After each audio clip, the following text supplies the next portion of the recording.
The first thing I did after being reborn was to spend a huge amount of money to buy 1 million live mosquitoes. Then I set them on fire. Even though everyone thought I was crazy and my behavior was absurd, I remained indifferent. It's just that I, who have lived through a lifetime, know deeply that 3 days later, a global mutation will occur, and countless people will turn into terrifying zombies, while those who survive will gain various powerful abilities. In the previous life, I obtained a super talent, the Lord of Slaughter. As long as I kept killing, I could continue to grow stronger. Unfortunately, that saintly woman, Lu Ruyan, followed me all day long, prohibiting me from killing this person and that person, causing me to fall far behind in level. In the end, she teamed up with a fitness man with lightning talent to cruelly dismember me. Recalling the tragic experience of the previous life, a strong killing intent burst out of me instantly. This life, I will not let anyone stop me from moving forward. After pausing for a moment, I picked up my phone to check the balance, and my brows furrowed instantly. I clearly remember making over 500,000 in investments some time ago,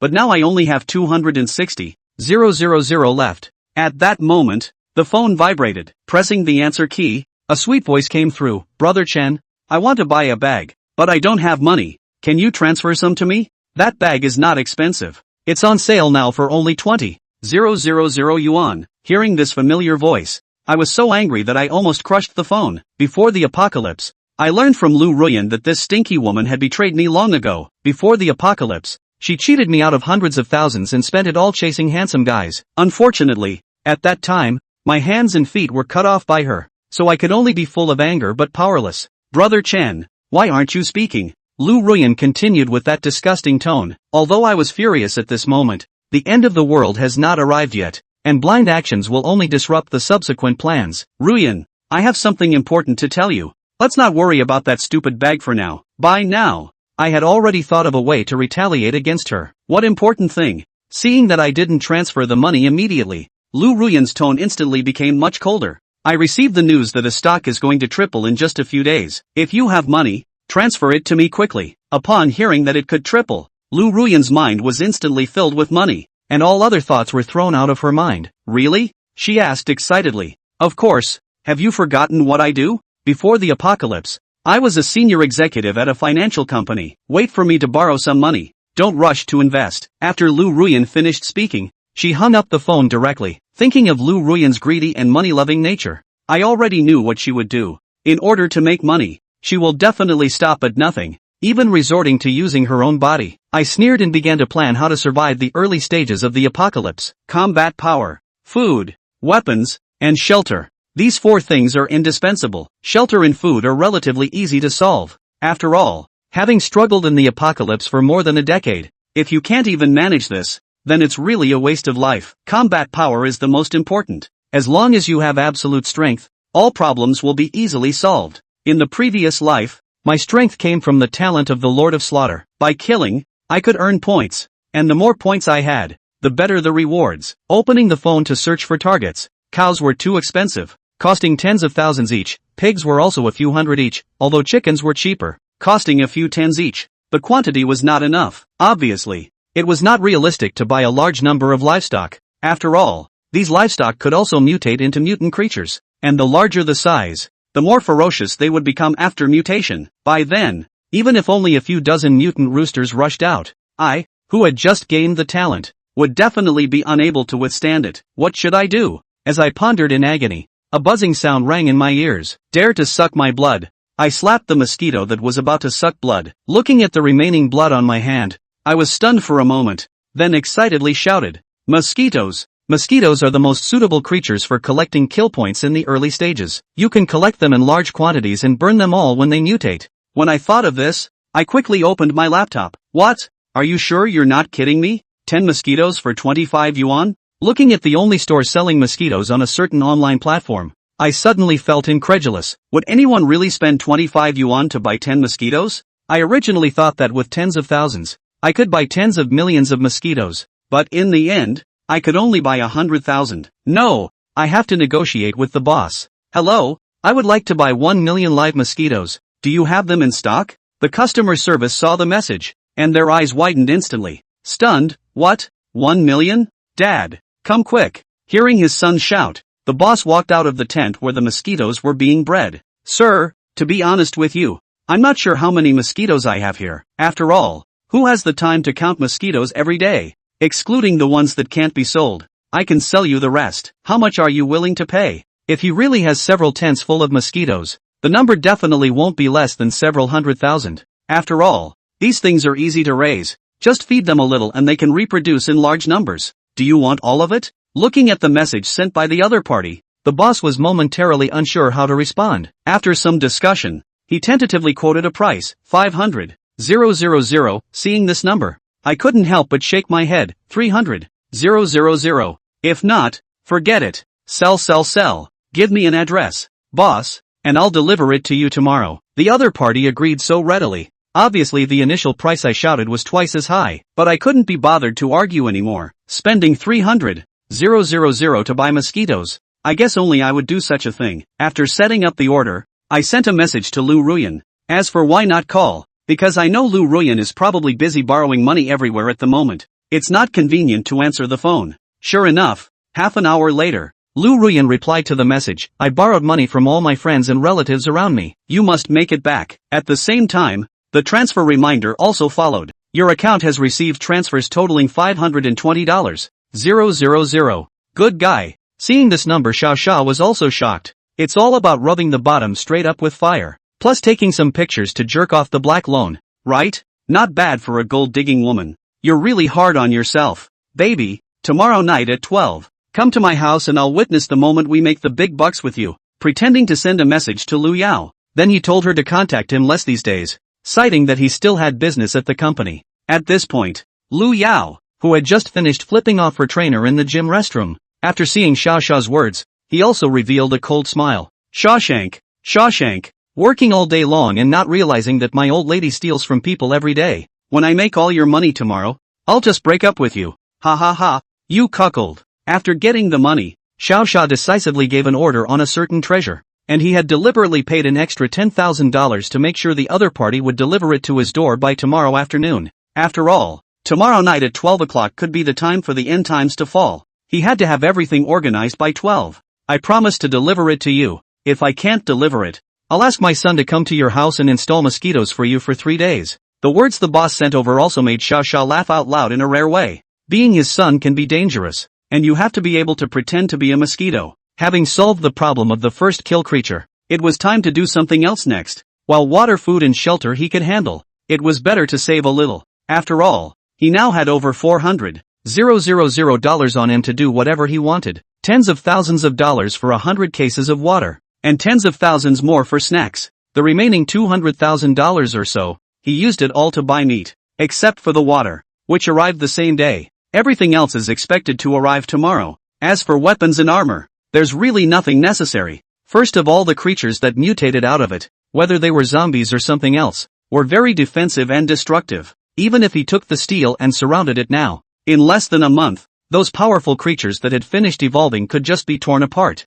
Instead of preparing those things, save up some food. Everything is ready. Now we just have to wait for 12 o'clock tomorrow night to arrive. Another thing is that because Xiao is originally the only son of a rich family, his family is actually very big. Just the backyard of the villa, which covered several hundred square feet, plus 3 freezers and 2 basements, was enough to store all the items he had bought. At this point, someone will ask, why is the Shaw Fury family so rich? Crap. If he didn't have money, would Lu Yao, that gold-digging girl, look at him? In itself, Lu Yao was thinking about this villa and the money on Xiao's body. That's why she talked to him as a friend. It was only a pity that this large villa was not preserved when the end times came. 3 months later, on the bloody night, the crazed necromorphic creatures outright destroyed the entire villa. That night, Xiao also left H City and never came back. But not in this life. As soon as this mosquito arrives tomorrow, he'll give the group an early gasoline bath then. The moment the global mutation began, Xiao only had to simply light the fuse.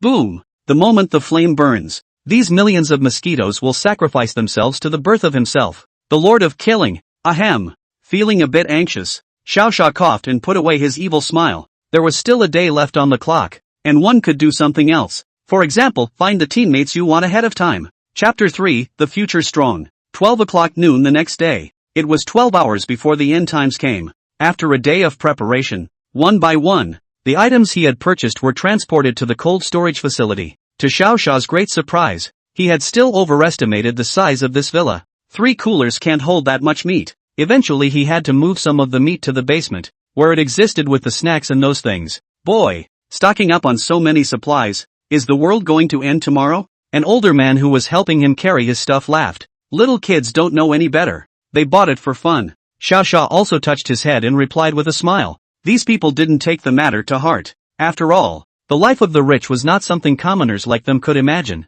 It took about 3 hours for the food to all arrive plus the loading bank. Because the mosquitoes hadn't arrived yet, Xiao Xia stood on the 3rd floor of his large villa studying the layout of the H city. Maps are hard to find in the end times, so at that time, Xiao Xia also bought a copy of every kind of map he could use. As for computers and whatnot, when the end times come, all appliances will be out of order. Humanity's big weapons, too, would somehow fail. Guns wouldn't fire. Missiles couldn't be sent. This is why mankind fell instantly. By 6 o'clock in the afternoon, the mosquitoes had also all been placed in the villa's vast backyard. Enough for 24 large cages of mosquitoes. Despite being covered with a black cloth, they still make a very loud, annoying buzzing sound. If these things turn into necrotic creatures, I'm afraid they'll just turn the neighborhood into a hell on earth. Fully hundreds of thousands of first-order blood-sucking mosquitoes. That was not something that a human who had just gained the gift could resist. It's a pity that you guys met me. Xiao Xia laughed while walking towards the outside of the villa. The end times are coming in a few hours. While everything was still the same,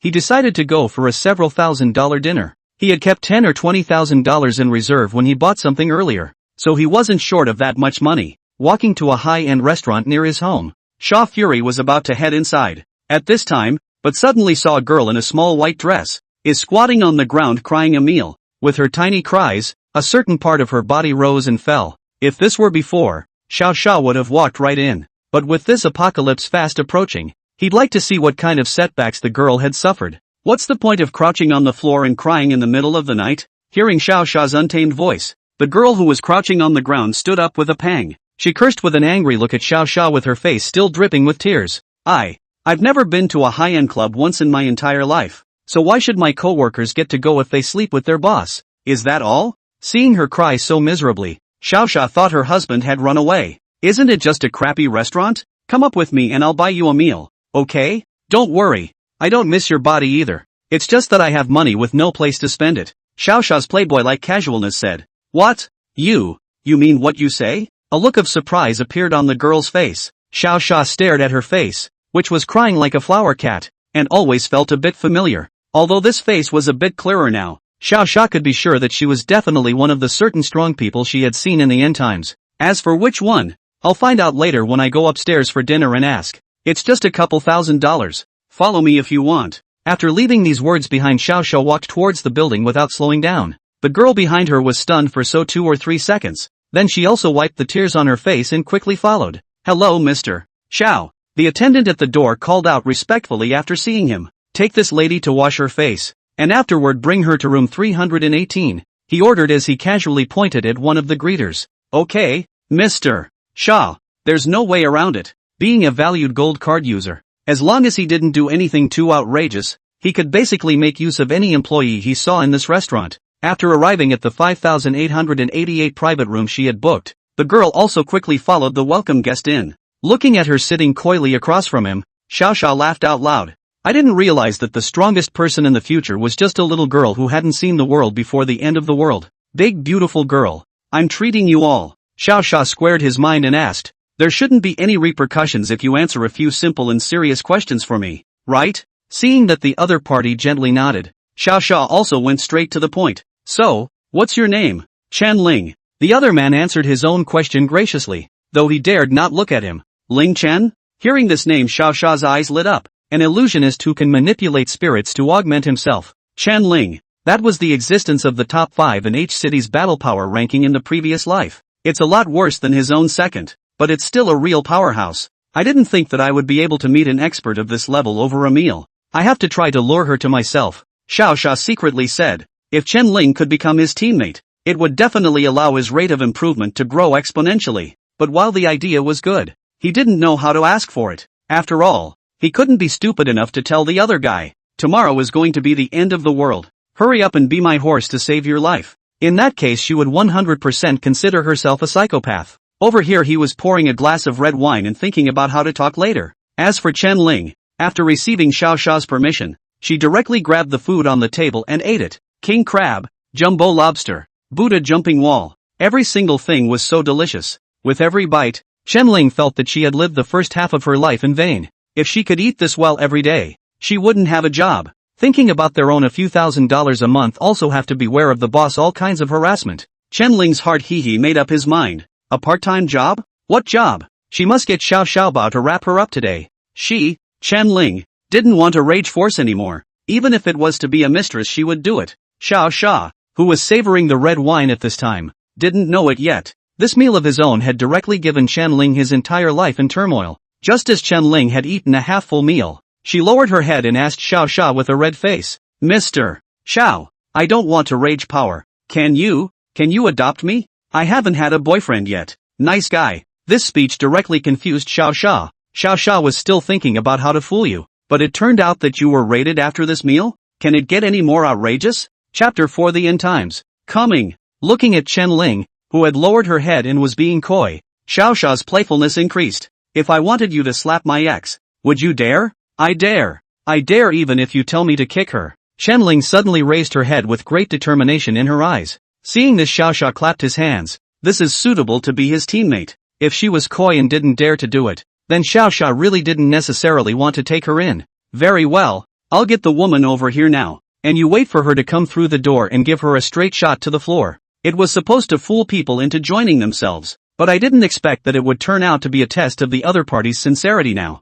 Things had indeed developed beyond Xiao Xia's expectations. Hearing that Xiao Xia's predecessor was coming soon, Chen Ling immediately stood up and moved her arms and legs. Despite wearing a professional suit, she made waves every time she moved. It's time to say no. This body is a real blast. He picked up his cell phone and was about to send a message to Lu Yao, but he realized that Lu Yao had already sent him a message. Brother Xiao, I can't go tonight because I'm working too late. I'll go to your house tomorrow. Good night yo. This is definitely with a man again. Or else the greedy she would have come over to count the money with herself. Forget it, since she can't come tonight, let her live that many hours longer. Anyway, the first thing he did when the end times came was definitely to kill Lu Yao. Otherwise this cuckold of his own in his last life would not have been in vain. Chen Ling, there's no need to be active. She's gone fooling around with another man and can't come. He raised his head to stop Chen Ling, who was still moving her body. Oh, good. Hearing the voice, Chen Ling obediently sat back to her original place. Although the person had already sat down on the leather chair,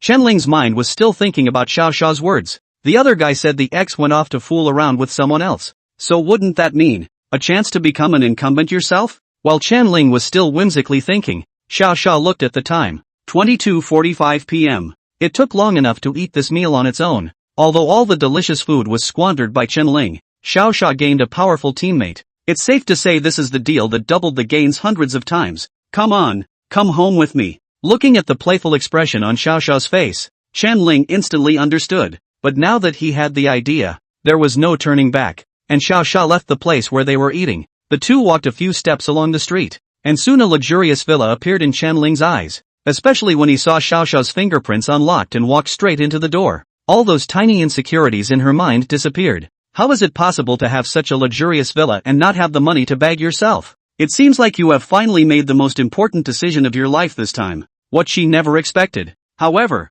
was this. After Xiao Xia returned her to the villa, who had already made all the mental preparations, he simply asked her to sit down, and so she watched the program playing on the TV until it was close to 12 o'clock. By that time, Chen Ling had already drifted off to sleep. Instead, Xiao Xia suddenly called her out. Oh, good. With Xiao Xia's voice she walked to the backyard of the villa. Just as she pushed open the door, an unmistakable pungent odor instantly made her cover her nose. Mr. Xiao, what is this? Slowly walking to Xiao Xia's side, she asked with difficulty. However, at this moment, Xiao Xia did not say a word. He's waiting for the meteor in the night sky that signaled the arrival of the end times to cross. Time was slipping away by the minute. When a moment of dark red meteor crossed the dark night sky, Xiao Xia made his move. He lit the gasoline at his feet directly with his lighter. The flames that were ignited crawled quickly towards the group of mosquitoes like a flexible fire snake. Welcome, everyone, to the post-apocalyptic age. I give out the gifts that belong to you for the only remaining humans.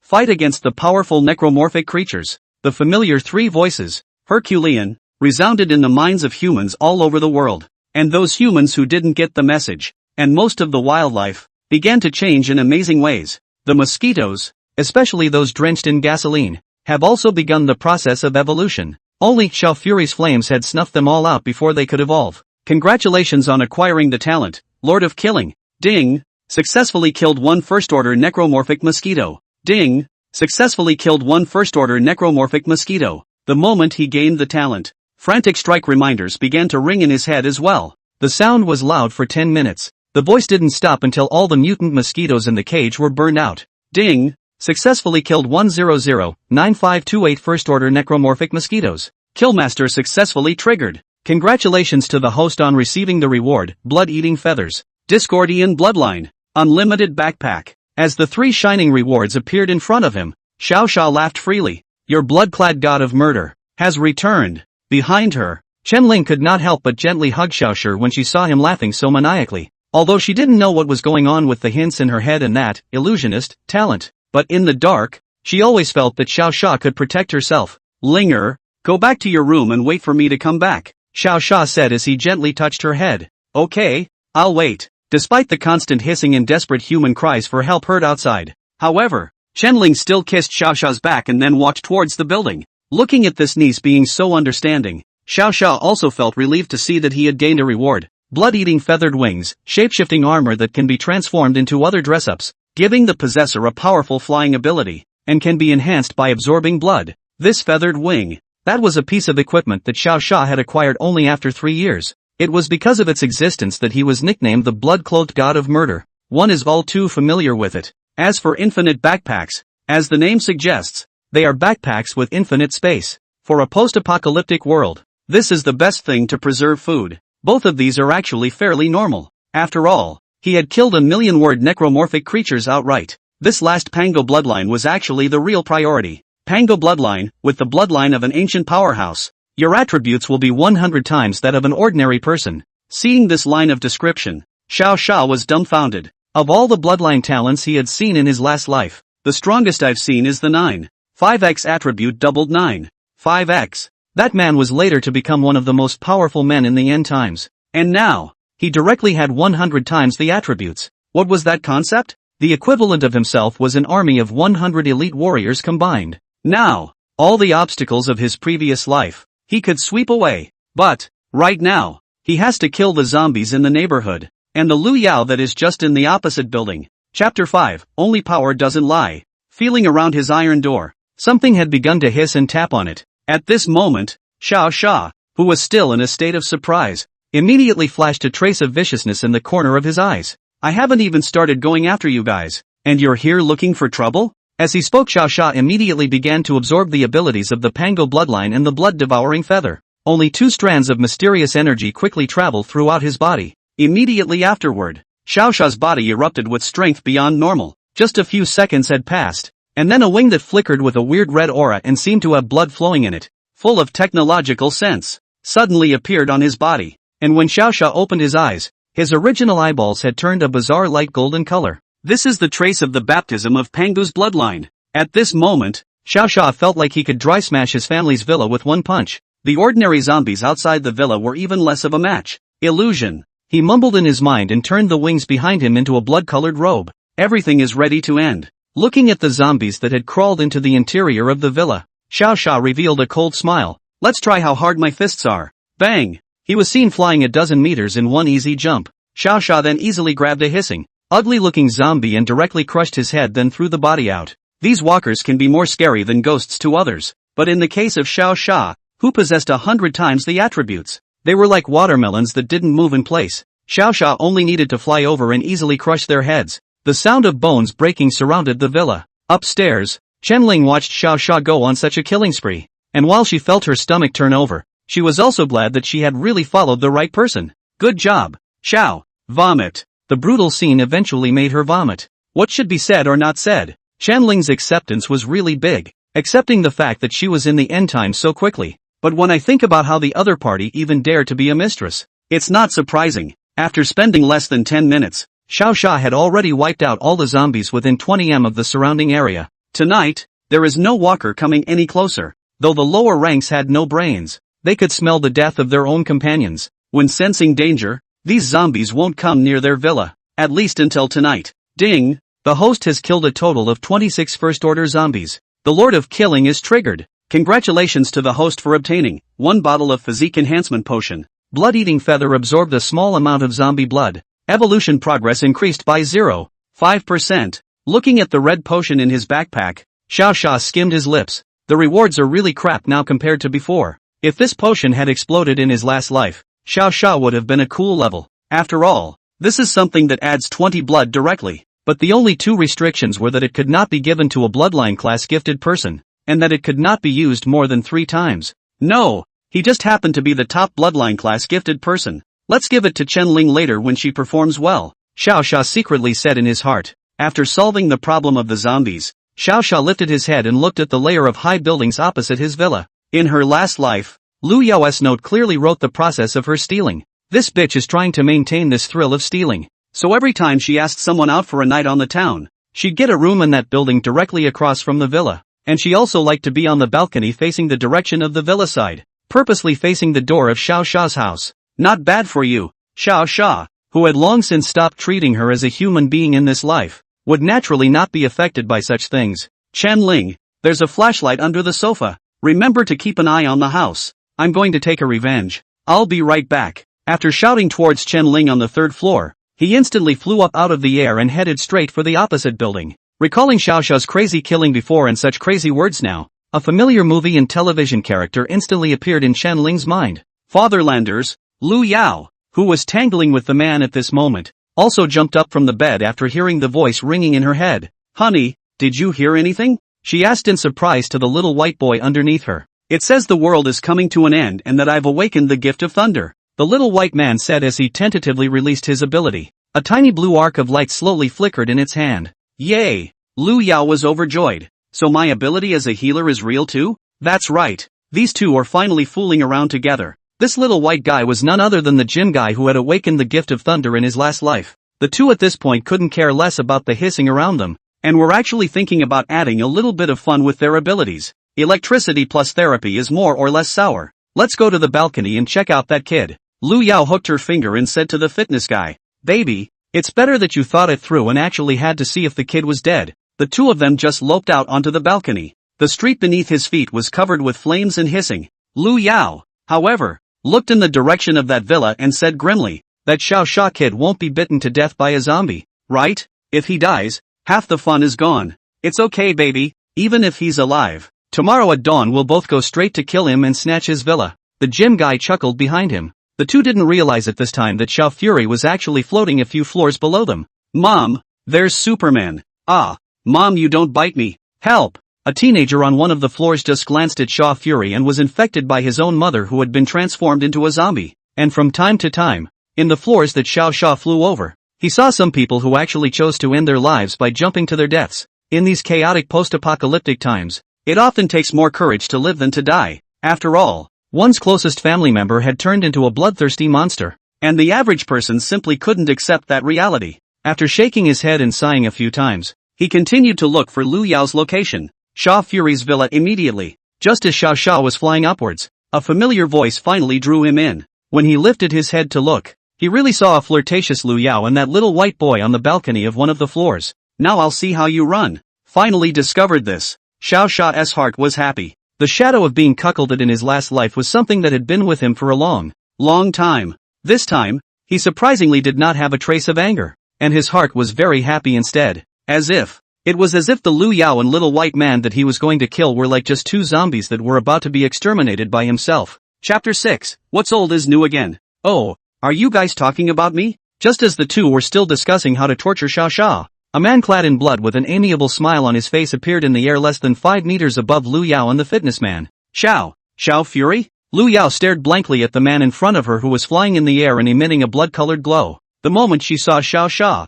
she felt like she was locked by the god of death. Obviously this very silly man just smiled at them, but her heart was filled with overwhelming fear, because his body smelled violently of blood. The smell was very strong, as if he had just killed dozens of people, and that was precisely because Lu Yao had learned about it from the gift of being a healer. Behind him, Thunder Man obviously had no idea what was going on, seeing that Xiao Xia was just floating in the air, so he assumed that his opponent's ability was flight. Why? Cuckold man. He laughed sarcastically and looked at Xiao Xia. Your girlfriend is just with me. What do you want? At this point, Lu Yao could no longer stop him from speaking even if she wanted to. Feeling the other party's murderous aura gradually emerge, Lu Yao hurriedly blocked Thunder Man behind her. Xiao Fury, I no longer have feelings for you. Please forgive me. She pretended to be serious and apologized to Xiao Xia. Good do-gooder woman. That's what Xiao Xia said about her. He had killed himself to the door to see the look of the other side hugging each other. He could not leave them dog life. I also want to forgive you.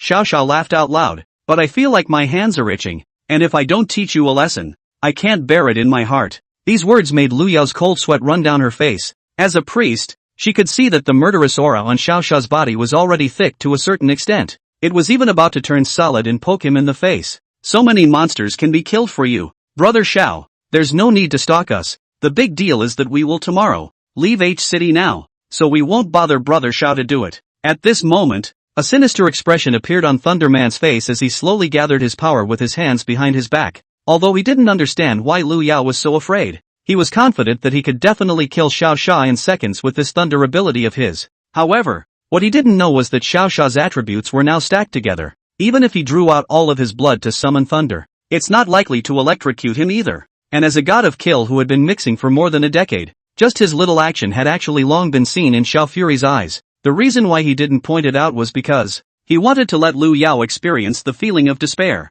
Bastard! Go to hell! Thunder Man, who thought that Xiao Xia had no defense, directly released his supernatural ability. An arc of electric light instantly flew onto Xiao Xia. Ha ha ha ha, Yao Yao! He died! No! No! No! This can't be? Thunder Man, who was holding Lu Yao and was about to raise his hands in celebration, suddenly realized that not only was Xiao Xia not in the least bit of trouble, there was also a playful expression on his body. What talent have you, in fact, acquired? Feeling that he was no match, Thunderman looked at Xiao Xia incredulously while retreating back uneasily. Too weak. Xiao Xia shook his head. This was followed by a straight dive and a pooch punch that slammed Thunderman right into the wall. It all happened so fast. 1 second Lu Yao was even smiling and communicating with Xiao Xia. The next second, his own little white boy had been smashed into a mess. At this moment, the horrible feeling of death instantly crawled from the soles of his feet to the top of Lu Yao's head. Xiao, brother Xiao? She spoke with immense difficulty.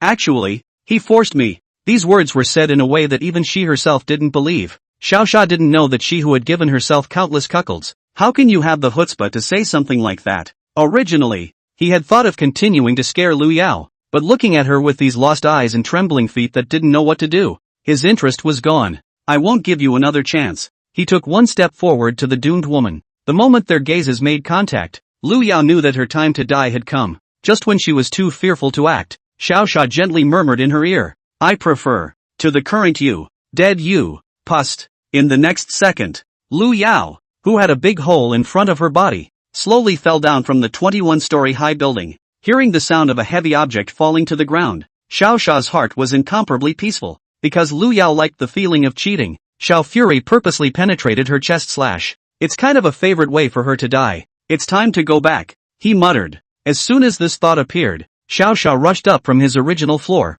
Soon, he then returned to his villa. At this time upstairs with a flashlight, Chen Ling is still nervous and is waiting for him to come back. Seeing Xiao Xia's figure descend into the villa, she was very pleased. If it wasn't for her fear that yelling would attract those monsters, High and Low would have had to call out Xiao Xia's big name. Xiao Xia, who was over here, also flew directly to the third floor where Chen Ling was. Mr. Xiao, you're back. I don't know where the courage came from, but Chen Ling unexpectedly hugged Xiao Xia very decisively. A beautiful person entering his arms caused Xiao Xia to freeze for a moment. It had been years. I don't know how many, since anyone had waited so sincerely for their return. Is there nothing you want to ask? After a short hug, Xiao Xia looked at Chen Ling, who was filled with joy in front of him, and asked. Instead, Chen Ling replied with an answer that surprised him greatly. Curiosity kills the cat, doesn't it? She replied with a smile. Not bad for a woman who dared to be a mistress and made it in the post-apocalyptic world. This emotional intelligence is truly extraordinary. I'm satisfied with your answer,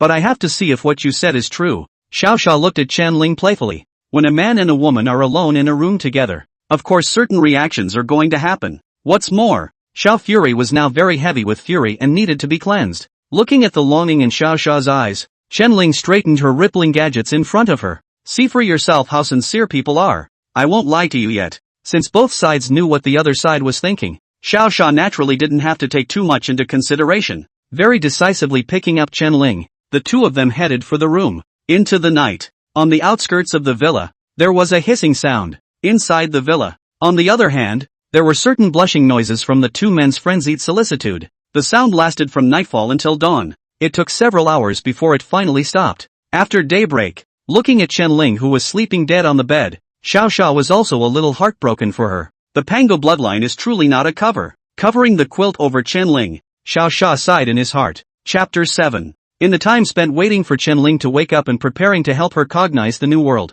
Xiao Xia, who had nothing to do, walked out of the room, ready to look at the traces left by last night's battle. Wandered around a bit and realized that aside from the fact that the whole street was very quiet, all the rest is normal. However, just as he was passing the broken cages left by the mosquitoes from last night's burning, a ruptured cage caught his attention. It's reasonable to assume that a cage that has been burned by fire would never show scratches. The cage in front of his own eyes, however, showed several scratches of about 4 or 5 centimeters. Such obvious scratches were definitely not something that a first-order blood-sucking mosquito could scratch out. Oh no! Touching these scratches, Xiao Xia tapped his brain. A second-order blood-sucking mosquito was definitely born last night. Only second-order blood-sucking mosquitoes could block the burning flames and escape out by drilling through the cage. Careless, he himself rushed to kill the zombies in Lu Yao last night. I didn't expect to accidentally miss a second-order blood-sucking mosquito. It is important to know that the blood-sucking mosquito itself is not very powerful, but if it sucks up enough blood, it will evolve various abilities. This thing was a low-profile version of the alien in a previous life. One misstep can wreak havoc, but a freshly born blood-sucking mosquito would normally have to suck blood for a month before it can evolve. Xiao Xia looked at the cage and pondered. Even if the second-order blood-sucking mosquito sucked in a full amount of blood, it was still no threat at all to the current him. He was worried that this blood-sucking mosquito had accidentally killed those strong people who hadn't grown up yet in his previous life. In that case the future would hardly be within Xiao Xia's grasp, so the best thing to do is to find and destroy the wily mosquito within a month. For Xiao Xia, who understood the habits of these mutated creatures very well, it was not a difficult task to find it. The most important thing right now, though, wasn't some blood-sucking mosquito. It's the training of Chen Ling that counts. This was because one of the 12 zodiac spirits under her control served the purpose of treasure hunting. With this treasure hunting function, Xiao Xia's time to find some special items in this post-apocalyptic world could be greatly shortened. But with all that tossing and turning she did last night, I don't think she'll be able to wake up for 3 or 4 hours. That big brother. Help! He was standing on the grass thinking when a shout suddenly rang out. Xiao Xia looked around and realized that the sound was coming from the right side of his villa. I'm here, I'm here. Soon he was on the 3rd floor of a duplex neighborhood and saw a man wearing glasses and waving his hands. You bought so many things the other day and killed so many monsters last night. You must know some secret, right? Before Xiao Xia could even open his mouth, this man with glasses began to speak at length. Get me out of here, or I'll tell everyone who survives in the neighborhood about this straight away. As good as you are, you can't beat a neighborhood of us. Ha! Just save me and not many people will know about this. The glasses man didn't see the scene where Xiao Xia killed Lu Yao and Thunderman. At this moment, he was still confident that Xiao Xia would accept his conditions. What he didn't know, however, was that when he opened his mouth and shouted that there was food in Xiao Xia's home, quite a few survivors in that neighborhood poked their heads out. But now, after all, it was only the first day, so these people didn't show too much greed. I say, where did you get the confidence from? Pushin' man? Xiao Xia responded to his words while flying impatiently. When people in the neighborhood saw that he could fly, they showed envious expressions. Some of them were even getting ready to beg him to get them down. AI, you are still pretending with me. This has not still come over to save me? The glasses man who saw Xiao Xia flying up got excited. At this moment, he truly believed that Xiao Xia did not dare to make a move against him. After all, there were so many people in this neighborhood. It was impossible for anyone to make a move in front of so many people. However, Xiao Xia is certainly not an ordinary person. He'd been in school for so many years, and he'd always been in the bottom class like 4, 5, 6. At this moment, everyone thought that Xiao Xia flew over to save the man with glasses, but he didn't expect Xiao Fury to dive and fly to the side of the man with glasses, and grabbed him by the neck. Who do you think you are? You're a loser who can't do anything. You don't even dare to kill zombies. How dare you threaten someone like me who kills zombies without blinking an eye? He just carried the glasses man, whose limbs kept flopping and who was already on the verge of suffocation, to everyone in the neighborhood like he was carrying a small chicken. I don't want any more people in your neighborhood bothering me. Otherwise, you will end up like him. After saying 2 words to these people with a serious expression, under the watchful eyes of all, Xiao Sha directly took the man with glasses and threw him to the corner where 7 or 8 zombies were gathered downstairs. That casual movement, that cold-blooded expression, seemed to be telling the crowd, the only thing that happens to anyone who makes him angry is death. Help me. This dog only flies. He's an asshole. Help me. The sound of the spectacled man being chewed up under the building reached the ears of the entire neighborhood. It was at this moment that they realized, turns out it's not just angels that can fly. It can be demons too. Looking at these people, both big and small, each with a fearful expression on their faces, Xiao Sha gathered some of the murderous aura from his body. Hiding has no other outcome than starvation. Instead of waiting to die, it's better to explore and fight these monsters. And maybe, there's hope. Though he didn't have much love for these people, he still gave them a little hint. After all, when it came to the matter of the mutant creatures attacking the city later on, there was still a use for these people. And Xiao Fury didn't actually kill everyone. Only those in this category who provoked him, obstructed him, or even attacked him would Xiao Sha directly exterminate them. What the man with the glasses did just now was obviously to threaten him with the information that there was food in Xiao Sha's home. It clearly offended his inhibitions, so he stepped right in and took care of his opponent. After the people in the building heard Xiao Sha's warnings and hints, each of them walked back to their rooms with a despondent expression. Xiao Sha, who had successfully killed the chicken to warn the monkey, naturally turned around and took off, returning to the confines of his own villa. The glasses guy's reminder just now made him finally remember that all his food was hidden in the cooler in basement. Just to be on the safe side, back inside the villa, the first thing he did was to take all the food and put it away in his backpack. Half an hour later. Phew, that shouldn't be a problem now. Looking at the remaining food in the basement that was also put away in the infinite backpack, Xiao Sha finally let go of his heart. Chapter 8, Awakening. Looking at the clean and dry basement, Xiao Sha, who didn't see any other surprises, walked out. What he didn't expect, however, was shortly after he left the basement,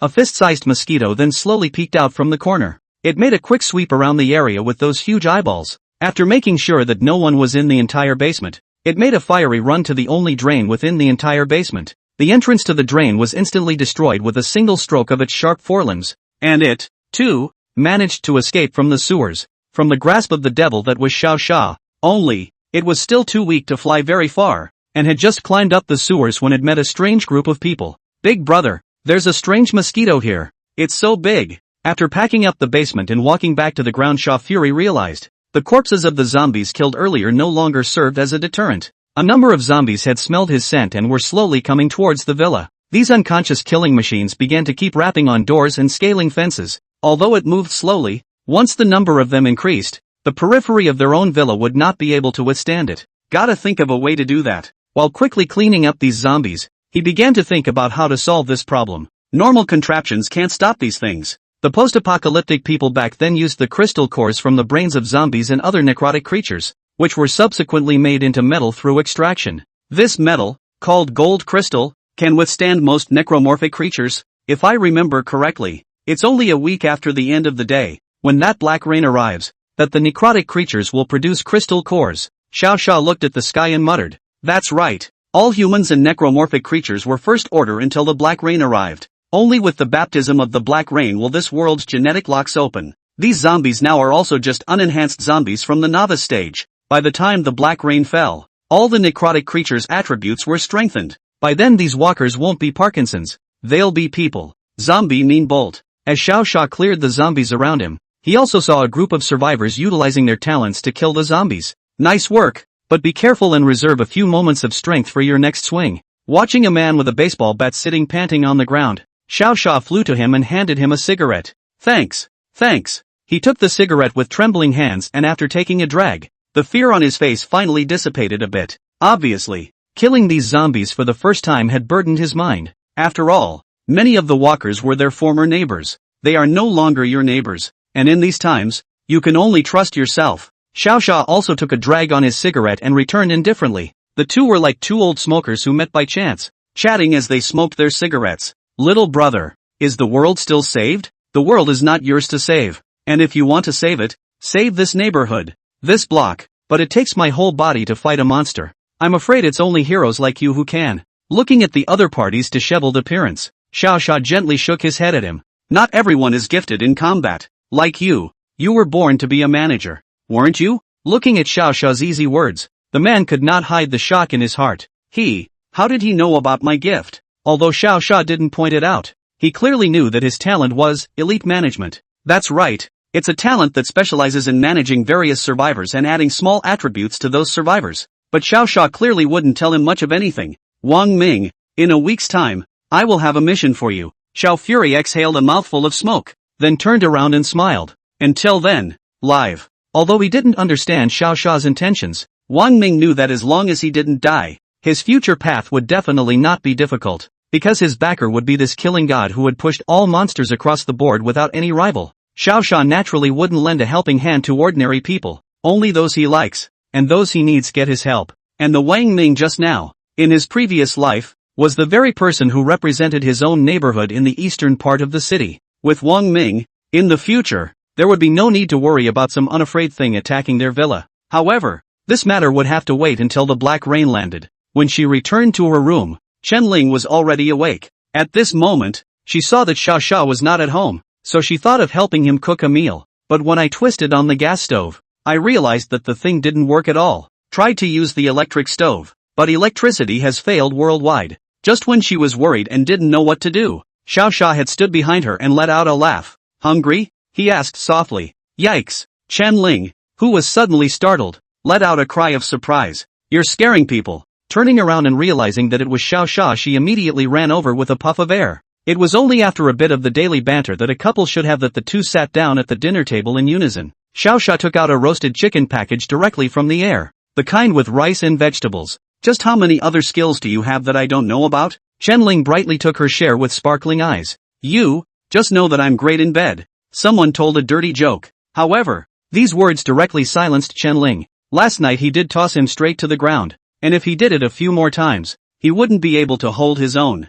Chen Ling, who was extremely psychologically receptive, silently picked up a few mouthfuls of rice before suddenly having a sudden thought. Anyway, it's the end of the world now. Or, why don't you find some sisters for me? I'm a bit topsy-turvy. Good. Although it was a bit awkward, Xiao Xia still agreed with her with a smile. After all, there were countless mighty men who sat on legions of beautiful women in their previous lives. This was the end of the world, so Xiao Xia didn't have much to think about. But when it comes to other women, the appearance of an arrogant little loli would always appear in Xiao Xia's eyes. In his last life, he was the second in line in H City, and the first in line was none other than a cold cutie, immortal god Phoenix, Tanyu. He, Xiao Xia, was getting fiercer and fiercer the more he killed, while Tanyu's talent was getting fiercer and fiercer the more she died. The one time that I remember the most was when Xiao Fury was killing back and forth with a 6th-rank mutant Wolf King, only for this Tanyu to come over and second the Wolf King. Seconds are fine. She went so far as to say that Xiao Xia was not a man, and that she had dawdled for half a day by playing the 6th rank. Don't let me catch you, Tanuki. I'll hold you down and ravage you if I catch you. The thought of Tanyu's cold expression, Xiao Xia was angry. And this anger ended up all over poor Chen Ling. She had just woken up from a nap and was almost confused again. Chapter 9, Illusionist. After dinner and a short exercise session of an hour or so, Xiao Xia brought Chen Ling to the empty backyard of his house. As you know, it's the end times now. He turned to Chen Ling and said, without a strong fighting force, no one can save you. Chen Ling obediently nodded in agreement. Seeing that the other party did not have any objections, Xiao Xia continued to speak. And the one thing that will give you absolute combat power in the end times is the talent you've been given. Is it that thing called the illusionist? Hearing this, Chen Ling held up her hand and asked. Xiao Xia nodded and then asked her to try using her talent. After all, in his last life, he only knew that there was a rat spirit in the 12 spirits that could hunt for treasure. As for the rest, he knew nothing. Good. Chen Ling took a deep breath, then began to feel his never-used talent with all his heart. Yet all does not seem so difficult. She closed her eyes just slightly and saw a golden animal floating around her. The animal floated around her like a fish in the sea. It's the snake. It's a snake. Chen Ling exclaimed excitedly. There's a snake swimming around me. Snake? Although he didn't understand it very well, Xiao Xia thought that it should be the so-called spirit object. Try to make contact with it and see, he prompted. After Chen Ling touched this golden snake with her hand, in an instant, her mind was filled with a lot more information about the golden snake. It was in such a short period of time that she had come to understand the effects of the snake spirit. Just as Xiao Xia was about to ask her what effect this snake had, Chen Ling's originally handsome figure began to undergo constant and violent shaking, illusions, and deformations. Not long after, a Xiao Xia, who looked exactly like himself, appeared before his eyes. ********. In his previous life, He had never heard that this 5th-ranked illusionist could even shapeshift. Xiaosha only knew that she was very cunning and managed to escape safely every time she was surrounded by other survivors. Now it seems likely that she had killed one of them outright at that point, and subsequently blended in with the others. This golden snake can make me look like someone else, eh? Qianling said excitedly as she looked at herself. Seeing that the other party had a good grasp, Xiao Fury naturally would not waste time. Good. Now that you've learned to use your abilities, it's time for an actual battle, he said with a serious expression. Hearing this, Qianling changed back. She knows that Xiao Fury can't protect her for the rest of her life, and that the only way to help Xiao Fury is to get stronger. Wait for me to get a weapon, she said, then walked into the cottage to get a proper kitchen knife and walked out. After everything is ready, Xiaosha held the confident Qianling and flew up into the sky. They waited until the two flew outside of the city, to a junkyard with a low zombie population. Before landing, the reason for doing so was to protect Qianling, whose combat power was still low, and secondly, it was easier to practice in a place with fewer zombies. Go on, use your wits and kill these 3 zombies, Xiaosha said as he pointed at the 3 zombies that were wandering around with their clothes torn to shreds. Looking at the sharp knife in her hand, Qianling's waist transformed into the appearance of one of the zombies. Just as she thought, the walkers wouldn't even attack her. With that, she slowly grinded her way over to the walker, taking advantage of the other's inattention. A poof stabbed into the other's heart. The zombie fell to the ground and flailed and hissed for a dozen seconds or so before it stopped moving. And as Qianling looked at the already dead zombies, her heart was so scared that her hands were constantly trembling. About 3 minutes passed before she walked towards another walker again. This time, she did it all very cleanly, taking care of this walker and the remaining one. Phew. Phew. Looking at the blood-stained sharp knife in her hand, Qianling felt a twinge of revulsion. I finally did it. Vomit. In the end, she was still a young girl, and Qianling still vomited from the smell of blood. Xiaosha flew over decisively and landed beside her after. While patting her back, he handed her a bottle of water. You're already good. He smiled reassuringly. I used to be more scared than you when I killed my first zombie. My hands were shaking. Thanks. Qianling's reply was a bit feeble. It seemed that this first hunt had consumed a lot of her essence. After Qianling had recovered quite a bit, Xiaosha returned to his villa with her in his arms. Having already killed 3 walkers on the first day, there was no need to go through the trouble of killing more. After all, he was trying to acclimatize Qianling to the environment. It wasn't like he was trying to make her a killing god like himself. Everything, just take your time. It was shortly after the two left. A group of men in suits, looking like gangsters, arrived near the dump. Big brother? Those old men zombies are all dead. Holding a steel pipe in his hand, the man standing at the front shouted in surprise. What's going on? An incredibly fat man with a face full of horizontal meat came forward. He was furious when he saw that the few walkers he had wanted to hunt had been robbed. Damn! How dare you rob my Biao Dajia's prey? I'm going to chop this kid up and feed him to my pet. The others tensed at this statement. After all, that pet of the boss's was just too appalling. A pig is thrown in and comes out as a pile of dried out bones. Ah, Bao! You and Akoin stand guard here and notify me immediately of any intelligence. Lin Biao shouted as he pointed at the 2 people behind him. Yes, boss. These 2 men received their orders and went straight into the container where the previous junkyard owner lived. Lin Biao sensed that the zombies that had fallen had all been killed in seconds and died, and there was a slight sense of crisis in his heart. The word Biao can't be used. The name of this supporting character is temporarily changed to Lin Biao or Lin Biao. Please don't be offended. To be able to kill a zombie so cleanly, he was probably a highly talented expert. If he didn't find the other party to take care of him, then the status of his Black Dragon Gang would be in danger in the future. You two don't have to be back until afternoon. Everyone else, carry these 3 bodies and follow me back to the Black Dragon nightclub. Just like that, Lin Biao took the corpse of the zombie and left with the remaining 7 or 8 people. The 2 who stayed behind, on the other hand, pulled out the cards in their pockets and played them in the container.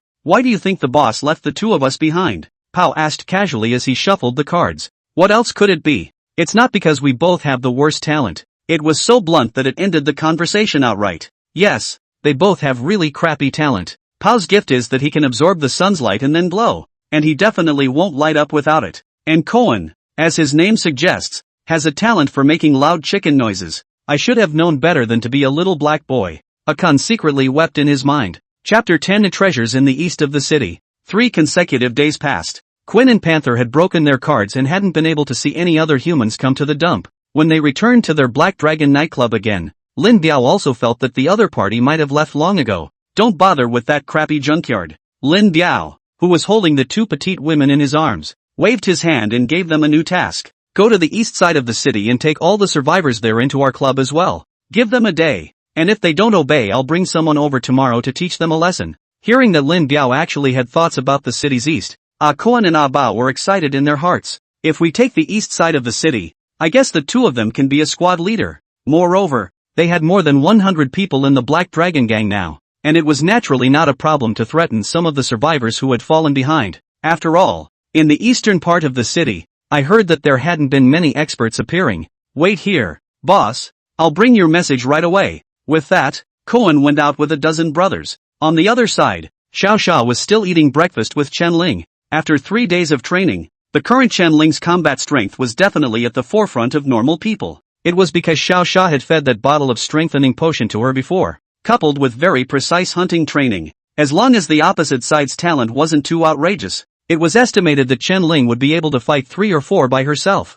Are we still going to hunt today? Chen Ling, who had finished her breakfast, asked. I won't need it for a couple days, waiting for the rain. Hooray, you can rest now. Hearing that she didn't have to go hunting, Chen Ling held her hands up and laughed. However, Xiao Xia naturally wouldn't let her lie down and rest every day. You'll have to practice against me for a few days. Ha? You? Hearing those words, Chen Ling had an unbelievable expression on her face. No. You can easily crush those monster bones. How can I possibly beat you? She made a protesting noise with a hurried wave of her hand. Half an hour later, Chen Ling, who thought that Xiao Fury could defeat his opponent himself with the same amount of power, was once again thrown to the ground in a hug by Xiao Fury. Pay attention to the downward spiral. You only attack without defense. Others won't show mercy like me. Xiao Xia commented on her fight just now. No more fights. No more fights. How can I not beat you? Lying peacefully on the ground, Chen Ling didn't want to get up anyhow. Although he hadn't stayed with her for a few days, Xiao Xia naturally knew that the other party was being petty. Okay, I'll carry you back then. Come on. Hearing that she finally didn't have to spar, Chen Ling hurriedly reached out her hand and waited for Xiao Xia to pick her up. However, he did not expect that after Xiao Xia walked to her side, he backhanded her and slammed her to the ground again. What are you? Hey yo! What for? Chen Ling let out a miserable shriek and looked at Xiao Xia grudgingly. If you don't practice now, you won't have a chance to regret it when those monsters bite you to death. Oh, well, then let's get on with it. Looking at Xiao Xia's serious expression, Chen Ling skimmed her lips, and the two of them soon practiced against each other in situ once again. The zombies in the neighborhood already know that a zombie mass murderer exists in this villa. That's why none of them with a good sense of smell dared to approach the cottage again. And that's exactly why Koan and the others, who had already reached the eastern area of the city, were a bit surprised at what they saw in front of them. Quinn, how come there are so few zombies here? The few brothers behind him asked uneasily. It was so quiet around them that it made them really panic a bit.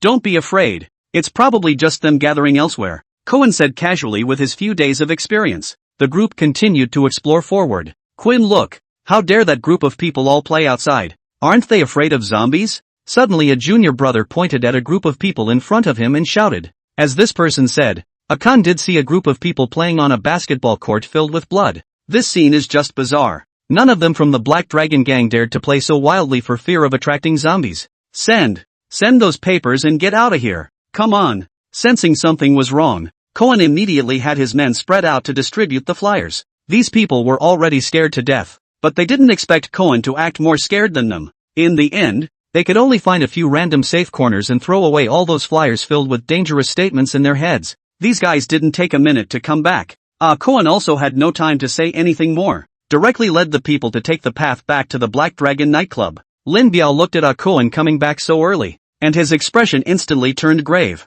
What's going on? He yelled after slapping the table. Big brother, that city east district is too weird. Koan hurriedly screamed in agony. Damn it, didn't you guys say that there isn't a single expert in the east of the city? Lin Biao pointed at the men behind him and cursed angrily. Each of these people dared not reply. After all, from the news they had gotten, there really weren't many leaders or experts in the eastern part of the city. All trash. After scolding the group, Lin Biao looked dangerously at Koan again. Tell me what you saw and heard in full. Seeing Lin Biao get so angry, Koan also hastened to tell all about the pitifully small number of zombies in the eastern part of the city, plus the fact that the people over there were actually very happy playing basketball. It's understandable that there are fewer zombies, but someone who dares to play basketball in a sports arena really needs to think about it. It is important to realize that walkers have a very acute sense of hearing, the kind where you usually have to turn around and look at these things a couple times when you're riding a bike. How dare you play basketball in front of a walker with such a keen sense of hearing? What you said. It can't be that you're making it up,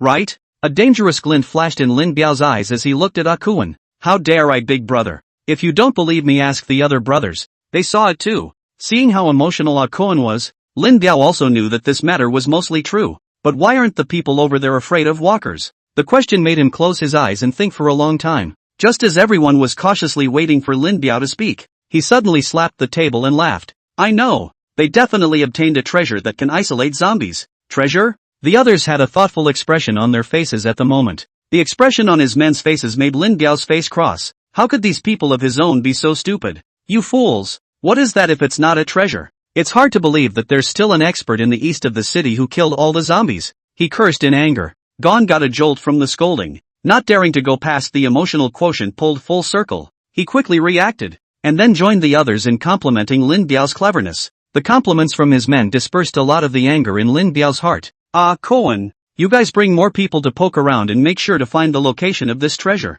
As long as we find this treasure. Here Lin Biao revealed a domineering smile. Our Black Dragon Gang will definitely be able to sweep through H City. Chapter 11, The Coming of the Black Rain. Since Koan and the others didn't even enter the real area in the east of the city, so the flyers that a few people were handing out weren't even seen. So much so that Xiao Xia didn't even know that his area had been missed. Recently, he and Chen Ling had been sparring at home as a way to increase Chen Ling's fighting ability. But, most of the time Chen Ling asks for another exercise instead of sparring. Ahem. Yes, it's the kind of exercise you're thinking of. Certainly not today. The black rain that Xiao Xia had been waiting for a week had finally arrived. As the world was enveloped in darkness, a dark raindrop slowly fell. As the rain got heavier and heavier, those zombies around them, as well as the necromorphic creatures, began to evolve for the second time. Their speed, their limbs, were all drastically enhanced by this black rain. After an hour had passed, as the sky dawned, a scarlet eye also appeared in the corner of the city. The good news is that most people are hiding in their homes,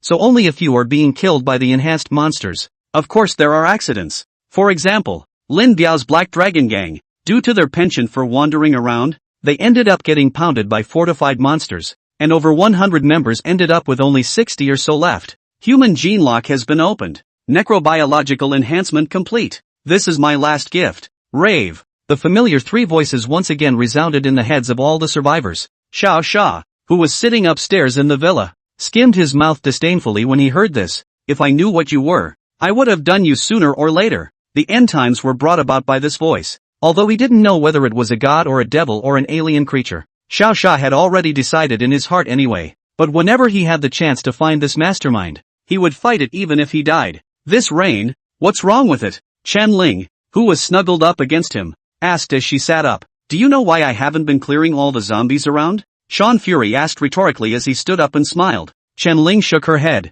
clearly not understanding what Xiao Xia meant. Looking at the zombies in the distance that had been strengthened, Xiao Xia had a rare smile on his face. Because the monster that is now, is the complete monster. That's right. The reason why Xiao Xia hadn't been clearing those too many zombies was because the previous zombies didn't produce crystal cores. Only when a crystal core was produced was it worth hunting. After all, crystal cores were important props that allowed one to advance. Looking at Chen Ling, who still didn't quite understand, Xiao Xia instantly took off and directly pinched a zombie in the distance to death. Ding! Successfully killed a first-order zombie. The Lord of Killing has not been triggered. Obtaining first-order zombie crystals. A moment of dark green prismatic crystal then fell from its head. This thing is the most important thing for you to enhance your combat power. He held the first-order zombie crystals and explained in front of Chen Ling. Looking at this strange crystal, Chen Ling's eyes were filled with curiosity. However, since Xiao Xia had said that this was a good thing, she naturally understood that the more of this kind of thing, the better it must be.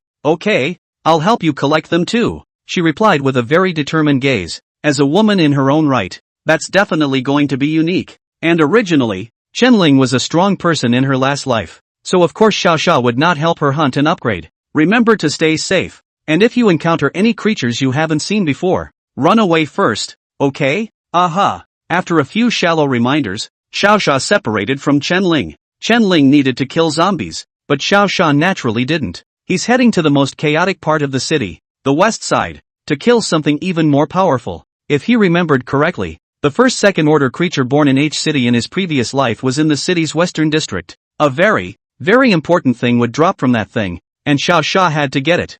After killing this second-order creature, he went back to the blood-sucking mosquito that had fallen alone. That mutated creature. It should be a pet from a pet store. Xiao Sha checked the movements on the ground as he flew. From time to time, he could meet some flying mutant creatures in the sky, but they were all killed by his punch. Within a short time, Xiao Sha arrived at the chaotic city West District. Most of the houses here have been destroyed due to civil unrest among the people. The only buildings that are still relatively intact generally occupy an organization of some kind. It's only been 7 days since the end of the world, and everything has been shuffled. Looking at the western part of the city where the smoke had not yet ended, Xiao Sha sighed. After slowly landing on top of a tall building, Xiao Sha began to observe the surrounding movements. It was reasonable that at this point in time, that mutated creature, the golden-winged eagle, should have appeared. But there was nothing to see except a number of survivors on the ground looking at him with strange expressions. What's going on? He wondered. Could it be that he had accidentally broken the law, and the blood-sucking mosquito had replaced the golden-winged eagle to become a second order?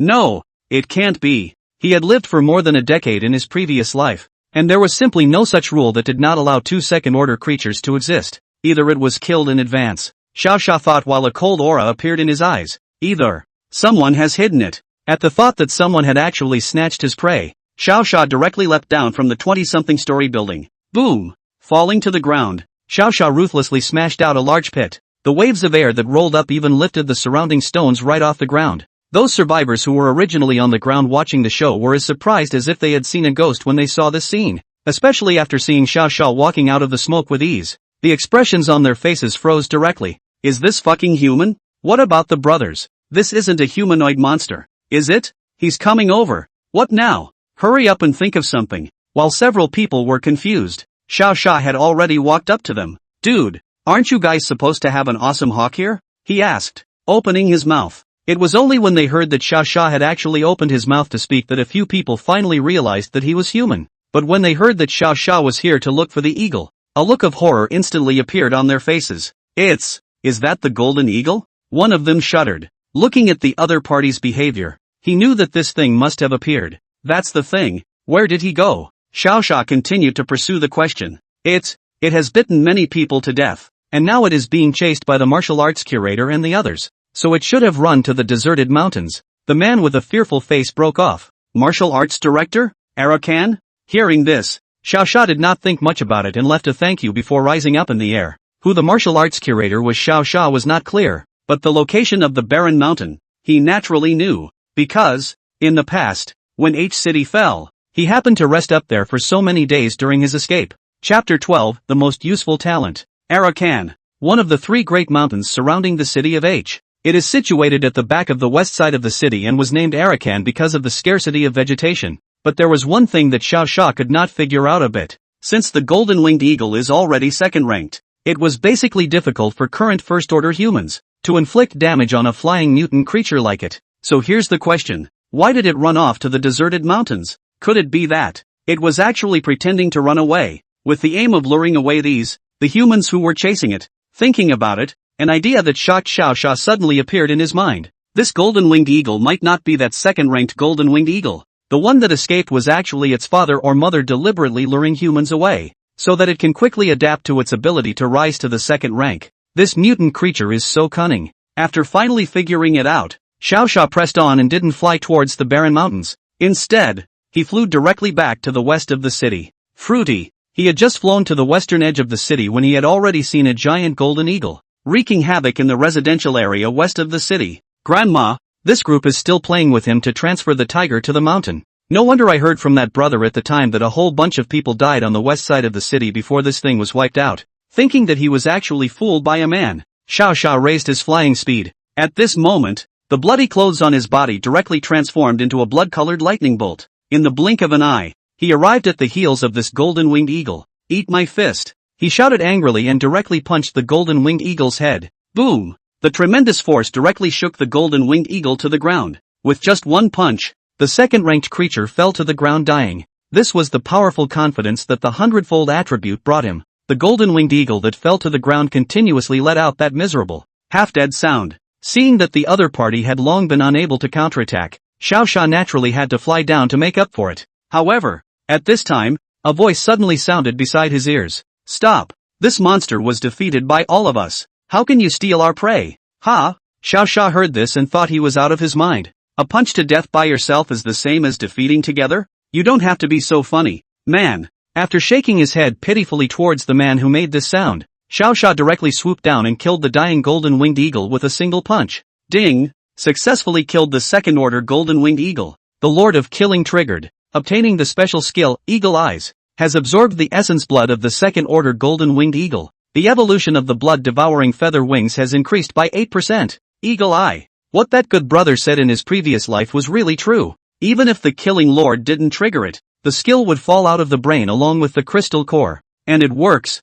very simply and practically. Eagle Eyes can detect the combat strength and weakness of creatures. When Xiao Sha inherited the Eagle Eyes, the color of his golden eyeballs rapidly deepened a bit. At the same time, specific information about the golden-winged eagle appeared in his eyes. Second-order golden-winged hawk, dead. Battle strength, 0, 1380 before death. Weakness, low abdominal defense. 3 simple lines, but the most practical thing. This is the only skill in the end times that can see other people's combat strength. However, just as Xiao Sha excitedly began to prepare to see his battle power, the voice rang out again. Bastard! We worked hard for half a day to fight, and you kid dared to use your flying talent to make up for it. Hearing these words, Xiao Sha really couldn't hold back, only to see him turn around indifferently, staring dead at this man with arrogant words and a still very angry expression. Hawkeye immediately brought out the reality of his opponent's battle information. Wang Shihua, battle strength, 268, weakness, shatters when touched. This battle power,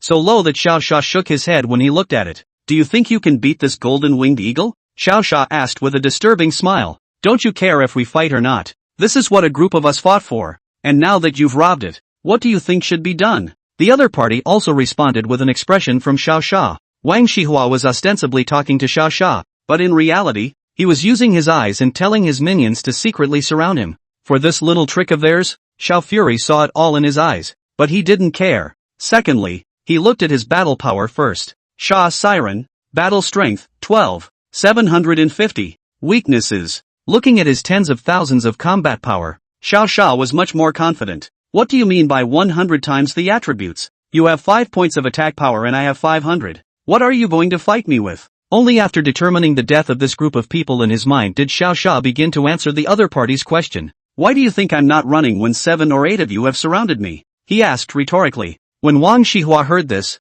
his heart thumped. It was indeed a bit strange for the other party to look like this, and it was reasonable to say that if he knew he was going to be surrounded, there was no way he wouldn't leave. Unless he can fuck a few of them all over. No, that's impossible. Wang Shihua hurriedly shook his head to throw the idea out of his head. They were 7 or 8 talented people. How could they be escaped by this kid? I get it. You kid is waiting for rescue. Waiting for a teammate, right? Wang Shihua clapped his hands as if he had thought of the best answer. And at this time, Xiao Sha was also a bit confused by his words. Why was this kid's thinking so strange? Wang Shihua just happened to catch the moment when Xiao Sha's micro-expression changed. It was here, too, that he was sure he must be right. Don't give him a chance. Kill him. Wang Shihua directly ordered. Exhale. Just as everyone was preparing to send an attack towards Xiao Sha, he was only seen as if he was like a fresh wind, and he reached Wang Shihua's eyes in an instant. I've given you a chance, but it's a pity that you didn't cherish it. After softly reciting these words,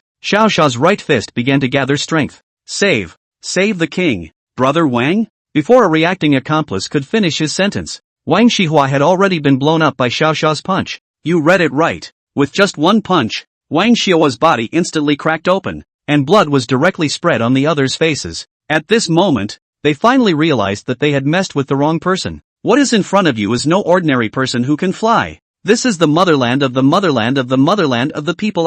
But how could Xiao Fury give them a chance to regret? After cleanly killing Wang Shihua, the remaining 8 juniors were also exterminated by Xiao Sha. The blood-devouring feather has absorbed the essence blood of 8 first-order humans. The promotion progress has increased by 8%. The current progress is 16.5%. A stream of blood once again pooled into the bloody clothes on his body. The probability of killing a human and triggering the Lord of Killing is particularly low. But in this post-apocalyptic world, as long as someone dared to kill him, then Xiao Sha would definitely not stay his hand. No idea of any Holy Mother of God could ever have crossed his mind. Chapter 13 Conditions for Promotion to the Second Order. The other survivors in the western part of the city were terrified in their hearts when they saw that Xiao Sha had killed 8 people so viciously. Because, He was so fast that these 8 people hadn't even begun to use their talents, and they were all killed. Anyone with a discerning eye could tell that this was definitely a man with super strength. I would have thought that Xiao Fury, the demon, would have taken care of them and left. However, he did not expect that Xiao Sha had even crushed the golden-winged eagle's head with his bare hands, and then took out a light blue prismatic crystal from its head. With this thing, one should be able to advance to the second rank, Xiao Sha muttered as he looked at the crystal in his hand. The reason he used the word should, it was because he had never acquired such an outrageous talent as the Pango bloodline in his previous life. It was important to realize that the stronger the talent, the more difficult the conditions for advancement. Ordinary talents might absorb 1 or 2 first-order crystal cores and be able to advance. For a top talent like him, it was estimated that without 100 or so, he would have to have dozens of first-order crystal cores. He wasn't worried though. After all, he'd kill this one and then go find a blood-sucking mosquito. 2 second-order crystals. That's always a promotion, right? Can you tell me what is the use of this crystal? A slightly mature female voice entered Xiao Sha's ears. After throwing the crystals into his backpack, Xiao Sha raised his head. A woman in a pale yellow dress, elegant in her demeanor but with a hint of fear in her eyes, appeared in his eyes. A simple sentence to describe the other person's words. That is the front and back. Skin white and beautiful. This woman is not simple, Xiao Sha secretly said in his heart. A woman who can walk around the post-apocalyptic world with such clean clothes and elegant demeanor. Definitely not average. Based on the fact that she saw Xiao Fury tearing 8 people apart with his hands, she was still able to muster up the courage to walk past a pile of corpses to find him and talk to him. The average woman could never do that. Why should I tell you? Xiao Sha asked rhetorically. Looking good is not a plus here at Xiao's age. It's even a minus sometimes. After all, it was absolutely impossible for him, Xiao Sha, to find a few women who were useless for anything but good-looking to put in the villa. The other party paused after hearing Xiao Sha's rhetorical question, clearly not expecting him to answer in this manner. Can I follow you if I have this crystal? Perhaps feeling that getting close was of little use, the other party took out 2 green crystals and respectfully handed them to Xiao Sha. This action finally made Xiao Sha understand what was going on. Turns out the other guy thought he was fierce, so he wanted a backer. These are not enough. Xiao Sha shook his head as he looked at the 2 first-order crystals. Being able to kill 2 zombies was considered good in the eyes of ordinary people, but it still wasn't in Xiao Sha's scope of consideration. I can still do something else, you see? After hinting with her eyes, she shyly lowered her head. This move, of course, was of no use at all to Xiao Sha. Do you think you'd have a chance to resist if I tried to fuck you? He continued to ask rhetorically with a grin. This sentence directly blocked all the words of the other party. Xiao Sha was indeed right. If he had any thoughts about himself, with the battle power he had displayed, he could completely ravage her like a toy. It seemed that the other party should be a strong man who had no shortage of women. Sorry to bother you. She bowed softly and prepared to leave. It's a bit rare to see such a polite and sensible woman. And the other party didn't pester Xiao Sha after they knew they had refused. Just on these few conversations, the other person has a lot to offer. I just don't know if they're capable. Tang Muqing, battle strength, 628. Weakness, shatters when touched. After scanning with his eagle eyes, Xiao Sha knew that this Tang Muqing was definitely not as weak as she appeared to be. Wait, he called out to Tang Muqing, who was about to leave. Hearing Xiao Sha's voice, the other party fought to turn back, a happy smile on his face. You changed your mind? She thought at this point that Xiao Sha was going to take her in, but she didn't expect the other party to shake her head and then leave her with a message. Within 1 day, if you can reach the Xiao family villa in the east part of the city from the west part of the city, I'll take you in. After saying this, Xiao Sha rose up in the air and directly left. The Xiao family villa in the east of the city? A shocked expression appeared on Tang Muqing's face. It can be a full 20 kilometers from the west of the city to the east. If it was before the end of the world, she could walk to the east of the city in half a day's walk. But this is the end of the world. There are more than just zombies in the city. There are all kinds of necromorphic creatures in hiding. To travel so far alone in 1 day, not only does it require great strength, but it also requires a high degree of luck. Your test. I accept. Thinking of the superb battle power that Xiao Sha had displayed, Tang Muqing clenched her small fists and instantly made up her mind. But not before she went back to her room to pack her things. A harsh, molesting voice then sounded behind her. Chick, he doesn't want you, brother does. Come home with your brother and I'll make you happy every day. Tang Muqing turned her head with an icy expression, and a bare-chested man with 2 killing knives in his hands was looking at her with a lustful expression. You deserve it. With that said, Tang Muqing unleashed her talent with a push of her hands. That man still thought he could threaten Tang Muqing with 2 knives, but to his surprise, a mound of spikes of about 1 or 2 meters suddenly drilled out of the ground. emerging directly from his crotch and running him through. He died violently before he even had a chance to react. Rubbish, and worthy of being compared to that one. Tang Muching cursed, then returned home. If Xiao Sha was still here, he would definitely be able to recognize the ability Tang Muching used. There was only one talent that could manipulate such a huge mound of earth and attack it at the first rank. That's right, it was one of the more top tier of the elemental talents, Mother Earth. On the other hand, after Xiao Zhao left the west side of the city, he began to return to the east side of the city, searching for traces of blood-sucking mosquitoes in the surrounding area. Blood-sucking mosquitoes. Such creatures, the biggest characteristic is that they like shade and fear the sun. So theoretically, this blood-sucking mosquito that was just born would definitely hide in some dark corner to develop every day. And it's also very characteristic of the creatures this thing kills. Either they're sucked dry or they're torn apart. As long as he found the type of death, Xiao Sha would be able to find the nest of the blood-sucking mosquito nearby. But, after flying on the ground for half a day, Xiao Zhahar didn't see a single eligible corpse. Strange, did it run straight to another area? Xiao Sha stopped on a flat house to think. That's impossible. This blood-sucking mosquito's wing growth is very slow. Without the addition of wings, it can only catch some small animals at night, such as no mutated insects for sucking. It's not reasonably possible for it to move remotely. Chapter 14, Chen Ling's promotion. After pondering for half a day, the only possibility Xiao Sha could think of was that the blood-sucking mosquitoes were being kept in captivity. It's quite possible that someone in this town secretly hid this thing in the shadows and then fed it food every day. And most likely, they had something else to cover up the odor to prevent it from being discovered by Xiao Sha. Go back to see Chen Ling first. Xiao Sa, who had no clues, didn't intend to waste time and flew back into the villa by himself. As soon as he arrived home, his keen sense of smell picked up Chen Ling's scent. Float into the villa and drop. Brother Xiao, I'm telling you, I seem to have gotten even better. Before the person could land firmly, Chen Ling had already pounced over like a child. Xiao Sha hurriedly held her with his strong arms to prevent her from falling to the ground.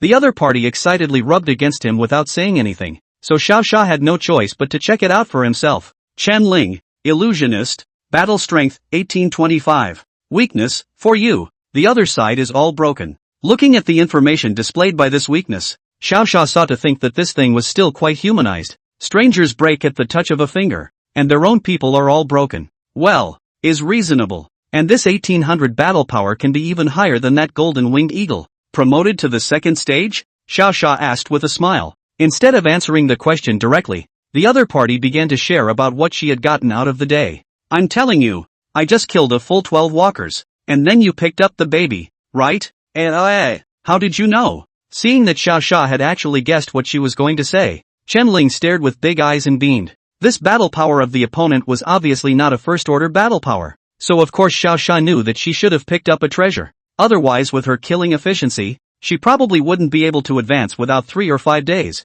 Alright, quickly say what you picked up. Xiao Sha ignored the other party's pampered appearance and asked with a smile. It's true to say that women can change their faces really fast. 1 second she was sulking with her mouth, but the next she started to excitedly share her story to Xiao Sha. When I passed by 318th Street today, I noticed all those walkers gathering towards a supermarket. Out of curiosity I walked up there, only to find nothing inside but a bright crystal on the floor. I pushed the other walkers out of the way and picked up the crystal. Chen Ling had the decency to talk about how she had thrillingly lured away the corpses and how she had used her mind to pick up the crystal. After the speech, she also said that she was going to leave it to Xiao Sha, but the crystal went halfway and merged into her body. Brother Xiao, what is that crystal? Chen Ling, whose mouth was dry from speaking, asked as she drank some water. Hearing her speak like this, Xiao Sha also laughed. This girl's luck was also too good to even pick up the heavenly amethyst. This is a treasure that greatly improves recovery. Usually only a meteorite falling from outer space kills a walker by accident.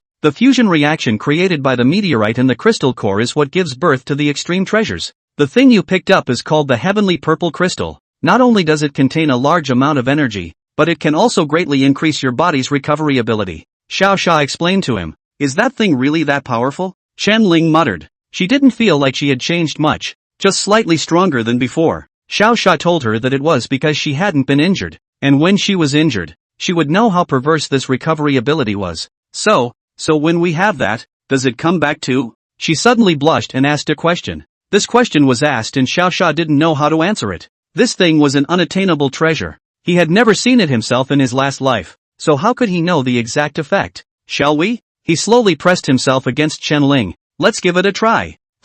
A new great war is on the horizon. Around 6 o'clock in the evening, looking at Chen Ling, who was lying peacefully asleep on the bed, Xiao Xia was also informed of the result. It works, but not much. After smiling and helping her cover up, Xiao Xia put on his clothes and prepared to see if he had enough crystals to promote himself. Come to the hall. Opening his backpack, he took out the 79 first-order crystal cores, and 1 second-order crystal core from it. The way the crystal core is used is simple. As long as you hold it in your hand with full concentration, the energy in it will slowly integrate into your body. It took almost 5 seconds to absorb a first-order crystal. Begin. Setting all the crystal cores in front of himself, Xiao Xia sat down cross-legged and began to hold the cores and absorb them piece by piece. Time is rapidly running out. Not a moment later, all the first-order crystal cores had been absorbed by Xiao Xia. At this time, his battle power had already come to 24,744, but it was a lot short of the bottleneck. Right now all that was left was this light blue crystal of the second order.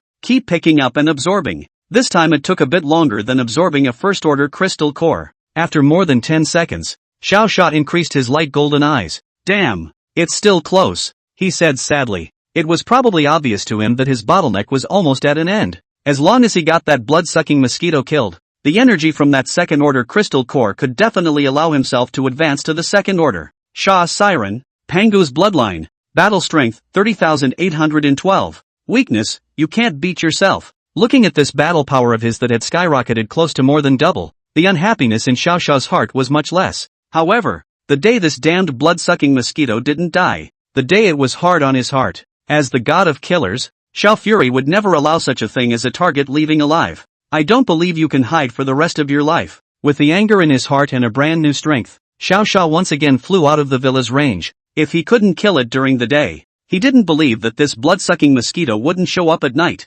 Several hours passed and Xiao Xia returned with a sack of first-order crystal cores. The good news is that he's helped his nearby neighbors kill hundreds more zombies and first-order monsters. The bad news is no blood-sucking mosquitoes. With this many crystal cores, one can definitely advance. Xiao Xia's eyes firmly looked at the crystal cores in his hands. Without the blood-sucking mosquito's crystal core, he could only try to absorb these first-order crystal cores. 1, 2, 3, 20. After Xiao Xia had absorbed a total of 100 first-order crystal cores, the ones in his hand were no longer able to be absorbed. Damn it! Xiao Xia was really convinced that 100 of them couldn't advance. The sleeping Chen Ling heard Xiao Xia's slight noise. She tiptoed to the door just in time to see Xiao Xia sitting sadly on the floor. What's wrong? She walked over and took Xiao Xia's back and whispered. Xiao Xia told her about the blood-sucking mosquitoes. At the same time, she learned that she should have a chance to find the blood-sucking mosquito if she could obtain a rat spirit at the second rank. But unfortunately, the Chen Ling second stage didn't obtain a new spirit item.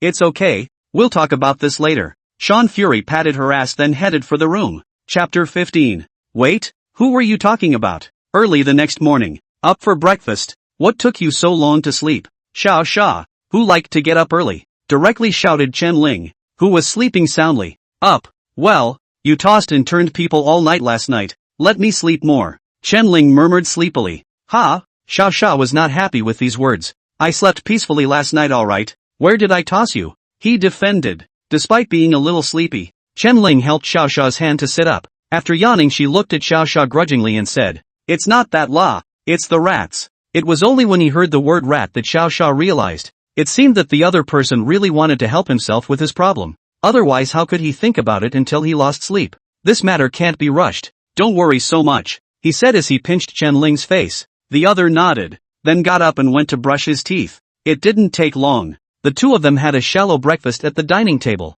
and then Xiao Xia gave Chen Ling a new task. Go to this place, find a man named Wang Ming, and tell him I sent you. Give him this and he'll get it. After receiving a simple map and a note from Xiao Xia, Chen Ling raised her head and asked suspiciously, what about you? Me? I'm going to see if your sisters have come yet, Xiao Xia said while observing the other party's expression. Imagined hard feelings or little expressions didn't show up. The moment she heard his words, Chen Ling's face was an expression of excitement. She thought about finally having someone to share her stress with. Did you find me a sister? What's she like? Is she good looking? Chen Ling asked excitedly. I don't know if she can be your sister. Let's wait until she passes the test. What kind of tests did you give her? It was easy. I told her to walk alone from the west side of town to the east side of town to meet us. Chen Ling, how can I be your sister if I can't do something like that? Remember to pass the note. I'll go first. Looking at the note in her hand and Xiao Xia who was far away in the sky, Chen-Ling suddenly felt that it was really her great fortune to have met him that night.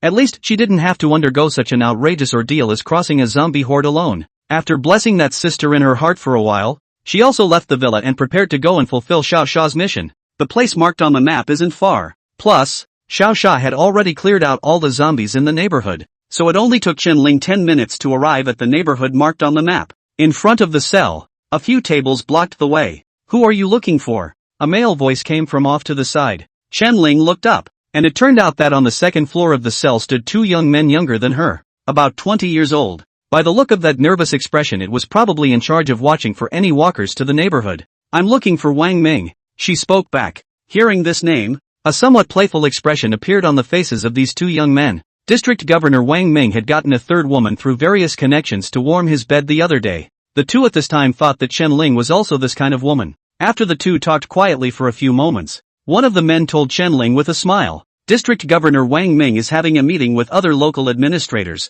so you can come back later." These words made Chen-Ling frown. "Get it straight. I was called here by Xiao Sha. Hurry up and inform," she said impatiently. "I don't care if you were introduced by Xiao Sha or Footbreak. District Governor Wang is busy right now. Hurry up." The other party's expression like a watchdog made Chen-Ling very upset, but since Wang Ming was really in a meeting, then she didn't bother waiting. After stuffing all the notes into her pockets, she turned to the walkers, ready to try out her current abilities. At this time, Wang Ming is still really communicating with the representatives of other neighborhoods. In an office on the third floor of the neighborhood, District Governor Wang, our Sunshine District accepts your conditions. As survivors of the same place, we really should join forces. We'll all be family from now on. Ha ha ha. After talking to the other side for about 2.5 hours, the two sides finally agreed to a partnership. After happily shaking hands with the other party's representative, the smile on Wang Ming's face grew even wider. Now that he had helped Xiao Fury plan out the survivors in the entire area, he waited for Xiao Fury's orders to arrive and then went to talk to them one by one. Third neighborhood. Good progress. He sighed. At this time, Wang Ming was in a really good mood, so much so that after sending that representative away, he casually asked a question with the two young men who had just come on board today. "Well, is there anything going on?" The two cackled as they stood up at his sudden shout from behind. "Take it easy. I'm just asking if there's anything going on," he said with a smile on his back. "District Minister Wang, it's you." Only after seeing that the person behind them was Wang Ming did the two drop their guard. "Everything is normal, Minister Wang." Wang Ming nodded and hummed a little song as he was preparing to go upstairs. At this moment one of them called out to him, "District Governor Wang, a good-looking woman just came over to look for you. It can't be your fourth mother-in-law, right? Good-looking woman?" Wang Ming stopped in his tracks. "You've only had one mother-in-law since the beginning. Where did you get four? What did she come to see me for?" he asked casually. At this time, Wang Ming also did not take this matter seriously. After all, more women looking for their own gossip is naturally more. "She said she was introduced to me by Xiao Fury." "District Governor Wang, you said you know people who don't help the two of us find some girlfriends." "That's right, District Governor Wang. Who is this Xiao Sha? Does he specialize in selling women?" When the two men said the name Xiao Sha, Wang Ming's heart moved fiercely. "You guys, did she say that Xiao Fury called her?" After taking a deep breath to stabilize his heartbeat, he coldly asked towards the two. At this point the two men were clearly unaware of the magnitude of the problem. Hearing Wang Ming's words, one of the men also recalled, "I saw her take 2 notes to come. I think it said Xiao Fury called her. Her people. Where?" He was just in the middle of his sentence when Wang Ming, who was gasping for air, directly grabbed him by the neck and pinned him against the wall. The other boy was outright shocked at the sight. She's gone and I called her. Come over later," the man replied brokenly. At this moment, Wang Ming's heart was furious to the extreme. Who do you think? It's not good for the two of them to rush this one who was called over by the god of murder who killed zombies through the entire city by himself. This motherfucker can't handle himself. I guess the whole neighborhood will be dead. Chapter 16, Laws of the End Times. Inside the happy neighborhood, Wang Ming dragged the two young men he had beaten to death and threw them downstairs in the neighborhood. At his shout, all 31 humans still alive in the neighborhood walked downstairs. "Everyone, something big has happened." Wang Ming's face was filled with despair at this moment. The others saw the scene and asked him what had happened. "What's the matter, old king? What did the two of them do that you gave such a beating? Speak up, old king." Wang Ming was their backbone. In the week since the end of the world, in addition to Xiao Sha being in charge of removing the zombies, Lao Wang was in charge of helping the entire neighborhood with various chores, helping kids cook, talking to widows, forming fences, whatever he could do. he did his best to do. But it is such a down-to-earth officer who is so disheveled at the moment. People have also been worried if something big has happened. The two of them, they drove away the woman Sha Fury called over. And they thought the other guy was a stand-up girl. After Wang Ming finished these two sentences word for word, almost everyone revealed a horrified expression. District Governor Wang, it's just a matter of rushing an individual. It should not be a big deal, right? A girl who was not too old was born gently. That's when her mother snapped. Slapped her straight across the face. Who is he to make you even hit your daughter? The paroxysm of pain in her face made her roar. At this point her mother had spoken before the others had spoken indifferently. He's a hero who cleared an entire neighborhood of monsters by himself. He is the flying, all-powerful god of war. He's the man that all those monsters stumble across and have to be smashed even in his ashes. Without him, more than half the people in our neighborhood would be dead. It was only after hearing these people's explanations that the girls finally realized that Xiao Xia was the name of that god of kill. That's why they're so scared. Xiao Fury was notorious for holding grudges and having venomous methods. The last time the little kid in the next neighborhood cursed him out, he was found the next day hanging from a tree too cool to handle. Now, well, the people in their neighborhood are treating this ruthless woman like a stand-up girl, not to mention driving others away. If this Xiao Xia knows about it, presumably their bodies, and possibly their ashes, would have to be laid out neatly in front of the neighborhood. At this moment, everyone was silent. No one has dared to suggest any one reasonable approach. After all, no one dared to bet on whether or not Xiao Fury would relocate his anger to all of them. Wang Ming, is Wang Ming there? Just as everyone was thinking nervously, Chen Ling's voice was like a voice of salvation, waking them up. Hearing this call, Wang Ming hurriedly stood up and pushed his way through the crowd in a panic. I'm Wang Ming. You wait. I'll open the door for you right away. Seeing the other party holding the note, Wang Ming hurriedly ran to the entrance of the neighborhood and desperately threw those clutter away. You quickly come in. He wiped the sweat from his face and said to Chen Ling with a smile. Originally he thought his death was imminent. I didn't expect Chen Ling to come back. So that means there is still a chance for everything to turn around. Although she couldn't see why Wang Ming was so nervous, Chen Ling still walked in. I came to see you this morning, but you were busy then. Are you okay? What are you guys doing? Just after saying this, Chen Ling, who had walked in, realized that a large number of people were standing in front of her, each with a bizarre expression. Wang Ming knew that if he didn't say anything now, he probably wouldn't have a chance later. So he took advantage of the fact that Chen Ling was looking at those neighbors of his and hurriedly signaled with his eyes for them to drag out those two dead dogs. In no time, Chen Ling saw them pull up the two young men whose faces were swollen like pig heads. The two of them just humiliated you. I've already beaten the two of them into a pig's head. How do you think this should be handled? Wang Ming explained in a panic at the side. Oh, the two of them are humiliating me? Chen Ling instantly became interested. But when she heard that the other party even thought that she was a street girl, that face was instantly turned sinister. No wonder these people are so flustered. Don't look at it as a small thing. But if Xiao Xia knew about it, he would definitely hang both of their heads in front of the cell. Of course, this was just the most tragic death Chen Ling could think of. Xiao Fury's methods would definitely be worse than that. Maybe, the whole neighborhood has to be implicated. Looking at the people in these neighborhoods who were looking at themselves with supplicating expressions, Chen Ling knew that she had to make a move. Blame it on your mouths. She sighed. 2 swishes of cold light flashed. Younger children were immediately covered by their parents. This thing is over. This is what Xiao Fury gave you. Remember to finish it properly. After placing the note in Wang Ming's hands, Chen Ling returned to the villa like this. To her surprise, it was probably from killing too many walkers. After disposing of those two just now, there was not a single ripple in her heart. It's not that they both deserve to die or not. It's just that Chen Ling and those neighbors know it. You can't talk about strong people without strength. Even if she is just a woman beside Xiao Fury. Nor are these people to be insulted lightly. This side of things just ended. On the other side of the table, Xiao Xia finally discovered a hint of the blood-sucking mosquito. After wandering around the city and not finding Tang Muching, he assumed that the other party hadn't come at all. After a sigh and a word of regret,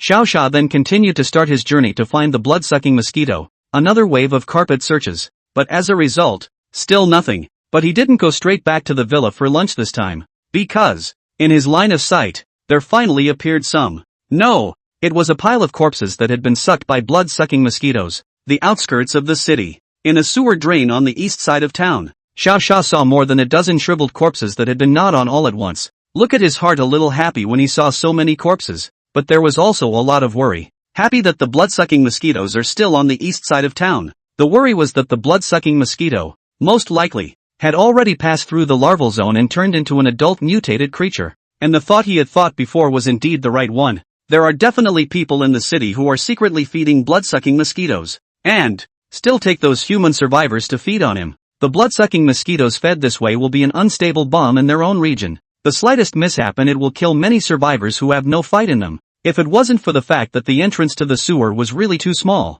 Xiao Xiao would have wanted to go in and find out what was going on. Looking at the dark, deep, sewage-flowing sewer outlet, his eyes revealed an overwhelming determination. I will absolutely find you. Chapter 17, Finally Found You. East of the city, Black Dragon Nightclub. The black rain had come out of nowhere earlier, causing Lin Biao's men to lose nearly half of their men. Even Ah Quan's good brother, Ah Bao, was killed by a zombie raid. Did you get all the humans and crystals today? Lin Biao, sitting in the nightclub conference room, roared. Ever since he learned that the contents of the monster's head could be absorbed, he had caused his men to go around and collect crystals for him. The humans, on the other hand, were there to feed his pets. Big brother, we couldn't find any fallen humans recently. Ah Cohen came up and reported. But the Crystal Core brothers did manage to get 3. After receiving the 3 crystal cores, Lin Biao directly gave Ah Cohen a kick. Waste. Keep going if you can't find it. Ah Cohen was kicked and flew straight out, smashing down a number of chairs,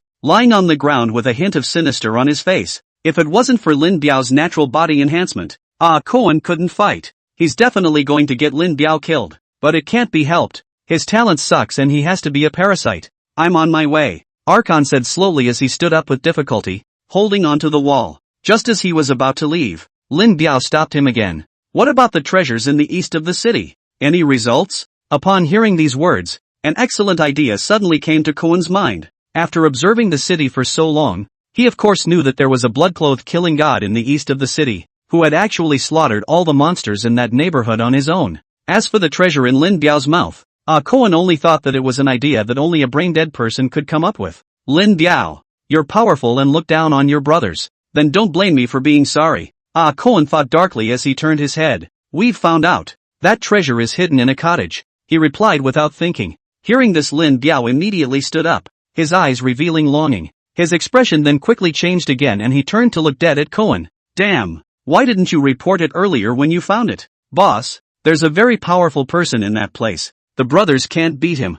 Cohen pretended to scream in pain. If he's any good, he can't fight more than 50 of us? Call up the brothers, take my precious pets with you, and get going now. Under Lin Biao's orders, even though they knew that Xiao Xiao would absolutely kill all of them, they didn't dare to say a word more. After the personnel were all assembled, Lin Biao opened up a secret room in one of their nightclubs. The only sounds in the dark, impossibly dark chamber were a hint of gnawing in and the sound of wings flapping echoing around them. Baby, come hunt with me. There will be plenty of your favorite food over there. Lin Biao closed his eyes and began to communicate with his pet. It was his second gift, psychic communication. It is because of this gift that he is able to give his pets the best environment and food. There were even many flowers and perfumes around it, just to prevent Xiao Xiao from smelling it. With a buzzing sound, a huge figure slowly walked out from the secret room. It was a nearly 1 meter tall, praying mantis-like creature with sharp spikes all over its body and sharp mouthparts on its head. Blood-sucking mosquitoes. That's right. The blood-sucking mosquitoes that Xiao Fury has been pursuing so hard have been kept by Lin Biao.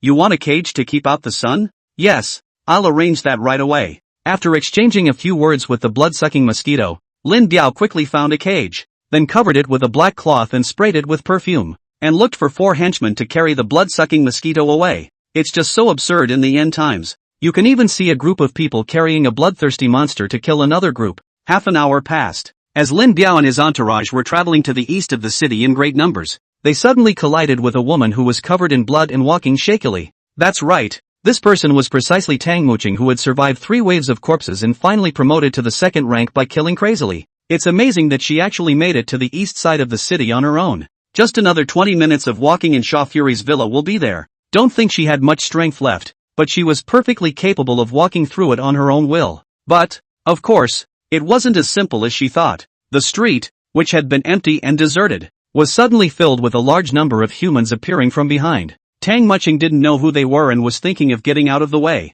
What she didn't realize was that the caged blood-sucking mosquito smelled that she was now a second-order human, and still at her most vulnerable moment. As long as it ate Tang Muching, it would definitely allow it to advance to a 3rd-ranked creature and complete an even more powerful evolution. The blood-sucking mosquito hurriedly told Lin Biao with his consciousness that he must capture the woman across the street alive. You want to eat that woman? Good. Lin Biao knew that the blood-sucking mosquito's battle power was very strong, so what it asked for Lin Biao naturally had to fulfill. After promising the blood-sucking mosquito, Lin Biao immediately told the people in front of him to capture Tang Muqing alive. However, even a bloodied second order was not something that their group of first-order humans could mess with. As the 4 men henchmen mobbed over and began to use their talents, Tang Muqing just chopped and stomped her foot, and the 2 spikes directly pierced through and killed 2 of her men. The remaining 2 used their talents to attack remotely, but they were still fended off by Tang Muqing's newly acquired earth shield. Don't mess with me, or no one will be happy, she said as she turned to look at them with a cold expression.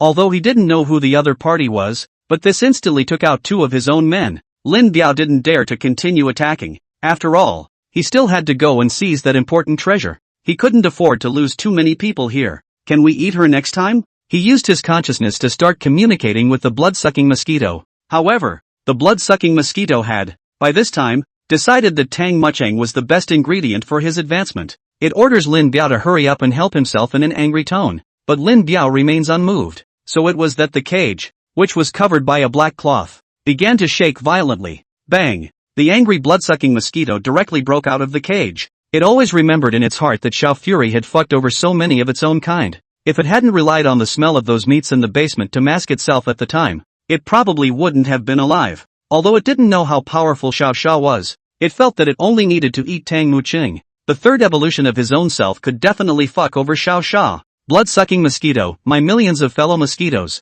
I'm about to help you get your revenge. With that, it took off quickly with its razor-sharp wings, transforming into a residual shadow that rushed directly towards Tang Muqing. What it doesn't know at this point is this. Just a moment after he had broken out of the cage himself, the man in some villa, who was eating grilled pork chops, had smelled a familiar odor. Blood-sucking mosquitoes. You fucking finally showed up. I'll see if you die this time. When the familiar flavor reappeared, Xiao Xia directly put down the pork chop and rose up in the air. That speed was simply faster than a supersonic airplane, arriving at the location of the blood-sucking mosquito in an instant. Chapter 18, The Strike, Through the Stars. Originally, Lin Biao was unwilling to waste time with Tang Muqing, but seeing his pet so grumpy, he had no choice but to yell, Kuan, ah fan, you two take someone to assist it. The 2 who received the order were about to start moving while the blood-sucking mosquitoes had already begun their attack. It rose up into the air and swooped down at an extremely fast speed, attempting to run Tang Muqing through with its sharp mouthparts. Boom! With no time to react, this wave of attacks hit Tang Muqing hard and broke the last working earth shield on her. The huge impact directly knocked Tang Muqing, who had already expended all her strength, out. I'm sorry, I still haven't completed the test. Flying in the air, Tang Muqing fought with the last consciousness that existed. She didn't expect that she would end up dying in a joint attack by humans and monsters, having been knocked over 10 meters by this monster. I guess I'll die if I fall. Before she was about to hit the ground and her body dug into the pile of rubble in front of her, Tang Muqing closed her eyes in despair. Just then, a strong arm suddenly appeared and steadily caught her before she fell to the ground. I'm satisfied with your performance. This test, you pass. A voice rang in his ears nonchalantly. Hearing this voice, Tang Muqing opened her eyes. The evil, blood-cloaked man miraculously appeared. Xiao Xia, surprisingly, caught her steadily before she fell to her death. Me, she struggled to speak. At that moment, Xiao Xia signaled her to keep quiet and just let him handle it. Tang Muqing nodded with her weak body. Next, Xiao Xia placed her safely on the ground, and then began to turn around and look at the blacked-out 50 or so people. Oh, and the blood-sucking mosquito in the sky. As Xiao Xia turned around like this, the scene suddenly fell silent. Even the blood-sucking mosquitoes that were incomparably majestic just now, as if they could not be fucked by anyone, did not dare to make too many moves. Blood-sucking mosquito, isn't it just a kid who can fly? What are you afraid of? The unknown Lin Biao roared. The blood-sucking mosquito was already very afraid of Xiao Xia, and when Lin Biao roared at it like that, it flared up. Blood-sucking mosquito, if I can't do Xiao Xia, I can't do you? It pretended to fly back to Lin Biao, taking advantage of his moment of anger. In reality, when Lin Biao wasn't paying attention, he directly accelerated and instantly showed Lin Biao a penetrating hand with his own mouthpiece. You fucking, Lin Biao, who was,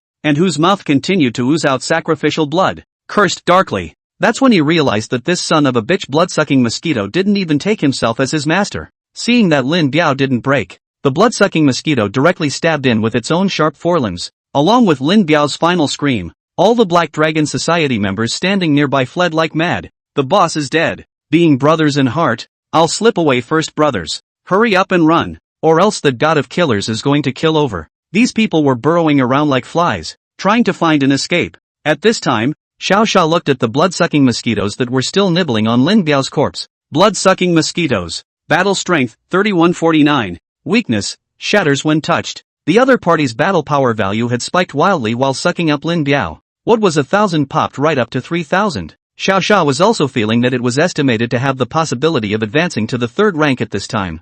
3rd order. That's a 3rd order crystal core. You have to let it evolve before you kill it so that the gain can be maximized. Let you live for a few minutes while I clean up these minions, he thought darkly. After looking at Tang mooching behind him and making sure that the other party was breathing steadily, Xiao Xia began to move. How could they possibly escape in the presence of flying? 100-fold sniffers. Take off. Punch up. Pop up. Within 5 minutes, there were already a number of bodies lying around. Xiao Xia counted and made sure that they were all extinguished before turning his gaze to look at the blood-sucking mosquitoes that were constantly growing in size. The bloodthirsty feather has successfully absorbed the essence blood of 56 first-order humans, increasing the upgrade progress by 62%, currently 78.5%. The Lord of Killing didn't trigger, but this feather of his own upgraded quite quickly. I guess it won't take long to upgrade. Upgraded feathers will have new effects. However, right now, Xiao Xia had to get rid of this long-damned blood-sucking mosquito in front of him first. Blood-sucking mosquitoes. Battle strength, 9,155. Weakness, stronger hash that still breaks at the touch. The opponent's battle value continued to soar, finally stabilizing at the 9,000 node. This was the equivalent of 5 times the battle power value only available to the 2nd rank. A genuine 3rd rank mutant creature. If Xiao Xia hadn't absorbed some crystal cores before, it would have been a bit difficult to deal with. But now he's a 30,000 hitter in battle. One could only say that the opposite party was doomed to die the moment they were doused with gasoline by Xiao Fury. Prepare to die if you've finished sucking blood. Xiao Xia opened his mouth and reminded. These words caused the lurid creature, whose size had skyrocketed to 2 meters, to fly up from Lin Biao's body. It stared at Xiao Xia with its own compound eyes in death, as if today was the other party's time to die. It has worked hard to survive, to suck blood, to evolve, just so that today, it can avenge the deaths of its own kind. Damn humans, take it from the mosquitoes. The blood-sucking mosquito used the most powerful force in this life to pounce directly in Xiao Xia's direction. In flight it also starts firing its newly acquired poison needle skill. Even though most of the poison needles were unable to penetrate Xiao Xia's defense, it still defiantly swooped down towards Xiao Xia. Suffer death. Man. Snap. The blood-sucking mosquito's bravado came to an abrupt end. Just as its spikes were about to reach Xiao Xia's face, the other party just extended 2 slaps. It snapped and blew its head right off like a mosquito. The 3rd-order blood-sucking mosquito had finally obtained the most normal death for it as a mosquito, being swatted to death by Xiao Fury. You don't want to be a good mosquito. You have to mutate. Xiao Xia shook his head and took the crystal core, then kicked its corpse out. Successfully killed the 3rd-order creature blood-sucking mosquito. The Lord of Killing triggers. Obtaining the special ability, Night Vision. The bloodthirsty feather has absorbed the essence blood of a 3rd-order creature, and the upgrade progress has increased by 36%. Evolution value is full. Blood-eating feather is evolving. This wave is really a bumper crop. Not only did he succeed in obtaining a 3rd-order crystal core, but he even unexpectedly gained a new ability.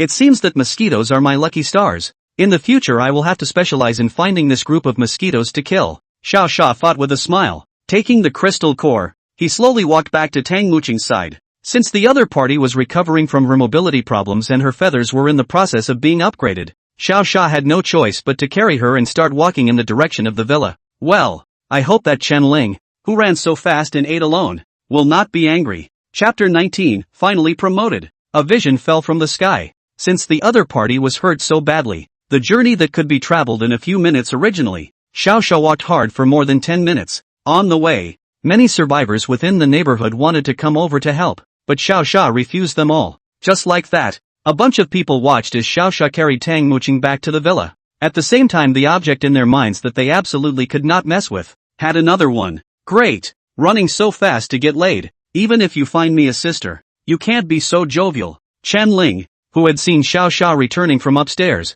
had some grievances in her heart. She doesn't refute Shawshank's expansion of the team, but she doesn't want to be left out in the cold by Shawshank herself. Today, for example, he flew off at the drop of a hat, leaving her with a little something in her heart. But these things, naturally, cannot be shown. is this my new sister? She pretended to be fine and smiled as she picked up tangmuching. With the power of the second order, hugging a girl was pure and simple. Xiao Xia was keenly aware of a hint of far-fetchedness in the other party's smile. Well, you go help her change and then have her sleep in room 2 on the 3rd floor. When you're done, come down and find me. I have something to say. Good. After briefly waiting downstairs for a while, Chenling bounced down as usual. What's wrong? She asked as she sat down next to Shan Fury. Usually she sat directly on Xiao Xia's lap, but today she even dared to deliberately pull away. Xiao Xia smiled and backhandedly grabbed her hand, directly affixing it to Chenling's body. You, what are you doing? Chenling instantly blushed, and her tone turned gentle. That's when she saw Shan Fury reaching down her body, thinking the other woman was going to play something wild today. With a little anticipation in her mind, she quietly closed her eyes. But what he didn't expect was that Xiao Xia had only briefly explored somewhere before walking away. Realizing that Xiao Xia was ready to stand up, Chenling opened her teeth and claws and hurriedly hugged him. She's only just arrived and you don't like people anymore. No, I was just about to explain to you why I was walking so fast. Xiao Xia tried to break Chenling's hand, but he didn't expect that this girl would not let go like a small child. Then explain yourself. Mouthfuls alone may not be very persuasive. Xiao Xia then took out the blood-sucking mosquito's crystal core from his infinite backpack. When this purple prismatic crystal appeared, Chenling's gaze was instantly drawn to it. What is it? She asked, speaking in surprise. That's the mosquito that fell. That's what I smelled to kill it. As for Tangmuching, she just happened to be attacked by that mosquito, so I brought her back together. Chenling looked at the crystal core dead on, and was silent for a while. About a few minutes later, she muttered up behind Xiao Xia's back. I thought you liked the new and the old. Start and stop, and like the tight. Hey, hey, hey, hey, it's not that outrageous, is it? Xiao Xia hurriedly interrupted her dangerous statement. Except for the last one, which was right. The others were not Xiao Xia's style at all. There just is. Who told you to leave without saying a word? Chenling said and even hammered Xiao Xia a few times with her fist painlessly. I'll be sure to tell you in advance before the next operation. So that's always good. That's more like it. In the end, Chenling was just a little jealous. And after Xiao Xia said that she understood, her heart was much more comfortable. She herself knew that no one could stop Xiao Xia if he wanted to find a woman. That little thought just now was just a woman's cunning mind. So what is this thing for? Chenling, who had returned to normal, sat down on Xiao Xia and played with the piece of third-order crystal core. Chant for me to use to advance to the second rank. Xiao Xia said frankly. These words caused Chenling to freeze, and the movements in her hands stopped. You're only at the first rank? She looked at Xiao Xia with incomparable shock. It can't be. Xiao Fury had killed all the third-order creatures, and even flew into the sky and into the ground omnipotently. Such a powerful ability. But it's only the first rank? Haven't I always been at the first rank? Xiao Xia replied helplessly. That's not right. How could you kill a third-ranked blood-sucking mosquito at the first rank? That's impossible. Chenling's face still looked incredulous. Xiao Xia gently placed her on the ground and then received the third-order crystal core. Under Chenling's dumbfounded expression, he slowly said, I'll promote you now, and watch my perimeter for me. Immediately after that, he held the crystal core and turned it on to absorb it. As the energy within the crystal core was gradually absorbed, Xiao Xia's battle power value began to rapidly soar up. It went from 30,000 straight through to the 100,000 mark. Just as Xiao Xia succeeded in advancing to the second rank, a huge light blanket emerged from his body and rushed directly into the sky. Subsequently, the entire sky converged with dark clouds and turned incomparably dark. Before the survivors could understand what was happening, a huge silhouette suddenly appeared in the sky. He was cloaked in hair, but he exuded an aura of the distant past. Perhaps the darkness was overwhelming him, so he took an axe out of the darkness, followed by a staged chop into the dark sky. Only a boom was heard, as sound, so the darkness was split apart by this powerful axe. The cloud-strewn sky instantly turned clear. Jesus, who's that? Is he an ancient great power of our humans? Why is it so powerful? Mommy look, it's Pangu. Pangu who opened up the sky and the earth. What Pangu? Don't you read too many legend stories? That must be a mysterious human powerhouse. Countless survivors in H-City were shocked by the scene that appeared in Tianlong. Yet no one expected such a startling scene. Surprisingly, it was only triggered by someone's promotion to the second rank. The darkness had dispersed, but Chenling's heart was never able to calm down. What kind of power was hidden in this ordinary man in front of me? However, even if Xiao Xia turned out to be as powerful as he was, he himself would try his best to catch up with him. Never let another woman take advantage of the situation. Chenling secretly made up her mind for herself. At this time, Xiao Xia also finally opened his golden eyes. He just happened to see Chen Ling standing stupidly by his side, so he asked without thinking. Nothing major happened, did it? No problem? That's a big problem, brother. You're only advancing to the second rank, and you've almost shocked the world. That's what Chen Ling thought, but what she actually said was, no. It just lit up a little bit of light, followed by a shadowy figure of a giant splitting heaven and earth in the sky.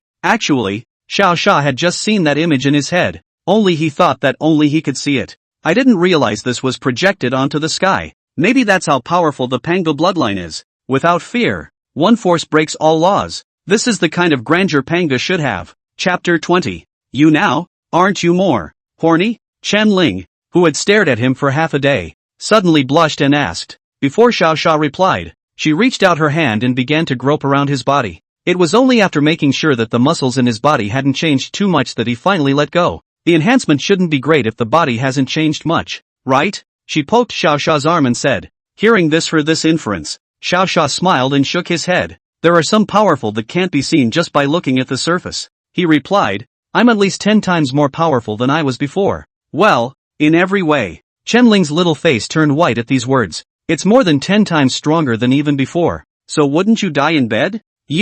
Well, you'll have to tread lightly from now on, she warned worriedly. Xiao Sha didn't have much to answer to this because Chen Ling was very wild when she was exercising. How wild is it? The kind where people are dizzy and their bodies are still moving. The other party is powerful and pneumatic, indicating that it is not yet satisfied. Then Xiao Sha must continue. So every time she gets screwed over. It's not all Xiao Sha's fault. If you have time to talk about this, why don't you go see if your sisters are awake? Xiao Sha reminded as he pinched her face. Chen Ling hurriedly broke Xiao Sha's hand, and then let out an "oh." However, as soon as she turned her head, she saw Tang Muqing standing behind her looking at the two of them with a natural and knowing look. The scene lived a little awkwardly for a moment. I'm awake, she spoke slowly. Xiao Sha turned his head, and Tang Muqing's current battle power quickly appeared in his eyes. Tang Muqing, battle strength, 2045. Weakness, the opponent won't last a round in front of you. Although the battle power value was now 2045, it was on a small rise, almost like a 10 battle power increase in 10 seconds.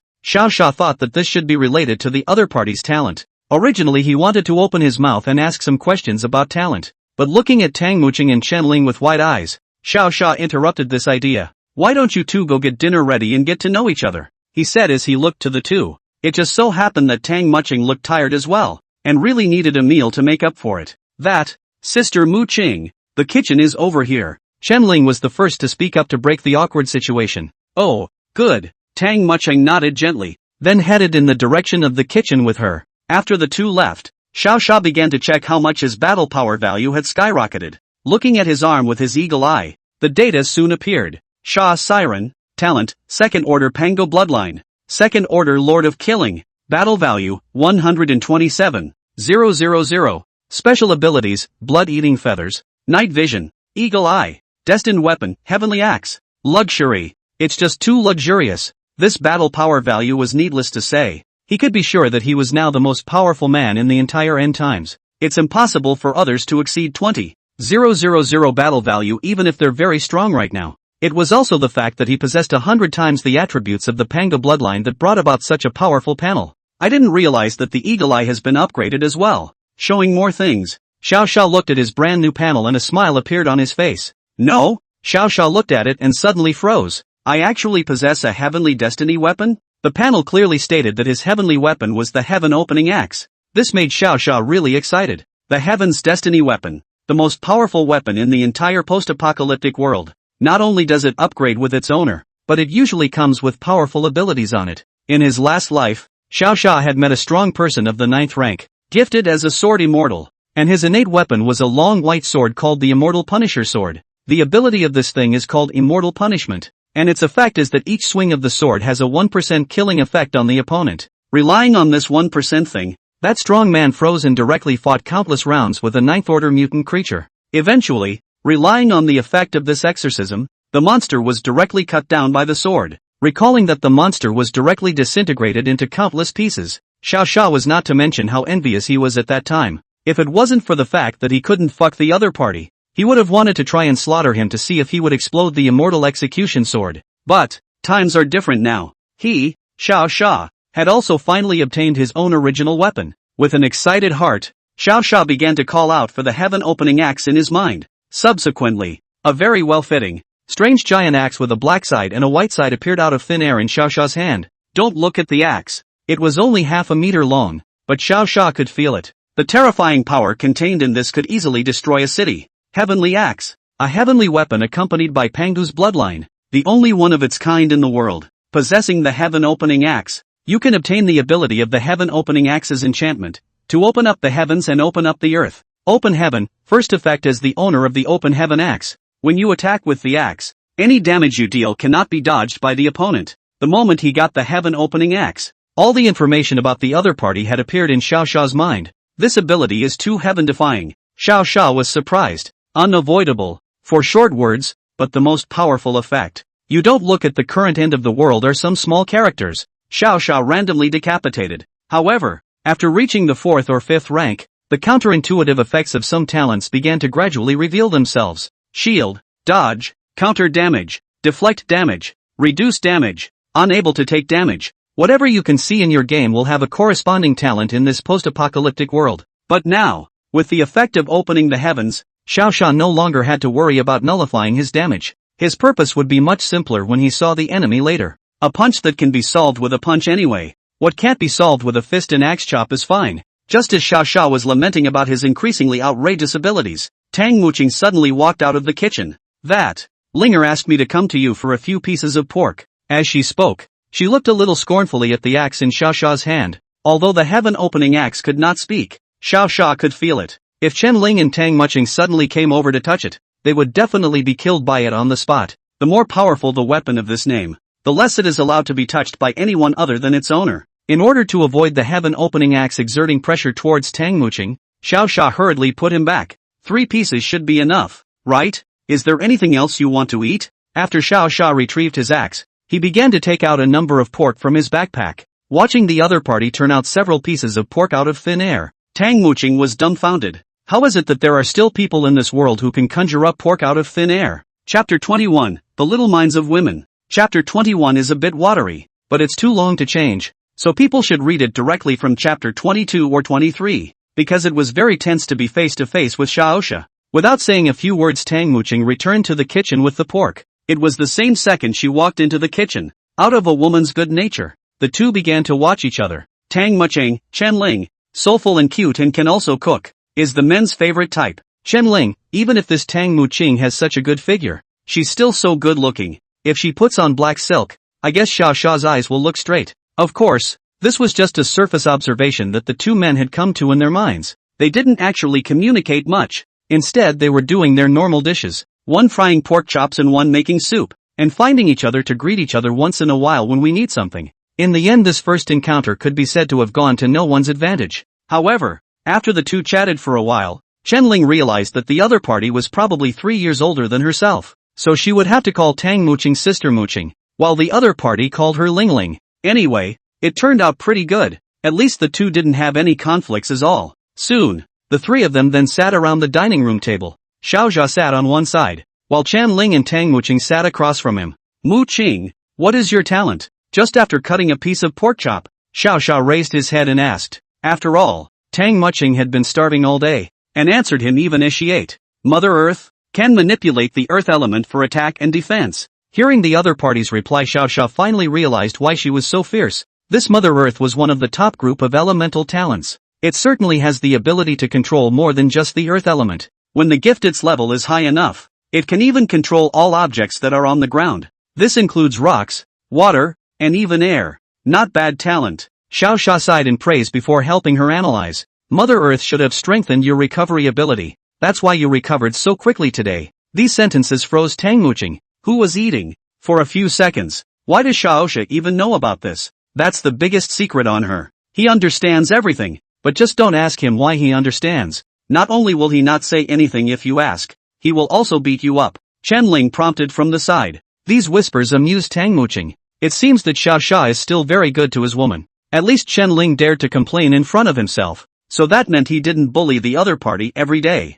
I know that Spirit's talent is that of an illusionist, so what about your talent? Tang Muqing finally managed to ask this question that had been troubling her for a long time. When this was asked, the corner of Xiao Sha's mouth directly arced up. Invincible. My talent is invincibility, Xiao Xia replied confidently. It wasn't that Xiao Xia wanted to hide it from the other party, but his current state was truly invincible. How can an invincible person not even find a mosquito? Chen Ling said playfully from the side. These words caused Xiao Xia's eyes to darken. Who knew that Lin Biao also sprayed this thing with so much perfume? Otherwise, Xiao Xia would have smelled that odor on it long ago. I'm just invincible when I fight. I can't do anything when the opposite side hides, Xiao Xia retorted.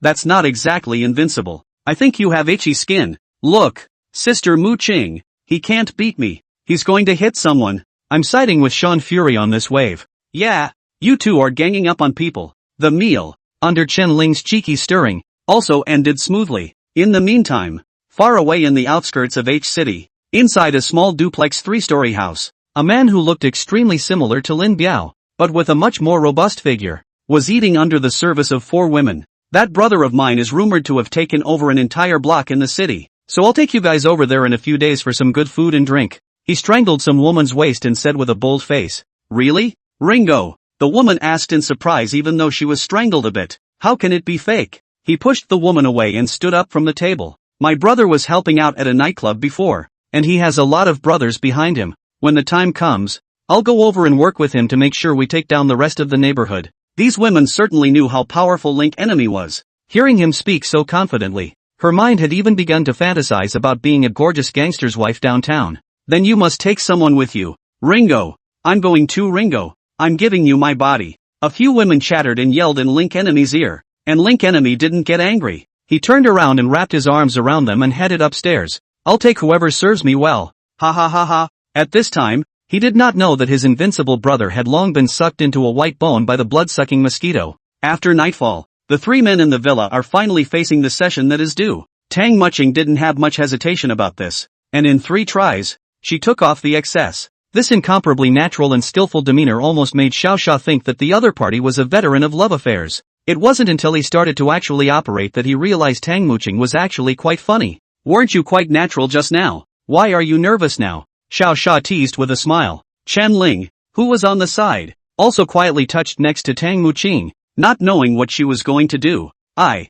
did read quite a bit about it, but I haven't tried it, either. She broke off, covering her face. Tang Muching had been a strong woman for so many years, and for the first time, she felt so nervous. It must be Zhao's messing around causing Sister Muqing to get nervous. I'll help you. Chen Ling's move was undoubtedly the beginning of a great battle. It didn't take long for a giggling noise to come out of the villa. The sound continued into the night until a few hisses came from the street not far away. Only then did Xiao Xia finally put on his clothes and leave the room. Since Tang Muching was tired and fell straight to sleep, he quietly walked to the kitchen and snuck in another snack. When he was half full and was about to go back to his room to sleep, habitually opening Eagle Eye to check his status, he noticed something odd. Why did both of their attributes go up? Xiao Xia queried. He could be sure that both men's attributes were around 2,000 by the time they finished dinner in the afternoon. But now, Chen Ling, 3,685, Tang Muching, 3,866. The two of them had actually gone up by about half of their battle power value at the same time, which was a very rare situation. Hardly? This bloodline has other functions? No. Pangu isn't Nuwa, so how could it have such a strange function? After pondering for half a day and not coming to a conclusion, Xiao Xia planned to wait until tomorrow to ask the two again. Chapter 22 The Xingdong Domination Program. The next day, Xiao Xia was the first to wake up from his nap. What he couldn't figure out dead last night, he woke up and figured out. Feeling the changes within his body, he finally realized what was going on. Previously, he had used the crystal core of the blood-sucking tattoo to promote to the 2nd rank, and the energy of the 3rd order far exceeded the energy he needed to advance. When the 2nd stage promotion was complete, this excess energy was left in the body, and this excess bloodline power would be channeled into the others as he touched them. That's a good thing. After all, one's future promotions were expected to become increasingly difficult and overloaded. From time to time, if he could touch their little hands to share some energy and make them stronger, then Xiao Xia would naturally be very satisfied. Looking at Tang Muching who was still asleep, Shawshank wrote a few words on a slip of paper. Repair the backyard after dinner. Ling Ling, you help Muqing together then. Dig a swimming pool out in the backyard. I'll be back this afternoon to inspect it. And there's a penalty if you don't get it right. After putting down the note and leaving 2 hickeys on their faces, Xiao Xia went out. His goal today was simple, to go to Wang Ming to check on the progress of the mission. Previously, he had already made Wang Ming his spokesperson. responsible for receiving all the survivors in the eastern part of the city. Some may not understand why this group was accepted. One is to make it easier to manage and not let their infighting get to them. The second was so that he would have someone to protect his villa when he went out to look for treasures elsewhere. And 3, it's so they can be united in the event of a monster attack. You know that these survivors can be talented, to better utilize themselves. Just need someone to run them. This person could be anyone, but Xiao Fury chose to let Wang Ming, who was very good at management in his previous life, be the person. With him, he would just have to be a backdrop behind the scenes, and a smart guy like Wang Ming would take care of the management side of things.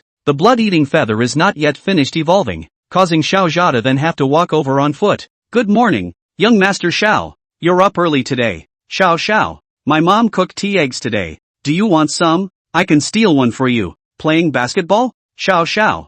I've been practicing for 2.5 years. I'm guaranteed to be great at the ball. Many residents who knew him on the road were greeting him. Behind his back though the guys call him the god of murder, the devil sent from hell. But when they actually met, these people would call him Xiao to show their respect for him. After all, without Xiao Fury, it was expected that the entire neighborhood would be full of monsters and no one would be able to go out. Xiao Fury was quite fond of this nickname as he walked and chatted with these people he encountered. In no time, he arrived in front of this happy neighborhood where Wang Ming lived. Ever since the last lesson happened, Wang Ming held a meeting so that everyone could never mess up again. This has led to people in their neighborhood subconsciously asking questions whenever they see a stranger. Did you get called by Xiao Fury? No sooner had he stepped into the doorway of the neighborhood than 2 young men asked him about it. Xiao thought to himself that he flew in the sky every day, so it was normal for others to not recognize him as they could not see his face. I am Xiao. He smiled and looked at the two. Where does Wang Ming live? Oh, you are not Xiao Fury called.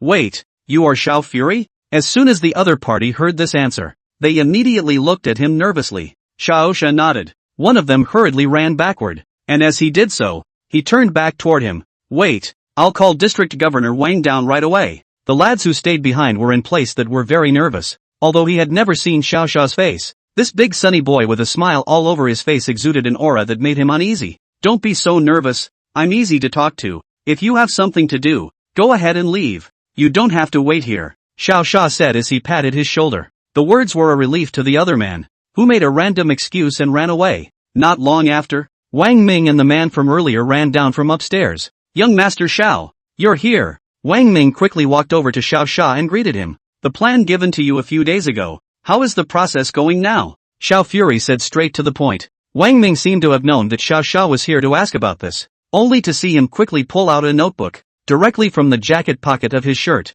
Within a few pages, he began to report back. Currently 326 survivors have been received, 153 combat gifted and 183 non-combat gifted, covering 7 neighborhoods. There are 4 remaining neighborhoods that have no intention of being under your control at this time. There are also 3 small groups of 10 people in size that have made it clear that they will not be joining. Wang Ming, who had finished his report, waited for Xiao's reply. Seeing that the other party kept smiling and did not say anything, Wang Ming even thought that he was going to angrily scold himself. Good job. Xiao's praise came out of nowhere. Wang Ming was about to respond happily, but the next second the other party's tone turned serious. But there's one very important issue you didn't get right. Someone who makes it clear that they are not joining is not a resident of the east side of our city. How can you allow such people to stay in this area? Wang Ming's cold sweat ran down his face when he heard this. Although Xiao was just standing plainly, he felt an incomparably powerful sense of oppression. It was a thrilling feeling that a single movement of his body could get him killed. I think they're still. He was trying to explain with his head down. At this time, Xiao directly interrupted him coldly. In the end times, you pity them, you give them a chance, but will they give you a chance? He doesn't even think of you as one of his own. What are you pitying him for? You're going to wait until he stabs someone else, or stabs you, before you regret it, aren't you? This roar from Xiao made all of Wang Ming's previous hesitation vanish. Yeah, the other side doesn't treat him as one of their own, so what's the point of keeping him? Just kick him out or kill him. You're a smart man, and it's not the sort of thing I'd like to have to teach you again. Go and inform them one last time today. Either leave the east side of the city or die in it. The pressure on Wang Ming's body instantly disappeared after Xiao finished saying this. Yes Xiao, keep your teachings in mind. Wang Ming felt that he had done everything perfectly though, but these few words that Xiao had just said made him realize one thing. This is the end times, not the original world. In a post-apocalyptic world, everyone has the ability to kill, but anyone who wasn't one of his own, then he did have to kick them out or kill them for safety. By tomorrow, sort out the hard ones and put them in the villa mailbox and I'll sort them out. Xiao Xia left after saying this. Wang Ming nodded gently in the direction he had left. Only when his figure finally disappeared did he look in the direction of a neighborhood, revealing a sinister expression. Damn it, toast to the end of the day. I'll bring my men to destroy all of you today. Chapter 23, this is what we call a post-apocalyptic world. Under a wave of instructions from Xiao Xia, after eating in the morning, Wang Ming took his own group of people with high combat power and started the cleanup tour of the east side of the city with great vigor. At their first stop, they arrived in front of a two-story department store supermarket. Listen upstairs. I'll give you one last chance. Get out or die here. He shouted towards the building with a serious expression. The window, which was covered with various advertisements, opened at one corner and a head poked out of it. Are you pretending to be your mom with me? You can still kill me, can't you? This is my home and no one can kick me out. The person inside was also quite grumpy and slammed the window with a bang after a few angry curses.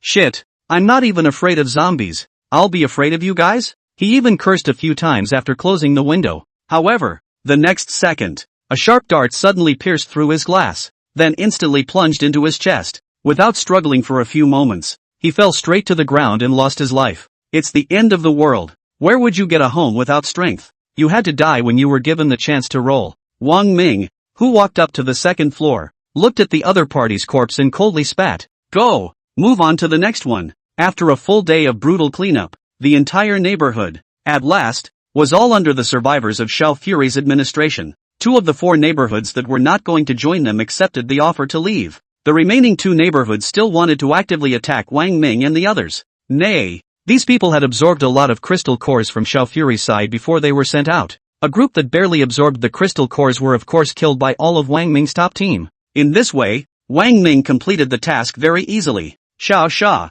who had been secretly following them nearby, also finally revealed an expression of approval. Such a means to convince the people. He nodded and smiled. After Wang Ming's group returned, Xiao Xia was in no hurry to leave, because just now, he clearly saw that among the 2 neighborhoods that were evacuated, the leader of one of the neighborhoods was none other than the 3rd strongest person in H City at that time, Crazy Shark Chen Feng. He was notorious for having an axe to grind, especially those who were targeted by him were almost always killed by his sneak attack. His gift is the Mad Shark, which allows him to identify someone as prey. When he kills this prey, he gains some attributes from the prey. How can I put it? This thing is just like the mantis and poodle in the previous world lol. It doesn't look like anything awesome, but as long as he hunts the right amount, the attributes he acquires will increase dramatically. When he was able to rank 3rd in H City, it was precisely because his attributes were super high. His body was very resistant and his attacks were brutal. So why is Xiao Fury 2nd? Because Xiao Xia's attributes were higher than his and he could fly.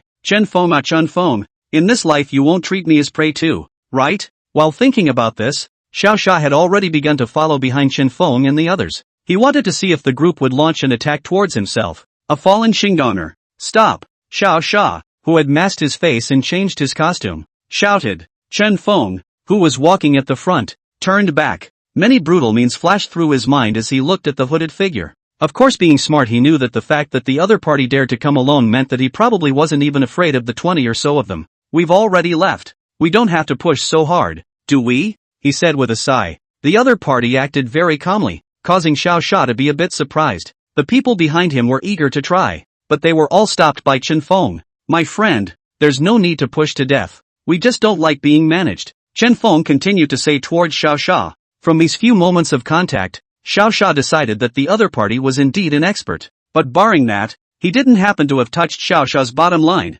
so he didn't really have a reason to kill the other party. Sean Fury called to go, and people went away. Sean Fury called for a stop, and people stopped. 1 didn't resist and 2 didn't mess up. Such a person, Xiao Xia naturally wouldn't kill. You guys go. After thinking for 2.5 seconds, Xiao Xia turned around and walked back, but despite the fact that he was walking very, very slowly, the other side still left as a group, with no intention of attacking him at all. When he turned around again, the 20 or so people on the other side had already disappeared from sight. At this time it was already dusk, and Xiao Xia also knew that the probability of their group not surviving a few, because I killed all the monsters. You guys think it's safe out there? When you get out, you'll understand why it's called the end times now. If you don't want to obey Xiao Xia's management, then you will have to face the endless corpses in the wilderness, as well as those horrible, bizarre mutated creatures. Just a few of these people who just came out of the neighborhood environment, and it's pretty much the best thing that could have happened to them to stay alive. Things developed exactly as Xiao Fury thought they would.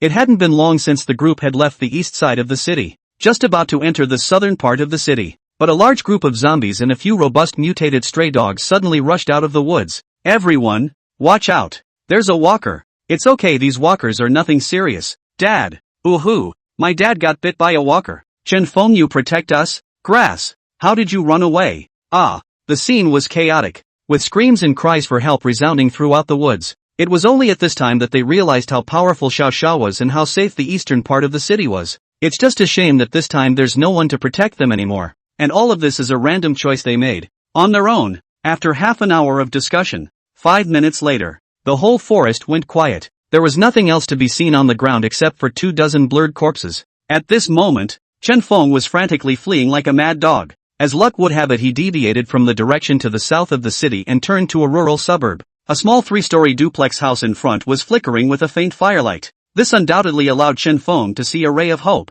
Help! Help! He yelled as he ran. Someone upstairs may have heard the commotion and opened a door. Run for the house and jump in. After Lin Ku enemy saw a few zombies following Chen Feng upstairs, he immediately commanded him. Chen Feng instantly understood and jumped into the house by stepping on the fence outside. Damn! All dare to chase me to my neighborhood. Don't you want to die? Lin Ku enemy shouted disdainfully. He then jumped straight down from the 3rd floor, picked up a long wooden stick on the floor and rushed out. He wielded the wooden stick, picking and stabbing up and down, taking down all the zombies within a few moments. And then one by one, he popped their heads off. Behind him, Chen Feng let his breathing settle down while keeping a close eye on the battle. When he saw how strong Link enemy's battle power was, the first thing he did was not to thank the other party. Instead, they secretly used their gift to greedily mark each other as prey. Chapter 24, Swimming Pool. Only after fumbling with the crystal cores on the corpse of the zombie did Lin Ku enemy turn around to look at Chen Feng. You escaped from H? He asked as he put away his wooden stick. Chen Feng froze for 3 or 4 seconds before subconsciously speaking. Yes, from the east side of the city. Link enemy was happy to learn that his opponent had run away from the east side of the city. He thought to himself, didn't his brother happen to be just east of the city? Could ask for some clues from this kid. So do you know Lin Biao? He asked tentatively. Lin Biao? That name always felt a bit familiar to Chen Feng. Is it Lin Biao from the Black Dragon Gang? He asked, raising his head. Much yes, that's him. Link enemy immediately responded, and then intended to hear how his brother was mixing it up. However, in the next second, Chen Feng revealed a miserable expression. He's dead. Chen Feng slowly spoke. This sentence directly caused the originally delighted Lin Ku enemy to turn furious, and a lot of blood seeped out of his eyeballs. He yelled as he tugged on Chen Feng's coat. Who killed my brother? As soon as Chen Feng took a look at the other party being so eager, a plan of revenge instantly surged to his mind. He was only seen pretending to be a victim and began to pour dirty water on Xiao Xia. It's the most brutal man in the east of the city. Xiao Xia. He killed all the members of the Black Dragon Gang that your brother was in, just because he didn't want to join the other team. I was also forced to flee out with the others because I didn't want to join. We escaped more than 20 people in the beginning, but they were all killed by the people sent by Xiao Fury, and I was the only one left alive. Chen Feng had the decency to start talking about the brutality of Xiao Shi and how miserable he and Lin Biao were. He's a real master of acting. Not only does he ramble on, but he fucking bullshit about being chased by walkers as being chased by people. The most ripping thing was that Link enemy had taken him at his word. After all, Chen Feng's clothes were tattered and torn when he ran over, his body covered in mud and dust and bruises. It's clearly a look of a fugitive. Xiao Xia? Lin Kuan deadpanned the name, his eyes flickering with a hint of viciousness. Lin Kuan, will absolutely torture him to death. Chen Feng, the treacherous villain, knew that Lin Ku enemy alone would definitely not be able to do Xiao Xia. Brother Lin, I understand your anger, but Xiao Xia is just too strong. We can't beat him at all. These words were meant to be kind, but Lin Ku enemy was in the midst of extreme grief at the moment, and when he heard these words he also immediately opened his mouth to retort. How good can he be? He can fly infinitely, and he can easily dry break a wall with a single punch. Killing monsters is like eating to him. All the monsters in the east of the city were killed by him alone. Link enemy, Lin Kuan, who was originally incomparably angry and immediately wanted to beat Xiao Xia to death, also fell into thought after hearing this description. With such a serious matter, Chen Feng definitely did not dare to lie to him. But if this was true, then how could they kill Xiao Xia? For the mere fact that they could fly, there was nothing the two could do. Tomorrow, we'll go to the south of the city to look for someone, and when we're sure, We'll sneak into the east of the city to kill him.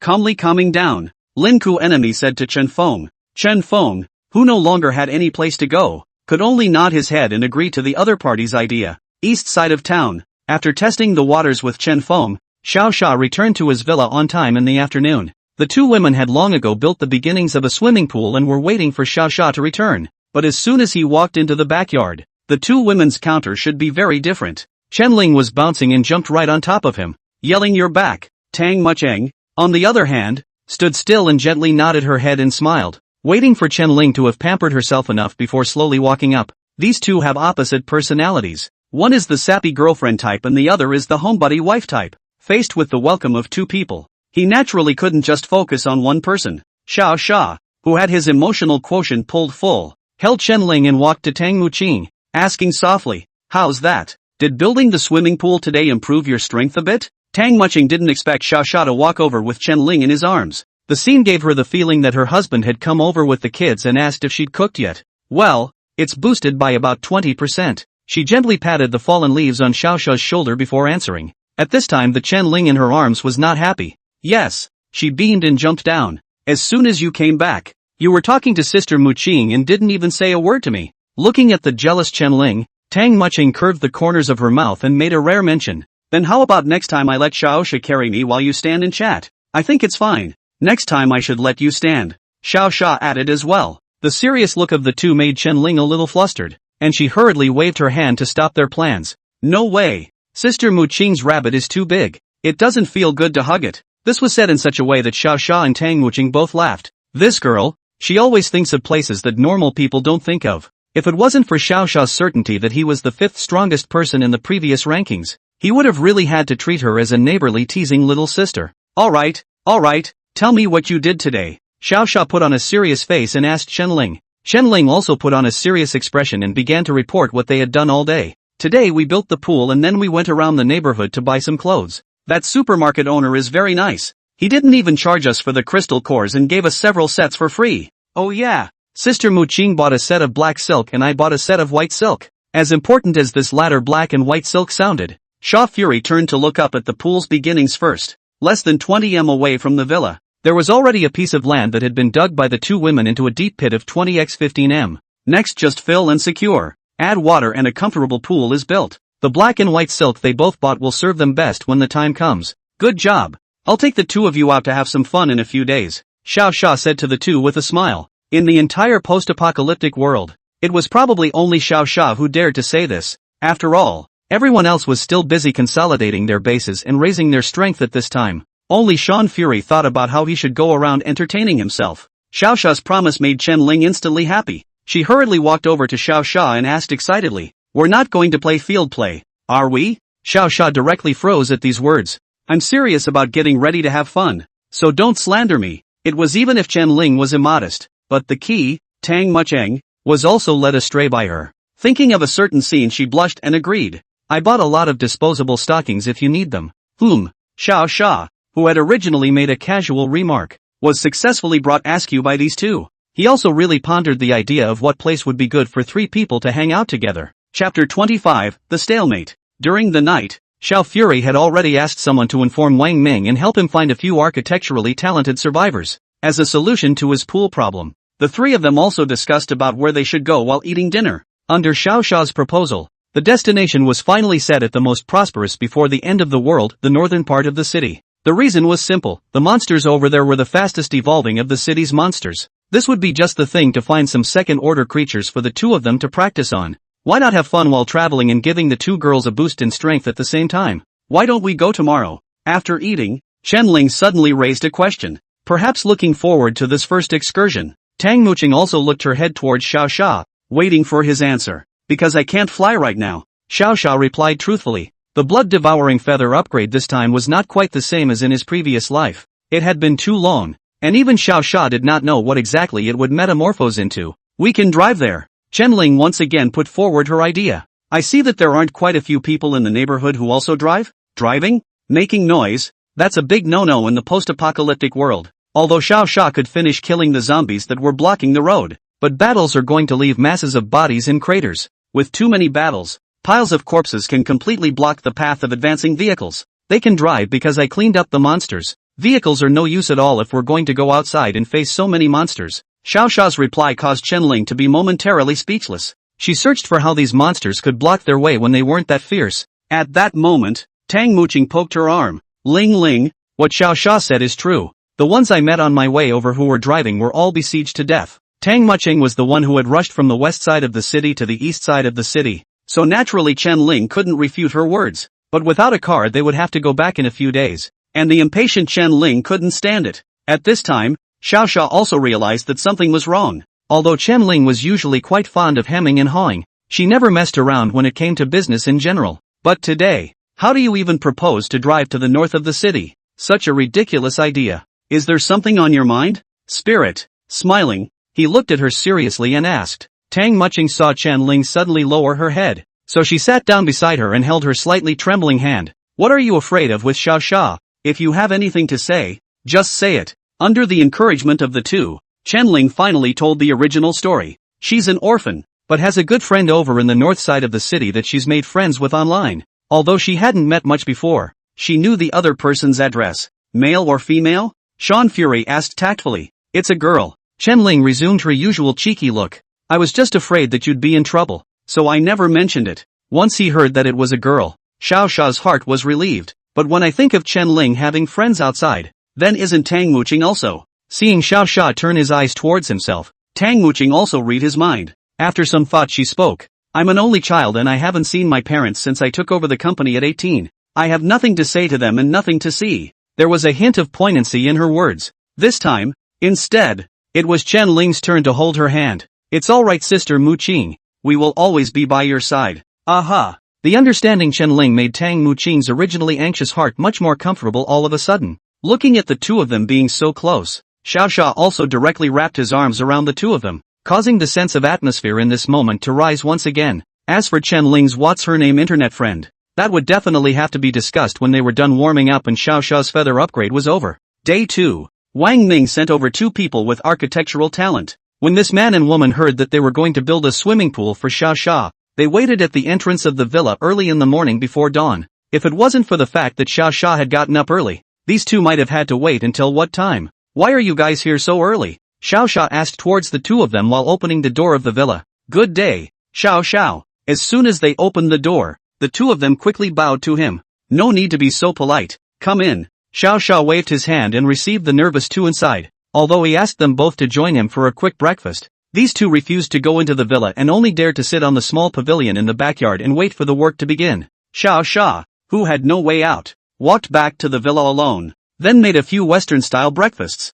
leaving 2 for the 2 lazy bastards. The rest he carried on a plate and brought to the 2 architects. The principle of Xiao Xiao's behavior is that he treats whoever is good to him. Knowing that others came over early to decorate for him, they probably didn't even eat. If this did not entertain the two of them well, then Xiao Xiao's heart would not be able to get over it. This is too expensive Xiao Xiao. The 2 men shrugged this off while staring closely at the 2 breakfasts. Milk plus burger. This is certainly something you could eat if you wanted to in the original, but it had been too long since they had seen such a rare item as milk since the outbreak of the end times. Valuable what do or done. Quickly eat, Xiao Xia said while putting the plate in front of the 2. This self-possessed personality dispersed a lot of the worry in both of their minds. Before they came, they had always heard that Xiao Fury killed people without blinking an eye, and they might be killed if they both lived to say a little bit wrong. But now it seems that the group is pure fucking bullshit. How could such a refined and easygoing man who treats people friendly be a killing god? Thank you. We're welcome then. The 2 gratefully accepted the plate and then began to feast on it.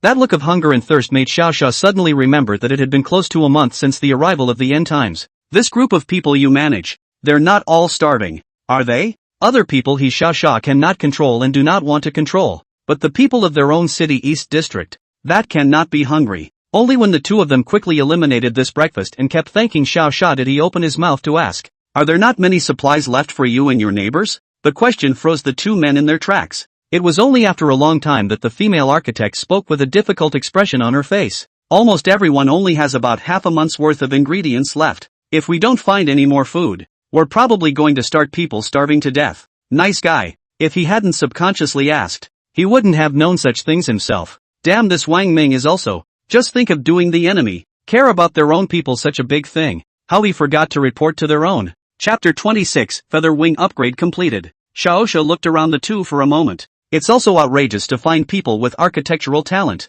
They just need to have the graphics in their head, plus some energetic material, and they can just finish the target like a printer. It doesn't. Xiaosha gave the other party 2 sacks of crystal cores as energy materials, and the two of them began to stand by the pool and scan it. A swimming pool silhouette then began to slowly materialize in the pit. It was probably because both of them were of the first rank, and they weren't very fast. If you two are tired, go to the gazebo just now and rest for a while. I've put in some fruit and water, he reminded beside the two. The two of them nodded gratefully, and Xiaosha also took this time to start going out to find Wang Ming. He realized that the kid was probably too scared of himself to take the initiative to find him every time. 5 minutes later he reached the neighborhood. Wang Ming sat across from him with a nervous face. Do you have any statistics on the residents' material problems? Xiaosha opened the door. Hearing these words, Wang Ming knew deep down that the other party had indeed come to pressure himself again. But he's already taking his life in search of supplies, and there's still not enough to go around. This was if Xiaosha still wanted to take a little out.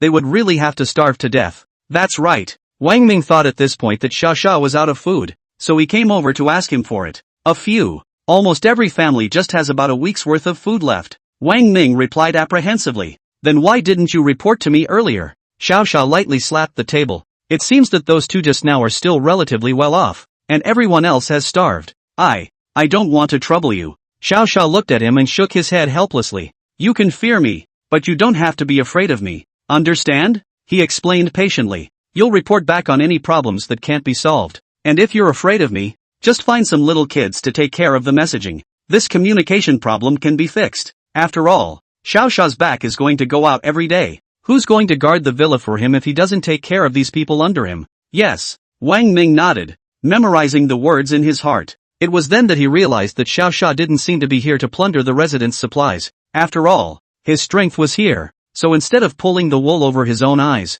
he should just go ahead and grab it. No one can beat him anyway. So, in your opinion, what should be done with the supplies? He asked, opening his mouth carefully. Supplies, actually, are pretty simple to get. By the time the black rain fell, there were quite a few material exchange machines spread across the world. This is the same thing that the voice threw down, and basically there are at least 3 of them in a city. As long as you take the crystal cores, you can exchange the appropriate supplies inside, which is very convenient. And the number of times this thing can be redeemed is unlimited, and the only limit is, usually this thing is surrounded by some powerful group of creatures in the vicinity. Xiaosha just had his own food, so he hadn't been bothering about it. Tell them to prepare the crystal cores within 2 days. The more the better. Xiaosha glanced at Wang Ming. In the future, all supplies will rely on crystal cores to be exchanged. Arrange it right away. At this time, Wang Ming didn't know what Xiaosha meant. He wrote it down in his book, and then Xia Fury left. A round trip is estimated to take less than half an hour. When he returned to the villa, he glanced in the direction of the backyard and the pool was only about 1/5 built. When he walked to the second floor, he happened to see Chen Ling sitting face to face with Tang Muqing eating potato chips. It's not healthy to eat like this so early in the morning, Xiaosha said as he took away a packet. You don't even like to eat it yourself, Chen Ling shouted with a defiant pout. Xiaosha was about to open his mouth to retort that his body was better than theirs, only to be interrupted by a sudden voice in his head. Blood-eating feather wings successfully evolved into the second stage. Gained new ability, Blood Prison. Blood Prison? Hearing these words, Xiaosha was dumbfounded. One's own second-order feathered wings gained clearly acceleration in his last life. How come now? Directly gained domains? That's right. A blood prison is the consumption of the essence blood of a feather in order to create a square space. Within this space, you can suppress and subdue your opponent so that he can't escape while his battle power is reduced. In his previous life, that sword immortal gifted powerhouse possessed a domain called the Immortal Execution Sword Formation. Outrageous. Too outrageous. Xiaosha shook. The essence spirit weapon could be said to come with the Pangu bloodline, but this blood prison wasn't something that could be acquired by luck. Theoretically, before reaching the 9th rank, normal people didn't have domains. Xiaosha guessed that he had evolved the blood prison because he had fed the feathered wings with high-grade essence blood. That's normal. After all, it's theoretically impossible for a first-order human to defeat a third-order creature. Xiaosha muttered. Tang Muqing saw Xiaosha eating and suddenly froze looking at her chips. And so, shall I feed you? She asked gently as she picked up the chips. Shaughnessy didn't answer, so she tried taking a chip and sticking it to Shaughnessy's mouth. I didn't realize he actually bit into the chips and ate them. Showing love. Chen Ling, who had discovered the end, immediately shouted out. The cry woke up Xiaosha. Just in time, he saw Tang Muqing holding a second chip and handing it to his eyes. So he bit down and ate again. Now Chen Ling quit, holding the chips with her teeth and claws. She wanted to feed them all to Xiao Xia. Eat mine. You can't just eat Sister Muqing's. She fed 7 or 8 pieces in a row before she was satisfied and stopped. But just as she tried to eat them herself, she realized the chips were gone. You give me back my chips. You give me back. She hurriedly and pitifully shouted at Xiao Xia. Obviously you fed me yourself. I didn't rob you. Xiao Xia retorted with a smile. In fact, if there was nothing else to do today, of course Shan Fury would have given her chips. After all, at the beginning of the end of the world he was more than just killing zombies, and all the supplies that could be looted in the neighborhood were scavenged by him. There must have been at least as many chips in the backpack as a basketball court alone. Come back and eat again. There are things to do today. He pinched one side of Chen Ling's face to stop it. Tang Muqing had just been smiling at the two of them, and now after hearing that something was wrong, she also opened her mouth and asked towards Xiao Xia, "Are we going out?" "Well, let's go ahead and solve the food problem of the others today," Xiao Xia explained as he let go of his hand.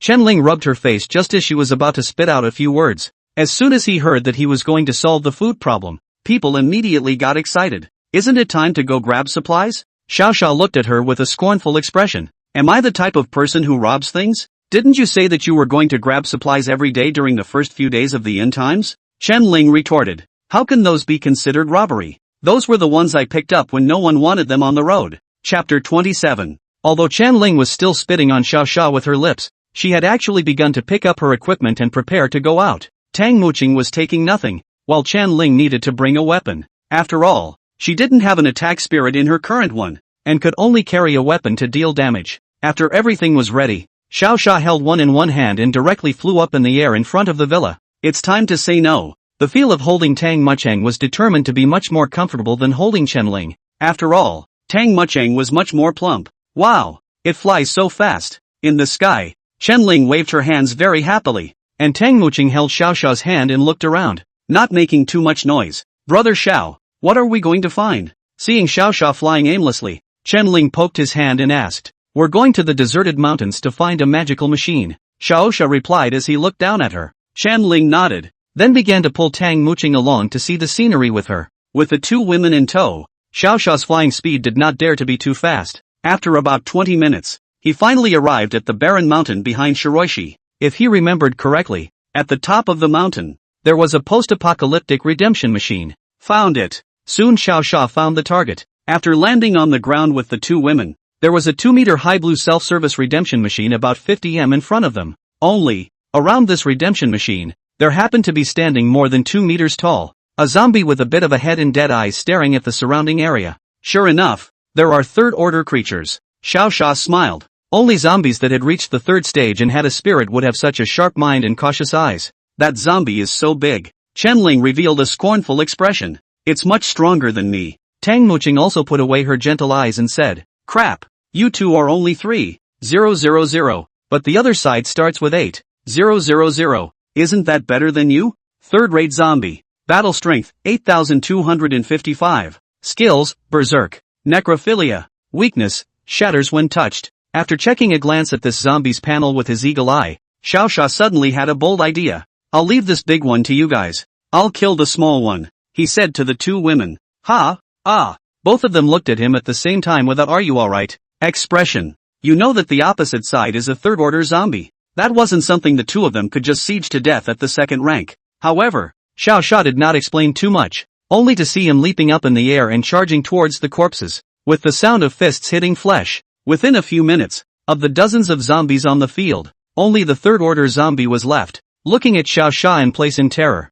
successfully killed 11 second-order zombies. This killmaster has not been triggered. Blood-devouring feather has absorbed the essence blood of 11 second-order zombies. The degree of evolution has increased by 0.1%. So powerful. Looking at the power displayed by Xiao Xia, Tang Muqing revealed a surprised expression. After Xiao Xia finished cleaning up the zombies, he directly put the supplies machine into his backpack. And then, he grabbed the remaining third-order walker by the neck and slammed it to the ground threateningly. "When you fuck with my woman later, if you dare to turn on berserk or fight back, I'll just pinch you to death. Got it?" Chen Ling and Tang Muqing were directly dumbfounded when they saw this scene. They'd seen people threaten people, and it was the first time either of them had seen someone threaten a walker. The key thing was that the zombie, surprisingly, actually nodded carefully. It promised. Alright, you two come over here to do a fight. Xiao Xia threw it aside and then called the two women over. Chen Ling and Tang Muching nodded and approached before taking up a battle formation against the zombie. Immediately after, Tang Muching took the lead as she greeted her earth spike and prepared to send it flying on top. However, this earth spike was surprisingly blocked hard by the walker, and it shattered instantly before it could send the opponent flying on top of it. What? Why can't the top move? Tang Muching was surprised. Xiao Xia, who was observing the battlefield from the sky, shook his head at this scene. There's too much of a difference in combat power for there to be enough damage. But, both Tang Muching and Chen Ling did not look like they were showing weakness in front of Xiao Xia. Despite not being able to hurt each other, the two still put up a good fight. For example, Tang Muching was responsible for blocking the line of sight, and Chen Ling turned into her opponent's appearance to feint such moves that required cooperation. Both were used to perfection by the two. Phew, keep it up. Spirit. Yes, but ultimately, the difference in strength is still too great. It wasn't long before the two were sweating and breathing heavily. Seeing this scene, Xiao Xia flew down to stop the two. Enough is enough. You two are fine with your undeveloped abilities, he reassured. The fact that the two of them could go from the weakest first rank to a second rank with the ability to defend themselves was already something that many people could only dream of. As for things like cross-level kills, they would have to wait for their abilities to be developed in place. Am I weak? Chen Ling, who couldn't accept the reality, suddenly had a sour corner of her eye, and her heart was very hard to bear. She felt that she couldn't help Xiao Xia at all, and was even a burden to the other party. This emotion also affected Tang Muching, and the two instantly lowered their heads as if they had done something wrong. It's not that you guys are too weak, it's that I'm too strong, he explained as he took the two into his arms. Perhaps it was the sense of security brought about by Xiao Xia. The two of them hugged each other tightly for a short while, and their hearts were finally not so hard to bear. He waited until the breathing of the two of them was getting steadier before he let go. But coincidentally, Xiao Xia was thinking of explaining a few words when he suddenly sensed that there was a group of people behind him, approaching. In that instant, Xiao Xia had already figured out how to give the two of them more confidence. Grass! Someone snatched our treasure. A voice came from behind. When Chen Ling and Tang Muching heard the voice, they immediately turned to look. It was only then that I realized that there were 8 men with fierce eyes standing behind me. Babe, I haven't seen any treasure. I just pass by occasionally. Xiao Xia put on an innocent look. Upon hearing this, the opposite side had fierce eyes and released harsh words towards the three. Damn! You guys came and the baby was gone, and you're saying you didn't steal it? Send those two sisters over and spare your life. Hey, hey, hey, hey, these two girls are so handsome. At this point, Xiao Xia stopped stopping the two women. Go kill them and prove to me that you are strong, he murmured in the ears of the two women as he lowered his head. Hear that? Chen Ling and Tang Muching instantly revealed expressions of certain death on the opposite side. Only the two of them walked slowly past. The 8 people on the other side of the room obviously didn't realize the gravity of the situation. Hey, little sister. Before the man could finish his words, he was suddenly run right through by spikes rising from the ground. Chapter 28, True Strength. The spike was like a sharp sword against the opposite heart. Instantly the men's eyes were much more honest. Dude, this is actually a misunderstanding. The leader walking in front suddenly played nice. We were actually passing by chance and didn't want to get into a confrontation with you guys. Several people chimed in with a few words. It was assumed that they didn't have much fighting power themselves, so they didn't dare to start a conflict with them. You play your mom. Do you think I'll let you guys off the hook? Chen Ling rose up in a violent rage. Before Xiao Xia could say anything, Chen Ling had already rushed to this chieftain and slashed across his neck. The techniques he had learned from Xiao Xia had finally worked at this moment. In just less than a second, Chen Ling and Tang Muching had already taken a head each. This was the moment when both of their confidence finally returned. Ling Ling, don't talk dirty, Xiao Xia interrupted with his words. Oh, I'm sorry, I was too excited. Chen Ling turned her head and honestly admitted her mistake. This brief scene made the few remaining people think of a way out. Since Xiao Xia could interrupt the two women's attack with a single word, wouldn't they just have to pray for Xiao Xia's forgiveness? Say it and do it. The first to figure it out rushed to his knees and cried out. Big brother, let me go. I'm just passing through. The one who just died is the bad guy. That was quite a cry. Others saw this and followed suit. That's right. We're all innocent. Don't kill us. It's all because that bastard just threatened us. Otherwise I couldn't have taken a shot at the three of you. It should be said not to say. This group of people really to the life and death of the acting is still quite good. If it were any other novel, I guess they would have been let go. But what they encountered was Xiao Xia. From the moment a few people taunted plus revealed their killing intent just now, their end was already predetermined. It is God's business to forgive you. And they are responsible for sending you to God, Xiao Sha said indifferently. Hearing these words, Chen Ling and Tang Muqing instantly made their move. Two people with a clear goal. One responsible for knocking people away with a pillar of earth, and one responsible for bloodied mending. This scene made Xiao Sha almost because he was hitting the cloud top. He even shocked a sentence in his mind. Asterisk asterisk asterisk asterisk dual warlock rock sparrow. The fight was less than 2 minutes from start to finish, and the remaining 6 had gone to meet God. The only thing left. It was probably this somewhat spiritual walker behind him. How about it? I told you guys are great, right? Looking at the relieved duo, Xiao Sha laughed. The two men stared at the body on the ground for a long time without saying a word. It was about 3 minutes before they turned around and resumed their usual smiles. However, the first thing Chen Ling said when she opened her mouth was to ask Xiao Sha when he was going to kill that zombie behind him.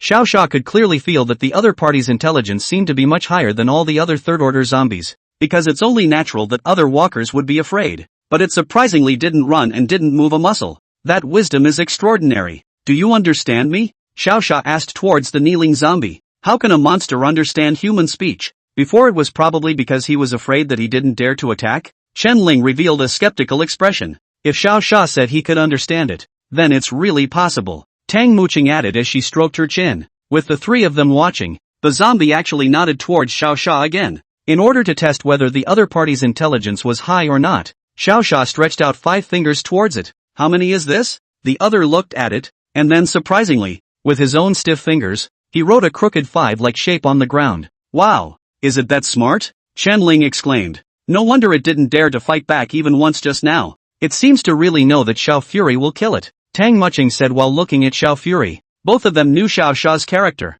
If he wanted to kill, he would have done so long ago when the two had finished attacking earlier. If they're not even killed now, they must have other plans. At this time, Xiao Sha was already thinking of countermeasures as well. If they had this walker for the two of them to practice on, the two of them would grow their battle power much faster. But it's not like he can trust a monster he just met. Even if Xiao Fury trusted it, the readers didn't. So he had to think of a way to do it. At this time, the east side of the city, Wang Ming had already summoned all the leaders of the nearby neighborhoods and told them what Xiao Sha had just commanded. These two things include making sure to send kids to him if something comes up, and having the crystals ready. The other neighborhood leaders naturally did not dare to have any complaints. That was immediately returned to their own neighborhoods with the news. Then some of them started talking about it. Doesn't that white stuff enhance strength? Why would Xiao Sha be collecting it when he's so strong?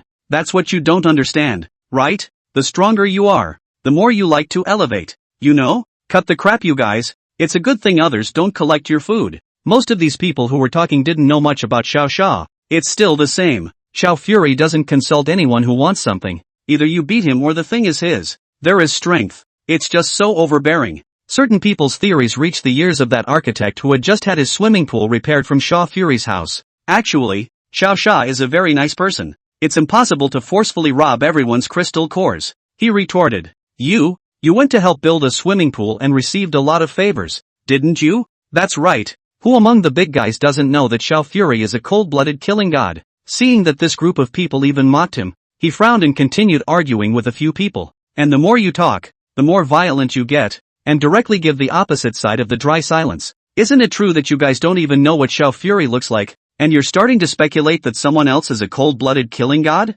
Without him cleaning up the walkers, you guys would have had time to chatter here. Ha! With the crap talent you three have, you'd have been bitten to death by the zombies blocking your home. This trifecta left several people with nothing to do but stare at him dry-eyed. After all, what he said could be the truth, and there was absolutely no way to refute it. There's someone else cleaning up without him, right? One of the men spoke dismissively for the second time. The comment amused the architect. Just by pointing in the direction of a grove of trees outside the city, he began to say, there were over 100 zombies in that forest, and we didn't finish killing them in one neighborhood for half a month. And he killed thousands of walkers all by himself and still couldn't shut you up. You guys don't even want to call him Xiao Xiao. Ugh. The architect spat hard on the ground even after he cursed. Several people instantly flushed red. As difficult as eating fish with a large fishbone stuck later. Chapter 29, Triggering Shocks. The entrance to the happy neighborhood. Wang Ming is chatting with his neighbor. At that moment, a young man suddenly ran in. District Governor Wang. Big deal. As soon as he saw Wang Ming, he shouted twice. This caused Wang Ming to be instantly startled, and he thought that someone else in the east of the city had messed with Xiao Sha. No, District Governor Wang. It's not that someone messed with him. Rather, he he brought a 2-meter tall walker and put it in the gym. The other party explained in a panic. What? Hearing this, Wang Ming was also stunned. The news that Xiao Xia had returned with the zombies instantly spread throughout the eastern part of the city. Many people have gathered in the middle of the so-called City East Gym. Beside Xiao Xia stood Chen Ling and Tang Wuqing, and to the side of the three was the third-order zombie, as well as the material exchange machine. The reason why it is put together with the redemption machine is because it writes to tell Xia Fury. As long as it stands near this machine, it will receive a constant flow of energy. After a few hours of testing by Xiao Fury, it was determined that it would not go berserk indiscriminately and would not attack creatures for their blood. It was only then that it finally occurred to me to arrange it near the redemption machine. And this scene just happened to be seen by this group of people.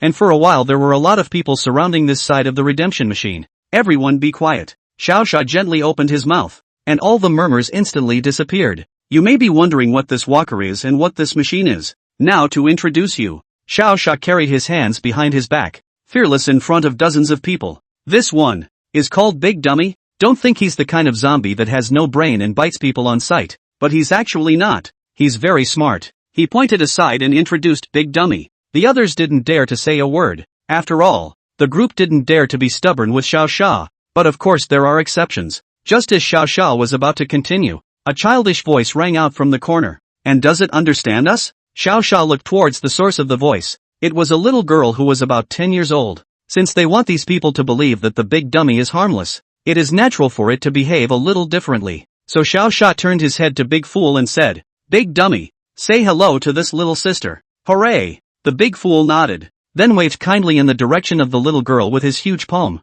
You really understand human language. Ha! Where did Xiao Xia get this big guy? It doesn't seem that scary. The people around him showed curious expressions as the Big Fool made this move. And at this time, Wang Ming and the architects and other people who had just heard the news also poured into the gymnasium. This scene gave Xiao Xia a feeling of engaging in a sporting event in his previous life. Alright, Big Dummy is just an exception. I'm going to tell you guys about this thing now. Seeing that the people had pretty much come, Xiao Xia pointed at the redemption machine and started to explain. It's called a material exchange machine. So as long as you enter the material you want to exchange and put in the crystals, you'll be able to get what you want. These things include clothing, daily food, and even some sharp weapons. As long as you have crystal cores you can exchange them. Even Wang Ming, who was standing in the crowd, was stunned when this statement came out. It turned out that Xiao Fury had told them to prepare the crystal cores in advance just so that they could exchange them for supplies, but there are questions about whether such a small machine can supply a neighborhood of people.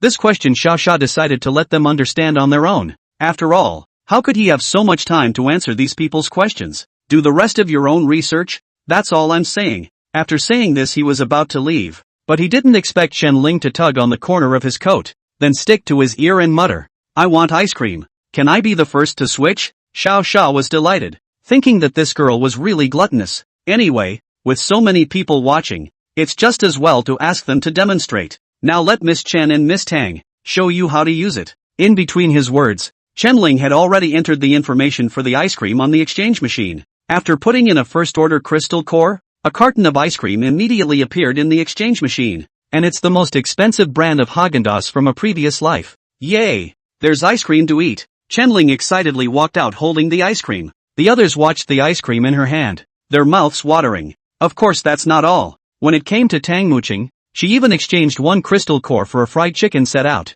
The aroma from that fried chicken genuinely drove the others crazy when it wafted into their noses. Xiao Xia broke off a chicken leg from Tang Wuqing's side and took a bite before he said to them, Well, this tastes good, so the guys can punch it. After the three left, the gym was instantly packed. Families took out their own crystal cores and came over to exchange them for supplies, but with Big Fool maintaining order. Even Wang Ming didn't dare to cut in line. This exchange operation, one lasted until the afternoon. Almost every household redeemed at least a month's worth of supplies. People on the streets were excitedly discussing how good Xiao Fury was and how awesome that redemption machine was. What did your family replace? Rice? You're losing money. One crystal core is only 25 pounds of rice, but I can exchange cabbage for 50 pounds, and I can still eat enough cabbage. Then you're really kind of awesome. Of course, there are always surprises. With all these hundreds of people in the east of the city, there were always so many people who didn't have an officer and didn't have a crystal core. These people gathered around a corner and began to conspire about whether Xiao Xia was buying people's hearts and cheating them out of their crystal cores.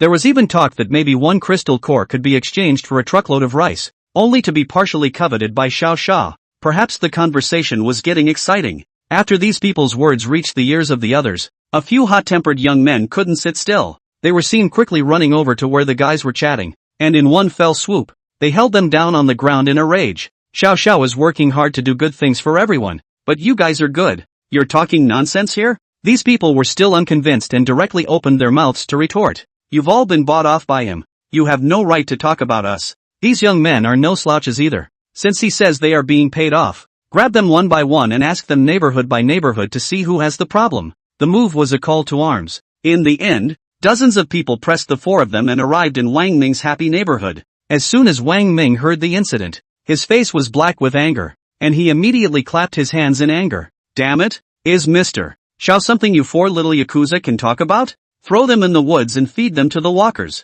These are the ones who don't know what they're doing. Chapter 30, Looking for Trouble? Looking for Death. After taking the two daughters home, taking advantage of the fact that the two of them were taking a break from eating, Xiao Xiao checked his backpack. Not to mention the food, there was more than enough to go around. The rest of the supplies, 768 first-order crystal cores and 16 second-order crystal cores. The resources seemed to be a lot, but they were actually of little use to Xiao Xiao. According to the experience from the last time, if Xiao Xiao wanted to ascend to the third rank, he would at least have to eat the crystal cores of fourth-rank creatures and a bunch of third-rank crystal cores, but there was no rush to ascend to the third rank. Sha Siren, Talent, Second-Order Pango Bloodline, Second-Order Lord of Killing, Battle Value, 187,000.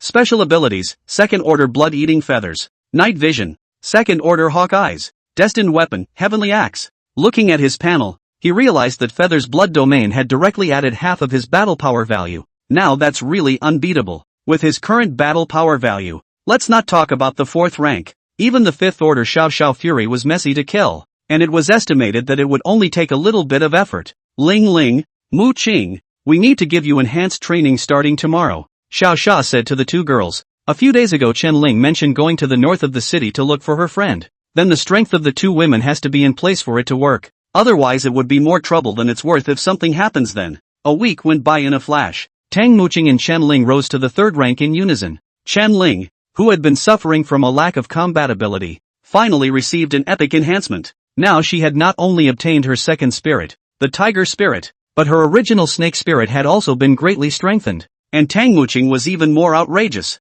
She's really evolved in the direction of the rock sparrow. After reaching the third rank, she actually learned a move to slide on dirt. That is, like the rock sparrow in some game. You can control the soil under your feet to propel yourself forward. Compared to the two men, Xiao Xiao's battle power had barely changed. It's only going from 180k to 240k. Well, it's really not that high. Originally, Xiao Xiao actually wanted to go with the two of them to the north of the city to see her online friend. But one look at the battle power of both of them breaking 10,000, and the idea was dispelled. Both women possessed combat power that ranked high in the end times, so they wouldn't need their own protection. After the big fight last night, when Xiao Xiao got up in the morning, Tang Muqing and Chen Ling had already traveled to the north of the city. After a busy week, I can finally rest. Xiao Xiao laughed in his heart, but before this thought could be realized, his sharp senses had already detected someone approaching the villa. Young Master Xiao! Young Master Xiao! A childish voice was calling out his name. Xiao Xiao quickly flew out and landed on the girl's face, handing her a small snack while giving her a smirk. What's wrong? Thank you, young Master Xiao. The little girl carefully received the snack before she started talking about things. Mr. Wang said someone came by looking for trouble and wanted you to check it out. Oh, someone looking for trouble? Xiao Xiao's heart was incomparably excited when he heard this. It had been too long since anyone had bothered him, making his maneuvers much rustier lately. Remember not to eat too much. I'm going to fight the bad guys. Xiao Xiao took quite a few more snacks and stuffed them into the little girl's hands. Well, I only eat a little bit every day. Only when he saw the other party nodding obediently did he instantly take off and fly in the direction of the happy neighborhood. After circling around, he eventually found Wang Ming's shadow to the south of the city's Eastern Protection Office. This City East Protection Institute was the name taken by all the people within the City East, specifically speaking of the very City East area that had been surrounded by a circle within Xiao Fury's jurisdiction. And to the south, it happens to be one of the entrances. Seeing that Wang Ming and the others appeared to be talking to the stranger outside, Xiao Xiao flew down. Is this Birdman your leader? Do you have such trash in your City East? He hadn't even begun to speak when the leader across the room had already taunted. These words managed to attract Xiao Xiao's attention. Oh, so you seem to be better than me? he flew right over the fence and stood straight in front of his opponent. A panel also quickly appeared on Xiao Sha's right eye. Huang Yan, second order illusionist. Battle strength, 1573. Gifted skills, illusionism, hypnosis, weakness, shatters when touched. You can call it with this panel? This kind of prehistoric battle power value directly gave Xiao Sha a smile. What are you laughing at? How dare you be reckless even in front of our Captain Huang? The minions behind him immediately backed up Huang Yan. However, Xiao Sha least liked it when people disturbed him when he was laughing, so he put away his smile and lightly swung a fist towards the junior who had just opened his mouth to speak. Boom! The violent punching wind instantly swept across the entire arena, directly blowing everyone present unable to open their eyes. By the time the gale cleared and they opened their eyes again,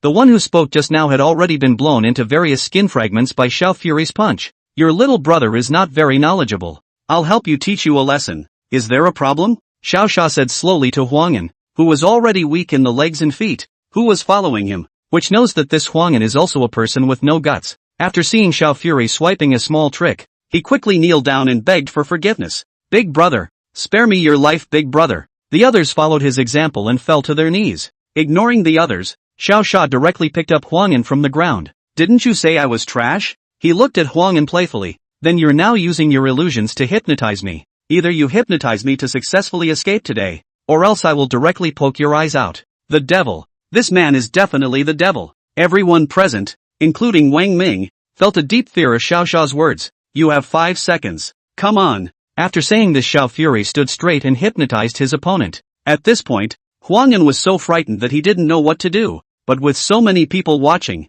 he had no choice but to use his watchful eye, only to see him wipe the sweat secreted on his face due to his fear. He then began to use his own illusion technique on Xiao Sha. 1 second, 2 seconds, 5 seconds later, Xiao Sha actually really started to lose his eyes and fell into a coma. Seeing this, Huang Yan directly laughed out loud. Ha ha, dog, you still pretending with me? Who do you think you are? When the others saw Xiao Sha really standing stupidly, they also hurriedly stood up and wanted to echo Huang Yan's words. However, he didn't expect that as soon as Huang Yan turned his head, Xiao Sha behind him immediately revealed a smile. Taking advantage of Huang Yan's lack of attention, Xiao Sha grabbed his head, followed by a poke with 2 fingers. Blood spurted over. A pig-killing scream resounded through the crowd. 100 times the attribute brings 100 times the resistance, and surely 100 times more. As far as Huang Yan's second-order illusion was concerned, he didn't even feel a thing. I don't actually want to poke your eyes out, but you're so trashy. Chapter 31 Underground Passages. The people behind Ron had long been scared out of their wits.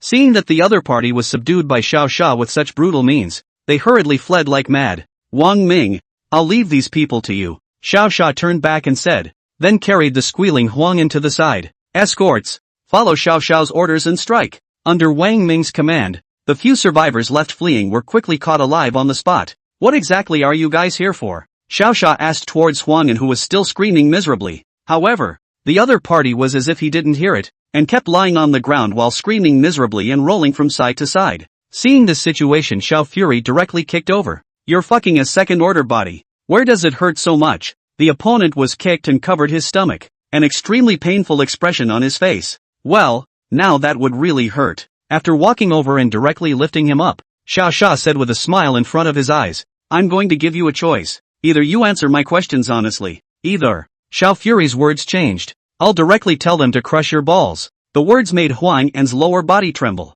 That cold sweat was all at once, straight up crushing the second brother. Who the fuck can stand up to that? No, no, no. He prayed through the pain. I'll talk.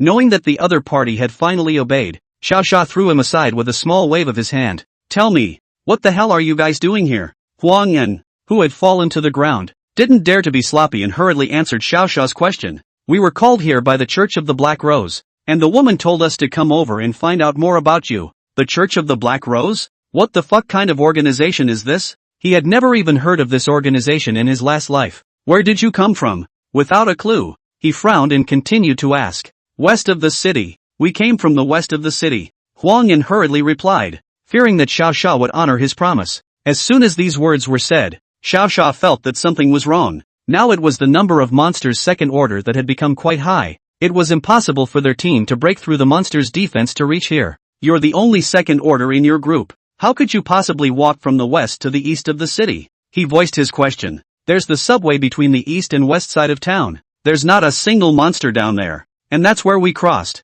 So it is. The subway entrance on the east side of the city had been blocked by Xiao Xia long ago. At that time, it was the fear that this group of people or some kind of monster would suddenly run up and mess things up. But now it seems that the other side should be able to drill through other station entrances. As for the other party's comment that there wasn't a single monster down there, this Xiao Xia wasn't quite sure why. Who asked you to come? Xiao Xia, who had figured out the route, continued to ask questions. It was the Black Rose herself who called us, as if she had been entrusted with the task, and she sent us here to find out what was going on. Ron's words were spoken louder and louder. It was as if he was afraid that Xiao Xia would crush his second brother if he didn't hear him. The people who commissioned him were two men, and I remember Black Rose saying that one of the two of them was called Mad Shark and the other plus Martial Saint. It seems that the safety of the second brother is too important. So much so that before Xiao Xia even started to ask, Huang An spilled all he knew. Any other useful information? In the face of Xiao Xia's questioning, Huang An, whose face was covered in fear, shook his head deadpan. No more, no more. Seeing this look on the other party's face, he knew it was absolutely true. If there are no more, then I'll see you later. I hope you reincarnate in your next life as a man who doesn't rely on others. After saying this, Xiao Fury ordered them to put in and head towards the shelter. At this moment, Huang An thought that Xiao Xia had gone back on his word to kill him, so he begged frantically for mercy. I've said everything. Just let me go. Xiao Xia shook his head, telling him that he would not waste time with dead people. This statement left Huang An and those few people completely baffled, but just as he was about to ask Xiao Xia what he meant, there was a sudden sharp pain in his chest, followed by several people all convulsing in place. In no time at all, they all went to meet God. Black roses, roses with thorns on them. How dare you come into contact with such people? Looking at the several people who had died from poison, Xiao Xia shook his head. When he mentioned the west side of the city just now, Xiao Xia already knew what this Black Rose order was. This thing is a very messed up organization.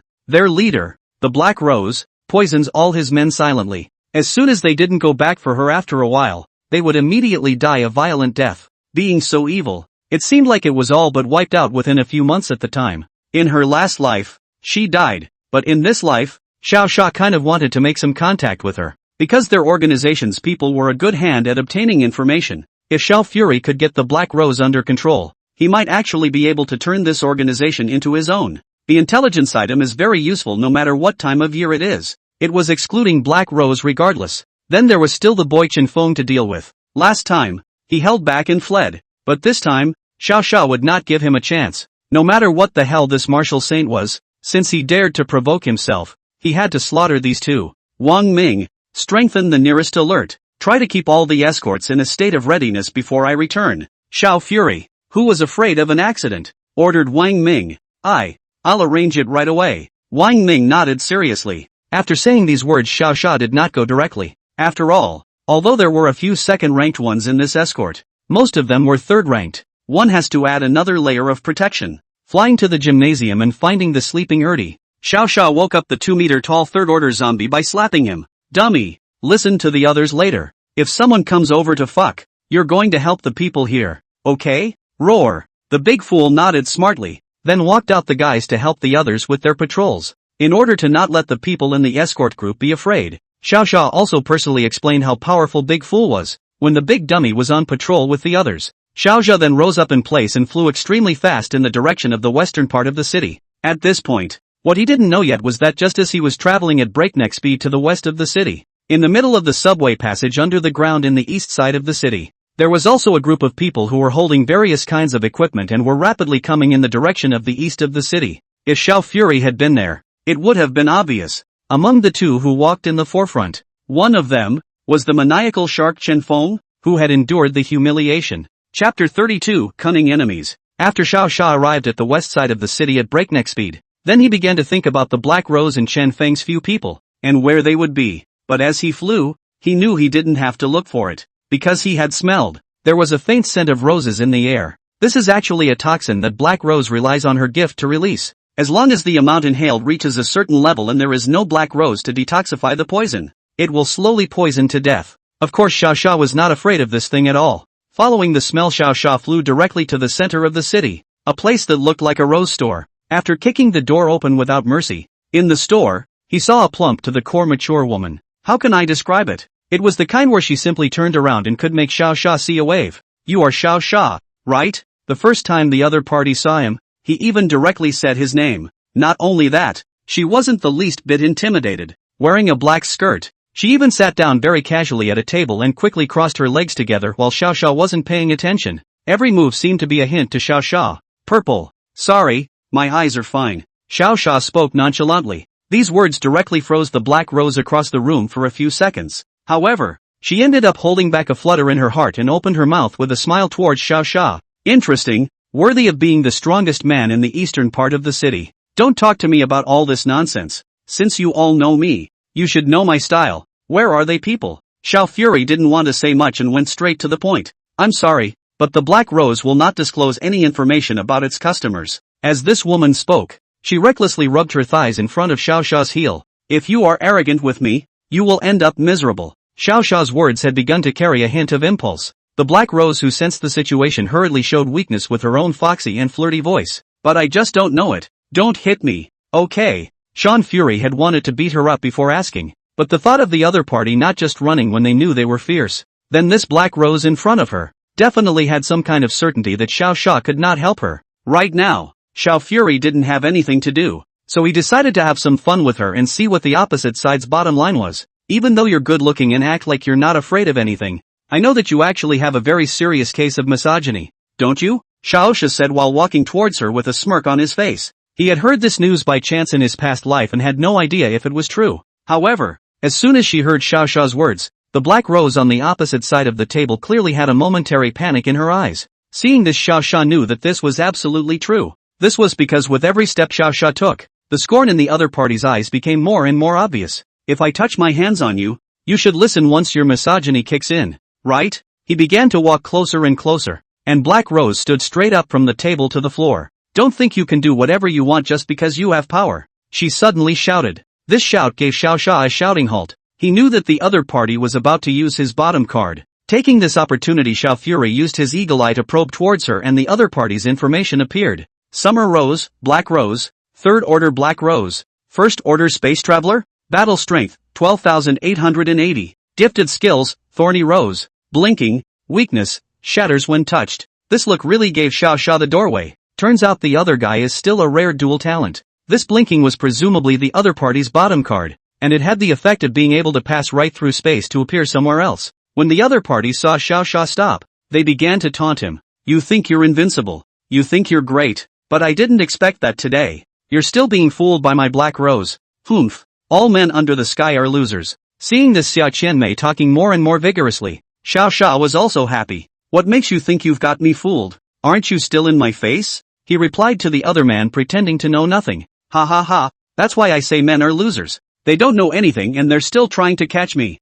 Xia Qianmei suddenly revealed a reckless smile. It was at this time that she had begun to unleash her powers as well. Feeling her body undergoing a transmission, she shook her head pitifully at Xiao Xia. It was as if the other woman was slipping by her. Blood Prison. Activate. Just as Xia Qianmei was about to complete the transmission, Xiao Xia suddenly laughed and shouted an inexplicable word. Immediately after, Xia Qianmei, who had thought she could escape, was instantly surrounded by a blood-red space. What? What? Seeing Xiao Xia standing in the air and smiling at her, Xia Qianmei immediately revealed a panicked expression. What did you do? Why is my teleportation not working? She shouted towards Xiao Xia. I didn't realize that the other party had no intention of answering that question. Only Xiao Xia slowly approached. Then one hand directly grabbed both of her hands and pressed her against the wall of this blood-red space. What are you going to do now that my punk of a man is going to get his revenge? He said as he scanned Xia Qianmei's body. Even though the other party had used their maximum strength to prepare to break free,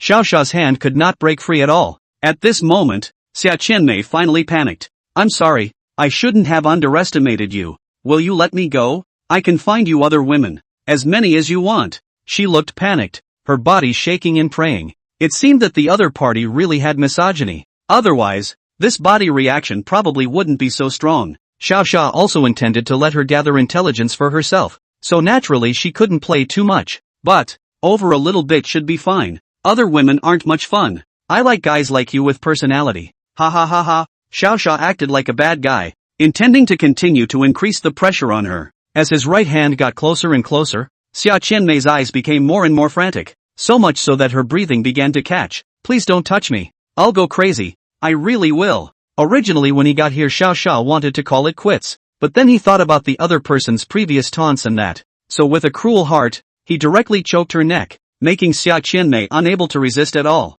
Ah! After holding this hand up, Xia Qianmei directly let out a voice that seemed like enjoyment, but also seemed like fear, and her expression changed to one of being played out. He was shocked when Xiao Xia saw that her eyes were lifeless and she was even starting to pass out. Asterisk asterisk asterisk asterisk play big. Chapter 33, The Divine Dr. Xiao Xia. This went on for 5 hard minutes. When Xiao Xia noticed that the other party had recovered and was looking at him dead on with blushing eyes, he reluctantly loosened his grip so that she could regain a few moments of strength. Of course, worried that Xia Qianmei was running away, he had been watching her every move. If she dared to escape, Ling Yuan would immediately strangle her neck, making her unable to move. Do you know the power of men now? Xiao Xia looked at Xia Qianmei playfully. The other party, when he said that, directly skimmed his head and didn't answer a word. Just as Xiao Xia was about to get down to business, he suddenly realized, this Xia Qianmei already how to be afraid. Your phobia of men? It's not going to be cured by just pinching your neck, is it? He asked subconsciously.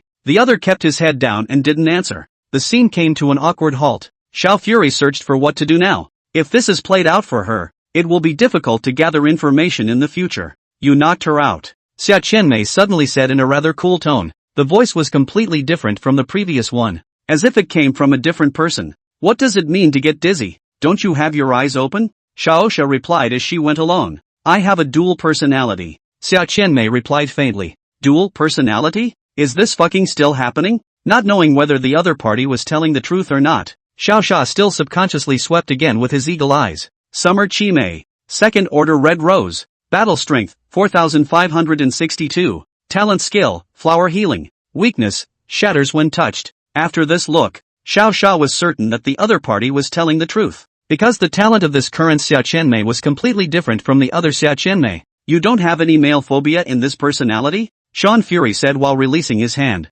The other one didn't get it right. And this one he can't afford to mess around with anymore. Otherwise there's really no one to gather intelligence for him. But things always go in unexpected places. As soon as he let go of this hand, the other party subconsciously fell in his direction due to the lack of strength to support him. Out of instinct, Xiao Xia naturally wanted to catch the other party not. This catch, just this Xia Qianmei again embraced. Have a male disgust of her again body also trembled up. What the heck is going on here? Xiao Xia himself was confused. Is it hard to believe that the other person is male phobic because they are too sensitive? All questions would have to wait until her second personality appeared 5 minutes later before Xiao Xia could get an answer. This time, the opponent's panel showed the black rose. Take it easy for a minute. I'll cut you loose. You take it easy. To keep things from going too far, Xiao Xia had to speak while putting the breathing black rose on the ground. The other man slowed down for about 5 minutes before his eyes finally cleared up a bit. The two of them were silent for a while before Xiao Xia coughed a few times and said, Now do you know what I'm made of? Black Rose subconsciously nodded without opening her mouth to reply. Now that you know what I'm capable of, you'll have to work for me from now on. You know. Hearing this, the other nodded and shook his head. What does this mean? Before he could reply, the other party staggered to his feet, and then as Xiao Xia froze, she actually grabbed Xiao Xia's hand and pressed it on her neck once again. You, really are the man of our destiny. She looked at Xiao Xia with surprised and complicated eyes. Not long after, Xiao Xia lifted the blood prison. This Black Rose situation is, a little complicated. She said she grew up with two personalities. Black Rose's personality is responsible for protecting her from bullies, while the original personality is the master personality, which is more introverted. That's not much of a personality. The point is, her grandfather was an old wizard. The other told her, just show up for one. Men she wouldn't feel disgusted by looking at and psychologically disliking. He, then, is the man of Xia Qianmei's destiny. And although Xiao Fury had touched both Xia Qianmei a bit agitated today, the other party really didn't feel bored. Your story is a bit too outrageous. Xiao Xia was a bit puzzled. This was even more outrageous than Qianling's willingness to be a mistress and Tang Muqing's trek across the block. But, that's the truth. Xia Qianmei's current expression was as shy as a little girl who had just fallen in love. But the other party is a mature woman. This kind of appearance is very easy to let Xiao Xia wipe the gun away. Let's stop this for a moment and tell me where Mad Shark and the others went. In order to prevent things from getting even more outrageous, Xiao Xia decided that it would be better to take care of Chen Feng and the others first. Them? I've already poisoned them ahead of time. And now it's probably already kicked in. After Xia Qianmei finished speaking, she smiled and sat down on the small wooden chair she used to water the flowers. Both sides are third order though, but he always felt that the other party's poison should not be able to poison that thing. The mad shark, did they say where they were going? He continued to ask. Xia Qianmei rubbed the red mark on her neck, then fell into thought. After a few seconds, she simply shook her head. They just told me to send someone over to your side to look at it. Nothing else. As one of the strongest people who had managed to survive in his previous life, Chen Feng was indeed the most careful and cautious in his actions. But what was the significance of the other side calling someone over to Xiao Fury? It can't be, are they going to tune out too? Xiao Sha, who sensed that the eastern side of the city was a bit dangerous, did not choose to stay. Want to be my woman? Let's train the Black Rose first. I need you to gather intelligence for me. After turning his head and leaving behind these words, Xiao Sha directly walked out of the room and flew in the direction of the eastern part of the city. Xia Qianmei looked at the direction Xiao Sha left, and thinking about the other party's words of needing herself, a faint smile suddenly appeared on her face. Half an hour and a minute ago, Chen Feng and Lin Ku enemy, along with 3 or 4 of their new accomplices, taking advantage of the time gap in which Xiao Sha was absent, the few people followed the underground passageway and arrived at the eastern part of the city. After arriving at the eastern part of the city, Chen Feng first carefully sent someone over to inquire about Xiao Sha's situation. However, that person had just walked to the door, and before he could chat for a few moments, he was directly grabbed by Wang Ming. Fuck, so what if he's there? Kill a few of his family members before you say anything. Unable to endure it, Link enemy rushed straight to the vicinity of the fence. There was no way. The other party went on. Chen Feng also had to follow.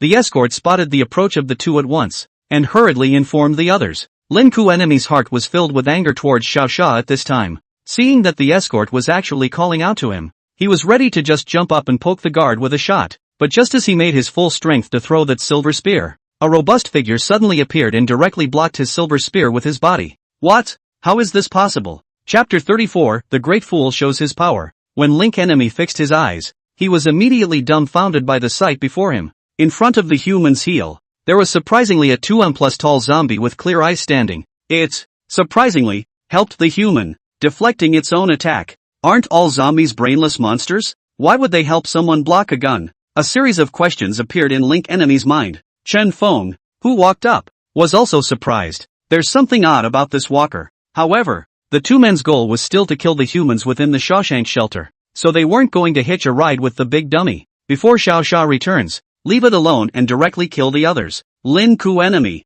who had a murderous aura in his eyes, commanded Chen Feng behind him. Chen Feng nodded and also took out the greatsword he had just acquired, preparing to go on a killing spree with Lin Ku enemy. It was important to realize that the two had gained a lot of opportunities in the past 10 days, so much so that both of them had risen to the 3rd rank. With the two's current strength, it was too easy to kill these 1st and 2nd rankers. However, before a few people could rush forward together, Big Fool had already picked up Lin Ku enemy's silver spear and threw it right back. The power in a zombie is inherently more terrifying than a human. The gun went through the fence as fast as a missile. With a poof, it directly penetrated an accomplice behind Chen Feng on the spot. Damn! Luckily, I dodged well. Chen Feng sneered in his heart as he watched his teammate die a horrible death. Unlike Chen Feng, Lin Ku enemy didn't have any ideas. His mind pondered how he should get past the Big Fool and then storm the shelter for a killing spree. Thinking about it, it suddenly occurred to him, didn't he happen to have a Chen Feng standing next to him? He smiled darkly at the thought.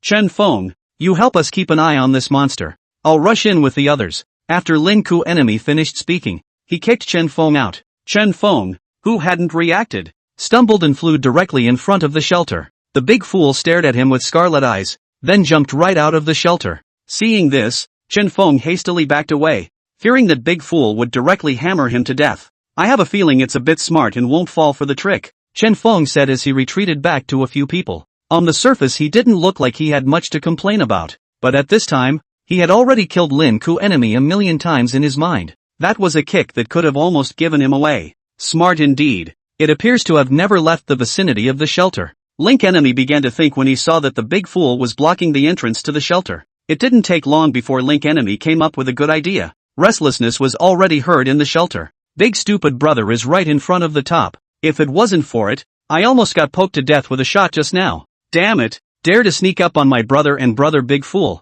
Brothers rush over to help. Nice guy. It hadn't even taken 2 minutes for several people to arrive at the entrance of the shelter before a large group of escorts had rushed over. At this time, Lin Ku enemy's few people looked at each other and immediately decided to directly lay down a hard hand. Go together, kill a few and run. Link enemy shouted and rushed up, but at that moment, several people's chests suddenly ached, as if there were worms drilling their hearts. The poison under the black rose suddenly kicked in at this moment. The few second-order associates behind him immediately spat blood from their mouths and died violently on the spot. Chen Feng and Lin Ku enemy, who were also of the third rank, survived the toxin, but were unable to withstand Big Fool's sweep. Just now when a few people rushed forward, Big Fool had already picked up a log beside him in passing and turned on his own berserkness to spin directly in place. That guy directly transformed into a death meat grinder, smashing Lin Ku enemy and Chen Feng hard to fly more than 10 meters. However, these two people could rise to the third rank, so naturally they wouldn't die that easily. Even if the toxin was added to the sweep,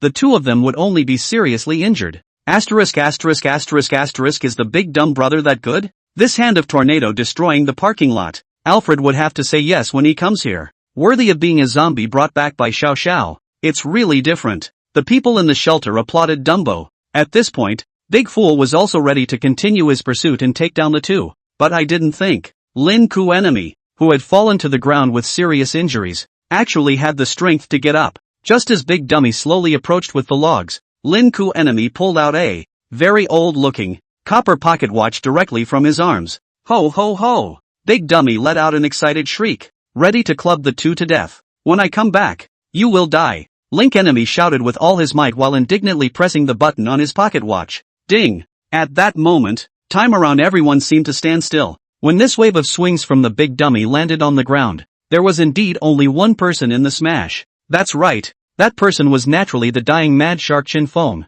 Seeing the battle end so quickly, the others flocked to the Big Fool's side. Some check it for injuries, while others specialize in cleaning up what's left of the battlefield. This kid doesn't seem to be dead. District Chief Wang, what should we do? The escort group surrounded the dying Chen Feng. Wang Ming walked up and took a look. Although this Chen Feng had been knotted by this log, his body had not changed much at all. Just a little blood from the corner of his mouth. 2. Let's wait for Xiao Xiao to come back to deal with it. Tie him up first and let Brother Dajo watch. Wang Ming took a look and quickly made a decision. Yes. Several people tied up Chen Feng with nimble hands and feet, and were about to return to the middle of the shelter. Just then, surprisingly, he woke up. He broke right out of them with a push of his hands. The powerful force bestowed by the third-order Mad Shark instantly shook the escort out. Shit, even you losers want to catch me? Didn't think I'd recover so quickly. Did you? Ha ha ha ha ha. Not knowing whether he had been poisoned silly or beaten mad by Big Fool, the waking up Chen Feng looked a little crazy.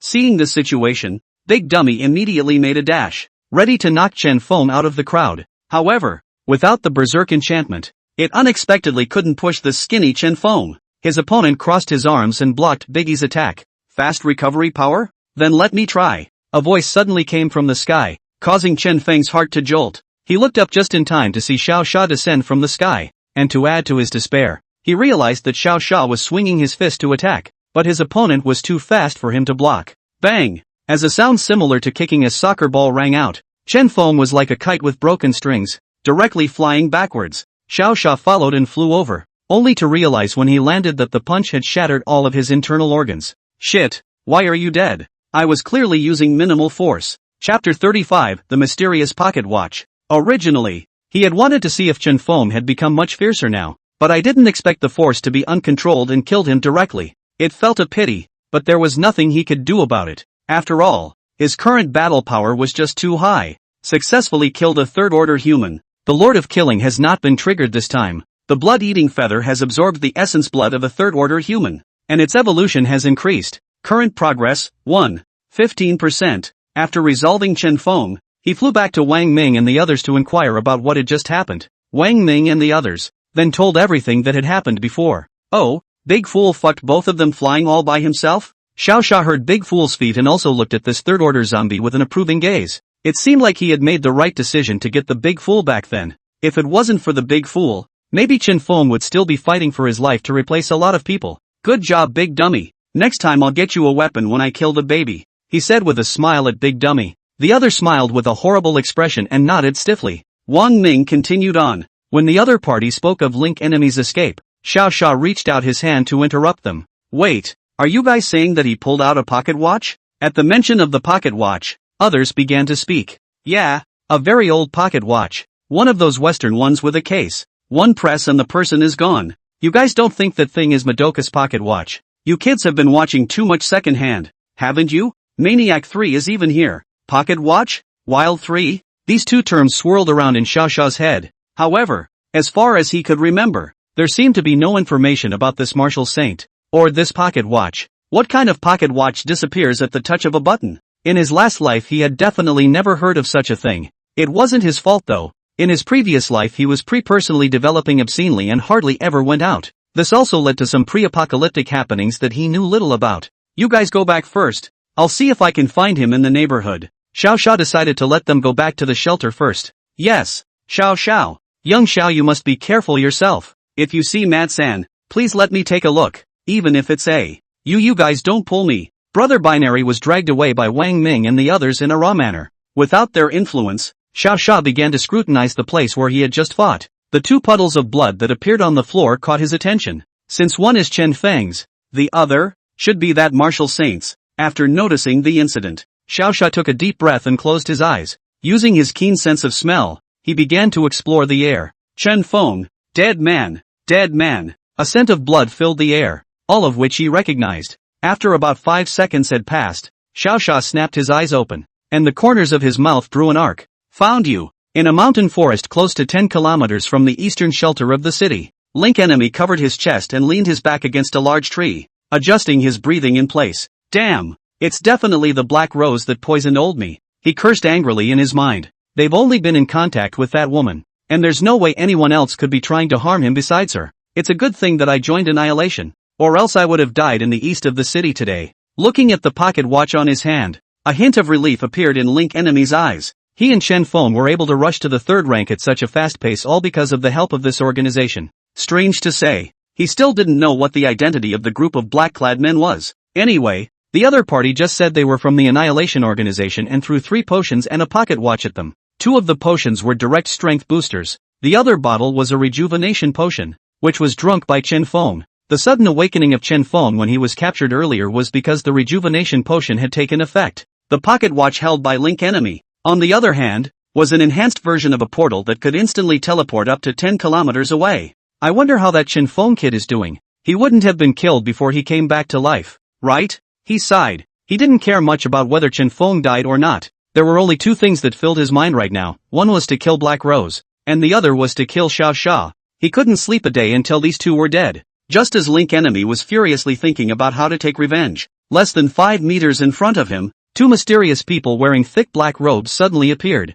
Seeing the 2 people, Lin Ku Enemy's eyes were filled with joy and he immediately fell to his knees. Greetings, Lord Observer. He bowed his head respectfully. Link Enemy, why did you use the pocket watch so quickly? A voice without the slightest bit of emotion came out from one of the mysterious people. Back to the Lord Observer. I was assassinated by other humans and had to use my pocket watch to escape. Link Enemy's answer didn't make the 2 mysterious men do anything. Who did you, meet? I guess, he should have met me. Xiao Xiao landed unhurriedly from the air behind the mysterious man. Mystic turned his head calmly while Link Enemy let out a shriek. Lord Observer. He's the one who put me in this state. The man in black was observing Xiao Xiao, while Xiao Xiao did not say much as he chose to just open his bloody clothes. Blood prison. With Xiao Xiao's shout, a blood-red space instantly enveloped the 4. In order to prevent the opposite side from escaping, Xiao Fury directly pulled blood prison suppression to its maximum. After this intensity came up, Link Enemy, who was still tense, was instantly overwhelmed by a powerful pressure.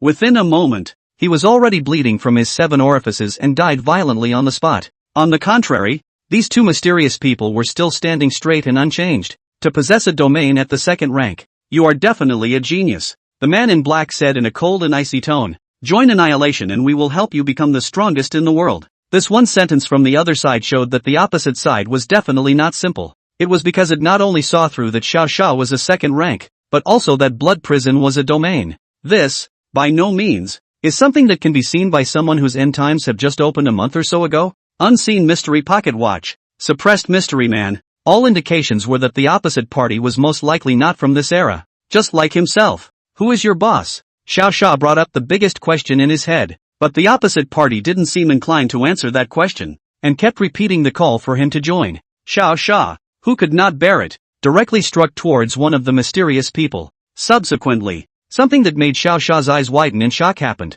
Chapter 36, Unknown Creature? Xiao Sha's strike directly pierced through all the clothes on the mysterious man's body, but just when he thought the opposite side had been killed by him, he suddenly realized his own fist, surprisingly, went straight through his opponent's body. It was as if he wasn't a creature at all. Why? You don't have an entity? He asked coldly towards the two unknown creatures. Perhaps it was a bit of a surprise to be punched by Xiao Sha. The creature turned its eyes around, and this time, it finally said something different. Human, you cannot resist the fate of annihilation. Yield, join us and there is still a chance of survival. These words aroused Xiao Sha's anger. He grew up so much hate as the Riddler. Something you directly say is not finished, shelved God chatter, and said do not understand. If he hadn't had to ask for some more information, he probably would have flipped out. So what do you, annihilation, do exactly? He patiently continued to ask. Our goal, naturally, is to protect the Earth. The other party quickly answered Xiao Sha's question, but when he heard this, Xiao Sha felt that something was wrong. How could the other guy, a thing that wasn't human and didn't look like an Earth creature, think about protecting the planet? It's the end of the world now. How can you protect the Earth? Xiao Sha coldly laughed. What he never expected was that the other party would speak out. Kill all the creatures here and the Earth is protected. No wonder this thing is called annihilation. Hopefully, you've been chatting for half a day, only to realize that someone else is here to kill you. Ha? Then do you think you can kill me? Xiao Sha said as he began to manifest his heaven-opening axe with his thoughts. There is no creature that can escape us. This time, the other party's reply actually carried a hint of confidence and condescension. Speaking of this, Xiao Sha actually knew that there was no result in talking further. Although Eagle Eye could not show the opposite side's battle strength now, Xiao Sha knew that the attack of the heaven-opening axe could not be dodged. If one axe can't be chopped, the second axe, the 100th axe, or even 10,000 axes, he can chop it out. Xiao Sha, who was holding the mountain-opening axe, stared at the two black-robed creatures with murderous chickens in his eyes. Not a bad weapon, but it's impossible for a human to attack us. The opposite side taunted Xiao Sha, not caring in the slightest about this black and white double-sided giant axe. Yeah, let's try it then? Xiao Sha revealed a cold smile and slashed down towards one of the black-robed men with vigor. Give it up. What? Just as the opposite side was about to continue taunting Xiao Sha held the heaven-opening axe and slashed it with all his might. Only a swish was heard. This attack directly split one of the other black-robed men in half. What Xiao Sha did not expect was that the other party actually had an entity. The black-robed man that he had cleaved through was instantly transformed into a puddle of black water, which then fell into space. Xiao Sha fixed his eyes on the ground, and in addition to the black water, there was actually an additional hideous bug corpse on the ground. It was a disgusting thing full of various tentacles, covered in black hair and looking like a rat. No, it can't be. There's no way the creatures here could have attacked us. The other black-robed man let out a horrified voice. Maybe your mom will cheat tomorrow. What's impossible? Xiao Sha carried his axe and walked directly to this last bug. Even though the other party fought to break away, he was ultimately cleaved into a bloody mess by Xiao Sha's axe. Successfully killed two unknown creatures. Lord of the Slayers triggered. Congratulations on obtaining mimetic armor. Mimetic armor, a set of shape-shifting armor that strengthens the body and has superb defensive power. For this burst of mimetic armor, Xiao Sha hadn't paid much attention to it. The key is this anthropomorphic worm. It was a creature he had never even heard of in his previous life. In order to figure out what was going on, Xiao Fury decided to use his eagle eye on the corpses of the two bugs once again. This time, the message finally appeared. Mimicry, unknown parasitic organisms, battle value, 0, 100 before death. Gifted skills, mimicry, absolute defense, self-learning, extreme R&D, weakness, blood. Nice guy. Turns out this thing mimics an object. And during mimicry they will be in a state of absolute defense, unable to be attacked, unless, by splattering them with blood, aka attacking them with a contraption that can't be dodged again, they can be killed. When did these things appear in the previous life? Xiao Sha really didn't get it. Was this due to an accident caused by his rebirth? Or did he not have access to them in his last life? It's a good thing that old me uses an open sky axe, or else I would be disgusted by these two people. He sighed. For the first time since he was reborn so many days ago, he realized that his knowledge was not enough. This was why he had urgently requested the Black Rose to set up an information network. But as things stood now, it would take at least half a month for the Black Rose side to get on track. Forget it, let's just go back. After lifting the blood prison, Xiao Sha was about to take off when he happened to catch a glimpse of the corpses of two more mimic bugs. Damn! Annihilating humans, right? I'll annihilate you two first, to prevent the opposite side from resurrecting. Xiao Sha lifted the heaven-opening axe once again and quaffed another dozen axes down at the corpses of the two mimic worms. He didn't leave satisfied until they were hacked down to the point where the slag was invisible. It didn't take much time for Xiao Sha to return to the east of the city. It was only after landing inside the villa that he began to study the armor he had just acquired. After taking it out of his backpack and equipping it, a circular white barrier appeared nearly a meter around Xiao Sha. At first, Sha Fury thought it was just an ordinary armor, but after a period of testing, he realized with a jolt that this thing is very anticlimactic. Not only did it possess the absolute defense effect on the mimic bug, but it also increased Xiao Sha's recovery ability and attack power. No, just as he was about to get on the mimetic armor, his battle value had directly doubled. It came straight to the point of 51W. This time the monsters are completely out of fun. Xiao Sha rejoiced. What's the concept of 51W? Basically, Xiao Fury alone could destroy everything in H City right now, and it's the kind that doesn't take an ounce of effort. Of course Xiao Sha naturally wouldn't waste his time doing such a boring thing. If it was Chen Ling who possessed this kind of power, it was possible for her to do such a thing. Speaking of Chen Ling, Xiao Sha had a point of thinking about those two little girls. One big and one small. Don't you two get to the third rank and you both still can't sweep the north of the city? That would be a real shame for me. Looking in the direction of the north of the city, Xiao Sha revealed a pleased smile. Chapter 37, Two Girls' Journey to the North of the City. One day ago, Chen Ling and Tang Muqing used their land skis and raced in the direction of the north of the city. Although it wasn't as fast as Xiao Sha's, but within an hour, the two women reached the northern part of the city. Here, it was the most prosperous place in H City before the end of the world. Now, however, it was even more rundown than the west side of the city. The brightly lit buildings are all shattered, and nothing but zombies and other mutated creatures can be seen on the streets. Ling Ling, be careful. Stopping, Tang Muqing instructed Chen Ling. Well, let's move forward. Chen Ling nodded, and then the two women headed towards that female internet friend's pre-apocalyptic address. 104, Building 13, Nanko Street. Looking at the door of the room that was still intact in front of her, Chen Ling took a deep breath. Is anyone there? She tapped tentatively on the door. The surrounding zombies were cleaned up by the two,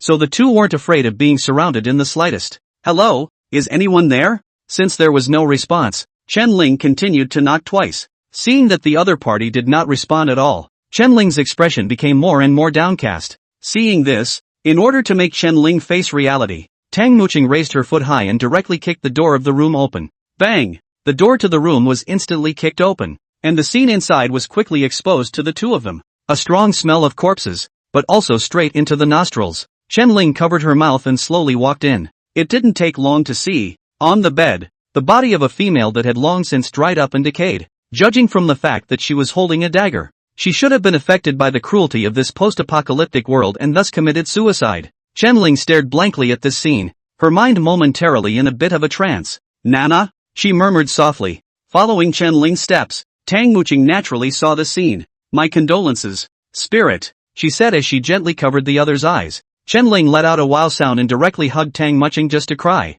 At the end of the day, she's just a half-grown girl in her mid-20s. The sudden death of her best pre-apocalyptic BFF in front of her eyes was indeed hard for her to accept. After coming out of that house, Chen Ling had been in a bit of a trance. Originally, Tang Muqing wanted to go back just like this, but the current state of Chen Ling could easily lead to the two of them being surrounded by zombies when they went back. Having no choice, she decided to be a knowing sister and took Chen Ling around the north of the city. And so, the two found a recreation room in which they intended to relieve themselves. Cards, mahjong, pool table, crane machine. The two of them clumsily played with many things they had never played with before, and Chen Ling gradually let go of what was on her mind because of the fun. When dusk comes, after a long day of fun, the two sat leisurely on the roof of a tall building, watching the sunset and eating. Sister Mu Qing, do you think we will die as well? Chen Ling said as she greeted the soft twilight light. Tang Muqing followed her eyes and went forward on the bridge over the sea. The city of H is, in fact, an island.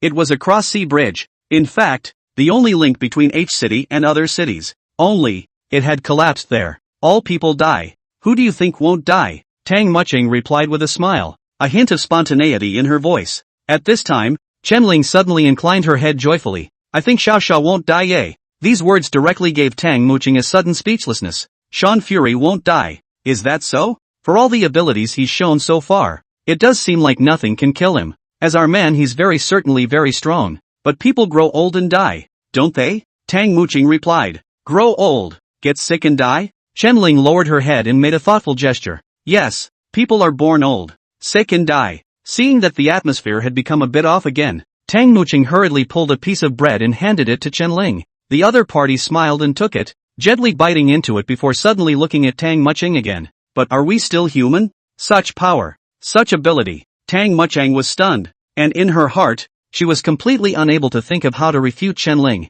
Let's not talk about it. How about we talk about Sha Fury? Perhaps sensing that this question was too esoteric, Chen Ling took the initiative to switch topics. As soon as they talked about Sha Fury, the two of them had more to talk about. Let me tell you, I was a freshly graduated salesman before the end of the world came, and because Xiao Sha kindly invited me to a big dinner, I begged to be his mistress. Chen Ling danced around and told the story of himself and Chen Ling with laughter in his eyes. Then you're lucky to have met him before the end times. Well, unlike myself, I still have to travel across 2 urban areas to prove myself. Of course, the way things look now, Tang Muqing felt that when she had chosen to follow Xiao Sha, that was definitely the best decision she had made in her life. Then what did you do before the end of the world, Sister Muqing? Chen Ling asked with a smile. Before, they rarely talked about things before the end times because there was no point in talking about it. But now after Chen Ling mentioned it, she was also caught up in memories. It was a long time before she spoke. Before the end times, I was the head of a small firm in the west of the city.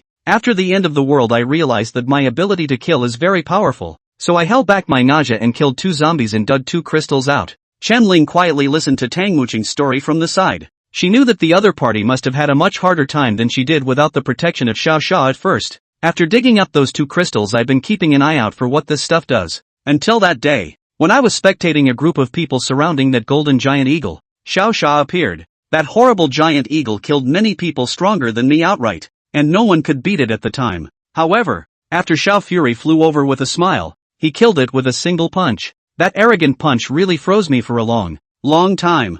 At that time, it was because of this punch that made Tang Muqing immediately decide that she wanted to follow Xiao Sha. After all, it was the end of the world, and it was always dangerous for her to be a lone woman. Looking back on her story with Xiao Fury, she couldn't help but smile sweetly. Sister Muqing, your expression is so flamboyant. Chen Ling suddenly snickered from the side. This snickering caused Tang Muqing to look at Chen Ling. After this day of fun and games, the other guy is finally back to his normal self. Even more flamboyant. It's not as flamboyant as when you're hugging brother Xiao Sha. Tang Muqing opened her mouth and countered. These words caused Chen Ling's pretty face to blush. With that, the two of them suddenly began a routine of bickering. What? Obviously Sister Muqing is more active than me. Don't think I don't know that you ask brother Xiao to touch your rabbit every day. That's because he likes it, and it doesn't bother me that you kiss him every day in the bathroom. Then you're still playing play under the dinner table. Chapter 38 Delayed Return. The 49th day of the end times. Sean Fury sat alone at the dining room table eating breakfast. 2 days had already passed and those 2 girls had not returned, which made Xiao Sha always feel that something had gone wrong. With the speed of the 2 of them sliding in the dirt, a round trip is not expected to take half a day. No, can't wait any longer. Xiao Sha immediately decided that he would go to the north of the city to find the 2. The 50th day of the end times. That was a very important day. By then, H City will have its first bloody night. More powerful monsters will appear on the night of blood and enhance the abilities of all monsters. That means that after 12 tonight and until the wee hours of the morning, it's home turf for reinforced monsters. Xiao Sha was naturally not afraid of these monsters, but the 2 girls, and even Black Rose, were not necessarily able to cope with them. To make the east side of town less dangerous, in addition to instructing Big Fool and Wang Ming, Xiao Sha also made the mimetic armor take on his own appearance before sitting cross-legged at the entrance of the villa. Though it smacks of Zhuge Liang's empty city plan, and I wonder if a clever Sima Yi will arrive. With everything ready, Xiao Sha flew to the west side of the city and found the black roses among the flower stores. Black Rose, be careful tonight, try not to go out and find a sturdy place to hide, he shouted to the plump woman who was watering the flowers. The other party raised his head in delight, only to realize that Xiao Sha was preparing to leave. You come back, she shouted with all her courage. When Xiao Sha heard that, he impatiently turned his head to look at her. What's wrong? Xia Qianmei thought that the other party came over to inform herself. That heart must still be for her own good, so she has to account for herself as well. Take me with you, okay? She looked at Xiao Sha with longing eyes. I said that you have to manifest your abilities before I accept you. Xiao Sha was not moved by her prayers. But almost everyone here has joined the organization, so it's hard to find someone to help you gather information. Xia Qianmei anxiously voiced her concerns. When he said that, Xiao Sha really remembered. The Black Rose became famous when it was in the south of the city. That is to say, in her previous life, She ran to the south of the city because the west side of the city was too chaotic, and then she was killed. And if we want the other side to gather intelligence, the east side of the city just so happens to have a lot of manpower that is not suitable for fighting. Xiao Sha instantly. Let's get her back first. You're not going to shake anymore, are you? He looked at the nervous Xia Qianmei and opened his mouth to ask. No way. Xia Qianmei felt that there was a chance, and immediately answered Xiao Sha.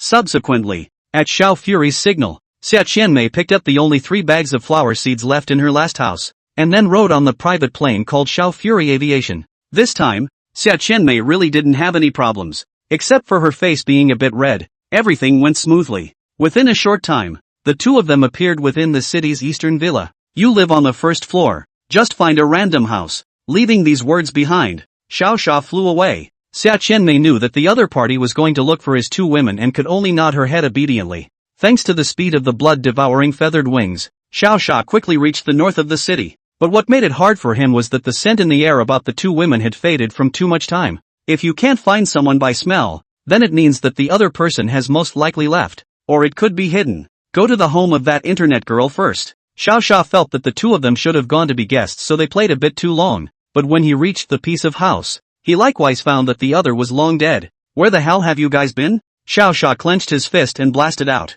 This entire building then collapsed. The commotion drew the attention of many zombies and survivors in the surrounding area. Right? Shelter. While agonizing, Xiao Sha discovered the key to the problem. The 2 of them had been over here for 2 days. There was no way they hadn't encountered a single human. Just ask around at the shelters on this side of the country yourself, and you'll probably have a clue. It's been a month since the end of the world, and most of the areas except for the west side of the city must have set up their own shelters. Chieftain, outside. A man flew down outside and directly fucked all of our escorts flying. In a small shelter somewhere in the north of the city, a henchman panicked and ran to the chief's command room to report. For fuck's sake, how can someone fuck through our entire escort by themselves? Do you take me for a cutie? As soon as this leader finished saying this, Xiao Sha kicked open the door of the room and walked in. You are indeed cutie. Xiao Sha followed his words and ruthlessly added a knife. Somehow, the moment this leader saw Xiao Sha, he could not afford any resistance in his heart.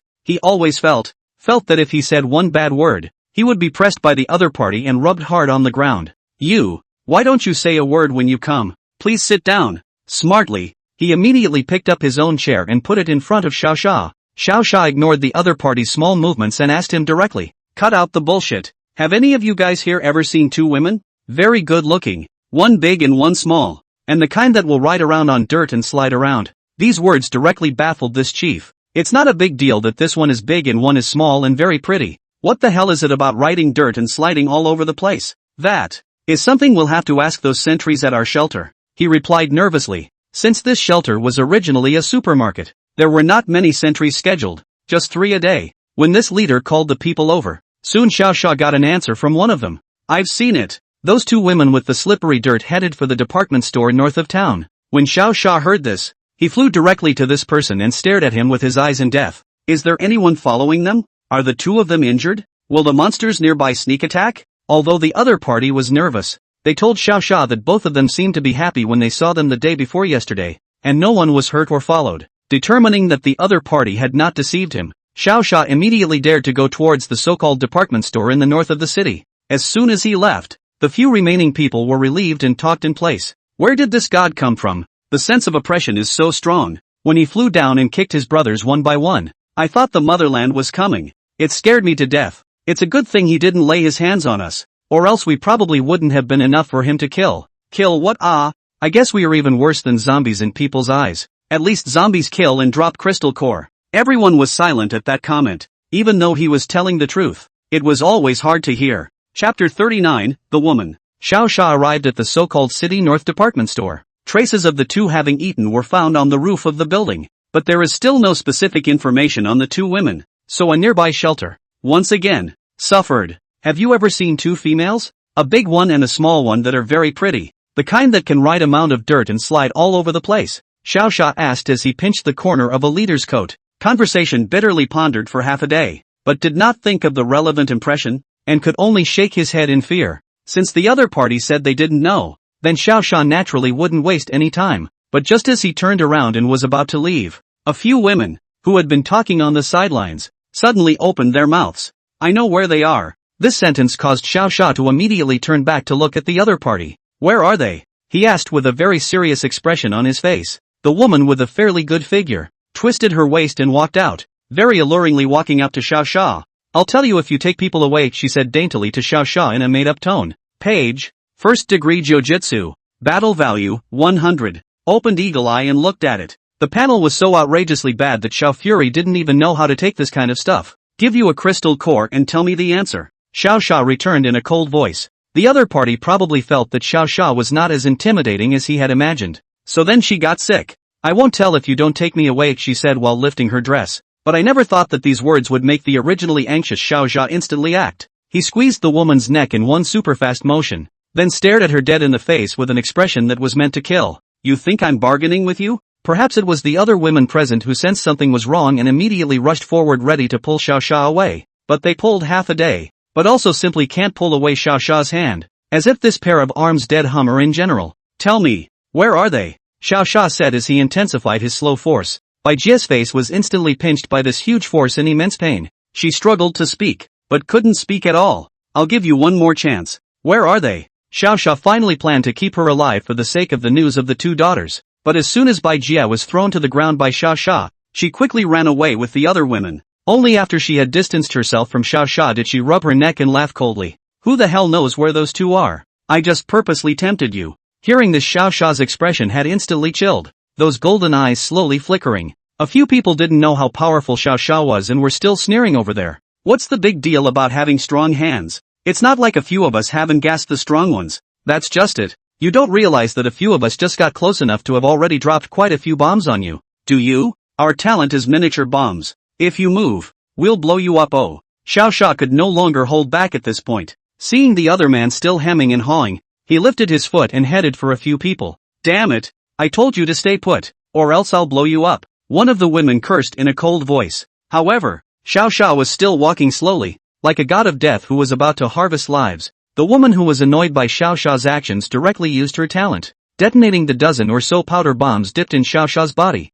Boom! A violent explosion rang out on the outskirts of this shelter. Humph! How fierce did I think it was? Can you still resist bombs the hard way? Looking at the cloud of smoke ahead, Bai Jia's face finally revealed a smile. A not-so-good-looking obese woman, too, had been pointing toward the smoke. That's right, if it's from a few of us, we'll live a few more days. Quite handsome, but it's a shame he doesn't understand the cruelty of the end times. Let's see if there's any of his bones left when it's burned. That black dog of mine has been short of big bones lately. A few people shook their heads in dismay as they talked about it. Right at this moment, Xiao Xia unexpectedly greeted the smoke and slowly walked out from the smoke. Not only did he not have any wounds on his body, he didn't even have his clothes blown up. Had enough of bombing? He said in a cold voice. What? It's impossible. There can't be a human being who can carry that many bombs. Our bombs can kill even second-order zombies. How can you possibly survive? The person on the other side of the room wore an incomprehensible, 10,000% horrified expression. They were even so scared that they couldn't walk,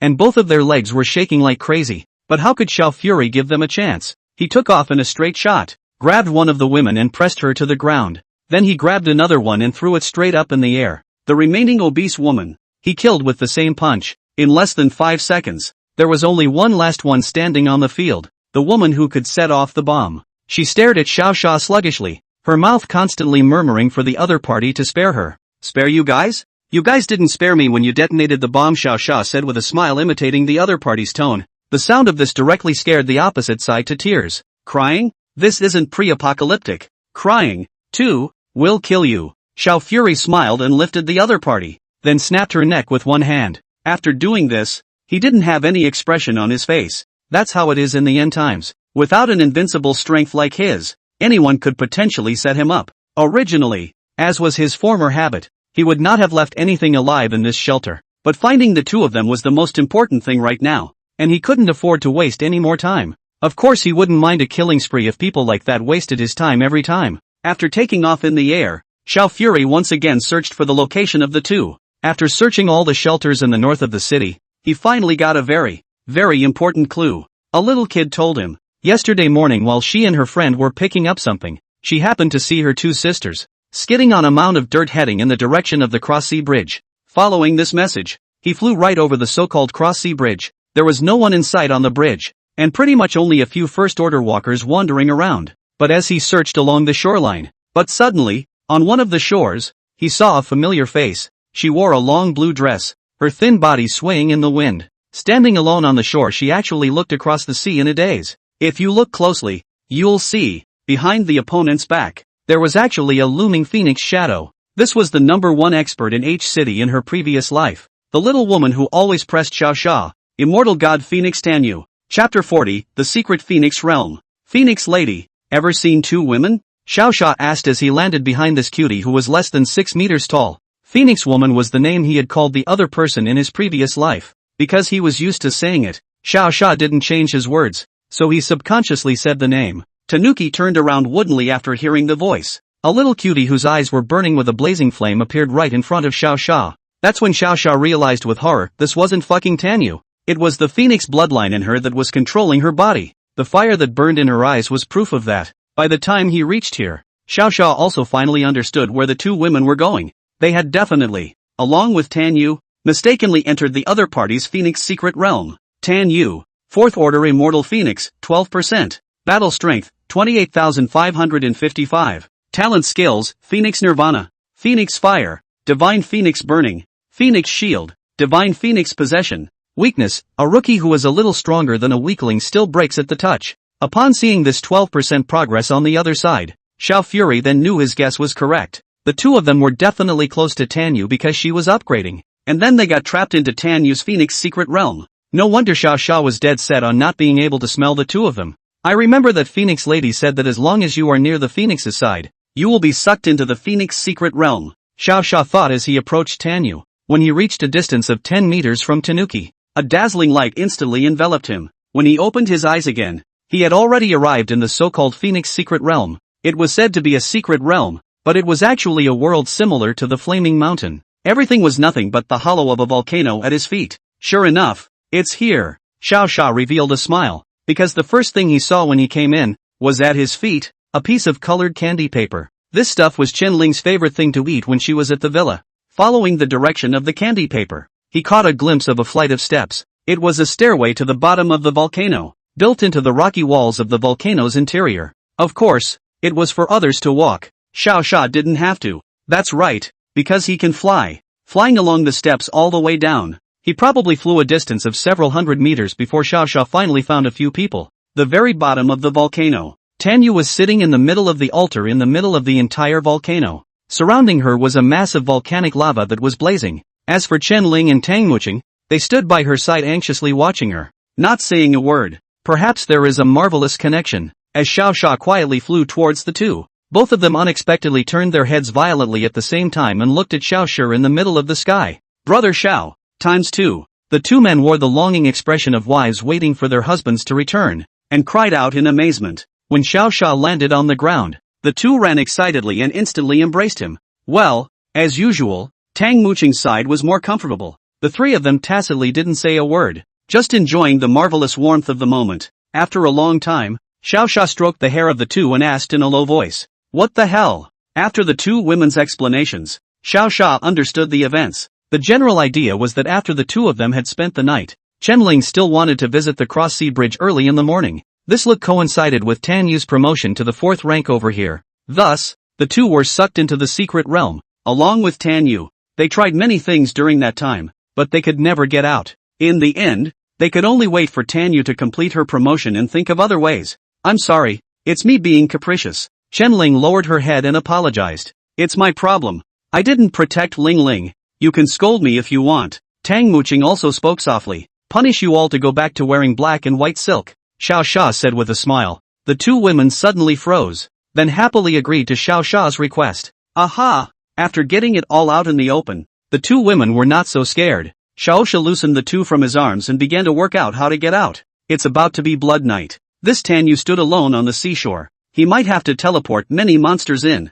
Sean Fury must solve this problem as soon as possible. What now? Qianling asked as she looked at the petite Tanyu. Tang Mucheng, on the other hand, provided a clue for Xiao, who was still thinking about it. The little sister said that a phoenix would fly up after she had awakened to a certain level, and that all she had to do was defeat the phoenix. Fly up? Defeat? These two words instantly allowed Xiao to find a way. since defeating the phoenix will get us out. Then wouldn't it be better if he just flew into the lava and pulled out the phoenix and beat it up? Mu Qing, put an earth shield on me. Xiao Sha, who had figured it out, looked at the lava and spoke to Tang Muqing. At this point, both Qianling also Tang Muqing knew what he was trying to do. With Xiao Sha's character, that was definitely going down to beat up Phoenix. Will it be dangerous? Tang Muqing's face stared. Worried. Yes, brother Xiao, why don't we wait for her to finish awakening? Qianling also pushed his hand to make him give up on the idea. After all, something like going deep into lava alone is more than a little scary. Of course, Xiao Fury is not a human being. Ahem. I mean, he's not an ordinary person. The lava did little to nothing for him. Why? This was because his fire resistance, with the addition of the discordant bloodline, was also added 100-fold. Behave. I'll be right back. Under Xiao Sha's repeated requests, the two of them could ultimately only watch as Xiao Sha drilled into the magma. 1 second. 2 seconds. 10 seconds. At this moment the two finally realized what it meant to spend their days like years. It hadn't been long since Xiao Sha flew down, and both of their faces were already filled with worry, and they had even begun to pray for it. The two women just had their hearts pounding as they waited for Xiao Sha to drill out of the lava. And that was just when Tan Yu's absorption of the phoenix's power reached about 15%. Tan Yu, whose body couldn't adapt for a while, planned to stop and rest for a while first, but just as she opened her eyes, she saw her two sisters from before, looking worriedly at the lava. It's okay, Phoenix, I'll take care of it. She opened her mouth to comfort, and when she heard that Xiao Sha had jumped into the lava, Tan Yu immediately revealed an impossible expression. This is lava. I wouldn't dare to fight it even with the power of a phoenix. There's no way anyone could swim in it. However, just as Tan Yu had finished saying this to the two men, the magma then began to shake violently, and even the altar under their feet shook. The next second, a man in a blood-colored jacket, carrying a phoenix that was in the middle of the lava, flew straight out of the lava. No way? The originally confident Tan Yu was dumbfounded on the spot. Chapter 41 Poor Phoenix. Seeing Xiao Sha flying out of the magma intact, Qianling and Tang Muqing finally cheered. Handsome, brother Xiao. Not bad for my man. Just great. Tan Yu, who was the one involved, was more or less confused. Ha? Who am I and where am I? Is this a direct secret realm or the other sides? Xiao Sha, who was flying up, did not know the thoughts of the three women below. After he caught this sleeping phoenix underneath, he decisively beat it up and pulled it out. Serve or not? Xiao Fury asked as he held Phoenix down against the wall, beating him as he did so. You're not convinced,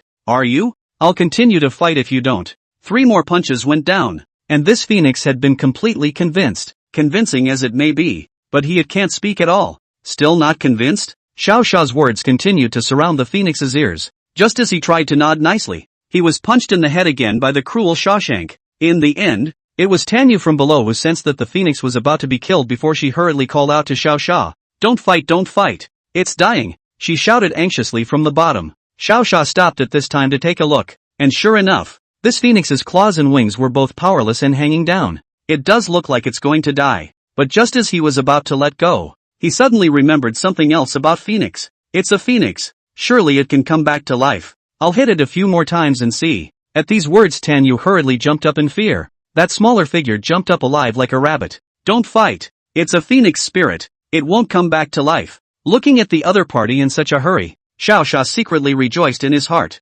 Having been tortured by this Tan Yu every day in his previous life, it was finally his turn to be able to relieve himself. In fact, just now he had intentionally beaten Phoenix in front of Tan Yu, just to make the other party anxious. After all, it was a part of her body that didn't hurt, but it hasn't begged for mercy for so long. I feel like it's still not convinced, Xiao Sha said loudly in the air. It obeyed. Only it can't talk, so please put it down quickly. As soon as I touch it, we'll be out in no time. Tan Yu prayed in a pitiful tone. The two women standing next to Tan Yu suddenly looked at each other in confusion. Ling Ling, do you have the feeling that? Xiao sure as if he was teasing this sister? Tang Muqing asked in surprise. Ah, do you feel the same way? It's fine after half a day of fighting. This really isn't Zhao's style. Qianling also replied in a small whisper. The two of them just looked at each other, and a bizarre suspicion suddenly appeared in their heads at the same time. Shouldn't he's got a thing for little kids too? Of course, they would be even more surprised later if they knew that Tan Yu was already 20 years old.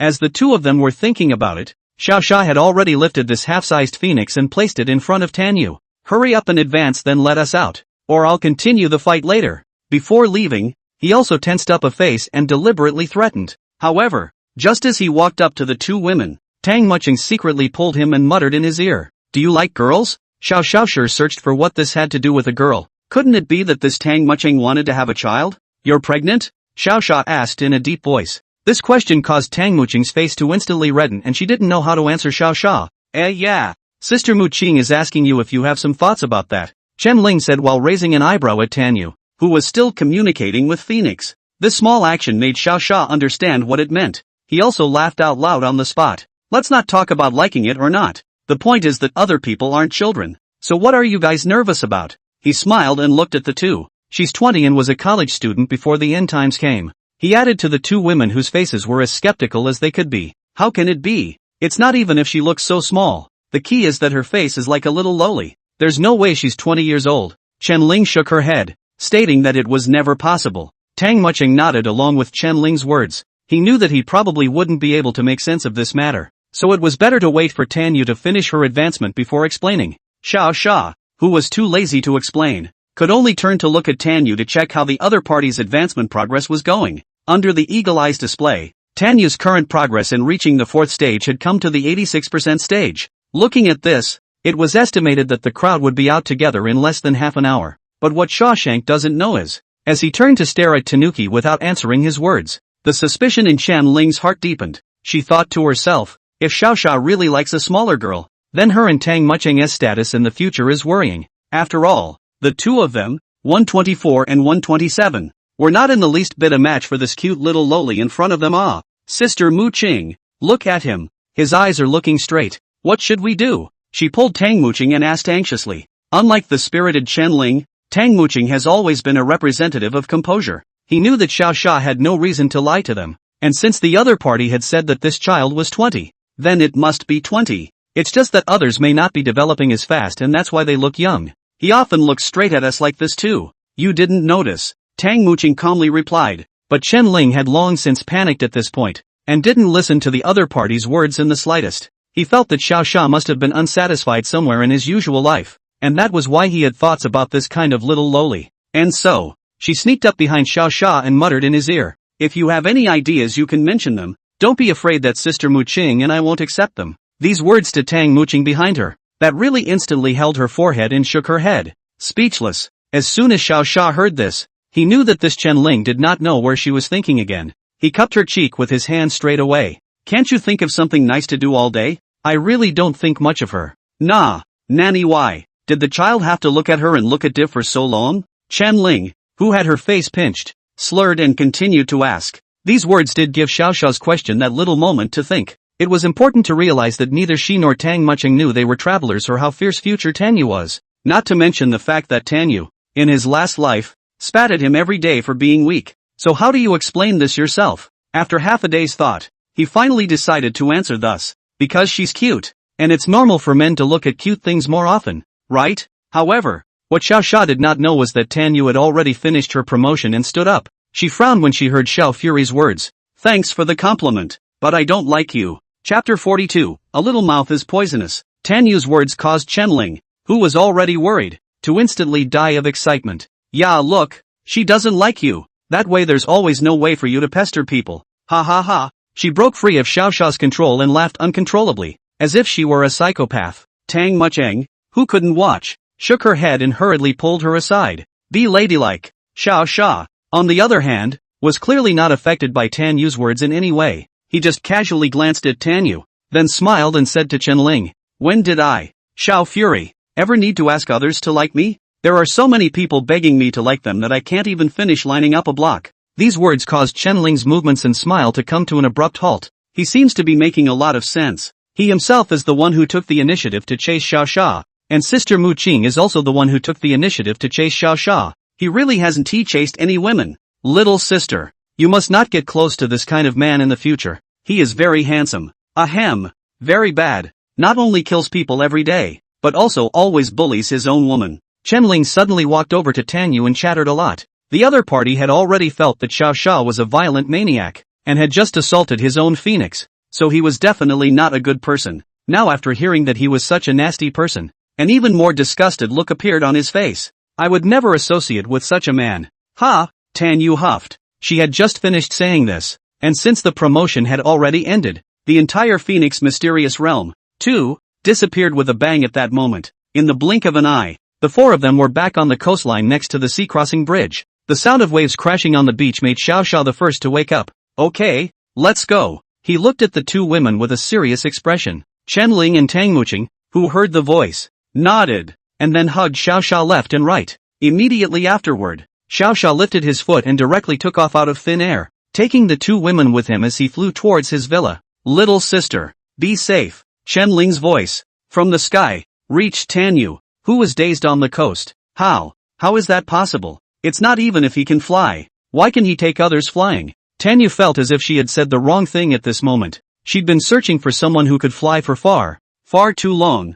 and now there just happened to be one in front of her. Stop, just as she raised her hand, wanting to try to retain Xiao Xia and beg the other party to do something for her. Xiao Xia's figure, however, had long since disappeared in the air, so she just held her hands up in the air and froze for a long time. In the end, she could only sigh languidly and look across the sea with a determined expression. I just don't believe that in such a big H city, there's no one who can take me across the sea. Sister, be sure to wait for me. Must. Tanyuki looked dead ahead across the sea until it was getting late in the day, when she began to return to her home in the northern part of her city. The current her didn't know that in the current H city, there was really only a top-level expert like Xiao Xia who could take her across the ocean. It was because of her haughty words today that the gears of fate had been quietly turning in her and her sister's favor. In the air, Xiao Xia, who was about to arrive home, suddenly thought of a problem. He had just picked up Xia Qianmei, so he had to make it clear to both of them in advance.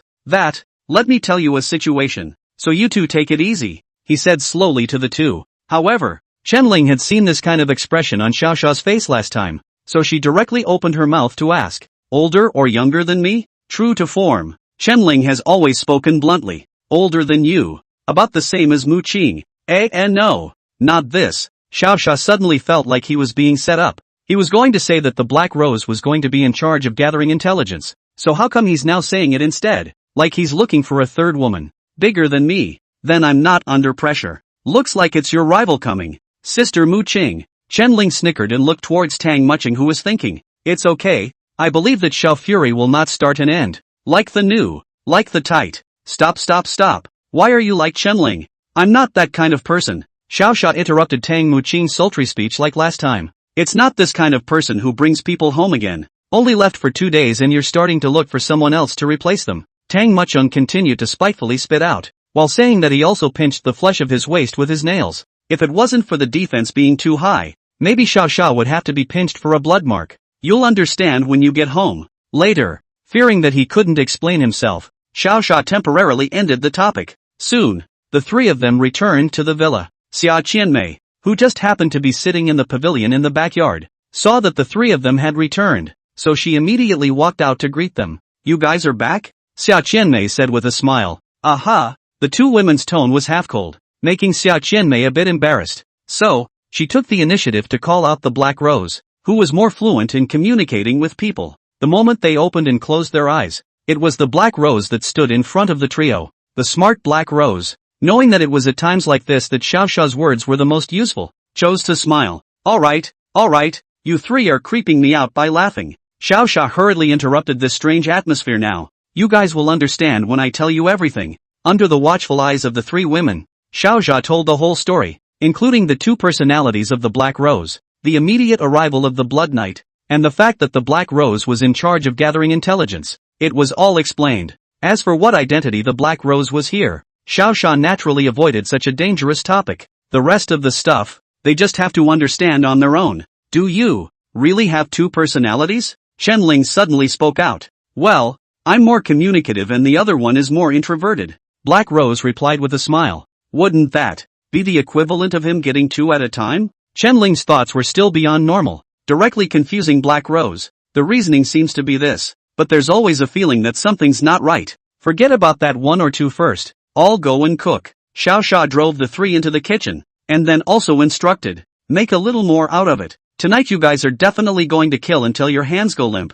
If you do less and get hungry at night, that's your problem. Once all three had begun to work on the meal, Xiao Xia also took this opportunity to put the mimetic armor back on, and in the meantime, he also flew around the east side of the city to see if there were any defense gaps. This random inspection had really given him a problem. Shelter Maximum Center. The subway entrance, which had long been blocked by Xiao Fury with miscellaneous items, unexpectedly, at some point, broke open a large hole. Chapter 43, Fugitives. The sun will be going down soon now. The sudden appearance of this hole made Xiao Xiao really wonder what was going on. It was reasonable to say that without their own orders, how could Wang Ming and those people dare to open this hole? It can't be opened by a monster, right? Xiao Xiao wondered. But it's not like there could be such a smart monster at this stage. In order to figure out what was going on, Xiao Xiao slowly landed in front of this hole. Looking at the pitch-black hole, Xiao Xiao first tried to feel it with his senses. Living thing? Xiao Xiao, who sensed something moving, frowned.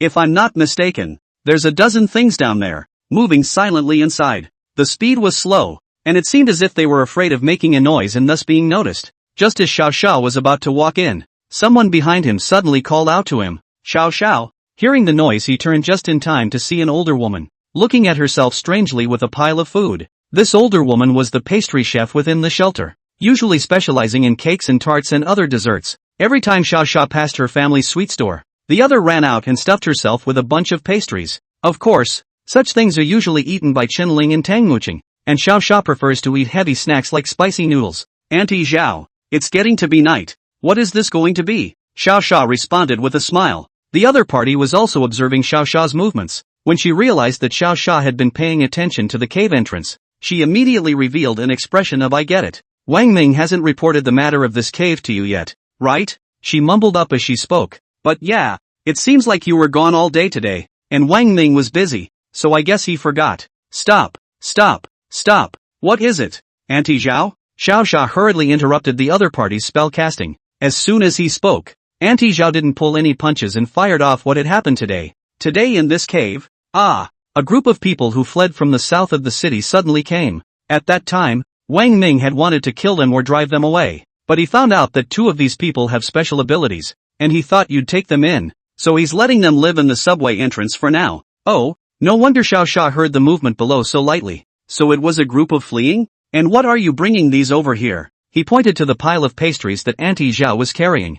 They took some crystals in exchange for food earlier, and Wang Ming agreed, then explained that I'd come to give it to them. Auntie Zhao said without even thinking about it. As soon as these words were said, Xiao Xiao, who was already dissatisfied with Wang Ming, immediately frowned. "He sent you alone? Didn't call for help?" he asked in a hushed voice, looking at Xiao Xiao's serious expression. Big Mother Zhao knew that the other party was definitely angry. "Xiao Xiao, there are not many of us in the escort. Maybe he was in a hurry and didn't he have time to set up?" She defended Wang Ming.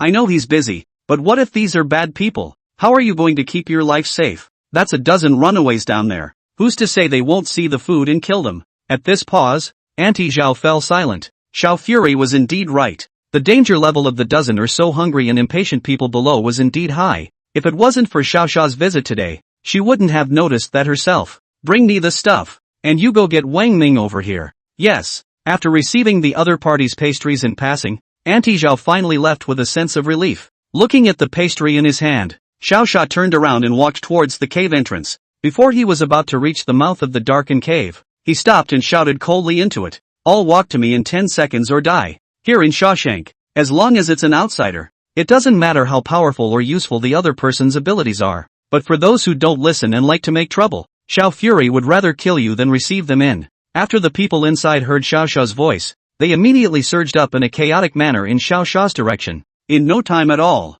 at the entrance to the subway entrance, there were already 9 young men standing with dirty bodies and very pale faces. They lined up voluntarily, some surprised, some with their heads down, some embarrassed, some questioning. However, there was not a single person who dared to say any more than a single word to the serious-faced Xiao Xiao. Looking at these few people who were still understanding, Xiao Xiao put the pastries in his hand and placed them himself on a long-haired girl close to him. "Hold this for me while I take care of the don't want to die." After saying these words, Xiao Xiao instantly disappeared in place. In the subway entrance, there were also 3 or 4 brief screams and the sound of various heavy objects hitting the ground. Dang! Dang! A smashing sound made the group's legs tremble with fear, but the pile of pastries in that girl's hand was more appealing than the fear. There were 2 or 3 boys, and those eyes never left the food. Some were even getting ready to use their wobbly legs and run over to grab the food. "Sister, I want it so bad." The other girl beside the girl carefully nudged her sister's arm. Yet the other interrupted her thoughts with the simplest of words.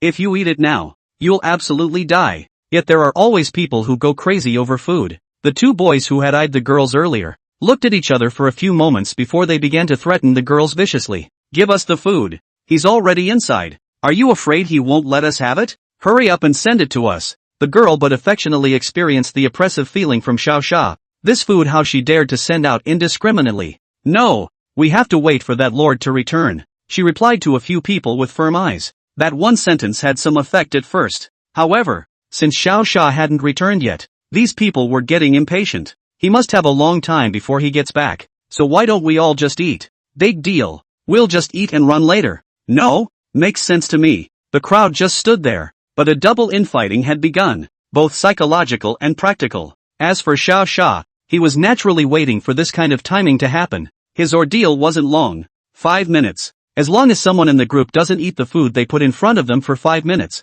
then those people pass the test. And those who grabbed it, those who were up in arms, that would definitely end up like these 4 corpses beside Xiao Xia. But the reality is very harsh. Xiao Fury's movement was only gone for a minute before the men began to stir. Shit, give us the food. You don't think he's yours just because he's put in your hands. Chapter 44, Welcome to the East Side Shelter. It felt like the time was almost right. Using his mimetic armor, Xiao Xia turned into the original appearance of one of the corpses at his feet. He went after the others. He pretended to be the one who had gotten away with it, panting and shouting to the 9 of them. This sentence made the girl with the pastry blush. The others, upon hearing this, gathered directly towards the girl's location. You can't eat these. You have to wait for him to come back. The girl said, still righteously. You're pretending to be your mom. Hurry up and bring it to me or I'll kill you. Chick, we're all runaways. Don't make us do it. That's right. Just hand over the food and everyone split it and run off on their own. These people were probably hungry and impatient, and were already completely unafraid of Xiao Xia killing back. However, what none of them knew was that Xiao Xia was actually standing behind them watching them. You can't eat it. You'll never escape if you eat it. Didn't you guys realize that he just disappeared in an instant? He must be very fast. The long-haired girl said as she shielded the food with her body. Even though she was also so smoked by the aroma that she couldn't walk, she knew in her heart that Xiao Xia was definitely testing them. Those words served as a bit of a delay. The few people who had been so foolish just now began to think calmly, but the aroma that kept wafting up, the desire for food in their hearts, eventually shattered their sanity. Old me doesn't care that much. Bring out the food or I'll stab you to death. One of them, with red eyes, directly pulled out a knife. The other 2, who were presumably in cahoots with him, stared at the 2 sisters with similarly appalled expressions. Out of 9, it's because 3 of them took a bad lead. The remaining 2 middle-aged women similarly surrounded towards the long-haired girl. No bullying, sister. A short-haired girl suddenly popped up beside her and bellowed, blocking the 5 men. There was still a man and a woman left, who were watching without moving a muscle. Xiao Xia was still continuing to observe, as were those 2 men. Your sister won't even give you food, so why are you helping her? Your sister is definitely trying to take it all for herself. So hurry up and get out of the way, or I'll stab you too. That said, this short-haired girl has a big heart. He didn't even show fear when he was threatened with a knife. After a final standoff of a few mid-seconds, it was the long-haired woman who compromised. Don't move, my sister. Come and get yourselves what you want to eat. She gritted her teeth and took the pile of pastries and put them on the floor. When the 3 men and 2 women saw it, they immediately surrounded that way like they were mad. Ha ha ha, it's all mine. Don't grab it. Don't grab it. I want that tart. Who the fuck ate it? 5 people gathered around the pile of food is a meal. In no more than 3 seconds, he was eating with a big smile on his face. The 2 sisters stood and looked at the 5 men pitifully, and those 2 onlookers, a man and a woman, eventually couldn't resist the temptation and directly ate with them. 2 little cuties. Have food and don't eat it. Standing around with someone pitying you? Some of them had to taunt the 2 girls who were starving to be alone as they ate. That guy over there is also a loser. You got your legs scared off. Ha! This doesn't even dare to come and eat. One of them cursed at the watching Xiao Xia as well. Don't say anything. Hurry up and eat and run. Or that guy from earlier is going to come back. Yes, eat quickly or the group will die. Just when all of them thought that Xiao Fury wouldn't be able to catch a few of them at all, the next second, blood prison. A flat voice suddenly rang out, causing the several people who were already nervous to instantly drop the food in their hands to the ground in fear. But the moment the blood prison was unleashed, they had lost all action. The powerful sense of oppression that appeared on his body directly overwhelmed the 7 people to the ground, and even breathing was a luxury for them. Xiao Fury, just like that, instantly transformed from a man in rags to that oppressive, blood-clothed man. He slowly walked up to the two sisters, then spoke in a calm tone. Welcome to the City East Shelter. There was no restriction on the two sisters, and their faces lit up with joy when they saw Xiao Xiao walking over. It felt like he was like a neighborhood brother. But just as they were both about to smile and nod, bang! The powerful oppression instantly crushed those 7 people to death, and the few drops of blood that spattered out from the death splattered onto the 2 women bit by bit. It was at this moment that the 2 women realized, where was the amiable leader standing before his eyes? This is a living Hades. Thanks. Thanks. The dumbfounded long-haired sister answered Xiao Xiao's words grudgingly. Xiao Xiao lifted the blood prison and then checked the talents of the 2. Chen Chang, Crystal Core Research, Chen Bai, Architect? To his surprise, these 2 were still very practical sorts of talents. Earlier he had wondered when the scientists who were studying the crystals were going to show up. There is a future scientist standing right in front of his eyes right now. Well, there's an architect attached. Young Xiao. I'm late. Wang Ming also arrived before Xiao Xiao shortly afterward, looking at the other party's eyes and appearance that were very nervous. Xiao Xiao did not make things difficult for him. For once, I'll leave you alone. Just mention one thing. Get yourself an assistant and you'll just take care of the important stuff. I have no requirements for what kind of assistant you get.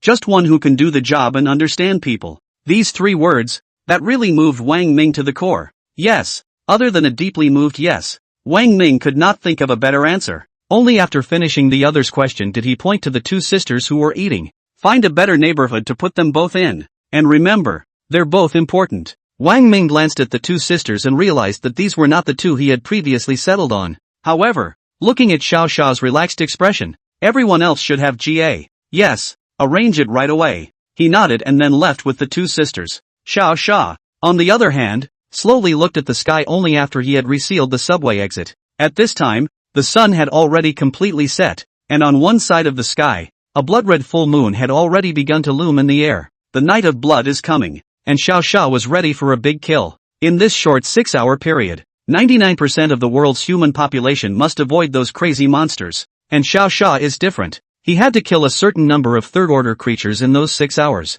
As long as the crystal cores of the third-order creatures were in place, he would be able to advance to the third order and gain new abilities. Chapter 45, The Night of Blood. After working on the defense of the shelter, Xiao Xiao naturally returned to the villa in style. The 3 women had already finished cooking and were sitting on the couch in 2 factions, slightly thoughtful. Chen Ling and Tang Muqing on one side, Black Rose and Xia Qianmei on the other. Well, anyway, 2 personalities, counting 2 people should make sense. Don't play any Zhenhuan there. Hurry over to eat, Xiao Xiao said to the trio with a smile. The 3 of them couldn't help but smile awkwardly when they heard this. Aha, good, coming. At the dinner table, Xiao Xiao also felt that there was nothing to say. The 3 of them were instructed to hold the group and just clean up the monsters near the shelter on the east side of the city. For those powerful monsters born outside, it was up to Xiao Xiao to strike. 12 midnight. A blood-red full moon had risen in the sky. This blood moon is so fascinating, so perfect, so terrifying.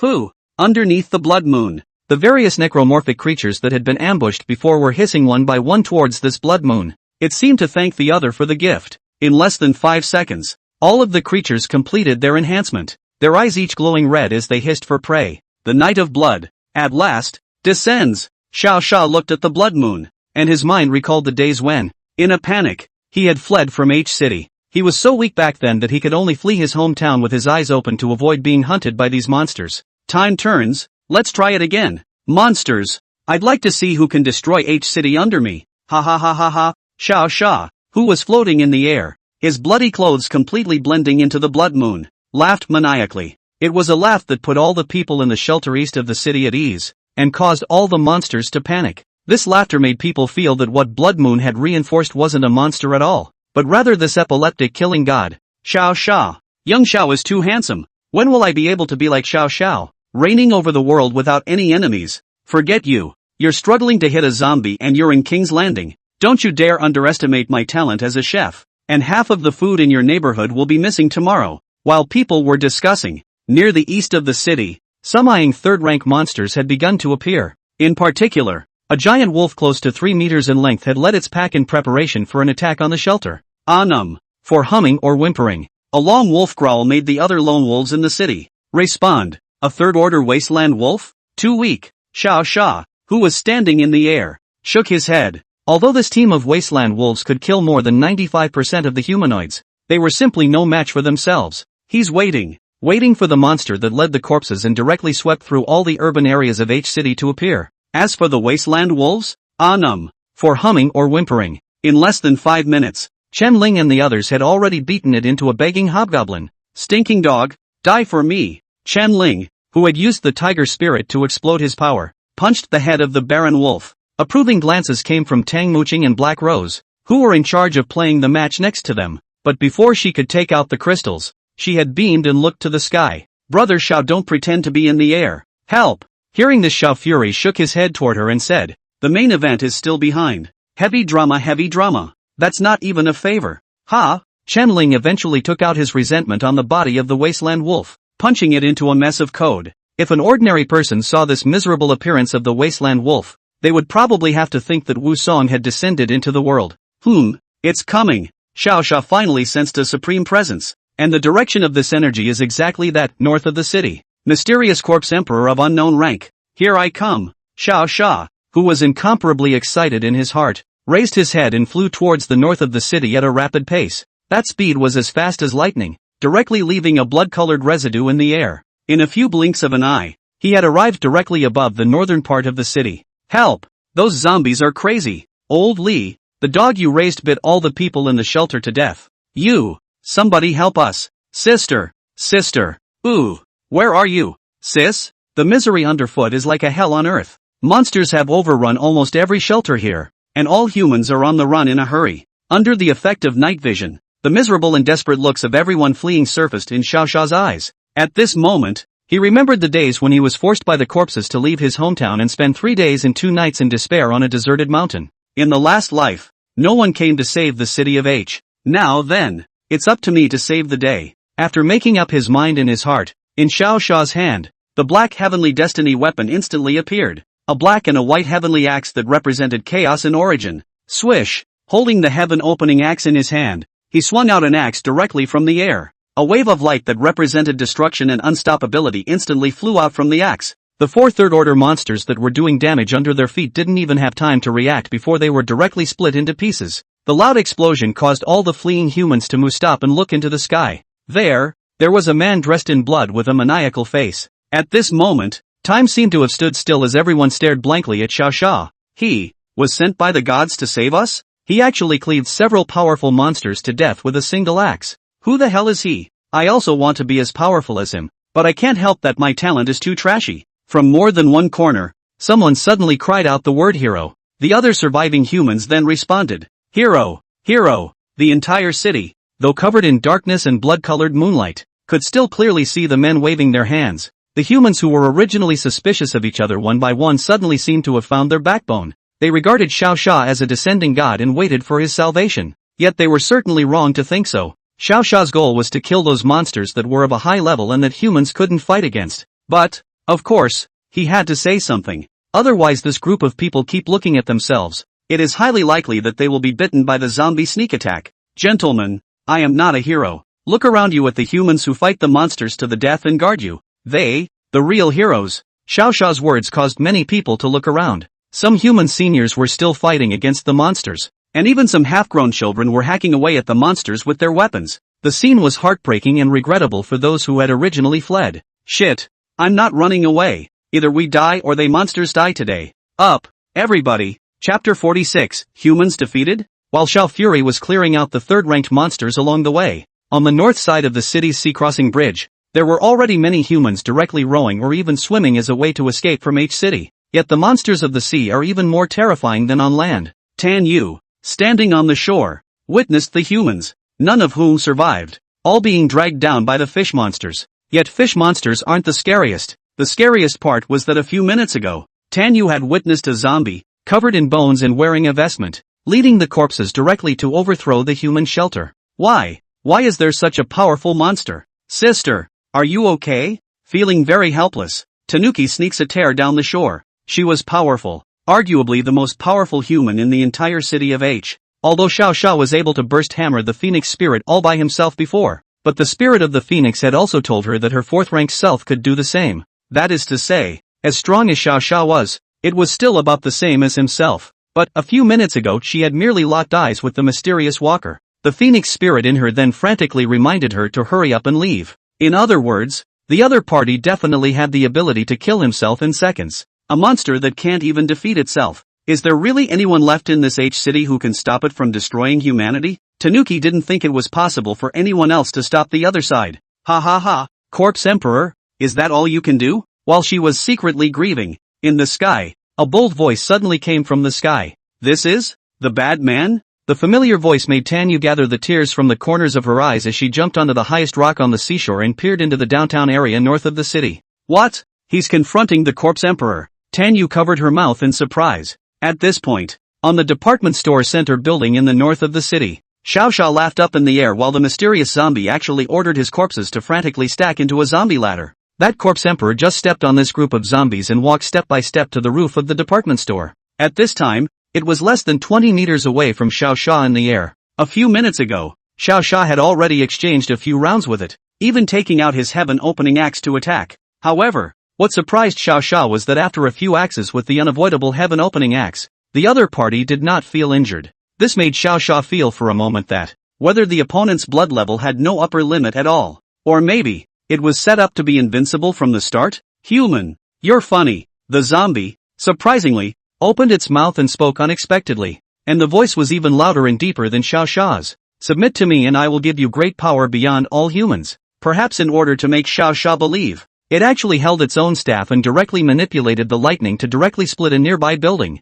The nearby humans who had already ignited their fighting spirit lowered their heads unwillingly after seeing this scene. That monster is too strong. So strong that hero with the axe couldn't even hurt it. I don't believe you're invincible, because only I can be invincible. Xiao Xia smiled, then lifted his own heaven-opening axe to slash at this mage zombie once again. An axe, 2 axes, 99 axes. He did his best to chop out his 100th axe, but his opponent still showed no signs of injury. Mendacity, thunder punishment, the mage zombie said angrily. A bolt of lightning fell, directly interrupting Xiao Xia's attack. This thunderbolt focused on Xiao Xia, and was blocked by both the absolute and hundredfold defenses of the mimetic armor. However, it still caused Xiao Xia to spit out a drop of blood. The power of the second rank was still too weak after all. Corpse Emperor, tell me who is standing behind you. Wiping the blood from the corner of his mouth, Xiao Xia looked at this Corpse Emperor and asked. Behind me stood then the great Corpse God Sama. The Corpse Emperor replied seriously. It felt that Xiao Xia should be convinced by itself. When the other humans heard Xiao Xia's words, their hearts instantly sank to the bottom. Tan Yu, who was on the coast, even showed a sad expression of humanity has lost. But how could Xiao Xia admit defeat? Sorry Corpse King, I feel like being a walking corpse isn't as good as being human. Xiao Xia stood in the air and smiled as he gave it an international friendly gesture. Insulting the gods? Today you will surely die. The Corpse Emperor spoke in an angry tone while holding his staff to gather even more powerful lightning power. A massive ooze coalesced into the sky above Xiao Xia's head. When the people hidden in the shadows saw the thickness of that dark cloud, they already showed a look of despair. Human beings, it was absolutely impossible to block such a powerful lightning strike. Die! Boom! A lightning bolt thicker than a bucket flew directly out of the air and steadily struck Xiao Xia, who was putting up his middle finger. The violet explosion even directly swept a white light in the sky. Strong made the several people from Chenling, who were far to the east of the city, also raise their heads to look in the direction of the north of the city. The despairing explosion went off for a full minute before the sky returned slightly to normal. He's a hero. Damn it! Why are these monsters so powerful? We are defeated and defenseless. Brothers. Everyone suddenly wanted to lose their backbone and sat down on the floor in a disheveled manner. Inside the city, all is quiet. Until the Corpse Emperor's astonishment broke the silence. What? Why aren't you dead? Everyone snapped their heads up at that moment. In the sky, that blood-clothed god of war still hadn't fallen. He was still there, not even the middle finger down. I feel like I shouldn't be able to beat you with my second order power. So I dash up to the 3rd degree. Xiao Xia's light-hearted words made everyone dumbfounded. Countless people, including the Corpse Emperor, were pondering a very serious problem in their heads. Is this the kind of effect that the second rank can hit? But just like what Xiao Xia said, he took advantage of the lightning strike to absorb all the 3rd order crystal cores. Some of the crystal cores even had the power of lightning attached to them as well. Eventually, the energy needed for his promotion had finally built up. Prepare for your judgment. Waste Corpse Emperor. Xiao Fury lightly chortled, immediately followed by the blood moon in the sky, and all the ground in H City that was illuminated by the blood moon, all covered by a wave of unknown nothingness. the corpse emperor's heart suddenly felt a deep crisis. But when he tried to order his men to interrupt his opponent's promotion, it was horrified. You can't move at all on your own pressure. As everyone watched, this nothingness became clearer and clearer. A vast silhouette that was impossible to see suddenly poked its head out of the nothingness. Immediately after that, he took out an axe from somewhere and made a straight chop towards the corpse emperor's position. Boom! With this strike, heaven and earth changed color, and gods and devils shied away. The corpse emperor didn't even have a chance to resist before he was directly split and annihilated on the spot. Not even the ashes were left behind. Chapter 47, A Battle for Fame. When Xiao Shamayan opened his eyes, both humans and monsters in the urban area knelt down. It was a scene that was supposed to be remembered for the rest of one's life. Unfortunately, the moment Xiao Sha opened his mouth, it was a nationalist dish, directly disrupting the shocking atmosphere. What trash, corpse emperor? It was still slaughtered by me. Just you with the corpse god standing behind you. Ha! One day I'll kill the corpse god together for you. After the scolding, Xiao Sha's heart was much more comfortable. This corpse emperor just couldn't be something that should appear at this stage. He didn't lose much blood on the opposite side of the room when that axe chop smoked. In the end it had to be the panga void that appeared from the promotion that gave it seconds. I should have known how good it would be to directly promote in the beginning. Xiao Sha shook his head. At this time at the bottom of his feet, a group of people were watching this in awe. I thought that the corpse emperor was already invincible. Who would have thought that Xiao Sha was the real heavyweight? A single axe gave that monster seconds. The kind that doesn't give it a chance. While shocked, some people also realized with a jolt that those monsters around them were fleeing quickly. The man then cried out to the sky. The humans have won. Long live the hero. At this shout, others responded, and the survivors throughout the northern part of the city shouted in unison. We won. The monsters are retreating. He's a hero. I'm a hero. Everyone's a hero. People were laughing uncontrollably like it was a holiday. No one noticed that the figure in the air had taken advantage of everyone's laughter to quietly leave. Even Tanyu, who was frozen in place, had forgotten that she was supposed to retain Xiao Sha. When she came back to her senses, the bad man was no longer visible in the sky except for the blood moon. Damn it! Why couldn't you wait a little while before you left? She clenched her own fists, her face filled with helplessness as she looked to the sky. But even if she had countless things to say, Xiao Sha had already left, and the kind she couldn't even press after. Phoenix, didn't you say that I should be similar to him after the 4th rank? After finally feeling Xiao Sha's power, she communicated with the Phoenix spirit in her heart. The Phoenix, who had previously been telling her that Xiao Fury wasn't actually that fierce, suddenly changed her face at this time. Before, I was afraid that you didn't have confidence, so I encouraged you, it said leisurely. Yeah, Tanyuki sighed in relief. As long as it's not like you're scared of being beaten by him and that's why you're babbling. Ha. Phoenix, actually, I know you're great, not afraid of him. You don't have to explain. Listening to Tanyu's seemingly naive words, Phoenix didn't have the heart to continue speaking. In fact, what it said before was really all just lip service. If Xiao Sha really makes a move, himself and Tanyu are already gone when they are in the secret realm. There was power in that man that far exceeded his own. Even the immortal god Phoenix at its peak would definitely not dare to face off with what Xiao Fury had released, the virtual shadow of that great power. Girl, why don't you go beg him, or else when will you be reunited with your sister? Phoenix suddenly opened his mouth to persuade. A flash of disgust was evident in Tanuki's eyes, and it was clear that she didn't really want to do this. But his women say he likes to bully, so how can he listen to a girl like me? She had a look of helplessness on her face. But haven't you noticed? After all the months you've been looking for someone who can come and go as easily as he can? There's no way anyone but him could have gotten through,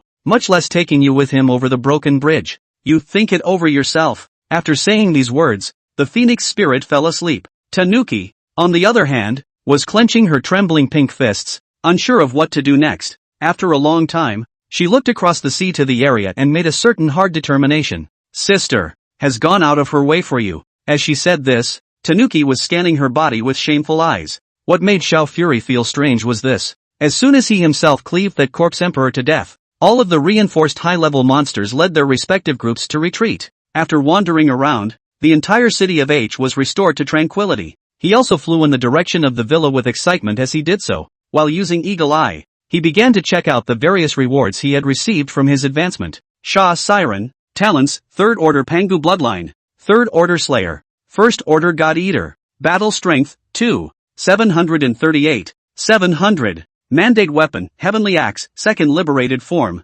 Other Items, Night Vision, Eagle Eye, 3rd Order Blood Eating Feathers, Divine Blood, Mimetic Armor, Big Bang, When he saw this new panel of his brain almost stopped functioning in shock. This wave of promotions is just outrageous. Not only did he gain a new talent, God Eater, it also unlocks the third stage feather, and the second form of the heaven opening axe. Among them, the God Eater was exploded by the Lord of Slaying, and the feathers had absorbed the essence blood of that corpse emperor, thus evolving directly. After taking a deep breath to calm himself down, he began to check out his new abilities one by one. Heaven Opening Axe second special effect, destroying heaven and earth. Your attacks will be accompanied by the aura of chaos, and when the chaotic energy reaches a certain level, the enemy will be instantly annihilated. Decapitation? This thing is not your average slugger. Blood-eating feathers second effect, sharpness. The feathers create a stream of air in flight that can destroy objects and deal extremely high damage. This one is even heavier. A flight armor is straight up whole on attack power. In the future,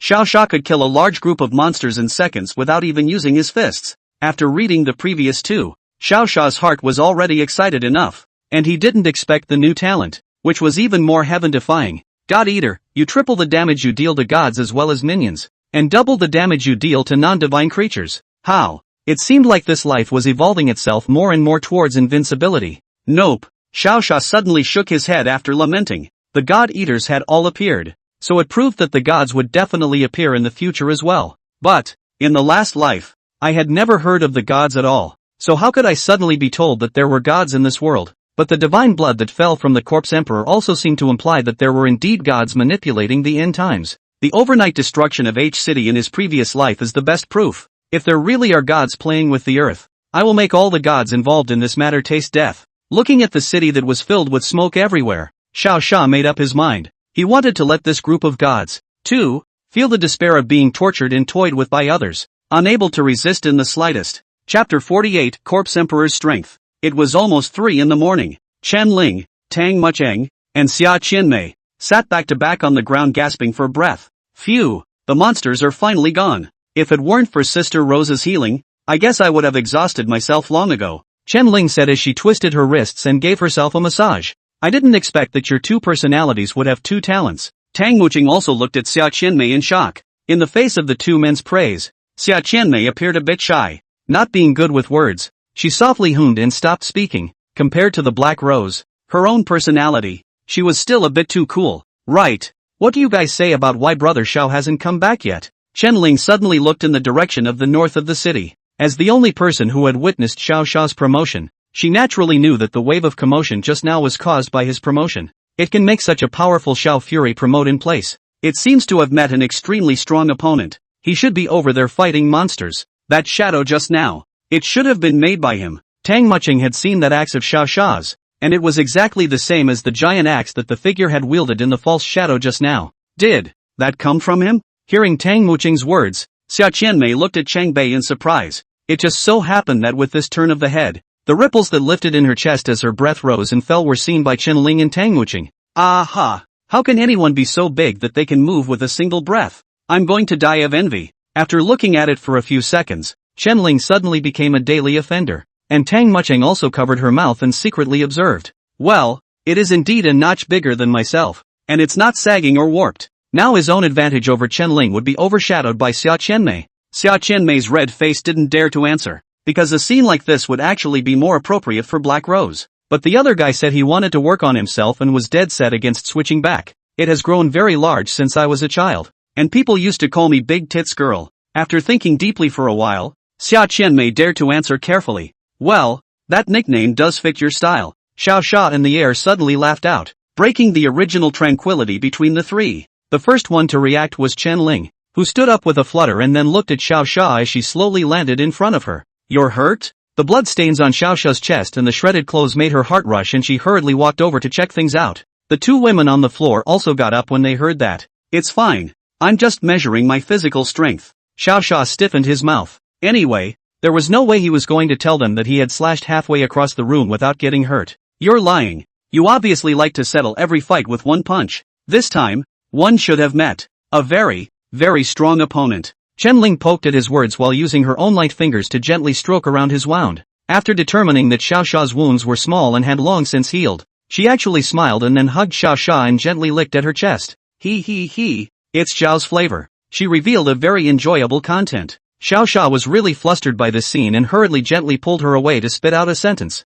Are you a zombie? Hug someone and chew on them. Not only did the tirade not make her collect herself, Chen Ling even smiled in a triumphant pose to Tang Muqing and Xia Qianmei behind her. After I licked it, Sister Muqing and Sister Rose didn't dare to touch it. You don't get it, do you? Well, Chen Ling's brain wiring has always been different from others. Xiao Xia also sometimes felt that this girl was really extreme up, even more BT than himself. But what she said was reasonable. So Tang Muqing and Xia Qianmei didn't go forward. They just smiled at the two, not knowing what was going on in their minds. After the four of them returned to the villa, they decisively began to eat to replenish their energy. At the table, the three of them shared the total haul from the 3 hours of blood moon just now. A total of 16 third-order monsters were killed, 48 second-order, and there were so many first-order that they didn't even take the crystal cores. I didn't realize you three were so strong together. I thought I'd kill 10 at most. Xiao Xia's words were not a joke. The three of them, even if they were to be put in the previous life, it was a battle record that only a top human could achieve. Because there weren't many people who could ascend to the third rank at this stage. Something like 3 people combining to slash 16 third rank monsters would be very rare. Which is as good as you. Don't even help your own woman. Slipping around, Chen Ling daily muttered. As the strongest men, naturally you have to fight the fiercest monsters, otherwise you guys won't be able to stop that. Xiao Xia replied while pinching towards her thighs. Ah, Chen Ling, who felt her body tingling, let out a delicate cry that made her face blush. What are you doing? Chen Ling, who had returned to her senses, pinched back shyly. Unfortunately, Xiao Xia's defense was really ridiculously high, and even though she pinched out wrinkles, he didn't feel a single thing. Make another mess and tomorrow you won't be able to get up. Xiao Xia viciously grabbed her hand and threatened with a smirk. Ever since Tang Muqing had arrived, Xiao Xia had gone to fight or busy himself with other things in order for the two of them to have a good time the next day. So when that happens, he's usually holding back. If he really wanted to get serious, with this super strong 100 times attribute, nightly defense of 100 women would be easy for him. Ah, don't! Recalling the fear of being dominated by Xiao Xia, she hurriedly shook her head. Fortunately, at this time, her good sister, Tang Muqing, interrupted the conversation between the two in time. Xiao Xia, what kind of monster did you encounter today that had managed to injure you? Tang Muqing looked at Xiao Xia and asked seriously. Although they couldn't help much, they wanted to know who, exactly, had dared to injure their man. That monster ah. Xiao Xia raised his head, seemingly caught up in memories. It was a mace-wielding, very intelligent talking walker that could unleash powerful lightning strikes. That thing is not something that should be around at this time of year. You guys are never going to beat it. Those few prefixes had scared the three girls hard. They hadn't met a talking walker so far, let alone one that could cast magic. Then, how high of a grade does it have to be? Xia Qianmei revealed a curious expression and asked cautiously. And Chen Ling and Tang Muqing also turned their heads to look at Xiao Xia. Everyone wondered what class such a powerful zombie would be.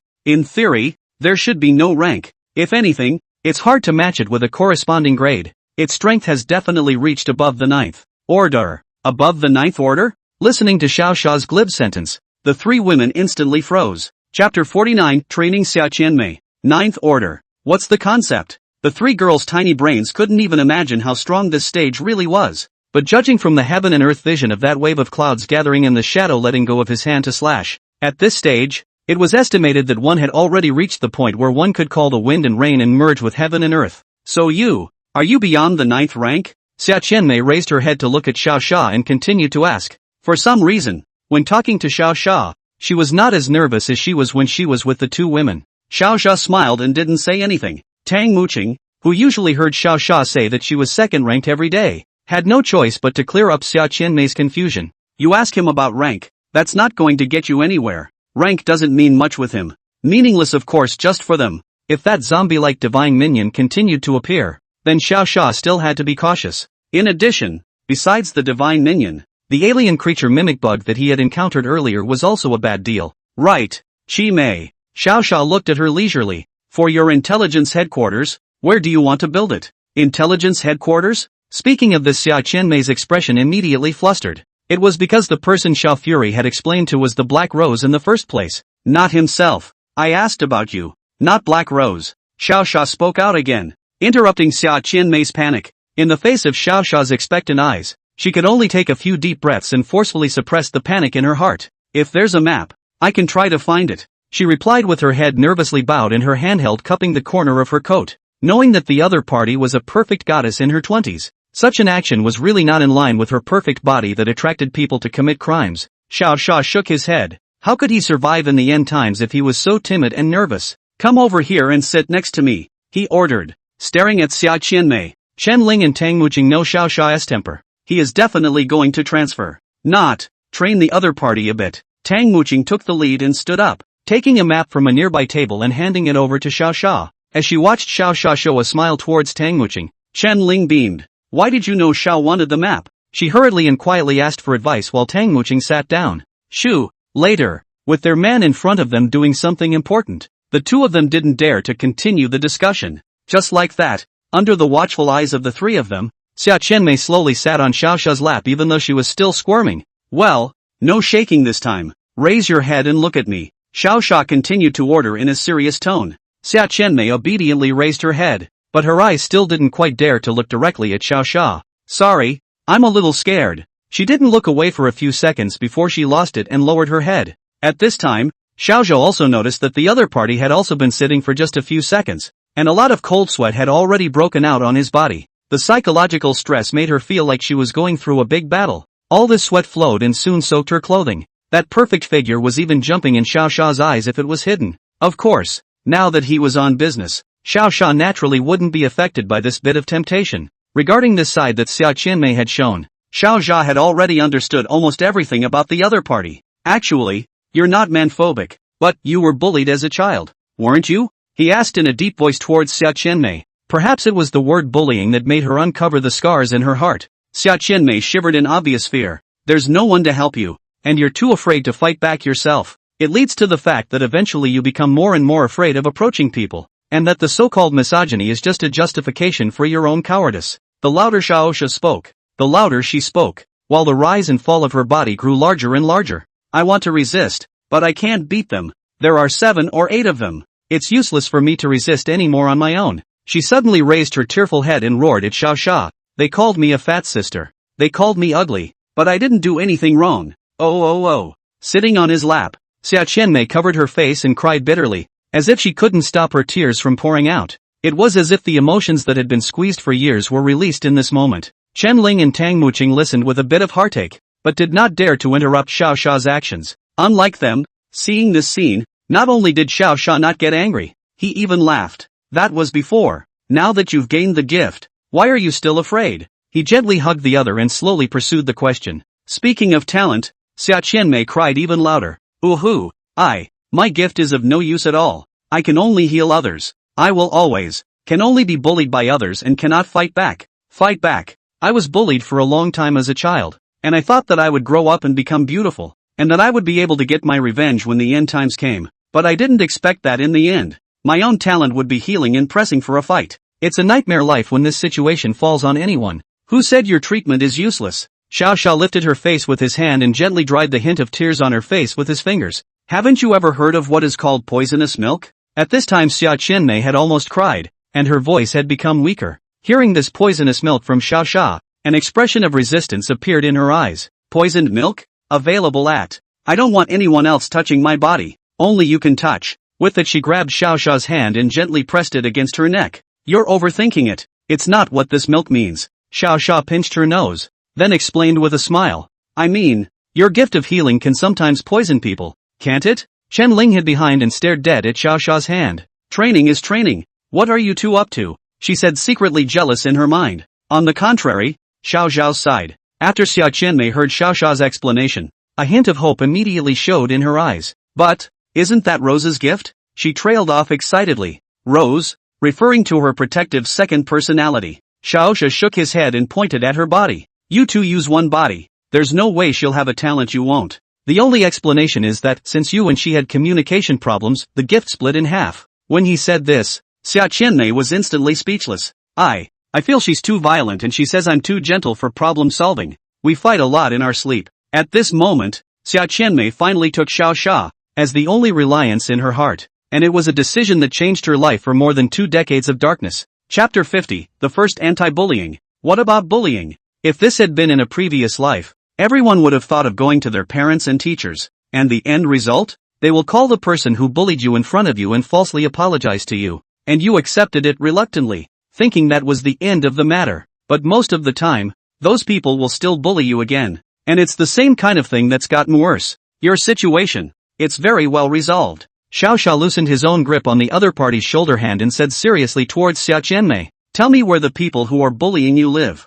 When people bully you, the best thing to do is of course to hit them back. And as a revenge professional, Xiao Xia is too familiar with this process.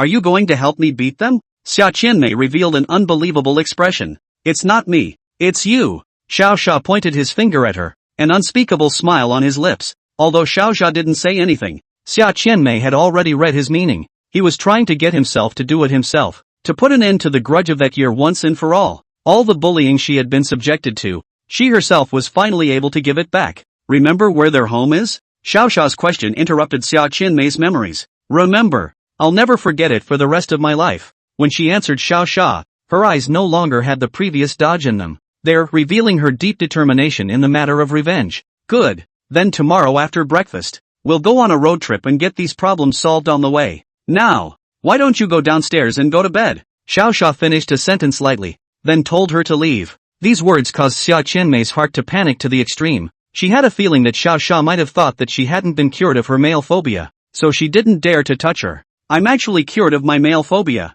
If it's you," she panicked and explained, and was eventually met with one finger pressed against her lips. "By Xia Fury, you are only at the first rank. Your physical quality is too poor. You will die," Xiao Xia said to her seriously. She had a complicated look in her eyes, not understanding what Xiao Xia's mouth meant by would die. At this time, it was still Tang Muqing who promptly explained, "Xiao Fury didn't lie to you. His physique is different from normal people." Speaking of this, Tang Muqing recalled the sight of Xiao Fury tormenting the two of them. Her small face instantly reddened as she explained in a reluctant tone, "Although you can raise your strength, if your own level is too low, you'll die because you can't absorb the energy." With that explanation, she finally got the general idea. Is it just that you're too weak anyway, and if you mess up you're going to die? So, when will it be ready? She asked bluntly to Xiao Xia. Although these things were nothing important, in Xia Qianmei's case, it was one of the most important things to her. Such a good and powerful man. If she let it go, then she would have to regret it for the rest of her life. At least third rank, on the same level as Spirit and Mu Qin to be sure. However, you can also switch to Black Rose to finish it instead, if you wish. Sean Fury was only joking at this point. What he didn't expect was, he underestimated Xia Qianmei's determination. The excited Xia Qianmei immediately nodded before communicating with the Black Rose in her heart. Before Xiao Xia could say a second word, the Black Rose personality had already appeared. "My dear sister actually let me have this good thing. He. As soon as Black Rose appeared, she immediately looked at Xiao Xia with a you-know-what expression. "Let's go." She put Xiao Xia's hand on her neck again, then held Xiao Xia's head and said in a very seductive tone. But unexpectedly, Chen-Ling pulled her down with one hand. "Come down you. Don't look at me as the youngest. I'm the boss." After pulling the Black Rose down, Chen-Ling immediately jumped onto Xiao Xia and displayed her sovereignty. Xiao Xia smiled and carried her in his arms as he headed upstairs. It wasn't long before a sound that would make even a zombie absolutely thrilled came out of the villa once again as well. Tonight, it is destined to be sleepless. Day 2. The three of them got up early and prepared breakfast for Xiao Xia. Last night's great battle was all seen by Xia Qianmei. Even though she wasn't the one controlling the body, she was able to share the feelings in her body with Black Rose. Her comment was that it made her nearly lose her mind. The kind that's simply so happy that both personalities go straight into a coma. However, just as she was recalling in shame, Chen-Ling suddenly quietly encircled her waist from behind. "Isn't it pining for sex?" Her strange cry almost didn't make Xia Qianmei drop the toast in her hand. Ling, don't keep scaring people. She'll come out to sneak up on you later for Black Rose." Tang Muqing snickered from the side. Sister Chimei is not that smelly woman Black Rose, but compared to Xiao Fury, that Xiao Fury guy last night was simply not human. Chen-Ling crossed her arms and spat disdainfully. This explosive statement caused the two women to blush directly, almost not knowing how to answer her words.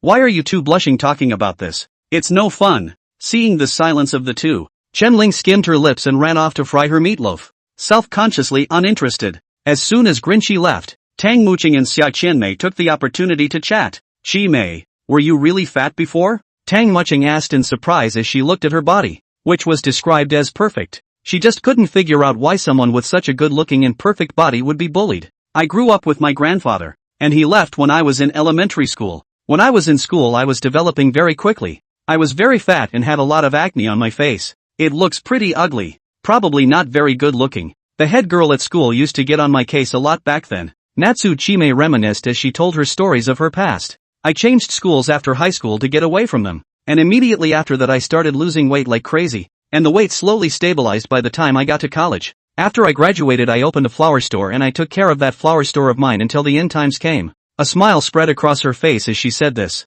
When Xiaoxia came over to me that day, I knew he was the man of my destiny. Tang Muching quietly listened to the other party. Originally, she had thought that those people shouldn't mess around with her. But now it seems that some people are indeed born bullies and like to bully. It's fine. We'll help you get back on your feet later. She reassured Xia Qianmei with confidence. For this kind of stuff that liked to bully people, Tang Muching and Chen Ling both liked to deal with it Xiaoxia style. His unique philosophy of doing things is, it's your business to make mistakes. It's God's business to forgive you. And he, Xiaoxia, specializes in sending them to meet God. Chapter 51, Women's Groups on the Move. After breakfast, Xiaoxia picked up last night's map and spread it out flat in front of Xia Qianmei's eyes. Before revenge, set the location of the intelligence headquarters just so that the building is built by the time we return. He looked at Natsuchime with anticipation. The other looked at the map, first scanning it with a light frown. Then, when she found a perfect location, her brows finally relaxed. Right here,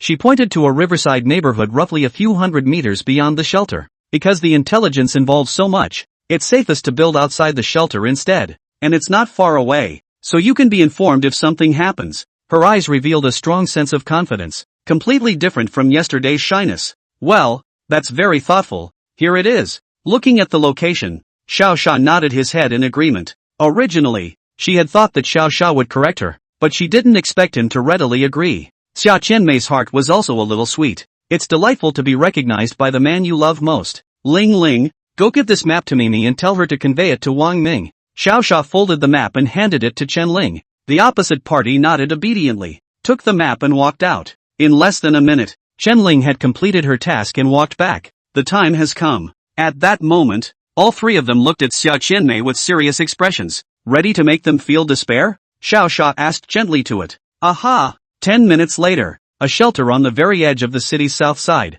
A couple of the guards were bored out of their minds, checking out their surroundings. Old Zhang, do you think I got high on mahjong last night? I actually saw someone sliding on a mound of dirt. A man with a face full of huzhou laughed to the brother beside him. The comment caused the man beside him to laugh. I'll believe you when you say someone can fly. What kind of person can glide on a mound of dirt? Old Zhang, I really did see a man flying. Not you last night in the end to fight to what time How can someone will fly someone slippery earth? Is true? Old Zhang turned his head disdainfully, and as a result, he really saw Xiaoxia and his group, looking at the scenery while slowly approaching the shelter. How can anyone be so relaxed in the last days? If you didn't know, you'd think they were traveling. Survivors in front, please stop. Feeling that the situation was not right, Old Zhang hurriedly grabbed the X warning sign and tried to make them stop. There were quite a few walkers in the neighborhood, and he wasn't quite brave enough to yell, so he had to use a warning sign instead. Unexpectedly, theirs had no intention of slowing down and were still rushing in the direction of the shelter. It's fine, Old Zhang. This sheltered gate of ours is made of steel. They definitely won't be able to rush in. The brother next to him comforted. Yet the next second, Tang Muqing's eyes were slightly microscopic, and a huge earth spike rose straight up from the ground. Instantly, the door to the shelter, which had resisted an unknown number of zombie attacks and which they were proud of, was zapped into a hedgehog-like shape.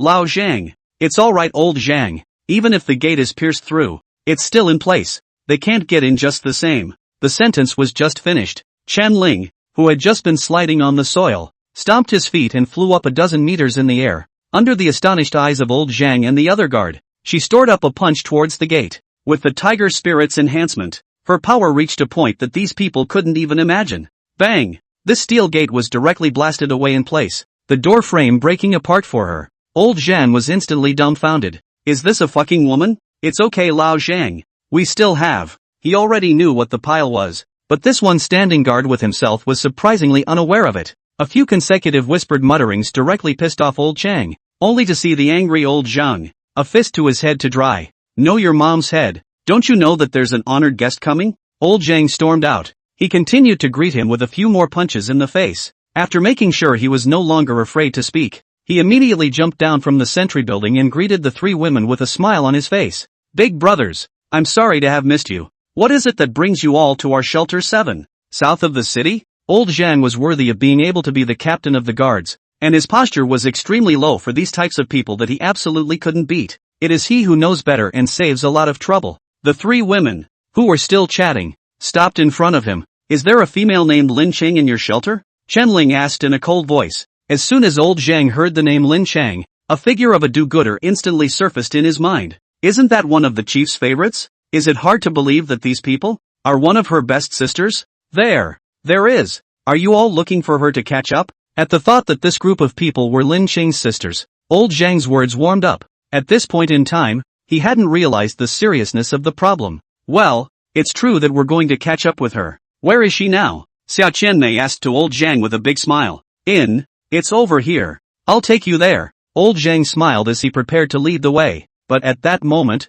Xiao Xia, who had been observing from the air, flew down. You 3 just go. I have something to tell him. This sudden fall of a person almost didn't make old Wang Zhan fall to the ground in fear. The 3 women nodded and left, while old Zhan was observing Xiao Xia. His gift of reconnaissance could sense, quite intimately, the face of this lord. If one dared to take a single step, one would immediately die a violent death, and it would be the kind where the ashes could not even be found. It could be imagined that this master's ability was definitely the kind that could easily destroy a city level. You are looking for me? Old Zhang asked shakily. The expression on his face was smiling, but it was worse than crying. Relax. I'm asking you if you've ever thought that you want to live another life. Xiao Xia asked with a smile while checking the other party's panel. Zhang Yi, First Order Scouting, First Order Shadow Power, Battle Strength, 250, Gifted Skills, Danger Sense, Embrace the Shadow, Weaknesses, too weak to want to evaluate. The reason why Xiao Fury stopped him was because his 2 talents were perfect for helping Xiao Fury gather intelligence.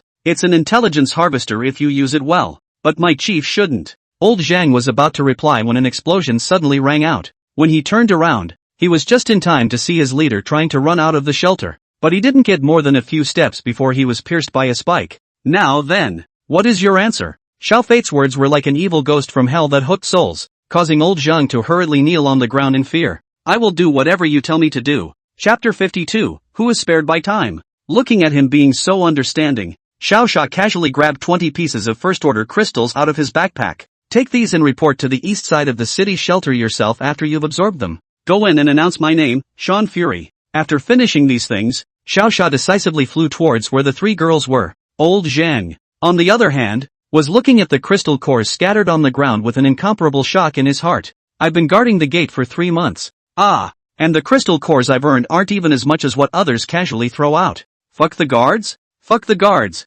The other side. Xiao Xia finally reached the 3 women before they could actually make a move. Ha ha ha, Summer Fatty, is this the man you're looking for? No shame in finding a man as ugly as you. Xiao Xia touched his head in embarrassment. He wasn't ugly himself, although not as handsome as various readers. Before the arrival of the end of the world, other people often recognized him as Guanxia, Hikari. It's hard to believe that someone else's eyes are out of place. Chen Cheng, weren't you great before? Now you only know how to play smart? Xia Qianmei directly threw her a slap, making her face red and swollen. Facing the demons of her youth, Xia Qianmei didn't have the slightest fear. You, let go of me if you can. Chen Qing fluttered his legs as if he wanted to tear Xia Qianmei into pieces. Xia Qianmei was about to open her mouth when Xiao Xia stopped her, only to see him walk up to Chen Qing with a look of pity for him. You're just not right. You guys didn't give people a chance to fight one-on-one before. Why are you telling us to let go of you now? He said with a smirk. These words completely broke Chen Qing's defenses.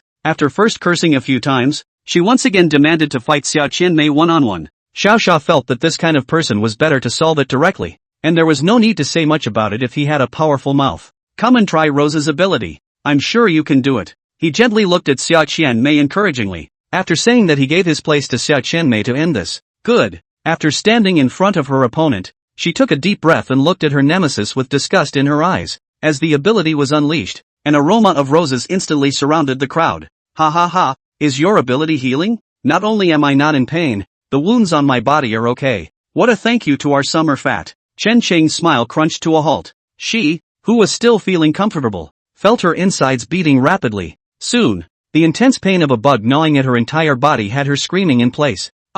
Just stop it, fat pig. Stop it. Chen Qing first cursed angrily and waited until the poison kicked in and the pain twisted her to the point that she began to beg for mercy again. I was wrong. Chi-mei. I'm sorry, just let me go. I'm really wrong. Spare me, dead fat pig. You'll be tortured to death by Su-min. As Xia Qianmei released more and more toxins, Chen Qing eventually died in agony with a miserable scream. Looking at the other party's skin all blackened into a piece, with blood coming out of his mouth and nose in a miserable manner, Xia Qianmei did not have any uneasiness in her heart. All she felt was euphoria. It was as if every foot they stepped on and every punch they landed on their bodies as children. It's finally not so intimidating and scary anymore. She turned to the three people who had helped him and thanked them with tears in her eyes. Thank you brother Xiao. Thank you Ling Ling. And thank you Mu Qing. Tang Muqing and Shen Ling walked over to gently hug her and comforted her for a few moments. Xiao Xia, on the other hand, looked at the map in his hand and smiled at her. That's only the first one. There are 6 more.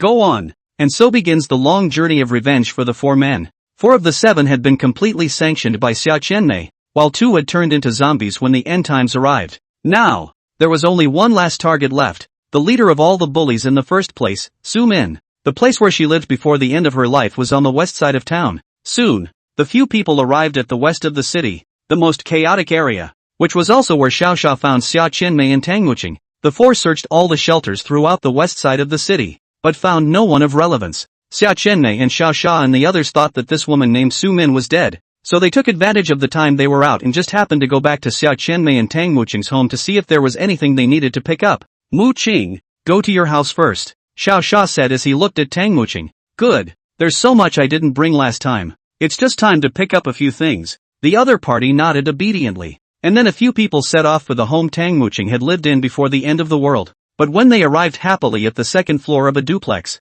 they realized with a start, the door to this floor, surprisingly, was pried open. It didn't make sense that the shelter people would have to break down all the doors of the nearby houses. After all, if they could survive until this point in time, the people within the shelter must have obtained a material exchange machine as well. Go up and see if anything important has disappeared. Xiaoxia instructed Tang Muqing. The other nodded and walked up, and in a short time came down with some pictures and a small pile of clothes. Other than the refrigerator being turned over, the closet and everything else is fine. Tang Muqing reported to Xiaoxia suspiciously. Xiaoxia looked at it for a while and silently made a note of it, then looked at Xia Qianmei who was thinking at the side. Chi-mei, visit your house this time. Good. It didn't take long for the 4 of them to arrive at the familiar flower store. Perhaps it was because Xia Qianmei hadn't watered for too long. Those flowers at the entrance had withered and died. It's basically impossible to tell it's a flower store anymore. My store was broken into 2? Looking at the door to her room being opened, Xia Qianmei was surprised as she walked in. Not a moment later, she walked out carrying a bunch of things just like Tang Muqing. It's the same as Mu Qing's side, only the kitchen is in disarray. The rest of the place hasn't moved. Xia Qianmei reported with a frown. Now that would seem a bit odd. It's not a short distance back and forth, so how could someone pry open so many doors in a row to get food? Could it be that this group of people are afraid of being discovered? So they come out at night to find something to eat? Chen Ling suddenly muttered. What kind of person comes out at night? So where do they live? Tang Muqing shook her head and retorted. Living in the sewers. Isn't that a simple question? With this casual remark of hers, Xiaoxia instantly thought of something. It is true that in a previous life there was a group of humans gifted as vampires who hid in the sewers to survive. Vampirism is the talent that requires the ability to gain power by sucking blood, just like blood-sucking mosquitoes. And with the same fear of sunlight, they move more quickly and physically in the dark. But because they are still essentially human, the group also needs to eat. But once these few pieces of information were combined, Xiaoxia immediately turned his head and looked at Xia Qianmei with a burning gaze. Do you think that Su-min would happen to turn into a vampire? Chapter 53, The Falls. In Xiaoxia's impression, vampires, who are gifted with this kind of talent, are able to transform their slaves after reaching the 4th rank, with so many houses being broken into around them. It was obvious they already had a vampire king or queen. There's a good chance that there really are a whole lot of vampires lurking in the dark in these underground sewers. Vampires? Does that thing really exist? Xia Qianmei looked at Xiaoxia suspiciously. She was not very clear about the definition of vampire. Well, it's highly likely that it's still a 4th-order vampire. You guys won't necessarily be able to beat it, Xiaoxia said as he started to walk towards the door. Upon arriving at the edge of the street, he began to look up the nearby manhole covers for signs of movement. This check was exactly what he thought it would be. Around almost every manhole cover, there are very clear signs of rubbing. That being said, this stuff is very active and it's possible to stand on the street at night and be sneaked up on by this group of vampires. Looks like we'll have to see if there are any of our targets in this group of vampires. He looked at the manhole cover and contemplated it. The other three women also began to wonder what to do next. After a while of silence, Tang Muching stood out as she glanced at everyone present with her beautiful eyes before she began to analyze the current situation. I'm very limited in what I can do if we go into the sewers and fight. Spirit being a brute force female, she's not good at exercising her powers either. She first finished her and Shenling's situation before looking at Xiao Xia and Xia Qianmei. In comparison, one of you two can fly your flesh to resist a punch, and the other can quickly release poison. It would work better if you both went down together. That's a reasonable analysis. But Xiao Xia was not satisfied with this result. If he really wanted to take Xia Qianmei down alone, then naturally 10,000 vampires would not be able to defeat him. But they're out together now. How could he tell his woman to leave first or wait on the ground? What the heck? Who is called brute force woman? I'm Zhao's little good boy. Okay. Shenling had a strong opinion about her nickname. She tilted her head sharply and retorted to Tang Muqing. If it wasn't out there right now, Shenling was sure to pounce on her opponent with a burst of little pink lessons. Has been thinking Xiao Fury but did not pay attention to the two people's bickering. He combined Tang Muqing's words with his own observations and made an important decision. Tonight we'll rest here in the center of the city for the night. Wait for these things to come out, and then inquire as to the whereabouts of the other. These words caused the three women who were making eye contact to immediately turn their heads in surprise. Live here? It's a terrible environment. So where are we going to live? The doors of those houses are all broken. There's no security in living there. Shenling muttered cautiously, afraid that Xiao Xia would say she was troublesome. Did you forget I have a treasure bag? There's only what you can't think of, not what I can't find. Xiao Fury finished laughing contemptuously, then directly from the air pulled out 3 or 4 pieces of camping tents, sleeping bags, firewood, barbecue grills. The things needed for camping were all available in Xiao Xia's infinite backpack.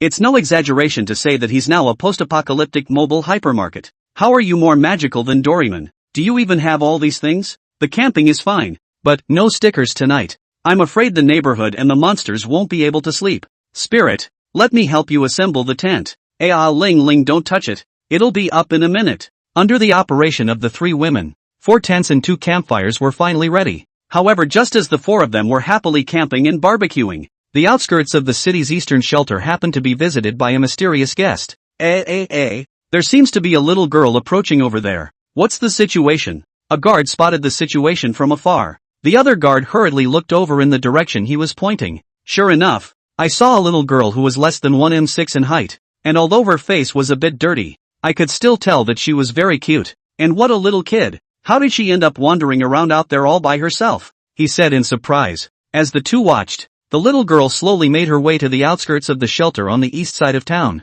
Xiao Xia, is it here? She raised her gray head and asked pitifully. Once the 2 guards heard that they were here to look for Xiao Xia, they didn't dare to be sloppy at all. Although he was afraid to open the door, he immediately threw an unopened bottle of water next to his own, towards the fence. Take a drink of water and rest for a while. We'll go get someone. The little girl picked up her drinking water and hurriedly gulped down a large mouthful, then rested against the fence. Not long after, one of Wang Ming's men, a man in glasses and a suit, arrived at the scene. In the post-apocalyptic world, such a costume is rare. Excuse me, first, what is your name, and have you come to see Xiao Fury too? He inquired respectfully with the book in hand. My name is Tam Moon and I'm his sister. What? Xiao Xiao's sister. That's right. The so-called little girl who had come to the shelter in the east of the city was none other than the immortal god Phoenix Talent, Tan Yu. Since she hadn't been able to find anyone to take her out of H City, she could now only pray for Xiao Xia to do her a favor. In the face of other people's inquiries, she could only pull a random sister out of her head after half a day's thought. Xiao Xia went out in the morning. Is it possible that this is the sister he just found? The man in the suit pushed up his glasses and began to wonder what to do. Wang Ming had told him that as long as a woman came to Xiao Xia, he didn't need to think about it and just let them all in. Is this cute, cuddly little girl in front of me, in her condition, considered a woman? I don't think that counts, does it? What to do with it if it doesn't count? After thinking for a while, he decided that it would be better to pick up the other party first and wait for Wang Ming to arrive. But then the other side asked the first question. Is Xiao Xia inside or not? She asked quietly while drinking water and looking at the man in the suit. Originally, the man in the suit should have pulled away from the topic at this time and not told the other party about Xiao Xia's whereabouts. But I don't know what's going on. When he saw the flame that blazed in the little girl's eyes, his mind was instantly confused. He left this morning with a woman, supposedly traveling. Maybe 2 or 3 days before I come back. The man in the suit's reply caused Tan Yu's heart to flutter. The good guy has worked himself to death to find his house, only to have the other guy go on a trip? What the hell is going on? Didn't you hear that sisters say that he often bullies his women? How can we still travel together? Chapter 54, There are always people who don't want to die. The center of the west side of the city.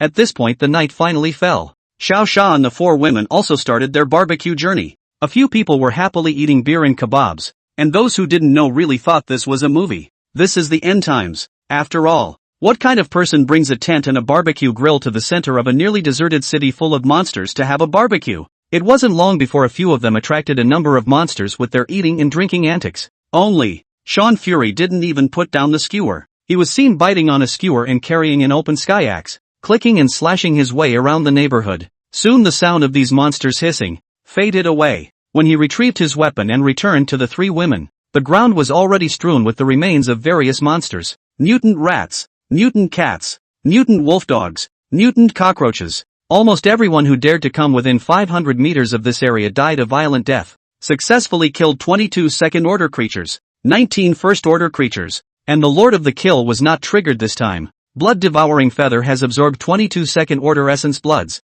19 first-order essence bloods. Evolution progress increased to 0.01%. I'm only at the 3rd rank. Can I make this progress bar rise a little faster? The corner of Xiao Xia's mouth, who was eating a kebab, tugged and couldn't help but wonder. This feather is really getting to be a picky eater. If this were to rise to the 4th rank by itself, wouldn't it have to find 5th and 6th rank creatures to feed it every day? A creature of the 5th or 6th order. H City basically couldn't give birth to such a thing. Because of Xiao Xia's massive kills, it caused the monsters on this side to be killed off by Xiao Xia before they could even gather. If the population is too small, monsters of the corresponding level cannot be born, unless a meteorite fell from the sky. The alien energy brought down by that thing could easily skyrocket the strength of some of the weaker monsters. Of course, the probability of a meteorite falling from the sky is just too small. Brother Xiao, what are you gawking at? Couldn't be thinking of something comforting, could you? First things first, I wouldn't dare play outside. It would feel too weird. Chen-Ling muttered while quickly covering her chest with her hand,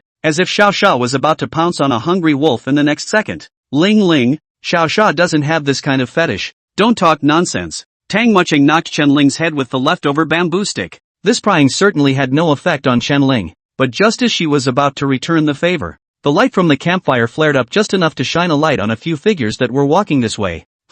Is it a vampire coming? She just looked at it and jumped up in a fighting stance. What should be said is not said. And although people are naughty, this sense of defense is spot on. That's an ordinary person. If a monster comes close, Xiao Xia should make a move. Xia Qianmei blew on the skewers while explaining without caring. Although she hadn't spent more than a few days with Xiao Xia, she knew that it was impossible for Xiao Xia to let something dangerous get close to them. On this man, it could give her a sense of security beyond anyone's imagination. And the truth was indeed exactly as Xia Qianmei thought. When pairs get closer, Chen-Ling also saw that the other party was just 3 ordinary first-order survivors, a man and 2 women. And looking at the slightly dull and shabby clothes they were wearing, the other party should be the type of scavengers who hadn't joined the shelter. Wow, do you guys eat that much here? Seeing that so many of you shouldn't be able to finish eating, let's help you out a little. The woman walking in front, wearing gray jeans, suddenly shouted. Those 2 sentences gave the 4 men a whole lot of confusion. Not you self-cooked to have a degree,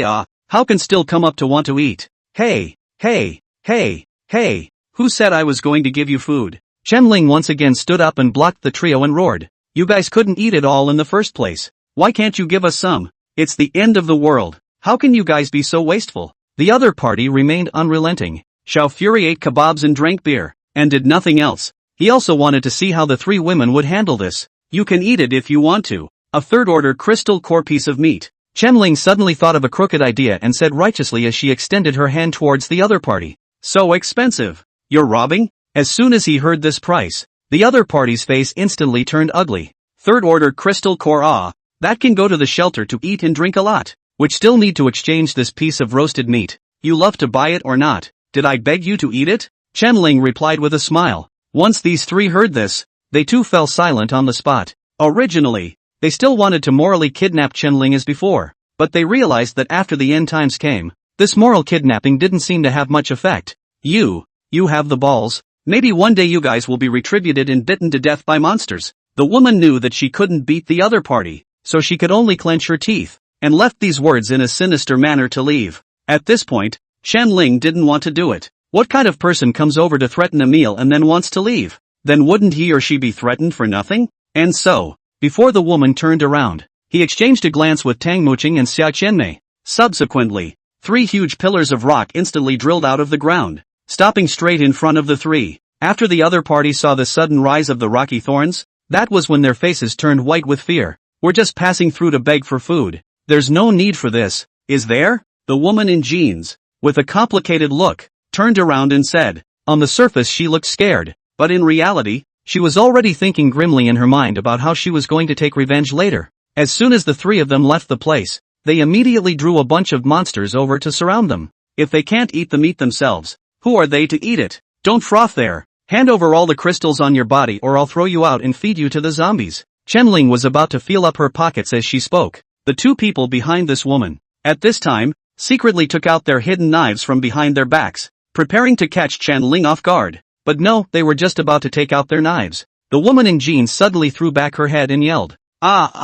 This shout. To the original still eating Xiao Fury are looking at the smile. How dare you laugh? I roared so loudly. I'll definitely attract a bunch of monsters over later. Ha ha ha, die together. No one can escape. After she finished saying this maniacally, she realized that Chen Ling and the others were looking at her like she was a little cutie. Looking at her as if they were. You're scaring me with that look on your face when you're dying? Oh, I'm not afraid. She gave a haughty twist of her head as if she had everything under control. Until Chen Ling reminded her by holding her forehead. Big sister, can you look around before you speak? Around? The woman wondered. What could be so special around it? Not just a lot more wood. But when she looked at what was on the ground, her originally disdainful face instantly became as twisted as if she had been hooked by an abyssal evil spirit. Because she found the pile of black shadows around them that looked like what turned out to be the corpse of a monster. Chapter 55. At first the woman thought it was impossible. It wasn't until she literally smelled the scent of blood starting to fill the neighborhood that it started to alarm her.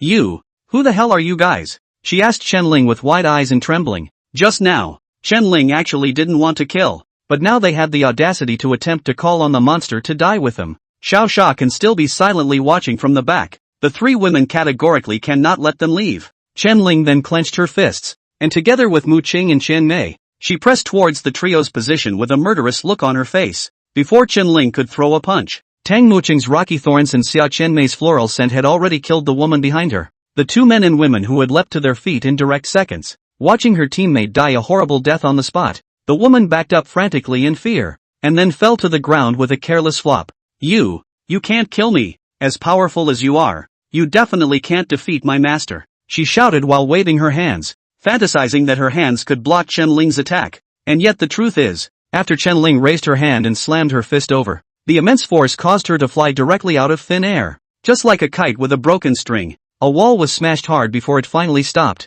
What kind of waste master? Can't beat my brother Xiao? Hoof. Chen Ling grunted towards the ruins in the distance, then changed back to her smiling face and continued to go back to eating skewers. Said it was for kebabs. In truth, all 3 women were waiting for Xiao Sha to speak. After all, he had just been watching from behind, so he must have had his intentions. Since the kebab on his hand was really too fragrant, Xiao Sha also jerked a large mouthful of it fiercely, after chewing and swallowing it in a big mouthful. It was only then that he smiled and looked at the 3 girls who were expecting him. Good job. Leaving no one alive is the best weapon in the end times. Upon hearing his praise, the 3 women, who were originally nervous, finally had a reassuring smile on their faces. Actually, I wanted to beat them to death right from the start. I was just afraid that you would say that I was too cruel and not like a girl. Chen Ling quickly picked up the skewer and whistled and blew a mouthful before muttering to Xiao Sha with squinted eyes. Oh, why did you want to kill them in the first place? Xiao Sha asked following her words. He always felt that the girl was still smart sometimes. It's just that she's usually too much of a hipster, which causes Xiao Sha to not be very trusting of her ideas sometimes. Facing Xiao Sha's question, Chen Ling gave him a blank stare before slowly explaining. You wish. Why would they dare to come near us when they see others camping in such a dangerous place at night? When they are not experts? I think they're either sentries for some shelter or just kind of wandering people who don't want to die. Only someone like that would dare to rush up to the 4 of us and talk nonsense. That explanation is basically all right. The reason why Xiao Sha did not make a move was because he had discovered their identities with his eagle eyes. These 3 appeared to be, 3 first-order humans from a wandering city. In reality, they were actually shitty blood slaves for vampires to feed on. This kind of blood slave usually specializes in coming out to collect food and information. and then passes what it collects back into those vampires' lairs. You guessed right. They are indeed sentinels. Only, they are vampire sentinels. Xiao Sha commendedly stroked Chen Ling's head. Chen Ling revealed a look of enjoyment as she silently ate while leaning towards Xiao Sha. In no time, she managed to lean into Xiao Sha's arms, and then she hemmed and hawed, quickly showing a victory-like grimace towards Tang Muqing and Xia Qianmei. This scene made Tang Muqing's scalp itch. She also wanted to lean on Xiao Sha and let him touch her head. It must have felt so good, but she didn't have the courage to open her mouth. After all, it was too much like a child's pampering, not in line with her character. I also want to touch. Ahem. I mean, those blood slaves died. The other vampires will come to us? Halfway through her sentence, she blushed and changed the subject. If I'm not mistaken, their owners should have gotten the message already. These things, after all, possess a special bond between blood. Xiao Sha, who was stroking Chen Ling's head, sighed as his eyes looked at the manhole cover not far away. Xia Qianmei and Tang Muqing also looked towards his line of sight towards the shadow of the manhole cover that was confused in the darkness and couldn't be seen too clearly. With unbelievable gazes, the four of them looked at the manhole cover in the darkness in unison, a scene that resembled the beginning of some horror movie. In the meantime, amidst the dimly lit sewers of the city, there is a huge base that has been carved out by the vampires. It's over 100 meters from the ground. In the middle of this huge base was a vampire with bloody flesh wings and a fierce face. She sat on a black throne, looking down at the dense pile of henchmen on her body. This, the queen of all vampires, the fourth-order vampire gifted human, and the head of the evil women who had bullied Xia Qianmei in the first place. Su Min. I sense that 3 blood slaves died in the center of the city's orientation. What's going on? Originally in deep sleep, she suddenly opened her own scarlet eyes and asked towards one of her subordinates below. Your Majesty, I will immediately go investigate. A male vampire with a pale face and sharp nails on his palms answered. Su Min squinted his eyes and thought for a moment, then gave a quick nod, signaling that he could go. Within a short time, he returned with the information. Queen, those 3 blood slaves were said to have been killed by 3 very powerful humans. He lowered his head and reported slowly to Su Min. These words caused Su Min, who was still sitting peacefully on his throne, to storm into a rage. She spread her mighty fleshy wings and spoke angrily in an almost hissing tone. Who in the west of the city doesn't know the great name of this queen? Who dares to be so reckless as to kill the queen's servant in seconds in my domain? As the only 4th-ranked human in the west of the city, she would never allow anyone to provoke her authority. She had to make everyone in the west of the city fear her. Just like before the end of the world when she was the minister of the student council. Back then, but whenever she went to check on her dormitory, no girl dared to be reckless with herself. Rest in peace, queen. I'll send someone to avenge you and make these foreign humans feel your power. The henchmen who were afraid that the other party would catch them sucking blood hurriedly fell to their knees and proposed a solution. Send out those stronger second-order squads and just destroy them. Go ahead. Bring in the food, by the way. Why hasn't tonight's food arrived yet? Be right there, be right there. I've asked the cook to get it ready. The rest of the henchmen heard that she wanted to eat, and one by one, they rushed away. Su Min likes to eat living things, but whenever there are other people present, when the time comes that she doesn't have enough to eat, she will suck the living things that she can see with her eyes dry together. But, after all, she had messed with Xiao Sha's woman, and this meal would soon be the last of her life. Chapter 56. So what if she's a queen? Looking at a petite young girl carried up by his men, Su Min's heart couldn't be happier. She unfolded her fleshy wings and flew over this tied-up young girl. Looking at the other party's eyes filled with fear and constantly struggling, she was so disgusted in her heart that she directly stomped on the other party's face. What's the use of being good-looking? There's still no man who can protect it enough to get sucked dry by me. She stomps hard on people's faces with her own feet while mocking them like crazy. The other party's face was too delicate, causing Su Min, who was sensitive at heart, to instantly become enraged. She wouldn't allow anyone else to be better looking than her, much less a better woman. These two kinds of people must die in the extremely jealous Su Min's case. Little sister, my sister will suck you dry in no time and turn you into a dried-up skeleton. Even dogs won't be able to look at you then, yo. After stomping on someone's face, she leaned down and threatened in the young girl's ear. Her playfulness went out the window as she watched her opponent's eyes go blank with surprising fear. It's no fun. Don't look that good in your next life or I'll beat you up every time I see you as usual. After cursing this, Su Min gently lowered his head and lit up his fangs ready to pierce the young girl's heart. This kind of poor young girl's heart's blood is exactly Su Min's favorite. Report to the queen. However, just as she was about to feast, a henchman suddenly ran in from the base and shouted. This shouting directly shouted away all of Su Min's appetite. She raised her head, her scarlet eyes locking directly onto this panicked henchman. Before the other party could say a second word, she directly spread her flesh wings and charged towards them. A swish of black shadow flashed by. The henchman hadn't even seen what was happening. A large hole had suddenly opened up in front of him, and a huge pile of blood spurted out. "You're looking for death. Why are you interrupting my queen's eating?" Angry Su Min directly dug out his heart, and then instantly crushed it in front of his eyes. That wasn't all. In her anger she went right back to ripping someone else's flesh hard. This series of behaviors can be very atrocious. Even the men guarding the outside of the base, after seeing this scene, also hurriedly fled, fearing that the mad Su Min would even hand-tear them together. But what they never expected was, the two had just flown outward for a few seconds when they ran into a vampire who was a higher level than them, but had a panicked look on his face. "Where's the queen? Something big is going on," he asked anxiously as he jammed the two directly in the entrance. "The queen? She's crazy. She just tore old Yang apart. We two don't dare to go back," one of the henchmen replied with a bitter face. "Useless things, get lost." The high-ranking vampire kicked the two men violently before striding off to find Su Min. When he walked to the entrance of the base, he happened to see that Su Min had already finished his temper and was standing on the throne thinking.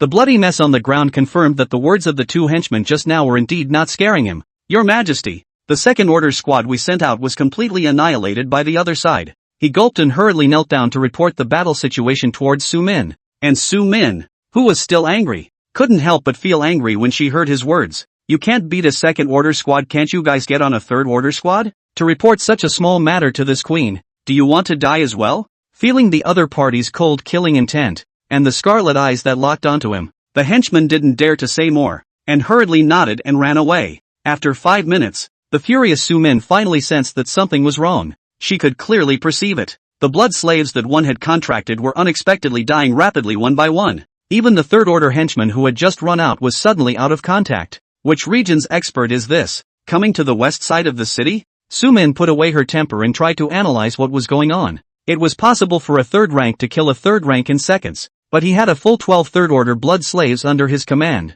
The blink of an eye now included 10 third-order blood slaves that had already lost contact. It was enough to show that the opponents they had encountered were definitely strong people from other regions. The god of murder, Xiao Fury, from the east of the city? The little girl in the north of the city? Or the puppeteer in the south of the city? Su Min licked his lips and began to think about which region's expert did it. As the underground channel controller, Su Min's huge ministry allowed her to control information on all areas of H city. If you analyze it according to the message in your head, it's reasonable to say that the one in the south of the city basically won't go out of the south of the city. The one in the north of the city was in a hurry to find someone to cross the bridge, and wouldn't go out of the north of the city if he had nothing better to do. Only this one from the east side of the city slips in and out of areas every day. Blood-clothed slayer god. This one cannot be messed with. Thinking of Xiao Zhao's brilliant battle record of surpassing all experts, a trace of scorn flashed in her eyes. Su Min dared to mess with anyone but Xiao Zhao. According to the intelligence coming from his men, his strength was too terrifying. It felt like the entire human population of H city put together would probably not be able to beat him. No, not an estimate, is absolutely unable to beat him. According to his temperament, if I don't actively provoke him myself, the other party won't come after me, but I still have to go up there and make amends and mean it. With the information she had here, she could even know what kind of temperament Xiao Sha had, but she was the only one who didn't know one most important piece of information. That was Xia Qianmei, whom he had bullied as a child. Now standing beside Xiao Sha, Su Min, who hadn't noticed this in the slightest, unfurled his own fleshy wings and quickly soared in the direction of the sewers. In no time, she crashed through a sewer manhole cover with her flesh and leapt high into the air. Following the scent of all that blood high in the air, Su Min quickly arrived around the camp where Xiao Sha and the others were stationed, looking at the other party with 3 women, and all of them were beautiful. Jealousy kicked in and she cursed at them several times in her mind with disdain. Lord Xiao Fury, this is a misunderstanding. She kicked away the corpses of those female slaves of hers and leisurely shouted to Xiao Fury,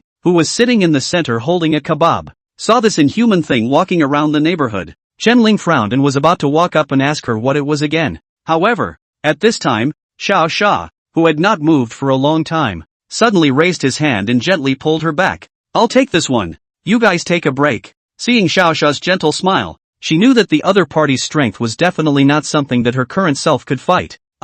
Well, be careful. She nodded obediently, then sat down between her 2 sisters. Xiao Fury, who had eaten a large kebab on the ground, finally had a worthy opponent. Su Min's fleshy wings, that was a unique marking that only 4th-order vampires had. But just as Xiao Fury was about to ask if there was a woman named Su Min among her blood slaves, The name displayed on the eagle's eye instantly caused Xiao Sha to change his lethargic appearance. Chi Mei, stand up. The most evil demon of your childhood appeared. Chapter 57. Some things need to be returned. Hearing these words, Xia Qianmei stood up in a flash, her eyes glaring icily at this inhuman thing, and Su Min instantly felt as if she had been locked by the Grim Reaper. The kind of despair where fear crawls from the soles of your feet to your heart. It made her body tremble and her blood boil. Is there some kind of misunderstanding? I do not know your woman. She forced herself to calm down and shook her head innocently as if she didn't know anything. Although Su Min was strong, she wasn't brainless. She always knew when to show weakness.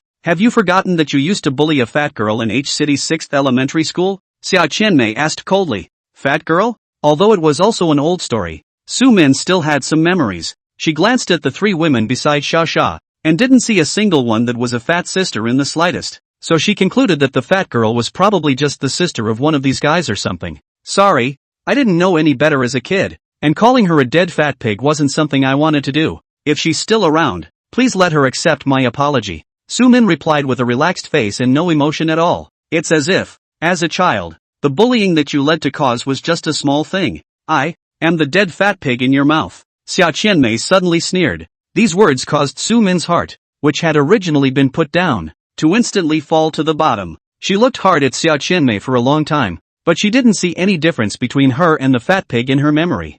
Chi Mei, there's no need to keep things in our minds from when we were kids, is there? She tried to ease the other's mood, but the object of years of childhood bullying stood before him with a fake smile. How could Xia Qianmei original cool the crimes committed by the other party based on a few words? I'm going to kill you. Only after she shouted these words in her loudest voice, she used her greatest energy to release her rose scent. The strong fragrance instantly covered everyone present. When she confirmed that the other party had inhaled quite a bit of scent, Natsu Chi Mei instantly set her off. Die! Xia Qianmei yelled as her eyes looked at her opponent with death. Pust! The cunning Su Min secretly gave himself a slap and then spat out a mouthful of blood. She then feigned a very weak appearance and said towards Xiao Sha, there's no need to die for the crimes I committed as a child. Lord Xiao Fate, I've been seriously injured, and it's time for this to end. After saying this, she did not listen to Xiao Sha's reply and directly flapped her wings, preparing to quickly leave. But how could Xiao Fury let her go? Just as she was about to take off, Xiao Sha transformed into a flash of shadow and instantly flew past her. With a poof, the two fleshy wings on her body were instantly cut off flat. She didn't even tell you to leave. How can you leave? Xiao Sha stood high in the air and looked at her condescendingly. The fear that this figure brought to her was too great. She's a first rank, so what if you seriously injured me? The little toxin in her body can't possibly poison me to death. She hissed at Xiao Sha as she endured the severe pain. Yeah, the power of the first rank was limited, and it was basically impossible to cross the third rank to poison the fourth rank Su Min. The first rank can't. What about the third rank? A voice that was completely different from Xia Qianmei's voice line rang out from behind her. Su Min looked back in surprise. He found that Xia Qianmei had released a flower fragrance that was more than several times stronger than before. At this moment, a sense of crisis spiked in her heart. If she continued to be poisoned, there was a real possibility that she would die. In order to avoid this, she could only use her biggest card. Just as the black rose was frantically detonating the rose poison, she endured the severe pain and secretly took out a bronze-colored pocket watch from. Almost at the same time she used the pulling out motion, Xiao Sha had already secretly chanted, Blood Prison. A blood-red space instantly appeared, separating everyone from the outside world. Unaware of the situation, Su Min also tries to press the pocket watch button to escape, but unexpectedly, the pocket watch had no effect at all in Xiao Sha's blood prison. Instead, she herself was getting weaker and weaker from being suppressed. At this point, Su Min knew that she was probably going to die, but before she died, she had to take something with her. Damn it, if my mother dies today, you dead fat pig don't want to feel better either. Just when everyone thought she had resigned herself to her fate, she suddenly jumped and the sharp claws in her hands flew straight at the smooth face of the Black Rose. However, the attack suddenly stopped in midair before reaching Black Rose's face. You guys liked to grab people and beat them up when you were little, right? Then now, it's time for you to experience it. Xiao Sha directly used the blood prison to suppress her to death, then said with a smile. Afterwards, the Black Rose directly swung up her palm and slapped it against her inhuman and miserable face. The violent sound of the slap made Su Min furious. She looked at Black Rose with dead eyes. Her eyes looked like she wanted to tear the other party apart. You had your day. Ha! Black Rose cursed as she fanned her out of the rhythm. A big left hand, a right hand, a right hand, a left hand, and another big slap. If it wasn't for the other guy's thick skin, This face would have been swollen. The Black Rose, who was excited to fight, called on Tang Muqing and Chen Ling to join her, and gave Su Min, who was completely unable to move, a greeting. The ways of bullying that she had encountered as a child were all returned to her this time. 10 minutes later, the vampire's excellent physique allowed Su Min to remain unharmed. Ha ha ha ha ha, is that the best you guys can do? Dead fat pig, if you have the ability to kill me without relying on Xiao Xia. She continued to laugh and curse at the Black Rose. These words caused Black Rose's face to sink. Indeed, the three of them were unable to kill Su Min. The gap in rank and battle power is hard to make up for. Just as the crowd fell silent, Xiao Xia spoke up in the air. Who says she can't kill you? Black Rose, change Chimei out. I'll squash her to the first rank and let Chimei end this. With these words, the Black Rose laughed out loud a few times, and then hurriedly replaced Xia Qianmei. Su Min, who had been suppressed all this time, raised his head to look into the air with even more difficulty. No way? How can you suppress me to the first rank when I'm at the fourth rank? You think you're... Just as she wanted to refute the other party's idea, she suddenly realized that the energy in her body was actually disappearing. Soon, her strength was suppressed to the most wasteful order. It was only when Xia Qianmei coldly stepped on her head and slowly released her aroma towards her body that she finally regretted it. Turns out, being caught on the ground and tortured is so hard and impressive. Only she would, now, never have the chance to redeem herself. In less than 5 seconds, the fourth-ranked vampire queen, the proud and powerful one who had been ruling the entire underground dark network of H-City for a long time, bled from her mouth and nose and drank her hatred on the spot. Chapter 58, Tanyu's Request. Watching the childhood nightmare of his youth being tortured to death by himself in the same way, Xia Qianmei's mind was in a hard trance for a very long time. If it wasn't for Xiao Xia feeling that she was staggering out of place and catching her in advance, maybe the girl fell to the ground. Phew phew phew, she breathed heavily, and the expression on her face turned complicated. Pinch my neck a little. I'm a little out of breath over. Feeling very dull in her heart, she hurriedly turned her head and prayed to Xiao Xia. This pinch me. Xiao Xia thought for half a day and did not figure out what it means. So Xia Qianmei, who couldn't wait, directly grabbed his hand and touched it on her neck, and offered to give him a firm handshake. The pressure from her neck made her body tingle, and after letting out a chortle, her previous nervousness finally eased up. However, as her breathing rose and fell, Xiao Xia's eyes became more and more fiery. Cough cough, it's time to let go. Look at Ling Ling looking like she wants to kill someone. In order to avoid an adverse reaction from himself, Xiao Xia hurriedly found an excuse to pull his hand back. Good. Xia Qianmei took a deep breath, her complicated face finally relaxing a lot. It wasn't her fault. There are always complications when one's emotions reach a certain extreme. For example, when Chen Ling first watched Xiao Xia kill zombies for the first time, she also vomited like crazy and couldn't stop at all. Xia Qianmei was also just in too much of an excited mood due to her great revenge, which caused this adverse reaction. Only when her face turned normal did Xiao Xia look at Tang Muqing and Chen Ling behind her. Don't pout there. Really, you guys can give me a squeeze too, he teased with a smile. These words caused Tang Muqing's face to blush, and after Chen Ling looked down at her neck and felt that she wasn't in the habit of being pinched, she also smiled. Taking his pink fist, he greeted Xiao Xia on his body. You've obviously been looking at both of them and not paying attention to the others. Actually, Tiny is cute too. Don't say I'm small. I'm at a normal level. It's clearly the two of them who are different. Looking at Chen Ling's anxious appearance, Tang Muqing and Xia Qianmei behind her couldn't help but poof a smile. By normal people, Chen Ling's conscience of at least C+ was indeed at an ordinary level. Only Tang Muqing was a D starting out, while Xia Qianmei was at least a D+.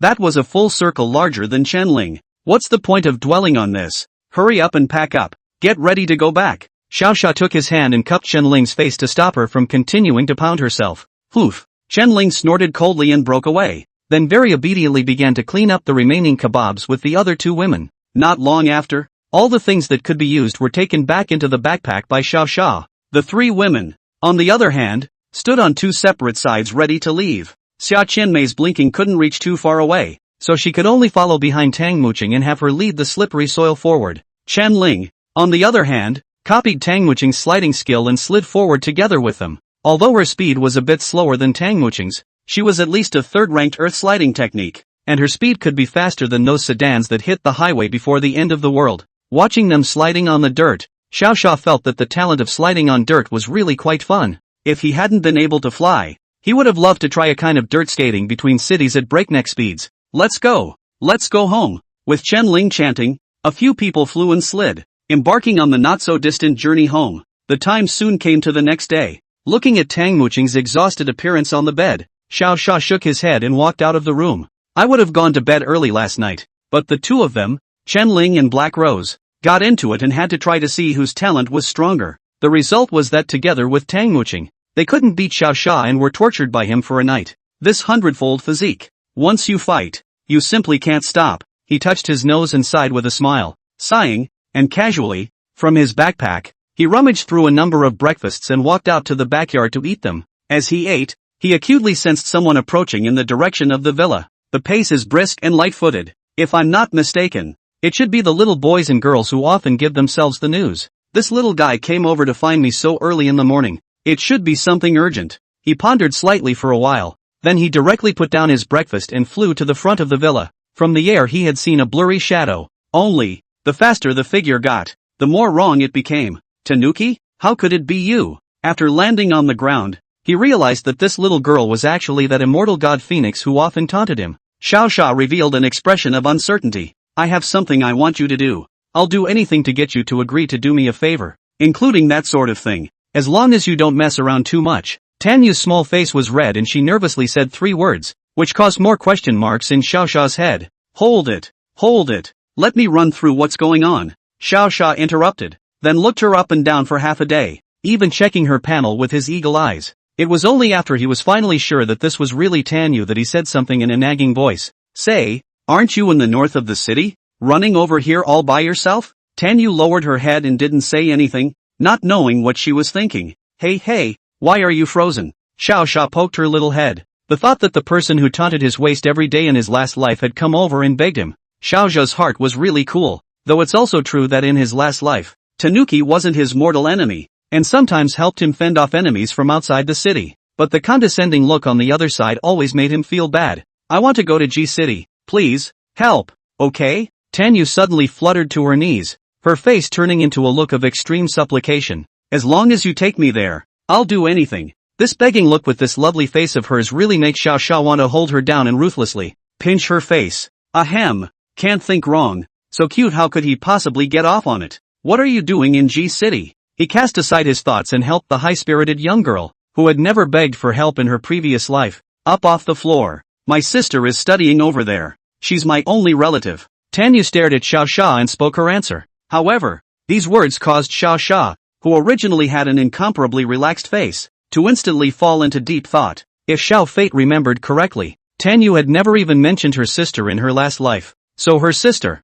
in fact, may be gone by this time, or she may have become a zombie before the end of the world. And the city of G she mentioned is not simple either. That was the second place where a wave of corpses attacked the city after the H City's Great Destruction incident. Chapter 59 Maids and Preparation. Though he knew the other's sister was in a bad way, but Xiao Sha would never tell the other party this truth. Leaving aside the question of whether the other party believed him or not, he himself wasn't sure if Tanyu's sister was dead. It just means that 5 years later, her sister hasn't been around her at all. It's fine to go, but I have conditions. Xiao Sha murmured and agreed to her request. The comment made Tanuki bounce forward in excitement. Then let's leave right away. She grabbed Xiao Sha's hand and prepared to leave, not even having time to listen to the conditions. However, he found that not only did the other party not move, but his face had an evil smile on it. Can you wait until you get back to do it? I need to make sure my sister is okay, she said weakly with a very pitiful expression. At this point she still thought that Xiao Sha was going to have sex with her before he would take her to her sister. She underestimated Xiao Furie's perversion. Ahem, rigorous thoughts. I can understand you being anxious to find your sister, but I also have to look out for the survivors in the entire shelter on the east side of town. I won't leave at will until I'm fully prepared. He put away his own previous smile and stared at Tanyu and said slowly, to know, G City was 500 kilometers away from H City. Even if he had wings, it would be impossible to fly there and back every day, and he was prepared to investigate what was going on with the necrotic tide when the time came, even if he didn't find the other's sister. After the Great Destruction of H City incident, he always felt that these waves of corpses wouldn't be created out of thin air. There's definitely something, some organization, or even someone, behind the scenes that's pushing for this to happen. I'm sorry for being abrupt. Then let's do it now before your woman sees it and gets jealous of you. Tanyu was also a generous person. Pulling Xiao Sha's hand she thought to fulfill her agreement immediately. It was as if Xiao Sha hadn't said anything about wanting to have sex with her that way,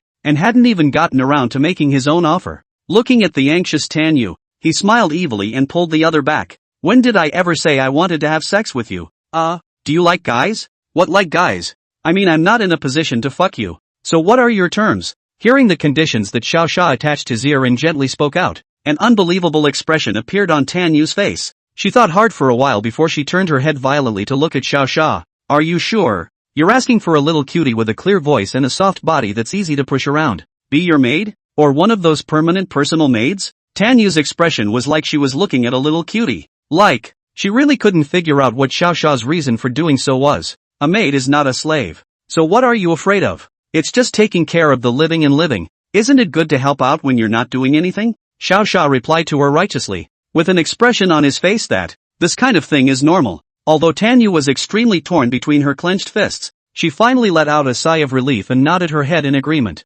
After all, that was her only sister, and she couldn't give up her sister even if she gave up everything, just to be on the safe side. She still woodenly inclined her head and quietly inquired about Xiao Sha. Then you tell me when to leave. In 3 days, I promise to take you to G City. An hour later, Tan Yu, who was wearing a gorgeous maid's outfit, appeared in the villa with a broom. Despite being a million times more upset about this status, she still did her best to clean the first floor, the second floor, the third floor. He was just about to walk up to the third floor from the escalator when he ran face to face with Chen Ling, who had just gotten up, yawning and wearing only her underwear, up in arms, surprised to see a little cute maid sweeping the floor. Must not have slept well. I blame Xiao Sha for not knowing restraint last night. She muttered a few complaints and was about to go downstairs. At this point Tam Moon knew enough to step to the side so she could have room to walk down the stairs. Woo! Thank you, little sister. I always feel like I've seen you before. Chen Ling yawned and touched Tan Yu's head, then walked downstairs with a big grin. After seeing her go downstairs, Tanuki thought it was okay and was about to go upstairs to clean up. But at this time, Chen Ling finally noticed that something was wrong, only to see her cock her head and contemplate Tan Yu's face for a moment, then immediately turn around in surprise and walk right up to stop Tan Yu. At the other party's dumbfounded expression, Chen Ling exclaimed a few times. He finally made a move. He finally took a shot at the little girl. Sean Fury is starting to play something I can't even think about. Perhaps because Chen Ling's voice was too loud. Xia Qianmei and Tang Muching also hurriedly put on their clothes and walked out. As soon as the two of them went out the door, they saw Chen Ling with a bitter face, grabbing Tan Yu's hand and staring at each other dead in the face. Sister Mu Qing, Sister Qimei, Xiao he doesn't want me anymore. He found one smaller than me to replace me. So small he won't let go. He's a pervert. Ooh. Chen Ling bitterly poured out her bitterness to the two women, directly confusing the two who had just woken up. I'm actually a maid, not some junior. Tanuki inclined her head and spoke with difficulty, explaining to the two women. In order to keep things from getting even more complicated, Xia Qianmei and Tang Muching each pulled the two apart. The four of them then sat down in unison on top of the large sofa inside Xiao Sha's villa. Chen Ling's previous petty emotions were certainly not so cross-exaggerated, and she always liked to proceed with the excuse of committing an illness to vent her dissatisfaction. But even with little emotion, the three women began to look at Tan Yu with scrutinizing eyes. After all, with her petite size and appearance, it was a proper 3-year start before the end of the world. I came to be a maid in order to beg him to do me a favor. Facing the scrutiny of the three girls, Tan Yu had no choice but to open her mouth again and explain. The first to pick up the conversation was still the lively and active Chen Ling. When she heard this, she jumped right up and spat like a madman. What maid? Brother Xiao wouldn't just let any woman into his villa. At first it was said that Qimei-san was in charge of finding information, but it turned out that they all found their way to the bed. It's all his excuse. Stop.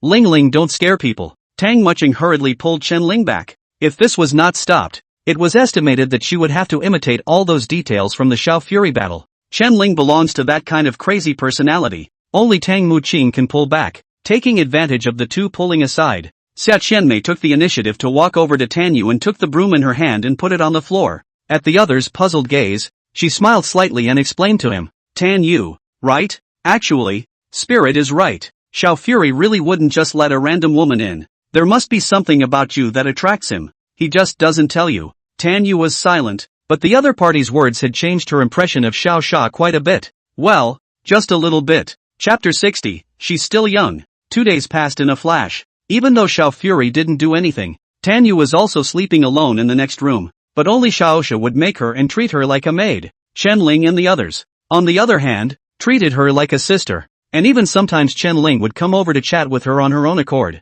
Although most of the time she was told to watch out for Xiao Xia, it kind of made her less bored. In addition to Chen Ling, Xia Qianmei's intelligence department had already been initially established, and sometimes Chen Ling would follow Xia Qianmei there to work for a while. Tang Mucheng was different. She preferred to take Tan Yu to skid dirt for fun, the two of them driving around like two sisters shopping. Instead, it's Xiao Xia. He did nothing but ask Tanuki to wash her feet, help brush her teeth, and do outrageous things like handing towels in the shower. Basically not doing anything serious. Isn't it time to go to your sister tomorrow? At the midnight dinner table, Tang Mucheng asked Tan Yu beside her as she ate. Tan Yu nodded, taking advantage of this gap to sneak a glance at Xiao Xia. She didn't want Xiao Xia to back out temporarily. Then wouldn't she lose out on what she had paid for the past 2 days? Don't worry, they've all reached the 4th rank. There's no reason for me not to take you there. Xiao Xia propped up his hand and replied with a smile. That's right. In these 3 days Xiao Xia had taken out all the crystal cores that he had collected earlier, and dedicated them to the 3 girls to promote to the 4th rank as a way to enhance their strength.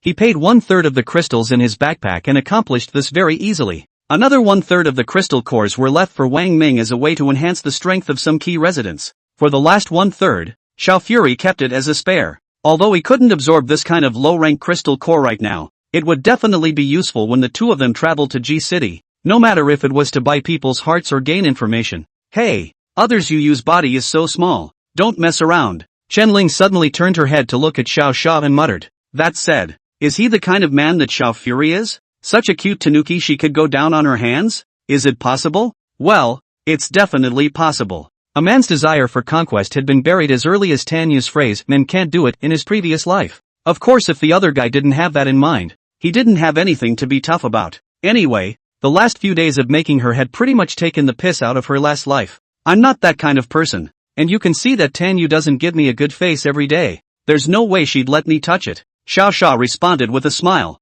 The words were true, but Tanuki didn't think so. She didn't give Xiao Xia a good look because he made her do something that was bursting with shame. If the other party treated her the same way as her 3 sisters, then she still had a bit of a soft spot for Xiao Xia. After all, he has superb security here, great living conditions, the best socialization, and the best food security. It's basically a woman who develops a crush. You genuinely take it easy. You is really too young. Something will happen. Tang Mucheng also looked at Xiao Xia with a very worried expression at this time and gently reminded him. From their past experience, it seemed that if this little tiny girl, Tan Yu, faced Xiao Xiaofan alone, that's definitely a death wish. We're out here trying to find our sister. We won't think that way. Tan Yu also waved her hand sharply and opened her mouth to explain. This was supposed to be the end of the conversation that had embarrassed Tanuki to this point. It wasn't until Chen Ling finished her meal and grunted coldly that a new topic was started again. Humph. Xiao is the best at hooking up with people. Don't trust yourself too much.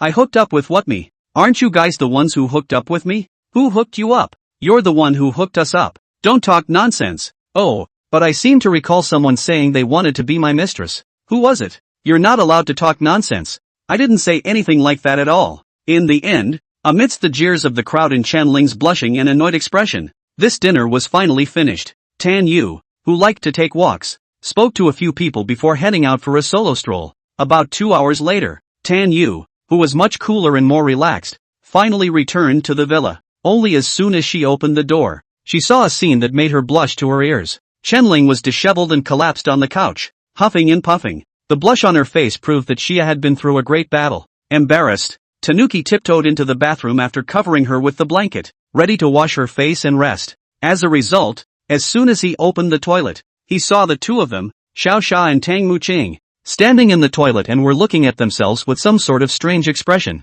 Tan Yu, whose face quickly turned red, gave her hand a push and hurriedly closed the toilet door, then ran back to her room at a rapid pace, taking a pillow to cover her head and resting directly. Perhaps it was because Xiao Xia knew that Tan Yu was resting, so nothing too strange rang out in the villa. She slept right through this until 3 or 4 o'clock midnight. Because she hadn't gone to the bathroom before, Tan Yu just couldn't hold it in. After standing up in a daze, she thought about the impossibility of seeing Xiao Xia at this time, so it was that she once again went downstairs to the restroom. Before he could get close to the restroom, the familiar voice came again. Tan Moon. By this time she was numb. After decisively pushing the door open, I saw Xiao Xia and Xia Qianmei in the bathtub, but Xia Qianmei might have already rested. With such wild movements, the opponent should be the Black Rose. You guys play, I'm just going to the bathroom. She decisively ignored the two and quickly went back to her room to rest after using the restroom. However, this time when she got back to her room she couldn't sleep. The words spoken by Chen Ling's few people earlier were still fresh in his mind.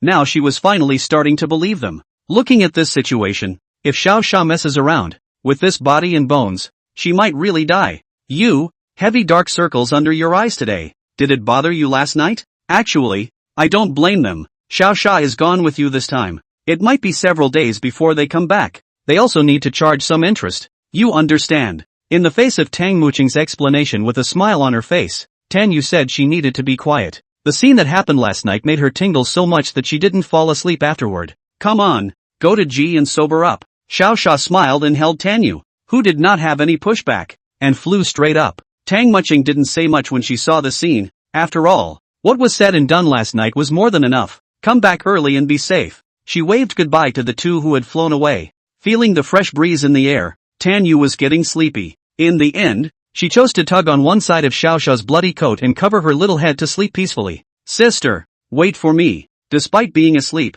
she was still thinking about her sister. Xiao Xia smiled and was about to continue flying, but his smile disappeared in the next second. Xiao Xia, you, stop for a moment. I'll die. Chapter 61, First Arrival in G City. I don't know how long I've been flying. Tanuki finally woke up from her sleep. She lifted her head in a daze to take a look, only to realize that she was actually in Xiao Xia's arms, and the other man was playing with a pocket watch at the moment. When she remembered that Xiao Xia had tortured her three sisters into a coma, she made a big red face and hurriedly climbed down.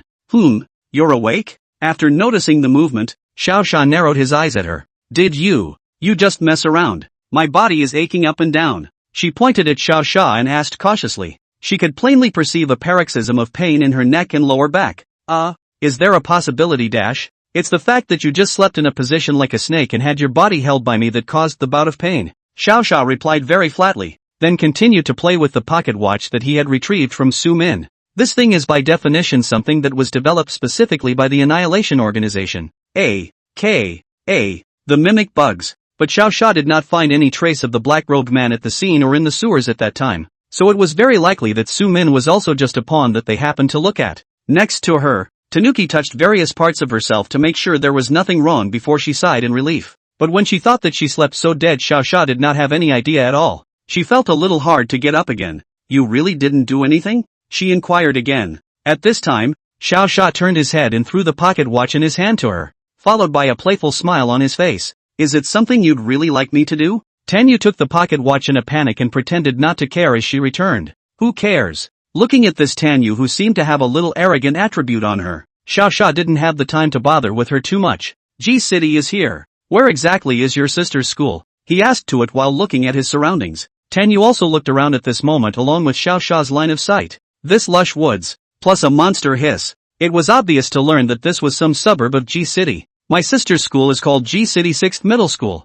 Exactly where it is, I'm not really sure, Tan Yu replied after contemplating for a while. After all, before the end of the world she went to her sister that was by car. Who would have nothing better to do than remember the road? I remember a forest near their school, a big one. She tried to give Xiao Fury a little clue, but when she turned her eyes, she saw that Xiao Xia had already taken out a map of G City and started studying it. It's been said before, the clever Xiao Xia had long ago bought all the maps of most of the world, big and small, and put them in his backpack. At the time, he had bought it in advance just in case there was such a situation of getting lost. Why you have a map, why didn't you say so? Tan Yu huffed and puffed her way over to him, trying to get a few glances at the map as well. Xiao Fury didn't mind, pulling aside and letting her look it up along with him. After all, he wasn't looking for a school, but also to study the massive wave of corpses at the time, and how exactly it had erupted. Here. Why haven't you found it after looking for so long? You nerd. Not long after? Tan Yu pointed at a school location and looked at Xiao Xia with a hint of resentment. Sure enough, once he went out, this Tan Yu's arrogant character was exposed. If he didn't treat himself now, wouldn't the other side have to turn over a new leaf? Looks like you forgot who you are. Ha, my personal maid. He laughed as he took Tanuki's hand and tugged it to heel. Looking at the other party close at hand, with a blushing face and a little bit of confusion in his breathing, he was almost about to reach out his evil hand as he did in Xia Qianmei's case at that time. I'll allow you to be arrogant. However, you have to remember that you can't disobey my words, okay? He held back a certain thought within his heart and said to it in a tone like teaching a child. Well, Facing the strong Xiao Fury, Tan Yu could only nod lightly. Looking at her so understanding, Xiao Sha smiled, and, after touching her gently lowering her head, he also released her. Then go to your sister. The two of them quickly flew up after determining the direction and headed towards the so-called 6th middle school. In the sky, Tan Yu, whose petite body was hiding in Xiao Sha's arms, kept touching the pocket watch he had just thrown over. What is this pocket watch for? After flying for a while, she finally couldn't help but voice her question. Hearing this, Xiao Sha slowed down in the air to prevent the wind from muffling his voice. Have you heard of teleportation? Just press this pocket watch when you encounter danger, and you'll be instantly teleported to another place. He patiently explained before continuing to fly forward. Tan Yu, on the other hand, stared at Xiao Sha and then at the pocket watch before a sudden thought finally occurred to her. If he gives himself this thing, doesn't it mean that Xiao Sha may be separated from himself? But where he was concerned, Tam Moon felt that she couldn't possibly, and still needed the pocket watch to get out of danger. After all, in her mind, the safest place in the world was definitely Xiao Sha's side. But at this time, she didn't dare to ask Xiao Sha related questions. Just like that, until the two of them flew over quite a few areas and finally reached the 6th middle school. Tan Yu was unable to ask the question. The two landed on the campus, and at a glance, they saw a lot of long-dried blood on the ground. This proves that a lot of tragedies have happened here as well. But what surprised Xiao Sha very much was, it's not even that there's no one on this campus, not even walkers. How is this possible? Is it possible that there are other travelers who kill as indiscriminately as they do and clean up the zombies? Sister, will you be here? Unlike Xiao Sha, Tan Yu, who had been thinking about her sister for a long time, took a deep breath and then took a step in the direction of the dormitory. Xiao Sha followed her to the girls' dormitory area. Together, the two walked up to one of the women's bedrooms on the 3rd floor, but found nothing inside. A layer of dust had fallen on the various bed frames, which still had quilts and pillows and even toys on them. Tan Yu stared blankly at all this, her heart complicated. Your sister might have gone to the shelter or human gathering place to take refuge. Don't be so discouraged. Xiao Sha gave her a timely pep talk to prevent her from being too pessimistic. With Xiao Sha's reminder, Tan Yu, who couldn't find any information, helplessly still rummaged through all the cabinets in her dorm room. Eventually, with a reassuring look on her face, she carefully removed a very cute bear charm from one of the cabinets. I gave this to you for her birthday 3 years ago, and I'm surprised she kept it so well. Tanuki held the bear in her hands and prayed for her sister with her eyes closed. Xiao Sha was a bit moody watching this scene. These two sisters are too good for each other. But Xiao Sha really hadn't seen the other party's sister in his last life, and the probability of the other party surviving was really low. Little girl, people have to move on, so don't you break down when you do. He sighed helplessly in his mind. Chapter 62, The Guard. When the two of them walked out of the school gates, Tan Yu's waist, too, already had an additional cute brown bear charm. At first glance, it does look very cute and nice. However, with this appearance of hers, Xiao Sha always had the illusion of bringing her sister, or rather bringing a small child out to play. Where are we going next? Tan Yu tugged at the corner of Xiao Sha's coat, and immediately looked up to ask. Go to the center of the city and take a look. I always feel that there is a big problem in this G city. Xiao Sha replied without thinking. The suburb just now at least had some monsters and zombies, but being the worst school in the post-apocalyptic world, there weren't any monsters or zombies. It's a little less than common sense. As he was thinking about it, Tan Yu behind him once again tugged at the corner of his coat. When he whipped his head around to look, he realized that the other man was gripping the bear tightly in his right hand, wriggling and asking softly, am I ugly with this bear? Why don't you even look back at me a couple times? Well, no wonder people say girls are sensitive. You can think she's gotten uglier without even looking at her, and you'd think this would have tortured Xiao Sha to death if it were pre-apocalyptic. Don't worry, you're cute. How can any woman around me be ugly? Xiao Sha replied casually. I didn't expect that. With this casual remark, Tan Yu, who was originally gripping the bear tightly, was laughing quite happily. Thanks. This smile of Tan Yu's was becoming more and more like Chen Ling's, making Xiao Sha always feel that something was wrong. Didn't you use her every day before? Why does this favor seem to be rising? But if he looked at it a few more times, Tan Yu's adorable appearance was not like something Chen Ling could imitate. Stop laughing. Let's go. Go downtown and see what's going on. Good. In a flash, the two of them, who were flying at extreme speed, finally arrived at the outer area of the city center. According to Xiao Sha's own keen senses, there were at least tens of thousands of people in this downtown area, and it's still a mix of humans and walkers. Perhaps he had been spotted in mid-flight, and there were already about a dozen of them, rapidly pursuing in their direction. Someone's coming over. I'll quiz you. This wave, should we go in hard or get close to the other side? After Xiao Xia put Tan Yu down, he immediately asked her a question. I thought that Tan Yu didn't understand herself, but I didn't expect her question and answer to be exactly what Xiao Xia thought. Get close, then feel your way in and gather intel,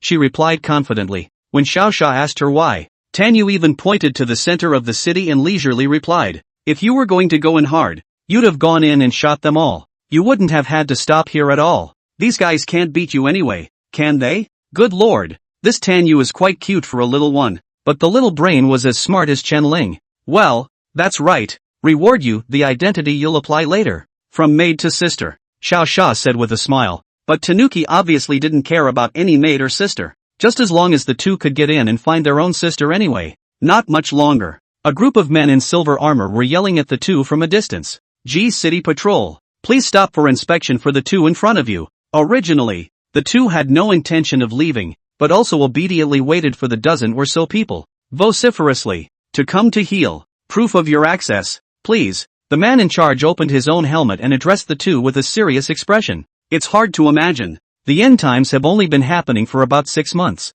These humans, surprisingly, were wearing armor that was only used in ancient times. For those who don't know, you'd think this was medieval times. My sister and I came to G City by chance. We didn't go in without having to check our identities, right? Xiao Xia tried to reason with the other party. A few people next to him burst out laughing when they heard him say that. What? If you don't have access, then you can be characterized as an outsider. Outsiders mistakenly enter G City, but they have to be arrested and interrogated for a while. Although they don't die, then they have to take off their skin. But if you hand over some crystals, no one will stop you from going in. Originally, Xiao Xia thought that this group of people were serious law enforcement, but now that I look at it, it's totally no different than the kind of groundlings that seem to be there. Seeing this behavior of the other party, Xiao Xia also only pondered a little before decisively coming up with a solution. Then how many crystal cores is more appropriate for us to hand over here? He asked with feigned weakness and averted eyes. Ha ha ha, if you two are adults, of course 10 second order crystal cores would be fine. 10 second order crystal cores, Xiao Xia definitely had them. And there were many of them. But how can he get his money so well? So if I don't have it, will you guys shoot us? He asked tentatively. At this time, the other party was still heckling, but Tan Yu, who was hiding behind Xiao Fury, had begun to understand why Xiao Fury was asking. He was judging what to do with the other side. Only if the other party revealed a hint of killing intent, then Xiao Xia would have to put on a show for them. Death wouldn't be a problem, but with the scrutiny we have there, even the flesh and blood gifted are expected to shed their skin. You two might not be able to carry it off with your little bodies. I advise you to pay up honestly, lest you be beaten half to death by then.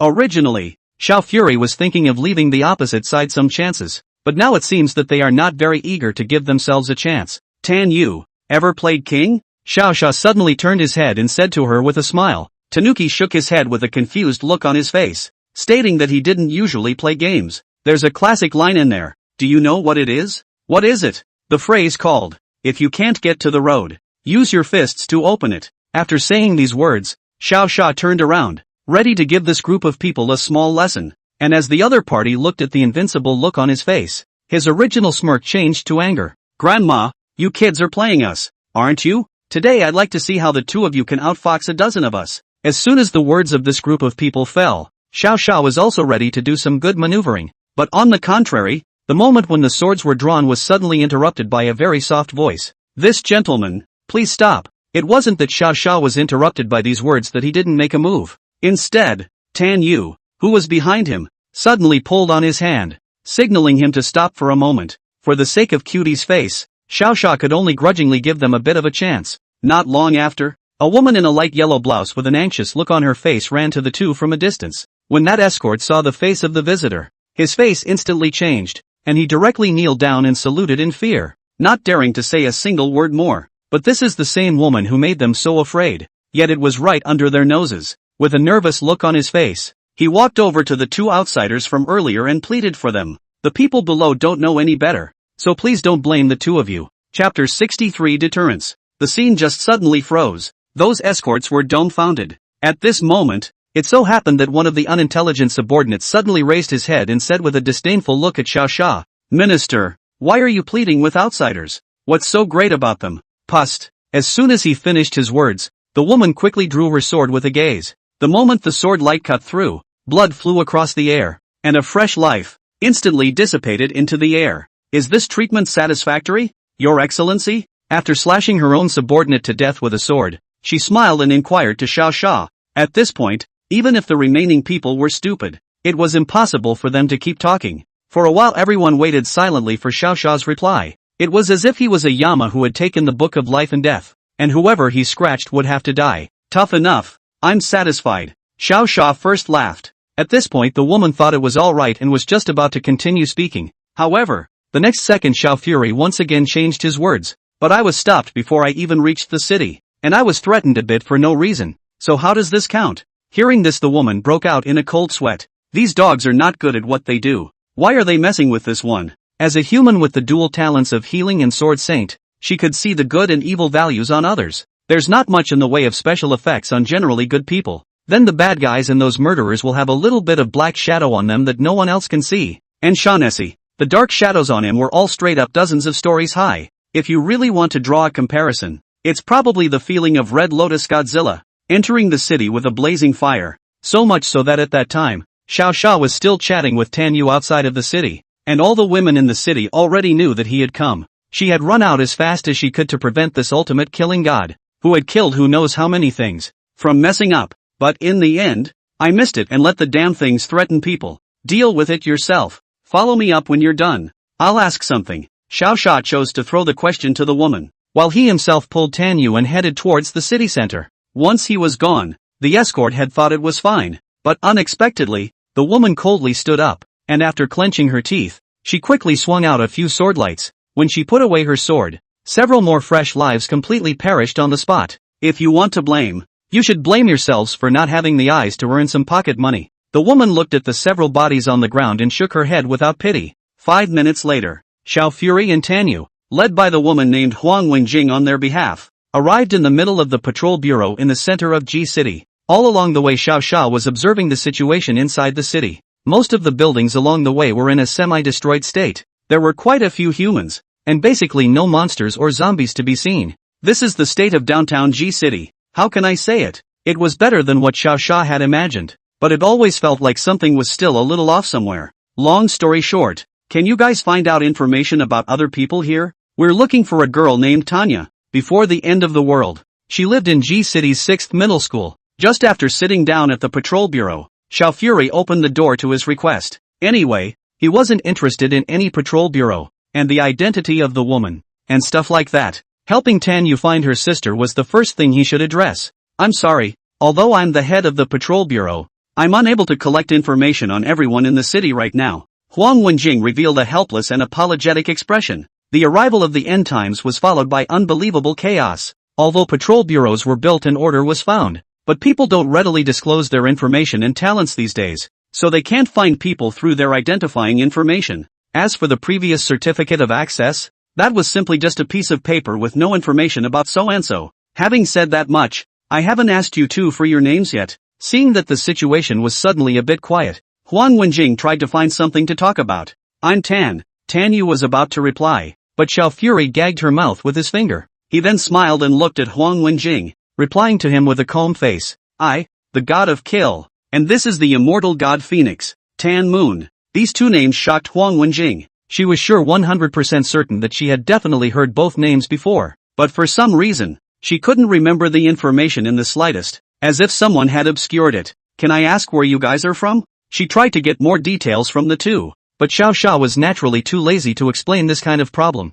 After learning that he couldn't find any information about Tanya on this side, he decided to ask about something else. Are there any other organizations in G City besides your patrol bureau? Faced with this question, Huang Wenjing gently closed the corners of her eyes and pondered for a while before telling Xiao Xia the answer. Yes, there are 5 organizations in G City: the Patrol Bureau, the Research Department, the Auction House, the Trading Center, and the Arena. Which of these 5 organizations has more girls? Ha, sister? These words made Huang Wenjing listen. Aren't you looking for someone? Why are you talking about girls all of a sudden? Even Tan Yu hurriedly poked Xiao Xia, signaling him not to be too outrageous. The auction house has the most women. Only where the women. You should understand. Although Huang Wenjing was surprised, she still answered Xiao Xia's question. After all, This tiny tanuki beside him was clearly not an object to release stress on. Regarding that glint in Huang Wenjing's eyes, Tan Yu naturally detected it. It was only that with the other party present, it was not good for her to say more to Xiao Sha for the time being. Under Tan Yu's watchful eye, Xiao Sha and Huang Wenjing chatted for a while longer, and then he brought up the idea of leaving. At this time, Huang Wenjing stopped the two and took out a golden badge and said to them, "This is the highest ranked badge we have in the patrol bureau. Just flash this thing if you two need anything. If someone doesn't know any better, we'll take care of it for both of you." After witnessing the two of them leave, Huang Wenjing, on the other hand, finally breathed a sigh of relief. She didn't realize just how strong Xiao Sha was, but she could sense that if the other party wanted to kill her, she would already be a corpse in the blink of an eye. An expert of this level, one bad move and the entire G city would be in turmoil. The other side, Xiao Fury had just come out of the patrol bureau, and Tan Yu had been distractedly thinking left and right in the back. At this time, she thought that Xiao Sha was coming from Desire, so she was going to the auction house to shoot a few women. The thought that she was right next to him and he was all about to shoot a woman for fun made Tan Yu's feelings very complicated, so much so that as she walked, she didn't even notice that Xiao Sha, who was walking in front of her, had stopped. "What are you thinking? Don't you even look at the road?" Xiao Sha, who had been bumped into, turned back in feigned anger. Unexpectedly, at this time, Tan Yu pulled his hand and shouted with a blushing face but very determined eyes, You're not allowed to go to another woman." Chapter 64, Auction. Look at her earnest little face. Xiao Sha couldn't help but laugh out loud. Originally, he thought that the other party was just going off on a tangent, but he didn't realize that she thought she was going to have fun at the auction house. Even if he couldn't help it, he could fly back to find Chen Ling and the others, so why look for any fun? But Tan Yu's nervous, childish look, afraid that he would shake his hand away, made him playful and decided to tease the other. "It seems that you have guessed," Xiao Sha said and deliberately broke her hand. "But I can't help it. This man always need to vent his physical strength to do so." As soon as Tan Yu saw that her hand had been broken, she was so anxious that her little face turned white, and she could not wait to jump onto Xiao Sha. "I promised my three sisters you wouldn't mess around. I really can't, and if I really can't I can try." Her words ranged from anxious to lost, as if he himself didn't believe what he was saying. Seeing this scene, Xiao Sha also took heart. This sister has not even been found. Do not be first by their own anger, stupid. Okay, let's not talk about what you can do with your little body. The point is that I didn't want to go looking for any women. He waved his hand and explained to Tan Yu with a straight face. Although these words made Tan Yu raise her head, she still looked at Xiao Sha with a disbelieving face. "If you're not looking for a woman, then what are you doing at the auction house?" "I'm going to find your sister," Xiao Sha quickly replied. "How can my sister go to the auction house? What do you take her for?" She showed a disgruntled expression towards Xiao Sha, as if Xiao Sha was scolding her sister with those words. "Are you stupid?" The impatient Xiao Fury shook his head and gave her head a brain crash. "This is the end of the world. You can't help what you do. You know? How can she survive as a woman with no one to depend on without depending on others?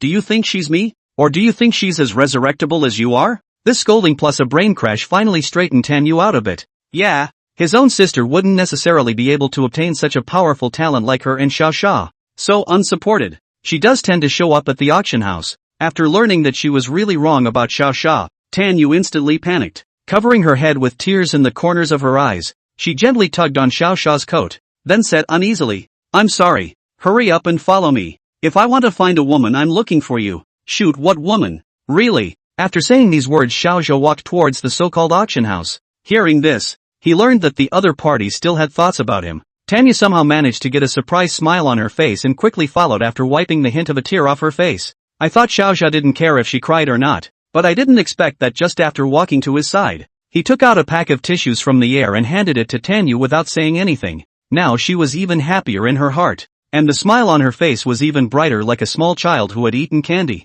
Not long after, the two of them walked to the so-called auction house in G City. It says it's an auction house, but it's actually remodeled from a pre-apocalyptic basketball court. Just fence the perimeter, make a booth in the center, and then put a couple dozen chairs next to it. It's a bit Spartan, but that's saying something, I guess. "Stop, please show your identity." The two had just walked to the entrance of the auction house when they were stopped in their tracks by two tall guards. "Identity?" Xiaosha was a bit staggered. This Huang Wenjing also didn't say that this side wanted proof of identity. Is it possible to use the badge just now? After all, there was a probability of seeing Tan Yu's sister inside, and Xiao Sha actually didn't want to mess around. But there are people who will keep him from doing what he wants. Hey, Are you guys coming in or not? If not, get the hell out of here. We still have to get in. A rough voice behind him interrupted Xiao Xiao's thoughts. He frowned and turned to look, only to see a large man in an obese suit, holding two manly women in his right and left hands, looking at himself with a disdainful expression.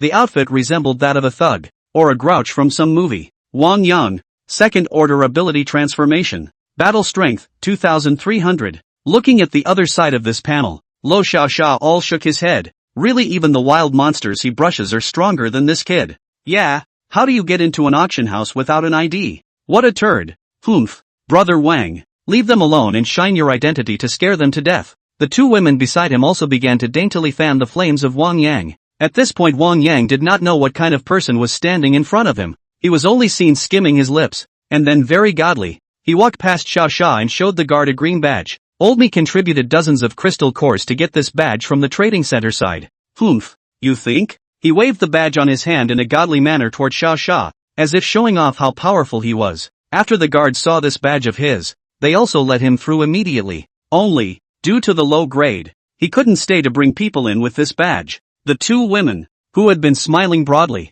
were immediately embarrassed by the guard's remark. Ha ha ha. Ugh. Tanyu laughed at the scene, but not wanting to affect Xiao Xia, she covered her mouth to stifle her smile. Laugh if you want to laugh, la. It's not like we're going to lose face if they lose face. Xiao Xia resolutely removed her hand, allowing Tanyu to laugh a little more painfully. The laughter may just be too contagious. Even the guards began to strain their smiles, and the men were shaking with laughter. Seeing this, Wang Yang's face turned green with anger, and his entire body was shaking with rage. Laugh, laugh, laugh, laugh my ass off. You can't even get in. What's so funny? He pointed at Xiao Xia. Two people as a mockery. The two women are also next to the yin and yang. Xiao Xia brought a small child out. Isn't it just the badge? The whole who doesn't have one. Xiao Xia revealed a face that was unperturbed by the wind and clouds. Come on. You, show us our badges. Tanuki put away her smile when she heard his words and took out a golden badge from her own small pocket. This is our badge. She raised her hand very calmly and showed it to the guard. As soon as that flash of gold appeared, the two guards who were holding back their laughter instantly changed their faces. Wang Yang, who had been playful just a moment ago, was even more wide-eyed, and his feet had begun to disobey. The Patrol Bureau's highest level badge. This is a badge that can only be issued by Valkyrie Huang Wenjing. That's right. The engraving on top of this badge was carved by the Valkyrie herself. No one can imitate it. Seeing this badge is like seeing the Valkyrie herself who guards the entire city of G. The guards finished the sentence excitedly and hurriedly kneeled down to salute. And Wang Yang couldn't even kneel if he wanted to. Those legs were like they had Parkinson's and were completely out of control. Chapter 65, Being Missed. Although Huang Wenjing wasn't even as powerful as the little girl Tanyu. However, from the fact that several people immediately kneeled down and saluted, it could be seen that her influence in G City was very high. Otherwise it wouldn't have scared these people silly with a badge. But, what kind of expression would they have to have if they knew that the female martial god they admired had to humbly beg Xiao Xia not to mess around? Why don't these three people salute? Is it because this badge doesn't work? After thinking about it, Xiao Xia deliberately pointed at Wang Yang and his two female companions and said in a conspiratorial manner, actually, Wang Yang doesn't kneel down because he's scared silly. His female companion, on the other hand, had no idea what the badge represented. But sometimes ignorance is a sin. Almost at the same time that Xiao Xia said these words, the two guards instantly stood up, kicking over Wang Yang while decisively pressing the two women to the ground in death. How dare a native of G City not bow to the Valkyrie? Can you act like thugs here without the Valkyries holding down the perimeter? Dogs! Soon the three were being held down and punched and kicked by the two guards, and it didn't take long for them to be beaten to a pulp. And they didn't dare to fight back in the slightest because the patrol bureau side had gathered most of G City's experts. If you dare to mess with them, you're really a hanged old man who's tired of living. I'm sorry. I'm guilty of rushing you. I volunteer to be punished. Voluntarily. With a pig's head on top of his head, Wang Yang pitifully prayed in the direction Xiao Xia was standing. Begging your mom's ass? He left with his sister a long time ago. The guard cursed while followed by another kick, sending Wang Yang to the ground. Maybe they both have been looking at Wang Yang for a long time too. Otherwise it wouldn't have kicked so hard. How dare you kick people in public at the auction house? What's going on? Wang Yang was kicked over just in time to be seen by a well-dressed young man. He walked slowly with his steps and asked a few people what had happened. When the two guards saw that the visitor was the second son of the auction house owner, they immediately stopped what they were doing and greeted him. Mr. Jiang, this person. After a bit of questioning, Jiang Cheng unexpectedly learned that there was someone who had obtained a badge issued by Huang Wenjing herself. That's a badge that you have to defeat the Valkyrie to have. How can a young man defeat that woman who draws her sword and kills in seconds? When he thought of the sight of himself when he went to challenge Huang Wenjing, he ended up getting his pants chopped off with a sword and was laughed at by everyone in the venue. And his mind raged. Using a Valkyrie's badge to catch this kind of trash? What a disgrace to the Valkyries. He looked at Wang Yang with an expression filled with anger. Then without even Wang Yang reacting, Jiang Qing gave Wang Yang and his two women another beating. It wasn't until he was sweating profusely from the fight that much of the anger in his heart dissipated. And at this point, Wang Yang had long since been beaten into delirium and foamed at the mouth. Someone who is such a waste needs to use a Valkyrie's badge to clean up? It seems that this person must have no strength and is most likely a relative of the Valkyrie goddess. Looking at Wang Yang on the ground, Jiang Qing said in his heart. At this point, he had already concluded that Xiao Sha, who had just entered the auction house, was definitely goods without strength. Humph, let me meet you. Thinking about the scene where he was humiliated, Jiang Qing decided that he had to mess with Xiao Sha's hand. After all, if he couldn't earn the badge, who was anyone else to earn it? Inside the auction house, Xiao Sha's first time to find someone to ask here also has not been a detailed record of the auction. The other party used the reason that the boss was not in, and told Xiao Sha to wait until today's auction was over, and then they would prepare the record book. At this moment, Xiao Sha, who felt that the other party was very good at talking, naturally led Tanyu to the venue and found a seat a little in front, waited about 5 minutes. Dozens of people were seated in the venue one after another, yet most of the people sitting in the row in front of them were the kind of people who were over 100 years old or had a strong aura. On the contrary, Sha Fury took the popcorn and tanuki and ate it. It gives the impression that he's not here for the auction. He's fucking bringing a girl to the movies. If it weren't for the fact that he was sitting up front, which meant he had high status, the others would have come up and grabbed his popcorn. Ladies and gentlemen, this auction will begin immediately. Please be at ease. Our auctioneer will start the first round of auctions for everyone right away. Just as everyone was paying attention to Xiao Sha's situation, on the stand in front of the venue, a man in light blue overalls had announced the official start of the auction. Immediately after that, a woman with a revealing dress, her body and its perfection, and a smile on her face, walked up to the front desk. Everyone, let me now introduce the first round of treasures for our auction. They are the second-rank bloodthirsty mosquito larvae, a pair of unknown monsters' eyes, 10 first-rank purple sunflowers, and a super-powerful magic sword crafted from a second-rank crystal core. She was passionately explaining the magic object that was about to start shooting while observing the reactions of the guests in the room. Almost everyone would have an excited look on their face when they heard that there was a magic sword about to start shooting. Except for these two guests standing right in front of their eyes, eating popcorn. They had a disinterested look on their faces from the moment they came in, as if whatever happened had nothing to do with them. Now then, let's start the first round of the auction. Second order bloodthirsty mosquito larva. Starting price 10 pieces of second order crystalline cores. I'll give you $12. I'll give you $15. Xiao Sha, who was watching the show, really didn't expect that this raggedy larva could be sold for 25 pieces of second order crystal cores. It's true that when these people have money they like to buy weird stuff. The auction continued, one after another. 7 or 8 things were auctioned off. By the third round, it was finally time to start auctioning off something of a humanoid nature. For example, men and women who had little combat power but decent face value, or some who had awakened the gift of bestiality and could satisfy others' strange demands were also auctioned off. At that time, when Xiao Sha saw a beast-eared lady with cat ears, she froze and stared straight for half a day. If it wasn't for Tan Yu's disgruntled poke at him, maybe he was actually going to film it and study it. But he'd been checking these people out with eagle eye for a few rounds. Not to mention Tanya's name, there wasn't even anyone in the group with the last name of Tanya. However, just as Xiao Sha revealed an expression of regret, Tanya suddenly let go of the popcorn bucket and frantically shook Xiao Sha's arm. Xiao Fury. That person is Xiaoya's classmate. I've seen her before, she shouted as she excitedly pointed at a girl with a fox tail and a clear face. Xiaoxia gently pressed her hand to indicate not to be anxious, and then waited until the auction came to this group of fox women. He finally quoted with a calm face, I'll offer 50 pieces of second-order crystal cores. Chapter 66, Do you have the strength? In fact, the foxtail lady's starting bid was only 1 second-order crystal core, but Xiao Sha deliberately shouted to $50. That was to see if his guess was right. From the moment he entered, there was someone who had been staring at this side, and although Xiao Sha did not know who it was, he could sense it. That offer of 50 is actually meant to be a lead-in. Things were really exactly as he thought they would be. No sooner had the offer been shouted than a voice behind him quickly overpowered him. 100 second-order crystal cores. 100 pieces of second-order crystal cores. That could buy 3 or 4 treasures. And this man had spent so many cores to auction off a woman. This approach caused those present to look behind them,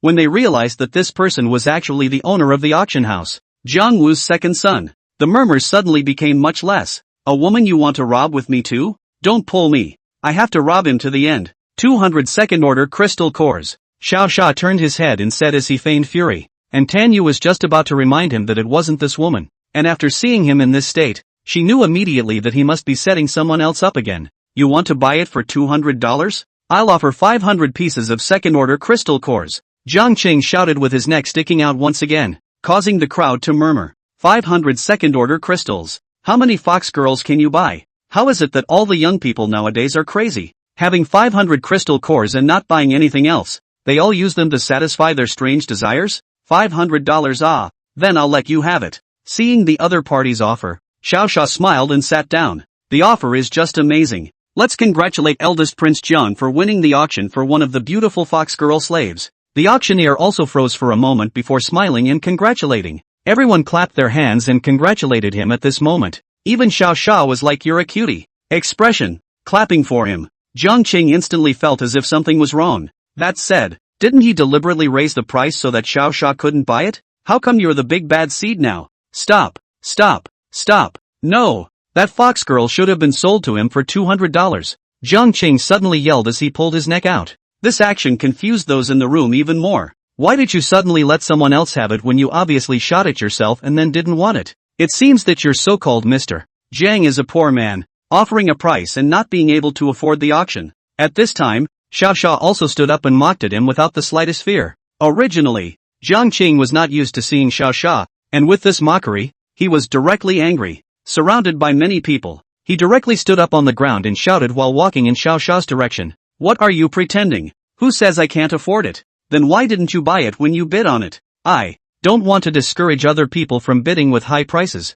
You know? Jiang Qing, who had been thinking for half a day, came up with what he thought was a perfect reason. But before he could walk to Xiao Sha, the sentence the other party said immediately stopped him in place in fear. You auctioned it off and don't want it. So can I assume that you're going to break the rules of the auction house by using your status as the second prince? Breaking the rules of the auction house? That's quite a hatchet job. Knowing his own father, Jiang Wu, he hated it when people made trouble in the auction house. By then, if he knew he was messing around in the auction house like this, wouldn't he have to chop him alive? I didn't break the rules. Don't you talk nonsense, he explained anxiously. Flustered. Seeing him so flustered, Xiao Fury also laughed. This bit of guts also dares to call out to himself, is really overthinking. Seeing that the scene froze for a moment, Xiao Sha also turned around and gently shouted 2 sentences to the auctioneer. Everyone heard it. Mr. Zhang didn't break the rules. So that means he 500 second-order crystal cores bought this fox girl. Let's move on to the next one.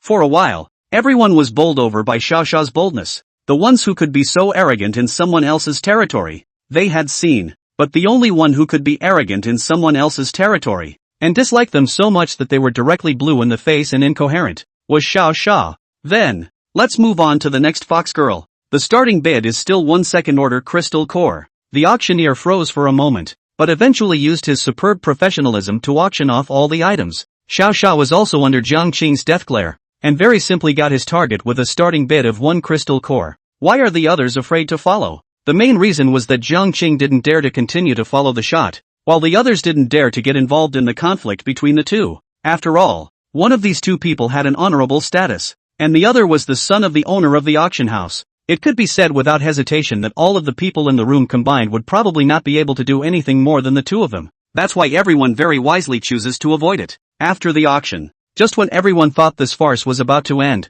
Jiang Qing started to get sick again. You need to pay 500 crystal cores to take away this fox girl. He crossed his arms in front of his chest and shouted to Xiao Sha with great confidence. Are you having a seizure? $500, that's what you shot. Xiao Sha scolded with a laugh while giving him a gentle push. Jiang Qing then suddenly looked like he had been swept across the room and flew directly backwards, smashing 7 or 8 tables before stopping. The staff member in charge of taking the money for the delivery of the goods, his eyes widened at the sight. Jiang Qing, no matter how weak he was, that was still a proper third rank. How could he fly so far away with a push? Can't it be that this one is a heavenly master from another city? You don't have to pay for your auction item, I will just pay for you. He swallowed his saliva and very fearfully led the fox girl to Xiao Xia. Am I that kind of guy? Take it. Xiao Xia took the crystals through the air and directly threw a piece of second-order crystal core into the other party's hand. Immediately afterward, he brought Tan Yu and pulled on this fox woman named Zhao Xiaojing, preparing to leave the auction house. But he had fucked over Jiang Qing, and the other auction house personnel present naturally couldn't let him leave safely. They surrounded the entrance to the arena, intending to wait for Jiang Wu to arrive at the scene before dealing with it. However, how could this group of people stop Xiao Xia? When he raised his hand, 7 or 8 people had already flown to every corner. After walking outside the arena door, he was about to go on a killing spree when he remembered what Huang Wenjing had said. So then he stopped the group of armored patrols and flashed his golden badge. The people in the arena are going to mob me, so you guys go take care of it. As soon as this patrol saw this golden badge, the loose expression on their faces instantly turned serious. After all, their director had just said that he had given a golden badge to a Tong Tian powerhouse. But everyone who sees this badge must help him out. When they asked why, then director Huang Wenjing just turned her head coldly, and then said something that made everyone choke. If you guys don't help him out, then by the time he takes matters into his own hands, then G City will probably cease to exist. Chapter 67, Sister's Whereabouts. The captain of this patrol looked at the calm-faced Xiao Xia and then at Tan Yu beside him. Immediately, he was sure that this was the strong young man that director Huang had just mentioned. Which ungrateful dog has messed with you, elder god of slaying? He immediately lowered his head to Xiao Fury and asked gently. At that time, as soon as Xiao Xia heard that the other party actually knew his nickname, that was also very happy to put his arms around this captain's neck. It's that one over there that was carried out. I heard it's Jiang Wu's son. Can you guys handle it? Following the direction Xiao Xia pointed to, the patrol also happened to see the people from the auction house, carrying a stretcher and preparing to send Jiang Qing away. This captain felt the inexplicable killing intent on Xiao Xia's body, and his heart was immediately startled. It was such a simple contact that he knew that what the chief said was not true at all. Don't look at Xiao Xia smiling in front of people, just like a rich son with little ability. But the murderous aura hidden in his body was enough to make the captain, who often fought with monsters, so nervous that he could barely speak clearly. If it wasn't for the fact that Xiao Xia had wrapped his arms around him and let go, he would have thought that Xiao Xia was going to strangle himself to death. As soon as Xiao Xia let go of him, this captain took a deep breath and then that was an immediate order. Not to mention Jiang Qing, even if Jiang Wu came, the brothers would have to help you cure him today. All of you, surround the venue of their auction for me and don't let a single dog out. After saying this with bravado, he hurriedly moved 3 chairs from next door for Xiao Xia and the others to sit down. Only after doing this did he start to go over to put pressure on the people at the auction house with a serious face. Jiang Qing had just been lifted up at this point and was kicked off the stretcher again by this captain. His grandma, you dare to mess with someone that even our chief doesn't dare to mess with. Ha! I think you kids are tired of living. After picking up Jiang Qing on the ground with one hand and cursing fiercely, he turned his head straight to look at the others in the auction house again. You guys, go and call Jiang Wu here. I want to see how he teaches his son. While the people from the patrol were applying pressure over there, Xiao Xia and Tan Yu started asking the fox girl about Tanya. Greetings, Zhao Xiaojing, who was witnessing everything with fearful eyes, greeted Xiao Xia. Although she had never seen the world, she knew that someone who could make a patrol like that was no ordinary person. This is your master. You should greet her. Xiao Xia pushed out Tan Yu, who had been silent behind him for a long time. What a master! Don't you listen to his nonsense. Tan Yu first made a big red face and whacked Xiao Xia before walking over to Zhao Xiaojing. Only Tan Yu gently waved her hand, and a flame quickly flashed by. The next thing Zhao Xiaojing could clearly feel was that the special shackles on her body just shattered. This is a yoke that can only be broken by a third-ranked powerhouse with some great talent. Is it hard to believe that this little sister in front of me is strong? Ignoring Zhao Xiaojing's shock, Tan Yu slowly asked her after taking a deep breath. We're helping you because we want to ask if you've seen my sister Tanya. Who would have been your classmate? Tanya? Hearing the name, the other fell into thought. After about 10 seconds or so, she looked up silently and told the story of what had happened to them. Tanya was special when the end times came and we realized that not only did she have no talent, but the monsters didn't bite her. At that time we hid in the women's dormitory for 2 weeks and consumed all our food. But since there were too many zombies outside, we didn't dare to go out. And in the end, Xiaoya volunteered to go and help us find food. For 3 days in a row, she moved several boxes and boxes of supplies every day. But on the 4th day, speaking of this, Zhao Xiaojing seemed to be in deep remorse, and a pained expression appeared on her face. What happened to her on the 4th day? Tan Yu turned emotional at this point. After all, that was her only sister. And if anything happened to her, Tan Yu would have to regret it for the rest of her life. She was taken and never came back. but I saw the man's face from upstairs. Once she heard that she was only arrested, Tan Yu's heart felt better. Who captured her? She asked in an agitated, anxious tone to Zhao Xiaojing. It was then that Zhao Xiaojing suddenly realized that the other party's eyes seemed to be slowly being covered in flames. A sudden intense burning sensation came to the skin of her body, causing her to turn agonized. Hiss, she let out a scream, unable to speak in pain. Calm down. Don't keep being controlled by the phoenix. Luckily at this moment, Xiao Xia realized all of this, and he hurriedly covered Tan Yu's eyes with his hand to try and calm the other party down. As more than 10 seconds passed, Tan Yu's eyes only gradually returned to normal, but as soon as she opened her eyes, she saw that Xiao Xia's hand was scorched with a wound. Even though it wasn't bleeding and was healing fast, she took his hand in a very distressed grip and gave it a few gentle licks. I'll pay attention next time. Thanks, Xiao. Only when that wound was completely healed did Tan Yu smile and drop his hand. As for Xiao Xia, that burning actually only made him feel a little bit, not even as strong as her licking her wounds. But looking at the spit in his hand, he shook his head helplessly. This Tan Yu was really going over to the silent version of Chen Ling. No, she played even more flowery than Chen Ling, and dared to play licking play in front of others. Tell me, who grabbed Tanya? Tan Yu, who had regained her composure, pulled Zhao Xiaojing to her feet while searing questions at her. Zhao Xiaojing felt the burning sensation on her body disappearing, so she slowly said a name with a far-fetched smile. Jiang Wu. As soon as these words came out, Xiao Xia's interest came to a head. It had been thought that his son was having a fit and had to target himself. It turns out that his father isn't any good either. How dare he even grab Tan Yu's sister? Even if he didn't make a move himself, their group simply couldn't accept Tan Yu's wrath. The name of the #1 expert in H city in his previous life, that wasn't taken by Tan Yu herself. That was only after she had conquered all the challengers and stepped on the bones of countless strong men to get to this position. Don't think she's easy to bully just because she's cute. There's a saying, the pinker the hair, the harder the hit. No. As soon as she heard that it was Jiang Wu who had grabbed her sister, she directly turned around and walked towards the place of the auction house. Angry, she was ready to give them the auction house a direct burn with a single fire. However, her actions were ultimately stopped by Xiao Xia. If you burn now, what if someone else knows you're good and runs away later? He coached Tan Yu. Pretending to be a pig may be cliché, but it never goes out of style. Chapter 68 Multiple Responses. Patrol Bureau. In the chief's office, Huang Wenjing had been thinking about the origin of that name of the two. Killing God. Immortal God Phoenix. Where on earth have I seen it before? She was bored out of her mind as she flipped through the papers on her desk. As she flipped through the pages, a file called Annihilation Laboratory made her heart skip a beat. Annihilation Labs, the smallest of the G-City labs, they were responsible for researching various weapons, trinkets, and other items that increased the survivor's combat power. It looks normal though, but Huang Wenjing always felt that these were the same names that she had seen in this lab. But quite unexpectedly, the memories in her head always reminded her that there was nothing special about this lab. It was just an ordinary lab. The reaction this produced was really strange to her. How can ideas be stopped by memories in the head? Is it possible that you are mentally ill? I have to go over there and take a look. Go. Huang Wenjing closed the document and gazed in a certain direction. She decided to see for herself what was going on over there, on the other side, in some dilapidated villa.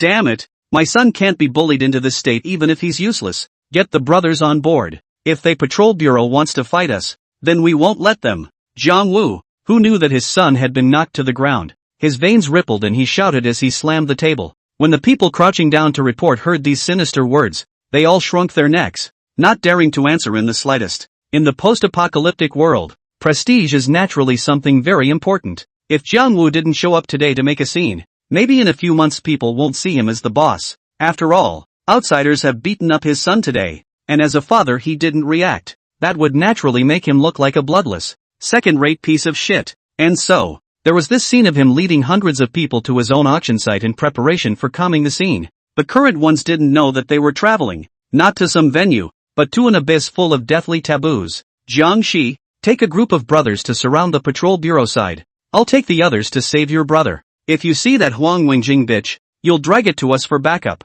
Not long after the crowd had assembled, Jiang Wu turned toward a man who was very similar to Jiang Qing, but with a somewhat more mature face. The other nodded, then left with the other half in the opposite direction. The remaining Jiang Wu and the others, who were also wearing this kind of equipment, quickly arrived in front of Xiao Xia and the others. Damn! Who dares to hit my son? Don't want to die? Jiang Wu, who was carrying a strange cane, yelled outside the venue. The captains who had just let out vicious words, Once they saw this group of people surrounding them and that Jiang Wu had taken out his strongest weapon, they also had their faces changed. Elder God of Slaughter. We can't do anything about this one. He quietly brought his self's brother back behind Xiao Sha and muttered in his ear. Xiao Sha smiled, then pointed at Tan Yu who was walking forward and replied, "Don't be afraid. Your Divine Phoenix seniors will step in." Elder Divine Phoenix? That cute little girl? Senior God Slayer. This is not a joke. As soon as he saw that little girl really approaching the enemy army alone, this captain hurriedly advised Xiao Sha,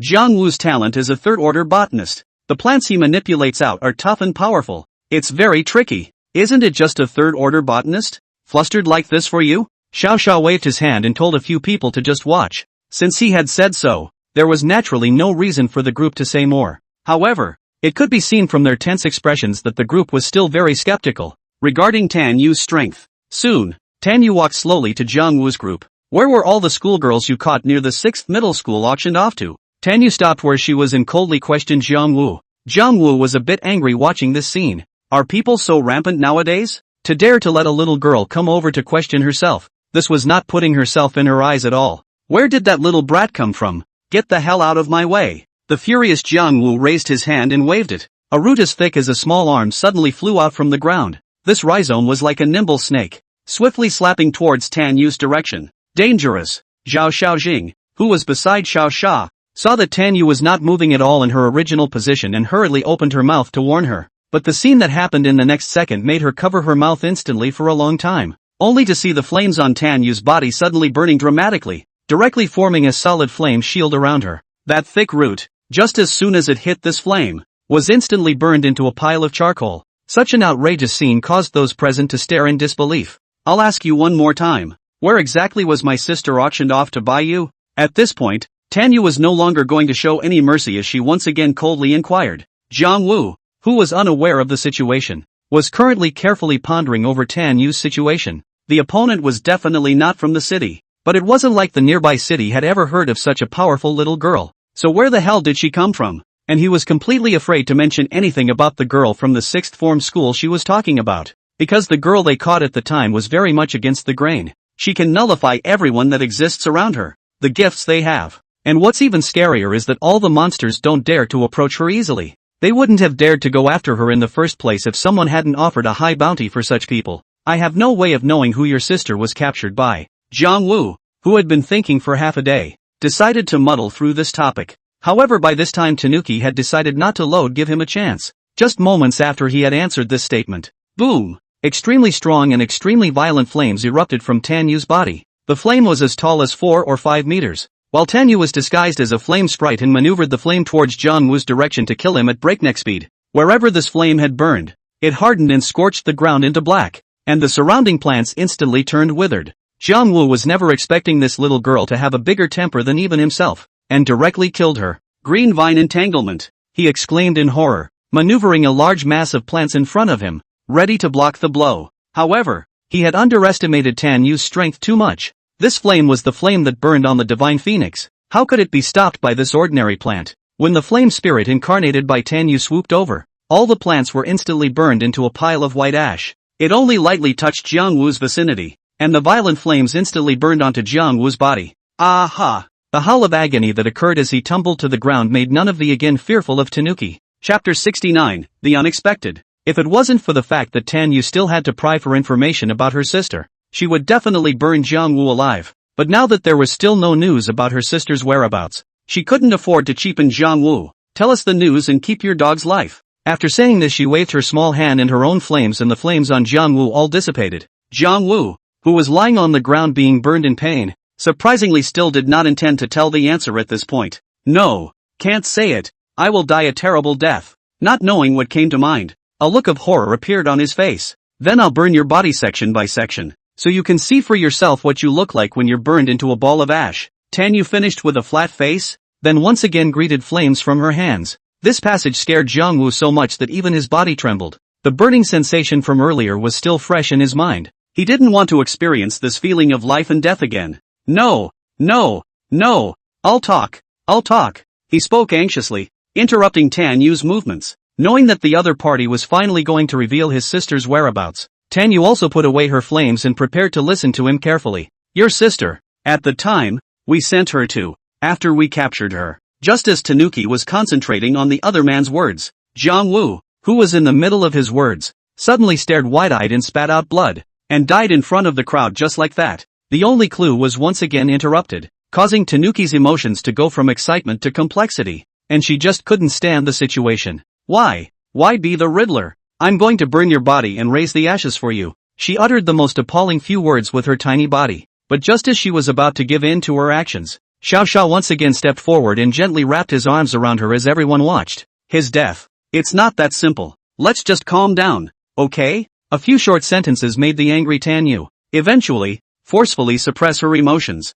Her eyes were red, and she turned around in aggravation. Hugging Xiao Xia was a sob. Why? Why can't I find ya? Oh, after coming over here for so long, the two of them obviously had such a strong strength, yet she couldn't even find her sister, which made the gap in her heart very large. How could she, a 20-year-old girl, resist this complication of wandering between hope and despair? It's fine. Xiaoya will be fine. We must be calm in order to find her. Don't be guided by people's emotions. Understand? Xiao Xia patted her back and gently comforted her. This scene would have been a very common occurrence, but in the eyes of the others, Xiao Xia's behavior, that was very outrageous. You know Xiao Xia, that was holding Tan Yu against the scorching flames. That flame had been burning on him for half a day, and he hadn't even reacted to it, and there was still a gentle smile on his face. How high must this body's defense be to be so calm? Originally, they thought that Tan Yu was already a supreme expert, but now it seemed that the man standing beside her with a smile on his face was the true through and through expert. The group of people just stared straight at the two, like they were eating dog food, but they didn't dare to say a word more, afraid that Tan Yu would find a fire coming. What did you just mean when you said his death wasn't that simple? Tan Yu, her emotions vented in place, asked softly in his arms. Hearing this, Xiao Fury gently lifted her head. Why do you think he suddenly vomited blood in the middle of his speech? You mean, someone poisoned him? Tan Yu replied in surprise with her beautiful eyes slightly swollen. To be precise, he drank some kind of potion. While answering Tan Yu's words, Xiao Xia began to recall in his mind the forbidden potions that he had occasionally heard about in his last life. It was a thing called the Annihilation Potion, and he had almost forgotten about it if he hadn't encountered it today. It's a potion used by an organization specifically to control its members. The mere mention of any information within the organization will result in immediate death by poison, and it's the kind that's all but insurmountable within the Fifth Order. In his last life, Xiao Xia didn't even know which organization developed such an evil potion. Now meet this scene and combine it with the two anthropomorphic bugs encountered in H City. There's a good chance that the potion was developed by extraterrestrials, and the purpose of this group of extraterrestrials was the fucking intention to destroy the human race. Why else would it be called the Annihilation Organization? Did you think of anything? Seeing Xiao Xia stunned, Tan Yu poked him and asked in a small voice. The murderer, I know who it is, but still don't know exactly where your sister is. Xiao Xia's eyes narrowed slightly as he revealed a bit of information about the Annihilation Organization to Tan Yu. Once the other party heard the name and purpose of this organization, their hearts instantly panicked, because this passage from Xiao Xia indicated that it was very likely that his sister had been captured by this group of extraterrestrials. This is alien life. Who knows what these things will do to their sister? So where are they hiding? Tanuki asked in a panic. Hearing this, Xiao Xia shook his head helplessly. This group of things were specialized in developing all kinds of black technology, and he didn't know where they would hide. After seeing Xiao Xia shaking his head as well, a slightly lost expression appeared on Tan Yu's face as well. She gripped the brown bear at her waist in a death grip and sighed in helpless relief.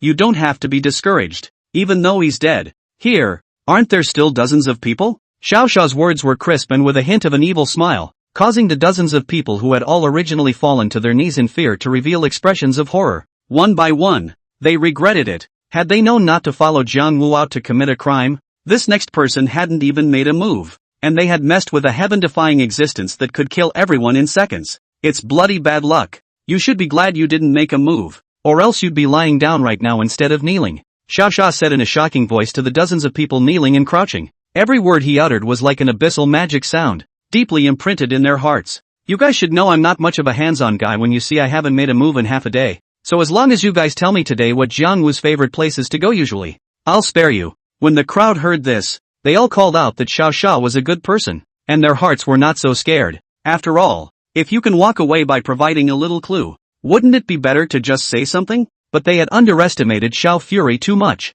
The next moment what he said caused their hearts to instantly fall to the bottom. I know that you guys were trying to surround me just now, and if it wasn't for me being so powerful, I would probably have been beaten to death alive by you guys. So about the information later. I have a condition. Speaking of this, Xiao Xiao's tone turned, and the expression on his face turned ferocious. Each of you will write out a few places, and whoever doesn't write in enough detail, whoever writes nonsense, then I will get him killed. Chapter 70, The Amnesiac Huang Wenjing. This is also too brutal? The patrol leader, who had previously been embraced by Xiao Xia, his eyes looked straight ahead and his mouth mumbled. Originally thought that even if Xiao Fury kill is only to kill the chicken to warn the monkey, meaning just a little. But I didn't expect. He killed a dozen or so scribblers, and non-scribblers, all in seconds at once. At that time, they only saw Xiao Xia disappear instantly, followed by a gust of breeze on the field. By the time Xiao Xia returned to his original position, the dozen or so people were instantly sliced into a mess by the wind blades rolled up by his feathered wings.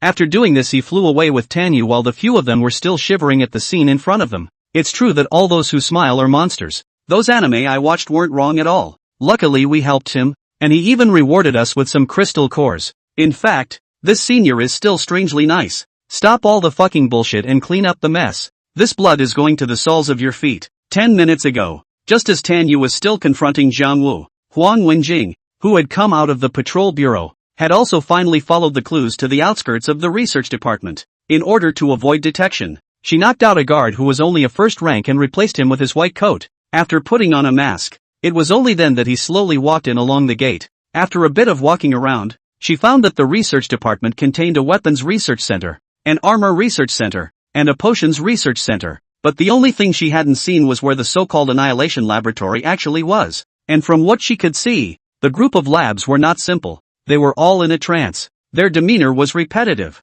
and they seemed to be devoid of any emotion in general. In just the few minutes she'd been walking this way, not a single person had offered to say hello to her. These people are too weird, aren't they? Huang Wenjing walked into the elevator in this laboratory, muttering alone. Although she didn't often come to this side of the experimental department, the memories in his head told him that this should be the place where harmonious research was conducted and there were never any arguments with other people. But as of right now, the group looked like a zombie, and they were ignoring her. That's a little strange. As she was thinking about it, she happened to press the button to the negative floor a few more times. Boom! And so the magic happened. This elevator unexpectedly transformed rapidly in her eyes, from an ordinary elevator to a mirror space full of virtual screens that could reflect her own appearance. Before she even had time to react to what was going on, an electronic voice suddenly sounded. Visitors being tested. Warning! Warning! Unrecognized intruder of the third order detected. In emergency incident management. Unleashing the mist. Hearing these consecutive alerts,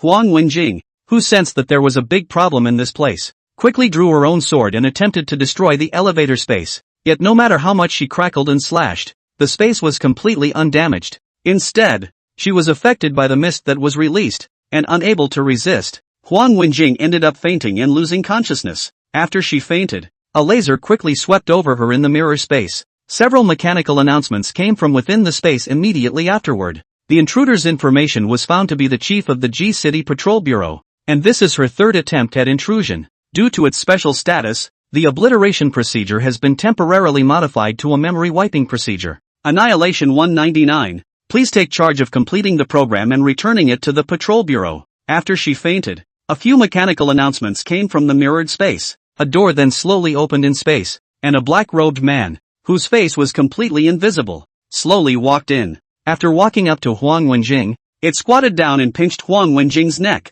injecting some strange blue potion into her. With a burst of painful twisting of Huang Wenjing's body, it then took out a pocket watch, and while grabbing Huang Wenjing's body, it directly pressed the button. The black-robed man and Huang Wenjing instantly transformed into a ray of light and disappeared from the space in the mirror. 1 minute later, Huang Wenjing, who was a bit confused in her brain, woke up in her office. Am I sleepy asleep? She touched her face in a daze, thinking that she had fallen straight asleep from overworking herself, but she always felt that something was wrong with her body, and in a daze, it seemed like something was missing, and then it seemed like nothing was missing. Just as she was about to recall what was going on, a noisy argument interrupted her thoughts. All of you from the Patrol Bureau, get the hell out of there. Aren't you guys going to fight our auction? I've brought my men here. This arrogant and incomparable voice caused Huang Wenjing to instantly frown. She made sure she still had the sword at her waist, then gently pushed the door open and headed for the front door of their patrol bureau. And the one causing trouble outside the door just happened to be Jiang Shi, who was leading the group alone and had been separated from Jiang Wu for a short while. just as each side took a position, not daring to make the first move in the least. Huang Wenjing pushed aside one of her subordinates and walked up to Jiang Shi under their astonished expressions. What do you want? She frowned slightly as she looked at Jiang Shi and this large group of people. With this simple sentence, Jiang Shi and the others were directly frightened and retreated several steps in a row. Director Huang, it's not that we want to cause trouble, it's you patrol bureau that beat up the people first. Jiang Shi spoke these words with a hard head despite his fear. We're just beating up a person. We didn't kill anyone. Is it worth it for you guys to fight with me? Exasperated and laughing, Huang Wenjing asked, holding her forehead. This rhetorical question directly gave Jiang Shi the opportunity to say that he wouldn't. Seems like that's the point. Ha! It's post-apocalyptic. Isn't it common to hit someone? Why did his own father ask himself to lead a siege on the patrol bureau? The strongest in G-City in terms of combat power and number one in terms of force? He had gone ahead and pinched the soft one,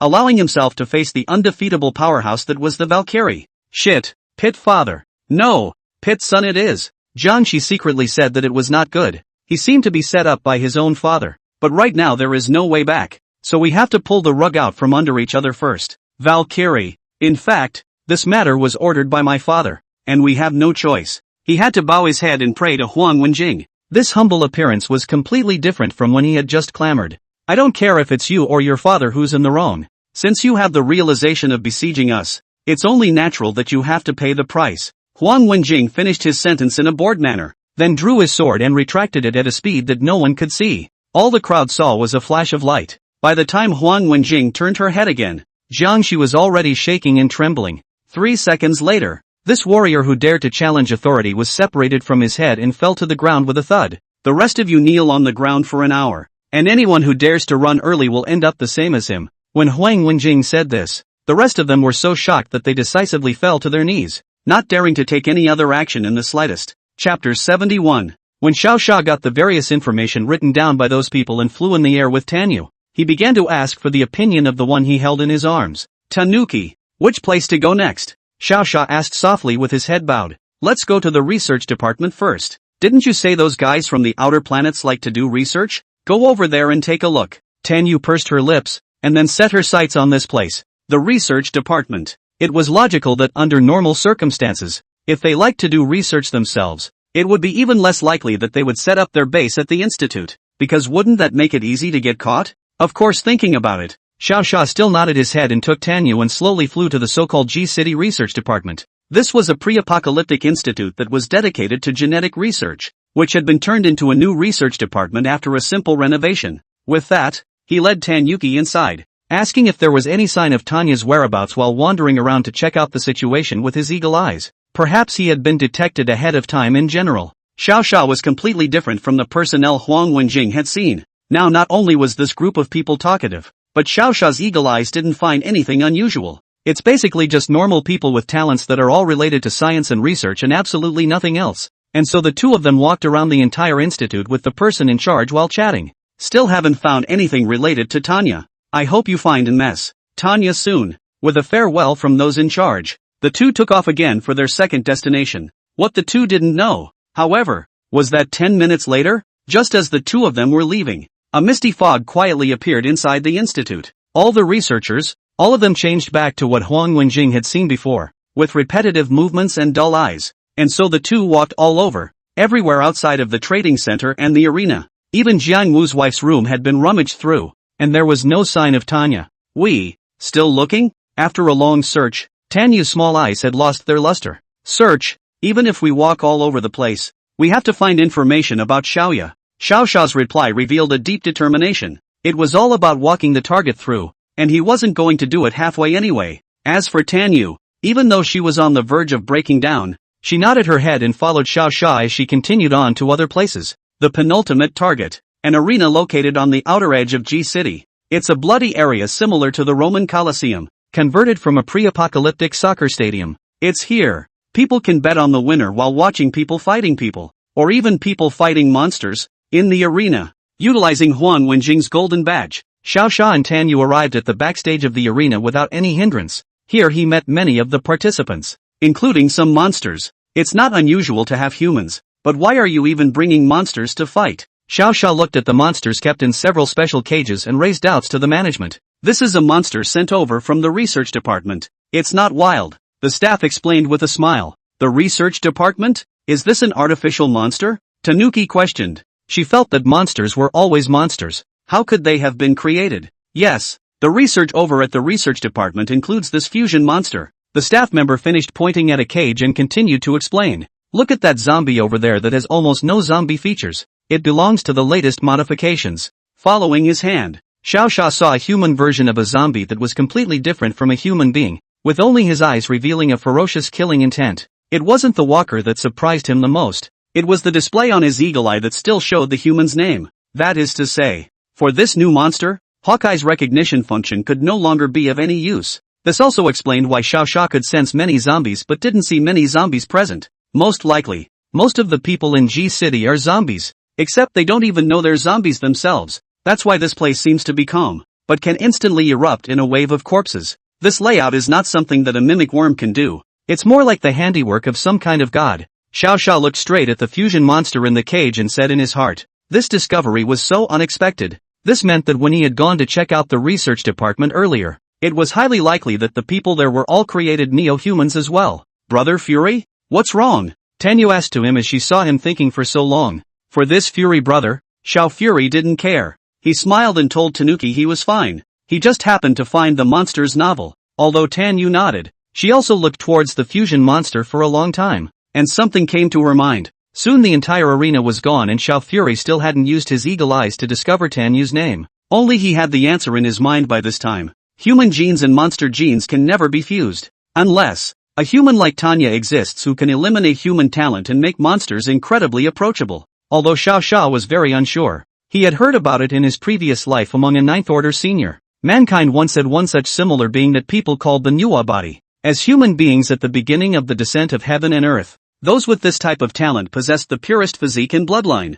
In other words, only the genes of such a person can be fused with the genes of other monsters to create this new human. Then the answer is obvious. There's a 99% chance that Tanya has been brutally murdered. That leaves a 99% chance of being tortured into an inhuman monster. Either way it turned out, he didn't dare inform Tanya of this answer. After all, this news was too appalling. He wouldn't dare to let Tanyu know. Xiao Fury planned to take Tanyu to rest first before coming out to investigate again himself. But Tanuki saw right through him. Can't I go? She held back her emotions and looked at Xiao Xia with a forced expression. Can't. After a moment of silence, Xiao Xia refused her request. The equipment that the mimic bugs came up with always had a surprise effect, and he was afraid that Tanyu would be utilized by the other side when the time came. Then you promise me something. What is it? If you can, let me see you one last time. Her words trailed off until she could no longer hold back her emotions at all in the back, tears instantly welling up from her eyes. Chapter 72, The Call. Just like that, after Xiao Xia comforted Tanyu, he decisively chose to send her to some inn to rest. As for himself, he was going to take a stroll through the final trading center first. If they still couldn't find any information on Tanya, then they would have no choice but to go deeper into the research department again, hoping to find the lair of those mimic worms. Xiao Xia, who had a clear goal, had arrived at the so-called trading center in an instant. Here was the last target he could search. Skull of a third-order zombie. Sold cheap the fresh blood of a second-order black cat. Warding off evil spirits and defending yourself. More or less. I only need 80 second-order crystal cores for the new second-order crystal nuclear weapons produced by this research department. As soon as he approached the area, the familiar shouts almost made him think he was back in the pre-apocalyptic world. Looking up, almost hundreds of meters of this street are filled with almost all of these vendors hawking along the street. In fact, there was no need to think about it to know that Tanya couldn't possibly be in a place like this, but for the sake of his promise to Tanyu, he still chose to come over here and check it out for himself. He walked a few hundred meters down this trading street, trying to find Tanya among the street vendors. From the beginning to the end, there wasn't even a tan. Yet just as he shook his head and prepared to leave, there was suddenly a sharp pain in his left eye without any warning, and it shone with a violent golden light, as if it was telling Xiao Xia something. And even though the attributes on Xiao Xia's body were strong to the extreme, he was tortured by his left eye and let out a hiss of pain. He felt as if his left eye had been painfully removed from his body. This situation lasted for more than 5 minutes, until the golden light in his eyes gradually disappeared when he was sweating and holding onto the wall to breathe heavily. When he finally slowed down, a message suddenly surfaced in his head as well. I am at thy feet, find me, defeat me, and possess me. It was a message that was hardwired into his brain with an air of an ancient flood. Xiao Xia also had a hard time translating it before he understood its meaning. What in the world is it that is calling out to me so eagerly? Xiao Xia touched his left eye in wonder. It was only after making sure nothing was wrong with it that he finally let go. On your feet? Beneath his own feet. It was just a flat concrete floor, but the cry of the message was so violent that he had to believe again that there was something down there. After a few seconds of silence, Xiao Xia instantly decided that he had to find that thing and then go find those mimic worms to have a big battle. Why? Because Xiao Xia used to play games a lot. He knew that there was an old saying that was very classic. The phrase is called, "Before the great battle, there will be supplies." So when the decision was made, he didn't hesitate for a second. Summoning the heaven-opening axe with one hand, he flew into the air and made a full-force slash at the ground beneath his feet. Boom! Under the powerful burst of strength, a crack that he did not know exactly how deep it was appeared in front of Xiao Xia. The cry of the voice grew clearer and clearer in the dark and chaotic rift. Xiao Xia could only hold his breath and follow the direction of the shout. Flying directly into this pitch-black crack, an hour later, originally lying in the inn, Tan Yu, who was in immense pain, suddenly looked out the window and saw his sister's face. Yeah, she jumped out of bed in surprise and ran towards the window, ignoring her red, swollen eyes, but when she pulled the window open, she saw that Tanya had actually landed on the opposite side of the street. Tanya, who hadn't seen her in a long time, smiled and held her hands out in the direction of Tan Yu. It seemed to be longing for a hug from his sister. Yeah, why? Tan Yu, who knew deep down that the other person wasn't Xiaoya, cried out in pain. Tanya would never let herself hug her in public because she felt embarrassed that her sister was shorter than she was. Damn it, who in the world harmed you? Xiaoya. In grief, Tan Yu clenched her fists and stared at her sister on the street, though it's an obvious fake and bait and switch. But somehow, Tanuki had no reason to refuse to take the bait. After all, it was her only sister. Sean Fury, I'm sorry. She wiped the tears from her face, grabbed the bear at her waist and jumped in the direction of Tanya. This imposter doesn't know exactly what it is, always appearing instantly in other areas just as Tanuki was about to approach her. Just a few round trips later, Tan Yu reappeared, not long after she had just come over, in the outer area of the research department, and the imposter, too, disappeared at the heel of the research department's gate. Phoenix, prepare for battle. This battle will most likely be beyond our imagination. She took a deep breath and spoke slowly to the Phoenix spirit in her mind. Hearing the Phoenix's affirmative answer, Tan Yu leapt forward, transforming into a flame sprite to quickly fly inside the research department. Once inside, he found that all the employees had disappeared, and there was only a creepy black-robed man, waiting for him in front of the elevator. Immortal God Phoenix Tan Yu, we have been waiting for you for a long time, he said to Tan Yu in a voice that seemed like a human and not a human. Who the hell are you guys? Where did my sister go? Tan Yu was incomparably angry, and as she shouted, she swooped down using the Phoenix Flame. However, just as she was about to hit this black-robed man, the other party instantly disappeared, and, unable to gather her strength, she crashed into the suddenly opening elevator doors. Visitor identification. Heading to the -99th floor. Please prepare for the immortal Phoenix Tan Yu. The broadcast coming from the elevator made Tanuki increasingly puzzled. What kind of trap have you fallen into and where will you go? All that will be known only when this elevator reaches its destination. Soon the elevator stopped functioning and the familiar announcement came on again. Destination arrives. Please get ready. Defeat the enemies in front of you to find your sister. After the broadcast, the elevator doors slowly opened. An incredibly ugly behemoth appeared in front of Tan Yu with a loud bang. It was a monster that was close to more than 20 meters in length, with dark green liquid all over its skin and 7 or 8 tentacles growing around its body. It looks like a mutated slime if you look at it from a distance. I'll kill as many of these ugly monsters as come. Tan Yu burned the flames on her body to the extreme, her eyes revealing a deep determination. With that, she quickly dashed in the direction of the monster, ready to destroy it in one fatal blow. However, the other party seemed to have noticed. This horrible monster just gently raised one tentacle so much. The super-fast speed of the attack made it impossible for Tan Yu to block it. She was hit precisely by this attack and flew directly backwards. Even the bear at her waist fell to the ground. Chapter 73, Ancient Images. This blow caused Tan Yu to spit out blood from his mouth and fall to the ground panting heavily.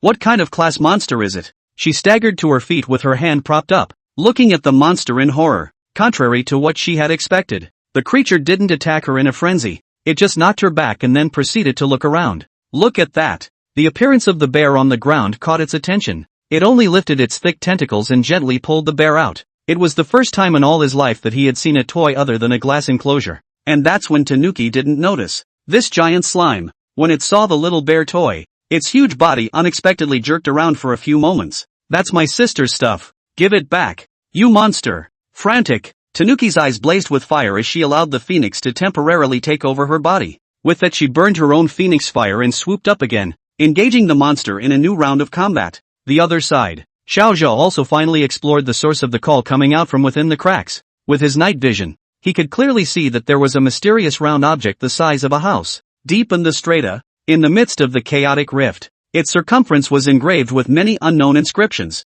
and Xiao Sha gently approached just to touch it when a piercing sound instantly entered his ears. It was a disorganized, piercing, and obscure sound, and it was surprisingly able to cause Xiao Sha's body to suffer as if it were being torn apart. "I came to conquer it. Inherit my power." Just as Xiao Sha was exhausted and in pain from the sound, there was a sudden sound coming from this huge round object, and then it unexpectedly cracked apart in front of Xiao Sha's eyes. Xiao Sha then saw that there was a gold and a red object that flew out from the shattered orb and surged into his body rapidly. The moment these two objects struck him, heaven and earth instantly changed color. The sky, which had been clear, suddenly rained heavily, the earth cracked and the river flowed backwards. The world, it seems, is grieving for a certain being. This situation lasted for several minutes, and it was only when Xiao Sha's side finally removed the effects of that inscription that the world returned to its original state. After this, "Thou art me." As the last message came out, Xiao Sha also saw a grand picture in his mind. The image appeared to be that of four appallingly large, unbelievably ugly monsters in the middle of bustling outer space,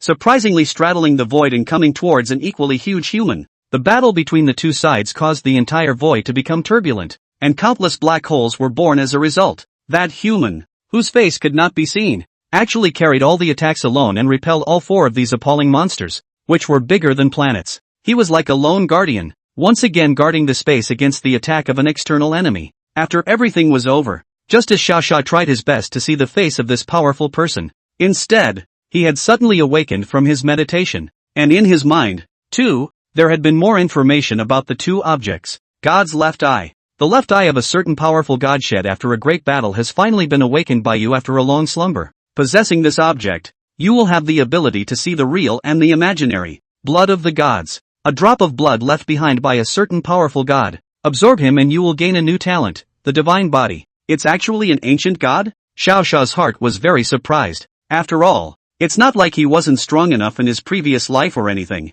He really hadn't encountered any objects associated with the gods, let alone images left behind by them. But in this life, gods or mimic worms, a lot of things were out of his control. But he wasn't afraid. Since he had been reborn, the gears of destiny might have long been traveling over him in the underworld. "I will inherit your will, Senior," Xiao Sha murmured. He then began to absorb the divine blood and the left eye of God that he had just obtained. This time it was finally less painful and the absorption process was very smooth. 15 minutes later, Xiao Sha opened his eyes and refelt the power in his body. Talents, 3rd Order Pangu Bloodline, 3rd Order Lord of Slayers, 1st Order God Eater, Divine Body, Rank, 3rd, Physique, Divine Body, Mandate Weapon, Heavenly Axe, 2nd Liberated Form, Gifted Skills, Night Vision, God's Eye, Other Items, 3rd Order Blood Feather, Corpse God's Blood, Mimetic Armor, Divine Body. After the baptism, your body has once again been greatly strengthened. Ha, where's the battle display? Xiao Sha looked at his brand new panel and couldn't help but mutter. I don't know if it's because Eagle Eye was covered by God's Eye or something else, but the original column of battle force was suddenly removed. But the good news is the column that sees the weaknesses is still there. The last time it seemed like it was over 2 million came and went. Now it is estimated that there should be tens of millions of battle power. Xiao Sha clenched his fists and laughed. The strong power contained in his body filled him with confidence. And the main thing was that the God's Eye now possessed the ability to see reality. It was time to find the damn mimics and settle the score. Ho ho ho ho. Just as Sha Fury was contemplating immediately going to liquidate the evils committed by the mimic bugs, the city of G, surprisingly, rioted without warning. Almost half or more of the humans suddenly went berserk and started tearing at the people around them. They hissed and howled, and then surprisingly slowly gathered together and began to move in the same direction. These thousands of gifted zombies just ran in the direction of the research department. This terrifying scene made Xiao Sha finally understand. The necrotic tide in G City, with the premeditation of those mimic bugs,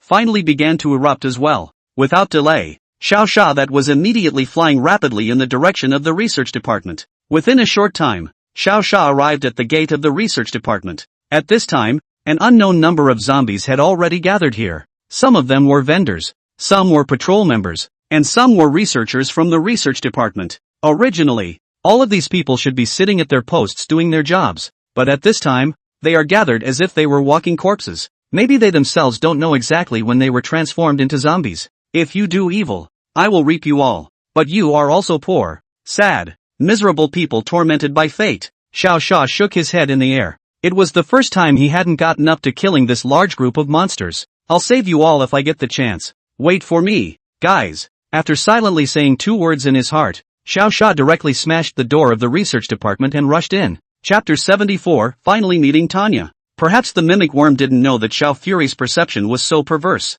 He had just stepped into the research department the moment the familiar smell reappeared. Xiao Xia's eyes turned incomparably angry as a result. You dared to abduct my little cutie? Xiao Xia said angrily. That's right. The odor that filled the air was the same one that Tanyu had suffused down earlier. It was logical that Tanyu should be staying at the inn at this time. But now she suddenly appeared in the middle of this weird research department. Xiao Xia didn't even need to think about it. He knew that she had definitely been tricked by the mimic bugs, the group of technological monsters. After a cold snort, he followed the source of the smell and flew straight into the elevator. Detected on. Zip, zip, zip, zip, zip, zip, zip, zip. The detection device inside the elevator was just about to detect Xiao Xia's condition when the entire elevator had been shattered by his punch, thus emitting a gust of electric current. Only when he smashed the whole elevator to pieces did he realize that the elevator, as it turned out, went straight to a very deep underground area. So Xiao Xia followed the passage of the elevator and flew quickly towards the underground. It wasn't until he flew up to the -99th floor that he could clearly smell that Tanyu was right up ahead. After shattering the special steel door in front of him with one punch, he realized that there was a big battle going on in front of him. Tanya! No! It was the phoenix with flaming eyes, was using her phoenix fire to frantically sear an ugly monster. It seems from the information that God's Eye got, the monster was clearly of the 7th rank, but it seemed as if it had no combat power, paralyzed and dying on the ground. Looking at it, Xiao Xia suddenly froze. His face then darkened as he instantly flew up and punched the phoenix that was putting its best foot forward and about to decapitate the fusion monster. Bang! This punch Xiao Xia had naturally collected his strength. However, Tanyu's tiny body was still blown away by the punch and slammed directly into the sturdy wall. The violent impact kicked up a cloud of dust that completely covered Tanyu's body. Why? Why did you help it? Tanyu supported her body and stood up trembling, and in her eyes, it was as if she was regretting that she had misjudged Xiao Xia. Obviously I'm about to succeed. Kill it and you'll see ya. Why are you stopping me? Tanyu, who had difficulty containing her inner rage, desperately burned her phoenix flame again, intending to charge over and knock Xiao Xia back. The phoenix had long been crippled by the punch that Xiao Fury had just thrown, and she herself, if she was anything, was just an ordinary 4th-ranked human. And how could they repel Xiao Xia, who had transcended human battle power? This collision was like a mayfly shaking a tree. Without the slightest effect, Xiao Xia didn't say much. He just obediently grabbed her hand tightly and then looked at her with a very complicated expression. Ha ha ha, I thought you were the good guy, but I didn't realize you were just a puppet for those monsters too. Perhaps knowing that she couldn't beat Xiao Xia at all, Tanyu broke down emotionally and cried out as if she was laughing. You talk. Why don't you say something? You're obviously so powerful. Why don't you help me and help me find Xiaoya? She yelled madly at Xiao Xia, but Xiao Xia was the one who was still tangled up, torn between telling her the truth or not. And with that, both were silent. The monster behind the two men was also panting slowly on the ground. Without realizing it, Tanuki glanced once again at the ugly monster that had hidden her sister's bear within its filthy body. See this? With growing anger in her eyes, she struggled frantically, trying to break free from Xiao Xia's hands and subsequently understand this ugly monster. Until Sean Fury, suddenly in front of her eyes, spoke slowly. It is your sister. 7 short words, but as if a pulse bomb, it blew Tanyu's fierce eyes, which had lost their color. For a long time, Tanyu raised her head and murmured to Xiao Xia in incomparable horror. No, it won't. It's a monster. How can it be Xiaoya? You're lying to me. In fact, you're what the monster purposely continues to send to torment me, aren't you? Ha ha. Impossible. Xiaoya is so good looking. How can this monster be her? Xiao Xia did not say any more than a single word in response to her reaction. He just nodded with a complicated look in his eyes. Subsequently, Tanyu's eyes instantly changed, as if she had been tortured by Xiao Xia from to morning and evening for a month that way, completely broken. No, it can't be, she murmured, still with the conviction of her heart. This kind of thing would be a huge disaster for whoever it happened to, and Tanyu was ultimately having a hard time believing such a fact. Do you know why it kept hiding that bear and didn't fight back once? Because she still recognizes it as a gift from her sister. Otherwise, even if you let the phoenix possess you, there's no way you'll be able to beat her at the 7th rank. These 3 words, devoid of any emotion, caused Tan Yu's heart to fall to the bottom. Yeah, it knocked itself down the first time, but the first thing it did was to roll the bear away with its tentacles, which it then kept hidden in its arms. No wonder it doesn't fight back. Turns out it really is ya. Discovering the truth this moment, Tan Yu really had to break down. If Xiaoxia hadn't punched herself away, then wouldn't she have burned her favorite sister to death with her own hands under unknown circumstances? A good show of sisters fighting each other. And you interrupted it just like that. It's so boring. I'd like to see if a sister would kill her sister, or if a sister would brutally kill her own sister. Just as Tan Yu instantly broke down, unable to accept this reality, an unpleasant voice echoed throughout the space. You son of a bitch alien creatures, do you enjoy torturing humans so much? Xiaoxia embraced the already frozen and unresponsive Tan Yu into his arms and roared angrily in front of him. Human. Originally, this corpse mother should have served as the queen's host, but her willpower was too tenacious to even start a corpse tide. So the queen has changed its attention, and it wants you to be its host. The voice echoing in the space had a slight hint of anger, as if it was unhappy with Tanya's current situation. Hearing these hosts, Xiaoxia guessed that they would most likely be like that mage zombie, by absorbing the divine blood, thus erupting with extreme power, but that would be too costly. For example, the current Tanya has turned into a monster, and the previous zombie has turned directly into a skeleton. Xiaoxia did not want his future to look like this. After this short exchange, Xiaoxia had already determined the source of this voice. It was definitely somewhere around the -200th floor below ground, secretly watching everything that was going on with the mages here. That was a range of several hundred meters. If it was before, it would have been absolutely impossible for Xiaoxia to instantly reach there and control the other party. But, he now possessed a divine body, so anything was possible. Chapter 75, Humph. Want to run? Now Xiaoxia already had the means to suppress them instantly, but the situation with Tan Yu and Tanya is too unpromising. An unconscious monster of a sister, and an older sister who can't accept the reality of the situation and breaks down from self-doubt. It's fucking more complicated than even a long-distance relationship. After thinking about it for a while, Xiaoxia planned to chat with this group of dogs and set up some information before continuing with his plans. He pointed at Tanya's massive body and sneered. You guys can't even handle her, and you're thinking of making me a host? That comment may have poked at this group of mimicry bugs. The other man froze in silence for half a day before continuing to open his mouth and talk to him. Think it over, or you obey our words to give the honorable queen as a host. Either that,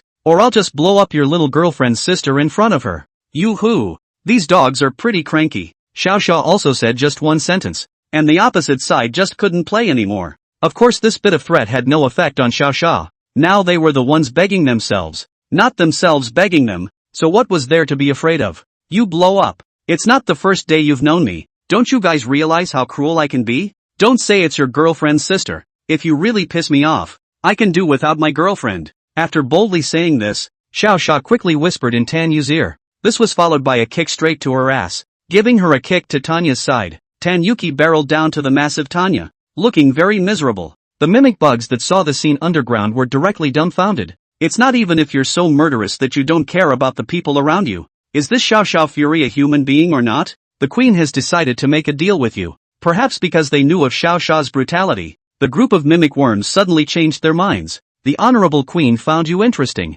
and it wanted to meet you in person. The queen of the mimic bugs wanted to see herself? Xiaoxia was a bit stunned for a moment, although he was confident in his strength. But the opposite side was a mimic worm famous for its technology. He was still afraid of being shaded by these dogs. I'm more interested in meeting you stinking rats hiding in the ground than it is, he replied with a grin. It is not up to you. The queen is already descending. Prepare to see what it means to be a great queen. You low life. The voice over there was very excited, as if something big was about to happen. This made Xiaoxia a bit puzzled. Is it possible that the other side could have come from outer space? Why else would they be so excited? No, we have to strike first. Xiaoxia narrowed his eyes and decided to make a move right away. Regardless of what came after, he had to kill all those mimic worms in the ground anyway. Tan Yu, burn the surveillance. With Xiaoxia's shout, Tan Yu, who was originally lying on the ground like a dead dog, suddenly jumped up and quickly released flames in 4 directions. Zip! As the 4 flames fired, the screen in front of several mimic bugs instantly went black. So what if you destroy the surveillance? We are so far away from you. By the time you fly down we will have long left. A few mimic bugs were still heckling Xiao Xia at this time. Unbeknownst to them, the floor they were stepping on suddenly turned into a blood-red space. No good. It's a field. One of the mimic bugs realized this and tried to quickly press the pocket watch, thus escaping. However, Xiao Xia's blood prison was released far too quickly. Almost the moment they realized that the soles of their feet had turned red, a blood prison had formed. So when it pressed its pocket watch in horror, it just happened to see Xiao Fury standing high in the air, looking at them with a smile on his face and saying, "Seven sons of bitches, have you figured out how to die yet?" The scene caused them to completely panic. According to the information gathered earlier, it was impossible for Xiao Fury's domain to be released so far away. That's why they dared to arrogantly engage with Xiao Xia below. But no one had expected that half an hour ago Xiao Xia had gained a body, thus allowing all of his abilities to be drastically upgraded. It just so happened that the range of the blood prison had also become more than 10 times its previous size.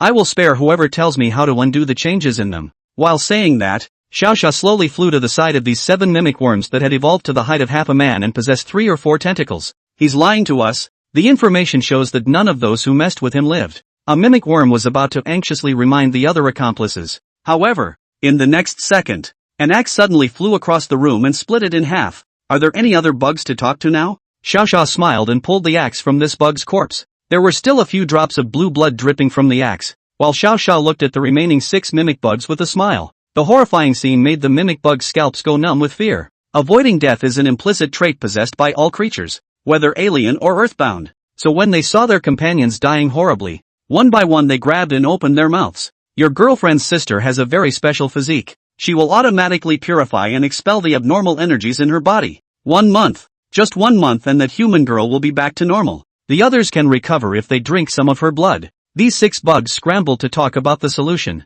At one point, Xiao Xia thought that what he had encountered was not an alien creature, but a group of criminals who wanted to reduce their sentences and frantically reported their teammates. You guys are gibbering and talking really loud, so I'll just kill them all. Xiao Xia revealed a helpless expression. Then with one axe at a time, he cleaved all 7 of these mimic worms into a puddle of blood. Kill 7 alien creature mimic bugs. Lord of the kill triggers. Obtain item, mimic technology. As for the items that were dropped, Xiao Xia temporarily skipped over them for the time being. After scanning with his god's eye to make sure that the dogs wouldn't be revived, he returned to his original place and lifted the blood prison. When the blood-red space faded, Xiao Xia took a glance and saw Tanyu, whose face was covered in worry, gently stroking the ugly monster. When the other party sensed that Xiao Xia had stepped out of the space, he immediately stood up and prayed with humility to the extreme. Is you really saved? Xiao Xia smiled and took this little girl, who had been tormented by negative emotions all day, into his arms. If I say there's help, then there must be no problem.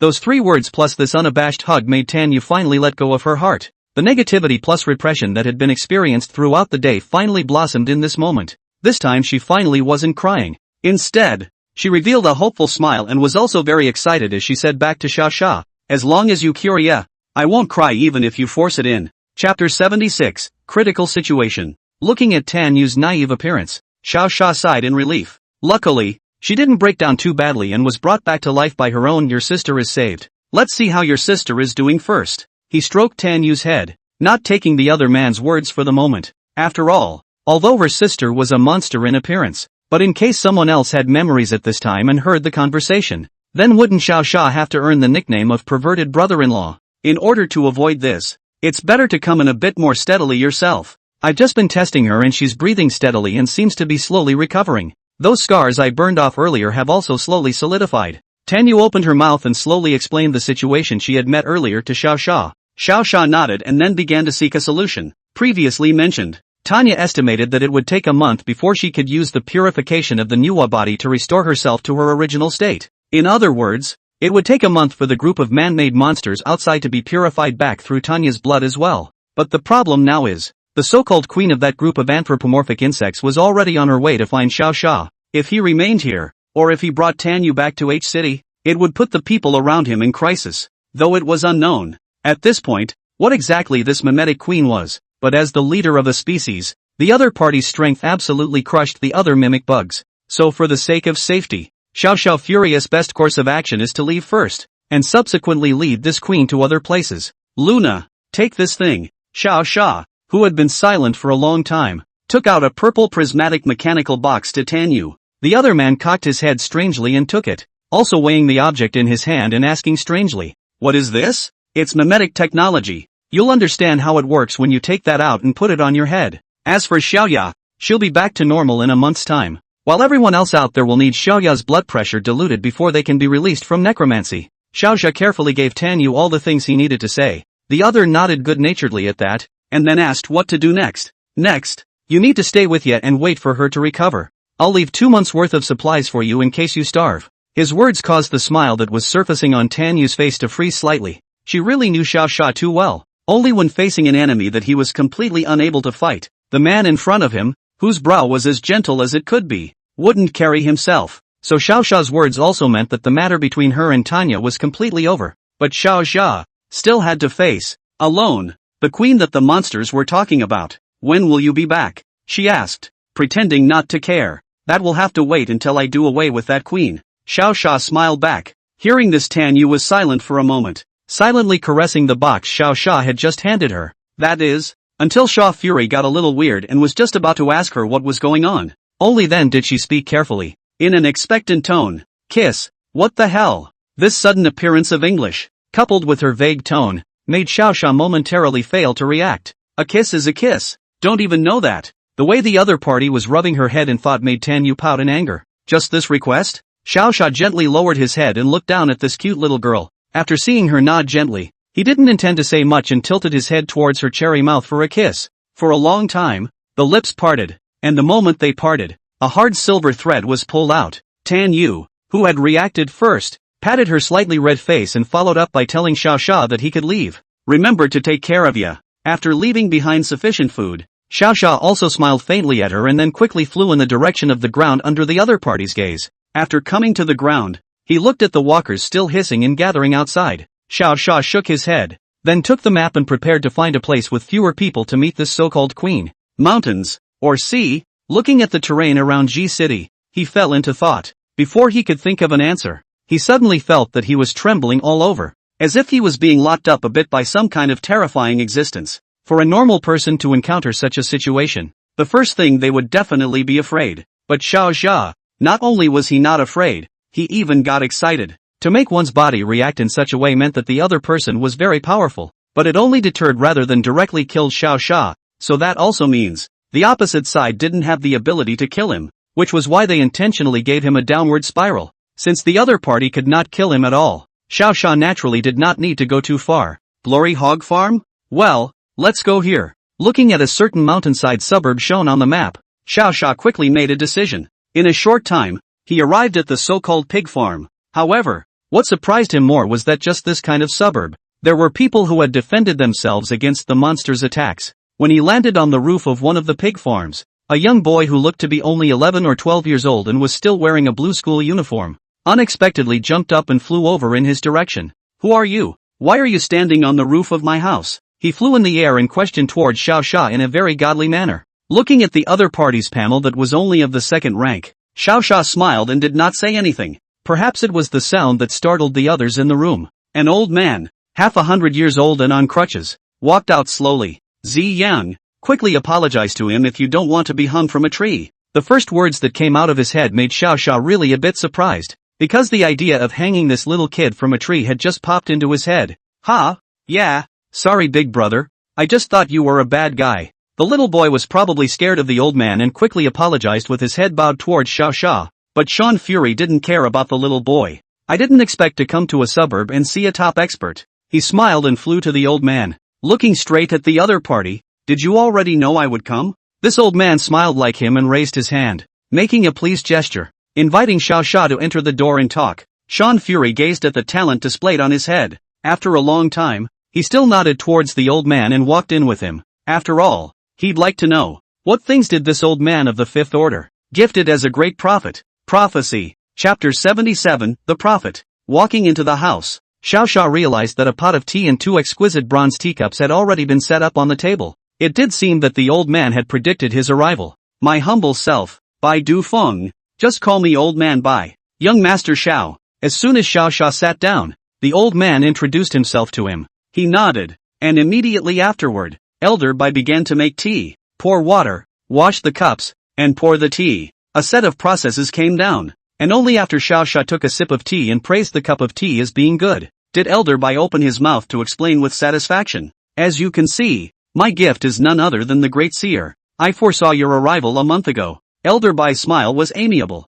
just as kind as the old grandpa next door who liked to tease the kids. But what made Xiao Xia more concerned was whether or not Elder Bai knew what was going to happen later. So what will I do next? He asked tentatively to Elder White. The other stroked his white beard, then spoke with a smile. In half an hour, an extremely rare heaven and earth phenomenon like the 7 stars in a row will occur. A huge face will instantly appear in the sky, and you will be grabbed instantly by the huge arms that this face extends. This smile paired with this passage always made Xiao Xia feel like he was listening to a Chinese horror story. Why is it that Elder White can still smile when someone else grabs him? Isn't that fucking bad? You may be wondering why I am smiling? Ha ha, that's because, before you were captured, you also gave the owner of that face the middle finger. Elder Bai laughed happily, as if that was what Xiao Xia should have done. There is nothing wrong with that statement. Xiao Xia is most annoyed by this kind of fan-like thing, which is mysterious every day. They don't show their faces or their heads. They are obviously powerful, but they have to look for their little brother to find trouble like a treacherous man.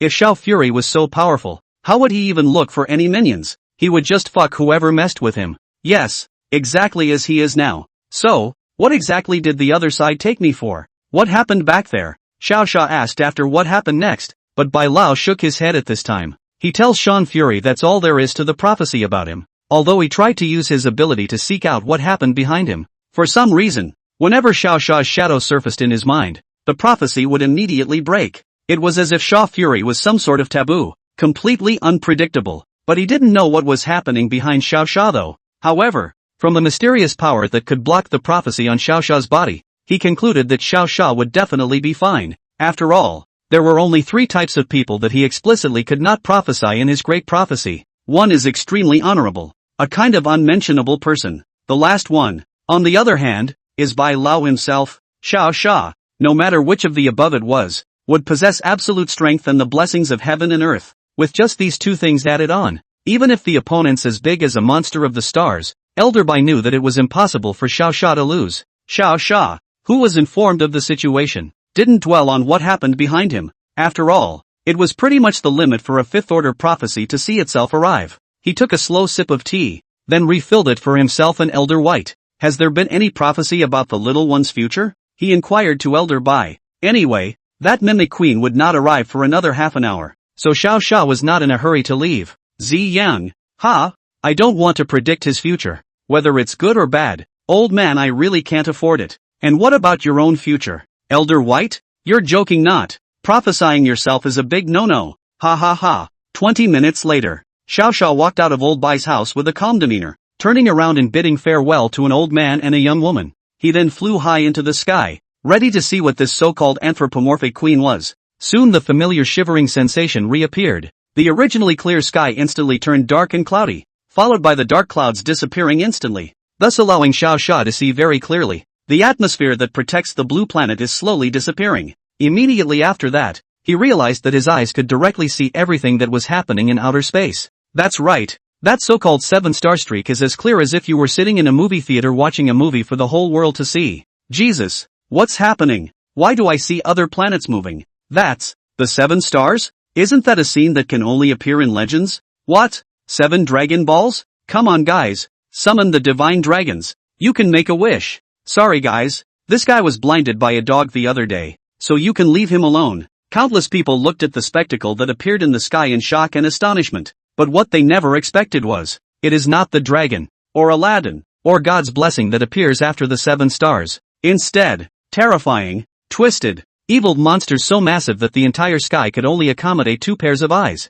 At that moment, all the humans took cover in fear. Some even thought that the entire blue planet was going to be destroyed, and one froze with an expression of despair. Except, of course, for Xiao Xia. Right at the moment the monster slowly crawled out from the distance, Xiao Xia had already recognized its identity. Instead of a mimetic queen, it's more like, it was one of the 4 monsters that had been beaten by that god senpai. Seeing this, Xiao Xia directly flew high into the sky, less than a few hundred meters away from the mimic queen's eyeball. He was able to yell out towards the other side as his body was shaking. You were kicked and broke a leg last time. I didn't think you'd have the guts to come back. These words caused the massive anthropomorphic queen to instantly explode in rage, and it couldn't understand why there was still someone who remembered this matter after so much time had passed. Could it be that this group of humble and lowly human beings carved their battles in stone every day so that those behind them will remember them? Lowly creatures, I advise you to give up your resistance or I will destroy the entire planet. It held back its anger and threatened the entire human population of Planet Blue.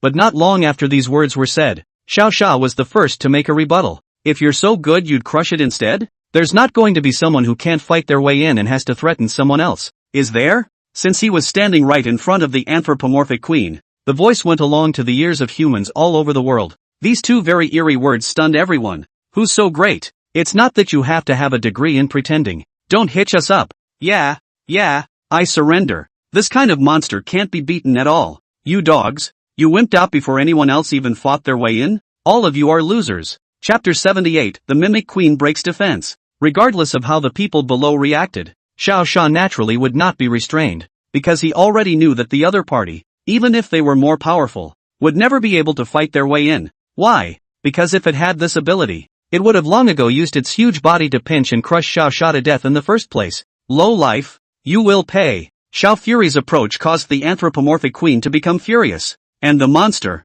which looked like a black millipede, went completely berserk. Don't think that with the protection of the planet's power, I can't help you. It let out a howl that caused turbulence throughout outer space, and then used all of its power to try to use its tentacles to break through the planet's blockade and kill Xiao Xia. And the wind and clouds were not alarmed by the Xiao Fury, and it was just like the prophecy. He gave a dismissive middle finger to the pile of tentacles in the air. In front of the pile of tentacles as big as planets, Xiao Xia's middle finger appeared completely unintimidating. However, it was this act that made the anthropomorphic queen's behavior even more insane. As it continued to release its power, a massive tentacle slowly broke through outer space and slowly penetrated deeper into the sky above the blue star sphere. As the tentacles covered the entire blue star, the world instantly turned dark. It slowly pressed, until the moment it touched Xiao Xia. The anthropomorphic queen quickly exerted her ability and swept Xiao Xia into its space. However, before it was ready to be happy, an incomparably powerful rule force that made it completely unable to resist struck its body straight on.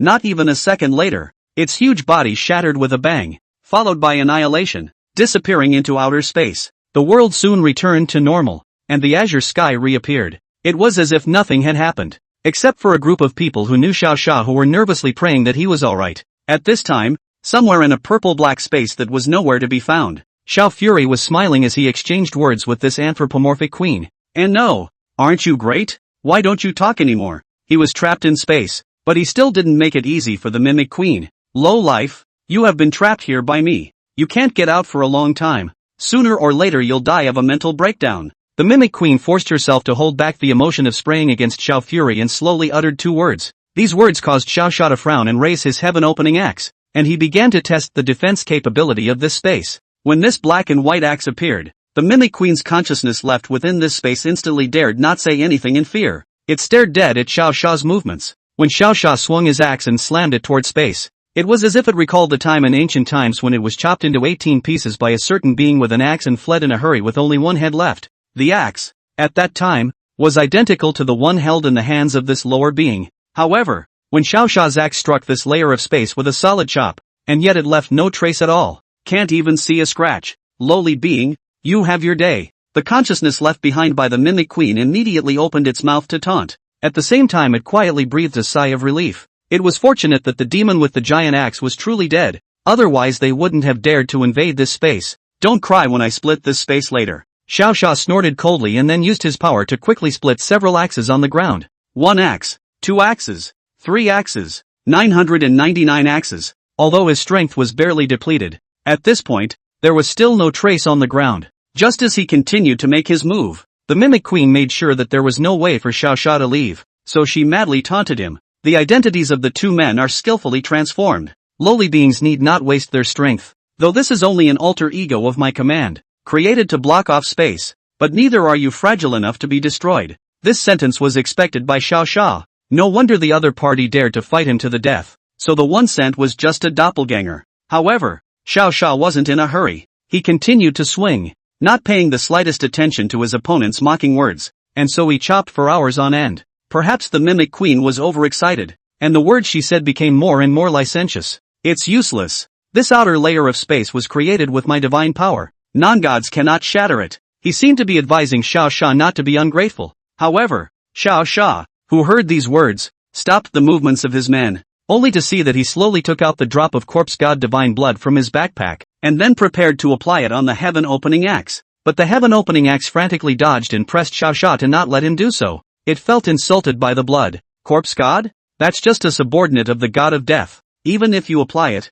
its blood can't harm me. That consciousness of the mimic queen once again sneaked in a taunt. Seeing that the blood was useless, Xiao Xia threw it away, and then he slowly spoke into the air. As much blood I shed today, as much misery you will have later. Then, under the watchful eye of the mimic queen, he directly cut open his arm with the heaven-opening axe. When his blood splashed onto the heaven-opening axe, a golden light immediately flashed out. What? Impossible! The anthropomorphic queen let out a cry of horror, as this golden blood was something it had only seen on one person. That's right, it was the same forbidden existence that had split itself into 18 pieces with a single axe. Xiao Xia's renewed swing finally showed a little effect. Due to the addition of divine blood, some tiny cracks had begun to appear on the ground of this space. With this speed, even if you were given 10 years, you wouldn't be able to shatter this space. The mimic queen sighed in relief. Fortunately, Xiao Xia's level was low, and this axe and blood had limited play. Even if he was the descendant of that being, he still wouldn't be trapped by himself for a decade or 8 years.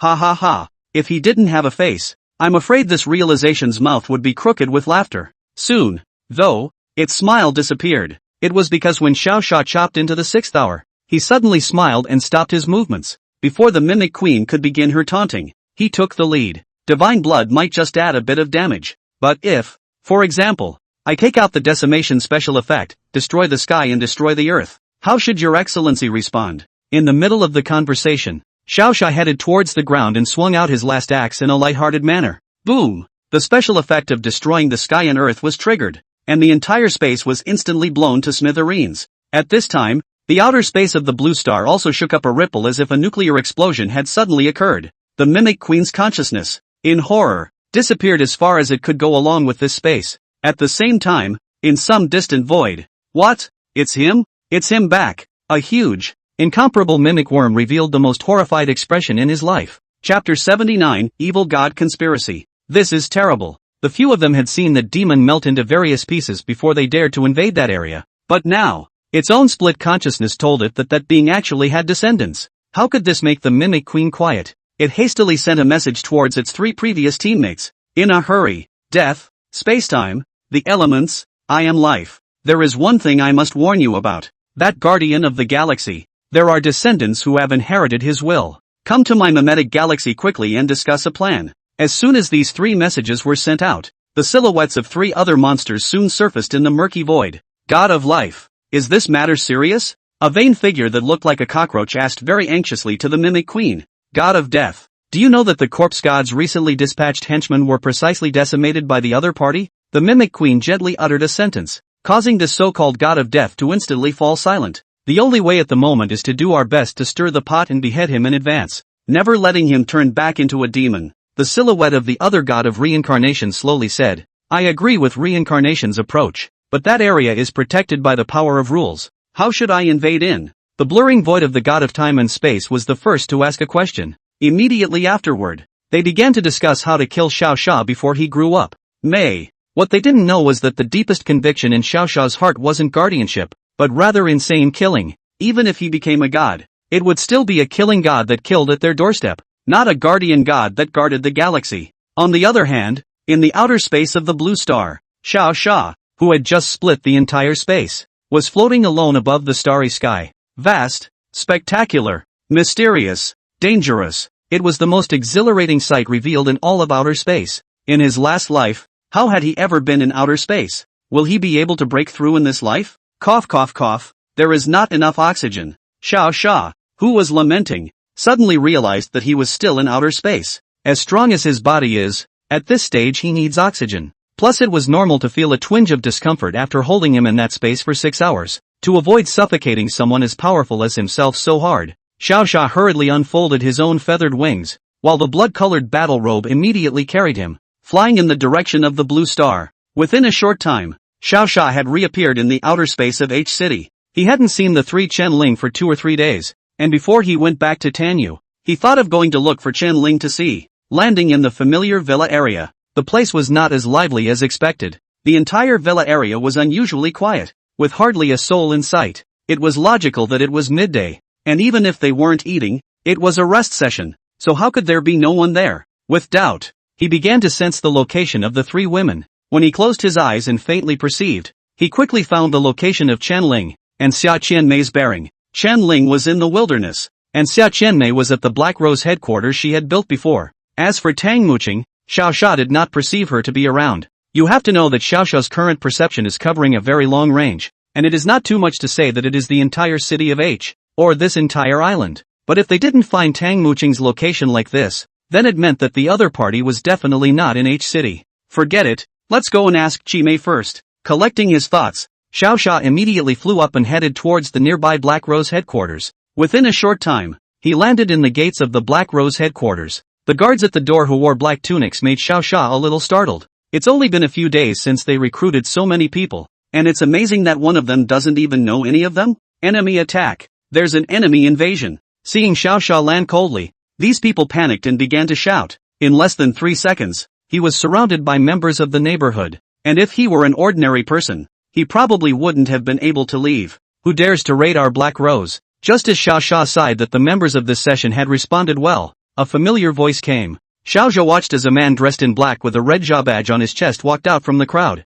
While the man was trying to see who was so desperate to raid the strongest intelligence organization in H City, the person he saw in his eyes, however, shocked him so much that he snapped to his knees. Xiao Xiao, you forgive me, it's because I have no eyes and have impinged on you. With a horrified expression, he spoke quickly and apologized to Xiao Xia. The scene froze the others in the room. Before Xiao Xia could say anything, he raised his head to look at the others again with an angry expression. What are you dogs waiting for? Kneel down for me. This is fucking Xiao Fury Xiao young master. If you guys don't kneel, wait to be dragged by Xiao Xiao and fed to the dogs. These words caused the others to instantly change color as well. Xiao Fury, that is the human population of the murderous devil. As long as to provoke a little bit, the ashes are for you to kick over the kind of. If one dared to provoke this great god, wouldn't one's ancestors' graves be smoking with anger? So they all knelt down one by one, not daring to make the slightest extra move. Old Wang, you've raised your rank quite quickly. I'm in a good mood today, and since you guys are helping me gather information,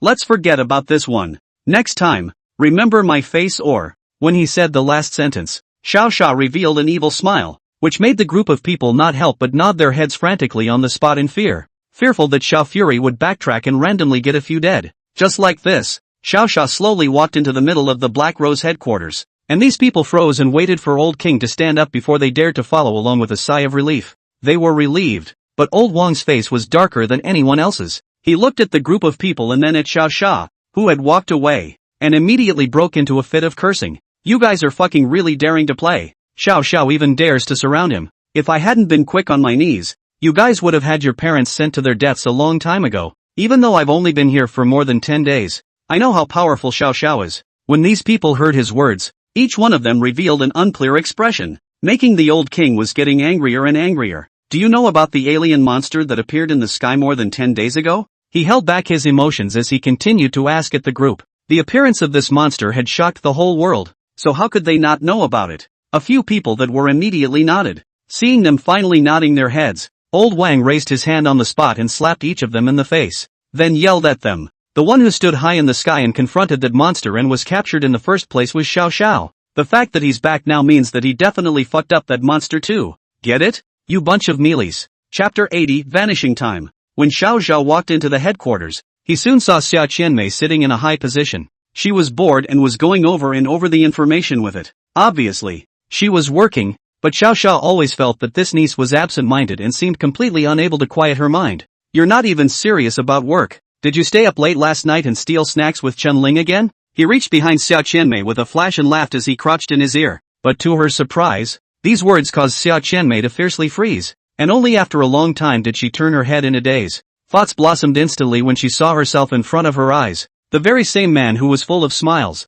Xiao Fury. It's really you. With tears in the corners of her eyes, she instantly hugged Xiao Xia to death, fearing that he would disappear in front of her eyes in the next second. You have disappeared for more than 10 days. I thought you would never come back. Xia Qianmei choked softly in his arms, seemingly pouring out her more than 10 days of loneliness. 10 days? These words from the other party caused even Xiao Xiao's smile to turn twisted. Hadn't he only been trapped for 6 hours? Counting the 2 days spent looking for Tanya, it's only been 2.5 days. So how come it's been more than 10 days? Chi-mei, haven't I only been gone for 2.5 days? He inquired as he gently stroked the other's back while comforting him. 2.5 days? You've been missing for 12 days since that monster disappeared, Xia Qianmei said aggressively, and every now and then punched Xiao violently. 12 days? Damn. No wonder the Mimic Queen said at the time that it would take a decade or 8 years even if she could hack through that space. It turned out that the flow of time inside was nothing like outside. On the scale of 6 hours into 12 days, 1 hour equals 2 days,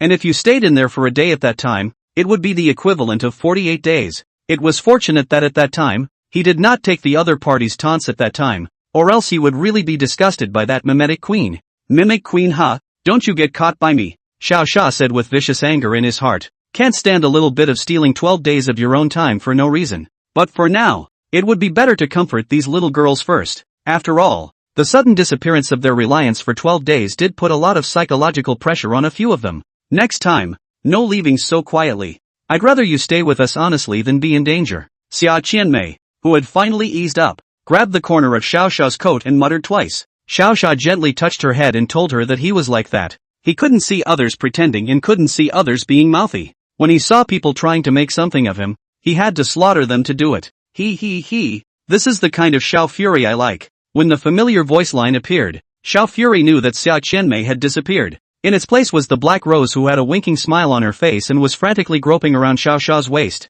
Can't you be a little more reserved? Other people's Chi-mei at least cried. What's with you laughing as soon as you came out? Xiao Sha smacked away Black Rose's hand in disgust and said to Yo-Yo her. How am I supposed to cry when she's done crying her sorrows? People miss you too. Okay, Black Rose said as she wrapped her hands around Xiao Sha's waist once again. Only her eyes, which had been staring straight elsewhere, even licked her lips with a bad smile. How horny you are, Black Rose. Xia Qianmei couldn't help but launch into a whine as she looked at this appearance of the other party. He had originally wanted her to say a few words to Xiao Sha as well, but he hadn't expected this girl to come up and be ready to go straight to the point. What a way to ruin all the image you've been trying so hard to maintain. Although Xia Qianmei herself had that idea, but at least she had to endure it until the night. Well, there'll be something to play soon if you want to. Now I have to meet the others first. Well, then you'll be back early tonight. Although the Black Rose had that thought, it was natural that her heart wouldn't be broken, only to see her raise her head and let him go after giving Xiao Sha a gentle kiss. Soon after, on a beach by the coast of H City, Xiao Sha met Chen Ling, who had a forlorn face and was looking at the beach. Bored, she sat on the ground with her legs wrapped around her, every now and then using her eyes to control the small debris she threw into the sea next to her. It was a new spirit she had acquired at the 4th rank, a monkey spirit that allowed her to use her thoughts. Perhaps it was because she had come to these waters so often that piles of rubble half as tall as a man had been stacked up in the patch of ocean in front of her. It seemed that even this girl's originally spirited personality had become quite silent when she didn't have herself around. Spirit? I'm back, Xiao Sha softly shouted after getting up. Like Xia Qianmei, Chen Ling, who heard these words, was first stunned. Then she quickly got up and turned her head directly in surprise. But to Xiao Sha's surprise, she didn't cry, but ran over angrily. After ruthlessly pouncing on her, Chen Ling peeled off his shoulders and opened her mouth to bite. Are you a dog? Why are you still biting people? Although it didn't hurt or feel anything at all, Xiao Sha still screamed out very cooperatively. Just bite it. Just bite it. Bite it to death, you negative man. Chen Ling just pissed on him for half a day until his chest was covered in the other party's saliva, and only then did she stop with a cold grunt. What the hell for? She asked as she calmed herself and secretly wiped her eyes. Immediately after that, Xiao Sha hugged her and sat on the seashore, slowly telling her what he had seen and heard in the past few days. First, he and Tan Yu encountered the anthropomorphic bugs in G City. Then a trick was used to find a way to save her sister. Then again, because of mocking the Mimic Queen, the other party would rather fold their own doppelganger than imprison Xiao Sha. In the end, naturally, it was 6 hours in space, only to come out and find that 12 days had passed. Chen Ling slowly listened to Xiao Sha's narration, and her expression went from frowning, to surprised, to horrified, to surprised again. With every word Xiao Sha said, her heart would subconsciously worry if the other party was in danger again. Luckily, as far as the current result was concerned, Xiao Sha was not only fine, but had also gained quite a few strange encounters. Did you touch Xiao Yu? Chen Ling, who had been silent for a long time, suddenly asked. No, how am I that kind of person? Xiao Sha said honestly. After all, he really didn't do anything. I had thought that the other person's remark was just a casual question, but after hearing her answer, Chen Ling immediately smiled and stood up. Then with a turn she transformed into Tan Yu's appearance. Do you want to try the feeling beforehand if you haven't touched it? Brother Xiao. The familiar voice, familiar appearance, and familiar petite figure made Xiao Xia exclaim, can still play like this? Chapter 81, Undercurrents. 3 hours later, Xiao Xia returned to the villa with Tan Yu in his arms. In fact, he hadn't done anything just now. It was just playing with water for 3 hours with Tan Yu, the person Chen Ling had turned into. It was just too hot and the other guy fainted from heatstroke. Well, that must be it. It definitely wasn't because he was hard on the other guy that he fainted. After putting down Chen Ling and gently tucking her in, Xiao Fury then begins to travel to G City in search of disappearing Tang Muqing and Tan Yu, who was guarding her sister. When he was playing with the water with Chen Ling just now, the other party had told him, Tang Muqing, who was worried about the safety of Tan Yu and Xiao Xia, had traveled to G City alone a week earlier. When Xiao Xia asked her how Tang Muqing had passed through the sea, Chen Ling bristled and said that the two of them had long ago brought along other architects to restore the entire cross-sea bridge. When Xiao Xia flew to the location of the cross-sea bridge, he really found a group of people who were checking the pedestrians coming and going at the end of the bridge. The entire bridge across the sea was exactly the same as it had been before the end of the world arrived. It seems that this group of girls are still very far-sighted. Xiao Xia looked at the bridge and couldn't help but sigh in his heart. Not long after, Xiao Xia finally arrived in G City and found Tan Yu and Tang Muqing on the -99th floor before. The two of them remained pearly for a while as they messed around with Xiao Xia before finally getting down to business. In these 12 days, Tan Yu had actually taught herself mimetic technology and managed to make a recovery potion with some of the materials left behind in this lab. My sister, Tanya, was back as good as new 2 days ago. Come, I'll take you to take a look. Tan Yu was very excited as she pulled Xiao Xia and headed deeper into the lab. Inside a nutrient pod-like thing, Xiao Fury saw a girl who looked similar to Tan Yu but was more than 20 centimeters taller than her. She's so weak. I'll just have to let her recover for a few days first. It's lucky that I have Sister Muqing with me these days. Otherwise I'd be bored out of my mind alone. As Tan Yu spoke, she suddenly smiled and hugged Tang Muqing's shoulders and said. Tang Muqing favored Tan Yu with a glance before turning her gaze to Xiao Xia. Brother Xiao, what should we do next? She opened her mouth and asked. Previously, he could make his own decisions when Xiao Fury wasn't around, but now that Xiao Fury had returned, then the two of them would naturally all listen to him. Xiao Xia looked at Tanya's appearance and then pondered in his mind. Tanya had never met with herself at all, and the other party was still a young man, so Xiao Xia naturally couldn't bring her back to the villa. After all, she wasn't already an adult like Tan Yu, so she was looking at it according to the principles of Xiao Xia. The other party, even if they went to H City, would have to live next door, not with them. Let's stay here for a few days, wait for Xiaoya to wake up and restore the entire G City before we go back. After pondering for a while, Xiao Xia finally made a decision. And so, 7 days passed. Xiao Xia had already brought Tanya, who had recovered to normal, back into the middle of H City. During these few days, Xiao Xia told Tanyu to use mimicry technology at the first opportunity and put a layer of protection on his villa. It makes it impossible for those outside to hear what's going on inside or see what's going on inside. The reason for doing so, naturally, it's because he likes to take a couple of women to play in the water at the pool. By the way, Tanuki really didn't cry the other night when she played in the water for the first time with Sean Fury, but in person, it was the same situation as what Chen Ling had simulated at the time, directly fainting from the pain. But it's much better back there, and now it's okay to play in the water with Xiao Xia every day. Inside the villa's swimming pool, the 4 women, each wearing black and white silk, lay on the edge, some sunbathing, some playing in the water. Xiao Xia, on the other hand, was lying on a chair and sunbathing. Hey, guess if I'm the black rose, or the Chime rose with the best hands, or the cutest Ling Ling? The woman who looked like Xia Qianmei asked as she came to Xiao Xia with a smile on her face. At first, Xiao Xia wanted to take a guess, but then he suddenly realized later that he was completely capable of coming to the rescue. So with a wicked look on his face, he hugged the other person directly, and then the two of them fell into the pool together. A new great battle. Once again. The next day, Xiao Xia began to ponder over the information of those 4 monsters. Overindulging in tenderness will only make him lose the will to kill. After a brief breakfast, he began to sort out what had happened earlier. When he shattered that space last time, the Lord of Slaying had actually dropped an item, only that Xiao Xia had never dared to take it out. This thing, after all, just looks kind of evil. Breath of the Evil God. Confusion-type props that can taint you with the scent of an alien evil god. The name and description of the prop don't seem that scary, but in reality, its likeness was a black and red, a book with various stray hairs and eyes. It just looks very creepy. At first, Xiao Xia really didn't want to use this thing, But on second thought, those four monsters were still eyeing Bluestar after such a long time. To probe for answers, to find the subordinates that this group of monsters let in, Xiao Sha chose to fly high into the air of the uninhabited sea and then took the book out.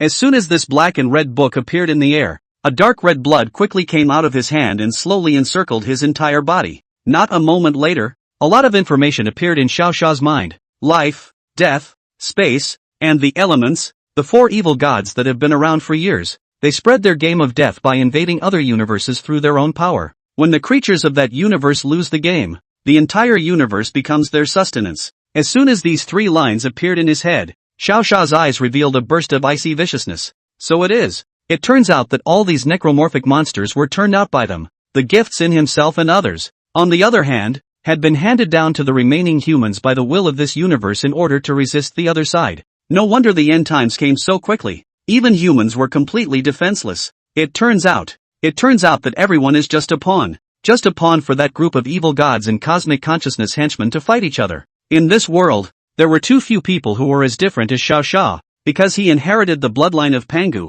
the ancient guardian. This made it possible for him to effortlessly defeat those traitors of the evil god and even fuck up the evil god's detachment. Buzz. Just as he was still absorbing the knowledge, there was a sudden turbulence in his head, as if he had received a shout from someone else. When Xiao Sha quieted his mind, he suddenly realized that he was very familiar with the bearer of this message. I just fucked your queen to pieces and you guys are treating me like I'm a new mimic? Let's see if I don't smash this lair of yours to pieces this time. Yes, it was the other mimic bugs that existed in this world that were shouting at him. Xiao Sha, who had anger bubbling in his eyes, immediately flew swiftly in the direction the message came from. Chapter 82, The Land of Calamity. While flying quickly, Xiao Sha also began to talk back to this group of mimic insects. Are you new here? The mimic bug on the end asked suspiciously. Using telepresence. I am newly sent by the queen, specifically to coordinate your killing of a human named Xiao Fury. Xiao Fury returned with righteous indignation, as if Xiao Fury had a great grudge against him. So, what's your code name? This question made Xiao Sha instantly confused. Did these dogs still have code names? How come I've never heard this group head talk about his code name before?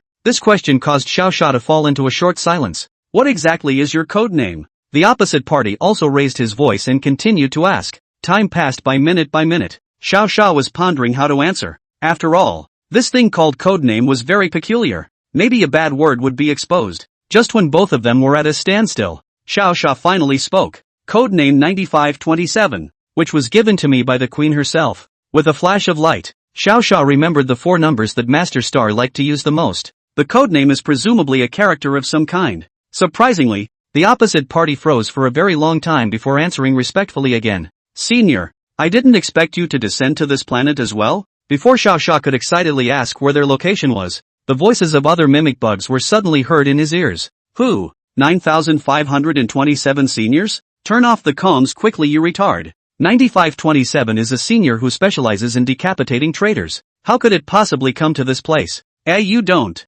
Before Xiao Sha's words were finished, the other party's voice transmission and sensing had all but disappeared. It was only at this time that he flew into a field as well. When Xiao Sha opened the map, he learned that directly in front of him, there were actually three cities that were connected together. Z City, K City, R City. A circular area circled by the three of them was more of a sinful area known as the Lawless Land before the end times. However, Xiao Sha preferred to call it the Calamity Region. This is a place where you can walk down the street and get $0. Hide in a house and find it full of thieves. Go into a sewer and find people gathering to play mahjong. Moreover, according to the memories in Xiao Sha's brain, it seemed that not only was this place chaotic, but the people inside were all ridiculously strong in talent. Although they couldn't beat Xiao Sha even if they were stronger, he still didn't act rashly. He himself had the Black Rose specialized in gathering intelligence. So why rush over and startle the snakes? Slightly deep in thought, he gazed into the distant sky for a few seconds. Not long after, Xiao Sha returned to H City.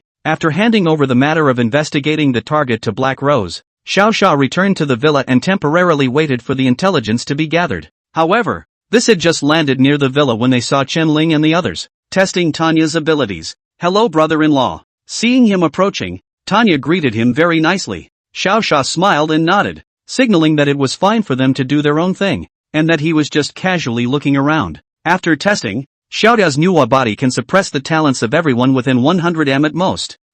Except for Sean Fury. He's always been different from the others. and I've suspected that he has no talent at all, and is purely open. Chen Ling recorded the information while glancing at Xiao Xia, who was snickering at the side. Like she said, Tanya's talent was considered the highest ranked of the 5 of them, but then again it didn't make combat sense. Below Tanya were Chen Ling and Tanyu, both of whom had similar talent grades. Then the next best thing was Tang Muqing and Xia Qianmei. As for Xiao Xia, his Pangu bloodline, God Slayer, and other talents were naturally more powerful than the Nuwa body, so the other party could not eliminate his talents at all. Besides elimination, have you tested the power of purification? Xiao Xia put away his smile and asked Chen Ling with a serious face. Purification? Although Chen Ling knew that Tanya had this power, they really hadn't tested it in detail. Since the last unsuccessful attempt to purify the Big Dumb, I haven't paid much attention to what this thing does. Xiao Ye, come try to help me purify this thing. From his backpack, Xiao Xia took out the incredibly ugly book. The 3 women furrowed their brows after seeing how appalling the book looked. Tan Yu, in particular, directly hid behind Tanya, as if the other party was the older sister. Give it a try. Tanya, who was forcibly holding back her discomfort, began to release her purification power as soon as she approached Xiao Xia. Only a white light slowly floated out of her hand and slowly infused into the book breath of the evil god. After about 3 minutes, the white light dissipated and a smile appeared on Tanya's face. Okay, she replied calmly. Xiao Xia took back the book and reused his divine eyes to check its panel. As his left eye flashed with a faint golden light, the brand new effect of the evil god's breath appeared before his eyes. Breath of the evil god. Disorientation type props that allow you to disguise yourself through the scent of an evil god so that you can become what you want to become.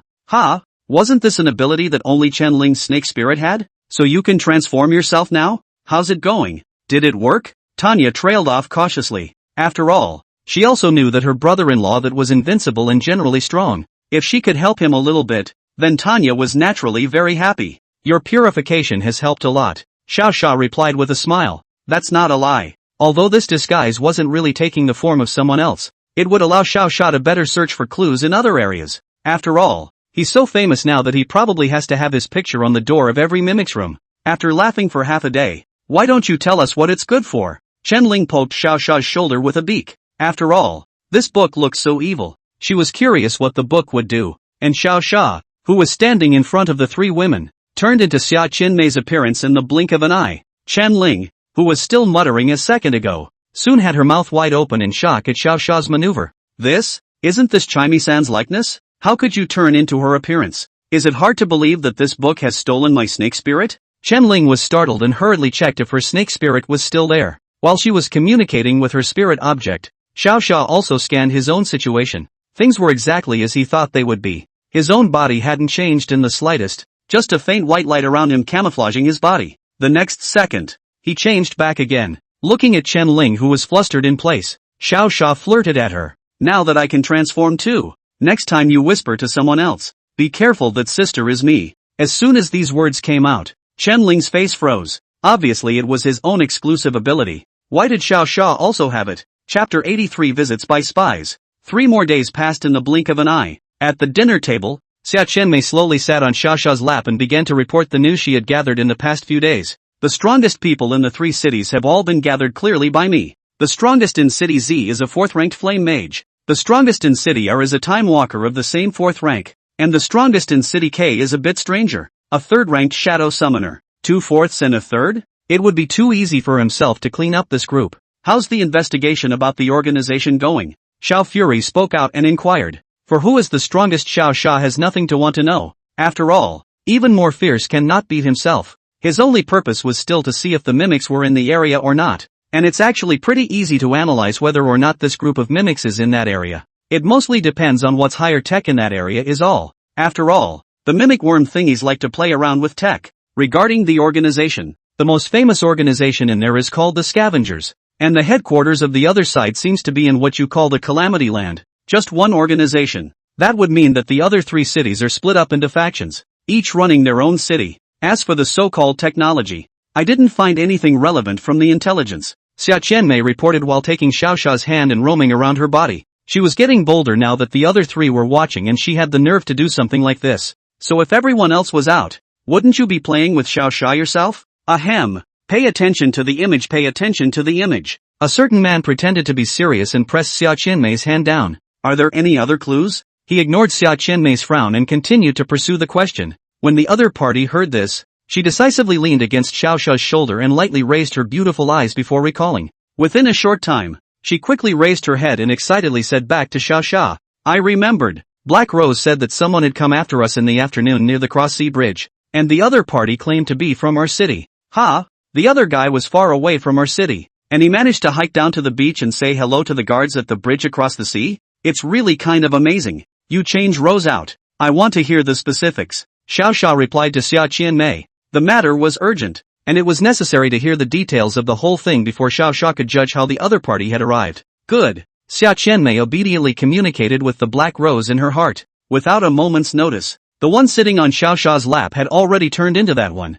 with all the enchanting and charming Black Rose in her eyes. As soon as she appeared, the first thing she did was to pull off Xiao Xia's blouse and inhale a huge breath of his scent. It was only after feeling satisfied that he finally smiled with satisfaction. Don't suck it. Brother Xiao is asking you about your business. Chen Ling pulled the Black Rose off Xiao Xia's lap as soon as she could. No business. Don't you know that so many sisters are watching? Black Rose smacked her lips and was about to refute Chen Ling's words when she was surprised. Chen Ling ripped her away surprisingly, not so she could tell a story, but she herself wanted to sit on Xiao Xia's lap. Humph. Treacherous woman. Knowing only that she couldn't break Chen Ling, Black Rose had no choice but to start talking about what she had seen in the afternoon. At that time the man appeared straight out of the air. He wore blue vestments, held a book in his hand, and opened a teleportation array out like a mage. He would have been quite a rookie though, and according to the guards at the time, he fell on the ground a bit when he landed. Teleportation arrays, mages, it's all normal stuff, but why is he holding a book? You don't need a book if you're supposed to use a talent,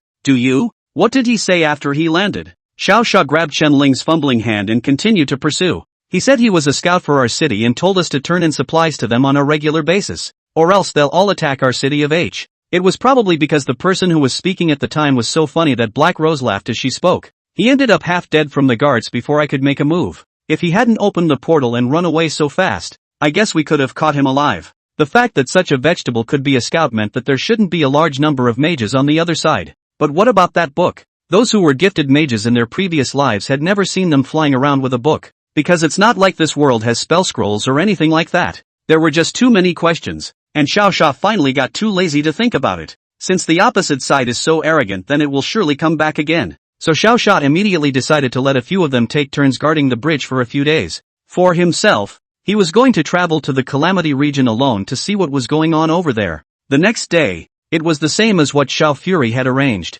After saying goodbye to Xiao Xia, Chen Ling took her buns and slid on the dirt to the edge of the Cross-Sea Bridge early in the morning. Good morning, Miss Chen. Out hunting monsters so early today? Oni Ai-chan. Your buns should have been made by Xiao Xiao himself, but they are so fragrant. She met a number of people on the road who were happily greeting her. Since that time when Xiao Fury left, the three sisters who had nothing to do, by the way, told Wang Ming to directly unify the entire H city, so it led to the fact that now, basically, when she goes out, everyone she meets takes the initiative to say hello to her. After smiling politely with them, Chen Ling did not stop and continued to skate in the direction of the Cross-Sea Bridge. About 3 minutes later, she reached her destination. As the only place to enter and exit H city, this side of the Cross-Sea Bridge has never been short of passers-by. When she reached the bridge, the entrance on the other side was open and the guards were checking the identities of passers-by. Finding it too much of a hassle to look under the bridge, she grabbed one of the railings on the side of the bridge and fought her way to the top. Such a conspicuous scene happened to be seen by pedestrians on the road.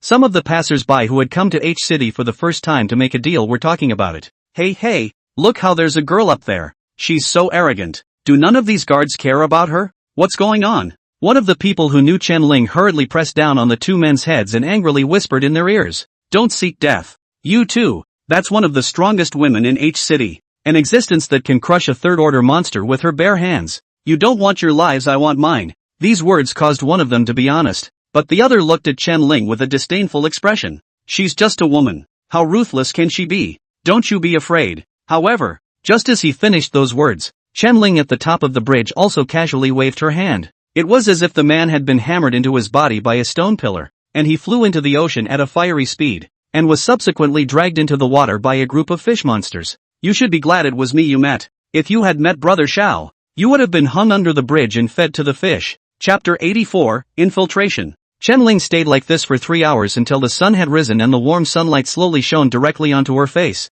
Only then did she slowly jump off the top of the bridge, finding a guard booth at the end of the bridge and continuing to watch. It's so boring, why hasn't it come yet? She muttered with a pout. Bored. She was about to go down to the sea to catch a few fish monsters to practice her skills, but just as I stepped out of the door, I saw the scene of which the Black Rose had spoken. A light blue portal that appeared not far away and was located a meter above the air. The guards were immediately alerted to the situation, and one by one, they were ready to attack what was coming down. But at that moment, Chen Ling twisted his fist and walked up to these guards. Suspend operations. You guys stand back. I'll take it from here. Yes, Missy. When these people saw that Chen Ling was preparing to strike, they immediately retreated to the bridge with their men at great speed to prevent being mistakenly injured by Chen Ling. At this moment, the other side of the teleportation array, our city, in a very ornate office building, a group of people stood in front of the portal exploring who to send to destroy H City. Mayor Zhou Hong, send my son. He's a third-order sword demon.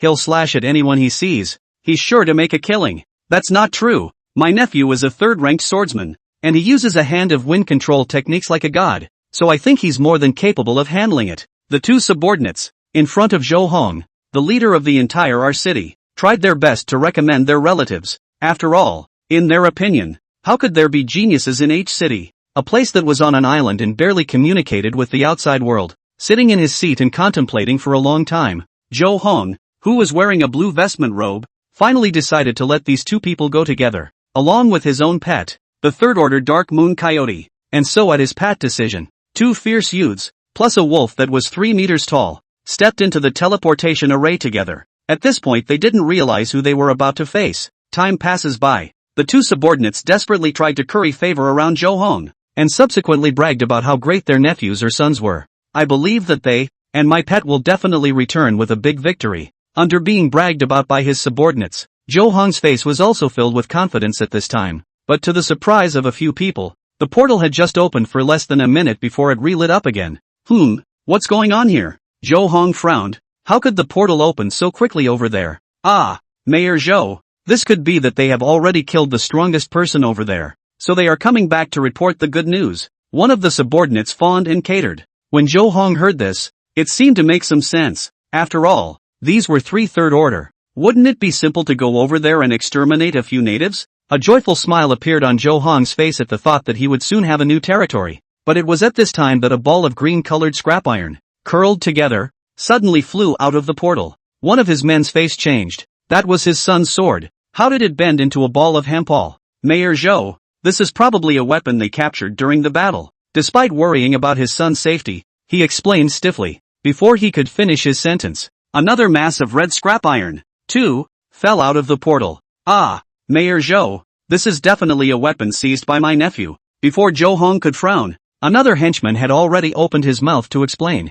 though he recognized it as his nephew's weapon. How dare he say it? At this moment, both of them were sweating coldly, their hearts scared to the core, but they still tried their best to act like they were happy. Yo, it looks like the two of them have good strength. Zhou Hong looked at the two people whose faces were not abnormal, and a look of recognition appeared on his face. Let's wait and see. That coyote in my house is not one to be messed with. He's definitely going to seize a trophy as well. After saying this, Zhou Hong's eyes were dead set on the teleportation array, expecting his pet to make a big kill and return with a trophy. Things were pretty much as he thought they would be, for the head of his family's wolf was, indeed, slowly poking out of the portal's location, just as he was rejoicing, and as soon as he had risen from his seat and was ready to go to meet his pet instead, he was suddenly horrified to realize that what came out of the portal was not the intact coyote, but his own pet's wolf head that had been twisted off hard. Snap! When the head of this wolf with terrified eyes fell to the ground, Zhou Hong's face, too, was filled with a murderous aura. I want, kill every H city person who stays in our city to pay for my coyote's life. In the meantime, Xiao Jia had long since blended into our city. He had already found a random passerby who had been bitten by a zombie on the road before, and subsequently disguised himself as the other guy. He was now strolling alone through the streets of our city, checking out the situation over here. The one thing that is the same with all the cities is that they were all destroyed by the apocalyptic outbreak, which led to the destruction of most of the buildings. A number of houses are still bloodstained and in disrepair, but the only thing that made Xiao Xia a bit strange was when he used his divine eyes to observe the passers-by. Hertz realized that most of the humans here have more than 2 talents, and their second talent must also be an elemental-type talent unique to mages. For example, any of the gold, wood, water, fire and earth. Here, It wouldn't be related to that evil god who calls himself the god of elements, right? An answer suddenly came to Xiao Sha's mind. If this was really the work of this evil god, it did make sense as to why they all possessed the second gift. But then comes the question. Xiao Sha had never come into contact with this evil god and didn't know the other party's tricks. This made him have to do some research first to avoid falling into the trap of the other side. The one in front. What's your name and what town are you from? Just as he was thinking, a scolding voice suddenly rang in his ears. Xiao Sha raised his head, only to find a group of second-ranked guards, who were randomly checking the identities of passers-by. His keen sense of hearing made him quickly realize that the group was a suspicious group of people who had come specifically to track down H City. Could it be that Chen Ling and the others slaughtered all the people they sent there? He muttered in his mind. After all, the administrator of this place had made such a big deal out of it, and it looked like it was caused by being pissed off. But H City is so far away that it's basically impossible for anyone to come from there. So the other party probably wouldn't be able to find a single person even if they rummaged through the entire R city. Hey, ask you? What the hell is your name and where did you come from? Xiao Sha's subconscious silence. It made the other party immediately walk over with a serious expression. Only in the next second, Xiao Sha lifted his head with a smile and replied very naturally. Yang Shenchang. From Z City. Chapter 85, Finding Clues. Though the other was puzzled by his earlier actions, but when he saw that Xiao Sha's clothes did display the insignia of Z City, he didn't ask any more questions. But what he didn't realize was the very real-looking badge. In fact, it was also just a disguise by Xiao Sha using the breath of the evil god. As soon as the group of guards who were randomly checking people out left, Xiao Sha found a small pavilion with a lot of people and sat down. What's for dinner? Handsome? A boss with a big head and neck and wearing a scarf came over and asked with a smile. Let's have the fried noodles. Make it a big one with extra meat. Okay, you wait. Immediately give you fried to go. This scene does have the flavor of the pre-apocalyptic era now. Except that now you buy things with crystal cores, and before you buy things with currency. While the owner was cooking, he began to gather information with his keen sense of hearing. I'm telling you, that chick can really get into any position. I didn't realize that an eavesdropping two youths were chatting about dirty jokes. This caused Xiao Sha to smile, and then also proceeded to listen to what the other diners were chatting about. Hearing the sixth diner, two middle-aged men chatting, allowed him to finally hear a bit of useful information. I heard that to become a full citizen over here you need to take a trial and then you get a second talent. Is that true? That's certainly true. But how can that trial be passed by an ordinary person? Is it hard to believe that the trial was difficult? More than difficult. You're second order now, right? The trial will throw you into a forest with a bunch of second order zombies. At that point you have to kill 10 or more walkers and come out alive to pass. After one of the middle-aged men finished speaking, the other companion was the one who revealed a strange expression. It's not that hard according to you. These words made the middle-aged man, who had just finished speaking and was about to eat, open his mouth again to explain to him. It's not hard. This is the first level. There are 3 levels in total. The next level is harder than the next. With your talent, you'll be bitten to death by a zombie at the first level. The conversation between the two was heard in full by Xiao Sha, who was eating fried noodles on the side. Trials? Interesting. He smiled slightly deeper, always feeling like he was bullying children for going to this trial. But in order to be able to learn how they obtained the second day talent, Xiao Sha could only choose to go and participate in this trial and have some casual fun. However, just as Xiao Sha was about to start eating, he heard another important piece of news. Trials are held once a week, and only the 2 people with the highest points can become full citizens at a trial. This is nothing. The most exaggerated is that this trial is still a team system. Must be a man and a woman to participate in a team. What kind of path is this? Xiao Sha had been in the end times for more than 10 years, and it was the first time he had seen the one man, one woman system of selection. He clearly remembered that the first time he came over here in his previous life was 3 years later, and at that time it was a mess. A city that could be divided into 7 or 8 organizations, as he said before, but whenever a person walks on the street, he is bound to be robbed by a combination of 7 or 8 organizations. There was not the slightest moral benevolence to be found here in those days, but the words now, obviously, were nothing like the situation encountered in his previous life. Older brother. About that trial. What should I do if I don't have a female companion? Xiao Sha, who had finished eating and put down a piece of first-order crystal core, asked the boss. The other party accepted the crystal core and looked at the badge on Xiao Sha's chest to make sure it wasn't someone from any place too far away before replying with a smile. Hey, you can't make it over there in Z City, so you've come over here to try your luck? Actually, all 3 city trials are pretty much the same, so you might as well try the scavenger side.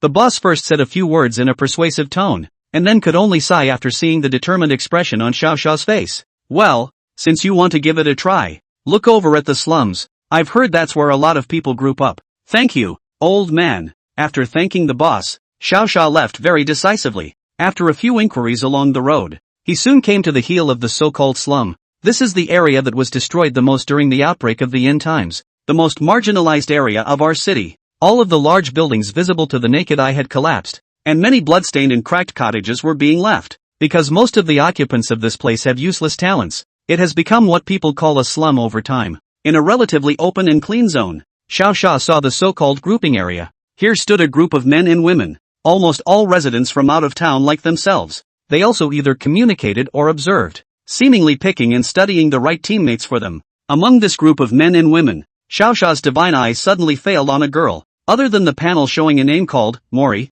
all other things were invisible. It made him come to life. A human who could disable the god's eye was definitely not a simple commodity. But just as he was about to go and try to find out what was going on with this Mori, a group of guards suddenly surrounded from behind him. Is there anyone here from H City who has come forward to come forward? The lead guard yelled at the group. These words caused the girl to lower her head in silence, followed by a gentle grip on one of the swords at her waist. As a murdering professional, with such a conspicuous action, Xiao Xia naturally knew that the other party was going to storm out and kill, but he still wanted the other as his teammate. How could he let her rage and kill and subsequently be wanted? Sister, we should go, Xiao Xia shouted as he waved at her. The other party froze violently upon hearing these words and gently raised his head to look at Xiao Xia. However, when she realized that Xiao Xia's appearance was slightly younger and his face was devoid of killing intent, she sighed. This is my sister. The two of us are traveling from Z City, so you guys don't have to bother with us. Looking at the guards' wary expressions, Xiao Xia moved closer to Emoli, then signaled with his eyes for the other party to follow him. Although Emoli knew that the other party was not the one he was looking for, he did not want to expose himself by killing, so she nodded and walked out with Sean Fury. Captain, aren't we going to stop her and ask? After all, she doesn't have a badge. As the two left, a guard muttered in his captain's ear. Stop you my ass. Do you know how far H City is from here? More than 1,800 kilometers. You'd have to fly half a day if I gave you wings. Our teams have been searching for a day, and we haven't seen anyone from H City come here. Today is just for show. Got it? This lesson from the captain made them finally realize that it was just another day where they could skate around and mix up a day of white-collar paychecks. Chapter 86, Mori's Identity. After the two walked away from the slums, Mori quickly stopped. She looked straight at Xiao Xia and after determining that the other party's appearance was around 20 years old, she finally shook her head in disappointment. No luck again. Oops, she sighed in her mind. Emoli was actually a member of the Hidden Clan, the God's Blessing Clan. In this vast land, there are always so many places where many unseen families are hidden, and Mori was born from this type of family. Her family has a long history, even dating back to the time of the Yellow Emperor. Of course, this is not the point. The point is that their family has the protection of mysterious power. When the end of the world came, all of them did not mutate. Then the family's prophet, Emoli's grandfather, suddenly received a language with his eyes glowing. The prophecy reads that on the 120th day of the end times, the man of destiny will appear in the middle of our city. He is about 25 years old or so, and I have seen him in the prophecy with an evil face and a domineering aura, sweeping away evil and turning the world upside down with a worldly invincibility. Lear, the prophecy says that you and he will surely meet, and this time out of the world. You can just act according to your heart. Be sure to deliver this strange piece of wood into his hands. The above words were given by his grandfather himself before he left, and the reason why she appeared in the slums was because she wanted to wait for that man of destiny to appear, so that she might be able to team up with him to participate in the trial. May, the invincible, domineering man of destiny didn't show up, but instead met the playful, innocent Xiao Xia. I want to participate in the trial with you. What do you think? Without caring about the other party's expression, Xiao Xia asked Emoli straight to the point. Emoli was surprised that the other party dared to propose an invitation even though he had clearly shown such an expression of dislike. Sorry, you're not the person I'm looking for. She waved her hand to reject Xiao Xia's offer. But thank you for helping me just now. Finding someone can be done anywhere, in case you meet him by participating in the trial. Xiao Xia continued to issue an invitation from behind. After all, the first time he saw such a mysterious human, he really wanted to see what the other party's identity was. These words made Mori stop in her tracks. As Xiao Xia said, her grandfather had said that she was destined to meet that man of destiny. So whatever choice she makes, it won't affect the encounter between the two. What is your talent? Emoli turned her head and inquired. She was already starting to have the idea of teaming up with Xiao Xia. My gift is seeing people's names. I know your name is Mori. In order to keep the other party from getting suspicious, Xiao Xia thought of a very trashy one for himself, but he really did have a talent for this kind of function. After all, if the talent was really good, then there would be no need to go through the trials to obtain a second talent. How were you able to confidently state such a trashy talent? Emily looked at him awkwardly, speechless to the extreme at Xiao Xia's talent. It's okay for this young man to be innocent. Why is his talent still so trashy? But, for the sake of the other party relieving himself just now, it would be better to help him complete the trial and gain an identity. Who called my little princess Mori a good person? After pondering in her mind, Emily decided that she still wanted to participate in the trial with Xiao Xia. Think of it as taking a minion to level up yourself. We can team up, but you have to listen to me the entire time. Okay? She looked at Xiao Xia and said with a serious expression, is your talent great? Xiao Xia pretended to look at Emily with a very disdainful expression.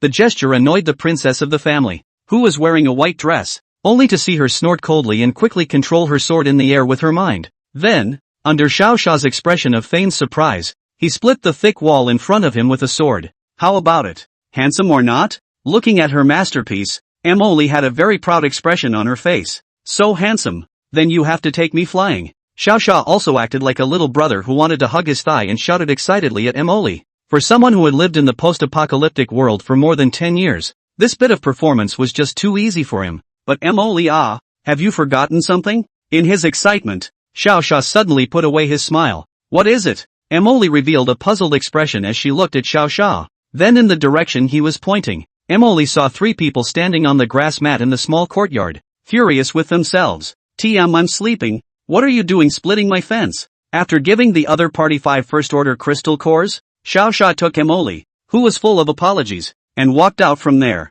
If it wasn't for the presence of Emily, Xiao Xia would have actually absolutely held them down in the wall. But now he had to test the identity of the other party and could not reveal his strength for the time being. But, the way Emily coped with a few people just now had really surprised him a bit. Obviously she had the ability to kill the opposite side in seconds. She even apologized to the others and begged Xiao Xia to pay the crystal cores to them and return them to him later on her own. Sister, this is the last days. Why are you still reasoning with people? You live in the mountains every day, don't you? Why are you so kind? Why do you feel ashamed? Xiao Xia walked on the road and asked Emily suspiciously. Of course I'm ashamed of destroying someone else's things, she answered with a deserving expression. But it's the end times. Whoever is strong is the rule. Don't you know? He pressed on. These words caused Emily to show a disgruntled expression. But people are so miserable. And I even chopped up his house. Shouldn't I apologize? She turned back to Xiao Xia and asked. By this point, Xiao Xia had already judged that Emily was definitely the type of woman who rarely touched others.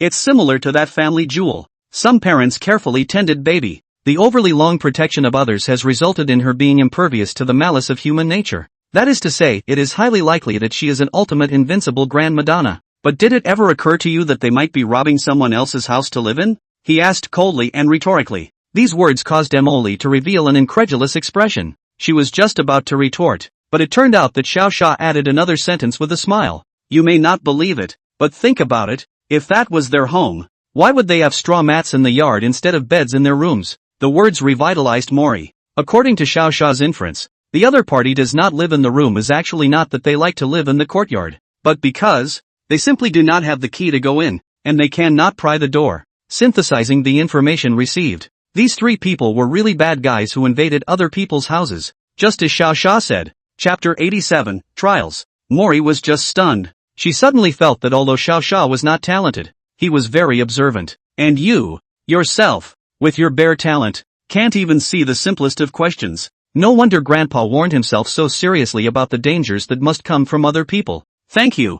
You're not that great, but you're smart. She thanked Xiao Xia very apologetically. Xiao Xia smiled and didn't say much. The 2 of them were silent like this as they headed to the trial enrollment venue and used the 2 second-order crystal cores that Xiao Xia had on him to enroll. After taking 2 green enrollment entry badges, they left. It was reasonable to say that a normal person would notice if he or she had so many crystal cores for such a trashy talent. Unfortunately, Mori was different. She was just a simple child and didn't pay attention to so many details at all. That imperial sword technique of yours, is it an ancestral one? Xiao Xia, who had finished enrolling and walked out of the venue, turned his head to look at Emily and asked in a calm tone. As soon as she heard this, Emily's eyes were filled with scorn. What are you asking for? She stopped in her tracks as she answered. It's nothing, it's just that I've seen seniors with the same sword technique before. At this moment, the figure of that 9th rank sword immortal senior gradually surfaced in Xiaoshi's mind. He disliked swinging swords as much as Emily did, instead preferring imperial swords. The most common phrase that Sean Fury heard out of his mouth was,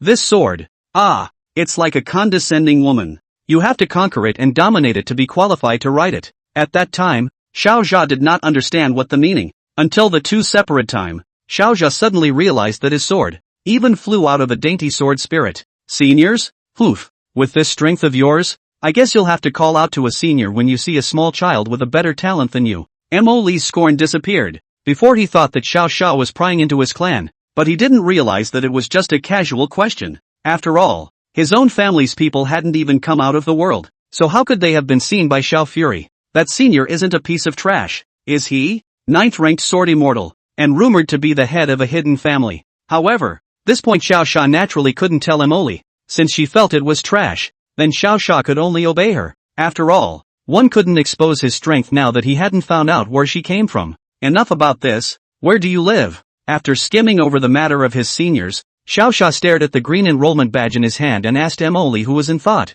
This sentence gave this Mori asked again, stopping in his tracks. What do you want? What's the point of prying into where I live? She gripped the hilt of her sword with both hands and was very wary as she looked at Xiaoxia, just like a frightened kitten. This made Xiaoxia feel that he shouldn't have told her just now that that group of people were bad people, so much so that now she had to be wary of everything she heard. Like a hedgehog on sight. I don't know where you live, so how can we go to the trials together tomorrow? Xiaoxia revealed a look at a little cutie expression, making Emily instantly embarrassed in place, almost gouging out a villa with her feet. Yeah ha, how can someone else be his teammate and not even want to give him an address? After awkwardly touching the hilt of her sword, she decisively exchanged the addresses of both sides with Xiaoxia. Xiaoxia did not say much. After getting the specific address and agreeing on a time, casually, he tossed one of the badges to her, then turned and left. Thought the day was over. After nightfall, Xiaoxia, who was about to go for a late night snack, met this Emily again. She was in front of a stall with her sword staring straight at the other people eating,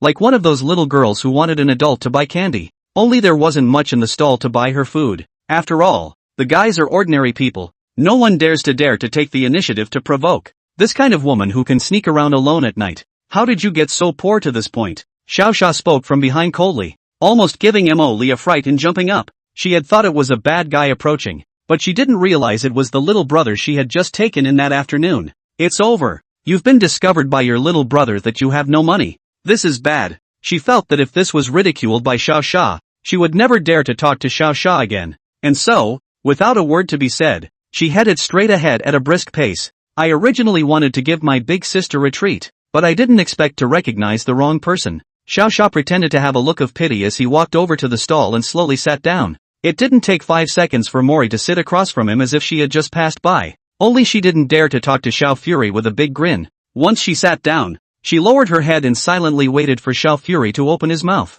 Boss, let's have a roasted chicken. And feel free to hit up 2 bowls of rice. Okay, you wait. After greeting towards the boss who was busy with his work, he then looked towards this Emily who was completely unlike an adult. Where did all your crystals go? He opened his mouth and asked a direct question. It was reasonable to say that as the pearl of the family, it was impossible for her to not even have a few crystal cores. How else would those in the family have let her out alone? Emily, who had been silent for half a day, finally spat out a sentence softly. It's spent, so why don't you go out and earn it? No one wants me to work, so I can't earn crystals. What? That answer almost burned the Xiao Fury CPU. Isn't it easy for her to hunt monsters and zombies with her skills? What's the point of having a job? You wouldn't be unaware that those monsters have crystals in their brains, would you? He asked tentatively. It was just at this time that the boss brought up the food and interjected when he heard this. This end of the world has been here for a few months now. How can anyone not know about this kind of thing? Little brother,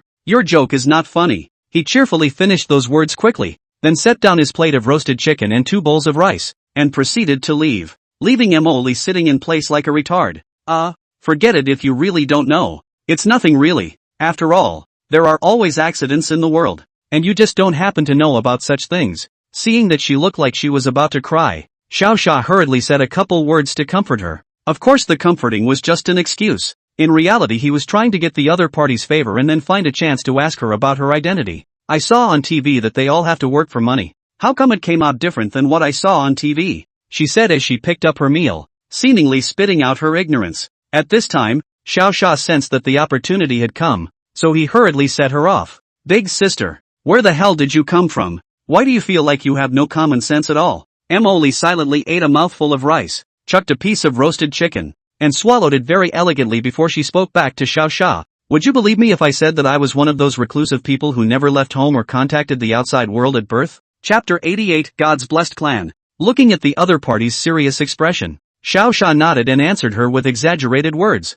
Of course I believe it. You're so powerful. It looks like you're from one of those hidden families in novels. This kind of family usually carries a big role, either possessing a supreme treasure or a super expert. So what exactly are you doing over here? This action was very much in line with his image in the eyes of others. After all, he was now in the mold of Yang Xinchang, and the other party just happened to be one of those sunny fresh youngsters. You're also too excited. Emily snorted a laugh, although Xiao Sha sometimes liked to reason. But the way he looked now, he was obviously someone who hadn't seen as much of the world as himself. The hidden world is hidden, just waiting for some opportunity to come out. It's not as awesome as you make it sound. She waved her hand and explained politely to Xiao Sha. So what are you out here for? To give the protagonist a baby? I've read that's how it's written in novels. In fact, Xiao Sha was just saying it casually, but he didn't expect Emily to really nod solemnly. Good lord, this girl wouldn't be the daughter of that sword immortal senior, would she? In addition to talking about his sword every day in his last life,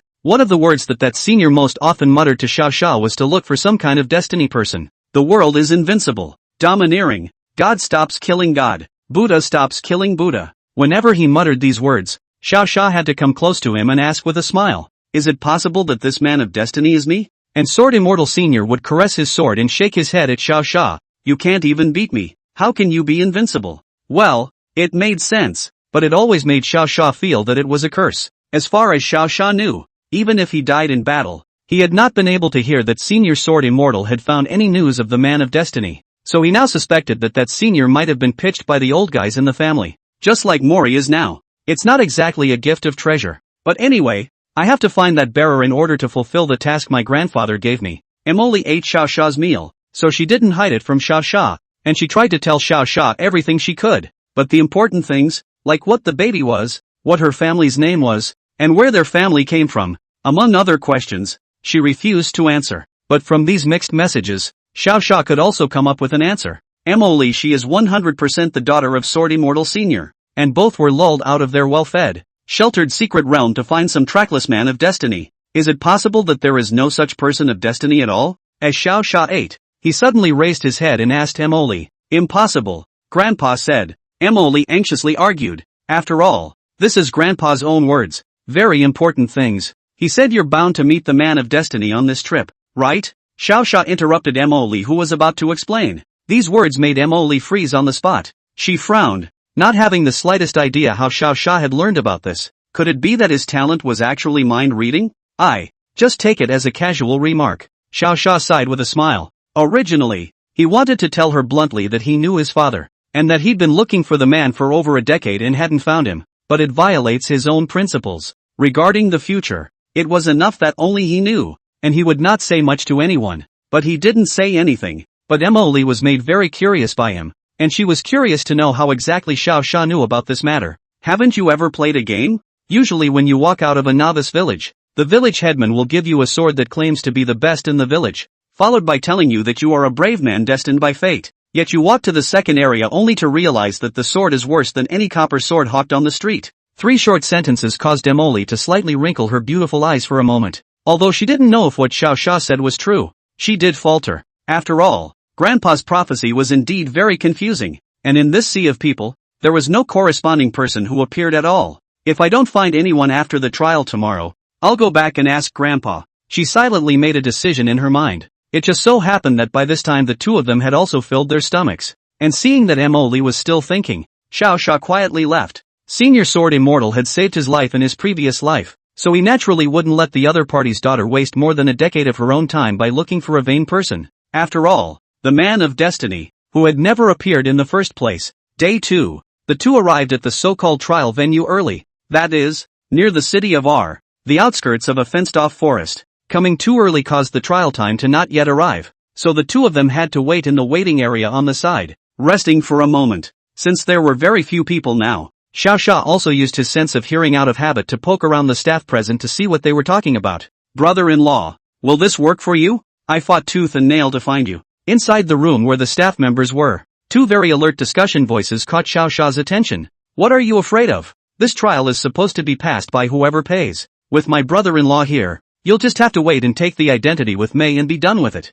Aha! Sneaking around like that? The conversation between the two caused Xiao, who already felt that this trial was unreliable, to be on guard once again for a few minutes. This kid isn't going to trip me up, is he? He frowned slightly, and in his mind, he was already thinking about whether or not to do away with the other party first. So am I still going to the entrance later? The entrance is definitely in. You can also not have to kill those monsters. Just take Xiao Mei and hide. My brother-in-law will have his own arrangements for you when you come out. Ha ha, then it's all up to brother-in-law. These two people had calculated quite well, but it was a pity that the two of them had met Xiao. In this trial today, it was destined that only he and Emily would succeed. Players enter. All listen up. The rules are the same. First level, 30 minutes from a forest of 100 second order walkers. Level 2, 30 minutes from a forest of 50 second order cat demons. Level 3, survive 5 minutes of being chased by a third order necrotic crocodile. A staff member in our city, using his gift of transmitting,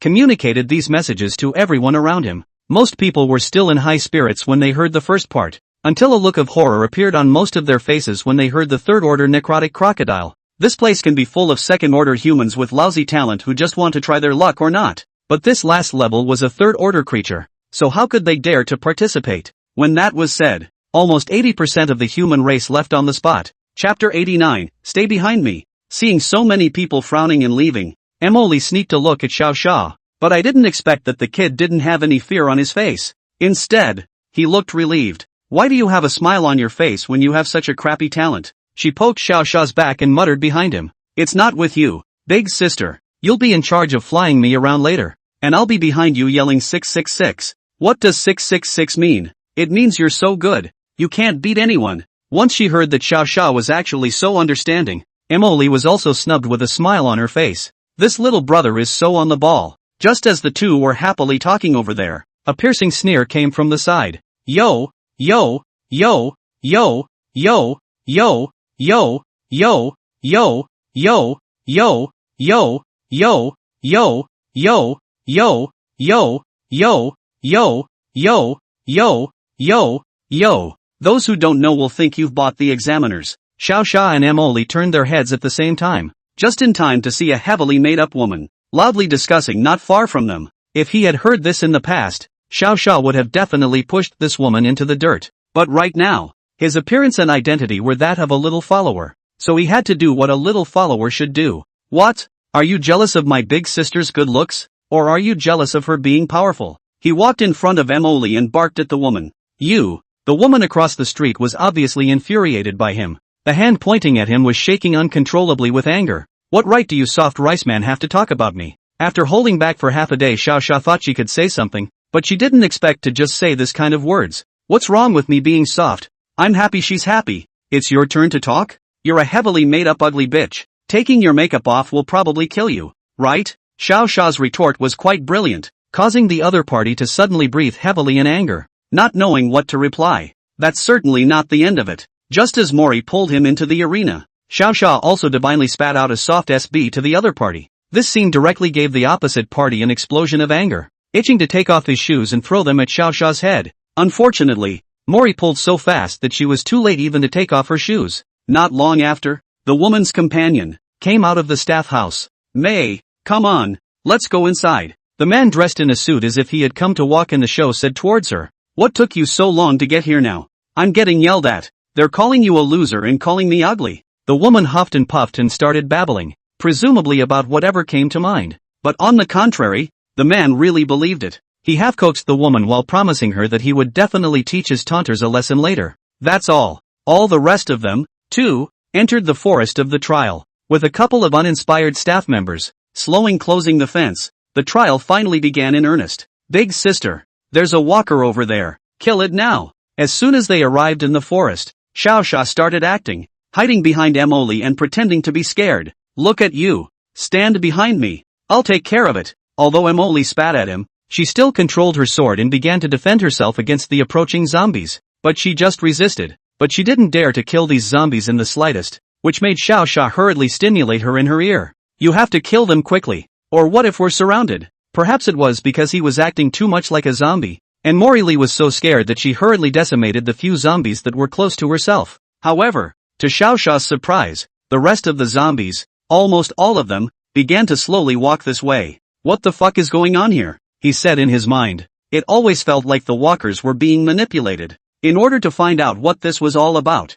he reminded Mori to protect herself, and then began to use his sense of hearing to check for movement around him. Within a short time, he heard outside the field, someone seemed to be chanting some incantations silently. The voice, similar to certain Japanese animations, the kind of hypnosis-type incantations, and the person who made that voice was clearly the man who called himself brother-in-law of the two who had been secretly discussing it earlier. Sure enough, this kid can be bad. However, they had clearly underestimated Xiao Xia, as well as Emily. A woman who could make even Xiao Xia's godly eyes unable to see through was not something this group of second-order zombies could stop. Emily saw that there were more and more zombies, and Xiao Xia behind her was not moving, so she thought that Xiao Xia had never seen so many zombies and was too scared to speak. How dare you come near my little brother? Death to all of you. She was instantly as good as having matchless on, maneuvering her rapier through these zombies one by one. After she killed the group of zombies in seconds like chopping and slicing, the other trialists in the forest who were watching the show were dumbfounded. Didn't he say 30 minutes for survival?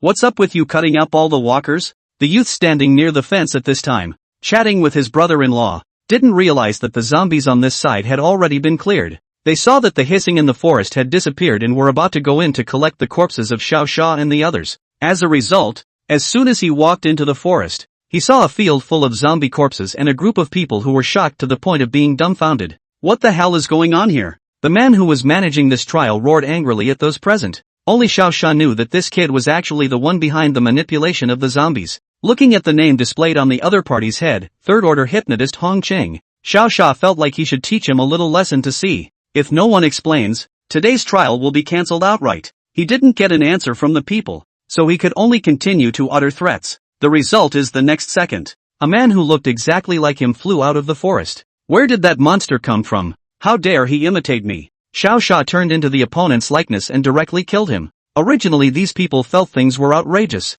I didn't realize that a big show had just ended, and now they were being shown a handful of real and fake Monkey Kings. Only, this real and fake Monkey King is a bit rushed, because, after Xiao Xia jumped out, he just lightly punched this Hong Cheng and killed him straight away. Like a kite with broken strings, his body flew forward dozens of meters and rolled an unknown number of times before finally coming to a stop. This wasn't all. Xiao Xia also directly picked up the two cheating men and women standing next to Hong Cheng and directly threw them out together. For anyone who had murderous intentions towards him, Xiao Xia was absolutely impossible to let go. If he can be killed in seconds, he will never let go for a second more, and if the other party wants to run, he will have to bite off a layer of his skin. That's what you call a killing god. The trial continues. I have to go and report this shape-shifting monster to the top. Do you understand? After saying these words, Xiao Xia walked away in a puff of smoke. Finding a corner, he turned into Yang Xinshang's appearance again and appeared behind Emily as if nothing had happened. That guy just now.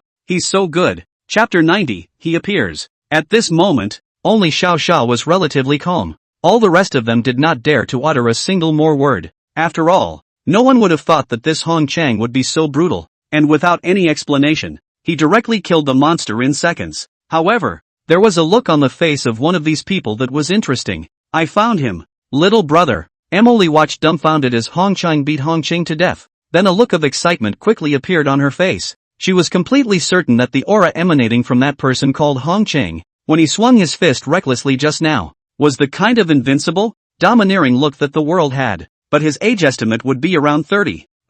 Sort of 25 or so. Prophecy. A difference of 10 years shouldn't matter. Anyway, it was certainly a much better image than this little brother behind himself, the refreshing schoolboy. Ha! Who did you find? Xiao Xia looked a little confused when he heard her words. Wasn't it just a matter of slaughtering someone right in front of her? Hard as it was for her to realize she'd struck out? It's the carrier I mentioned before. That person just now is definitely the carrier. Little stars sparkled in Emily's eyes, waving her hands like a stargazer and shouting excitedly. If it wasn't for Xiao Xia tugging on her hand, she might have been about to pop out and chase after the so-called Hong Cheng. He's not a carrier. Trust me. Xiao Xia spoke calmly, interrupting Mo Li, whose tone was agitated. But the aura on his body is really fierce. I can't even stand that far away without feeling something all over my body. And my body can't stop being scared. Mo Li tried to convince Xiao Xia that this was the bearer of fortune that her grandfather had spoken of. But that's fucking Sean Fury himself. Mo Li's father, in his last life, had said that he was definitely not a carrier.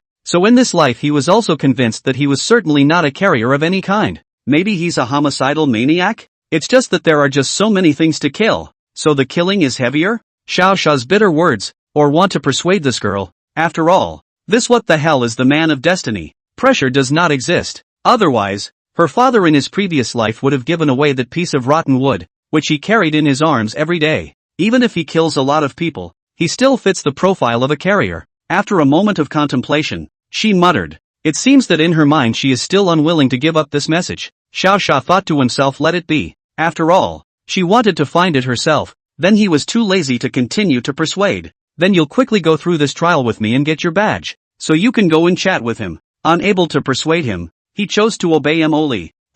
Yeah. After she gently nodded her head, Xiao Xia passed the 3 levels with her very smoothly. As for the others, as early as when they saw Mo Li's killing spree, they had already been scared out of their wits and directly withdrew. Only the 2 of them, Xiao Xia and Mo Li, made it to the end. The staff very warmly received the 2 people to the resting place, but said to both of them with a helpless face, "Congratulations you two. You have successfully passed this trial. Please wait for Instructor Hong Qing to arrive and present you with your citizenship badges. A few of us aren't really qualified to give out badges, so I'll ask you both to excuse us." That's what made it difficult for Xiao Xia. How can he give himself an award when he's already slaughtered Hong Qing? Is it hard to believe that? Has to put on another show? Little brother, let's sit and wait for a while. Mo Li didn't make things difficult for these people, and after speaking to Xiao Xia, she pulled out a chair and sat down gracefully. At this point, Xiao Fury had no choice. I'm going to use the restroom.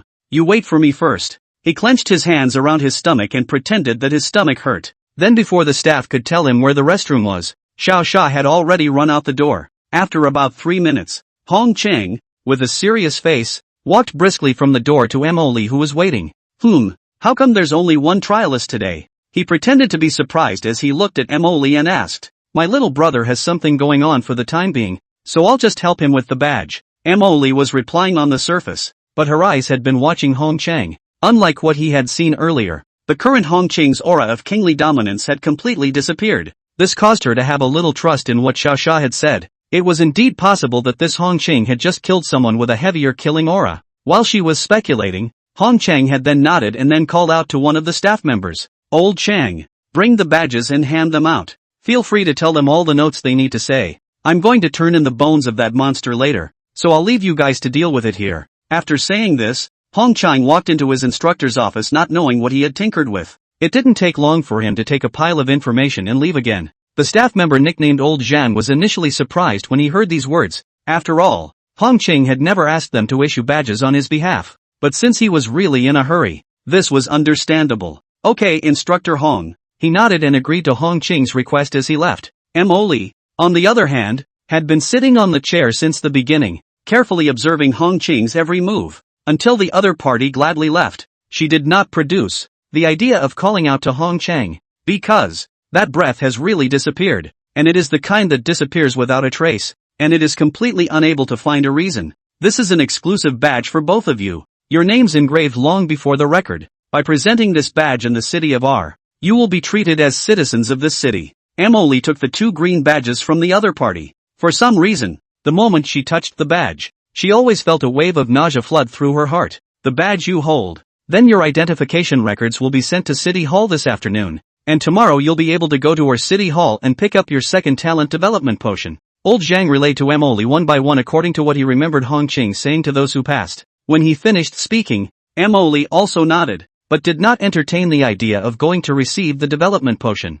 because the badge on this hand really made her very uncomfortable. It's like that uncomfortable feeling you get when you're eating a meal and the table is covered in grains of rice, and you try to drink a glass of water, only to find out that the water has worms in it. It's better to give it all to my little brother later. After all, I don't intend to be any kind of citizen. Mo Li endured her nausea and calculated her countermeasures in her mind. It wasn't long before the big, sunny boy with a big smile on his face appeared on his heels. how's it going? Big sister, where's my badge? Chapter 91. No one thought that this playful big boy was actually Hong Chang, who had just hurried back and forth. Nah, it's all yours. Let's go. Emily smiled and tossed the 2 badges to Xiao Xia. You be careful. It's precious. If I lose this, I won't be able to eat later. Watching Xiao Xia take the badge in a panic, Emily suddenly felt that his appearance was quite wonderful. At least he fulfilled his dream without finding out himself anything about the carrier. Hong Chang, who had been there before, had also already been scratched from her list for the time being for not being colorful enough. Hey, big sister, where are you going to go next? Watching Emily walk off into the distance without taking her badge, Xiao Xia waved his hand and shouted at her. The earth and the sky are as big as the 4 seas. I'm not going back until I find the carrier. Farewell, little brother. Without looking back, she waved her hand at Xiao Xia, then with a movement of her mind, she stepped onto her sword and flew away into the distance. With Xiao Xia's reminder, at least she had learned to kill monsters to earn crystal cores, so there was no need to worry about her safety. But this sword stepping of hers, like Tang Muching's slippery earth, always felt quite handsome. Of course, his own blood-colored wings would definitely be more handsome than them if he were to light them up, except that Xiao Xia had habitually turned it into a blood-colored robe and could no longer change it. I hope you realized earlier that there is no such thing as a man of destiny in this world, he murmured as he looked in the direction the other party had left before looking down at the badge in his hand. Tracker. Rare tracking props, mainly used for tracking and checking prey movements. The 2 lines that suddenly surfaced in the god's eyes caused Xiao Xia to be greatly shocked. What happened to the promised ID badge that turned into a tracking prop? Could it be that Zhou Hong is behind this? Xiao Xia recalled the strongest person in our city, the 4th-rank flame mage named Zhou Hong. It would be understandable if he wanted to control the whole of our city and use this badge to know the movements of the people in the city. But Xiao Xia's greatest fear was that even Zhou Hong didn't know what the hell this thing was for. It's kind of intriguing that this thing came along. Then, you might as well go into space now. I don't want to be followed. Xiao Xia, who didn't come up with any clues, backhanded the 2 badges and threw them into his infinite backpack. Since this backpack was another dimension, it would naturally not be tracked down. After this was done, he camouflaged the style of the badge onto the top of his shirt. Everything is ready. Now just wait until tomorrow. Make a trip to the so-called City Hall, and pick up that talent development potion. Just know the real result. With this thought in mind, Xiao Xia returned to the hotel he was staying in. Not long after he left the trial center that had already tended to be quiet, suddenly there was an uninvited guest. When Lao Zhang was about to leave work to go to dinner, a figure that came in a hurry instantly grabbed him by the neck and pinned him against the wall. How did Hong Chang die? Before he could see the visitor, a furious roar had appeared in the ears of the stunned old Zhang. Him? Is he dead? Old Zhang said with a panicked look, but he obviously came back to get something not long ago. When he finished this sentence in a panic, he was surprised to realize that this uninvited guest was the ruler of the entire our city.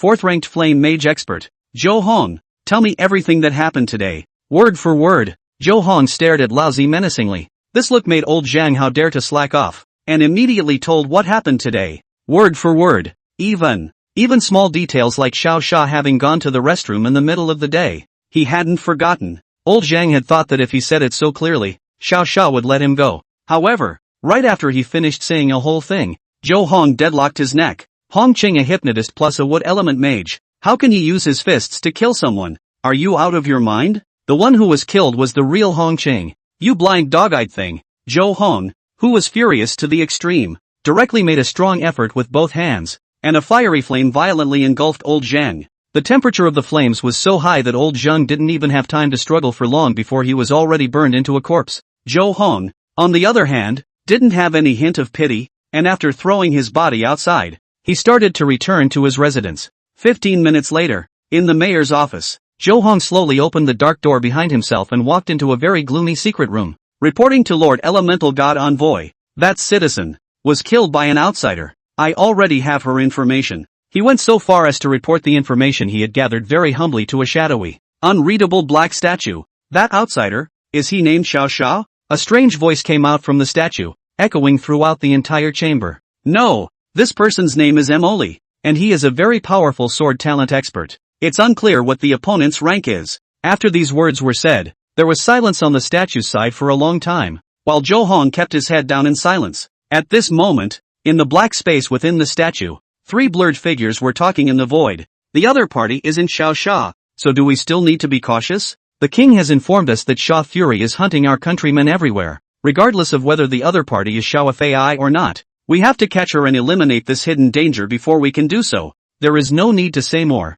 Just proceed as the demon spirit 116 said. After an unknown amount of time had passed, that strange ground voice finally reappeared in the secret room that Zhou Hong was in. Zhou Hong, find that person named Emily and kill her. It's highly likely that the other party is a monster in disguise. And in order to protect the safety of our city, you need to take action yourself. But you have to be careful. You have to kill each other openly and honestly. No private sneak attacks or assassinations. The previous sentence felt quite reasonable to Zhou Hong, but he didn't understand this latter sentence. Why would the God Emperor want him to fight against the other party openly and honestly? Could it be that the God Emperor was trying to see how strong he was and then give himself kudos? That's right. The God Emperor hadn't commended him for a long time, so he must be trying to reward himself through this. Yes, Zhou Hong will definitely complete the task that Lord God Emperor has given him. He excitedly agreed to the request made by those shadows. Within the statue, what Zhou Hong didn't know at this time was that the other party wasn't trying to commend him. Rather, it was to determine whether this Emily,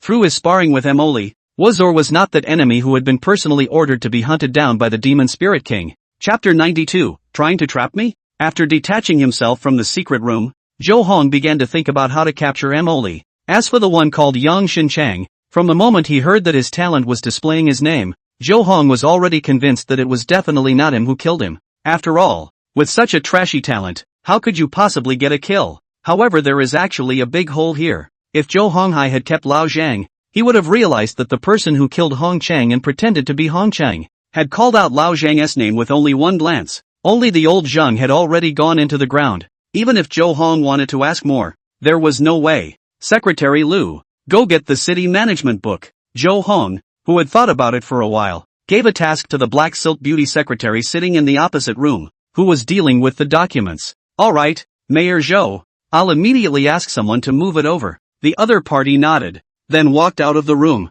Not long after, a thick and huge green book was carried to Zhou Hong's office. It is more than 2 meters high, half a meter so thick. Put on the ground or issued bang a muffled sound. After the people left, Zhou Hong slowly touched his hand to the thick book. As the insignia on his clothes gradually glowed with light, the book was slowly opening. By the time the whole book is opened, there is no literature, no pen and ink in it. All there is a scaled-down top view of the city and a bunch of red dots located between the cities. Moving slowly, this is the book of administration given to him by the Lord God Emperor. The role is, exclusively, to find the location of all registered persons of the city people. The item used to locate them is the identity badge that each person wears on his or her chest. Find Mori's location, he ordered in a deep voice to this management book. Perhaps hearing the order, all the red dots the book displayed among the cities quickly disappeared, leaving none behind. Ha! Is it hard to believe she escaped? Watching all the red dots on the book disappear, Zhou Hong's face frowned slightly, looking a bit surprised.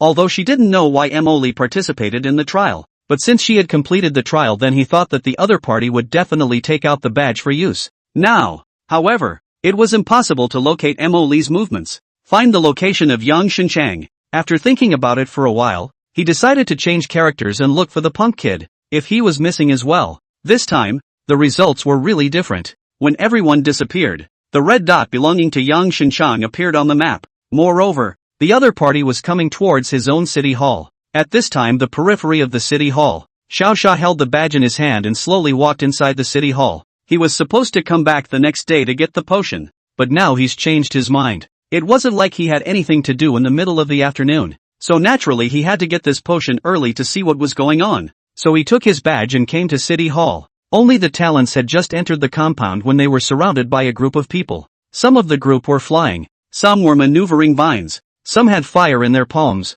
and some had water in their palms. Basically, this circle of people put together makes a pretty perfect mage squad. Only, with these levels that were not even at the 3rd rank, it was obvious that they were unable to cause damage to Xiao Sha. You are Yang Xinchang? Just as the scene was stalemated, a man in a red robe walked out of the crowd in a very arrogant manner. When Xiao Sha took a look at the name displayed on the other party's head, he naturally knew that this was the strongest person here, the 4th-ranked flame mage Zhou Hong. Isn't this archmage Zhou Hong bringing so many people to stop me? Aren't you afraid one of your fires won't be set right and burn them all together? Xiao Sha was not afraid. Instead, he took the initiative to open his mouth to provoke the other party. As for why he dared to do it, it was because if Zhou Hong really wanted to kill himself, he could have waited for him to come in and attack directly. judging from the fact that he led a siege, and made a personal appearance himself. Zhou Hong must be asking for something, but he was simply too arrogant as a person to bother begging a second-ranked brat, so he had no choice but to use this kind of scene to put on a show,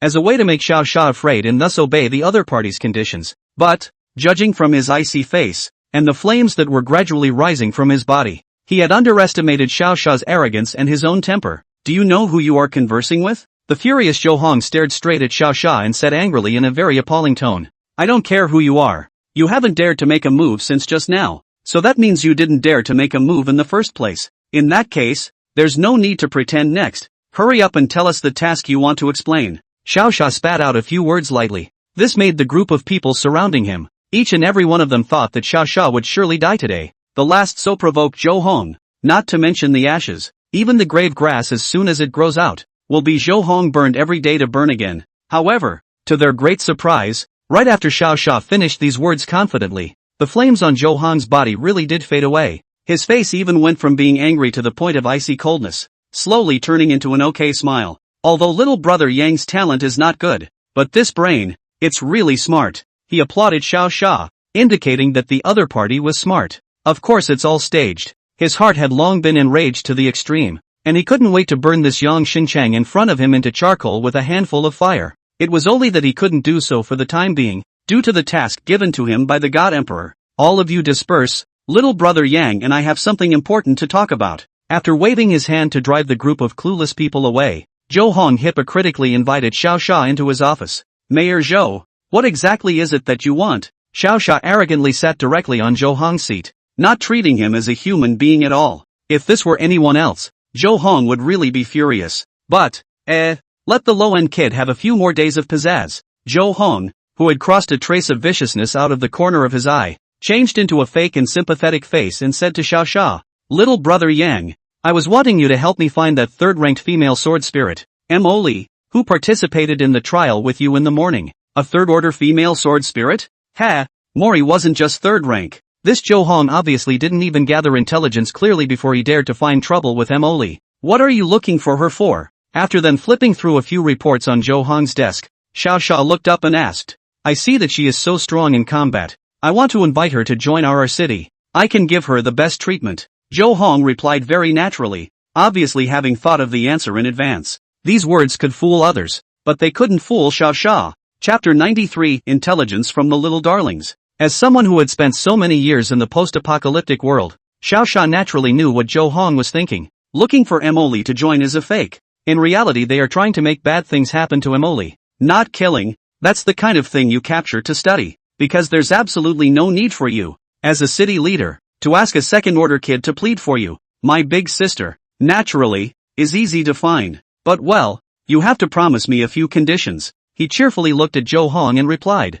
this is not that Xiao Xia is not afraid of death, but because, the Zhou Hong in front of him, not to mention killing himself, breaking the defense is estimated to not be able to hit. Only Zhou Hong didn't know this fact. He still had the thought in his mind that he would first take down Mo Li and then get this young Xinchang killed. First, give me maximum access to R. I want to shop around. Second, give me a bottle of the best talent development potion. Those are the two conditions. It's time to give or take. If not, I'm leaving. You won't find my big sister anyway. After quickly finishing these 3 sentences, Xiao Xia pretended to get up and prepare to leave. And Zhou Hong, who was eager to find Mo Li, couldn't care less and immediately told him to stop, then agreed to Xiao Xia's request. He thought that he could see where Xiao Xia was anyway, so he let Xiao Xia just stroll around. And then after catching Mo Li, he was the first to go and burn him. So then, he handed Xiao Xia a badge with his name on it and informed him that this was the highest level badge in the entire city, allowing him to enter and exit all places.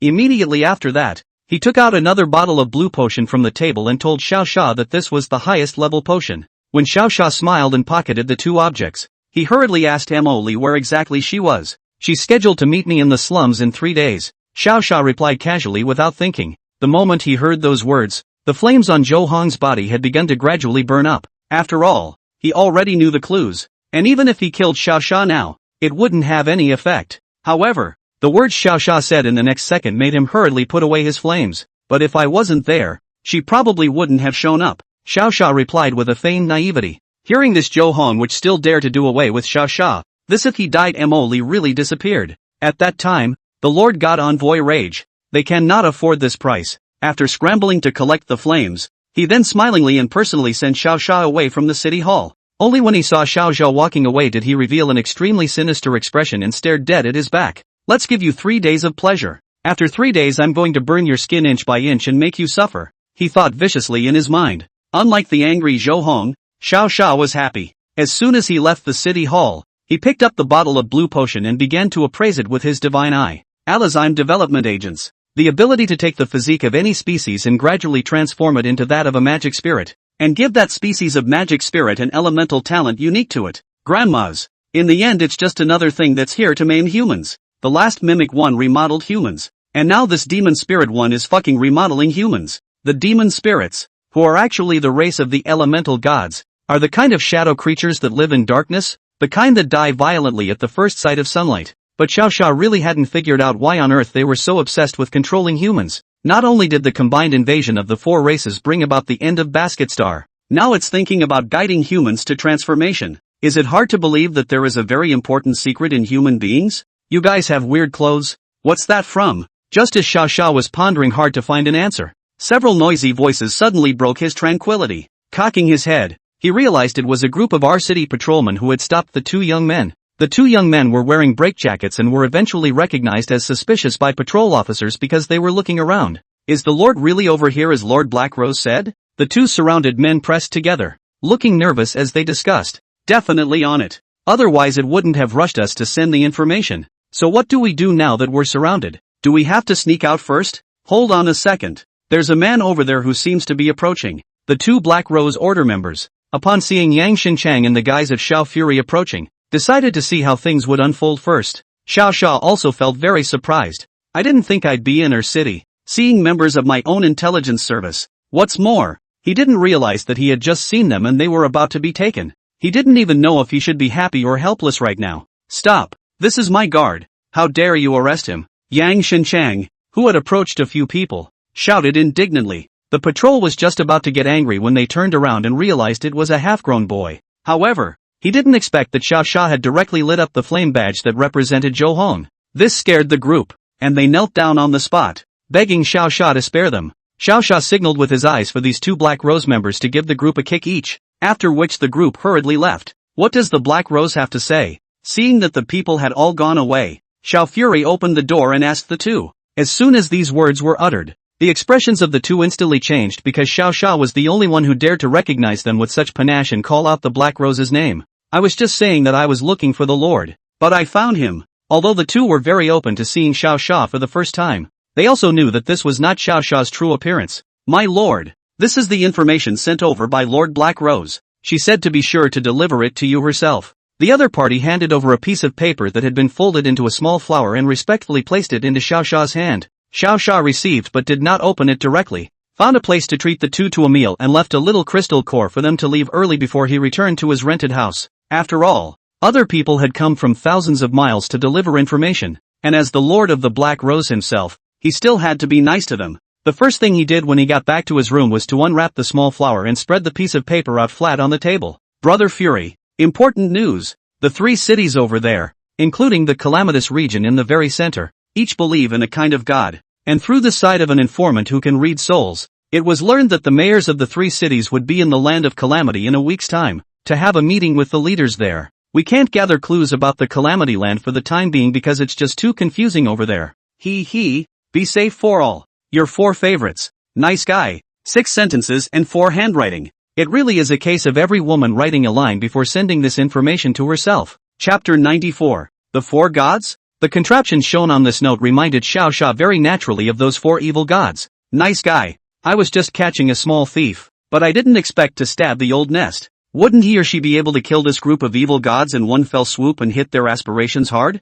7 days later, right. When that time comes, I'll slaughter Zhou Hong a day earlier and then go over there to cause trouble. Xiao Xia stood by the window and quickly thought of a way. Only now it was embarrassing that in 3 days Zhou Hong would probably have to tear his face off with himself. At that time, if Xiao Xia was not paying attention, or if he was provoked a bit, he would definitely kill him with his backhand. No, it looks like I have to hold back for a few days. Xiao Xia's eyes narrowed slightly. It is now known that the elemental god is secretly manipulating this side of our city. while the other two cities plus the leader of the Calamity region do not yet know the details. But one important point is that the gathering of their four species is definitely planning something big. In all likelihood, they are again preparing to sacrifice humans and recruit to pay some evil creature. After putting the note in his hand into his backpack, Xiao Sha took a deep breath and looked at the sky, which was still very clear at the moment. It's time to go prepare for the ascension, he muttered. As soon as that thought came to him, he began to take stock of what he had seen and heard about where the monsters were stronger.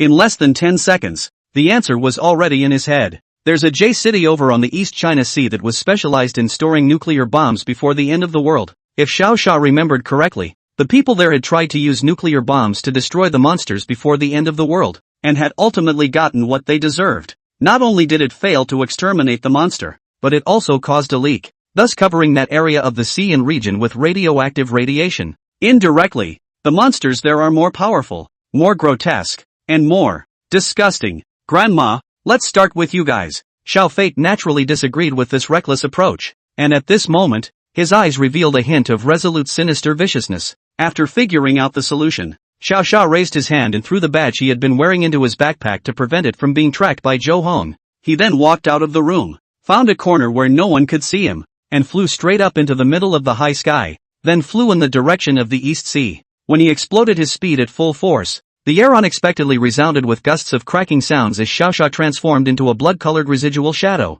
as if he were a red warplane slicing through the sky. 5 minutes later, he had traveled across an unknown distance to J City. This is a small island, but the island is very chaotic. Even the area by the sea, you can see there is all a black seawater. And while Xiao Sha was still observing from the air, the people on the island had already spotted him as well. What's that working in the sky? That's a human. How dare you trespass on my territory? Baka, shoot him down. Kamita-kun. Several men who looked like zombies, with hollows all over their bodies, unleashed their talent, poisonous gas, at the Xiao Fury in the sky. Xiao Sha, who had long ago realized that there were people below, frowned and slowly flew down against the poisonous gas. Upon landing on the ground, they were found to look like mutant mummies, and it was completely impossible to tell that they were human. Perhaps it was the radiation that caused it. What are you? We don't have anything as fine as you in J City. Seeing that Xiao Sha was actually perfectly immune to poisonous gas, these few thin and ugly people immediately questioned him.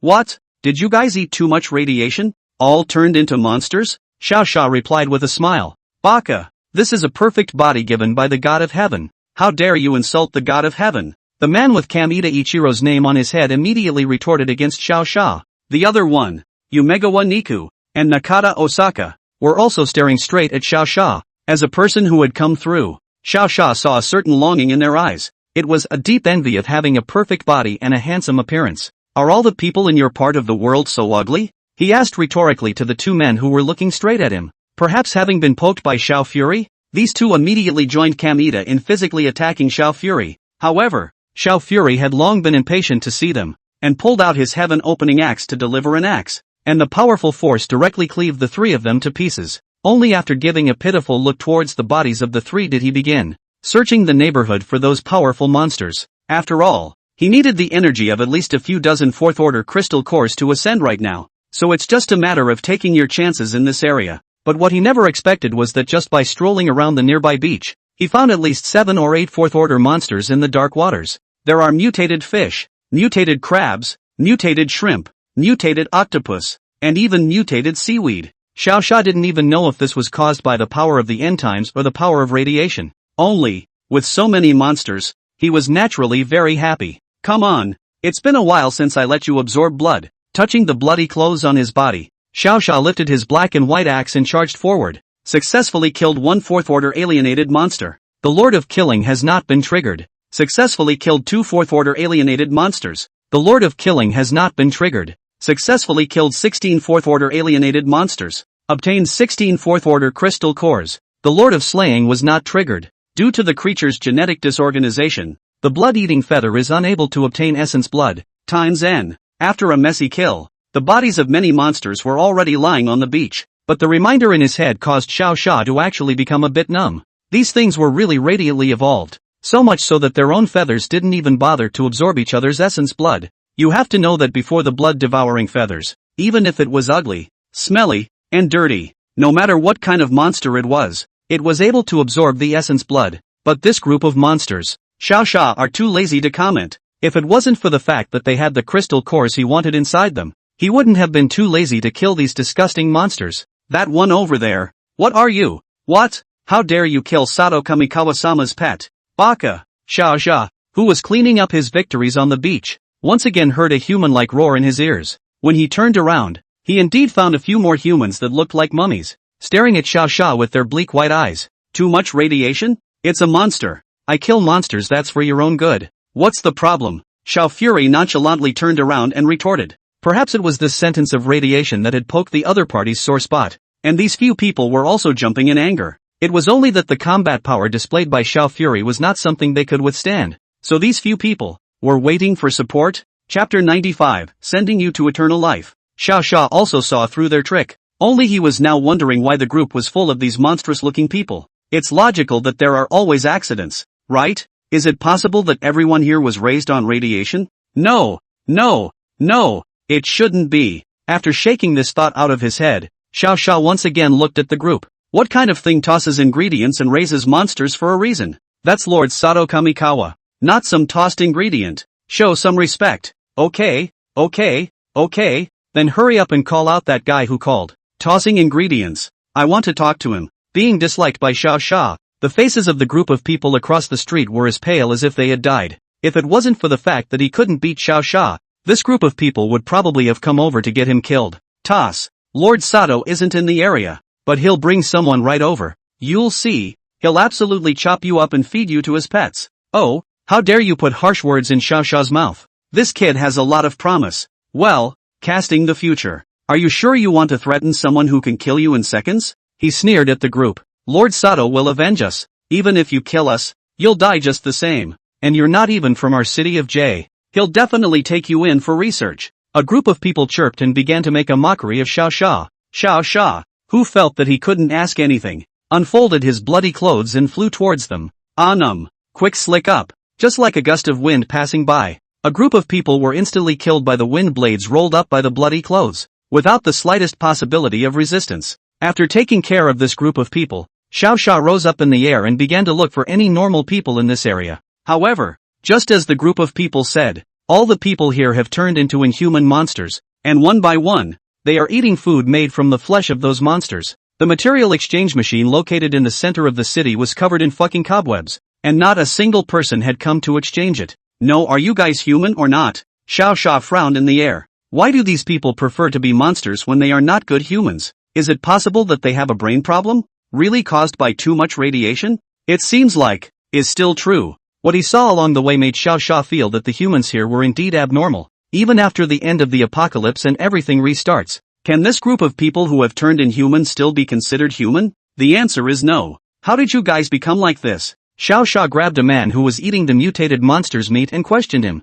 Yes, it's Lord Sato. He can manipulate the power of radiation to make us live forever. The other party replied to Xiao Fury in a godly manner. Immortality, huh? Then I'd like to see you resurrected. Huh? After saying these words, Xiao Xia's hands exerted force and the man was instantly killed by Xiao Xia. Going to God or going to hell is, on some level, considered eternal life. After clapping his hands and flying up from the ground, Xiao Xia looked down at this small island. And he was becoming increasingly disappointed with this area in his heart. The world shouldn't have such inhuman, non-ghostly monsters. Originally he had thought to come over and see if he could redeem the normal people here. But I didn't realize there were no normal people here at all. And what's the most outrageous thing about it? 5 years later, this thing called what's his name? Sato, actually led the group and his monsters in a fight with humans. They also threatened that they were the new humans, while normal people like Xiao Fury were damned monsters. There were too many slots, and Xiao Xia was really too lazy to recall them. Anyway, it was only at the back that Xiao Fury and the other powerhouses joined forces to finally wipe out the group.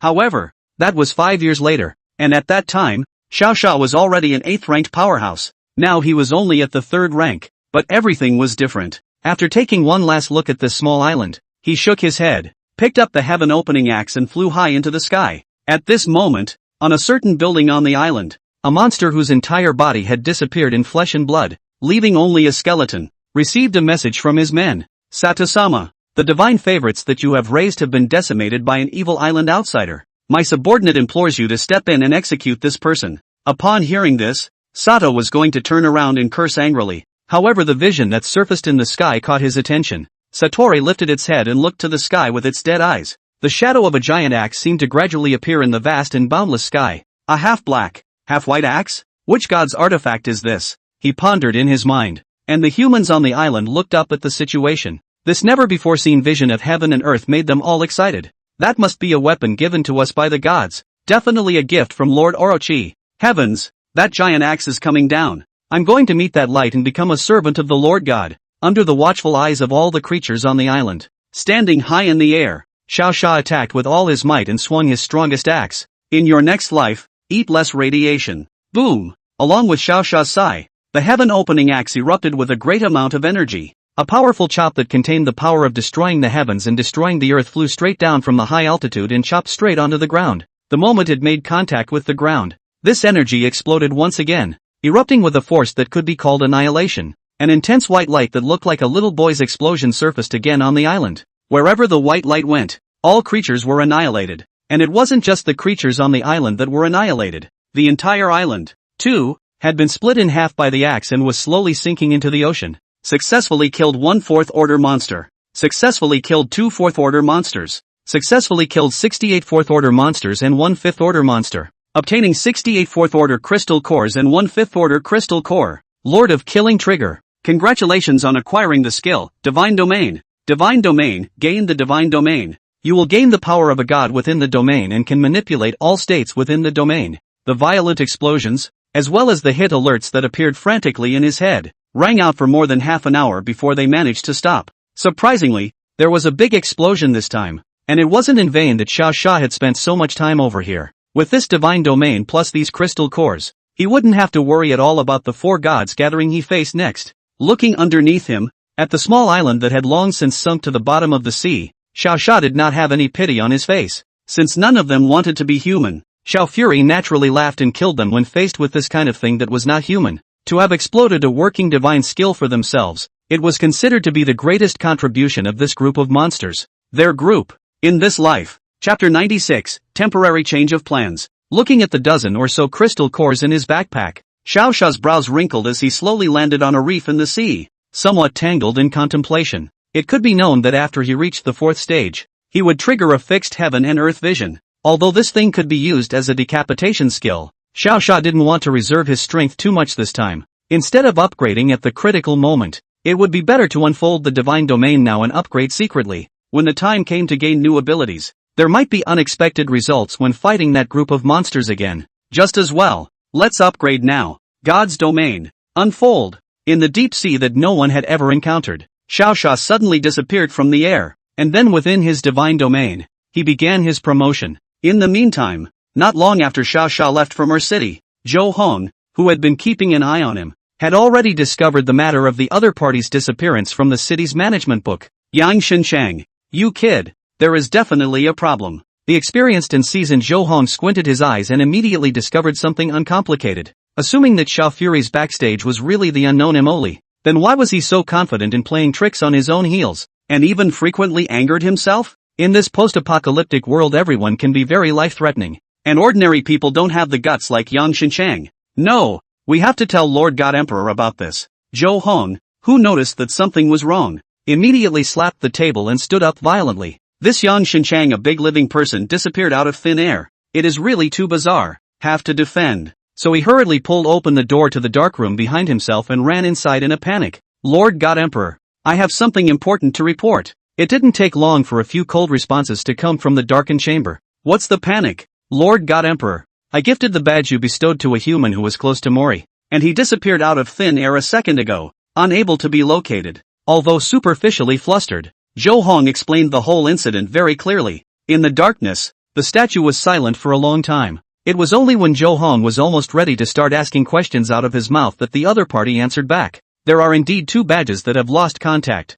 What did he do before he disappeared? Tell us everything. The existence within the statue also felt a hint of crisis. Emoli was normal. But now, it was Emoli plus Yang Xinchang. Two living people just disappeared in thin air. This can put them in a moment of fear. Because according to the last words of the fellow next door, the predecessor of the Mimic One, that existence named Xiao Sha always suddenly appeared and suddenly exploded, followed by the sudden fall of those seniors. What happened in this? No one knows. After Zhou Hong's face panicked as he finished his report, the three demonic spirits within the statue panicked even more. No! We must finish the ceremony early. We can't keep dragging it out. One of the demon spirits proposed. Send a message with the other 4 clans that the ceremony must be opened immediately to prevent being killed in one fell swoop by Xiao Fury. Let it be decided. And order Zhou Hong to make arrangements immediately. The 3 demon spirits quickly unified their opinions and immediately ordered Zhou Hong to send a message to the other gods. Subsequently, the next day, while Xiao Sha had yet to return, the 4 evil gods' men had gathered in the land of calamity. They drew a very evil summoning formation on the ground, using all kinds of blood, and in each of the 4 directions of the summoning array, an ugly statue was placed, and their grotesque images, teeth and claws, were uncomfortable, only in the eyes of those fooled humans down below. These 4 statues, those were the incarnations of the gods, except for one woman who was camouflaged underneath, wearing a black jacket. It is well known that women are very dead-set, and they will not rest until they have determined that they will not go after the truth. Mori is that kind of person. Although Xiao Fury had dealt her a few waves of blows to her confidence, she always believed that her grandfather's prophecy would not be wrong. So after a bit of investigation, she also found the place where the strongest leaders of these 4 cities were about to hold their gathering. You can't just not show up for such a huge scene, can you? She muttered in her mind. Things, however, always turn out to be unexpected. Before the ceremony could begin, the 4 statues suddenly emitted a strange flicker. Immediately afterward, Emily, who was hiding below, suddenly felt as if she was locked by many gazes. When she looked up, she realized that everyone was staring at her with abhorrence. Humph, you're that Mori, aren't you? How dare you break into a shield built by 4 god emperor lords alone? I think you're tired of living. Zhou Hong, who was kneeling around the statue, seemed to have received some kind of order, only to see him stand up with a flourish, his eyes staring down at Emily in a lonely and arrogant manner. The leaders of the other cities, who were also standing with him, began to slowly press towards Emily's direction. Crap, have to slip away first. Emily, who sensed that something was wrong, immediately released his spirit sword, then directly stepped on the sword, preparing to fly away from the sky. However, when she flew halfway, she suddenly realized that the surroundings of the teleportation array had long been shrouded by a completely transparent protective shield. Ha ha ha, can you run away? This is a god-level formation from the joint ministry of the Lord God Emperor. Even if you have a high level of talent,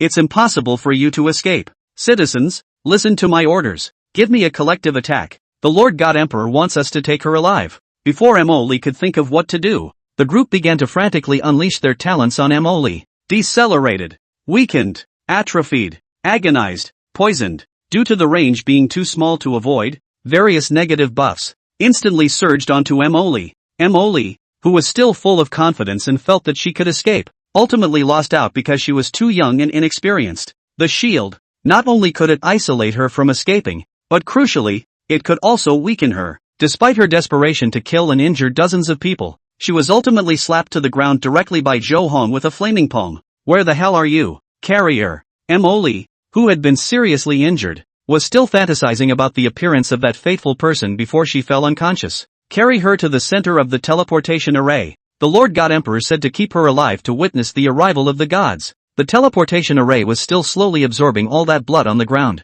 After Emily was bundled in the center of the teleportation array, everyone knelt reverently once again and waited for the ceremony to be completed. And the group of alien creatures hidden in the 4 statues were all ecstatic. Ha ha ha, is this the level of Xiao Sha? It looks like we don't even need to summon the other seniors. We can catch him as well. How the hell did the previous mimic seniors die? I suspect they over-mythologized the Xiao Fury. Is there a possibility that Xiao Fury isn't actually that fierce? Chapter 97 Humans. It's not as simple as you think. As the teleportation array slowly opened, the entire sky of the Calamity region gradually took the shape of a hollow. It seemed that as soon as this teleportation array was opened, countless monsters would pour into the blue star. Sister, what is that thing? Tanya, who was far away in H City, pointed at the vision that appeared in the air and shouted incredulously. Tan Yu, who had been pointed at, also followed her direction and saw the hollow. That's, no matter what that is, but I know that Xiao will definitely show up at that place to fend off all the enemies. Before Tan Yu could reply, she was interrupted by Chen Ling behind her. Turning around, Tang Muqing, Xia Qianmei, and Chen Ling were all looking worriedly into the distance. Xiao Sha, he always fights alone. I also want to help him, but the enemy he's facing is too powerful. Tang Muqing stared at the changes in the sky and muttered under her breath. The last time he fought that outer space monster, He was inexplicably swallowed up for 14 days. If he's stuck even longer this time, won't we have to be alone again? As she spoke, Xia Qianmei clasped her hands together and prayed up for Xiao Xia, who also showed the same worried expression. Yeah, he always fights alone. The words lingered in the minds of the four. For some reason, they were a little sour in their hearts. He's just a stronger man who shouldn't have to work so hard. People say Xiao Fury is a god of killing, but he only kills bad guys. People say he's a savior, but then he likes to kill people. In the end, people possessed complexity, and whether he was a killing god or a savior, Xiao Xia was the only man for the four of them. But every time their men are fighting, they hide in the comfort of their homes and watch the fighting happen. That's a little too out of character. I think it's about time we fought with him for once. Tanyu thought deeply for a long time, and finally turned to her three sisters with determined eyes. But he's too far away. Yeah, how can we get there quickly from that far away? After all, it's not like we can teleport. I know you really want to help Xiao, but we really can't get by, so don't get too excited. One by one, the three sisters comforted Tanyu, as if they were afraid that the youngest sister would think too much. However, Tanyu didn't refute them directly, but quickly removed an uncommon contraption from her waist. Instead, with it, if you give me half a day, we're sure to get to him. The three women stared at what she was holding in her hand with puzzled expressions on their faces. This thing, is this gonna work? Time passes by. It was about time for the teleportation array to be completed, which was the early morning of the next day. A handsome silhouette suddenly appeared on a sea area in the East Sea. That's right, Xiao Xia. Finally the promotion is complete. This time, the 4th rank promotion. It unexpectedly takes 4 days. He stood on the surface of the sea, looking incredulously at the deep sea in front of him. Luckily, I was smart enough to get promoted early.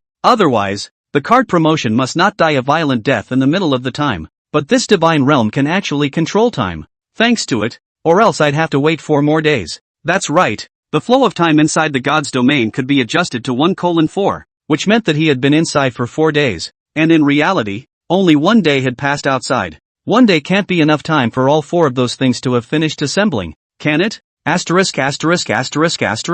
What the hell is that in the sky? Just as he was still thinking of gloating, the hollow that emerged in the air revitalized him. Though the hollow wasn't as shocking as when the Mimic Queen's doppelganger descended at that time, but the vast and mysterious void still made him feel a hint of something wrong. What the hell has been going on all day? Although Xiao Xia had many doubts in his heart, it was too late to think too much. The hollow looked like it was nearing completion, and he had to get to that area quickly to stop this from happening. And so it was that the blood-colored residual shadow, once again crossing the azure sky, quickly arrived at the Calamity region. Shields? Looking at the shield that had inexplicably appeared in front of his eyes, Xiao Xia frowned slightly and raised his axe. With a huge tilt of energy, the shield that those 4 alien creatures were so proud of shattered. As soon as the shield shattered, the ritual faded out, and Xiao Xia also skipped over those dirt dogs on the ground with a single glance, directly locking onto Mo Li, who was trapped in the center of the teleportation array. This girl, she's really not letting anyone off the hook. Shaking his head, he quickly swooped over, ready to free her. Shit, what are you again? Give me the attack. We can't let the ceremony be interrupted. It was again Zhou Hong who was the first one to stand up, and he shouted for people to attack while using his own flaming palm to charge directly at Xiao Xia. In all the time he had been famous, no one had ever been able to receive this palm head-on. Now that he saw Xiao Xia being so arrogant, he had already begun to fantasize in his mind about how Xiao Xia would look like if he was beaten into a dead dog with a slap. However, this fantasy didn't last long. Get the fuck out of here, with Xiao Xia shouting disdainfully, followed by a kick to the back of his face. The flame palm he was so proud of was directly shattered by this kick from his palm all the way to his chest. Before Zhou Hong could show a pained expression, his entire body was directly transformed into a puddle of blood by the kick itself, splashing onto those 4 statues. It was this puddle of blood that caused the being within the statue to panic. What the hell is this? It can't be that he's the Xiaoxia. No, it's impossible. How could a human have such a strong power? It's absolutely impossible.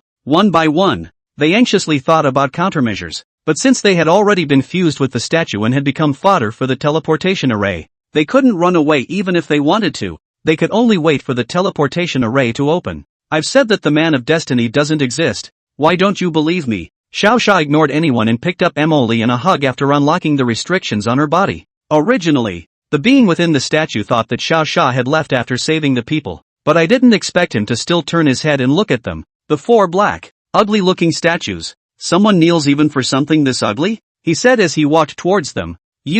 Isn't that the breath of a mimic worm? Why are they hiding in the statue? After some of his yin and yang, none of these 4 statues even dared to return his message. None of them are talking, are they? So forget it. After shaking his head, Xiao Sha turned to them and kicked one of them. It wasn't until the 4 black statues were stomped into a pile of blood and water that they were ready to leave. But right after the blood of the 4 statues flowed onto the teleportation array, the entire hollow in the sky was unexpectedly completed in an instant. A swarm of alien monsters, rapidly pouring out of that hollow. Chapter 98, Invasion of Foreign Enemies. The ceremony, which was not interrupted. Or you could say that from the moment it started, it was too late. Ha ha ha, humans! Your end has come. You think you can end the ritual by destroying the statue? What an idea for an inferior creature. The 4 statues that were originally broken even suddenly appeared as a black mist, and then several ugly alien creatures emerged. Among them, there were the mimic worms that Xiao Sha was familiar with. If you are really that bullish, you guys would have destroyed Blue Star long ago. What are you pretending for?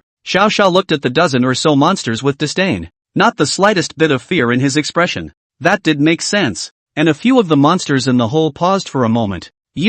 Don't you think you're good? We're uniting 4 races to attack this time. It's impossible for you to resist. A cockroach-looking contraption threatened Xiao Sha. Well, he didn't know how the monsters talked. They didn't even open their mouths anyway. The 4 racial powers you speak of. Those 4 losers up there? As he spoke, Xiao Sha pointed at the 4 huge creatures that were slowly descending from the hollow in the sky. According to what was written in the breath of the evil god, plus the recognition of the god's eye, the 4 monsters were a clan of demonic spirits that look like cockroaches, subordinates of the god of death, a mimetic race that looks like an octopus, subordinate to the god of life, the clock-like looking time spirit clan, subordinate to the god of time and space, a group of evil spirits that look like centipedes, subordinates of the elemental god. Was expecting this teleportation array to pass down a whole bunch of monsters, but I didn't expect the entire teleportation array to just disappear as soon as these 4 monsters appeared. How dare you call our great general a waste? Inferior beings, you already have a way of taking your death. The dark green clock couldn't help but roar angrily at Xiao Shi when he saw how arrogant he was. To take death or not to take death, Xia Fury does not know. There really isn't much ceremony in the way these 4 monsters come out anyway. The only thing that made it worthwhile for him to pay attention to was the red orb floating on the head of that Tokoyami. Rule orb, an orb created by a certain being compressing its own powerful force. The power of the rules contained in this orb is extremely powerful. He was only at the 4th rank, and this had encountered the power of rules. Was there any point in reasoning anymore? Who is called Xiao Sha? I will end his life on behalf of the Mimic Queen. In the sky, the giant octopus monster, which was over a dozen meters tall, issued a death warning with its own deep voice. Although Xiao Sha did not care about the words, those ordinary people who had been kneeling on the ground shouted out excitedly one by one. The Lord God has descended to earth. The world will be at peace when the Lord God comes. Execute that evil devil and his kind around him. As ignorant as they are, they can't be that ignorant. Xiao Sha flew high in the air, pointing at these 4 huge monsters and roaring at them. What the fuck is this, a god? I don't care if you believe in the West or the East. Which place has a god that it can look like this ugly, frightening thing? Will you guys bring some brains? Those words had calmed some people down. Xiao Fury was right on the money. The gods are a metaphysical thing, but they can't be this stumpy looking. Those 4 monsters up there were more like abyssal demons, hellish evil spirits, than gods. How dare a small, lowly creature interrupt me? Just as people were caught up in their thoughts, that huge octopus monster immediately used its huge tentacles to quickly swing towards Xiao Sha. That speed, so fast that the sky resounded with deafening air-breaking sounds. Buzz, as the voice rang out, most people squeezed their eyes shut. With a huge body coupled with extreme speed, there should be no human in this world who could block it. They didn't want to see Xiao Sha being slapped into blood. That feared scene. However, under everyone's horrified expressions, Xiao Sha casually yanked and waded through this terrifying strike from the Mimic Queen. Facing the surprised crowd, Xiao Sha directly exerted his force and twisted this tentacle, forcibly, and then threw it to the ground. If it's truly a god, then am I, who casually received this strike, not a god among gods? He coldly laughed and flung his hand, not putting these 4 monsters in his eyes in the slightest. The gods fought, causing the humans below to be in awe. After all, Xiao Sha did not just casually pinch off the other party's tentacles. He made this action with one hand while holding Emoli in his other hand. One-handed is already so fierce. Wouldn't it be a messy kill if you use both hands? If he was given another weapon, he would probably kill his way through the galaxy. Such a strong power. You are the human that the Mimic Queen was talking about, right? That octopus monster looked at Xiao Sha in surprise. Its originally pinched-off tentacles miraculously grew up quickly, and in no time at all they were back in shape. Xiao Sha did not respond to the anthropomorphic general. Instead, he stared straight down at the humans below with his eyes. The most powerful group of people in these 3 cities were gathered here, and he hoped that some of them would come to their senses and stand behind him. However, to his disappointment, although this group of people knew that Xiao Sha was very powerful, none of them stood up and agreed with what he said. The anthropomorphic general was momentarily stunned. The other monster that noticed that Xiao Sha was observing the humans, the demon spirit general shaped like a black cockroach, immediately sneered at Xiao Sha. Xiao Fury, right? Ha ha ha, you think they'll listen to you? These are the ones who have received our transformation or taken our rewards. Who will listen to you? A human who appeared out of thin air? Those words pissed off Xiao Sha, only to see him jerk his head up and light up his pale golden eyes. In that case, let's fight. God's domain. Unleash. Before the 4 monsters had time to react, a huge field instantly enveloped the 4 monsters in the air along with Xiao Sha. Time flow rate to minimum. Space compression. Gravity is raised 100-fold. Suppression ability raised to maximum. As Xiao Sha recited one command after another in his mind, changes also began to rapidly arise within the entire domain. A huge sense of oppression came towards the 4 monsters. The effect of time and space on them was such that it was even more of a challenge for them to even move. All of this was because Xiao Sha possessed a divine domain, and moreover, it was still a domain that was recognized by the world's will. As for those 4 alien great generals, although they also had domains, within this blue star, they were unable to use their domains at all. Not even a little bit of counterattack on the low end of the Xiao Fury. Now, I'd like to see which of you 4 monsters has thicker skin. After squaring Emoli in the air, Xiao Sha lifted his axe and hacked at the 4 monsters. Chapter 99, The Power of the Reverse Heavenly Rules. Under the powerful output of the heaven-opening axe, Xiao Sha chopped these 4 monsters and dropped their limbs all over the place. But for some reason, the other party's recovery power was really ridiculously strong. And even what Xiao Sha cut was not as fast as the other party's recovery. After all, it's a thing that can become a great general, so it's really not an ordinary thing. Oh, even if you cut off my limbs, a few of us can still be resurrected. Don't think you're invincible just because you have a divine domain. This damage you're doing isn't even as powerful as my secretary. Ha ha ha, so what if you have chopping? You see a section disappears a section. Can't accumulate energy, how can you chop? These monsters have learned a lot about the yin and yang that humans do best. Before Xiao Sha could even open his mouth, they had already mocked him in advance. But what surprised Xiao Sha was not their yin and yang, but the fact that they actually knew Xiao Sha's ability. Even the effect of the second special effect of his heaven-opening axe was known very well. If he were to come here at the 3rd level and fight these things, he might not be able to get the upper hand. But, he was now at the 4th rank, and the abilities on his body that were fully upgraded. Since you guys know that I have the heaven-destroying earth, then my 3rd special effect should also be well understood, right? Xiao Sha said with a cold smile. After saying that, he flashed out his heaven-opening axe, followed by a golden light emanating from his entire body, and once again hacked at one of the monsters, the clock general with an orb on his head. As soon as the axe went down, the clock general, who was still very arrogant, immediately cried out a few times in terror. Not good. His 3rd special effect is Soul Annihilation. Activate the rule orb now. As soon as it finished speaking, it hurriedly released the orbs made by the 4 evil gods. As the orb shattered with a loud bang, Xiao Sha's most favored divine realm unexpectedly shattered with such a loud bang. A voice also inexplicably sounded in Xiao Sha's mind. Due to the restriction of the special rule power, the blood-eating feather is temporarily closed,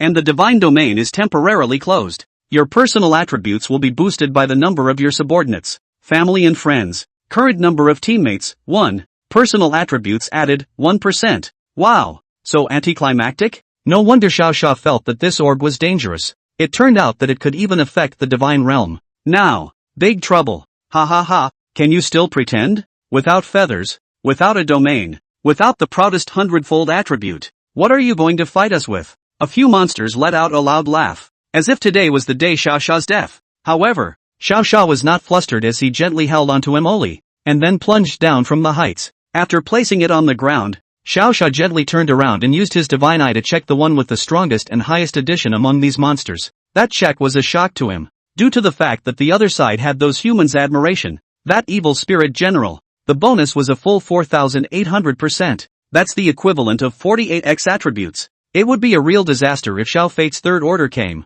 But now, he was of the 4th rank, and the abilities on his body that had been comprehensively upgraded. Power transformation. he only shouted at the evil spirit general, and immediately afterward, new power surged within his body. Rapid flight ability, great recovery, super strength. The abilities possessed by the opponent were all plundered by Xiao Xia. This is the new ability of the second order God Eater, power transformation. You can borrow another person's power for 5 minutes. 5 minutes. It might not be long, but it would allow Xiao Fury to hit his opponent hard. He didn't believe that this rule orb could be used indefinitely. As long as he dragged it out for a certain amount of time, he could definitely unseal his ability again. Don't be arrogant. The second battle. It's just begun. After lifting his axe with a sneer, Xiao Xia once again leapt up and engaged in a great battle with the 4 monsters in the air. After a crackling barrage of counterattacks, Xiao Xia's power gradually couldn't support it anymore. However, the blood splattered by each swing of the axe caused Xiao Xia to fight harder and harder, and at one point, he had the tendency to overpower the 4 monsters. Kill, kill, kill, kill them all, kill them all. The red-eyed Xiao Xia fought in blood, completely ignoring the 4 monsters attacking him. Well, where am I? Just as Xiao Xia fought the monster, Emily also finally woke up from her coma. Her eyes suddenly widened as she looked around the room and turned her eyes to the air. The man dressed in blood, fighting the monster in a bloodbath. The aura emanating from the other person. Wasn't that the carrier he was looking for? Finally. No, I have to deliver this wood. Grandpa said it's a treasure to turn the tide. With a heavy sense of purpose in her heart, she staggered to her feet, then shouted as loud as she could. Carrier, take this treasure that belongs to you. After shouting this, she used the only strength left in her body to throw the rotted piece of wood into the air. Xiao Xia, who was originally fighting, heard this voice just after 5 minutes had also passed. Xiao Xia, who knew that he couldn't continue to fight any longer, violently turned around and then swooped over in Emily's direction. After catching the piece of wood in his hand, the monster behind him suddenly attacked and slapped him down with a blow. Boom! A loud crash resounded throughout the Calamity region. Xiao Xia directly smashed into the ground, smashing out a large pit while also splashing up a cloud of dust. Emily's heart tightened at this moment and hurriedly wanted to go over to help. Big sister, I've said it all. There's no such thing as a man of destiny in this world. In the smoke, Xiao Xia patted the clothes on his body and reappeared with the wood. This strike was just an itch to Xiao Xia, whose natural ability had just disappeared. But it would be hard to tell if he took another blow like that. You are Yang Xinchang? Quick! Never mind all that. Drop the blood and recognize the owner. That wood is really a treasure. Although he was very reluctant to believe that the other party was his own little follower at the beginning, but at this time, the situation was critical, and Emily also hurriedly told him how to use it. Kunlun Divine Wood, after absorbing it you will have the ability to communicate with your mind. Looking at the information displayed on this piece of wood, Xiao Xia, who was originally slightly helpless, immediately spat a mouthful of blood towards this piece of wood with surprised eyes. Ha ha ha, you don't realize that this rule spell can be released for a full hour, do you? So what if I lend you another 5 minutes? Can you still fight when you're spitting out blood and water? In the sky, the 4 monsters towered over Xiao Xia, who was standing on the ground, and taunted. They had long looked at this human with displeasure, obviously inferior creatures, but had to make a whole world of their own invincibility. Facing the layout of the 4 majesties, even a god would have to fall. However, what they didn't know was that in this instant, Xiao Xia had already absorbed the power of the Kunlun Divine Wood, only to see him open those representative eyes and look at the 4 people in the air and say slowly, I, the blood-clothed god of murder, need your support in the land of calamity. Humans who received the message nearby, come quickly and help me fight back against the alien evil god. 1 second passed, 2 seconds passed, there was silence all around, as if nothing had happened. This couldn't help but make the 4 monsters in the sky laugh. Humans, you can't even scream, and that humble look makes me feel a little sorry for you.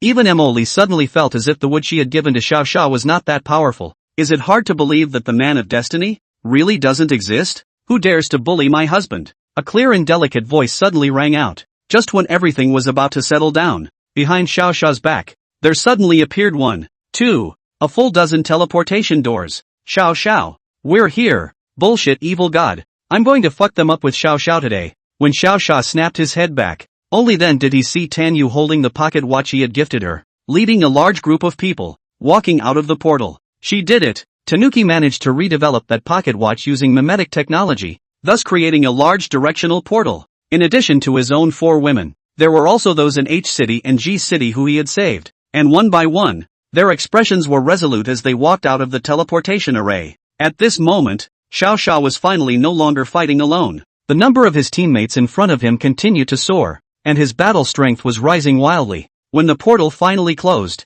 looking at the attribute bonus in front of him that had broken 50,000%, he finally smiled. Taking advantage of the 4 monsters high in the air being dumbfounded, Xiao Xia opened his mouth coldly at them. In this final battle, I hope you guys can resist for longer. Chapter 100, Reversal. Turning the Tide. At this moment, the scalps of the 4 monster generals in the sky were numb, although they didn't have scalps. This was because when the number of people behind Xiao Xia gathered, they could clearly sense that they were losing their power. Resilience is weakening. Physical fitness is diminishing. It seemed it was now the home turf of Xiao Fury's side. And all of this was only because of the power of the rules of this orb. One of its hidden properties is that the side with more people is not limited in its abilities, and the side with fewer people is limited by the rules. Rules changed. Divine Domain reactivated. Third special effect of Heaven Opening Axe activated. Blood Devouring Feathers reactivated.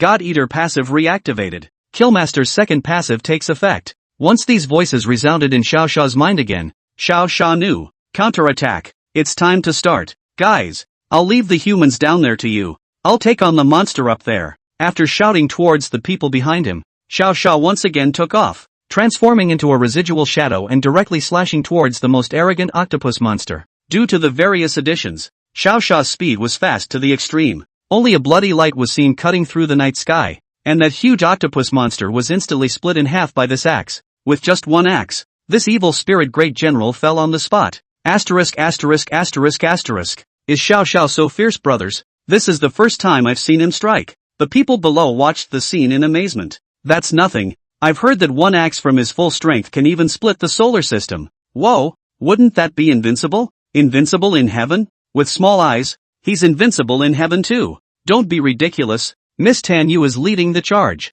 Follow me on, brothers. I heard that this group of people just bullied Xiao Xiao for having fewer people around. Give me the fuck. Just like that, Chen Ling and the other 4 girls each led a group of people to kill directly towards the group of heretics who worshipped monsters as gods. As the waves of attacks came down, the entire Calamity region was dusty, with flames burning everything in sight. Everything just reversed. This octopus monster isn't very resistant. I don't know how you 3 are. Xiao Xia pointed at the octopus monster that had long lost its life breath and laughed at the 3 remaining monsters. The sight gave them a silly fright. No wonder their king had to invade Blue Star. So the humans here are so fierce. Inferior. Cough. King Xiao. In fact, we are just following orders. Seeing that the good thing next door had been killed by an axe, that clock monster immediately curried favor with Xiao Fury. The other 2 monsters saw the opportunity and echoed its words. Answer me a few questions. In the face of the trio's currying favor, Xiao Xia pretended that he had stabilized his emotions. You name it, we promise to know everything.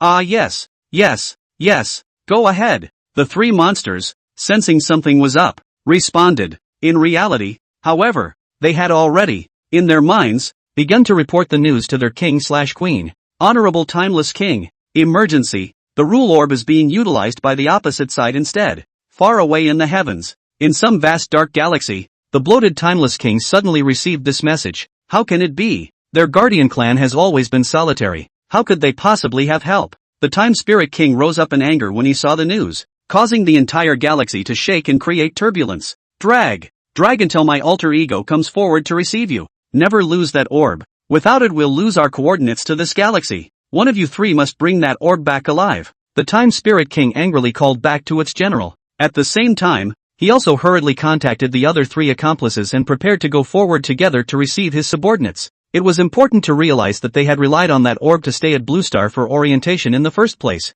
so they could keep invading each other's cosmic will. If the orb was lost, these 4 monsters would probably be so angry that they would lose their minds on the spot. Just as the 4 of them monsters were busy starting to lay out their plans, on Xiao Xia's side, he also started his interrogation. Tell me, why did you invade Blue Star? He snapped in a cold voice, his words revealing an extreme murderous aura. Because your planet has an excellent living environment. The great general of the clock quickly spoke in reply. But that answer, obviously, is not the right answer. With a good living environment, they didn't have to invade so desperately, and they even went to great lengths to try to get Xiao Xia. You still have 2 more chances. Xiao Fury held out his finger to show that he was very dissatisfied with this answer. It's because your place, of all the planets, is the only place where a supreme god has been born. The demon spirit great general, who was afraid that Xiao Fury would hack himself to death, immediately told the truth. The Most High God? It's not a name that usually rings a bell. However, Xiao Xia didn't know if this was a name or a rank,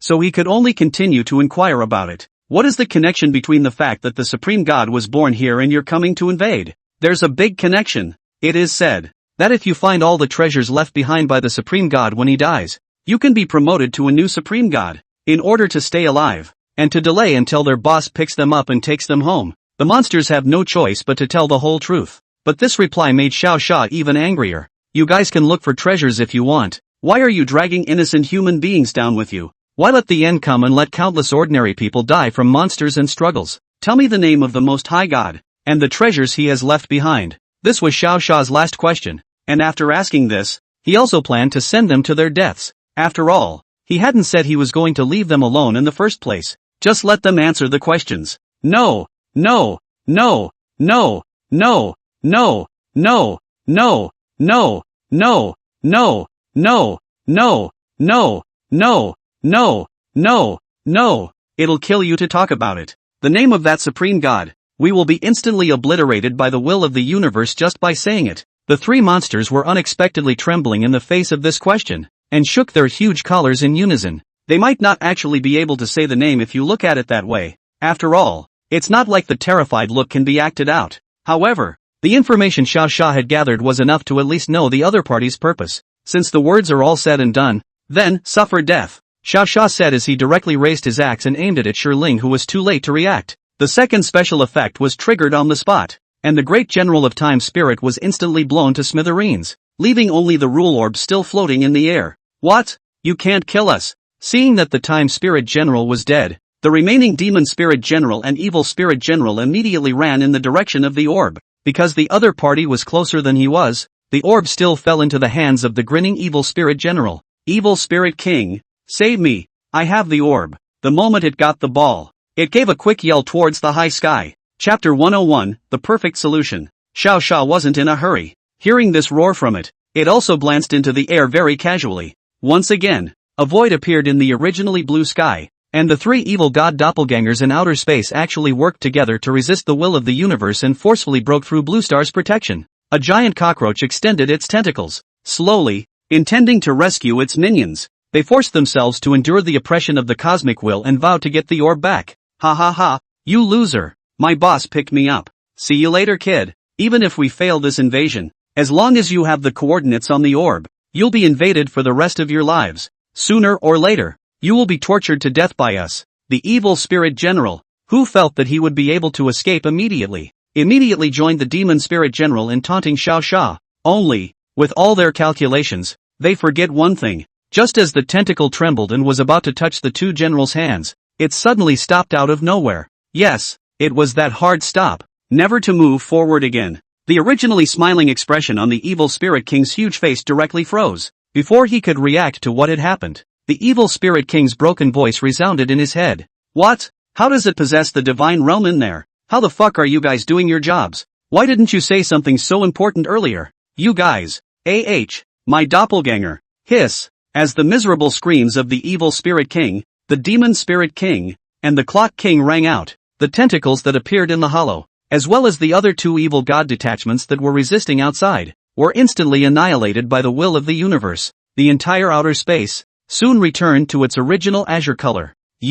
When did you unfold the domain? The evil spirit general, who never had the chance to go back, muttered as he looked at the barrier that had inexplicably appeared in the sky. Obviously neither it nor the demon spirit king had seen the other's domain released, and they had originally seen the normal world in front of them. How did the other side of the field suddenly appear? The moment the portal ended, I had already unfolded the domain. Xiao Xia replied lightly, as if he didn't care about this matter at all. But this reply caused the demon spirit general at the side to instantly get anxious. Impossible. If you had released the domain long ago, how could it be so silent? Even if I wasn't suppressed in strength, it would be impossible for me at my peak to let my domain blend into the environment. Apparently they both possessed domains as well. It's just that on the blue planet all of their strength had shrunk. What you guys can't do, you can't keep me from doing it, right? Xiao Xia's reply remained glib, and that's the truth. In order to prevent the opposite side from escaping, Xiao Xia directly opened the divine domain the moment it was restored. It was only that, in order not to let the opposite side notice, he tried to blend the domain into the environment. Is it hard? It shouldn't be hard. After all, Xiao Sha had succeeded the first time, and it was still perfect and smooth. I don't believe it. You must have lied to me. Give me death. Evil Spirit King. Fuck him with me. The demon spirit general who couldn't return home, plus his mentality that was infuriated by Xiao Fury's operation, directly used his huge body to kill towards Xiao Fury. However, an axe light gently crossed, and the demon spirit general dissipated into the sky with a bang, not even leaving behind a complete corpse. The last remaining evil spirit king had been completely stunned. He didn't understand how the most inferior Xiao Sha could explode with such a powerful force. Even the other party's utilization and understanding of the realm was deeper than his own existence that had lived for tens of thousands of years. Perhaps that's genius. There are coordinates on this orb. Keep it safe. As for me, I'll spare you the trouble. Sighing, he tossed the orb to Xiao Sha after. The evil spirit general moved himself alone, and forlornly, before suddenly exploding into a pile of flesh with a loud boom. If this was anyone else, they might have been tricked by the evil spirit general. But who is Xiao Sha? As a man who was a god of killing,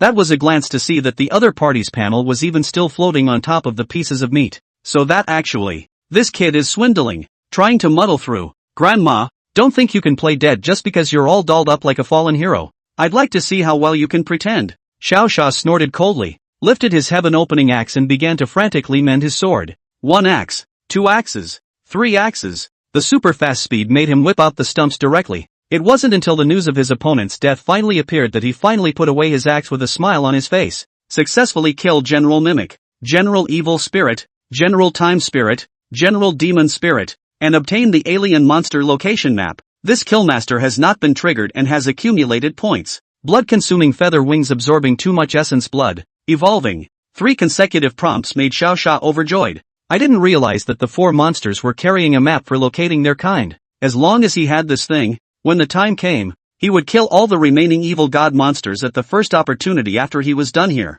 But for now, let's deal with the situation at hand. With a movement of his mind, after the divine realm closed, the people outside finally saw Xiao Sha, who was dressed in blood and floating in the air. It's Xiao Xiao. I told you he's fine. Xiao Xiao. Xiao Xiao. Blood-clothed god of murder. God of blood. I don't know who took the lead in shouting, but a large group of people below suddenly waved their arms and chanted. It was a great scene, but it also made Xiao Sha's brain hurt. He himself was going to killing school, and it was better for someone else to do such things as being pro-people. You, open the portal and send everyone back first. I can't thank you all enough for coming over and helping out today. After smiling, Tanya was quick-witted enough to pick up the pocket watch and reconstruct a dozen or so portals. Although this group of people were extremely agitated, when they thought that Xiao Sha had actually thanked them just now, they couldn't be happier in their hearts. I really didn't come for nothing today. Xiao Xiao actually thanked me, so I won't be able to blow 10 years with my son? Even if he doesn't thank me, I still have to come to the show.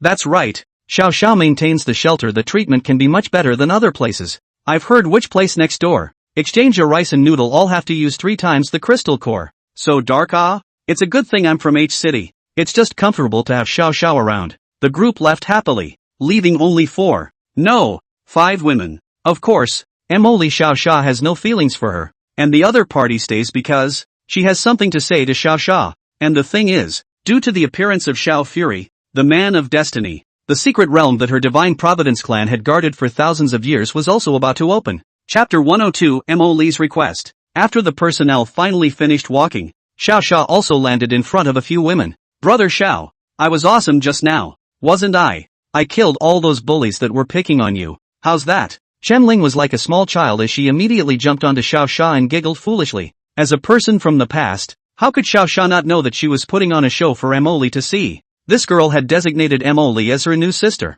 which was why she had jumped up so nervously. Stop acting. This is not your new sister. This is a good friend I met over here, a very close kind. He smiled and patted Chen-Ling's back to remind him. Really? Chen-Ling speculated, then whispered in his ear and asked, that can be fake. Hurry down. Aren't you embarrassed when people look at you in this position? Then why didn't you say so earlier? Really? Chen-Ling, who realized that she really had too much drama, hurriedly jumped off of him and stood to the side with her head down in embarrassment. When the other women saw this, they also snorted inadvertently, as if they were all watching Chen-Ling's jokes. Thank you for the Kunlun divine wood. Xiao Xia thanked Emily. He didn't walk around, but stood still and used his mind communication ability, which he had just acquired not long ago, on an excited Mori. I told you that there are carriers in this world. It turns out that you have known your identity for a long time and are deliberately teasing me, aren't you? Emily responded to Xiao Xia with a hint of exasperation. The question made him smile awkwardly.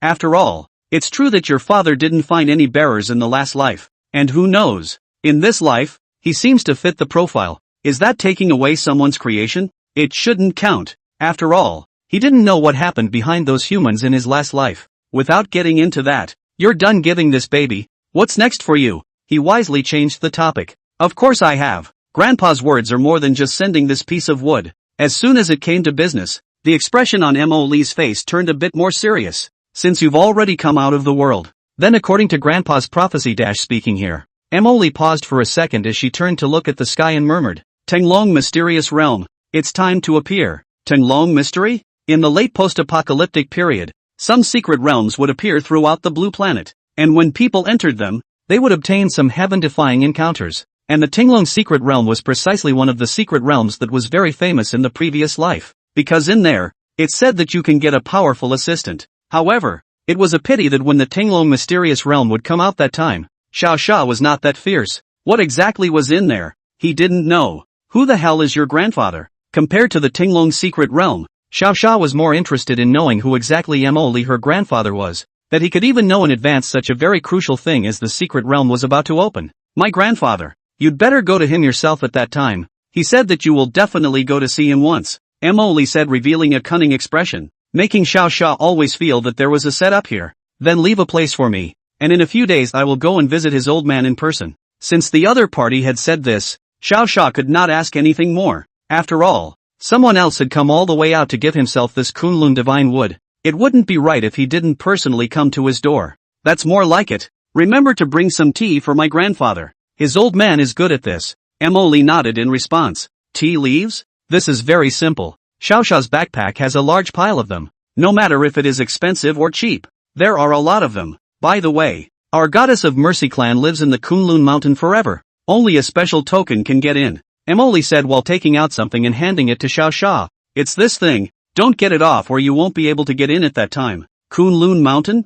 Worthy of being a hidden family. Even the place where they live is not ordinary. After receiving the piece from Emily, Xiao Xia spread it out in his hands and found that it was actually a small purple fruit kernel, about half a centimeter in size. Before Xiao Xia could take a few more glances, Emily had already smiled and then stepped on her spirit sword and flew into the air. After all, these four women from Xiao Xia were always staring at her with strange expressions, making her feel uncomfortable all over. It was better to leave early. Who's that? ×3. Almost as soon as Emily left, the three women opened their mouths in unison and asked, You guys go back and ask Spirit later? I told her. Xiao Yu, open the portal. Let's go home first. Although there were numerous doubts in the hearts of the three of them, they still listened to Xiao Xia's words, and Tan Yu opened the teleportation portal to the villa. I'm serious. If you don't believe me, ask Xiao. That's just a good friend of his. Chen-Ling and the three girls walked behind Xiao Xia, and were almost autistic from the three girls' questions. She finally realized how hard it was for the other woman when she was pestering Xiao Xia to ask around. 2 days passed in a flash. After these 2 days of frantic efforts, Xiao Xia finally removed all the remaining evil god traders on the blue star. Now there were only mutated creatures on the entire blue planet. No more this group of evil gods who thought about destroying humans every day. However, within these 2 days, Xiao Xia also discovered many things. He had visited some special locations, and they, in turn, gave him the feeling that someday something big was going to happen in this direction. For example, the mysterious Bermuda Triangle, the ancient Egyptian pyramids, Devil's Town, Ghost Island. These places gave him the feeling of a bomb whose fuse was burning. It looks dangerous, but the fuse is long, and it doesn't look dangerous, but who knows when it will explode. Of course this wasn't the most outrageous thing. The most outrageous thing was that these places, what showed up on the god's eye, were actually 4 question marks. This is a bit intriguing. With heavy doubts in his heart, Xiao Xia finally returned to his home in H City. He was not at home at all during the past 2 days. After all,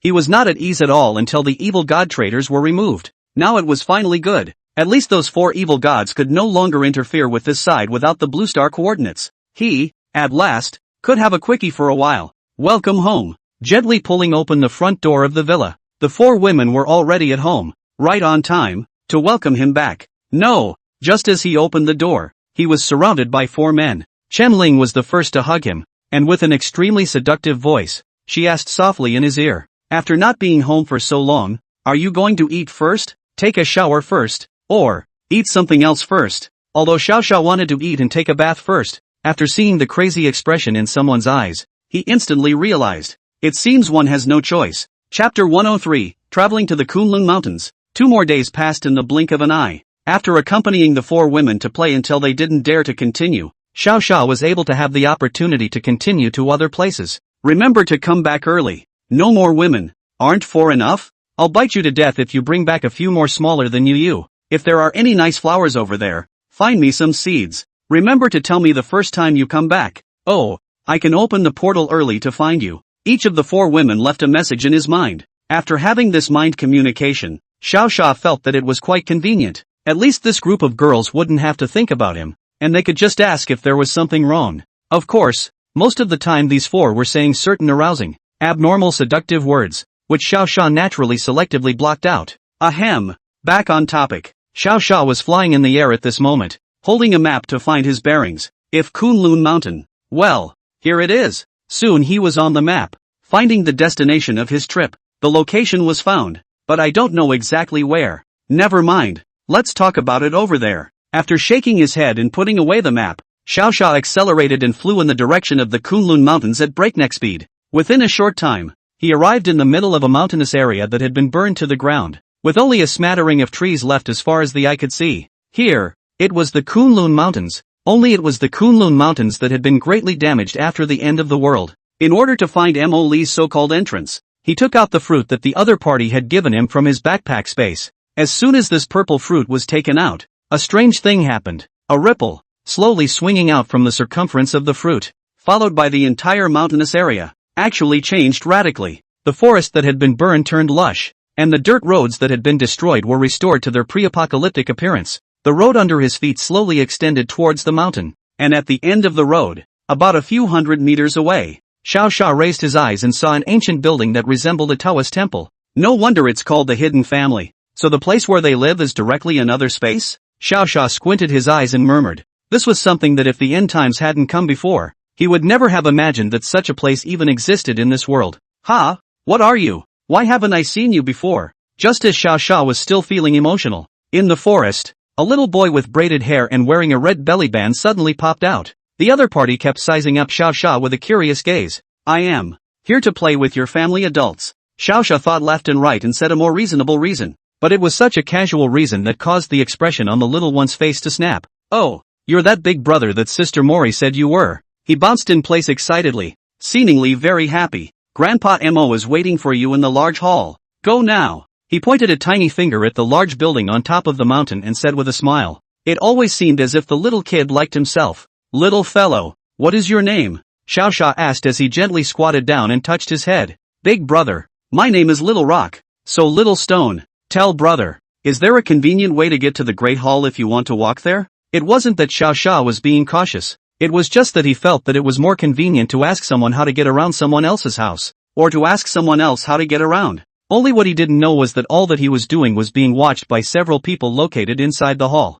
Humph, this son is so cautious. How can he be worthy of being the name of today's divine son? A man carrying a large black sword looked disdainfully at Xiao Xiao in the picture. If he's not worthy, could it be that your son is? Another middle-aged man with a long sword hanging from his waist sneered towards him. Your son went out and saw a zombie pants scared. If Xiao Xiao was present, he would definitely be able to recognize that this person was the Ninth Order Sword Immortal who had saved his life back then. Senior Mo Feng. By Mo Feng's words, the first man who spoke, Mon, instantly turned gloomy and unsightly. Idle child is only making his debut. There is nothing wrong with having this reaction. Ugly as it was, he still opened his mouth to explain. I believe his strength is definitely stronger than this son. Mo Feng smiled faintly and did not intend to inform him of those things that his daughter knew. This group had been in this secret realm for a long time and didn't know how much had changed outside. If this group of people were to know that Xiao Xiao killed monsters like chickens, then it was estimated that each and every one of them would rush to shout that this was impossible.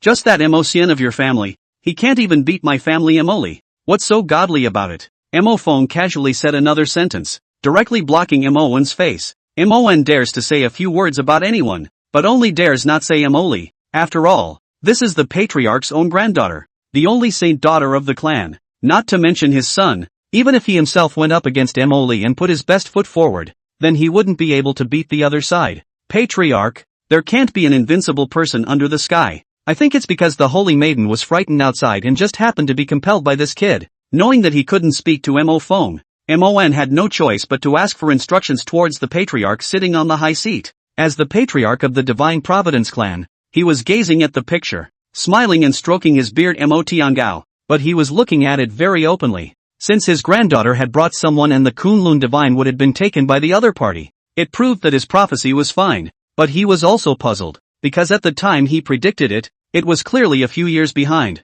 But it's a little strange that my granddaughter went out for less than 10 days and came back. Be at ease. Everything will have to wait until the Divine Sun is in place before we can discuss it. He gently raised his hand, interrupting their discussion. Just like that, the 7 or 8 people within this large hall were waiting quietly for Xiao Sha's arrival. After about 3 minutes, under the lead of the little stone, Xiao Sha finally arrived in front of this large hall. As soon as he walked in, he saw 7 or 8 pairs of eyes, all gazing at him. Luckily, he had already been seen more than enough on the road, so Xiao Sha didn't really care. When he saw Mo Tiangao sitting at the highest place, he already knew that he was Mo Li's grandfather. Why? Because he's the only one who only has a name on his head like Mori, and can't see anything else at all. Elder Mo, it is said that you like tea, so I brought some for you. As he spoke, Xiao Sha took out several types of tea leaves: green tea, flower tea, big red robe, iron goddess of mercy, even beggar drink iced tea. He set out 3 bottles out. This brush stroke,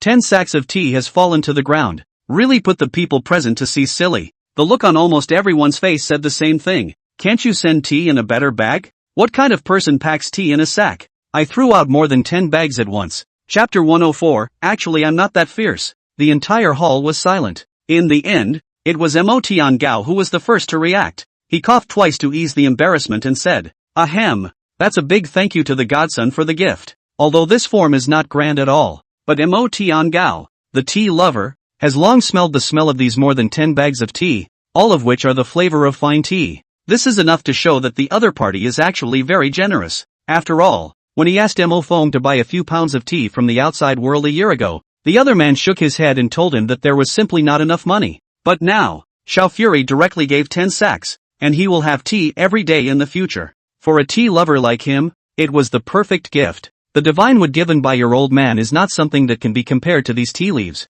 Xiao Sha smiled back. Unbeknownst to him, these words caused the 4 or 5 people present to change their faces, each raising their heads to look at Mo Tiangao. "Patriarch, the branch of the Kunlun divine wood, you actually gave it to an outsider?" In their eyes, this was a treasure that had been passed down within the clan for an unknown number of years, so how could it be taken away by Xiao Sha? It is important to know that this Kunlun divine wood, for thousands of years, will only drop a branch down, and each branch contains magical power. Everyone in the clan has made it their lifelong goal to be recognized by the gods wood. Isn't it just a branch? What's the point of panicking? Xiao Sha spoke calmly, interrupting the words of several people. He had just seen the so-called Kunlun divine wood on the way here with Little Stone. That was a purple mountain heavenly tree that sheltered this entire Gado clan. In the middle of the day, Xiao Sha tried to chat with the other party for a while, and as a result, he accidentally found that this Kunlun divine wood actually opened the divine wisdom. If it wasn't for the fact that he had to visit Mo Li his grandfather first now,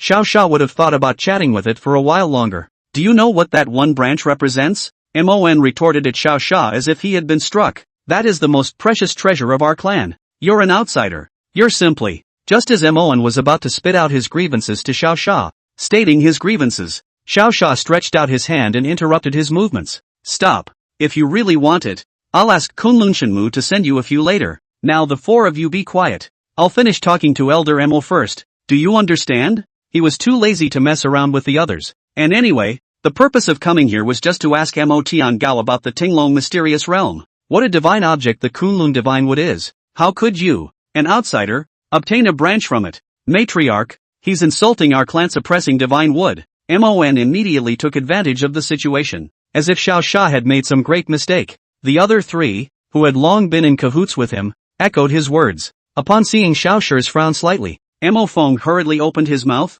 fearing that the next second Xiao Shi would snap on the spot and chop the 4 of them up. His own daughter wouldn't last a second in his hands. Ah, how dare these people question that? Although the 4 of them were annoying, Mo Fong also knew that they weren't so bad that they deserved to die. The divine son's position is greater than even the patriarch. "What are you for?" And you dare to question it? Matriarch, I suggest that the clan rules deal with this and throw the 4 of them to Death Valley to face the wall for a week. Mo Feng was also secretly relieved in his heart when he saw Xiaoxia's frown unfold. It's better to make them face the wall than to be killed in seconds. And the reason why Xiaoxia did not continue to get angry was because of Mo Feng's face. Because the other party was the one who had saved his life. He had to give the others some face anyways. And the words that Mo Feng said caused Mon to freeze on the spot. According to the rules of the clan, the status of a divine son was even higher than the Kunlun divine wood. So what the other party said was really not a problem at all. No one can prove that he is the son of God. And even if the matriarch himself has prophesied it,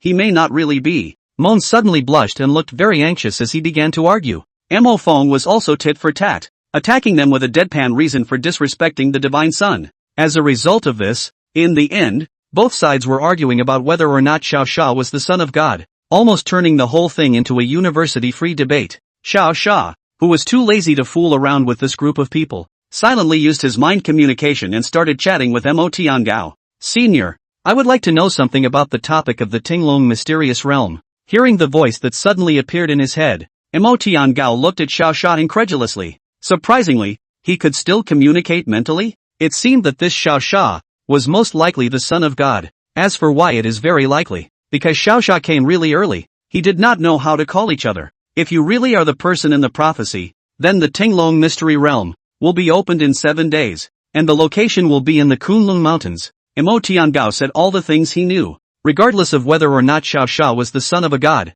the fact that the other party was able to absorb the power from the branches of the Kunlun divine wood was proof that it was not a bad person. So Mo Tiangao had nothing to hide. Well, then what is the matter with the son of God in your mouth? After Xiao Fury learned the specific information, he turned his head and started asking about the son of God again. The son of God is the one who is destined to appear in our God's blessing clan. You may not know that we have been the servants of the gods for generations, and all people are born to believe in the gods. That bad? Hearing this, Xiaoxia somewhat pitted Emily. No wonder she doesn't understand anything, so it's because the clan rules restrict her from getting out at all. However, you arrived a few years earlier, so I can't tell if you're the son of God or not. Xiaoxia was still in the middle of thinking when Mo Tiangao suddenly said slowly with an apology. It doesn't matter if the son of God is not the son of God, Xiaoxia. He didn't care about that kind of fame, only about having a good treasure to take. But looking at Mo Tiangao's current tangled expression, even if there was a treasure he didn't know if he should give it to himself. Therefore, Xiaoxia did not say much and skipped over this message and continued to ask something about the Tinglong mysterious realm. After about 10 minutes, Xiaoxia, who had been chatting for about the same amount of time, saw that the two teams were still debating, so he shook his head and quietly left. Knock it off. He's gone. Mo Tiangao coldly opened his mouth, interrupting the debate between the few of them. As the head of a clan, the people below dared to argue in front of the guests. If Mo Tiangao was younger, he would have definitely crippled them, but now that his life was short, he was too lazy to care so much. What? How could he sneak away? Mon asked sharply with an unbelievable expression. You don't have to worry. He said that he will send over new branches of the Kunlun divine wood soon. Mo Tiangao informed everyone below of Xiaoxi's message, and they were also told to all wait quietly. But despite this, Mon remained undeterred. He was waiting for Xiaoxia to fail to find the branch so he could cause trouble again. It's better to make a big deal out of it and cause everyone to be outraged. So maybe your own son can be a holy son. Chapter 105, Kunlun Divine Wood. After bidding farewell to Senior Mo, Xiaoxia once again returned to the front of this large purple golden tree. It just so happened that Little Stone was standing below playing, and after seeing Xiaoxia come, he also ran over excitedly. Big brother, how's it going? He asked joyfully towards Xiaoxia. When he left, he prayed that Xiaoxia must become the son of God, in which case their clan would be able to come out of the world. Xiaoxia's back and forth this time, and he didn't understand if he was the person in the prophecy or not. Why don't you change your wish? This brother really can't be sure. Xiaoxia touched his head to comfort him. After all, the others had just taken themselves on a big journey, so Xiaoxia was still very fond of this child. Well, hearing that Xiaoxia had asked him to change his wish, a tangled expression appeared on the little stone's face. He crossed his two fingers and wrapped them together for a long moment before he finally looked up with a smile. Then I want the leaves of the Kunlun divine wood. The leaves of the Kunlun god wood? This would be a good idea. It just so happened that he was going to talk to this tree for a while, so he would just ask for him when the time came. Then wait, brother, try. Yes, kids always easily believe what others say, just like when Xiaoxia said it was okay, he really believed it. After calling the happy-faced little stone aside, Xiao Sha began to use his telepathy to try to open his mouth to the Kunlun divine wood and ask, "Here I go again. Little one." It didn't take long for a slightly childish child's voice to come into his head. "Yikes, are you back again? He, finally someone to talk to." The voice of the Kunlun divine wood couldn't distinguish between male and female, but from the tone of its voice, one could hear that it was happy. "You've been here. For how long?" Xiao Sha asked straight to the point. He wondered how long trees this old and huge had survived. "It's probably been tens of thousands of years. I can't count them. Anyway, I've been here since Master planted me." The Kunlun divine would quickly replied in its tender voice. "Master? If this guy has an owner, wouldn't he be on the level of a god? After all, this huge body of its was not a size that could be possessed by a mortal creature at first glance." "Who is your master?" Xiao Sha asked tentatively after some contemplation. My master is... Oh, can't say it." The Kunlun divine wood that was still about to open its mouth suddenly thought of something and directly interrupted its voice. Before Xiao Sha knew what was happening, he saw that the other party had already organized his emotions and opened his mouth again. "The master's true name must not be spoken or it would be taboo. At least I can't say it now. Good lord, meet the Riddler again. The last time I met the Riddler was the last time.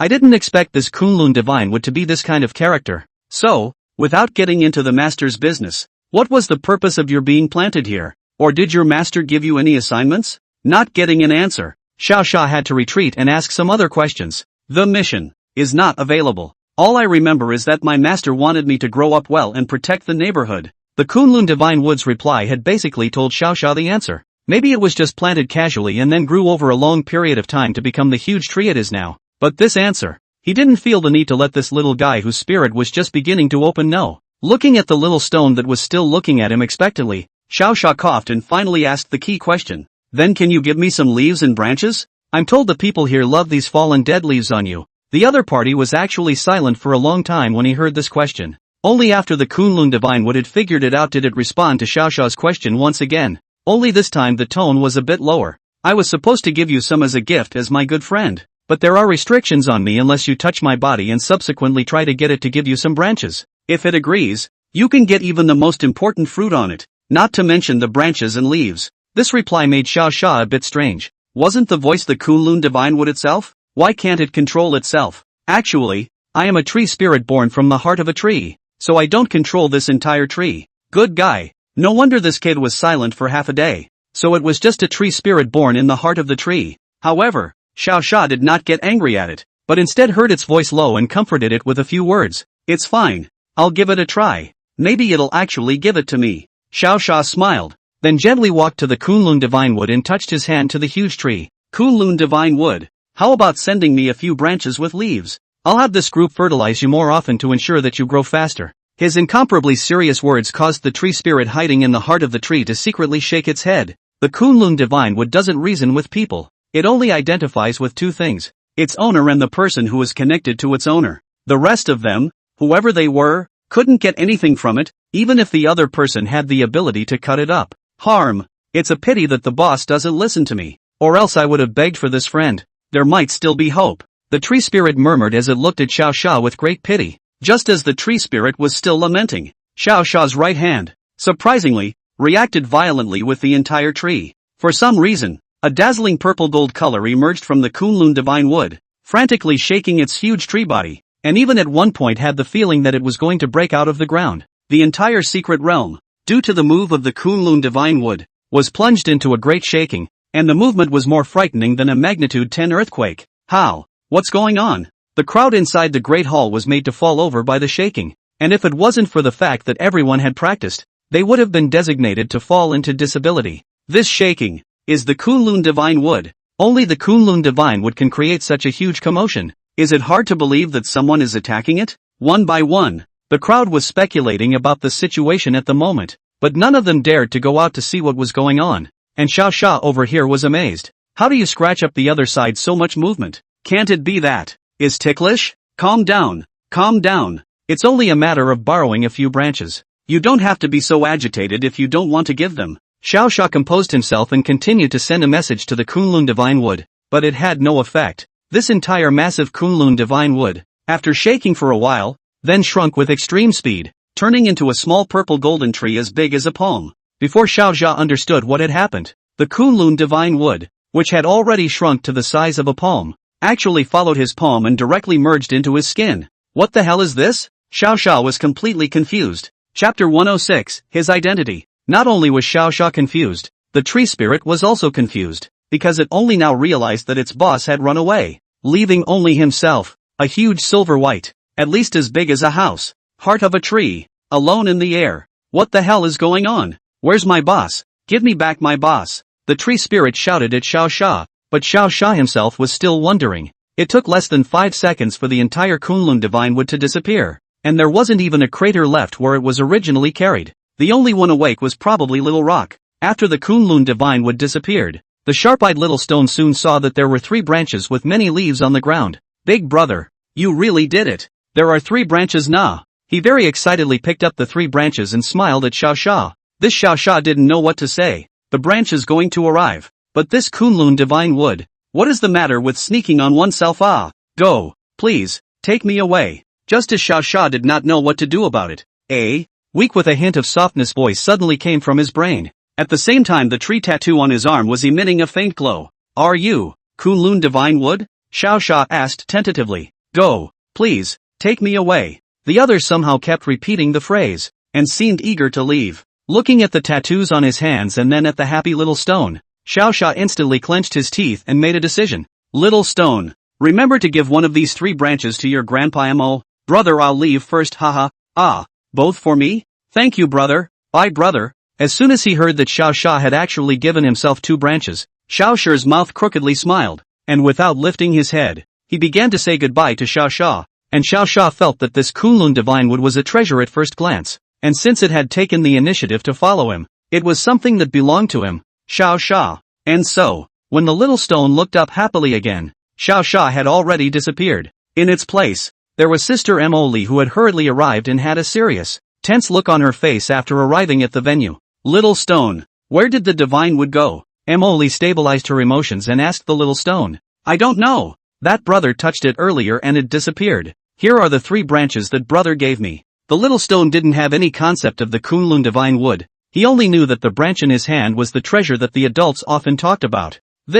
I'll take you to Grandpa Mo, and you say what you just said again, okay? Emily pondered for half a day, and in the end, she could only take Little Stone to ask her grandfather what was going on. Good, let's go. The Great Hall of Divine Providence. All of the Divine Providence family, those who could walk around, were summoned to the Great Hall. Emily, Mon, Mo Feng and other people with important status stood at the forefront, together with Mo Tiangao, the patriarch, listening to Little Stone recounting what had just happened. Unknown to the Little Rock, he cheerfully told the whole story. As soon as Little Rock's words closed, the people below murmured, Matriarch, I told you he wasn't the son of God. How could the divine son take the Kunlun divine wood away? The clan rules clearly say that the Kunlun divine wood will only give gifts to the divine son, but will not follow him. Imoen finally found a reason. Confidently he was the first to stand up and shout at Emotian. Emoli frowned when she heard this. The other party was disrespecting the matriarch and needed to be repaired by herself,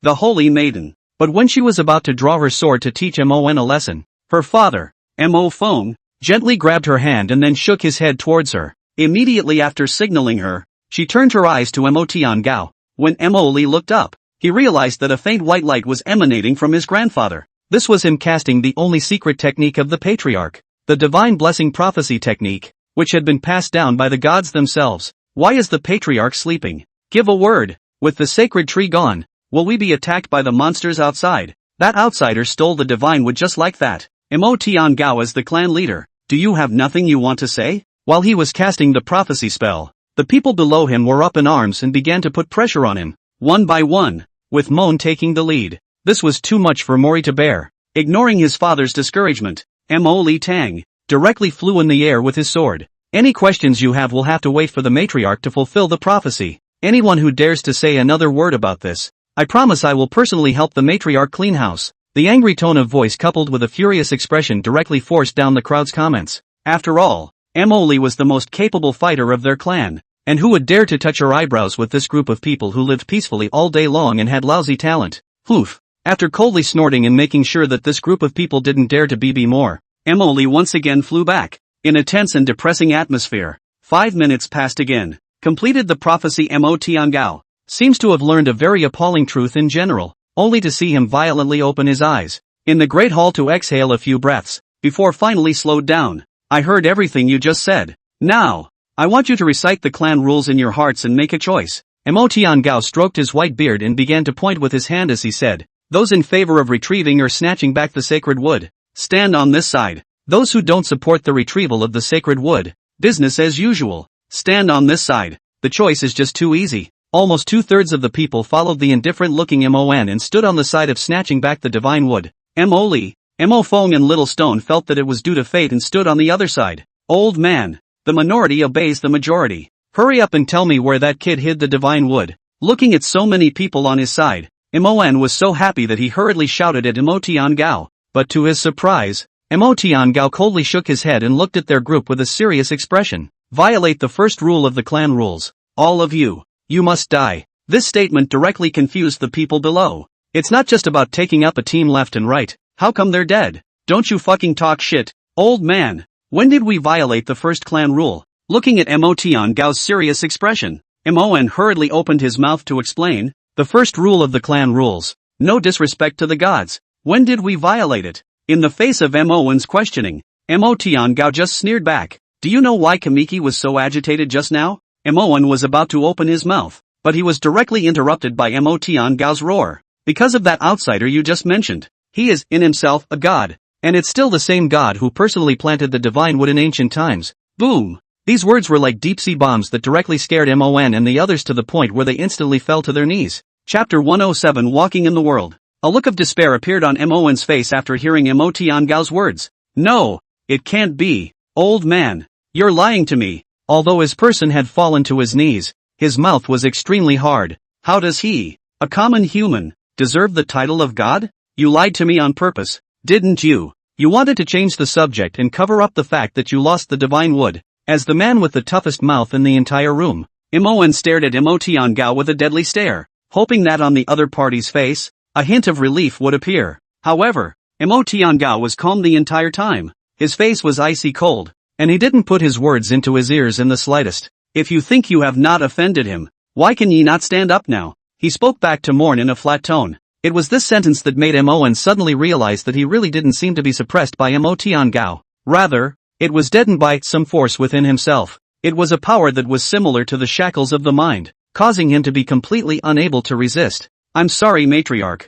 I know I'm wrong. Just let me go. We don't want the gods wood. Spare me. My knees are breaking. It hurts. What kind of power is this? Why can't I resist at all? Tian-gao, did you poison us? Aside from the silent Mon, some of the others were howling, some were praying, and some were cursing Tian-gao angrily. However, no matter how badly they cursed and cried, Tian-gao could not save them, because Xiao Xia was the representative of that being walking in the human world. If they dared to rob Xiao Xia's divine wood, they were simply looking for death. Why? Because they, the Divine Blessing Clan, were a group of human beings saved by that being in a long time ago, and their ancestors volunteered to become the other party's slaves, forever serving this unspeakably great being. That's why it is said that all of their clansmen have long carried the slave mark in their souls from birth. And what's happening now? It was this group of people who had committed crimes against their masters, being slaves but attempting to rob their masters of their treasures. If this were in the past, the gods would have to directly exterminate their clans if they were angered.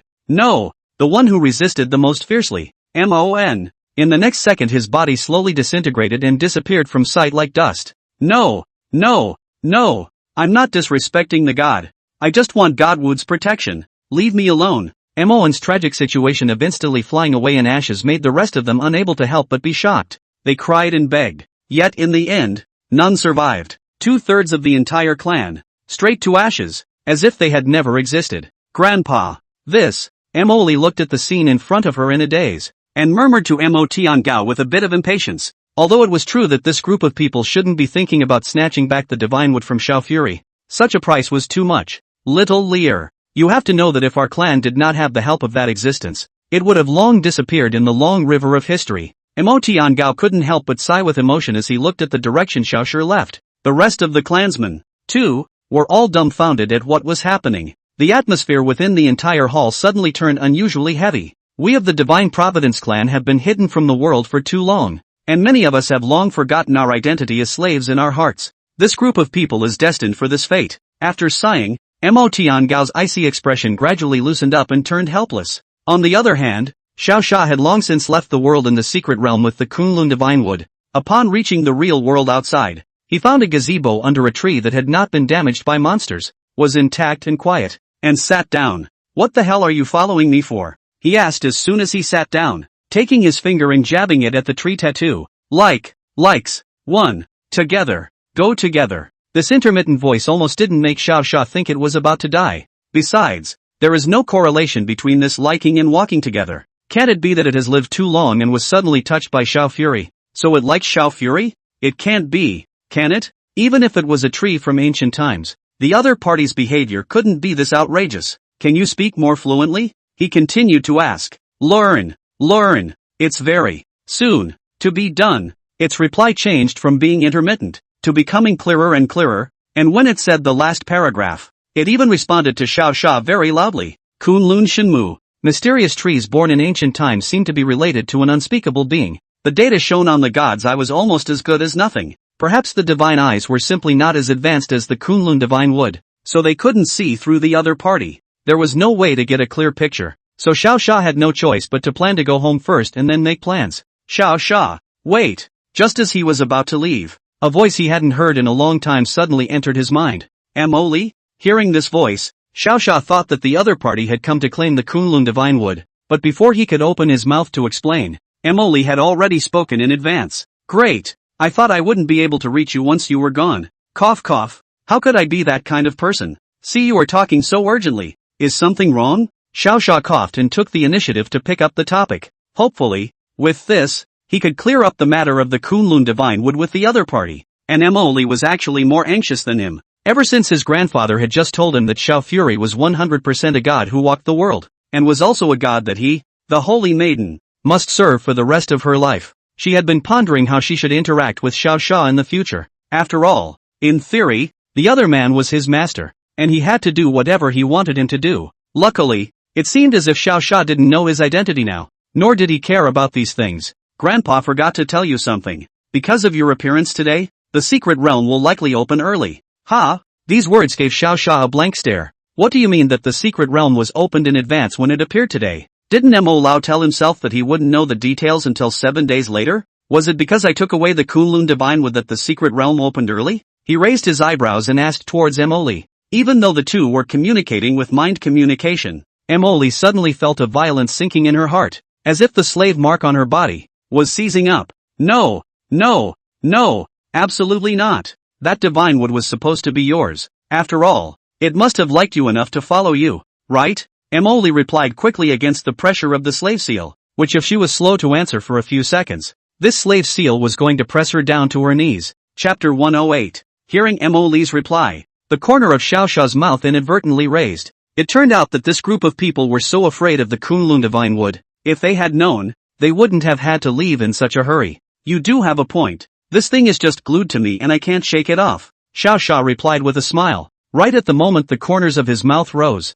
the sense of bondage originally imposed on Mo Li instantly disappeared without a trace. This allowed Mo Li to truly confirm that Xiao Xia, this little brother that she had taken in not more than a few days ago, was her master, and the kind that could kill her with a word. "Right, there's still something I haven't told you." As Mo Li lamented, she suddenly remembered that she hadn't finished her words. "I remember Grandpa also said that as soon as the secret realm opens, many hidden clans will come out, and the era of great chaos will soon descend. The age of pandemonium? No, we haven't even gotten through the end times yet, so how come there's a big mess? Did your grandfather ever say anything about this great chaos?" Xiao Xia pursued with a frown. He vaguely always felt that this so-called great chaos was not that simple. "Well, I only know that Grandpa said that he talked about the great chaos, and I don't know the rest." Mo Li pondered for a while, biting the corner of her mouth as she replied. Since the other party didn't know, then Xiao Xia naturally didn't ask more. "Alright, then help me thank Elder Mo for the reminder. If there's nothing else,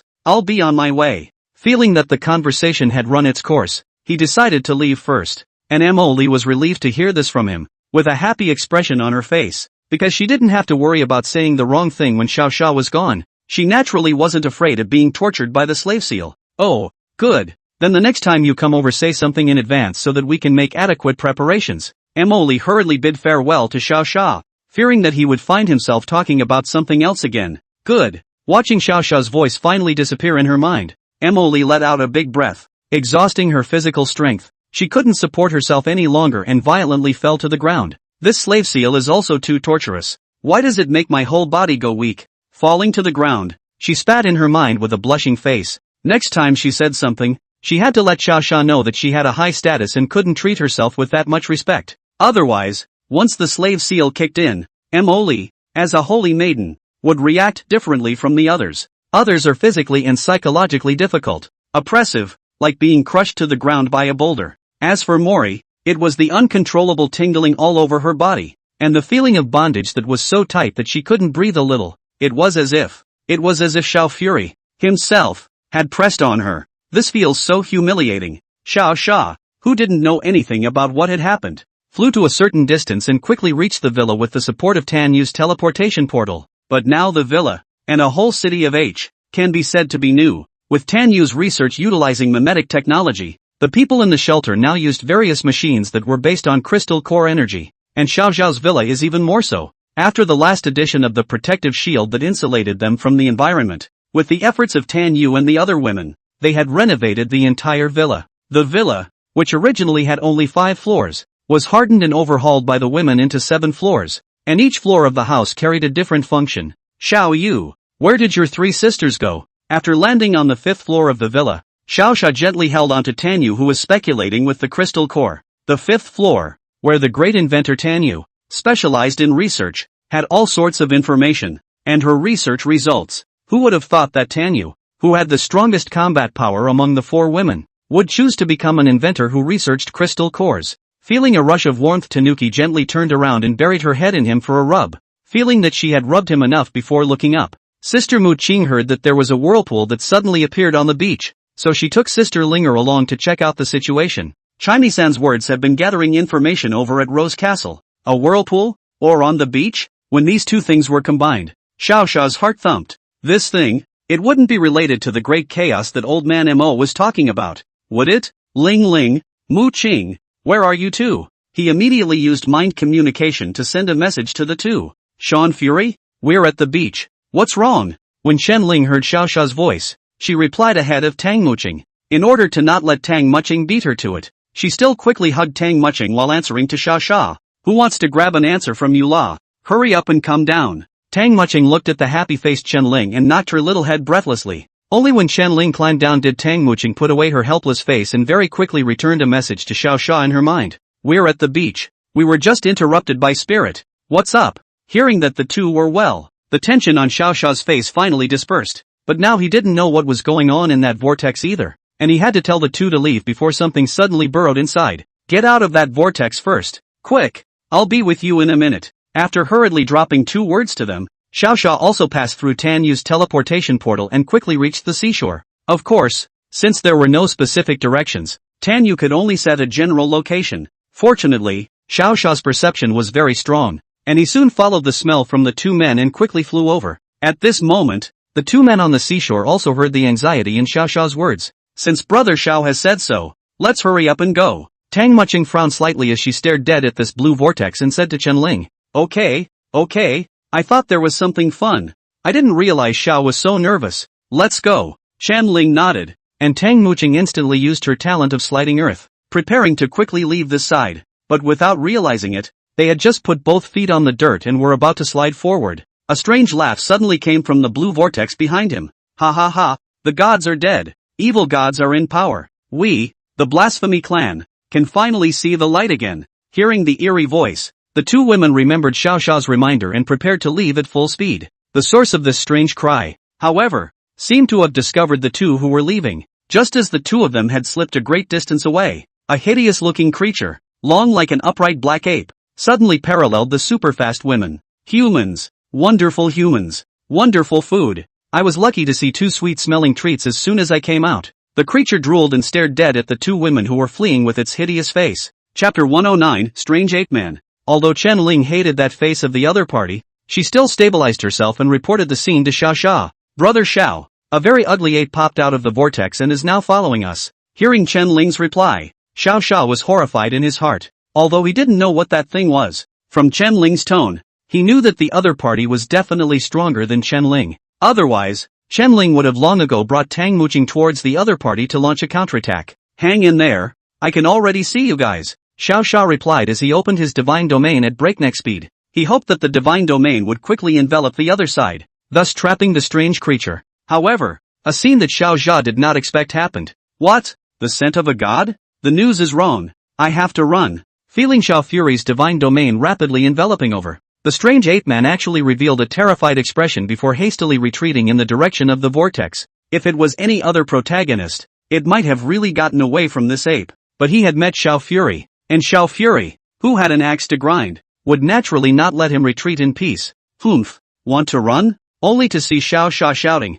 directly summoning the heaven-opening axe, skipping over the two women and slashing at the strange ape-man. It just so happened that this ape's speed was far less than that of Xiao Sha, who possessed feathered wings. Before it returned to the vortex, Xiao Sha had long ago slashed at its back with an axe, and with the powerful force, it directly slashed it dead center into the deep pit. Godly grandfather, spare your life. Have mercy. Before the smoke had cleared from the ground, the ape-man had cried out sharply in a pained and hoarse tone. In order to avoid any unforeseen circumstances, Xiao Sha unfolded his divine domain at the first time, enveloping the ape-man, and the two women who were on their way. All of them. That's it. This ugly monster just said it would eat me and Sister Muqing. Hurry up and do away with it. Chen Ling, who had been teleported to the front by Xiao Sha within the divine realm, pointed at the ape-man lying on the ground and cursed. In response, Xiao Sha just gently touched her head, and Chen Ling then very obediently retreated behind him. She knew that Xiao Fury would definitely do away with the ape. It's just that he probably wanted to ask for some clues. As soon as he stood in the air, as soon as he opened his mouth, he asked directly where the apes had come from. You? What exactly are you? Xiao Sha asked coldly. I'm just a regular ape. It's just that I've been locked up in the secret realm for too long, so I came out very hungry. The other party answered Xiao Sha slightly sour and bitter. Listening to the tone, it was very much like the real thing. Only this kind of clumsy answer obviously couldn't fool Xiao Sha, who had lived for so long. As soon as you get out of the vortex, you're going to bite. You're telling me it's hunger? This ape, who clearly has a natural inclination to bite, can come up with such lame excuses. You think I'm blind? If it wasn't for me rushing over, your brat might have made some kind of mess, Xiao Sha said with a cold smile. In order to make this ape-man a little more honest, Xiao Sha also purposely picked up the heaven-opening axe and placed the blade of the axe at its neck. But what Xiao Sha did not expect was that as soon as this ape-man saw the look of this axe, he immediately scared his little face white, and even the hair on his body shriveled up. It's you. No. This axe is definitely not his. He died a long time ago. It's just me. It murmured with its eyes closed, while its body was trembling all over, as if it had seen the most terrifying thing in its life. Since you know me, why don't you tell me the truth? Seeing that the other party seemed to be afraid of the heaven-opening axe, Xiao Sha followed his thoughts and asked. In fact, he had no idea what kind of existence he and the other party's mouth was, and just wanted to ask what was going on. But his words had no effect on this ape in the least. This ape-man, as if he had gone crazy, directly ignored Xiao Sha's questioning and instead kept murmuring a few words on the ground. Please don't look for me. It's all they're doing. It's not me. It's really not me. Please let me go. This appearance made Chen Ling and Tang Muqing the first to frown. You were so proud just now, weren't you? Why is Xiao lying on the ground like a dead dog when he comes? It's really no good at all. Kill it, master, kill it. Just at the time when Xiao Sha was still thinking about how to continue the condescension, the tender voice of the Kunlun divine would suddenly appeared in his mind. Don't understand why it says that though, but looking at the ape-man's current situation of this nonsense, Xiao Sha was also too lazy to pursue the matter. Only to see his cold face, he raised his axe, and took a clean swipe at the already maddened ape. Successfully killed the 5th order monster ape-man. Obtained a 5th order crystal core. This kill failed to trigger the Lord of Killing. Blood-devouring feather wing absorbing essence blood reaches its limit. It is evolving. Estimated time 12 hours. The ape, with the voice in his head, was soon transformed into a part of the plume. Do you have anything else to say? Xiao Sha kicked the ape-man's corpse out, then continued to ask if the Kunlun divine would. The other party must know something since it could so strongly urge itself to kill this ape. Blood. Axe. Split vortex. That childish voice was conveying a message towards Xiao Sha with its own disconnected utterances. Is it telling me to smear my blood on the axe and then chop at the vortex? Xiao Sha, who didn't quite understand, asked in tentative alignment. Aha. Nor did he hesitate after receiving an accurate answer. he was seen withdrawing his divine domain on the spot, followed by a quick cut with his axe, thus gaining access to his golden blood. After this golden blood was smeared onto the axe head, Xiao Xia leaped up and aimed at the still spinning vortex with a staged heavy chop. Boom! This chop directly split the whirlpool, along with a nearby piece of sea and ground, directly into a very wide opening. The vortex, too, produced a violent explosion after being split open. That's the end of it? Brother Xiao was so fierce. Tang Muqing and Chen Ling stood at the back, the two of them staring at the scene with lifeless eyes. I didn't realize that Xiao Xia's usual overbearing behavior was already converged. This if he was really angry. Wouldn't he be able to sink the city of H with a single axe? Blood. Master. I want to drink. Growing up. Soon. On the other side, Xiao Xia, who was still observing the movements of the vortex, once again heard the very tender voice of the Kunlun Divine Wood. After hearing that the other party wanted to drink his own blood, Xiao Xia also laughed and couldn't help but spit out a sentence. What kind of blood are you drinking as a log? Can't you be the grandma from the Sinister Soul? Chapter 110, The Blood-Sucking Pixie. The Kunlun Divine Wood did not pay any attention to Xiao Xia's flirtation. It continued to pray miserably to Xiao Xia in a broken tone. Alright. If you want to drink you come out and drink yourself. It's not like you can't come out anyway. Xiao Xia had to let it go. But, drinking his blood comes with a price. If he didn't give Xiao Xia any valuable information later, then he would have to recover some interest. After hearing Xiao Xia's promise, the palm-sized small tree quickly jumped out of his arm and then lay down on his wound and sucked hard. Damn you! A real vampire! Looking at the rapid loss of his blood, Xiao Xia burst into a physical pain. Although the recovery was in place and losing this amount of blood was actually nothing, it couldn't be sucked so uncontrollably for it. Brother Xiao, why isn't your wound healing? Just as Xiao Xia was watching the Kunlun Divine Wood sucking his own blood in physical pain, Chen Ling walked over and asked suspiciously. Since the vortex had been directly split by Xiao Xia, she and Tang Muqing walked to Xiao Xia's side. Watching Xiao Xia look at her arm painfully, she thought it was because the wound couldn't heal, so she nervously walked up to him. Can't you see that there's a vampire here? Xiao Xia pointed at the small purple and gold tree lying on his arm and asked Chen Ling suspiciously. Vampires? Where is there a vampire? Chen Ling was startled by his words. There's nothing in your hand. Can it be that it's invisible? This careful movement of hers caused Tang Muqing to snort with laughter. Is it possible that the vampire Xiao Fury was talking about was you? I remember who used to love licking Xiao Fury's wounds all the time. Just like a kitten. Tang Muqing poked Chen Ling and teased in her ear. At those words, Chen Ling also pouted. What the heck? You even lick other places. Then you're still a juicing girl. You're a vampire anyway. Then you're definitely a juicing girl too. The two men were talking, and inexplicably seized on the subject and fought. Xiao Xia did not interrupt the two, but looked curiously at the Kunlun Divine Wood, which was emitting a faint purple gold light. To be able to make Chen Ling and Tang Muqing stand so close without being able to detect it, it was definitely a very powerful camouflage ability. Looks like you're not useless at nothing. Well, at least you're useful. As he thought about it, he took his hand and gently scratched the mass of tender leaves on the top of the Kunlun Divine Wood. It turned out to be an unexpected surprise that the leaves felt better than jerking a cat. Worthy of being an ancient divine wood. Even the feel of it was different from ordinary wood. The strange feel of it made Xiao Xia love it, and quickly scratched across the top of its canopy as if he were jerking a cat. Then something he never expected happened. After the Kunlun Divine Wood had sucked up enough blood, the purple gold light on its body shone more and more. It wasn't until it was surrounded by the entire mass of light that Xiao Xia reacted to the fact that the other party didn't seem to be sucking the blood from his body anymore. After bringing the movements of his hands to a halt, he quietly waited for the Kunlun Divine Wood to complete its evolution. In less than 10 seconds, the mass of light on the other side had slowly disappeared, and what appeared instead was, that's not right, is it? On Xiao Xia's arm sat a palm-sized, pink, very cute little elf.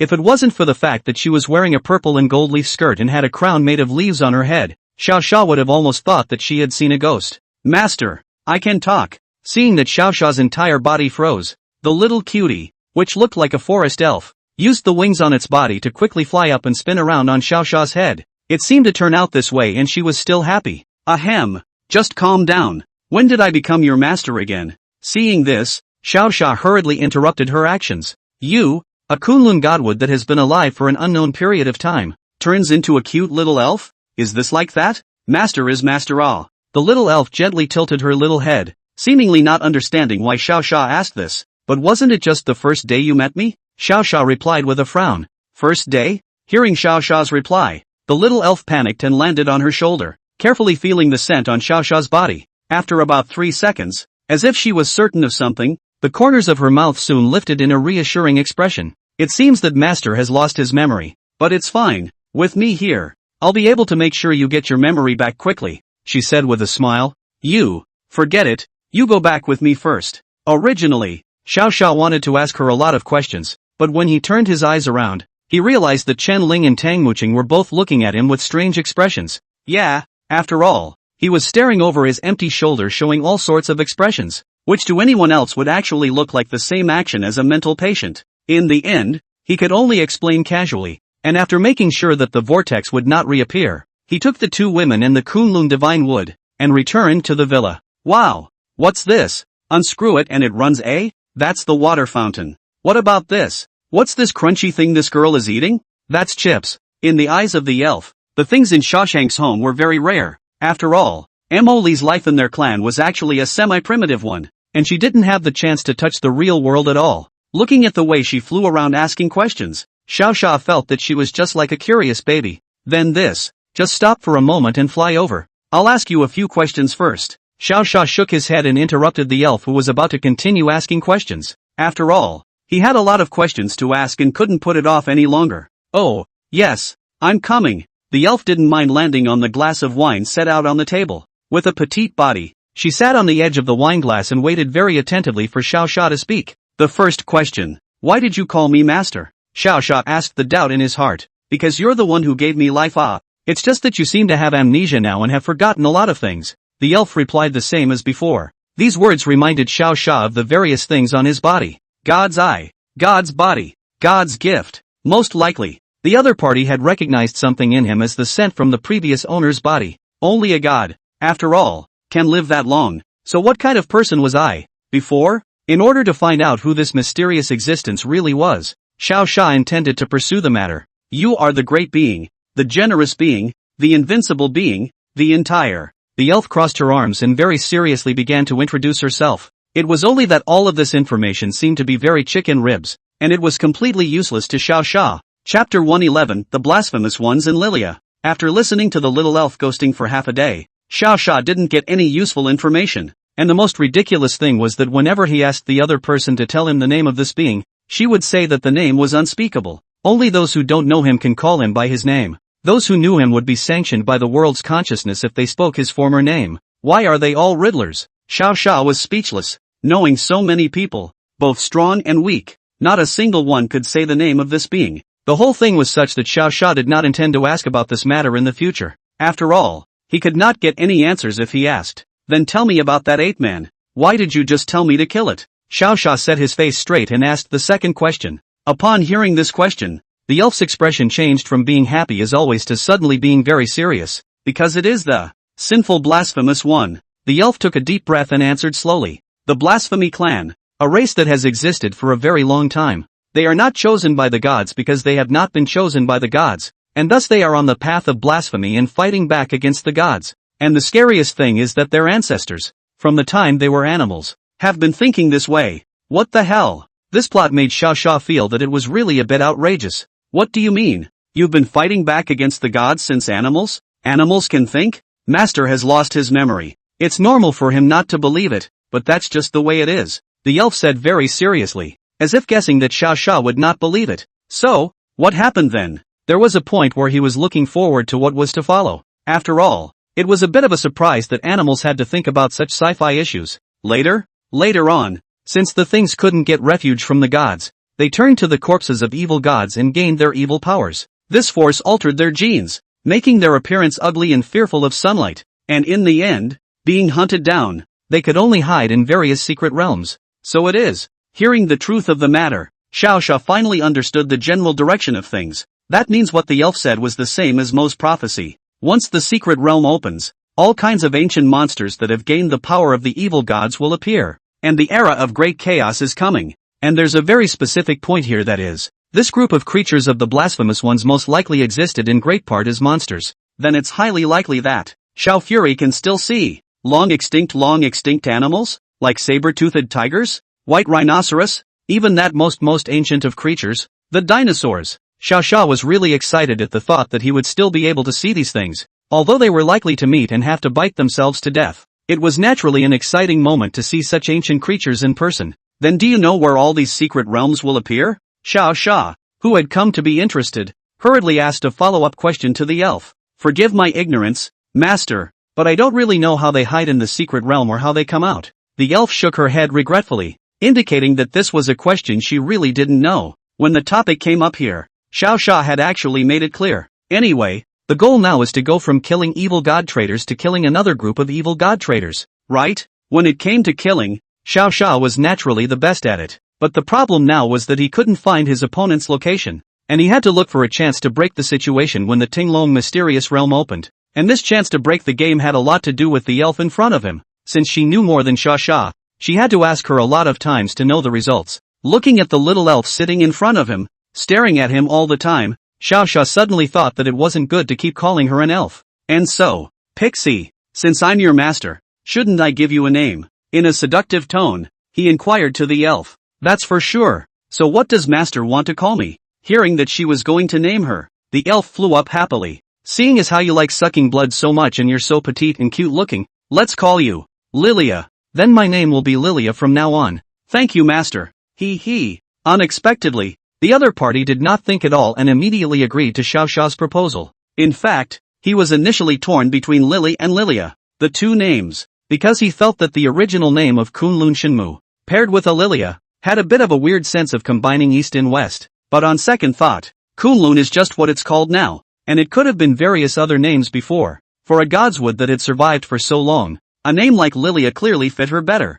After all, in Xiao Xia's impression, the name Lilia was either a vampire or a female demon that lived a long life. It goes very well with this whole life of hers, so to speak. Hey, do you guys think Xiao is telling the truth? Is there really a leprechaun in front of him? I feel like he's hallucinating. Just as Xiao Xia and Lilia were chatting, Chen and the other four women, on the other hand, gathered together and secretly discussed. Faced with Chen question, each of the three women had their own thoughts. If you have it, you have it. Why is it that every time you see one smaller than you get excited? Black Rose, who was controlling her body, scoffed at Chen. Why can't we all see it if there is one? That's a bit unreasonable, isn't it? Tan Yu, on the other hand, looked at Xiao Xia with a curious gaze. Believe in Xiao Xia La. What does he have to lie to us? And just a small elf. What are you guys worried about? It's hard not to believe that he can still. Tang Muqing said. Her face suddenly showed a worried expression. Judging by Xiao Xia's past character, everything is still up in the air. In case this elf can still get bigger, wouldn't that be another sister? Even if it can't get bigger, in case Xiao Fury dislikes it as hard as he did Tan Yu, that's a big problem. Tang Mucheng was halfway through this very connotative statement, causing the remaining three women to fall into silence as well. It was only when Xiao Xia, who had skimmed over his head, spotted the scene that they were eventually pulled out of their strange fantasies. Why are you four over there not moving at all? Playing 123 woodchucks this is? Xiao Xia took Lilia back into his hands, then slowly walked towards the four women. When they raised their heads in a muddled manner, Xiao Xia suddenly felt that there was such a hint of seduction in their eyes. That little elf you mentioned, can it see us? Chen suddenly asked leisurely. That's definitely possible. Xiao Xia replied calmly. If I can, then I'm going to do it to her. After saying these words, Chen directly pounced on her with a smile on her face. Chapter 112, Blasphemy Mystery Realm. At the time when Xiao Xia and the four women were upside down, the astonished Lilia was wide-eyed. Another layer of space in the blue planet. Among the secret space where the blasphemous one survives, a variety of oddly shaped black animals, gathered in a dark pile of rubble, seemed to be discussing something. Ancient ape, dead. A hoarse voice came out from near the pile of rubble. As soon as the group of animals heard the news, they were horrified, because the time between the ancient ape leaving the secret realm and going to poke around, and his death, was less than a minute. In other words, he's the equivalent of just walking out the door and getting killed. Why is this? The ancient ape clearly had the strength of the 9th rank. Why did it die so quickly? A mammoth with a height of more than 5 meters questioned with its own deep voice. Mammoth, have you forgotten your ancestral training? A giant coiled mountain snake, spitting out a long letter, reminded him. In the outside world, no matter how much strength you possess, you will be suppressed to a strength that matches there. Hearing the giant snake's reminder, a saber-toothed tiger with a grayish-black body that was as tall as 6 or 7 meters also shook its huge head and joined the conversation. Even at the same rank, the ancient ape's talent and various abilities are above the middle of the pack on our side, but its black light, on the contrary, just now annihilated. The black lamp referred to here is the most important thing that these blasphemous creatures have stored in this world. The most important thing. As soon as the black light goes out, then it means that the blasphemous creature has died out. It was similar to the soul lamps that often appeared in novels, except that it was different from the lamps of inspections. It was black, and even the light was black. Just as the three massive creatures were still pondering why the ancient ape had actually died, a huge skeleton of a skeleton arrived slowly from a distance, its unhurried action seeming not to give the three creatures a second thought. Venerable ancient dragon, how should I make a decision on this matter? As soon as the haughty saber-toothed tiger saw the visitor, he actually gently lowered his head and asked him, "Send the others out and look for clues. The gods are dead, and the rest are minions. If there's a very powerful character out there that draws them to this world, I'll personally make a move to exterminate them." Yes, venerable ancient dragon. The creature, which was nothing more than a skeleton, said those three words slowly and then left with a respectful farewell from the three creatures. As soon as it was gone, the three creatures frowned and once again began discussing how to break the game. After a short discussion, they finally felt that each of them should send three of their clan's younger minions to go poking around again. The most important thing was to find out what the most powerful thing out there was, as well as finding a way to bring it into this world. Take the honor of our blasphemous clan and destroy the enemies out there. Kill and return alive. With a farewell from the three alphas, the half-dozen creatures looked determined and leaped into a chasm that was opening. Time passed and half a day passed. It was nighttime, and Xiao Xia was sitting alone on the sofa, eating chips. What were you guys just doing? The elf held his tongue for half a day before he finally asked the question in his inner mind. As a tree demon, in theory, Lilia pressed on not understanding the male-female relationship among them. After all, they plants pass on their fruits throughout their lives, and it's not like there's any of that between animals. You are a plant. You don't need to know this. Xiao Xia looked at her curious expression and gently touched her head and laughed. But I didn't expect this Lilia to be unexpectedly more serious. And when she heard Xiao Xia's words, she replied sharply, "What's wrong with plants? Plants I can turn into people too. And my body is changed according to your idea. You see, I am obviously like them, just wearing leaf clothes on my body." To prove that her words were convincing, she even lifted up her leafy skirt to show Xiao Xia, but she was just too small, and Xiao Xia only thought of her as a small pet. Even if it's the same, it won't work. You're changed from a tree, and I'm not Su Xian Ning Kaishan. Xiao Xia was given such a laugh by her that he could barely close his mouth. People Su Xian Ning Tsai Chen is at least related to animals, but Lilia is a plant. He can't be so outrageous as to leave plants alone. What's Su Xian Ning Kaishan? Master is master law. Lilia was so anxious that she flew around in front of Xiao Xia. Xiao Xia, who didn't know anything, was happily looking at her. Actually, she wasn't playing small. Rather, she was too lonely. It took an unknown number of years of living to finally meet his favorite master. This was her favorite master. In order to not let him leave again, Lilia directly put her best foot forward and finally attached herself to Xiao Xia. As a result, he hadn't even interacted with his master for a while, only to find out that he had found a lot of women. Seeing Xiao Xia having so much fun with the four of them, Lilia felt sad in her heart. It's not the kind of jealousy between a man and a woman, but a deeper level of affection. Her inner heart was actually very afraid. Afraid that Xiao Xia would leave again. Afraid that Xiao Xia would hate her. Afraid again to fall into that tens of thousands of years long loneliness. Lilia, what's wrong? Noticing that the little cutie in front of him was a bit forlorn, Xiao Xia gently reached out his hand and held it onto his palm. Master, I am so scared. Afraid that you will leave. Please don't let me be alone again. She tightly grasped Xiao Xia's thumb and looked at Xiao Xia accusingly. There was no complexity in her eyes, only a deep, sincere, soul prayer. This made Xiao Xia a little intolerant. What kind of ecstasy did this original owner of hers put in people? You gods can't even leave the trees alone. Lowly, sputtering, he still very gently pressed his fingers gently on her head. As long as you listen, I won't kick you out, he said to it sincerely. I'll do as I'm told. Hearing Xiao Xia's reply, Lilia wiped her tears and snatched her reply, fearing that in the next second, Xiao Xia would retract the sentence. Oh yeah, what do you know? Xiao Xia suddenly remembered that he hadn't asked Lilia what her skills were, thinking that she was so powerful, having lived for so long as a god's would, she should have more than enough various skills to count, right? I only know how to detect right now. Lilia began to squirm at the question. Ha! The Shawshanks were dumbfounded. You've been alive this long and you only know how to do one probe? What's wrong with you? Seeing a very strange look on Xiao Xia's face, Lilia hurriedly explained. I actually know a lot of things. I just used up all the energy in my body to become what I am now. As long as I'm around you for a long time, I'll be able to recover later. Chapter 113, The Wonderful Use of Detection. Xiao Xia thought he had picked up a treasure,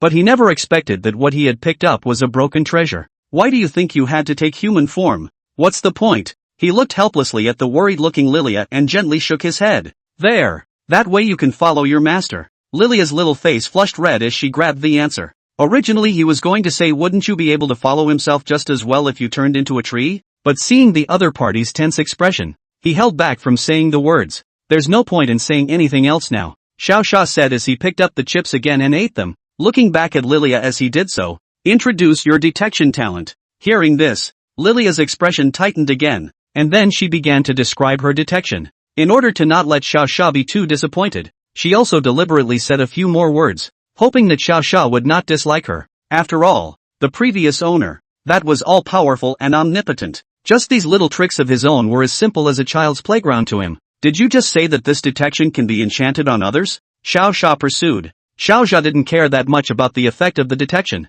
Instead, it was this sentence that could be added to others that made him more curious. I'll put it on the master and you'll see. With that, Lilia flew in front of Xiao Xia and then used her right hand with a leaf bracelet to slowly send a purple golden light at Xiao Xia, getting Lilia's detection bonus. Map is loading. Detection complete. New map construction complete. Please check. As the two beeps ended, a flat map also appeared in front of Xiao Xia's eyes. It has various items labeled in great detail with different colored dots. For example, earthy yellow mountains, green for creatures, blue for water, red for buildings. The bigger the dot, the stronger it is. And on top of that, the map is not small. With this cursory look from Xiao Xia, this was a distance of 4 or 5 cities. Lilia, good job. You have a great use for this ability. Xiao Fury gave her a rare praise by touching her head. It was that simple praise that got Lilia so excited. Really? Thank you, master. He. Finally I can help my master, she replied cheerfully, her excitement causing her wings to flap a few moments faster.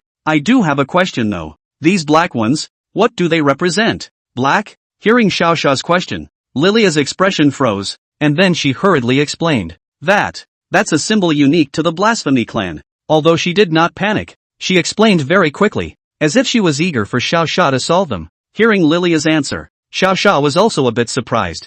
I was thinking about how to find these things a while ago, but I didn't expect to stumble upon them. Near G City, but not into the city. Xiao Xia gazed at their bearings and began to think. Judging by the size of this polka dot of theirs, these things should be strong. But what made Xiao Fury curious was that if they were so strong, why were they squatting near the urban area? It's hard to believe that they are hunting? An unexpected thought appeared in Xiao Xia's head. According to the information given by Lilia, this group of monsters are nothing more than talking things. So according to the instincts of the beasts, it's really possible that they are now waiting for their prey to get close enough to kill them with a subsequent blow. Can you find the hairy space where they are hiding? Xiao Fury finished his thoughts and threw this important question to Lilia. Not for now. I'm out of my depth. Looking at the other party's self-condemning little face, Xiao Xia did not mind. At least now also has found a little clue. Do not need to be too anxious. It's okay. I'll go over there now and see what's going on. After comforting Lilia, he took it back into his hands. Walking up the stairs,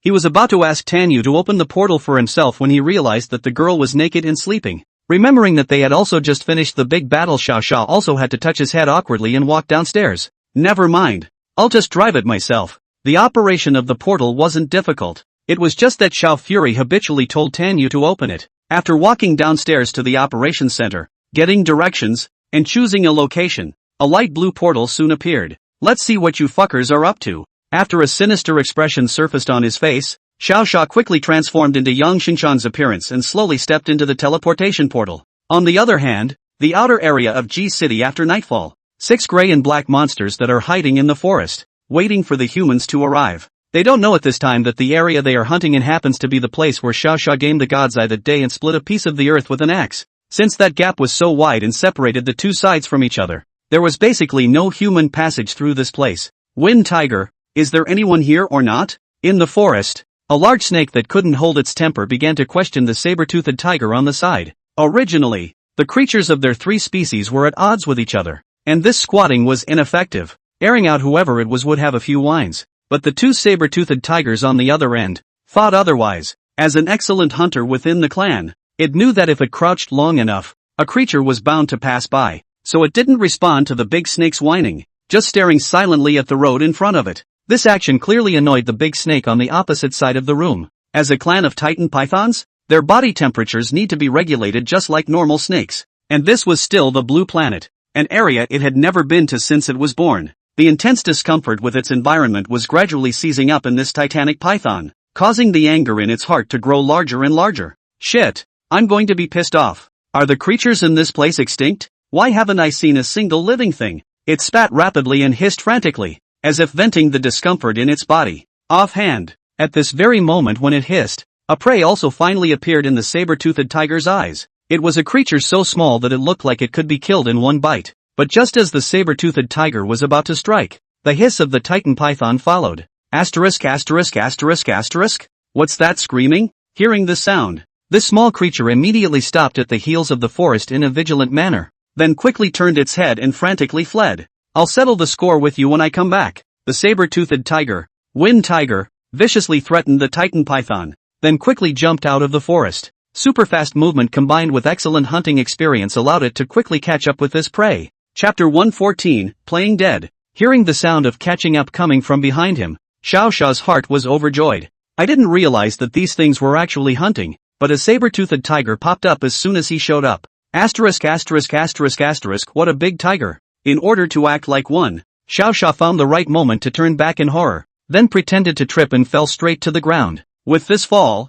a huge saber-toothed tiger reached him in an instant. The other party opened his own huge bloody mouth and directed a deafening whistling sound at Xiao Xiao. The sound was so loud that it even stirred up the people who were still asleep in G City. What's that sound? It sounds like a tiger's roar, doesn't it? I think it's more like a lion's roar. Tigers can't make that kind of laugh. Grandma's tiger can't send you a lion? You don't realize that a tiger can even bite a Tyrannosaurus Rex to death, do you? Then you're really good. The group of people had inclined their heads to look out of the city, and one guessed what level of monster it was to be able to emit the long whine. At this moment, Xiao Xiao, who was lying underneath the sharp teeth of the saber-toothed tiger, was beginning to calculate how to get a word in edgewise with the other party, because if the opposite side had wanted to kill him, they would have taken a bite out of him a long time ago. But now it just threatened Xiao Xiao, and it looked like it should have something else in mind. Little thing, who is the strongest person you have here? As expected, the next second this saber-toothed tiger was vicious and began to ask questions towards Xiao Xiao. It was this question that made Xiao Xiao think of a way. Since they were here to pry for information, it would be better to trick them with a wave of their own. Our strongest man here? He's too good to talk about. He pretended to be scared and spoke with a lurch in his voice. If you don't tell me, I'll stomp on you right now. Before the saber-toothed tiger could speak, a deep voice came from behind it. Xiao Xiao quietly inclined his head to take a look, only to find an even rarer animal. This hair, this tusk, mammoth? It's not. Unfortunately, this mammoth is misguided, with gray-black hair and some strange prismatic pieces of flesh growing on its body. After sighing slightly, Xiao Xiao once again looked at the saber-toothed tiger as he pretended to be scared and said loudly, "When I say his name, he hears it, and when he hears it he possesses me. Don't look so scary. You won't be able to run away when the time comes." These words had calmed these two monsters down. Even the titan python, which was on its way here, and the other two saber-toothed tigers, all revealed thoughtful expressions when they heard this. That thing you mentioned,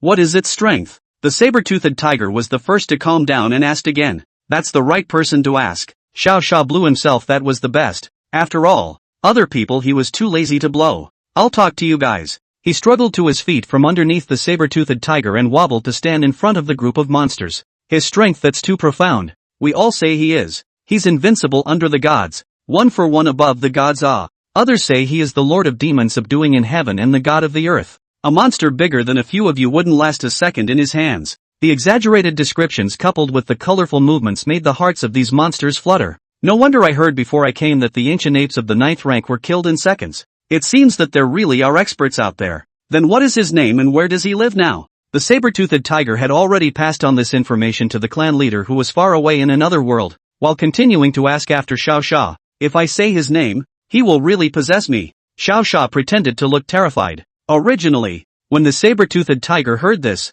it wanted to directly shoot Xiao Xiao and go back immediately afterwards. As a result, the titan python behind him slowly climbed over and also used its tail to slowly strangle Xiao Xiao. If you don't say it now, I'll strangle you to death right away. It spat out its letter and viciously threatened Xiao Xiao, and it really wasn't joking. As it spoke it was already tail-making and putting pressure on Xiao Xiao.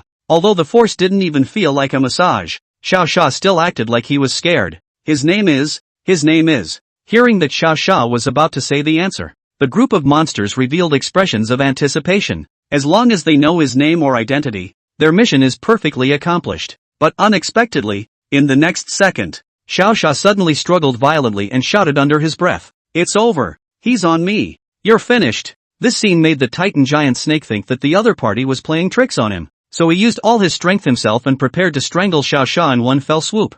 "How dare you fool me? Seek death." When it thought that Xiao Xia was about to spit blood from its mouth and die a violent death, something strange happened. The man who had been in awe of him a second before suddenly wore a smile that made it uneasy. "I just slaughtered a monkey a few days ago. I didn't expect that a few puppies and earthworms would come now. Ha ha ha ha." Xiao Xia let out a loud laugh as he pretended to be insane. At this time, the Titan Python, with incomparable anxiety in his heart, increased the strength of his tail. But the other party's body suddenly seemed like a different person. Not only was it ridiculously hard, but he seemed to be trying to break free his own tail, with a feeling that it was about to tear. This alarmed it to no end, and it rushed to call out for help towards its teammates. "Don't look! Help!" Hearing this cry, the saber-toothed tigers and mammoths on the side raised their own sharp tusks in preparation to poke Xiao Xia to death. The two gigantic creatures swooped down in one accelerated dive, intending to plunge their fangs straight into Xiao Xia's head. However, just as their fangs touched Xiao Xia's head, two clear crunching sounds caused them to instantly change their expression. "Ah, old man's teeth. What the fuck kind of head is this? It's so hard." The saber-toothed tigers and mammoths had retreated to the side in agony, the shattering of their teeth reducing their fighting power. But despite this, something even more horrifying was yet to come. 1 second both of their teeth had just cracked, and the next, they witnessed the Titan Python being torn right in half by this thing that could possess them. Yes, you heard right. The kind that grabs the tail straight away and rips it off without the slightest chance of resistance. What is this thing? How is it possible to defeat such a thing? Tell the matriarch to open the portal. I want to go back. The minions behind them had collapsed, and they desperately fled backward, intending for the two captains with broken teeth to hold back Xiao Xia. Yet they underestimate the man, only to see him unfold his representative blood wings, followed by instantly appearing in front of the two fleeing creatures. Only a poof was heard from the forest, and the two creatures drank their fill. Chapter 115 News that scares the blasphemous God clan. The two remaining ones, the saber-toothed tiger and the mammoth whose fangs had long since been shattered, didn't survive more than a second or two before they could pass on the message. Xiao Xia once again suddenly appeared from the air and without saying a word, he exterminated them on the spot, successfully killed 5 fifth-order creatures, obtained 5th-order crystal cores X5, failed to trigger the Lord of Killing this time. Reward points have been accumulated. The evolution of the blood-eating feather has been completed, and it has gained a new ability, Shuttle. Shuttle, rapid speed has given you the ability to travel through space, and you can now utilize the energy present on your feathers to travel through space.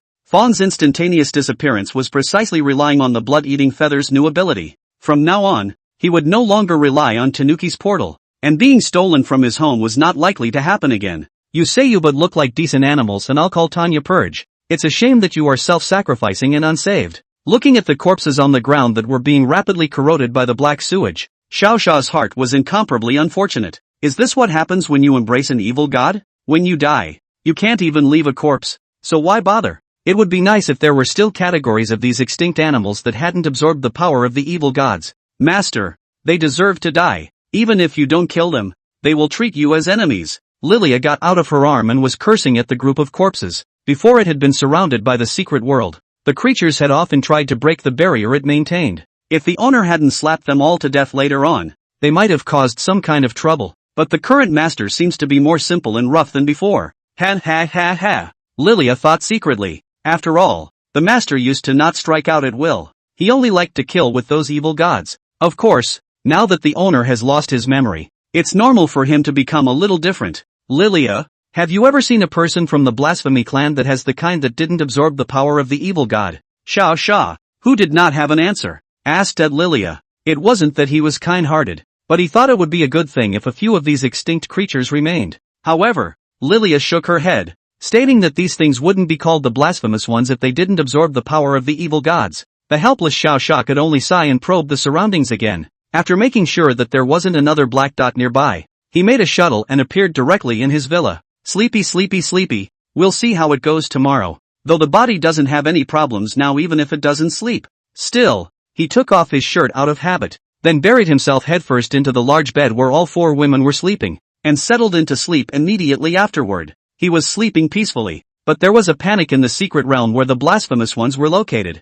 Just now, the clansmen who had been out poking around for a long time, probably a couple hours, had their black lights all go out in less than 5 seconds. This is exactly the same situation as the ancient apes at that time. Don't ever come out. There's a character out there who's more powerful than a god. I'm wasted before I can even make a move. His soul is spread throughout the entire outside world. As soon as we go out, we'll be discovered by him. Don't come out. The Black Clan monuments of each race show the last message they left before they died. These messages, after being seen by the various clan leaders, revealed extremely tangled expressions. Venerable Ming said that the gods are dead, so how can something kill them in seconds? Wind tigers are the elite of our clan. The saber-toothed tiger patriarch, revealing a sinister expression, stared dead at the information on the clan tablet. His Holiness prophecy is surely not wrong, but why is there something so strong out there? Even if it was him, if his level was pressed to be the same as all the saber-toothed tigers in the clan, it definitely wouldn't be able to kill so many experts of the same level at the same time.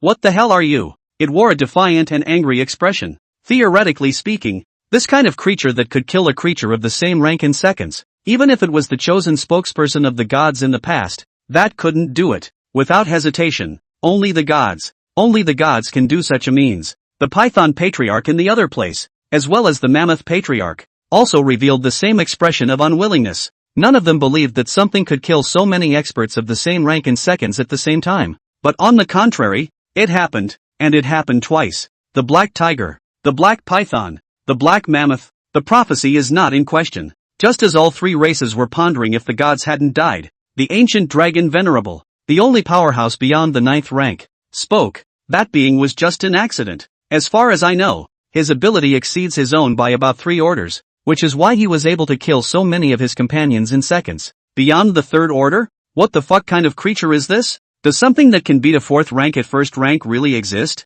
The 3 clan leaders looked at each other, indicating that this answer was not very convincing to them. But the one who spoke was the strongest ancient dragon Venerable, and they didn't dare to say anything more, so they could only listen silently. The only way now is to get rid of him first, so that we can return to the outside world and re-establish order. Ancient Dragon said slowly. He seemed to be very confident in what happened next. I have realized that the rest of the secret world is opening up. We just need to take advantage of his absence to strike, destroying his residence first, before slowly guiding him into this space. As soon as he comes in, I will be able to kill him. Ancient Dragon's words were very comprehensive and could be described as not having a single flaw, as if he had already calculated all the results. Since the ancient dragon elder was so confident, then of course their 3 patriarchs were very submissive and began to listen to each other's specific plans. After about half an hour, the 4 reached an agreement. It was up to Garung to provide the information while they went into action. When the time came to destroy Shao Fury and re-establish order,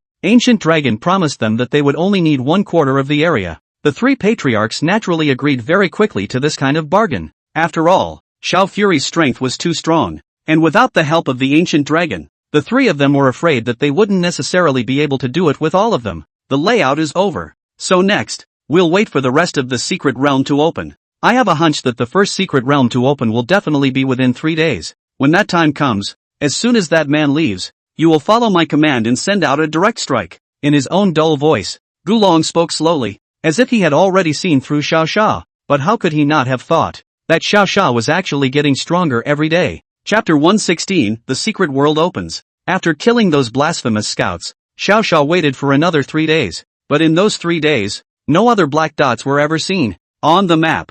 All in all, it was that the group of monsters might have been frightened by Shao Fury's words, so they didn't dare to continue coming out to poke around. It shouldn't come back. It's a pity that we didn't find their lair. Xiao Xia stood at the place where he had killed a few monsters earlier and sighed softly, certain that his opponent was no longer coming back. He withdrew himself from Lilia's map and then left the area in a flash. In these 3 days he had visited Elder Mo at the secret realm of the Divine Providence clan, and the other party had told him that the secret realm would be opened soon. It was said to be quick, but it turns out that 2 days have passed and I haven't seen any secret areas. This prophecy is not nearly as accurate as Lilia's detection. Seeing that Xiao Xia was spitting, Lilia also took the initiative to use probing to help him find the entrance to the so-called Tinglong secret realm. As she kept applying power and kept directing the scope of this probing force, it really did give her a clue. Master, I seem to have found the entrance to the secret realm, she excitedly shouted to Xiao Xia. Well, it's right over the host family's H city proper. What's going on?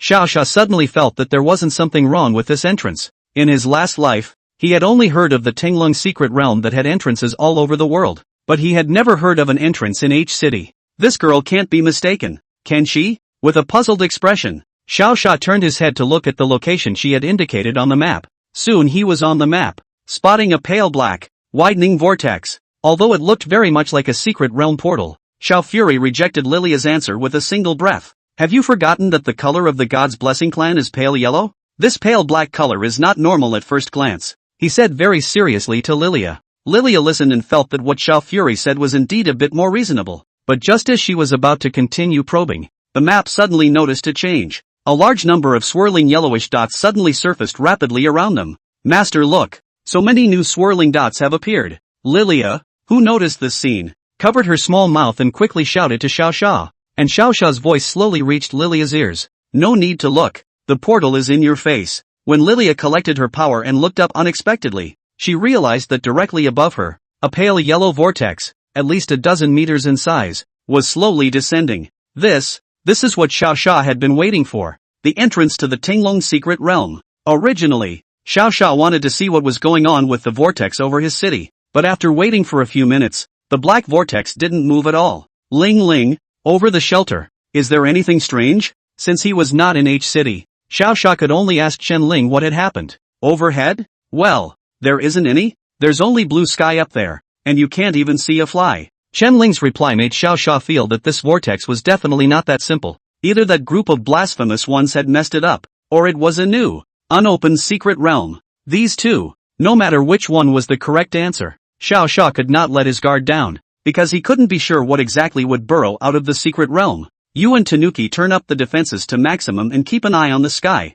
Okay, so when are you coming back? I'll be able to return when I'm done exploring this secret realm. Well, be safe. After exchanging pleasantries with Chen Ling for a while, Xiao's voice disappeared. After Chen Ling hollered a few times to make sure that he had gone, she also quickly went to Tan Yu and talked about the matter of the shield. Xiao said that he wants you to open the villa's shield to prevent accidents. She instructed Tan Yu, who was doing research. Tan Yu nodded gently, then also pulled the various abilities of the shield to the maximum. Originally, the two thought that Xiao's words were just a command, but to my surprise, a few minutes later, the accident happened. A few minutes ago, as soon as Xiao's aura disappeared from the blue planet, the ancient dragon, who was exploring in the profound mystery realm, was also quick to capture the news. Ancient dragon, who was extremely excited, immediately gave orders to the three patriarchs. Listen, he's gone. You three, send out troops at once and destroy all the places where he lives. I'm going to make him regret making the decision to leave forever when he comes back.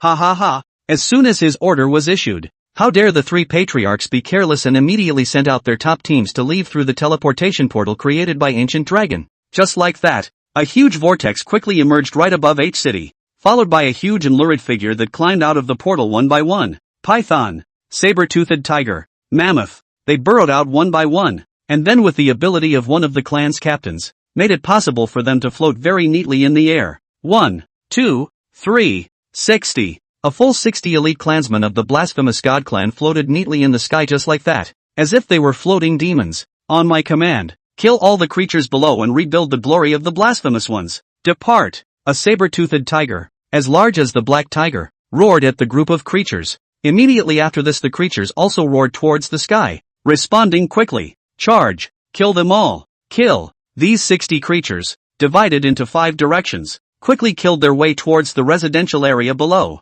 When they landed on the ground in a rage, they found that the creatures didn't even look them in the eye. Damn it! How dare you underestimate us! Watch me bite you to death! A titanic python, at a child who was playing soccer, ran straight over furiously, then opened its mouth, ready to bite the opponent's head off in one gulp. With a crunching sound, it took the other party to have been completely bitten off by itself, and it was still the kind of bite that shattered in a single bite. I told you to pretend. Let's see if you die. Fearing that the opposite side would not die, it also chewed quickly and seemed to be enjoying itself. But as it chewed, it realized something was wrong. There didn't seem to be anything in its mouth. This stuff, how come it doesn't smell at all? Is it possible that I bit the wrong one? It wondered inwardly. To verify its claim, it gently looked down at the creature it had just bitten. Upon this look, it realized something that horrified it beyond measure. The child underneath it was, surprisingly, a phantom, and even though he was standing right in front of him, no matter how hard it tried, it couldn't attack the other party at all. They seem to be hit. Chapter 117 Ancient Dragon's Heart Breaks. As the python cried out in horror and prepared to inform others of its kind, it just realized various of its own teammates had found out about this long before it did. What the fuck? Why can't I touch a single one of these things? Are we not out to the outside yet? Is this the second world compartment? An angry voice came from all directions. These creatures, all of which then revealed angry expressions, gathered around that most powerful saber-toothed tiger. This saber-toothed tiger looked at its very real surroundings, its mind full of doubts. Did something go wrong with the passage opened by Elder Gulong? The saber-toothed tiger was also stressed out as he looked around at his companions who were angry that he hadn't been able to kill the creatures. After all, he was the captain responsible for leading the team, and if he didn't get it right, he wouldn't go back to the patriarch and ancient dragon elder to get killed. Only just as it was about to report the situation to the ancient dragon, it was annoyed by the cacophonous discussion of the group of minions. He himself was the captain and didn't even say anything, so how could this group of contraptions that were lower ranked than him dare to raise their voices? Quiet, all of you. Wait for me to inquire about what happened to ancient dragon elder before we move on. Anyone who talks more, I'll tear him apart with my claws right now. With a roar, plus the shock of the name ancient dragon, the creatures were indeed honest. Seeing that this group of things still knew what they were doing, the saber-toothed tiger let out a cold snort, and then began to ask Gulong what had happened. Senior ancient dragon, we have reached the outside world, but we are unable to attack those creatures. It reported to ancient dragon very respectfully. On the other side, ancient dragon, who was in the profound mystery realm, also revealed a puzzled expression. How could it be? The portal I opened is a direct route to the dwelling place of that being. Why can't you attack the creatures where you are? Ancient dragon replied in a tone that carried a hint of anger towards the saber-toothed tiger. After all, it itself was the strongest existence of the blasphemy clan, and the fact that this young saber-toothed tiger dared to question itself made it that much more upset. If it wasn't for the fact that the other party was currently doing something for himself, Gulong would have poked the other party with a claw. Elder ancient dragon, we don't know what's going on. As soon as we arrived here, we couldn't move anything. It's as if we've entered another secret realm. The saber-toothed tiger replied humbly. If it wasn't for the fact that it was a tiger that couldn't laugh, it would probably have a bitter smile on its face by now. After all, even if this ancient dragon did wrong, it didn't dare to say so explicitly. It could only secretly whine in private. On the other side, when Gulong heard this reply, the anger on his face eased a bit. Is it hard to believe that it's really your own problem? It thought darkly in its mind. After all, it hadn't used the secret art used to probe for information for a long time, and it was quite possible for something to go wrong. However, in order not to let the other party think that they were not professional enough, Gulong also asked them to wait for a while. After about half a minute, Garun's angry voice came again. I'm pretty sure you're in the area I've designated. No questions asked. Facing this affirmative tone from Gulong, the saber-toothed tiger and the other creatures obviously couldn't suppress the anger in their hearts anymore. But, we really can't attack anything here. Even the ground under our feet can't be destroyed. The saber-toothed tiger raised his voice a little, hoping that the ancient dragon would also understand his hard work. But it was this drop in volume that enraged the ancient dragon on the other end. How dare you, a brat, question this venerable one's secret technique? It spat angrily at the saber-toothed tiger. I personally made sure that the strongest creature had disappeared before I opened the portal for you. As soon as this voice passed, the saber-toothed tiger on that head suddenly fell into a long silence. Gulong thought that this brat was scared by himself and was about to snort disdainfully, but then a very slow, seemingly thickly shocked voice of the saber-toothed tiger was suddenly heard. Elder ancient dragon, is the creature. You are talking about a thing with blood-colored wings, golden eyes, and the ability to float in the air. These words shook Gulong's mind. How is that possible? He had clearly made sure that he opened the portal after he had left. There was no way he could have come out of the secret realm so quickly. In order to put this squad at ease with the strike, he hurriedly opened his mouth to explain. That's his illusion. He's long gone. He can't still be. But before Gulong finished his words, a painful hissing sound suddenly came from the saber-toothed tiger over there. Ah, help! Oh, there are monsters. In less than 3 seconds, the saber-toothed tiger's voice disappeared forever. Ancient dragon then looked high into the sky in horror. The black lamps that represented the lives of their blasphemous clan suddenly went out, 60 of them. One no more and one no less. Exactly the number of all the clansmen in that squad. I've been tricked. He didn't even leave. He managed to elude my probing and disguise himself near his place of residence. What kind of being are you? At this moment, no matter how many words were spoken, they couldn't make clear the shock that was in Gulong's heart. This was also the first time it had met something so difficult and intelligent after being powerful for so many years. It swore deeply in its heart that it must bring in Xiao Xia and subsequently tear him apart viciously. Meanwhile, the city of H is directly overhead. God's domain lifted. Xiao Xia gently spat out a sentence, then detached himself from his divine domain. 5 minutes ago, he used the breath of the evil god to transform himself into Yang Xinchang's appearance once again, and immediately after that, he immediately flashed back to H City. The purpose of doing so was to confirm whether this black vortex would change after he left. Things were really exactly as he thought they would be. Just less than a minute after he flashed back, the vortex in the sky began to slowly emerge. At that time, Xiao Xia directly used his divine domain to integrate into the surroundings, causing them to think that they had landed in H City. In reality, however, they had landed in Xiao Fury's divine realm, successfully killed 65th order creatures, obtained 5th order crystal cores x60, failed to trigger the Lord of Killing this time. Reward points have been accumulated. Listening to the voice in his head, Xiao Xia once again looked at Lilia's map. As expected, the vortex, by now, had long disappeared from the map. In other words, someone on the side of the blasphemous mystery realm could know where they were, and would even command the group of creatures to steal their home. If it weren't for the fact that I can't get into that whirlpool, I would definitely be the first one to go in and get it killed. Xiao Xia stared in the direction of the sky and thought viciously. Luckily he was smart and prepared this time. Otherwise, this entry into the secret realm, the home will be stolen through. Of course, the most important thing to thank was Lilia. With her detection, she could prepare herself in advance. Chapter 118, Entering the Secret Realm. Looking at Lilia's face with a terrified expression, Xiao Xia gently touched her head. What? He asked softly. Master, you have become so cruel, so decisive. Lilia put away her surprised and frightened expression and slowly replied to Xiao Xia. Not decisive enough, and I'll be the one who dies. Do you wish me to die? Xiao Xia smiled and asked a couple of rhetorical questions. Lilia shook her head frantically when she heard this, stating that she didn't want Xiao Xia to die, and she hadn't hated what Shawshank had done in the first place. It was just a scene that didn't fit well with the memory of the gentle owner. After all, the previous master, it was true that he rarely struck out against the blasphemous ones.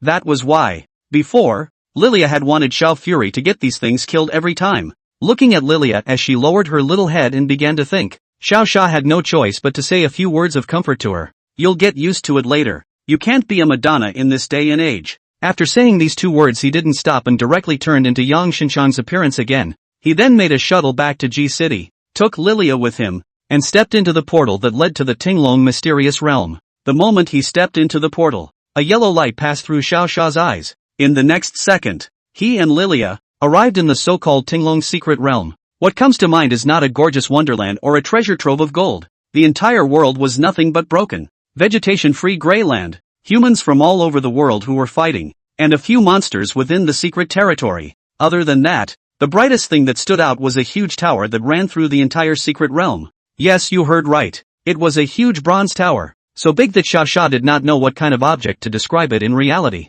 Just as Xiao Xia was still gazing at the tower, an ancient and deep voice suddenly came from his heart. Pass the tower and receive the blessing of the gods. A divine blessing? That's quite a gimmick for something that can be prefixed with a god. However, as soon as he heard that it was related to the gods, Xiao Xia always felt that it was impossible for anyone to pass the level, because the gods' levels that were all set up for the gods to break through.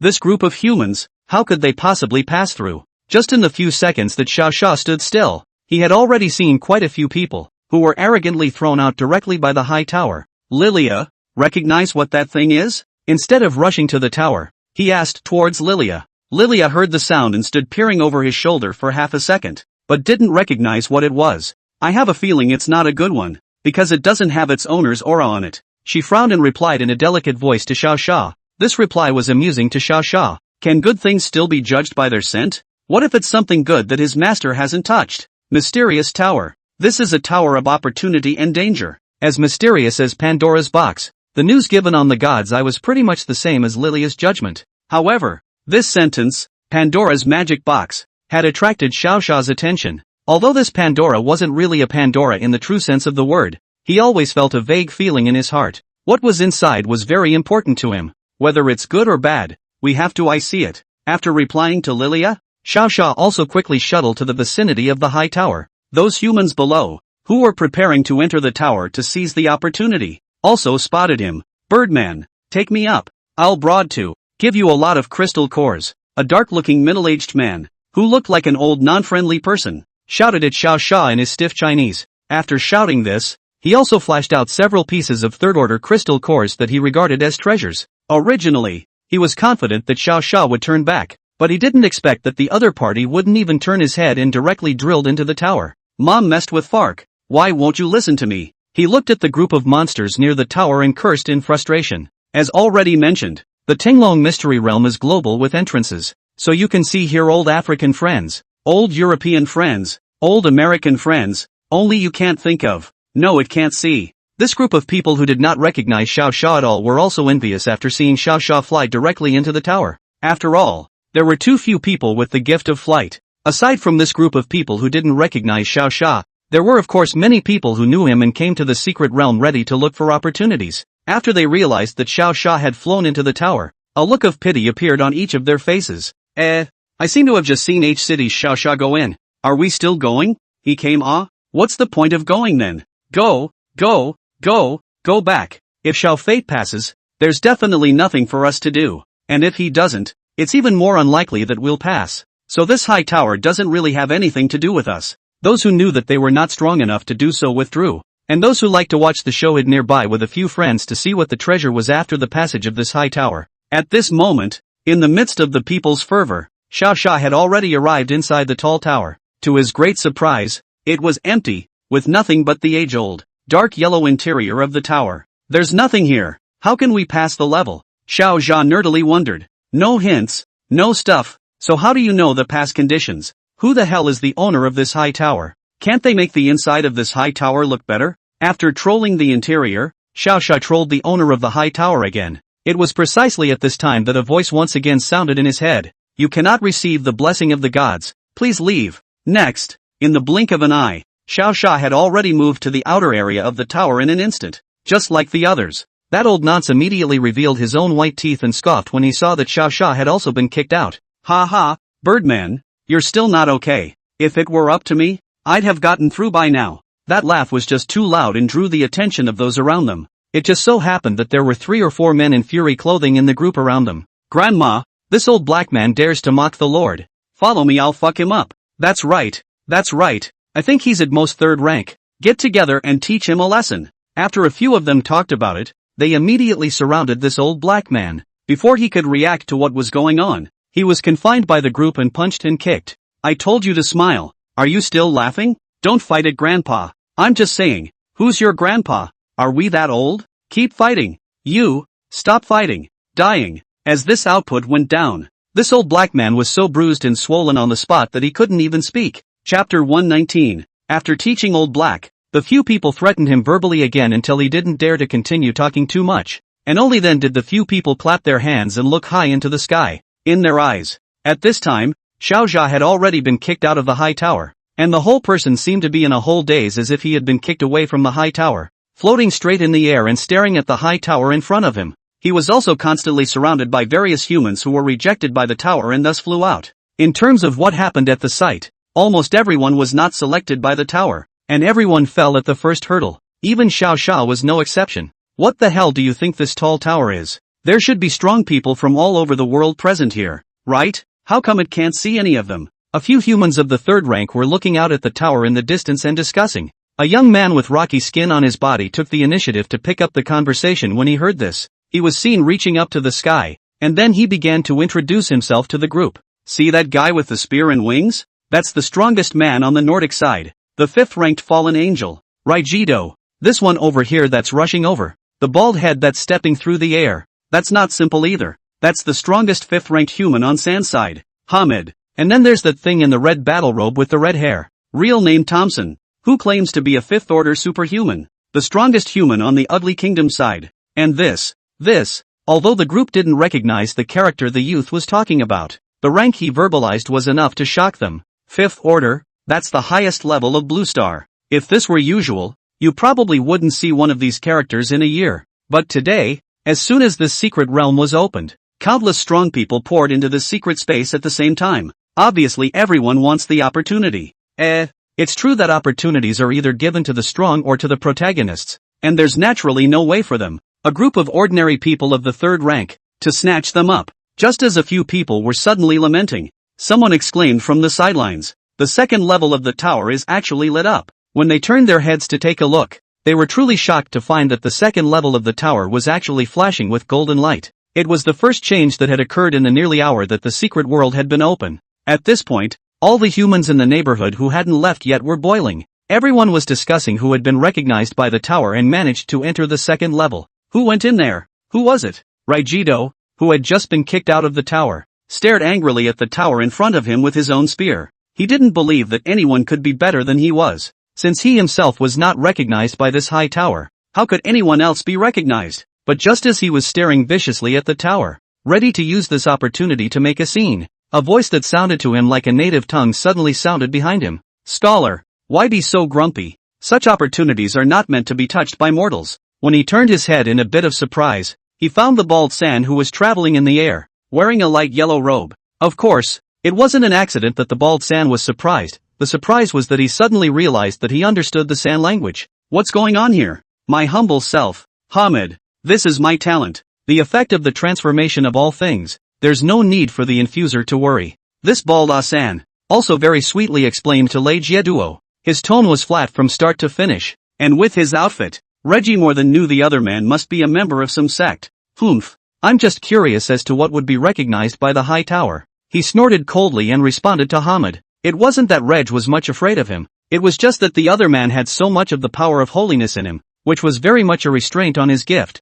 the fallen angel. Moreover, this bald head dared to stand beside himself so calmly, and at a glance, he was not a simple commodity. That was all that was exchanged between the two, and the next thing they knew they were quite literally stopping near the tower, and then observing the group of humans that had been kicked away from the tower. A burly man in a red robe, mimicking a certain super English character, was also blasted out of the tower. "Cam, why did I kick out as soon as I got in? This can't be right. Obviously someone else got in. There's no reason why I can't," he thought to himself in his mind. There is a climber in everyone, especially a man like Rigido Thompson, who claims to be the strongest in his field. That climb will be higher than everyone else. After all, they were the strongest in their region, and not only were they embraced by all, and even if they walk and look at someone in a bad way, they can beat them to death without a second thought. That's what their own power brings them, absolute control. But now, someone had actually gained the high tower's recognition. Didn't that show in disguise that that person was better than them? As top powerhouses, they would not easily admit that there would be someone in this world who was stronger than them. Even if they did, they would have to defeat the man himself to qualify for that status. And so it was that when he caught a glimpse of Hamid and Rigido also waiting in front of him, he followed suit with a raised eyebrow, and then landed very near the two. The three just waited in silence for the one who was recognized by the high tower to appear. This stance was like three ferocious tigers hunting a defenseless deer in the forest. A minute passed again. The tower, which had turned calm, suddenly opened its third level. Yes, you heard that right. It's just straight up like a window that opens up the entire third level of the tower wall. Just as the three of them were fully concentrating on the changes in this tall tower, the tower unexpectedly chose to directly publicize the images within the tower. "What? So young?" Rigido exclaimed when he saw the man appearing on the high tower. Keep in mind that both he and Thompson looked to be in their 40s, and Hamid was in his 50s. Although age meant nothing, they really didn't expect that the man recognized by the high tower was just a youngster in his 20s.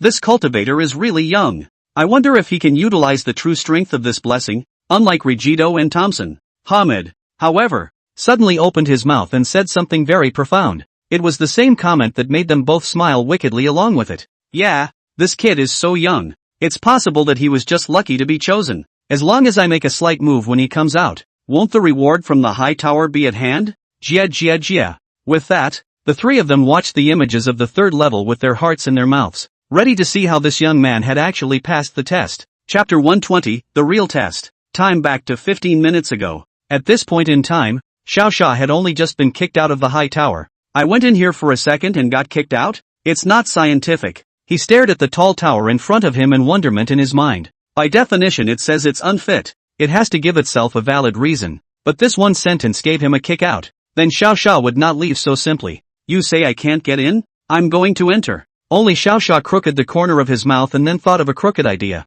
Since the evil god's breath could mimic everyone's breath, all he had to do was mimic everyone present. He couldn't believe that with so many people, none of them could get in. And so he began the cyclical process of analog entry, analog machine entry. The people outside looked at him as if he was just dazed at a high altitude, but in reality, he was too fast because of his changes in speed, causing the groups to not be able to see his movements at all. The first person, Xiao Xia, successfully simulated the opposite side and entered the high tower once again. Yet nothing inside had changed at all, even the tower, which was still kicking him out. If this one doesn't work, I'll change it. I don't believe it yet. Xiao Xia did not give up, and also opened the path of cyclic torture of the tower. 1, 2, 59, 999, 9987. He changed wildly, relentlessly burrowing into the tall tower, which frantically kicked him out again and again. Just like that, while outsiders thought that Xiao Xia was in a daze, he had already performed thousands of simulations.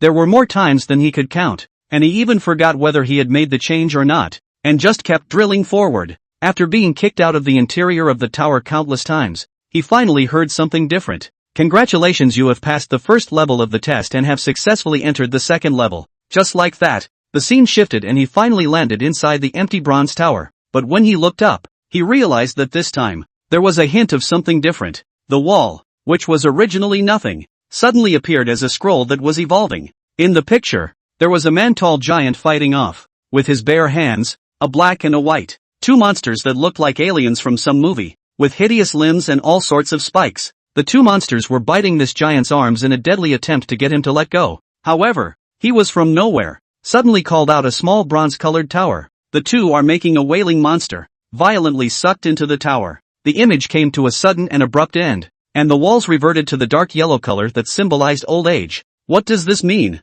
Xiao Xia pondered once again, though he could see that the small tower was, in fact, the current tall tower. But then the question arises, with such a large tower, wouldn't the two monsters it suppresses be ridiculously large as well? Do you dare to challenge this monster? Just as he was thinking, the familiar voice sounded again. As a man, how could he say no? That was answered instantly with a dare. And then Sean Fury had a tragedy. As soon as this thought appeared in his mind, the entire space within the tower changed. Surprisingly, he fell with the power of the tower at breakneck speed until he came to a very chaotic area. Before he could react to what was going on, an immense, but slow-looking sharp claw suddenly extended from below. It just poked at Xiao Xia's head directly without any sound. When Xiao Xia was preparing to defend, this sharp claw had long since reached his eyes. In other words, if it hadn't stopped so suddenly, he would have been a corpse by now. It was at this moment that Xiao Xia suddenly realized that the strength of this monster was completely beyond his ability to resist. Or maybe it's just not something that should be on the blue planet at all. Now, do you still dare to challenge this monster? Familiar questions reappeared. Recalling the shocking scene just now, Xiao Xia's heart already had an answer. If the tower would really let him fight this monster, it could have thrown itself down long ago at the beginning. And the reason it asked was to see how Xiao Fury would treat these two monsters. Just like the first level, what is actually tested is not strength, nor intelligence, nor speed, but the heart that still dares to challenge after being rejected tens of thousands of times. We usually call this persistence. If I have the chance, I will still fight this monster, even if I will die, he thought silently in his mind. With the appearance of this thought in his mind, the entire sharp claw that had been stretched out, once again retracted, and he rose quickly with his original descent until he came to the third floor of this high tower. Indeed, Xiao Xia looked at the fact that he had come to a place with a much narrower range and was glad that he had chosen the right place. If the previous test was persistence, then the second level, the test should be bravery. So this third level, what's going on? Trialist, your identity will be announced to everyone in the neighborhood. Do you accept? Accepted. The voice that came through this time was much different than before. It became more emotional, more human, as if it was his old friend who was talking in here. The third level is passed. Trialist, you are the first player to pass the third level in nearly 10,000 years. Go for it. Ha! How can the third level be so easy? Xiao Xia was a bit surprised. Originally he thought that there would be something more dangerous on the third floor, but he didn't realize that it was just announcing his identity. What's there to be afraid of? Anyway, that group of people outside all together, that can't beat him. In this way, Xiao Xia arrived at the fourth floor, which was even narrower than the third floor, almost as narrow as two basketball courts. The only thing that was different here was the four green-colored stone pillars that appeared in front of him, long since broken. In addition to being dilapidated, on top of these stone pillars, there were some light blue, crooked never-seen-before symbols engraved on them, which seemed to be some kind of language in Xiao Xia's opinion, and he waited in place for half a day without hearing the voice appear in his head. It seemed that this layer, he should be required to explore on his own. and the clue to the passage should be hidden in these 4 stone pillars. Looking at the pile of rune-like things, Xiao Xia gently reached over and prepared to touch the thing. As a result, before he could touch it, Lilia, who had just finished absorbing Xiao Xiao's power, also awoke from her slumber. Master, where are you? She poked around in a daze. Then her eyes rested on the stone in front of Xiao Xia and she cried out in surprise. Isn't this the stone of servitude? Hearing Lilia's strange cry, Xiao Xia immediately stopped his hand and turned to look at Lilia with a smile. Chapter 121, Enslaving the Divine Stone. Seeing Xiao Xia's weird smile, Lilia hurriedly pointed at the stone pillar and explained. Master, as I recall, this is the enslavement divine stone that you rarely used before. They work by hardening and suppressing someone's spirit, and in the end, can directly forcefully enslave someone's soul. Enslaving the Godstone? Who was this me before? Why does he even know how to use this kind of stunt? Call it slavery, but how it sounds is similar to hypnosis. The kind of work that slowly hypnotizes someone to the point where they internally acknowledge it. But looking at it now, it doesn't look like it's in the process of enslavement, but rather, it's already enslaved. Lilia said with great excitement as she pointed at the very old-looking stone pillar. It doesn't matter if it's already done or Xiao Xia. After all, it's not like he's Lilia's former owner. At best, an heir apparent? Well, it should be. Lilia, can you read these runes? Help me translate them. Xiao Xia did not say much and directly inquired to Lilia. After all, she had lived a long and knowledgeable life, so she might actually recognize the meaning of these runes. However, Lilia, who heard the question, had her small face tilted and gave an awkward smile towards him. Master, this is your own spell. How could I possibly understand it? She waved her hands around, looking helpless. This caused Xiao Xia to mutter. Even Lilia couldn't read it. How could she herself, a person whose 2 lives didn't add up to 100 years old, read it? Just as the situation on his side was at a standstill, the people outside also noticed the scene at that moment. Ha ha, that kid can't make it. I can't even understand what that stone is. He definitely can't either. Rigito laughed out loud, as if Xiao Fury was happier to be trapped than he himself was to receive a reward. In contrast, Hamid and Thompson didn't scoff outright, but started thinking against the stone pillar. Anyway, the high tower had put out this image, so it must have had its intentions. Most likely, it is testing them now. As long as the people present solved the secrets of these 4 stone pillars, they would surely be able to surpass Xiao Xia and directly enter the 5th floor. Almost everyone present, with an attitude of trying, began to study the runes on the stone pillars. Yet the conclusions they come to are more than outrageous. With the purple veins, could this be a reference to some kind of flower? Purple is a flower? Did you still think it had petunias painted on it? When I think of Altair I think of the lookout stone. And when I think of the lookout stone I think of the cowherd and the weaving maiden. Could this have anything to do with the 2 of them? Are you playing a myth here? Besides, the cowherd and the weaving maiden are in heaven. Who told you they're in a tower? Tali, wouldn't that be the tower of the heavenly king of Toda? Looks like my idea was okay. Forget it, I'm not with the cutie. Count on it. It was hard for them to be able to associate so many things from 4 stone pillars. Even though the answers all say the wrong thing, at least this little bit of fantasy gives them a hint of involvement. Just like that, 5 minutes passed in the midst of people's comments, while Xiao Xia was still thinking. This made Hamid, the bald Ajumma who had been pretending to be stoic, sit up and take notice. Damn it, let me in if I can't solve it. What's the point of standing still all the time? His eyes changed from not caring before to becoming more and more sinister. The tirade was just heard by Thompson, who had stepped aside. He scanned the bald man with his eyes, calculating his strength in his mind, because if he was better than he was, when the time came he'd wait for them to spar with the kid inside for a bit first. Wait until they are half dead from the fight, then go in and pick up the pieces yourself. That perfect plan can be so beautiful once it's done. No, this bald guy and that bat monster next to him are both reserving their strength. After a few cursory glances, he came to the conclusion. Looks like they both have the same idea.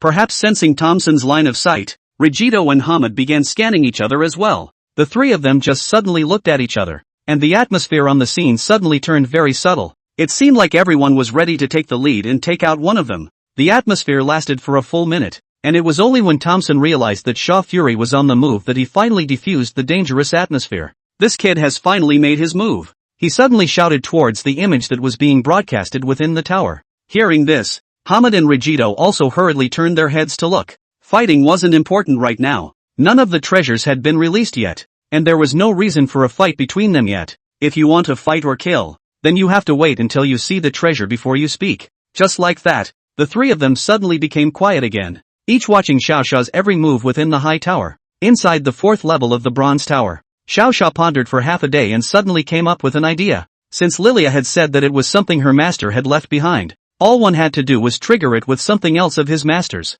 For example, God's blood, God's eye, and these two things. Divine blood shouldn't work. After all, it's not like the stone sucks blood. The words of the God's eye, which he had used in the beginning, had not shown any useful value, but that was a result of his long-range use. Wouldn't it have produced a different effect if he had gotten close to Stonehenge and used his God's eye ability? Say it and do it. Xiao Sha murmured and immediately walked near the stone pillar. Immediately after that, with everyone outside the tower watching, he actually used his head and stuck it dead center to the runes on the stone pillar. This scene pissed off Hamid outside. You waste all that time and end up choosing to embrace Stonehenge? Cootie. All you know, this thing isn't going to find information with a hug. He grimaced as he taunted Xiao Sha inside the high tower. As the saying goes, what I can't have, no one can have. That was Hamid's mental thought right now. Not a good way to go about it. True, but it's better than standing still. Thompson pursed his lips and made a more normal comment, and Rigito glanced at Thompson, then grinned and made the same taunt as Hamid.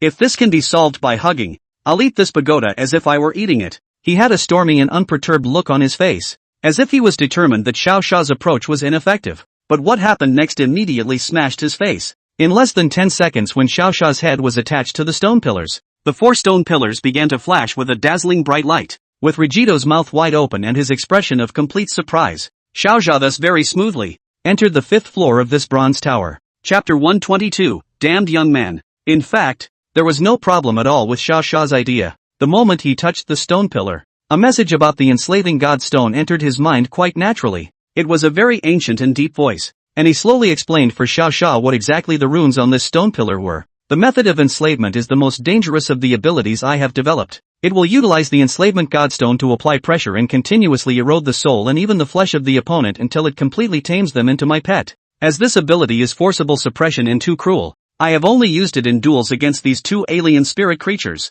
I wanted to take these 2 spirits under my wing, but my days are numbered. If a descendant walks to this level and has my bloodline in him or her, he or she will be granted this ability. As soon as the 5 paragraphs of words fell, Xiao Sha's mind inexplicably grasped a very simple mnemonic. And this mantra was the very core of this method of enslavement. Congratulations on acquiring a new ability, Divine Enslavement, Forbidden Arts. Divine Enslavement, attacking the opponent by channeling the will of the world, thus completing their fall into their slavery.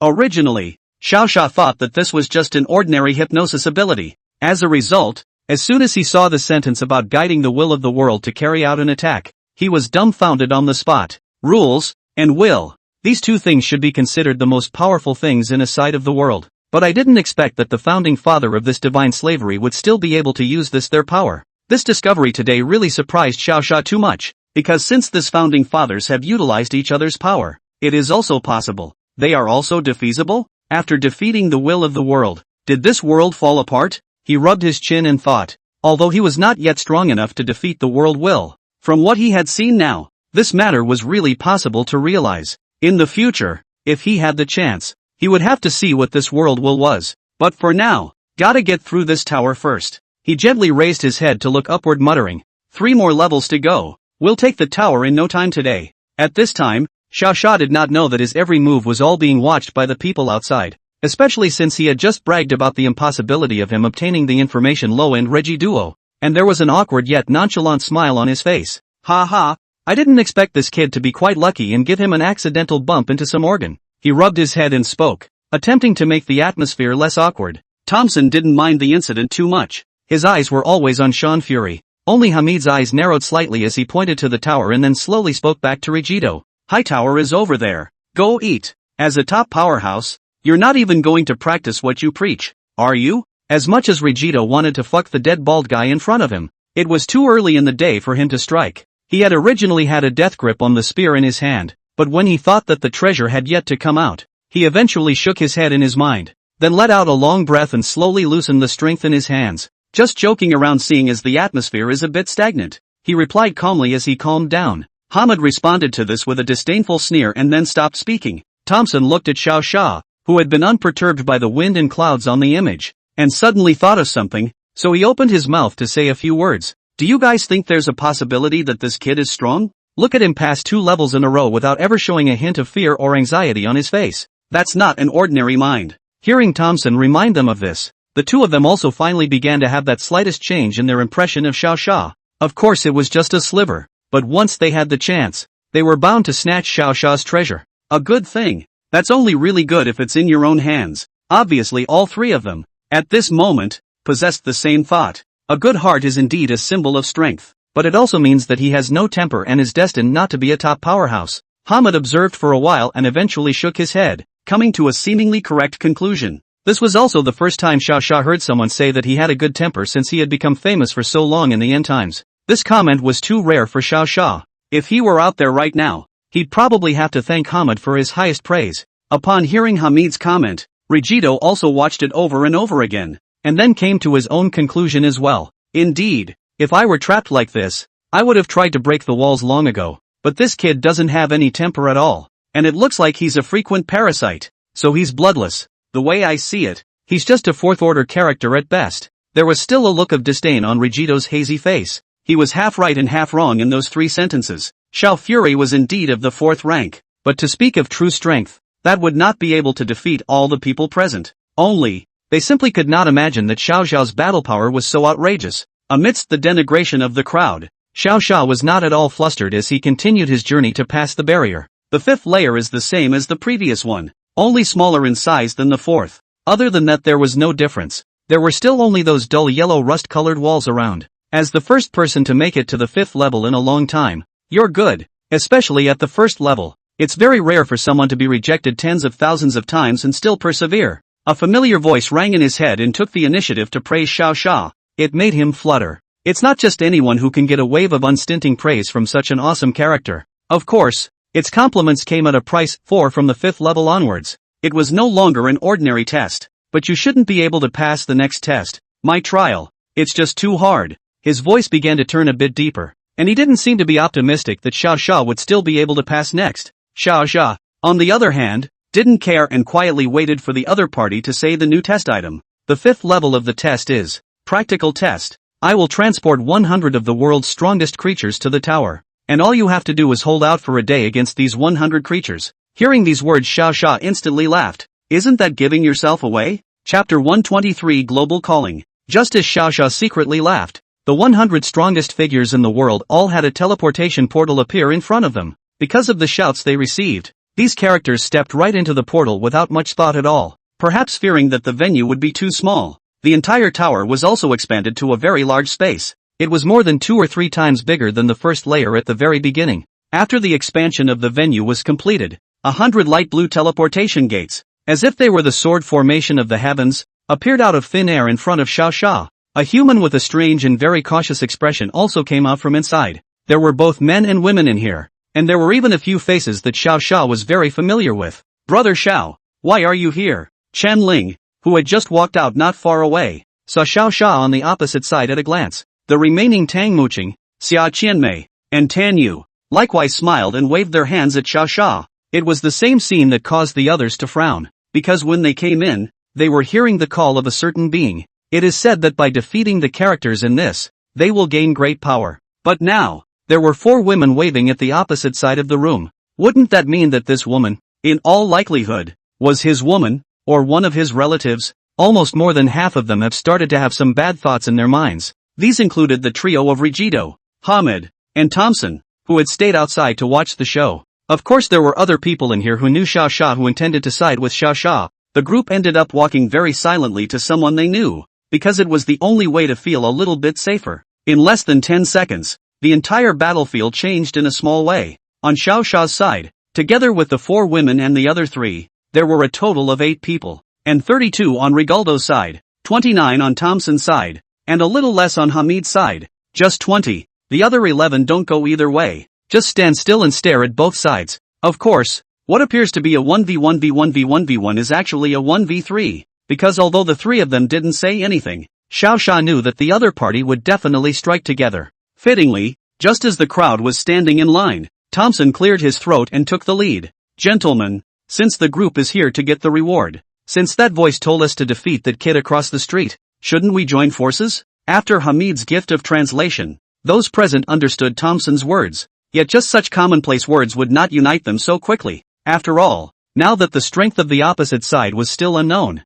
No one dared to make a rash move. And with that, the scene kind of stalled. After all, the role of the test was Xiao Xia, so the consciousness left behind by that unknown being had long since stopped channeling words to the others. Seeing that the group was surprisingly inactive, Thompson narrowed his eyes and continued to compel. Defeating him will not only gain rewards, but most likely, it will also gain this entire tower. You guys raise your heads and look at such a big tower. If you can take it for yourselves, then you'll probably become the strongest existence under the sky right away. His words made a few people a little heartbroken, but not so much that they were brainless to rush upwards. Having spent so much time in all the post-apocalyptic worlds, we all know that it's costly to get your hands dirty, especially for their group of top experts. Once any problems arose, they would immediately be swarmed by the people below them. Who doesn't know how to say pretty words? Why don't the people on your side charge first? What? Afraid of death? A disdainful retort slowly came from the side. The words were said with a chill on Thompson's face, and, at once, he locked his gaze on the person who had made the noise. However, the other party was from Rigito's side. Even if he was really angry right now, he didn't dare to directly tear his face off with the opposite side. The end times, while making people manic, make this group very afraid of death. The complexity of the human heart is something that the being who created the tower did not budget for. You know the world in the past that was all about strength, whether it was the ape period, the dinosaur period, the ice age. Creatures of all time periods must be super strong to sit firmly at the top of the food chain. But after the time period of human beings, battles were not only based on fighting strength, but also on status, position and various other factors. Maybe that's the change that comes with wisdom. It's not that we don't charge first, but, well, everyone has to be unified somehow. Otherwise, when the time comes, we'll be on it, and you'll be behind it, which won't be easy to deal with. Thompson put away his expression and coldly voiced his concerns. This passage, however, caused the faces of the others to grow even more stony. Yes, if you just rush up there and get blackmailed, won't this trip be a waste of time? Seeing that the situation was getting more complicated, Hamid rubbed his bald head and then came up with a more reasonable solution. How about this? Let's make a deal. Whoever goes after one of our own, then we'll exterminate him as a group, and then we. Just as Hamid was about to slowly reveal his plan, a faint laugh rang out. The not-so-small but harsh laugh caused the expression on Hamid's face to stiffen instantly. When he coldly searched for the person who made the laughter, he realized that the person was actually on Xiao Xia's side. And, she was still a little girl, younger than Xiao Xia. He himself is planning here, and she, a little woman, dares to interrupt him? Outrageous. Bald Asan, tell your story and I'll send you all away again when you're done. Don't interrupt our chat. Just as he was dying of anger and about to have a seizure, Xiao Xia's two calm words caused his anger to reach an extreme. At this time he didn't bother about being reasonable or unreasonable, and directly shouted at his group of associates. Shit, let's go first. Whoever doesn't get on is my grandson. Kill with me, kill them all and the rewards will be ours. I didn't realize that this line about not being a grandson had quite a powerful effect. As the group of them rushed out, Regaldo and Thompson followed with their own men. Some of them released flames, some threw out all sorts of spells, weapons, and there were even some who turned into giants and swooped right over. That's a wider variety of talents than even seen on the reunion. It was only that they were only numerous, and they obviously had little effect here in Xiao Fury's place. In the face of the overwhelming attacks, Xiao Xia just stood silently in front of the crowd. As various clashing sounds and explosions continued to ring out, the entire venue was immediately surrounded by a black mist. Chapter 124, What kind of monster is this? Looking at the black mist on the field, the corners of Hamid's mouth rose slightly. Humph, how dare you clamor with this amount of strength? It's really stupid. He seemed to have decided that Xiao Xia had been blown to dust and was happy in his heart. And on the sidelines, Rigito breathed a sigh of relief. Originally, he had thought that Xiao Xia could still run or block all of their attacks. I didn't expect him to carry it hard. Humph, his own Anubis lance. From the time he acquired this weapon, no one has ever been able to block one of his full force pokes and stabs. And this kid that was using his own body to attempt to block the attacks of dozens of what could be described as a group of the strongest humans on the blue planet. It can be said with absolute certainty that as long as he is human, then he will be blasted out of his ashes. The others present looked at the smoky grounds and began to talk excitedly one by one. The youngster still takes himself too seriously, thinking that he can put on a front in front of a woman? It's ridiculous. I thought he could be capable of anything if he taunts so much, but he ended up resisting our attacks hard. Ha ha ha. I'm still impressed. He dares to pretend in front of women even with this much strength. He does have good courage. This is the level of the person chosen by this high tower? But I don't even bother to spit on him if he's a little bit bossy. and this is what he turns out to be? The group was talking and laughing as they waited for the smoke to clear. However, what they didn't know was that Xiao Fury just didn't find it interesting to pass the level too quickly, so he let them live a little longer. After he was unharmed in the smoke and heard the group's comments, he simply raised his hand gently, and the smoke in the entire venue instantly disappeared into thin air. When he appeared on the field with a smirk and without any wounds on his body, the group across the street froze. Some even felt that this scene was so magical that he couldn't even close his mouth, which was laughing out loud just now, any more in fear. This kid doesn't seem to be as simple as we thought. Regito swallowed and spoke cautiously. The reason that made him so terrified wasn't anything else but because the Anubis lance, which he thought was the strongest weapon in the world, had now been broken into 2 pieces by Xiao Fury, and it was thrown quite casually not far from him. That was his strongest weapon, and it just broke? Is it that outrageous or not? Looking at the group of people behind him who were all timid, Thompson that was instantly cursed angrily. Humph, he definitely utilized some treasure to be like this. What kind of person is strong enough to eat a bunch of our attacks alive? Do you think he's Superman? I don't believe it today. He can't block 2 laser shots from me. Unbelieving. He directly charged towards Xiao Xia. He believed that with his 2 talents of flight and king of power, he could definitely punch Xiao Xia, this young and pretentious little sissy, to death. Die for me. He was only seen flying through the air quickly, swinging out a heavy fist to strike quickly as he approached Xiao Xia. However, just when he thought that this punch Xiao Xia was definitely either dead or injured, the other party just gently waved his hand in the air, and his entire body froze in the air, unable to advance any further. And at this moment, Xiao Fate even commented on the attack he had just made. Speed and strength are good for practicing with spirit. The scene saw Thompson on fire. What the hell did this kid use to trap himself? Does he have that legendary, mysterious power from the east in him? It can't be. This is just a little pussy. How can she have such a powerful ability? In his mind, he didn't know how many times he had cursed Xiao Xia, but he still had no way to detach himself from the stiffness. Kid, let go of me if you're capable. What kind of skill is it to immobilize old me? Having no other choice, he had no choice but to try to provoke Xiao Xia, but as the most powerful existence in the divine realm, Xiao Xia naturally said whatever he wanted. If he didn't want to lift the restriction for the other party, even if the Mimic King came later, there wasn't anything that could be done about it. The people watching the battle from behind obviously didn't understand what was going on. All they saw was Thompson charging up and then stopping. Nothing else. What is this? Why has Lord Thompson stopped? His power is the most powerful on our side. How could he deliberately stop in the air? It's hard to believe he's trying to break up the oxygen around his opponent and suffocate him. A lot of speculation went on, and no one knew what was really going on at the scene. After all, they didn't even know that they were currently in Xiao Zhao's divine realm, let alone guessing the means on Xiao Zhao's body. The only one who was still awake now was Hamid, the bald-headed a-hole. After seeing these 2 mysterious means of Xiao Fury, he actually couldn't say anything in fear. As a San, he had often heard that there was a mysterious eastern power over there. Judging from the current situation, Xiao Xia definitely possessed that mysterious power. It seems like this action today should end in failure. I have to run away. He secretly calculated in his mind. He then secretly took out a staff while everyone on the scene was paying attention to Xiao Fury's side. Divert spell. He shouted with a wave of his staff, which brought everyone straight back. Hamid didn't think much of it in the face of his companions and the others' strange expressions. My humble servant will leave first, so take care of yourselves. He waved his hand towards the crowd, followed by a bright smile on his face. However, just when he thought the spell was complete and he would be able to leave immediately, the staff in his hand, however, suddenly clicked and shattered into 2 pieces,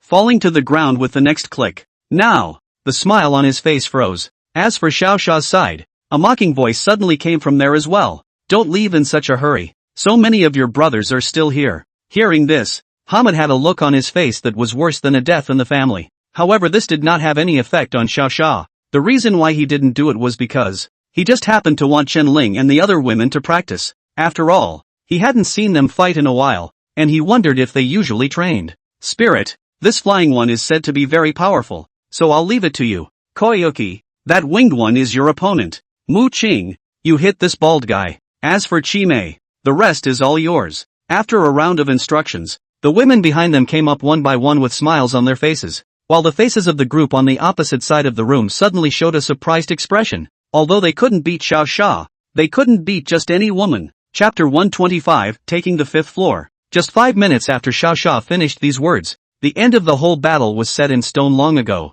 He had wasted little effort, and with only his 4 women, there were already dozens of bodies lying densely on the ground. Of course he wasn't much of a killer, and there were a fair number of people who hadn't put up a fight that he hadn't laid a hand on. Together, though, these people amounted to just over 20 people. The remaining 70 or so people who were arrogant and looking for death had long since fallen and could no longer walk out of this high tower. You surprise me, trialist. You're probably the only one who can pass this tower. Come to the 6th floor. I'll wait for you here. The consciousness of this tower was still very intelligent, and it already knew that other people didn't dare and wouldn't make a move against Xiao Xia. So it then declared very decisively that Xiao Xia had passed the 5th level of the test. Remember to come back safely. Oh, we'll leave first. Learning that Xiao Xia had other tests, the 4 women waved their hands at him and then left the tower very decisively. And Xiao Xia had nothing to wait for. Lifting his head, he immediately flew towards the 6th floor. When he reached the 6th floor, he realized that this place was completely different from the scene he had seen before.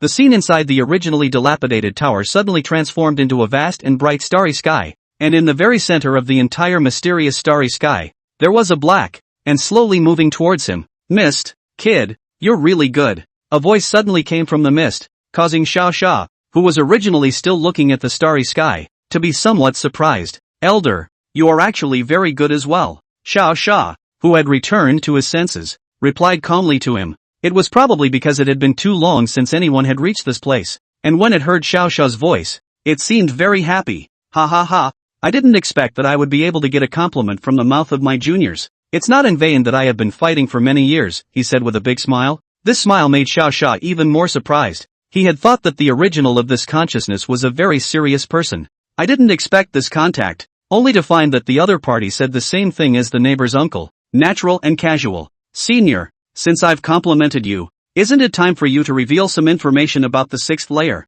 Taking advantage of the other party's happiness, he very decisively set up the other party. This move, however, had no effect on this realization. I know you're dying to get through. I can also give you the reward right away and give you the pass. But then, you won't learn much about extraterrestrials, or even evil gods. Are you sure you want to pass right away? His words were still very casual, as if he was already certain that Xiao Xia would not think of passing immediately. But that's not what Xiao Xia thought. He felt that this was only the 6th level, and that it might be the one to test his honesty or dishonesty. So then, he spoke directly and confidently, and answered toward the other side. Okay. It was this one sentence that caused this realization to freeze in silence for a very long time after hearing it. You can't do anything if you're so impatient.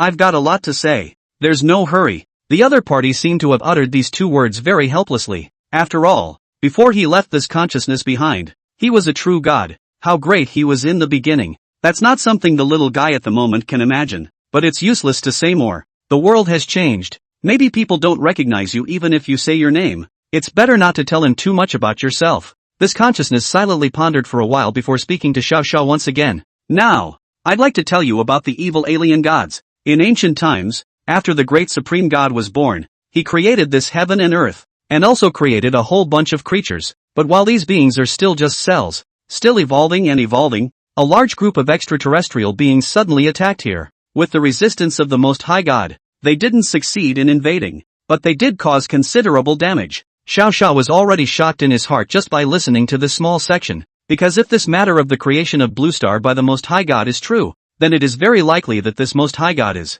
Pangu. Yes, it's that mythical legend who split heaven and earth with a single axe. Senior, is this supreme god named Pangu? Xiao Xia suddenly spoke, interrupting the other party. This behavior might be rude, but the issue was so important that Xiao Xia had to figure it out. The Most High God, the one who started it all, is not for us to talk about. The other answered very quickly and with little change in tone. This made Xiao Xia also unable to guess whether this supreme god was Pangu or not.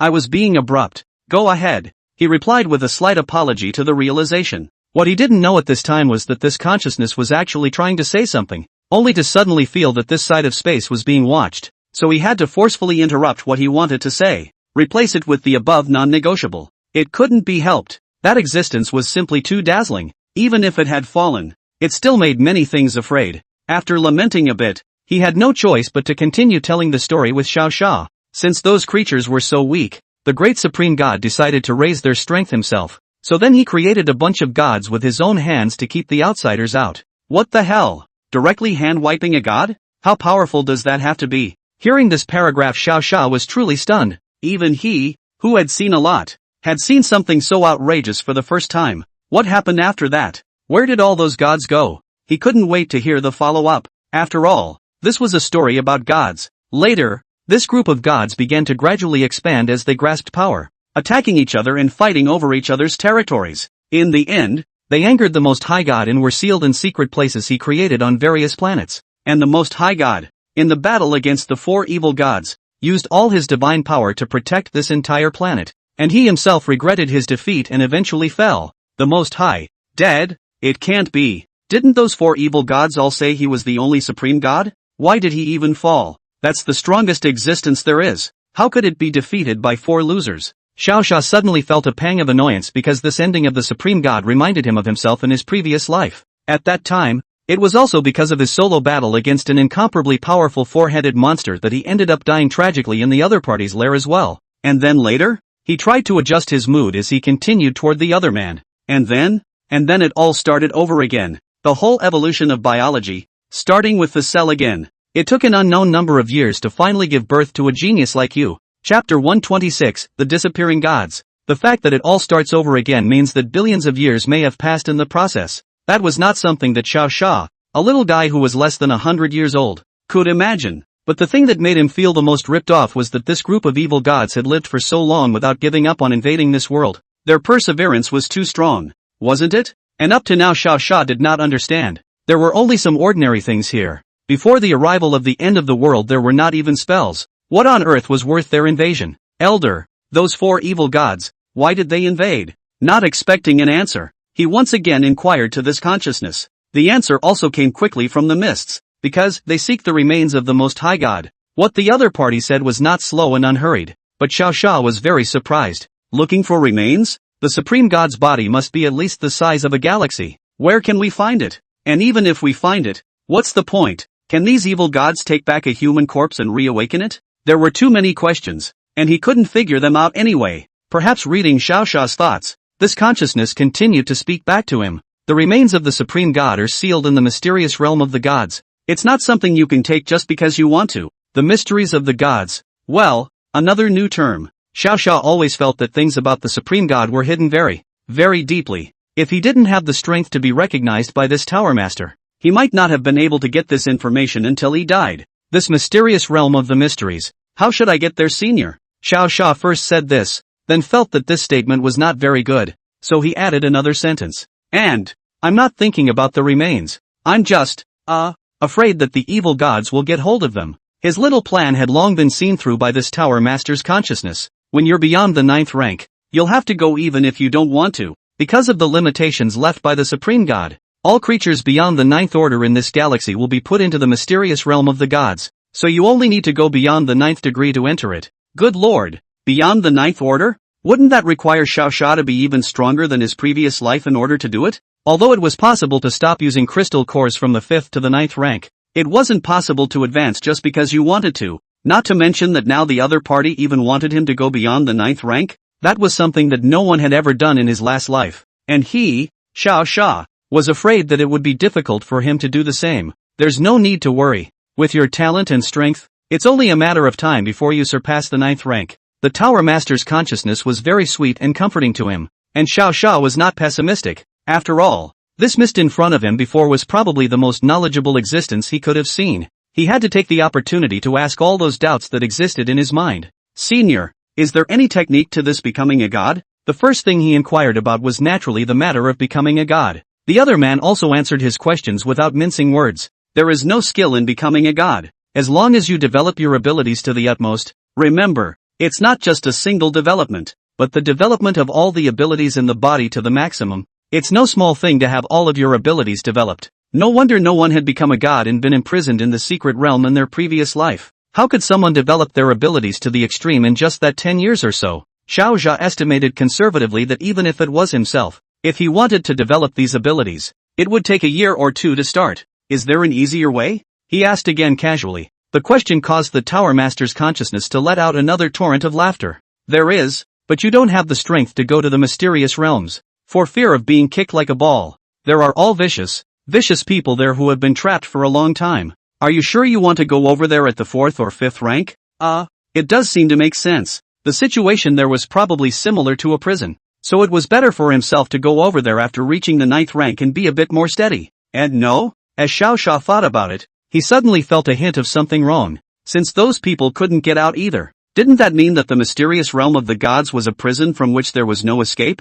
Then what is one doing going into such a place? Isn't that just making things worse for yourself? Even if you want to improve your strength, you can't do it at the cost of your freedom. Elder, this secret realm goes in and then can't come out. So what's the point of me becoming a god? He inquired towards the Tower Master's consciousness. The question made the other man think for a long time. He thought that back then he was also because he didn't like to be restricted. Only though he couldn't remember who he was, he still remembered that he was against the world consciousness. And only then was he put under a trick by the other side. So the very unpleasant feeling of being restricted by others is something he knows all too well. No need to worry. I'll pass on a practical ability to ensure that you can come and go as you please at that time. After half a day's thought, he decided to give Xiao Sha another helping hand. This was the only descendant in all these years who had managed to walk to the 6th floor and talk to himself. If he didn't give him more security, he wouldn't be able to pass on his mantle. Congratulations on successfully obtaining the new ability imparted by the mysterious being, Divine Transfiguration. Divine Transfiguration, it allows you to travel through space without being restricted by the consciousness of the world.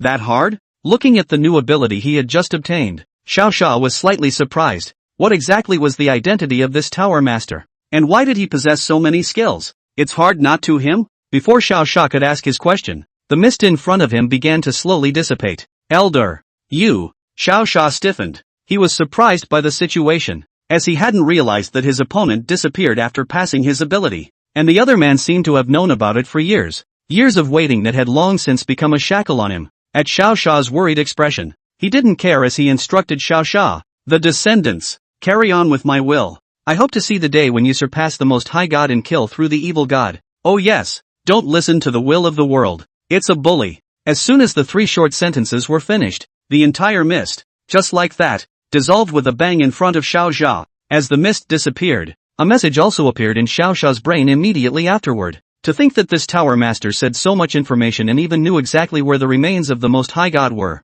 The other party, it was assumed, was the Supreme God himself? For he himself had clearly said that all the gods had been sealed into the mysteries by the Most High God. However, Xiao Sha had found the mysterious tower left behind after his battle in the Tinglong mysterious realm. This just showed that the other party was not restricted by that rule of godhood of the Supreme God, and the only one who could not be limited by the rules of the Most High God was himself. Chapter 127 Gifts from the Gods. No wonder the other guy told himself that he could pass it right away if he wanted to. It turns out that this tower doesn't have a 7th floor at all. In that message left behind by the other party, Xiao Sha naturally understood the information about this tower. This bronze ancient tower, called the Divine Tower of Enslavement, was specifically used by the Supreme God to suppress and enslave living beings. This tower itself didn't do much for Xiao Sha, because it only follows the commands of the Most High God. But now that the Supreme God's consciousness had dissipated, its current condition was equivalent to that of a robot. Of course Xiao Sha actually didn't have any idea about this tower.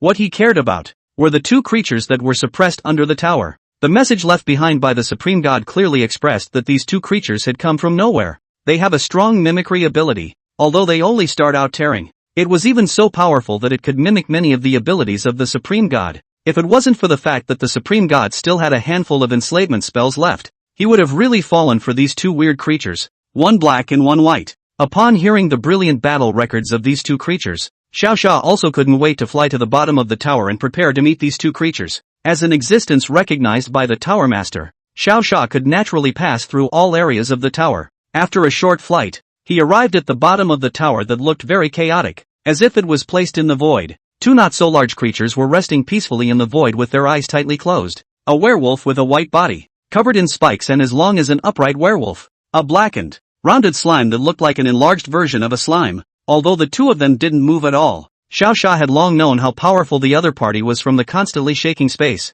What a strange creature, he marveled. The 2 of them had obviously completed their enslavement and had their strength suppressed. As long as Xiao Fury used divine enslavement to cover them again, he would be able to obtain 2 super powerful helpers. However, just as he tried to get close to the other party, he was embarrassed to find that he couldn't enter that space of the other party at all. Even if they have been completed enslaved, they still unleash terror around them, blocking all creatures from approaching. One must know that the other party had fought with the Supreme God, and the strength of that power was far beyond Xiao Sha's current strength. It was estimated that before he became a god, It was basically impossible to subdue the other party. Let's call you two black and white for now. It's just a shame that I don't have the skills to take you all in right now. When I make some effort, in time, I will be able to make you travel the sea of stars. After lamenting a few words to the two creatures, Xiao Xia also shook his head sadly. If he had been stronger, he could have taken it in on the spot. Unfortunately, one's current strength was still much worse after all. However, he wasn't worried. After all, this world had restrictions. As long as others came, the most they could do was a 5th or 6th order. Something of this level. That naturally wasn't a match for Xiao Xia. Forget it, let's go back first. It's not for nothing. Looking at the two new abilities that appeared on his panel, the corners of Xiao Xia's mouth could not help but rise slightly. One can be taken in and tortured. And one can come and go in all kinds of worlds, which are extreme abilities. Even if he hadn't subdued the Black Fiend and the White Fiend, that would have been awesome. After some time, Xiao Xia returned to his villa. As he watched the 4 women excitedly gather around him, he also briefly told him about the trial. Of course, the matter about the Supreme God and the mysterious realms was ignored by him. They had only risen to the 5th order for a short while, and were not yet fit to take on too many things that were inaccessible to them. Even someone like Xiao Xia, who had lived 2 lifetimes, was taken aback when he heard the story recounted by the Tower Master. If it were up to them, they would probably be in a daze for days thinking about it,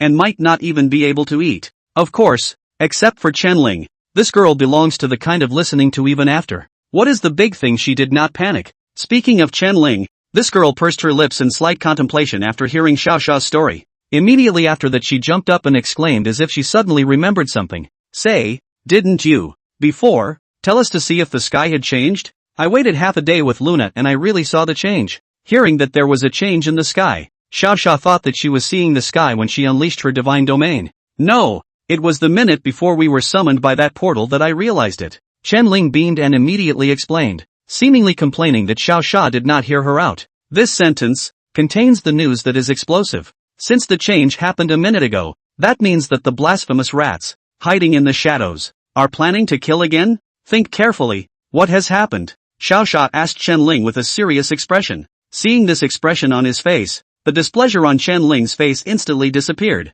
and her person became honest. In a petulant tone, she told of how the rift opened in the sky and closed quickly, as if afraid of being discovered. What? Open and close? What kind of operation is this? Even Xiao Xia hadn't figured out what was going on. Lilia, check the map and look around. To prevent a sneak attack, he hurriedly instructed Lilia. Yes, master, we'll check for you right away. Lilia waved her hand at him, then quickly displayed the map. Xiao Xia followed the various locations on the map, lining them up one by one, but did not find any swirling dots on the map. Even those dots from the Tinglong mysterious realm before had all disappeared. Can it be that this group of things are just open for fun? An outrageous thought suddenly appeared in Xiao Xia's mind. With the command and discipline these things are showing, there's no way there's an open and shut thing going on. Since it wasn't open for fun, the other party must have had some sort of plan to suddenly open the passageway in the time it took them to disappear. What is this plan, exactly? Thinking about it, Xiao Xia's gaze suddenly rested on his newly acquired ability.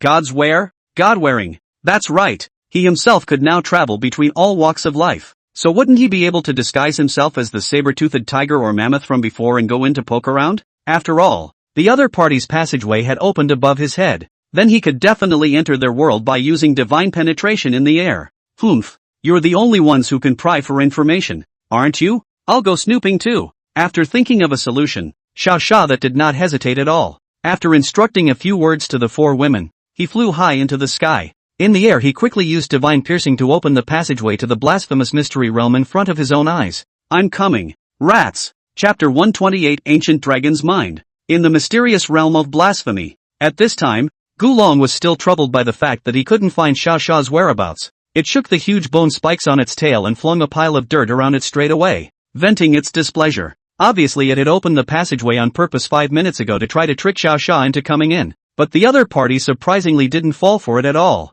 And didn't even show up. It's only been so many years since the outside evolved. Do you really think that such cautious creatures would be born? Ancient Dragon looked at the ground behind him, which had been destroyed into various small pits, and murmured alone. Although it hadn't lived a long time, it was at least the existence of the blasphemy clan that had the best chance of becoming a god. Originally, it had planned to reach the god stage itself, and then go back to its original world to directly rule the entire planet. But now, after seeing the battle power displayed by Xiao Xia, Gulong was scared in his heart. It always felt in its heart that Xiao Xia would surpass itself, or that he would directly kill himself as he descended. If it really wanted to, then wouldn't it have lived all these years in vain? Why can't this damn secret realm break through to the god level? I've been stuck at the demigod realm for tens of thousands of years, but where there is a slight chance of advancing to the god level, I won't risk opening the passageway of the secret realm. Yes, ancient dragons only thought in opening the secret realm to try to get out in the first place was to seek a breakthrough. The blasphemous mystery realm was too small for such all the places it had already traveled. There was nothing at all available here other than various corpses and bones, and it didn't dare to go to Xiao Xiao's side of the world because it was afraid that its rank would be suppressed. It hadn't fought for too many years, and it didn't know if it could outfight Xiao Xia at the same rank. What on earth is going to happen? The very depressed Gulong suddenly scanned the sky for various black lights without realizing it. In the uppermost area that had been completely extinguished, that was left behind by various leaders of their primordial blasphemous clan.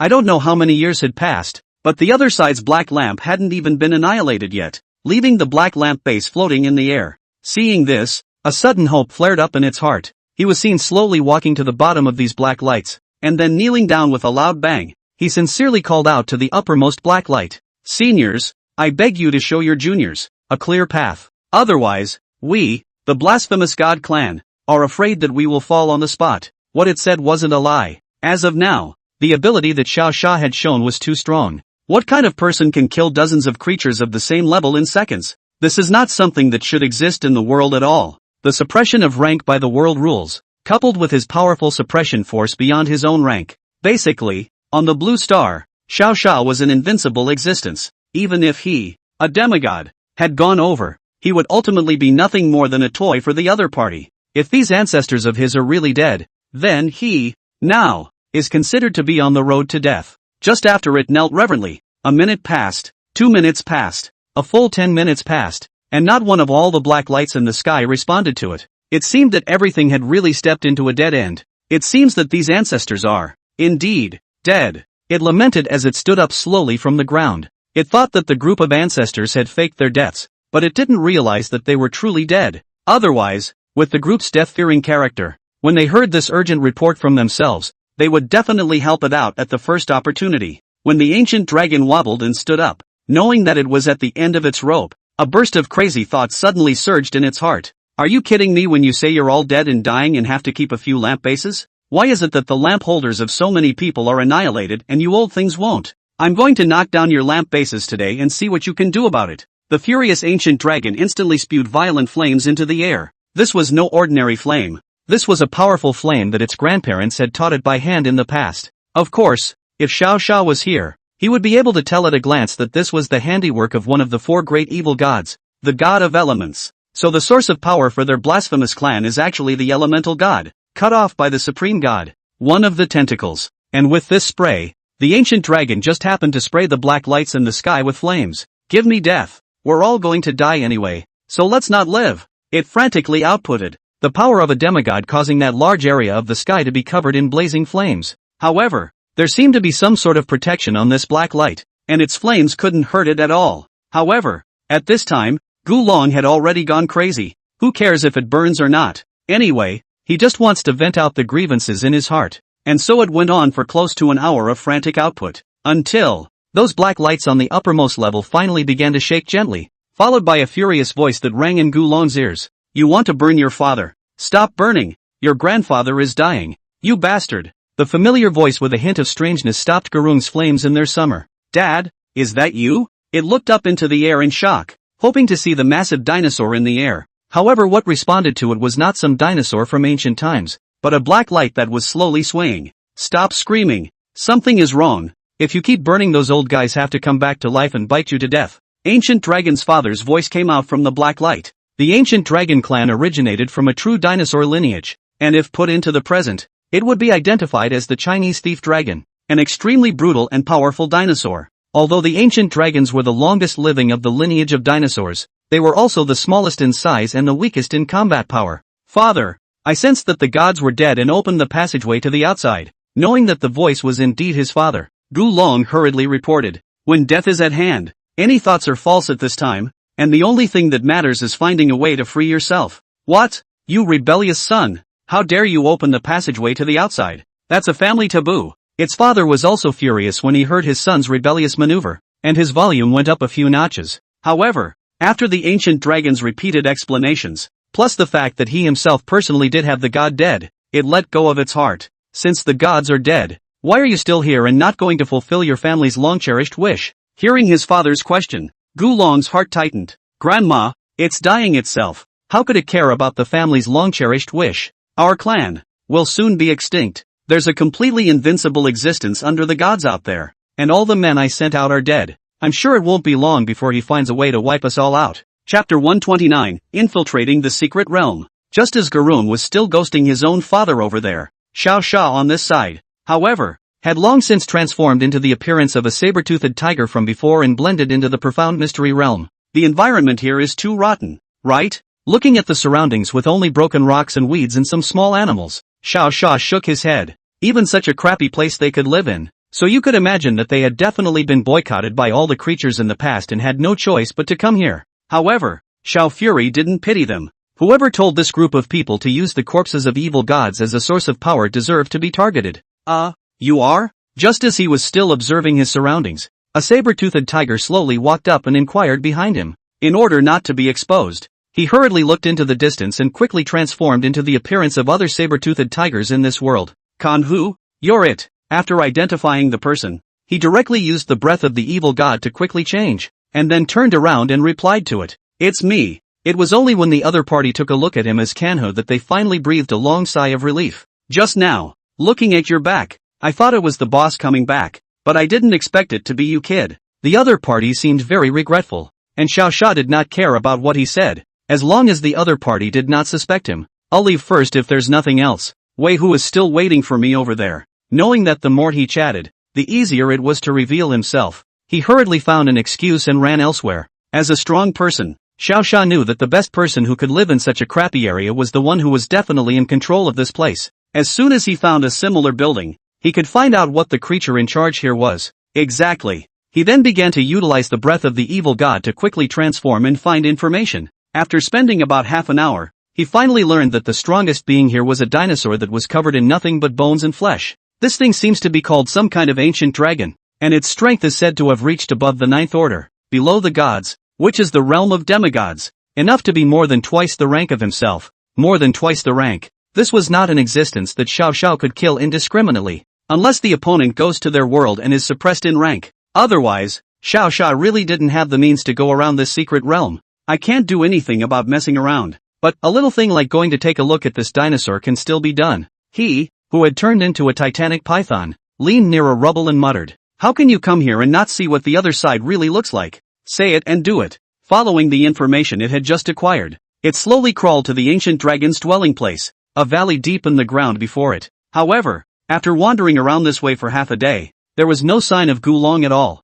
though the dinosaur guessed he hadn't seen it. He could hear it, not far away, a creature that was talking to something else. In order to hear the contents, Xiao Xia leaned against the cliff and quieted his mind, relaxing his whole body so that he could use his sense of hearing to the best of his ability. "Father, is this true?" a deep voice said excitedly. Another voice, almost as old as a hiss, also replied to it very calmly. "That's for sure. As long as you get rid of this demonic blood, you'll be able to obtain the remains of a true god. At that time, you'll directly advance to the god level, and when you go out, even if you're suppressed, but you have the god domain, you can follow the law with your words, and you won't be able to play that kid like a monkey." These two conversations, to be honest, Xiao Xia actually understood them. God's body and demonic blood are practically reversed on this side. The correct expression is that the blood of the gods suppresses the remains of their evil gods, and so cannot be utilized to its fullest power. To put it bluntly, it's a creature that's fooling another creature into destroying the blood of the gods,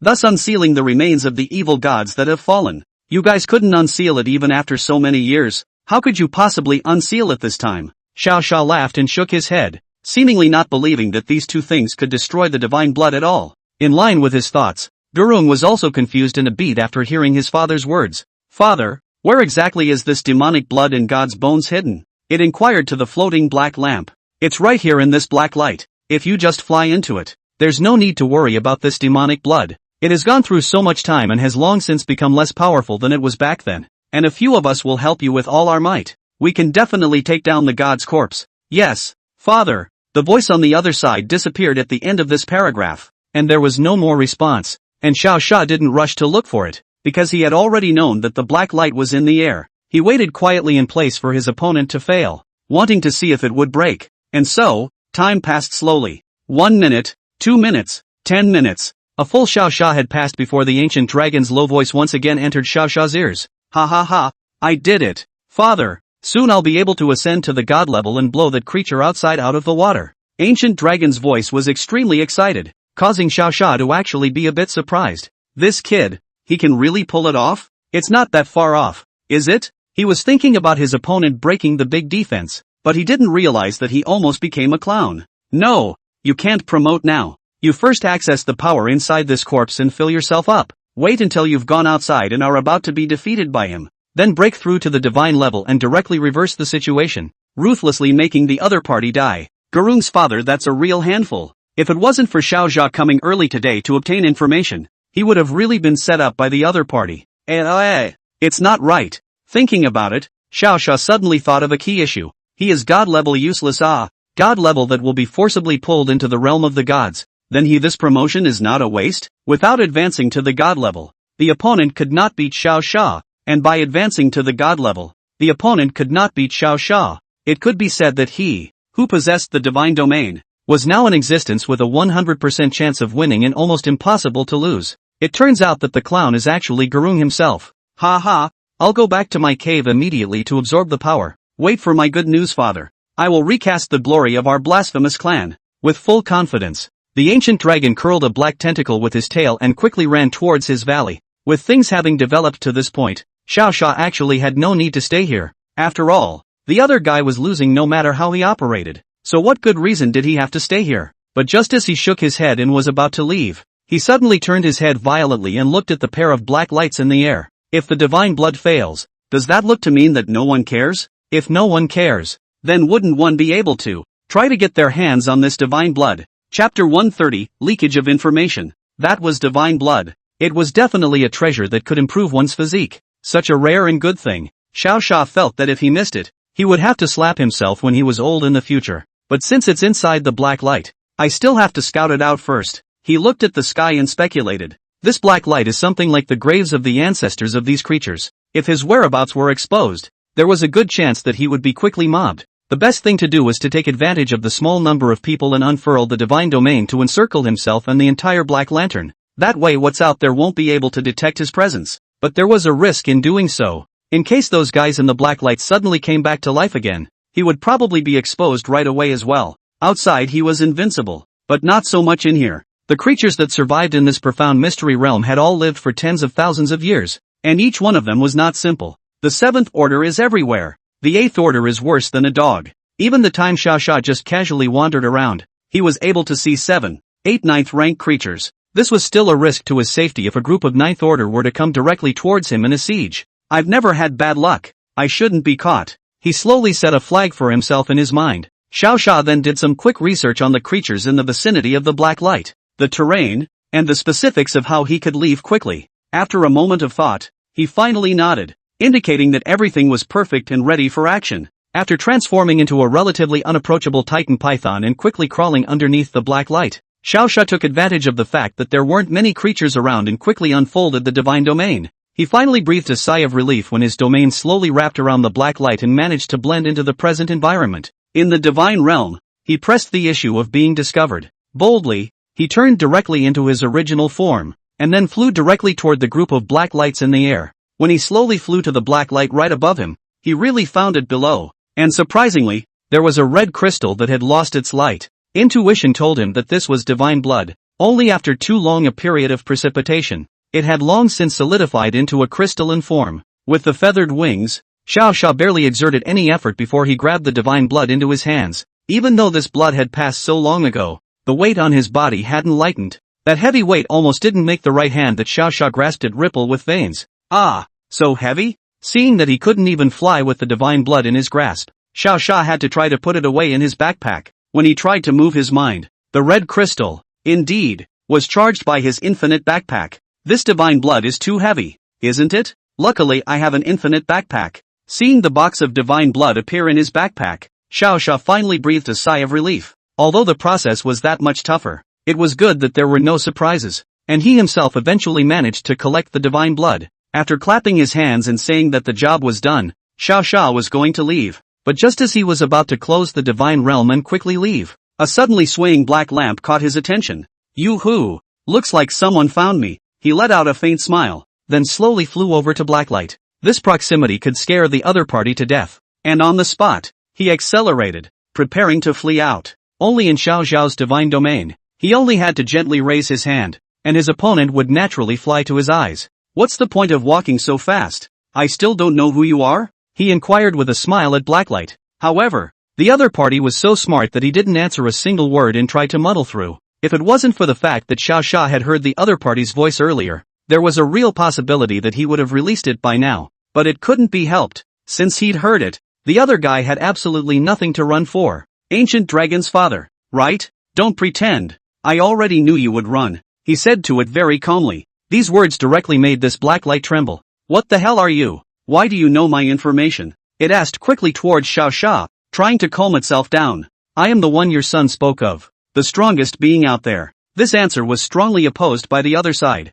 What? That's impossible. He's closed the passageway. There's no way you could have gotten in here. He knew his son wasn't the brainless type, and Xiao Xia definitely wasn't let in by him. But, if his son did not open the channel, how could Xiao Xia appear in front of his eyes? Each world had its own rules. It was impossible for Xiao Xia to travel between worlds. Even the gods could not necessarily do this. I just ran in while your son was opening the passageway. It's just that he didn't know. Xiao Xia's reply was very casual, and after the other party heard this, he tacitly agreed that his son hadn't handled the situation well, and the other party had caught the loophole. But even if he admitted that his son didn't do a good job, it didn't stop him from mocking Xiao Xia. So what if you got in? There's no way you're getting out. If you dare to take a step away from here, I'll immediately call out the people around you, and you'll surely die then. Don't think I don't know that your strength is only at the 4th rank. Humph. This passage had no effect on Xiao Xia. He could leave any time he wanted to anyway, but the other party was not like that. As long as he didn't unlock the divine domain himself, these black lights would have to stay with him for the rest of his life. Originally, he wanted to utilize the power within the divine realm to directly pinch and burst this black lamp, but to his surprise, the power of the divine realm couldn't crush the black lamp at all. Moreover, the situation shown in the god's eyes was even more shocking to Xiao Xia. Ancient Dragon, Divine Zero, a god hiding in the shadows, with an immortal body, but without any means of attack. This ordinary black light in front of his eyes has become a god? But if he became a god, why was he taken away by the rules? Old man, it's not very nice for you, a man who became a god, to hide in a lamp base, is it? If you didn't know better, you'd think you were a rat bastard stealing lamp oil. Knowing that the other party had no means of attack, Xiao Xia hurriedly laughed and taunted at him. No wonder he had to run when he saw him, so he was an incomplete god. It was probably because Xiao Xia's laughter was too ear-piercing that it directly angered this ancient stealer dragon. It was so angry that it was ready to lift the restriction on the spot and crush Xiao Xia to death. But in the end, reason overcame the anger in his head. So many of his own seniors had yet to awaken. He couldn't lift the restrictions early. At that time, if he disrupted his ancestors' plan because of his own irrationality, even 10 of him would not be enough to die. Chapter 131, You Can't Get Out. In the divine realm, that black lamp of ancient dragon's father was all over the place. It was obvious that he could rely on the power of his tentacles to advance to the divine rank, but he had to board and hide in the black light for tens of thousands of years. And the reason they do this is to constantly accumulate power to ensure that when they regain their true strength, they will be able to defeat that god who only has his hands on the sky in one fell swoop. Counting it, this group of black lights actually hosted 14 ancient existences of the divine rank. Their plan, on the other hand, is to wait until all 50 of the divine order are assembled, then make a comeback and rule the entire planet. However, looking at the current situation, it was likely that Xiao Fury, this time, was going to ruin their plans in one fell swoop. What do you think is the point of you guys hiding in the lamp? Why don't you restore your strength at the god rank and see if you can break through my domain? Xiao Xia said to them with a smile. He is naturally not looking for death with this cooking, but to lure the snakes out of their holes. This world, after all, surely abides by the rules of the supreme god as well. As soon as this ancient dragon old man returned to full-bodied god stage strength, then he was bound to be sucked in by the mysterious realm of the gods. At that time, he wouldn't worry about the other party calling out people to the point where he was under siege.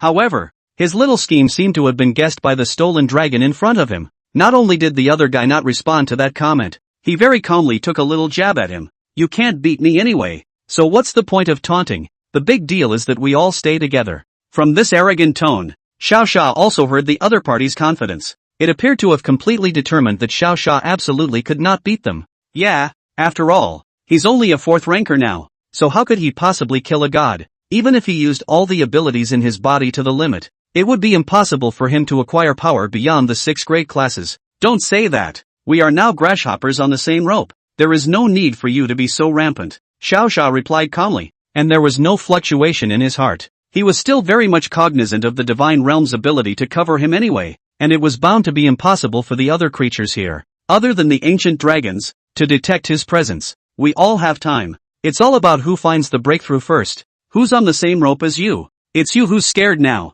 You know, our rank. That can be a divine rank that you won't be able to reach in your entire life. Can you still give me seconds? Ridiculous. The other party snorted coldly, attempting to disintegrate Xiao Sha's psychological defense. Xiao Sha did not reply to this taunt as he directly chose to check out the divine blood first and then fight with him later. In order to avoid any other problems during the time he was checking out the divine blood, he raised his eyebrows and turned down the flow of time within the divine realm. Time flow minimized. 5 times faster. After giving orders to the divine domain in his mind, Xiao Sha took a look outside and realized that the movements of those saber-toothed tigers and titan pythons had slowed down. What you did? Why did the people outside turn so slow? Thief Dragon asked in surprise to Xiao Sha. Originally, he thought that this field was just a cover prop, and never thought that Xiao Sha had the hand of controlling the flow of time. That doesn't seem like something a 4th order creature would be able to display. Time and space. Those are very wonderful things. Even if they had reached the divine rank and could follow the law with their words, they couldn't manage to control time and space perfectly. On the contrary, Xiao Sha, he was a 4th-ranked kid who could conceal, transform, and control space and time. The stealing dragon even suspected that the other party was the god, and in comparison, he himself was that 4th-ranked loser. Just a little trick. You can't even control the flow of time. Can you? You're a god-ranked Xiao Sha's last 2 words were very heavy. After all, he could taunt his opponent for a while, so of course he wouldn't let the opportunity pass. And this stealing dragon was probably too lazy to ghost with Xiao Sha, so he directly gave Xiao Sha a slow explanation of the 2 most important things. I'll admit that you kid does have a bit of talent, but it's still impossible for you to strike us down across the ranks. Today, either you expose your strength and get surrounded by us, or my son will advance to the divine rank and kill all your relatives and friends outside in one fell swoop. I'll see what choice you'll make instead. Ha ha ha. Hearing the other party's cheerful laughter, Xiao Sha frowned, although he didn't want to be that serious. If the other party was threatening him, then he naturally had to respond a little. Don't worry, I'll kill all of you and send your son to you, he replied to it in an icy tone. Not only did Xiao Feit's words fail to deter the other party, but they also made the stealing dragon's heart feel free to the extreme. It thought that Xiao Sha had been desperate and could only verbally attack itself a bit. When its son succeeded in advancing to the next level, he would be in for a treat. 4th rank killing god rank? Ha ha, I think you're not awake. You dare to think such things. Even if I let you rise to the 5th rank, so what? It's just a stronger grasshopper all the same. Under the gods, all are ants. Boy, it could no longer get a response from Xiao Fury with these words, because Xiao Fury knew that saying any more would be useless. Instead of talking out of your ass, find a solution sooner rather than later. And the only solution to this was probably this red crystal in the backpack. He took the divine blood out of his backpack and gently placed it within the divine realm, followed by a quick use of his divine eyes, checking the other party's information. The blood of the gods. It seems to be a drop of heart blood dropped by some ancient being during a battle,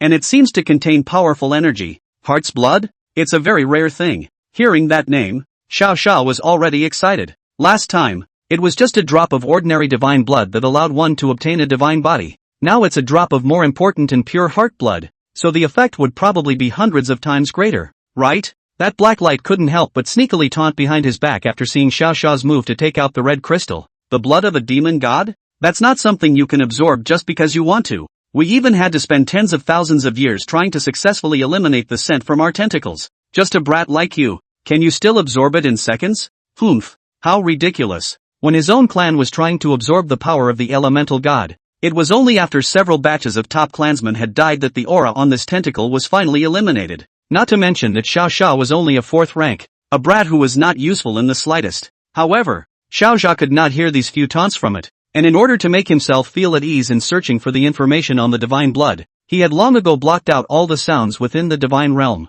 As the saying goes, out of sight, out of mind. He had long understood this. Moreover, this thief dragon is now arrogant. Even if Xiao Xia does not do anything, he will probably have to curse a few words. Since it's divine blood, it should be just as absorbable as last time, right? With doubts in his heart, Xiao Xia gently pressed his hands onto the red crystal. Chapter 132 God's Heart's Blood. As the saying goes, the heart bleeds and the heart hates. Xiao Xia hadn't understood why this red crystal was called heart blood at this time. As soon as he touched his hands on the crystal, nothing happened at first. But when he tried to absorb the energy inside the crystal, the red crystal, which sensed something, suddenly began to shake wildly. At the same time, a very pure power quickly surged into Xiao Xia's body. Only, the current Xiao Xia was only at the 4th rank, and was completely unable to control this powerful energy. The other party instantly broke through his skin like a flooding beast, exploding his hands in blood. Ah!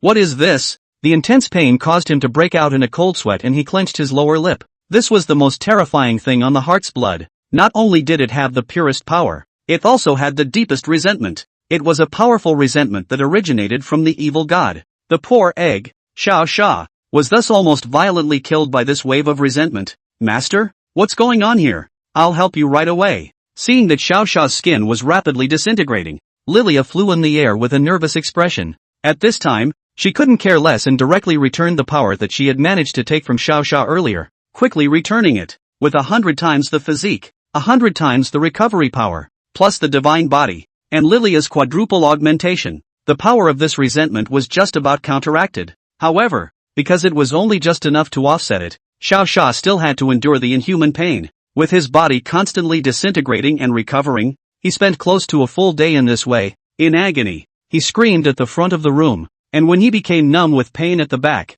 it was all he could do to hold on purely by his own will, and Lilia's murmurs. Finally, after a full day of forced absorption, the power of resentment finally disappeared. In its place, there was a constant flow of energy. The energies were soft and very spiritual. They were not only being absorbed into Xiao Xia's body, they were slowly healing the pain he had endured earlier. And so, once again, a day passed. That kid was screaming all day before, right? Why is he not screaming again now? The stealing dragon murmured from the sky. Although it was now in its lamp base form, he had been observing Xiao Xia's situation. It had clapped its hands in the air when the other had hissed in pain earlier, now waiting until Xiao Xia didn't have a voice anymore. It turned melancholy instead. It won't be given to your brat to absorb successfully, right? Looking at the motionless Xiao Xia, a thought that alarmed it suddenly appeared in its mind. But soon, it shook its head to veto that idea of its own. No, no, no, how is this possible? How can anything of the 4th rank absorb divine blood? Am I crazy? Even if he was more heaven-defying, he wouldn't be able to do such a thing. But looking at the way Xiao Xia did look like he had succeeded, he began to vaguely feel that the other party had succeeded again. All of this was because the strength that Xiao Xia had displayed was simply too unbelievable. He has done what many people simply cannot do. So the odds are that this, too, can be accomplished. It was as if other people couldn't control the flow of time at all, but Xiao Xia could, and it didn't consume any strength at all. That's what separates him from the others. Damn, going to be distracted by this kid. A pang of annoyance ran through the stealing dragon's mind. It wanted to divert its eyes from looking at Xiao Xia, but it was afraid that if he succeeded by accident, it would be too late to stop it. Now the thief dragon could only pray in place that his son absorbed it faster than Xiao Xia and went out early to blast the others. In that case, even if Xiao Xia completed his absorption, he would not be able to save those friends and family members. Just like that, 3 days passed once again in the stealing dragon's distracted thoughts. It finally waited for good news. At this moment, Xiao Xia hadn't woken up yet, but it could clearly see that outside of the divine realm, its own son was rushing this way. Even though it was very slow, it was incredibly exciting for the thief dragon. After all, his own son is still stronger. What kind of bullshit? Xiao Fury is no better than a hair on his own son's head. Father, it took a day, but I finally sucked up all the energy in my body. I feel like I can break through any time. You wait, I'll send someone right away to open the passageway, so that you and all the ancestors can watch me perform with your own eyes. Outside the divine realm, the ancient dragon's skeleton was already covered in crimson flames. Under the influence of the evil god's tentacles, the bone spikes on his body underwent a twisting deformation. If it was before that it had a skeleton like a dinosaur, then now, it was more like a mutated upright cockroach that could already break through the divine rank at any time. Of course it thought to itself that it looked even better than before, so the look wouldn't really affect it. Father? You, asleep? Not hearing a response, the ancient dragon once again murmured to the group of black lights in the sky. It could not see the divine realm and wondered if its father could hear it. After all, his father hadn't said anything about it coming back to resume its duties or anything like that before. Just as well, since you have fallen back into slumber, it is up to me, on your behalf, to retake our world. After emotionally speaking these words, Gulong slowly looked to the other side of the sky. Listen to me, you three, and call up all the clansmen. We're going to kill our way back to the outside world and reclaim our original home. Recast the blasphemous glory. Right now. Ancient dragon's orders had been given, and how could anyone dare disobey them? With almost no preparation, when a rift as big as a ballpark appeared in the sky, thousands of blasphemous clansmen shot towards the sky. He was also very excited to find that his son had led the way to open the passage in the divine realm. It was only seen that it was just a praise towards the figure of the ancient dragon. Ha ha ha, that's it, kill me, kill all the creatures over there.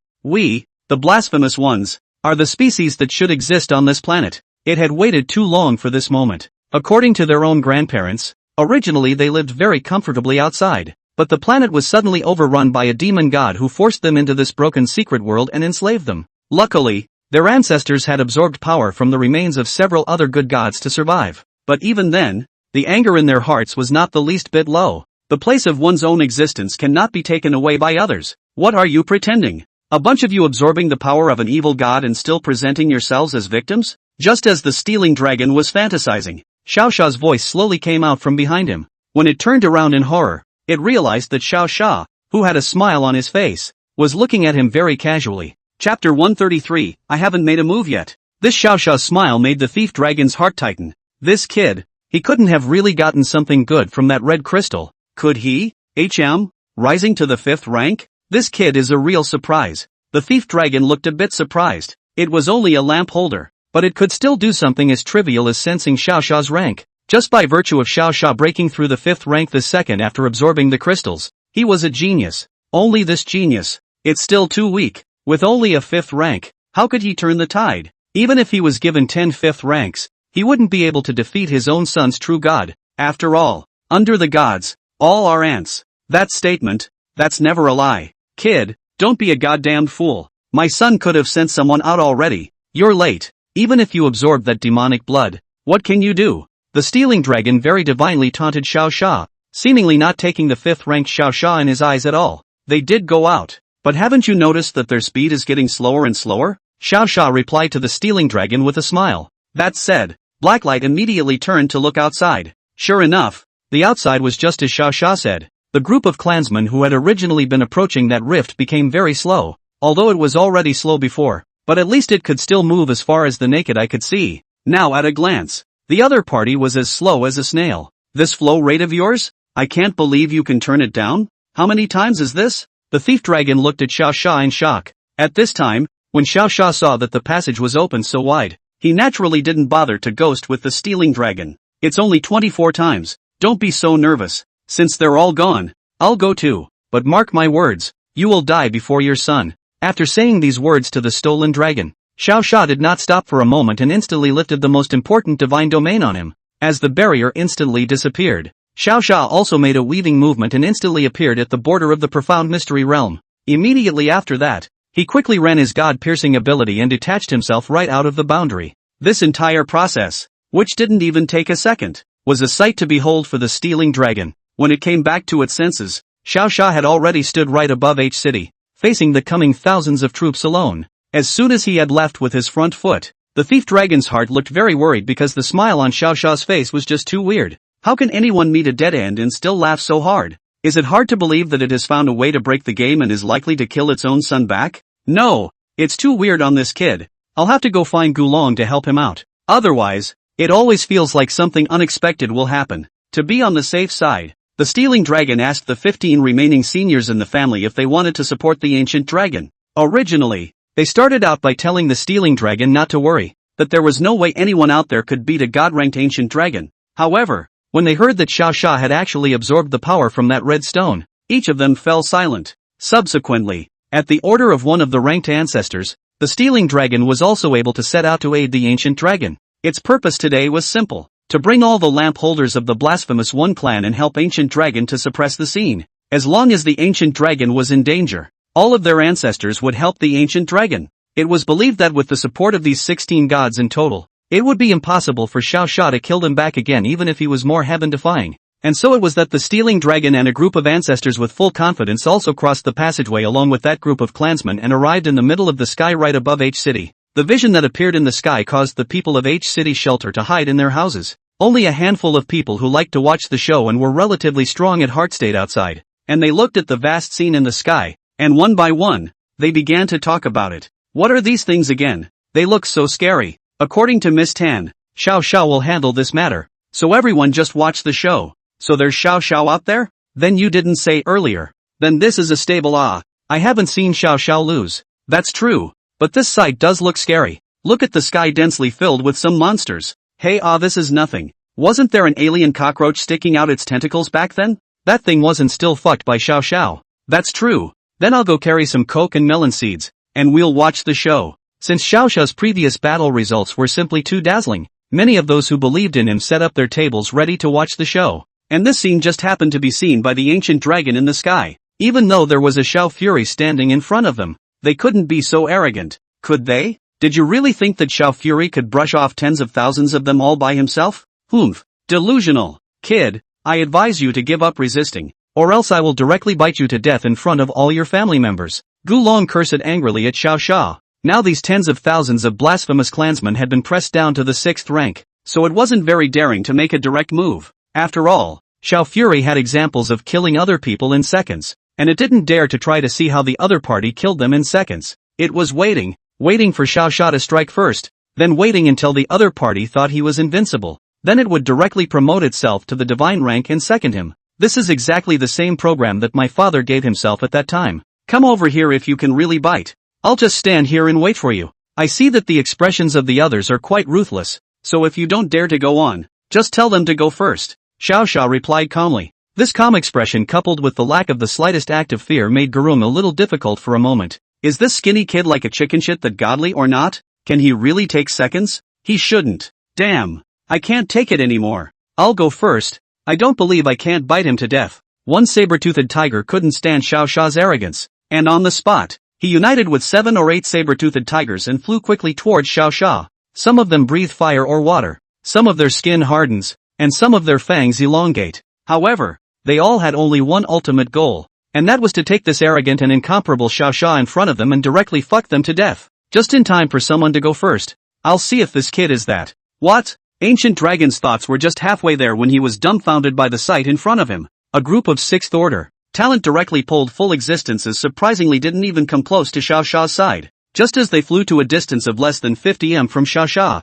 they cracked into two halves one by one just like the brightly colored flowers, falling into the sky one after another. This scene was not only the ancient dragon looking dumbfounded, even his father, the Chinese stealing dragon who had lived for an unknown number of years, did not know how the hell this was done. Chapter 134, Can You Still Kill a God? This small outburst caused these tens of thousands of monsters on the opposite side of the room, each one of them showing fear. They had thought of Xiao Fate defeating them in various ways, but they had never imagined that he could slaughter their clansmen without moving a muscle. Even Ancient Dragon was taken aback, almost wanting to directly ascend to the divine rank and force Xiao Xia to kill him. However, the sudden sound of its father's voice from behind it interrupted this desperate thought. Tell the other clans to go first and see if he's that powerful or not. The thief dragon instructed the ancient dragon. As someone who had been a matriarch, it naturally knew what it meant to die on the road. Since it would allow others to figure out the situation, it was natural that he himself would not have to make a move. What's more, this is for the sake of recreating the glory of the blasphemy clan.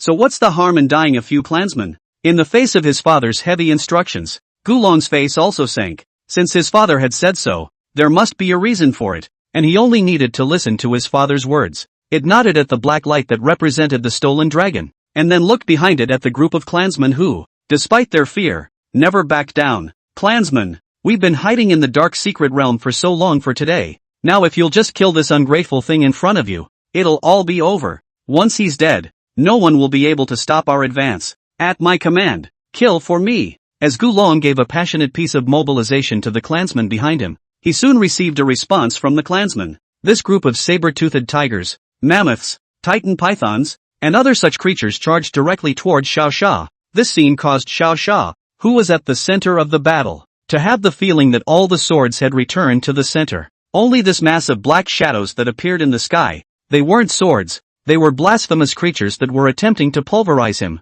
At this moment, Xiao Xia was staring straight in the direction of the stealing dragon and the ancient dragon and did not place this group of shrimp soldiers in his eyes. His calmness caused the people watching the battle underneath to discuss excitedly one by one. Asterisk asterisk asterisk asterisk, this scene is too spectacular? Hurry up and give me some popcorn. I'm all out. Time to say no. This group of monsters are quite united. Look at them rushing faster than anyone else. It's all just cannon fodder. Can't you see that they're all followed by some much stronger creatures? What does that mean? Description of thinner? You dumbass. It means that the leading ones and the powerful ones stand at the back. And this group of people running in front are all bottom monsters. Can't you see that? You're so stupid. Unlike this group of eaters, the ancient dragon and the stealing dragon were watching them just as much as Xiao Xia was watching his movements. If its father's guess was correct, then Xiao Xia must have utilized some sort of secret technique, a restricted talent, or some sort of treasure to instantly kill their clan members in seconds. Since it was all of these things above, then there would definitely be a limit to the number of times that Xiao Xia would use it. As soon as he was done using this thing, then he would only be able to offer up what he had just absorbed, the red crystal's ability. At that time, as soon as ancient dragon saw this, he could just call on his ancestors to join him in full output and kill him in seconds. After all, say no more, it was only a 5th rank. It couldn't still be able to fight hard against 16 of their gods, could it? Just as he was thinking of this, Gulong suddenly remembered a crucial question. That said, why did the limit of this world become 6th rank and this kid is still 5th rank? Is it hard to believe that he has kept his hand in the same way as me? It said in its mind, just to be on the safe side. It also took advantage of the lull in the other clansman's rush to kill to speak to the thief dragon about it. As soon as thief dragon heard this, he laughed out loud and replied to ancient dragon, even if you give him the 7th rank, the 8th rank, or even a demigod, he won't be able to beat you. Remember son, all are below the gods. That's a relief. Listening to his father's comforting words to himself, Gulong's heart was suddenly much lighter. It also knew that it had gone through an unknown number of years of accumulation for its promotion to the god stage. So how could it be defeated by a young kid like Xiao Xia? But when they turned their sights to Xiao Xia, who was being attacked by various talents, another burst of bad thoughts appeared in their hearts. This attack of yours is completely scratchy. Can you come up with something more powerful? Xiao Xia scoffed as he used his physical body to directly carry the opponent's attack. This scene more or less scared Gurung. This was the full force attack of thousands of creatures of the same rank. Even if it was itself, even if it took out its life to resist, it couldn't possibly carry it. Could it? What exactly is this kid's body made of? Even a god would have to be injured by such a blast. Gulong's face sank as he murmured to Xiao Xia, who was still laughing. The longer one lived, the more one could understand just how shocking Xiao Xia's current approach was to people. Those spectators below knew that Xiao Xia was very powerful, but they couldn't tell exactly why he was powerful. In this battle feast, the only one who could see more clearly was naturally the only sober divine ranked thief dragon. It had said before that it could feel the changes within Xiao Xia's body from the battle. And during the time that Xiao Xia had been resisting the damage with its fleshly body, it had also suddenly sensed a terrifying fact. That fact was that Xiao Xia's body had indeed been harmed, and the damage was not low. But why did Xiao Xia act as if he had no recollection of it? There are two reasons. One is that his defense is ridiculously high. The other, because of his recovery ability, had far exceeded the damage of their attacks. In other words, even if this large group of clansmen bombarded this place for a day, they wouldn't be able to get their blood back as fast as he could. Just as it was still trying to find a weakness in Xiao Xia's body, a faint energy fluctuation suddenly erupted from him. The energy spread out quickly in a ranged pattern, attempting to surround everyone. Son, call them back. Hurry up. Sensing this change, the thief dragon's face changed, and he hurriedly shouted to the ancient dragon. However, the moment Tai had just shouted those words, this energy had already come from Xiao Xia's side, instantly covering it and all the black lights behind it. That is, as soon as this energy touched the other black lights, there were a few knowledgeable guys among that group of ancestors who immediately sent messages to the stealing dragon. As soon as the stealing dragon heard the message in his head, he also didn't hesitate at all and directly shouted at his son once again. A domain. A domain. It's a very rare domain that reaches even the divine rank. Ancient dragon, quickly advance to the divine rank, or else you're going to die. 2 words in a row, shouting Gulong's head off. In front of the two choices, did it call for a withdrawal first, or does it promote to the divine rank first? Chapter 135, Hard Resistance to the Divine Realm. Just in the gap between ancient dragon's days, Xiao Xia's divine domain had already fully formed. As the group of clansmen still fought their way towards Xiao Xia, He shook his head and spoke softly. Suppression capacity pulled to the max. Slow down to maximum. Gravity up to maximum. Silence all creatures. As the 4 short sentences went on, all of the clansmen who were originally still high in the air and frantically outputting at Xiao suddenly fell to the ground in unison. Even the most powerful ancient dragon simply couldn't carry the suppression of this divine domain of Xiao, and fell painfully towards the bottom with his clansmen. The scene of a large group of things falling downward reminded Xiao of the scene in the cat and mouse animation where the shotgun hits the geese. Only, Xiao Fury was not a funny character like Tom. Since they had chosen to strike out at themselves before, they naturally had to accept their punishment. Just by raising his hand and flicking it, a group of several hundred monsters that stood in front of him were effortlessly thrown into various corners. And his target, naturally, was the dinosaur skeleton located at the very back of the group of creatures. Gently flying onto the ancient dragon, Xiao did not show any mercy and taunted it with a foot on its bones. Ancient dragon, there is reincarnation in the heavens. How come you're on the ground and can't move? Aren't you going to advance to the divine rank? Why don't you give it a try? Come on, I'll wait for you. Ancient Dragon was horrified at this time. Originally his father was still talking about letting himself reverse the situation. As a result, now under the suppression of the divine domain, he couldn't call upon his power at all, let alone advance. You can't do this? Didn't your father tell you to turn the tide? It looks like it's pitted you. I've seen so many pits. First time I've seen a pit like its son. Regarding Xiao's mockery, Gu Long was resentful. This damn dragon thief had to play some kind of twisting game by himself. This is good. Xiankuan did not turn to, but his own ashes will soon be turned out by Xiao Fury. It really wanted to cry. Had it known how good it would be if it didn't listen to its father's words and directly promoted, so that it wouldn't have to be captured. On the other hand, the suppressive force did not affect the ancient dragon's ancestors as much, and they watched from high in the air as Xiao Fury stepped on the ancient dragon's head, and said in their hearts that it was not good.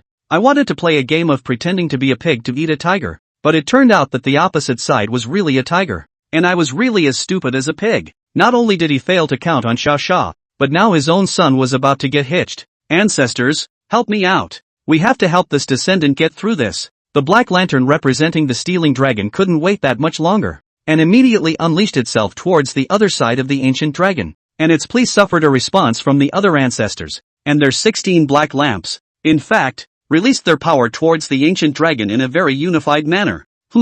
There are still experts? Xiao looked a little surprised as he watched the ancient dragon at his feet surrounded by a black mist. Ancient dragon, who was the protagonist, was overjoyed in his heart after feeling the restrictions within his body slowly lifting. It instantly ran its power, focusing all the energy in its body on its heart. With the rapid transformation of this energy, an inexplicable light suddenly shone from the outside world onto the ancient dragon in the divine realm. You brat, wait for death. I'm going to advance to the divine rank soon. I'll see how you can block me. It roared with excitement. And Xiao also pretended to be very cautious at this time as he quickly left. In fact, he wasn't worried about the other party advancing to the divine rank. It was just that he had said that he wanted its father to die before him, so he intentionally didn't kill the ancient dragon in seconds. Otherwise, the moment the domain rose, Gu Long would have long since become a pile of ashes. However, the situation at the scene was even more complicated than what Xiao thought. Since the ancestors of the ancient dragons had also exposed their power, they had also begun the process of ascending to the divine rank.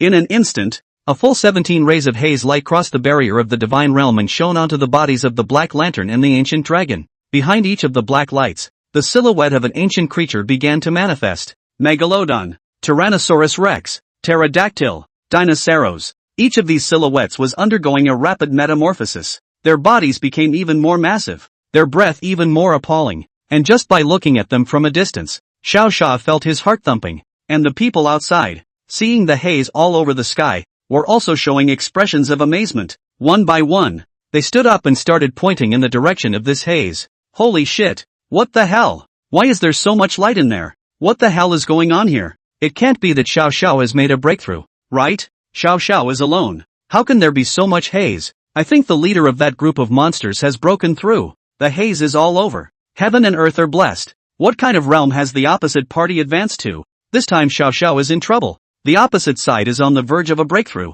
so I guess we'll have to fight him to the death. Xiao, who was at the center of the storm, was also that much more shocked by this phenomenon. He was genuinely surprised that ancient dragon his ancestor had also been resurrected. Now you're not just facing one god, this is a full 17 proper. Blessed gods. I don't know if my bottom card will fail, and even if it does, The other party should be sent into the mysterious realm of the gods. Only let him a little worried. Is this mysterious realm of the gods a second pull or not? If it wasn't a second pull, then he would have to face 17 gods alone, and that would be dangerous. Once the short period of thinking had passed, the pressure finally came to Xiao Xia, only to see that within the gods' domain, 17 terrifying creatures whose height was comparable to Godzilla and whose pressure was comparable to that of Ghidorah all looked towards Xiao Xia, who was as small as a mole cricket. It was at this time that he finally understood why it was said that under the gods, all were ants. Because the size of this group of monsters was strengthened to hundreds of meters. Ordinary people weren't like ants. It's been a long time since I breathed the air of this world.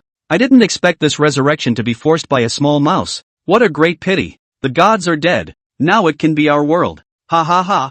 Fair enough, but what are we going to do about this kid? A few voices that seemed to be laughing came from the sky. Originally they were chatting nicely, but in the end, their gazes were fixed on Xiao Xia. It gave him a slight bad feeling. These monsters, they couldn't still destroy his god's domain, could they? However, just as this thought appeared in his mind, I don't know which monster casually struck out, and his most powerful divine domain just shattered apart. Not only did the divine realm crack open, but the group of monsters also announced their punishment for Xiao Xia, a mere domain released by the 5th rank. Do you still want to kill a god? Foolish, thief dragon, get your son over here and leave this boy to it. Be sure to let the creatures of this world know who is the true overlord here. Chapter 136, I said I haven't made a move yet. As the divine realm cracked open, hints that hadn't appeared for a long time appeared in Xiao Xia's brain. Warning, we are currently in a region with several gods. The divine realm has been disabled. Warning, we are currently in a region with several gods. The divine realm has been disabled.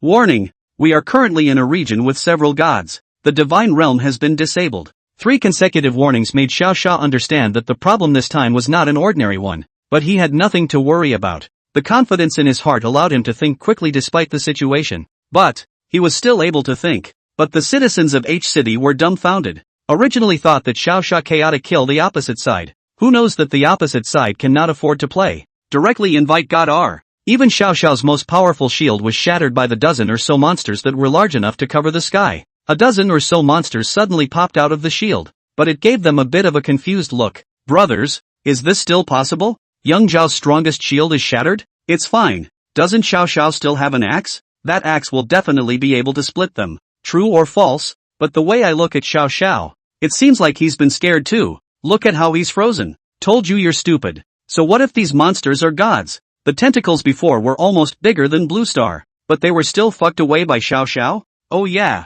How did you run away? Didn't you say that Xiao Xiao was bound to win? Although many people still believed that Xiao Fury could turn the tables, almost everyone began to hide back in their homes for safety's sake. Some particularly frightened ones, such as childlike characters, wrapped themselves even more tightly around the quilt in an attempt to rely on its mystical powers to keep them out of harm's way. And just like that, the only audience on the floor was gone. Only Xiao Xia was facing 1,000 armies and a dozen or so ridiculously strong gods. The ancient dragon, which had already been promoted to the divine rank and looked like a mutated lizard, opened its skull, which was only bones, and laughed. Ha ha ha ha, kid, you've finally fallen into my hands, haven't you? Originally, it wanted to get Xiao Xia dead right now, but his father had said that it had to behave better so that all the ancestors could be satisfied with him. And if you want the other party to be satisfied, you naturally need to ruthlessly torture Xiao Xia. Don't pretend. If you have the ability, you let them fight me. What are you pretending as a god rank? Xiao Xia replied with a smile. There was no fear in his expression, and he even tried to smile a little. This made Ancient Dragon was furious. He himself had been promoted to the divine rank. How could this kid still laugh? Still really not treating himself as a god rank as a human being. However, since Xiao Xia wanted to fight its own clan again, it was very satisfied and said that it could agree to this condition. In that case, you fight them. It's the same old rules. You are responsible for taking the beating and they are responsible for attacking. How about it? It replied to Xiao Xia with a smile. Wasn't that just like what Xiao Fury had in mind? Faced with the other party's request, he naturally nodded in agreement. You're still fighting them though, but here's something different. You'd have to fight them in their prime. After saying this, Ancient Dragon waved his hand. That ability to speak out quickly realized what Karun wanted to do. The clansmen whose strength was originally suppressed at the 6th rank suddenly recovered their full strength. A clear color of 7th and 8th rank, and a considerable number of 9th rank, just stared at Xiao Xia with a ferocious expression on their faces. This was thousands of monsters of the 8th and 9th rank.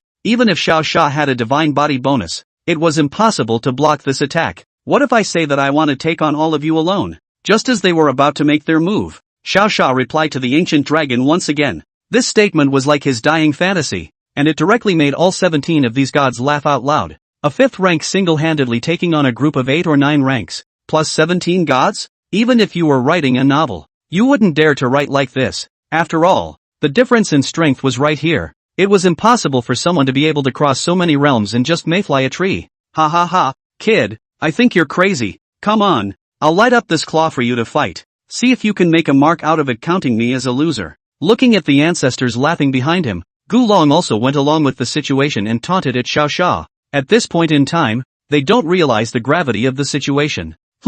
There's something wrong with this kid. His strength seems to be rising. The ancient dragon's father, the thief dragon, once again felt the power fluctuations within Xiao Sha's body. In order to prevent accidents, it felt that it could not be delayed any longer. Right now, it was necessary to kill Xiao Sha in seconds and then rule the entire planet. Kid, you still want to make a breakthrough near death? Die for me. The stealing dragon utilized his ability to follow his words and wanted to directly wipe out Xiao Sha. However, after it had thought about it for half a day, Xiao Sha remained motionless, but it didn't find anything else other than that Xiao Sha had risen to the 6th rank. Why does one's ability to speak one's mind fail? Before it could figure out what was going on, Xiao Sha suddenly resounded through the heavens and earth, and a strange, chaotic light instantly covered the heavens and earth. This was a light that was even more dangerous and shocking than the light of the divine order. You guys will be in danger when I advance to the 6th rank, Xiao Sha said softly while slowly flying towards the sky. It was obvious that he was speaking in a very low voice, but the sound could be incomparably clear in the ears of everyone present.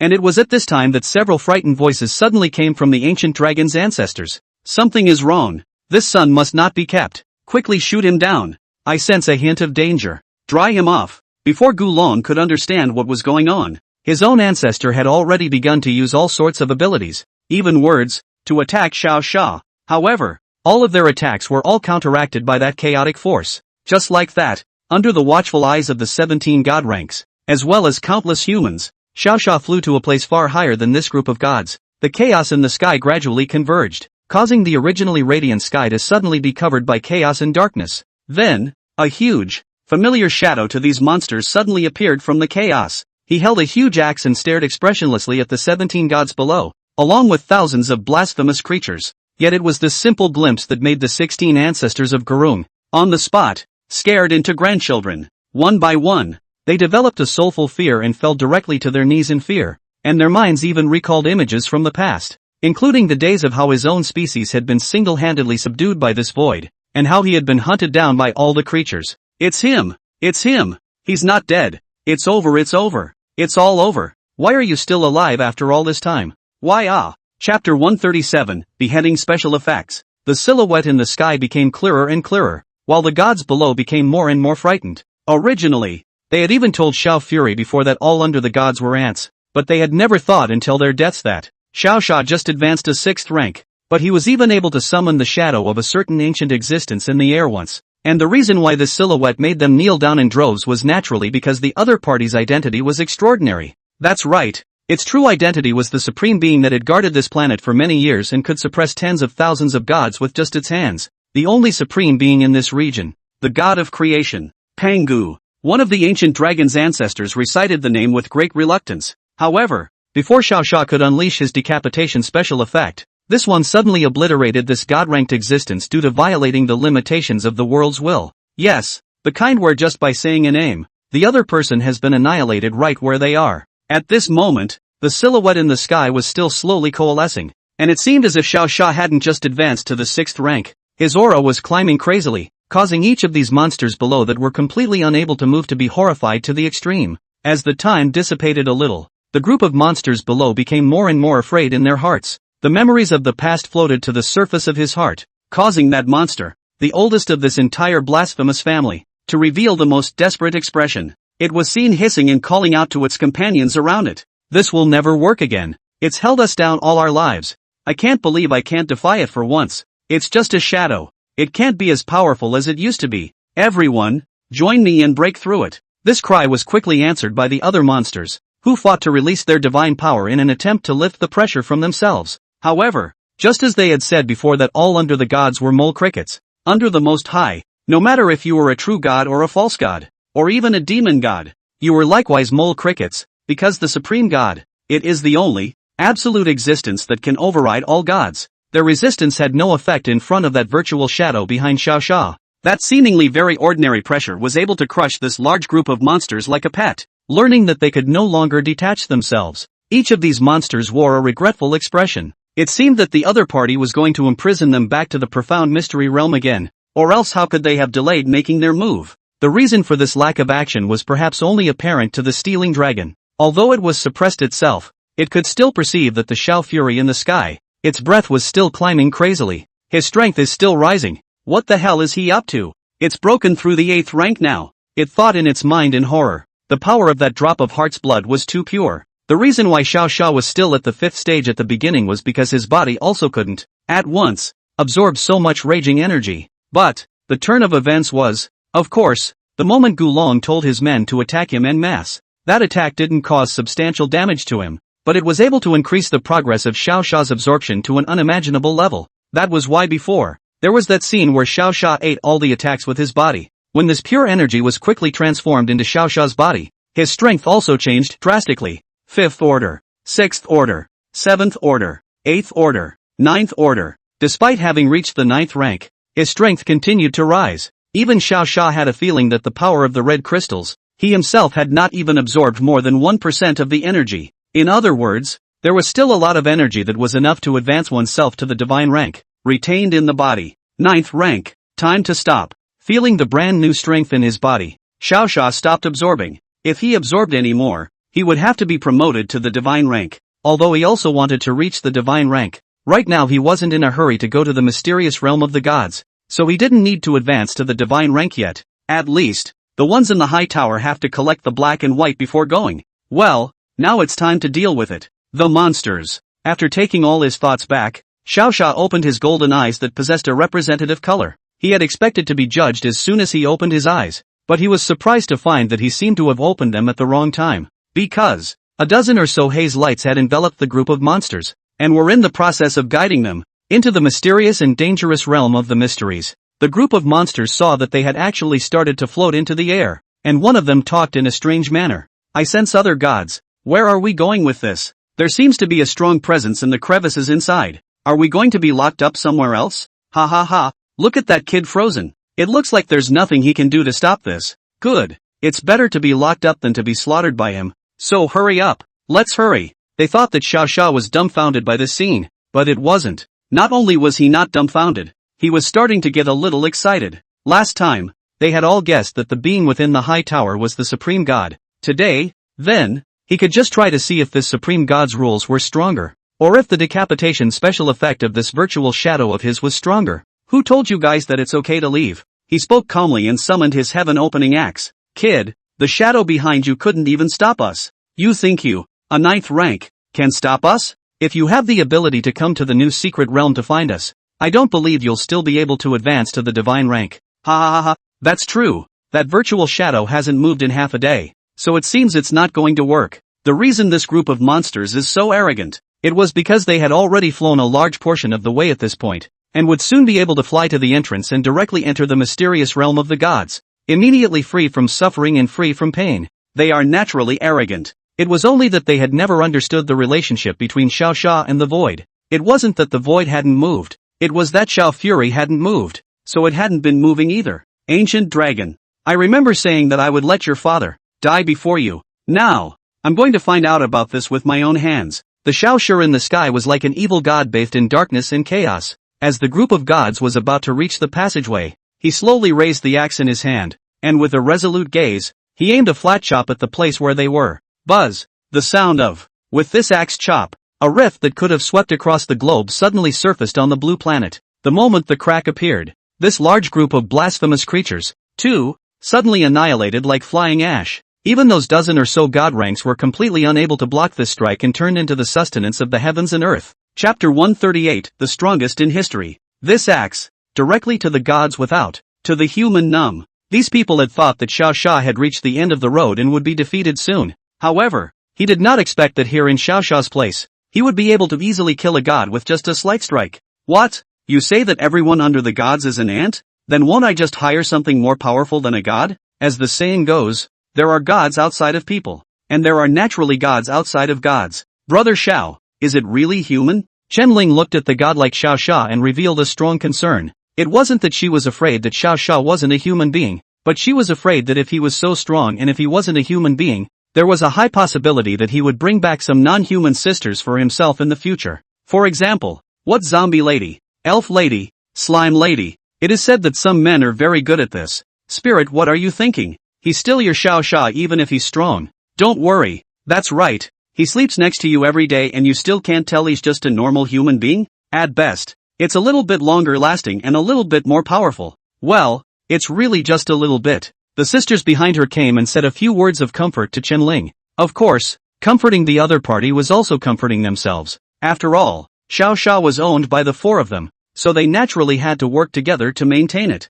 I don't mean that La. I'm afraid that if he's too powerful, I'll be useless in the future. Chen Ling explained with a bitter smile. Look, he even told me before that he wanted my spirit to help him find a treasure. But what about now? When he can single-handedly take on everyone on the blue planet by himself, what more does he need, baby? These words do make sense. After all, they only knew that Xiao Xia was very powerful, but they hadn't thought that he was so strong that he could kill a god. Not to mention where this group of god-ranked monsters came from. Just the fact that Xiao Xia's single hand was a godslayer was enough to shock them. Aside from them, the residents within the city of H were obviously more surprised than they were. The group had thought about hiding in the house and waiting for death, but they hadn't waited more than a few minutes when they suddenly heard a noise outside. By the time they rushed to get up and see what had happened, the vapors had disappeared and the battle was long over. What's this? What's this? Where are those monsters? A man looked at the clear sky and asked the people around him in surprise. I can't get to it. I'm told that Auntie Joe is the one who knows what's going on, so go over there and check it out.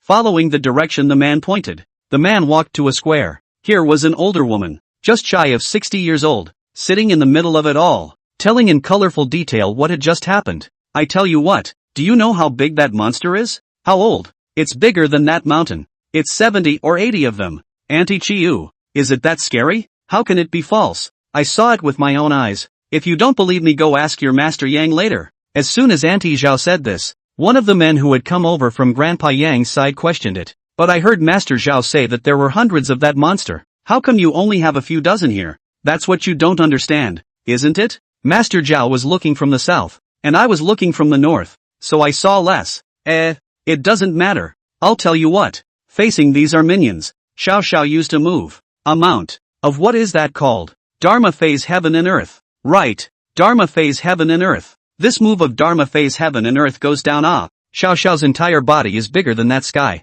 He picked up his own axe and chopped it directly like this. And the monsters were all chopped in half, scattering their ashes all over the place. The group of people listened very patiently to the story of how Xiao Fury had just made a big kill. Of course the group of people one said more outrageous things than the other. Some said that Xiao Xia killed a monster. Some said that he killed a god. Anyway, it's been a long day and almost everyone has been talking about his courageous performance today. However, Xiao Xia, who was the protagonist, had arrived at Wang Ming's residence long after the end of the battle. The current Wang Ming is not the former district governor, and he is responsible for the management and operation of the entire H city. Although on the surface, Xiao Xia is the one in charge, but in reality, Xiao Xia seldom cares about these things, and all of them are handed over to Wang Ming to be in charge. And naturally, the purpose of his visit today was a new intention. The blasphemous ones are gone. The evil traitors are gone. The biggest danger to the entire blue planet right now is just those countless mutated creatures. And Xiao Xia came here to inform Wang Ming that he was ready to implement a new plan.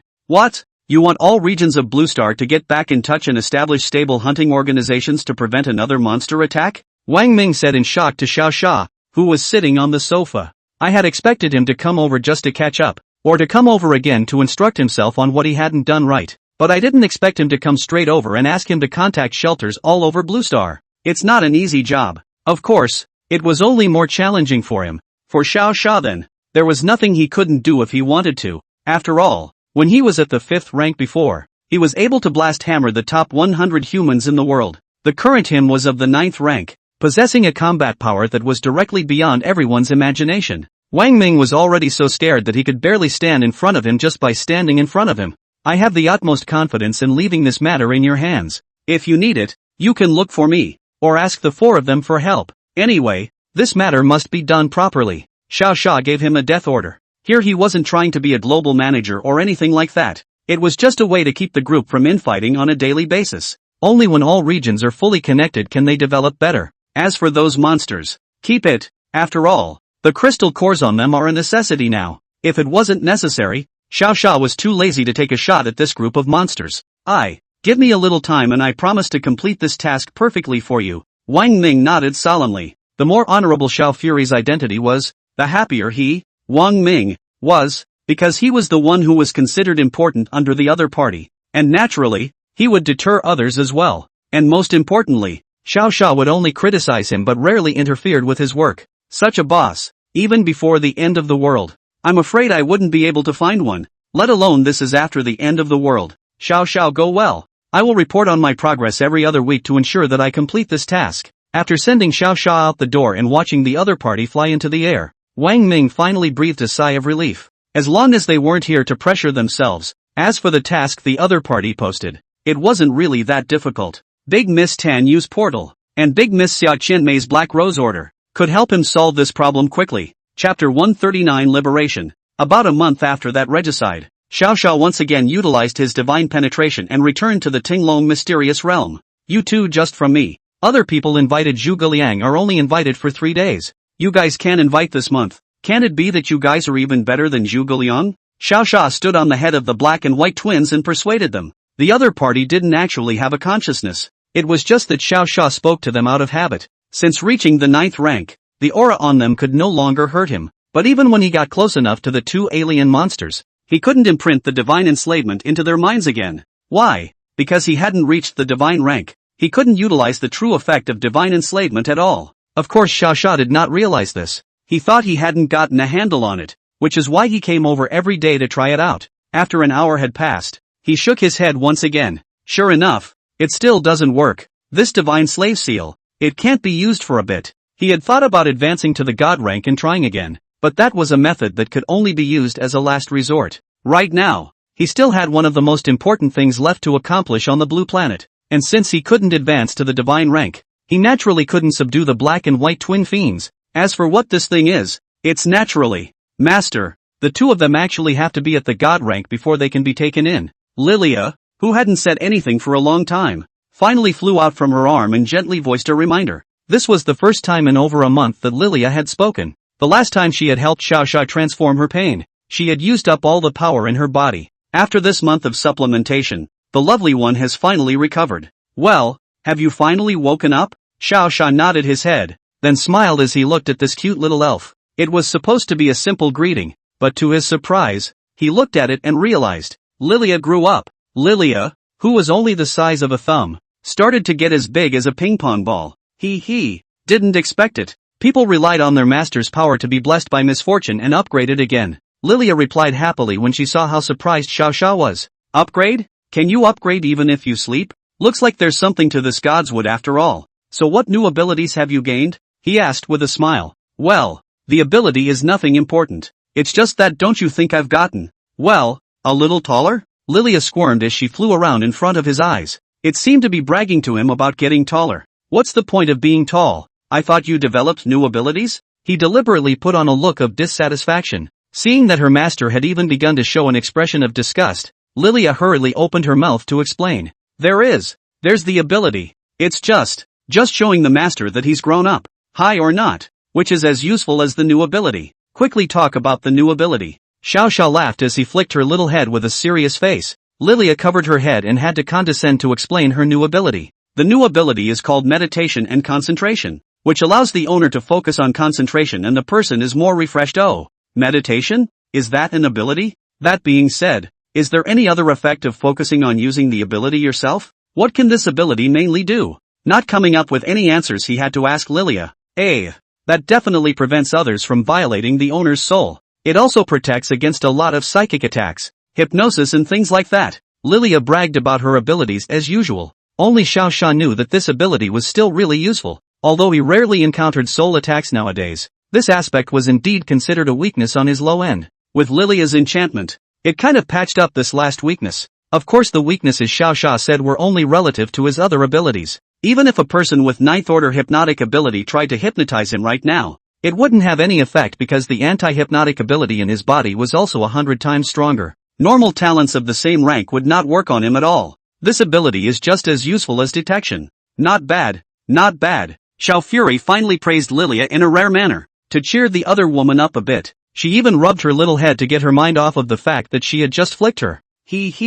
I told you it was awesome. Lilia seemed to like Xiao Fury touching her head. She enjoyed it while replying to Xiao Fury with a soft face. After playing with Lilia for a while, he took Lilia to the secret realm where the Divine Blessing clan was located. It was here that Lilia met her tree-hearted little brother, the other bitterly describing how lonely she had been for so many days. But I didn't expect Lilia didn't want to take care of it at all, and even uttered the words, "I've been alone for tens of thousands of years, and you've only been here for how many days?" which directly rendered it speechless. In the end, this treeheart could only yell at Xiao Sha as a bad guy. He treated him as a brother. But in the end, he backhandedly picked up his big sister. "What do you mean soak away? She is voluntarily following me." "Don't talk nonsense," Xiao Sha replied to him without blushing. After leaving the heart of the tree, he stayed in the family land of the Emoli clan for a while. This one wasn't as chaotic as the last one, and the group, not knowing what was going on, was suddenly very respectful. The kind of respect to the point that Emoli are almost about to kiss their own heels is just too good. Ahem, there is no etiquette. That being said, is your clan only able to stay in this secret realm for the rest of your lives? Looking at this large group of people kneeling on the ground, Xiao Sha suddenly felt that they were a bit sad. "We follow your will. Naturally we go wherever you say we go." Emoli was behind him, very carefully interpreting his sentence. "Oh, all mine?" Her statement was supposed to be just telling the truth. But unexpectedly, Xiao Sha directly clapped his hands and then thought of a good way. "Since you all listen to me, then I declare that you God's Blessing clan is free. From now on, your souls are still believing divine beings, but your physical bodies are free to go anywhere without restriction." The whole clan was shocked when this sentence was said. Even Emoli was so surprised that she almost didn't scream. They had waited too long for those words. Although they serve the gods voluntarily, after spending time in this place, they always prefer to go to other places. Especially Emoli's generation of young people, hiding in the secret realm every day, afraid that depression is coming out. "Thank you, Honorable Supreme God Sama, for granting us the freedom of our physical bodies." Under Emoli's surrogate leadership, the entire clan shouted out these words with gratitude. At the same time, this also represented that they, the Divine Providence clan, were no longer that group of reclusive clans hiding in the deep mountains. Chapter 140, where it all began. In fact, at first, Xiao Sha himself wasn't sure if it was right for him to do so, but seeing how happy they were, he was naturally relieved. "Lord Xiao Sha, although we can go out, but where should we live?" Emoli, with a red face, gently inquired from the side. Originally, she wanted to call Xiao Sha master, but she had never done so before, and she suddenly felt that it was better to call Xiao Sha. After all, he didn't mind is all. Xiao Sha did not care about these small details, and in the face of the other party's question, he still pondered slightly. "If there's no place you want to go to H City, it just so happens that there are quite a few empty houses over there." Xiao Sha speculated for a while before saying back to him, "Other areas can be visited, but as far as the environment is concerned, naturally H City is a bit better." Under Wang Ming's management, H City surpassed all cities by a large margin, regardless of the city's construction or the strength of the survivors. "Good, I will move all the clansmen out in the next few days." Emoli nodded respectfully, stating that she would take care of these matters. "Remember to bring that tree heart with you as well. When the time comes before you arrive in H City, you can contact them in advance and I'll find someone to arrange it."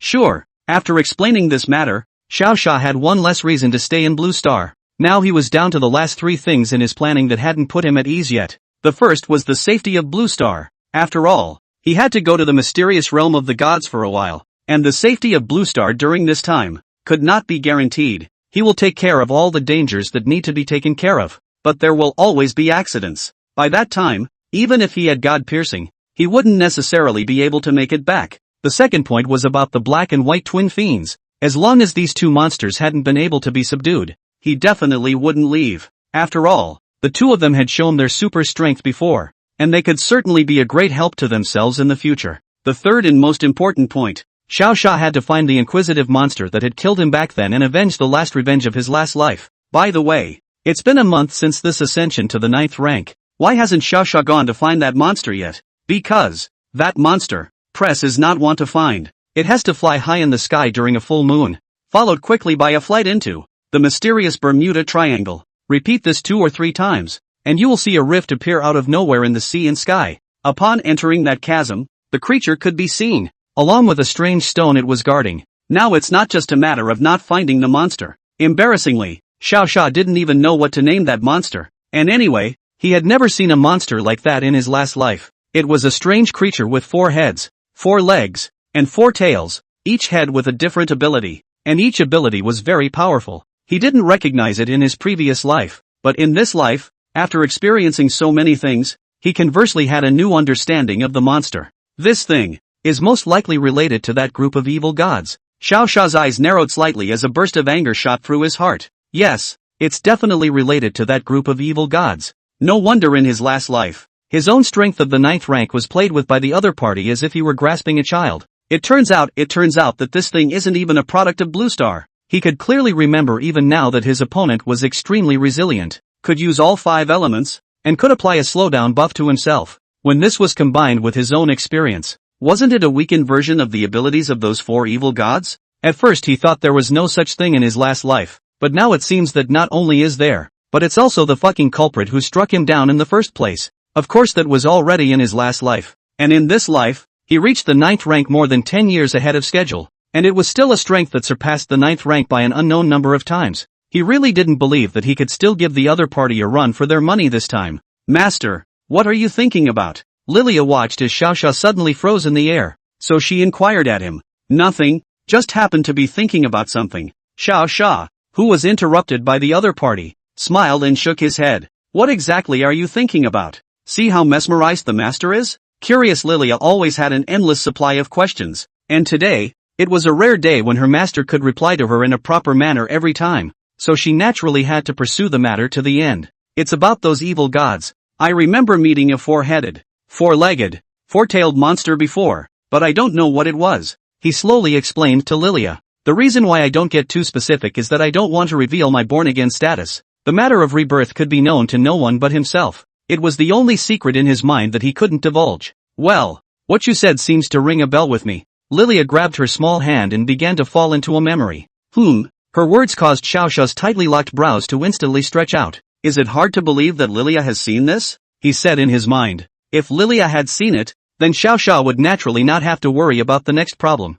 As long as he knew what kind of thing it was, he could rely on the other side's information to find it ahead of time and avenge himself. I remember, Master. That was the vanguard squad sent by the group of evil gods that you killed for the invasion in the first place. Thinking of the answer, Lilia waved her hand and quickly replied towards her master. When Xiao heard this reply, he knew that his guess was really okay. Sure enough, this thing has something to do with those evil gods. And do you know why it's still alive? Or why it's hiding? He hurriedly pursued the question. And as usual, Lilia pulled the plug when it counted. In the face of Xiao's questioning, she naturally shook her head, stating that she did not know that much. The trail is now, once again, broken. If even Lilia wasn't sure, he would have to look into the problem himself. First you have to wait until the full moon before you can go over to Bermuda and see for yourself. He'd been there on the full moon last month, and had even used his body in that area, but hadn't found any other spaces. Now it seems like it should have to fit a certain condition for that place to surface. Before it appeared,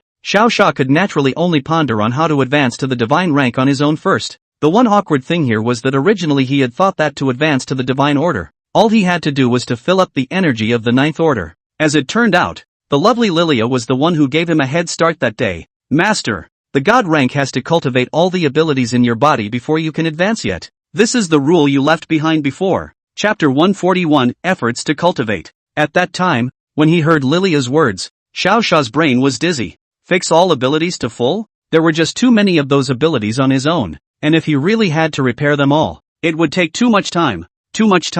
Though things with the word God in them don't have to be repaired, but the 2 talents, the Lord of Slaying, and the God Eater, were only at the 8th rank now. When it came to the Lord of Killing, Xiao's heart was filled with troubles. After ascending to the 9th rank, the Lord of Slaying brought him new abilities, but again, they were of little use. Bloodbath, in case of injury, the ability bonus on you is increased to 50%. In addition to this rather cockamamie thing, he also gained a very outrageous skill, Unbreakable Fortitude. The first time you take lethal damage, you are immune to this damage and for the rest of your life, permanently gain a 100x bonus to your abilities. Well, to put it bluntly, it's a beefed up version of Famous Swordsman. but it's a post-apocalyptic world and there's no towers for him to steal from. So it actually has a strange effect, but not a big one. Why do you say it's not very effective? Because since the other party could kill him once, they could surely kill him a second time. Even if you give 100 times the bonus, let's just say there's little hope, right? Now, whenever he looked at these things that were only of the first and second rank, his heart was a sour one. Why did you have to pop these for me? You don't explode in the early stages, but in the later stages you go crazy and explode trash for me. It really pisses me off. After a while of sputtering, he eventually accepted the condition that he had to fix the whole thing. There was no way out. This was set down by the Supreme God, so he could only honestly and clearly raise it, and he couldn't modify the other side's rules. Thus, from that day onwards, Xiao Xia began his long journey of upgrading, and the humans still surviving on the blue planet have begun a world fusion. In the blink of an eye, 2 years have passed. Under Xiao Fury's orders, the entire blue planet was divided into 24 new regions, named just after 24 letters of the alphabet. To prevent too much exaggeration from being discovered, he also stipulated that these regions could have their own leaders and not have to be dependent on anyone else. On the day when the regions were clearly delineated, Xiao Xia also brought 4 women to the Blue Star New Region naming conference. Originally, he was just tired of killing monsters every day at that time and planned to go over to have a look. As a result, as soon as the people there heard that they were going to be there, they overhauled the previous small venue overnight, and in one night's time, they created a very splendid venue out of it. On that day, he just gently stood in front of the door, and all 24 regional leaders stood straight, each showing a look of respect toward him. This was the strongest human on the blue planet, and should be treated exclusively. Sit down all of you, I just came over to take a look. Xiao Xia smiled and pulled the 4 women to sit a little behind the venue. It was something he himself had asked for, and although he was big, there was no need for him to sit in front of other people, or else he would cause the group of leaders to not be able to speak well if they were scared. That's not a lie. This group of leaders were afraid of no one but Xiao Xia. Why? Because people say killing them is a joke, but Xiao Fury is different. As long as he thinks you're not doing a good job, a sentence will go down, and the other regional leaders will immediately surround this person. That's a siege from the other 23 regions of Blue Star? Ask who can stop it. Aside from Xiao Xia and the woman beside him, the others were afraid that they would immediately be blasted to the dregs. Cough cough. Since Mr. Xiao is already in place, this naming convention start immediately. On the stage was a Western girl, who spoke while also nervously observing Xiao Xia's movements. It was a relief to make sure the other man was just snacking with the woman in the back row, maintained by this host. The naming ceremony began and ended quickly. However, unexpectedly, because Xiao Xia had been at the bottom and did not move, the host did not dare to say the closing words. She just stood there awkwardly, waiting all the while for Xiao Xia to make a move, and the other leaders did the same, just sitting straight in their seats, not daring to make any extra movements. You're not going to say anything. Look at this group of people who don't dare to move all. Seeing that the others were so scared, Chen Ling hurriedly patted Xiao Xia who was still eating. Ha, they talk about them, we just came over to whore out snacks. Xiao Xia replied with a smile. Brother Xiao, it is indeed very quiet. Look. The only sound left in the whole venue is the sound of you biting your snacks. The reporter over there doesn't even dare to take a picture yet. Hard over there for half a day. Tan Yu also whispered something to him. Once Xiao Xia heard this, he also got up without any hesitation and told them that this event was fine. Especially this snack was delicious. With his words, the whole event finally had a hint of activity again. The host hurriedly took this opportunity to announce that the whole event had come to a perfect end and everyone was free to leave. This event was over, and Xiao Xia, too, had finally ended his cultivation journey. Yes, after spending 2 years before and after, he finally cultivated all of his abilities to the 9th rank. At this point the question is asked, why just 2 years? That's because he didn't count the time he spent in God's domain. If you counted the time in the divine realm, the current him had actually spoken for close to 10 years, but it didn't seem to him that much time had passed. It was because the 4 women had insisted on entering the divine realm with him when he was practicing before. Everyone understands that with 1 man and 4 women in a closed space, it's natural for unexpected things to happen, but as the saying goes, men and women work together. With 4 women by his side, he had a very nourishing cultivation, with little worry or concern. He had also traveled to the Bermuda area every full moon within the past 2 years to look for signs of the creature. Yet perhaps it was the lack of time, or something else, that prevented him from finding the creature each time. We'll just have to see if it will show up later. Anyway, Xiao Xia could stay for 3 more years at most. If it didn't show up in 3 years, Xiao Xia would immediately enter the mysterious realm of the gods to go and find all the bones of the Supreme God. Otherwise, if the other gods found them, There would be a day when these things would also rush back out of the secret realm and come over to disrupt life on the blue planet. Master! Master! That thing seems to have appeared. Look on the map. Just as Xiao Xia was still eating his snacks and thinking alone, Lilia's voice came anxiously. Following her meaning, Xiao Xia also quickly looked up at the map she had temporarily come out with. Sure enough, right in the Bermuda Triangle that he had been pining for, a crimson crack appeared. The mysterious monster that he had been thinking about for many years had finally appeared.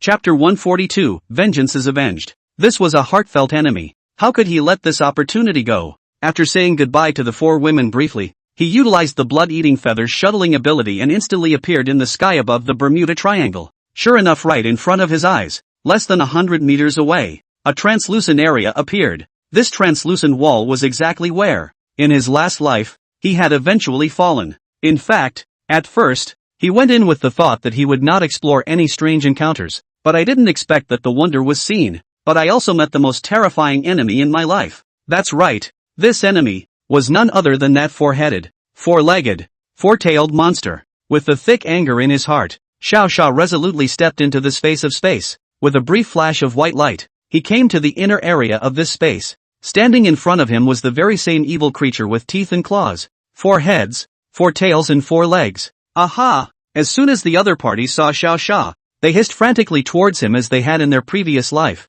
and proceeded to fire many attacks at him. In the face of this crazy move, Xiao Xia only guffawed. You finally showed up, though it could crush most survivors of the Ninth Order. But in front of the current Xiao Xiao, it didn't even need him to open the divine realm. Just the body's terrifying defense alone had blocked all of the monster's attacks. Seeing that all of his attacks had unexpectedly failed, the opponent also stopped his flailing moves. What the hell are you? It mimicked Xiao Xia's tone and asked hoarsely to it. Me? Only an ordinary human. Xiao Xia smiled, looking very casual. Seeing that Xiao Xia was so nice to talk to, it began to briefly show its weakness to Xiao Xia. I have no enmity with you. Please leave and do not visit the area I guard. In its previous life, it was rampant, but this time it even showed weakness at the meeting. That's not good, right? You haven't been this rude before, Xiao Xia replied, then slowly flew behind the creature. In a previous life they just happened to have a weird black stone behind them. He always remembered that the other man had ripped himself right off. A pile of bright red liquid,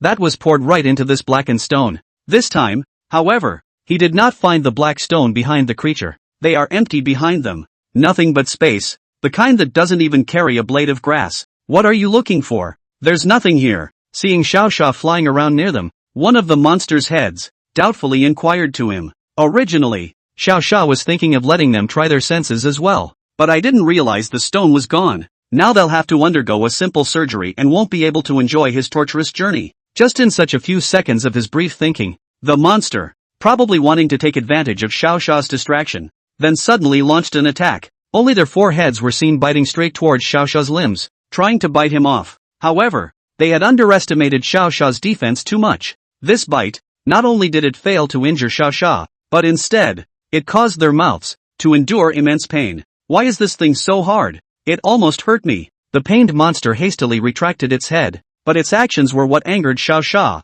Although it should have been damned in the first place, it couldn't take advantage of Xiao Xia's inattention to engage in a sneak attack. Just now, I was saying that you guys are polite, but I didn't expect that you guys are still the same assholes. Xiao Xia gently turned his head and looked at these 4 monsters. This moment is just like the other moment. Only, that powerful monster at the time was now unable to even penetrate Xiao Xia's skin. Let me help you remember how you made me feel desperate then. Let's just start with your tails. After Xiao Xia finished speaking, he appeared behind the monster in a flash. In the case that they didn't react at all, he directly grabbed one of the tails and violently tore it. Pull. An ugly, tentacle-filled tail was ripped from him in a hard way. Rip. What the hell are you? Why is the strength so great? The monster revealed an expression of fear as it took advantage of Xiao Xia's inattention to rush away. Although it was painful to have their tails torn off by Xiao Fury, their strong recovery power allowed them to quickly generate a severed tail. Within seconds, a new tail had grown. But the strength displayed by Xiao Xiaosher was so terrifying that it shocked their hearts. It was reasonably impossible for such a powerful creature to appear on this planet. So why could Xiao Xia be so powerful? However, even if it fought through its head, it would never be able to guess that Xiao Xia had been reborn once. I forgot that your recovery power is strong. Xiao Xia revealed an embarrassed expression. But that's nothing. Right away your recovery power won't work. This was said with a look of fear on the creature's face. It always felt as if Xiao Xia's smile would cause them to fall into an all-consuming fate. And it was indeed fine for them to think about it, because in the next second, Xiao Xia had already opened the divine realm. God's domain unfolds, disabling recovery, pain intensity intensified, unable to move, perception enhanced. Going down in just 3 short sentences meant that the pain this monster would endure next would rise exponentially. I'm going to return the favor for how you treated me in the first place. He laughed as he walked over to the already immobilized monster and ripped its tail right off. Roar, tear, roar. The intense pain caused the muscles of the creature's body to clench. However, for Xiao Xia,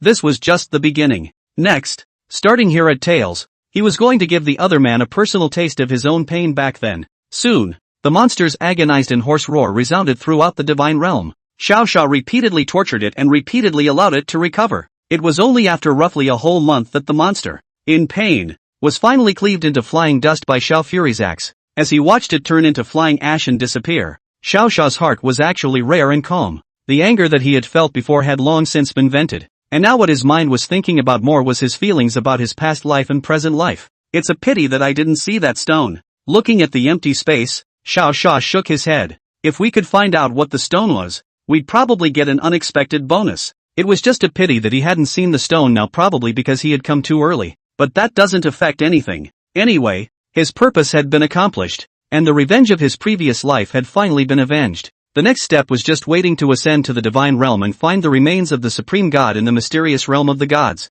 Chapter 143 Origins. After exterminating this evil god vanguard monster, Xiao Xia also turned around within this world, after making sure that it really didn't appear here. With that stone, he was ready to leave. However, just as he reached the exit and was about to open the passage back to the original world with his god penetration. Hello again, Junior. A familiar voice suddenly sounded from behind. When he turned around violently, he suddenly realized that a chaotic black mist had appeared behind him at some point. The owner of the enslaving god tower? Elder Supreme God? The moment he saw this mist, he replied to it in surprise. The other party seemed to have anticipated the reaction that Xiao Xia would have, and he did not rush to speak, but simply smiled. What are you laughing at, senior? This sudden laugh really surprised him a bit. I'm laughing at you. People say that you're a god of killing, but have you noticed that you're becoming less and less like a god of killing now? The other party threw a strange question at him. Not like the god of kill? He was crazy enough to take the monsters outside to practice on himself the other day.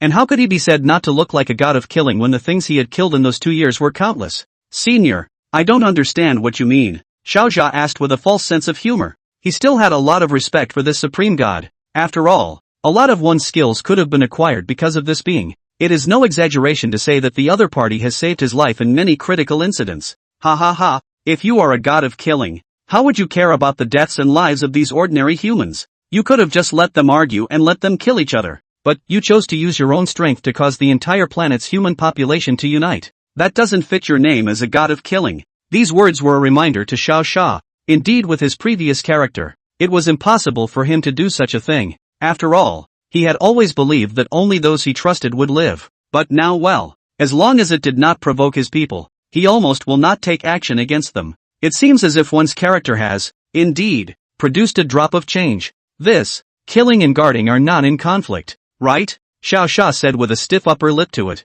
This sentence, however, was what made this supreme god directly utter a sentence that made him think of nothing else even until he died. You are guarding them because you have fused my consciousness. Ha! Hearing the other party's words, Xiao Xia was directly dumbfounded. When did he ever fuse the consciousness of the supreme god? Nothing. Although the various divine techniques were learned from this one, he had never absorbed the other's consciousness or soul. Well, he's pretty sure that there definitely isn't. Watching the expression on Xiao Xia's face shift from shock to composure to confidence, the supreme god's consciousness simply laughed before uttering an explosive piece of news. Do you know why you were reborn? The supreme god is still in charge of rebirth? That's not right, is it? Besides, even if he knew he was reborn, why didn't he recognize him when he was at the high tower? Senior, how did you learn this news? He asked tentatively. Unexpectedly, these words caused the supreme god to laugh. After laughing for a while, he righted himself and said to Xiao Xia very seriously and gravely, "Don't you understand? You can be reborn because I'm helping you. That chaotic and strange stone is actually the heart that was left behind when I died. Since your blood made me feel a strong sense of resentment, I used the last of the power in my own consciousness to help you reverse time and space." Boom! This news caused Xiao Xia's entire body to freeze. No wonder I didn't see the rock when I came over. As it turns out, It's been on its own for a long time. This also indicated that the Pangu bloodline that the Lord of Slaughter had exploded in the beginning was a lineage left behind by the Supreme God. The Supreme God is the creator god, Pangu, who opened up the heavens and the earth with a huge axe in his hand. Everything is finally sorted out. Xiao Xia was killed in this world and his blood splashed onto the piece of Pangu's heart, awakening Pangu's consciousness. Pangu then used his last consciousness to help Xiao Xia reverse time and space, returning to the place where it all began. Turns out, everything was arranged. No wonder one's fighting strength was always stronger than others. As the sole heir of the Supreme God, could that not be strong? No wonder I'm worried about the safety of the citizens and the ordinary people of Blue Star. So it's your consciousness that is secretly influencing me. Xiao Xia smiled and raised his head, looking towards this chaotic mist. The other didn't have much of a response to that, just a simple smile. Oh, by the way, senior, I called Lilia. He suddenly remembered Lilia. This lovely elf had waited for Pangu for tens of thousands of years. It's time to call her out to meet her master. Although it was only a piece of the other party's consciousness, it definitely had a very great significance to her. This statement, however, drew a rejection from Pangu. No one must know of our conversation, or you will be silenced by the world's consciousness. And, as things stand, you and I have fused as one, and her master is already at her side, without needing to say more to her. Good. Hearing the term world consciousness, Xiao Xia froze slightly, then quickly nodded. Last time, Pangu had said that he could trust no one, especially the world consciousness and the cosmic consciousness, the two bullying things, but he said it so casually, making Xiao Xia not understand the reason for it. Perhaps seeing Xiao Xia's puzzled expression, the consciousness left behind by Pangu also quickly added a few sentences. I don't have much to say about world consciousness and cosmic consciousness. You just need to remember that they are not physical and neither are good. When you surpass the class of Supreme God one day in the future, you must help me get them both killed. That's the only thing I hope and ask of you. Good Lord, the only requirement is for one to surpass him? The difficulty of this request is not ordinary, because last time, those four evil gods had said that Pangu was the only Supreme God they had ever seen, and that would be equivalent to being the number one power in the universe. Then surpassing him would mean becoming number one in the universe yourself. This difficulty, it's not small, senior. Xiao Xia smiled bitterly, indicating that this request was a bit difficult. Pangu didn't pay any attention to his bitter smile. Instead, he returned his words in a very serious manner. You can rest assured that I predicted your future long ago. You, who are good at killing by nature, will definitely surpass the strength of me, who likes to guard. In the future, when you achieve the new Supreme God, just help me take revenge. Chapter 144, A Long Way to Go. This one sentence of advance prediction made Xiao Xia's heart inexplicably feel much more confident. Since Elder Pangu had said so, then he would not be able to just explode and kill? What mysterious realm of the gods? What four evil gods? Just kill them all in seconds and be done with it. Keeping senior's wishes in mind, I will definitely help you avenge your death when the time comes. Xiao Xia returned to him with great confidence. However, what he didn't know was that in fact, that consciousness of Pangu had long since dissipated after helping him reverse space and time. As for any predictions, they were just something he said off the cuff to give Xiao a little boost of confidence. If he could really predict the future at will, how could he have fallen? As for Xiao Xia surpassing himself, the probability of this matter was smaller than even his resurrection in place. It was important to know that he had begun his bitter cultivation since the Blue Star was not even alive, and he didn't know that he had gone through hundreds of millions of years before he had achieved the rank of Supreme God. And Xiao Xia, well, the two lives together are not even as much as the time he sleeps asleep. Well, when you break through the God stage, the Void God stage, the Heavenly God stage, the True God stage, and the Chaos God stage, well, then you can be promoted to Supreme God. Pangu summarized to Xiao Xia, each stage of reaching the Supreme God. In a nutshell, it was that he wasn't even a God rank at the moment, so he didn't need to think about any Supreme Gods for now. Hearing that there were actually 4 more major stages here, Xiao Xia's heart was again torn. I had thought that I was going to mess up another kill, but I didn't realize that I wasn't even at the divine rank and was a cannon fodder level character? Elder, then, what is the strength of the 4 evil gods that invaded Blue Star before? And what about those people from the mysterious realm of the gods? He asked to Pangu. They're in the mysterious realm of the gods. The strongest one that used to be imprisoned there was a heavenly god rank, but those 4 monsters, they are all actual chaos gods, and you can't afford to mess with either side with your current strength. Pangu murmured and said all the information in his memory to Xiao Xia. That was the last of Xia Fury's questions.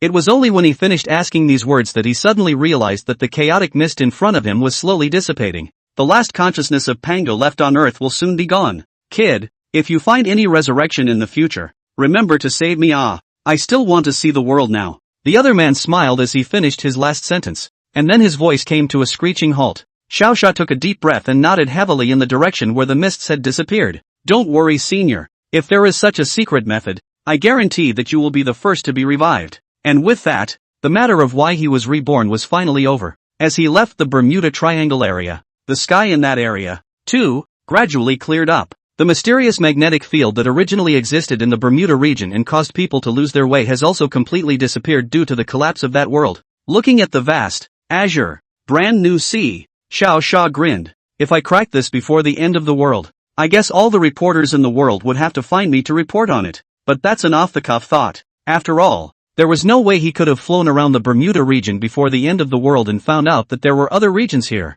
Let's just say it's all just fate. Master, how did Lilia fall asleep just now? Just as he was about to go home, Lilia happened to rub her eyes and sleepily fly out of her arm. Previously, in order to communicate, she was forced to shut down by Pangu, and she didn't wake up until Xiao Sha left that world. It must be that you're sleepy. Who told you to eat snacks every night? Xiao Sha replied with a smirk. In the past 2 years, Lilia ate snacks every day just like him, and the body of the original 10 centimeters villain had grown to about 1 meter. Luckily, she doesn't eat meat, so her body hasn't gained any weight, and she's still the same little cutie she was before. Seeing Xiao Sha calling her gluttonous, the little cutie hurriedly waved her wings and quickly argued. Who eats snacks every day? Obviously it is master, those women who eat every day. She sharply returned. Then you're not allowed to eat it later. I'm going back for it soon. This won't work. I want some too. After taking Lilia home, Xiao Sha first made sure, repeatedly, that all of his abilities had dried up to the 9th rank. He then explained to the 4 women about his upcoming breakthrough and would then leave and head to the mysterious realm of the gods. As long as Panga's bones were not all found, then Xiao Sha could not sleep peacefully. After all, it's anyone's guess as to whether a bunch of see-it-all gods will pop up on this planet next. When he finished his purpose, each of the 4 women laughed quite happily and didn't seem to have any sadness. We'll go look for you, and when we break through the divine rank, we'll definitely go back to look for you. We're now at the 8th rank, so I'm sure we'll be able to meet you soon. So be sure to wait for us. With the divine realm space you left behind, we'll use 1 day as 10. I don't believe that we won't be able to catch up with you even with this. Okay, don't worry about going. We'll be fine. We've been here for over a decade. We're not kids. It looked like there was nothing sad about it, but Xiao Sha could all see that they were actually just holding it in. The 10 years they spent together in the divine realm had made them more and more dependent on Xiao Sha, and if it wasn't for the fact that he really had important things to do, it was estimated that they would have to stick to him every day. Oh, I forgot to tell you guys. I can actually come back and there shouldn't be any restrictions, so you guys don't have to worry too much. Hearing Xiao Sha's words, the smiles on the 4 women's faces finally brightened. You didn't say so earlier. I thought you'd never come back. Hey, there's no rush if you can come back. Remember to come back once a week or I'll go crazy. Go ahead and break through then. Get the business done. Under the eyes of several women, he naturally waved his hand, and then left H City in a shuttle. His destination, naturally, was the enslaving divine tower that had always been on his mind. As long as he broke through the divine rank and proceeded to subjugate the incomparably powerful black and white twin fiends under the tower, then he would naturally be able to embark on the path to the mysterious realms of the gods. With all the thoughts in his mind, he arrived in front of this dilapidated, and not very ornate, tower to the sky. God's domain unfolds, time slows down, cohesion increases, breath masks. A few short words, but an important step in his promotion. In order to ensure his safety, it was best not to publicize the news of advancing to the divine rank too much to prevent the monsters in outer space from noticing. When he was inside the mysterious realm of the gods, he would be able to be a little more rampant. Ahem, that seems like a bit much to say. After everything was in place, Xiao Sha habitually sat cross-legged in the high altitude. As the energy in his body was rising in a single strand, the shackles that had been restricting his strength before shattered with a bang. Chapter 145 Breakthrough, Divine Rank. With the beginning of Xiao Zhao's promotion ceremony, storm clouds surged within the divine realm. The divine realm, which had already been conditioned by his restrictions, simply couldn't stop the magnificent scene when he was promoted. That familiar Pango silhouette eventually broke through the limitations of the divine realm and directly appeared in the middle of Blue Star's outer space. This promotion is also more than just swinging an axe. This shadowy figure, surprisingly, even announced to the entire universe that a new god had been born here. The 4 great evil gods, who were an unknown distance away, naturally received the news. Only the first thing they learn about this is not surprise, but full of anger. Damn it! If it weren't for the protection of the cosmic consciousness in that starfield, I'd be the first to lead my troops to kill through you, the Mimic Queen hissed angrily. Yet even as angry as they were, they couldn't find a way to invade again. And in addition to the 4 angry evil gods, there was also a commotion within the mysteries. Originally, the last time the secret realm opened but no one entered, it had already caused a commotion within the secret realm. Now it's a good thing that another god who can be informed by the cosmic consciousness has suddenly been born. This made the 3 major organizations that existed within the secret territory have already prepared to block the entrance in advance, intending to receive this newly promoted god into their own organizations. However, what they didn't know was that Xiao Xia was able to disguise himself, and even if he was discovered after he went in, ordinary gods wouldn't be able to see his disguise at all. Of course, this is all an afterthought. As the power in his body transformed little by little, Xiao Xia's body began to fill with incomparably pure divine power. The concentration of this divine power far exceeded that of an ordinary god, even vaguely exceeding the concentration that an ordinary god rank should have, entering the range of the void god rank. At this time, Xiao Xia did not know these things. After seeing the power in his body being transformed in its entirety, he finally let out a sigh of relief. Divine rank. It doesn't seem to be that hard. It'll just take a little more time. Don't look at him saying it easily now. In the 10 years in the god's domain he had cultivated every day. And apart from cultivation, his leisure time was to exercise and relax with his women. Just like that, it took 10 years to reach the divine rank. This long period of time, the refining of the heart, was the greatest torment on the path to promotion. Panel. With a call from him, Xiao Xia's brand new panel appeared on the first blue screen in front of him. Xia Siren, Divine First Order, Talent, Bloodline of the Most High God, God of Slayers, God Slayer, Exclusive Technique, Death Bloom, Natal Weapon, Heavenly Axe, Divine Class Effect, Divine Techniques, Speech, Divine Punishment, Divine Eyes, Supreme Divine Penetration, Divine Enslavement, Supreme Divine Domain, Blood Bathing, Perseverance, Supreme God's Bloodline, 1,000 times the power of an ordinary god. God of Killing, your kills will be rewarded with better rewards, and the more points you accumulate, the rarer the rewards. Seemingly simple, but very ornate panel. All of the original talents had turned into god-ranked talents, and they had also opened up an exclusive divine skill for themselves. Death Bloom, when you kill a being, you can forcibly absorb their power for your use. This divine skill, to put it bluntly, was very dark, something that could forcefully devour other people's power. And usually if there's no special alert, it means there's no limit to this thing. That is to say, if Pangu was standing in front of his eyes now, he could even absorb Pangu's power. Of course this was only imaginary, the other party's power of that supreme god. Even if he could absorb it, his body wouldn't be able to withstand it. That would be the equivalent of you being just an average 1.7 guy and having to lift 500 kilograms hard by brute force at a weightlifting competition. Even if he wanted to finish it badly, his own body, he couldn't top it. That's roughly what it means. Well, it's pretty good. Not sure if the gap to the others will be high yet, but it seems like it should be pretty awesome right now. After briefly critiquing his panel, Xiao Xia collected his thoughts. Though I don't know when this mysterious realm of the gods is going to pull him in. But right now, the foremost priority was naturally to take the black and white twin fiends into their own hands. This was a monster strong enough to fight Pangu to a draw. It has to be taken down. Say it and do it. He immediately flew into the interior of the tower, followed by a straight shot to the very bottom of the tower. Down below, he finally saw the black and white double demon he had been longing for. Without any hesitation, he immediately raised his right hand and unleashed the stance that Pangu had taught himself at the heads of these two monsters. Divine Enslavement, Gathering of Souls. As a divine force was slowly released from his hands, the two monsters began to frantically resist. Only their will had been sapped before, and all that remained were useless biological reactions. With almost no hindrance, Xiao Xia managed to carve his slave seal into their souls. As the engraving of the slave seal was completed, the two monsters, too, finally stopped putting up any resistance. Master. The first moment they both opened their eyes, they replied in unison. Well, stand up and talk about the talents of the two of you. Xiao Xia waved his hand, signaling that they didn't need to be nervous. Upon hearing his order, the two of them barely hesitated and immediately reported their abilities to Xiao Fury. I can become stronger in battle. The more I fight the more powerful I become. There is no upper limit. The Black Fury with the cool mantis-like head returned very seriously. I can get stronger in defense. The more I get hit the more resistant I become. There is no upper limit. The other cool panda-like White Fury replied slowly. Both directions, while different, share a common trait, there is no ceiling. No wonder it was so tricky for Pangu to fight the two of them back then. So it turns out that these two things can get stronger in battle. Black Fury, can you shrink, or possess? You'll follow me from now on. As for White Fury, you stay at Blue Star and keep it safe. After hearing the two monsters' replies, Xiao Sha immediately gave them both orders, and the Black Fury, who had received the order, immediately replied to him,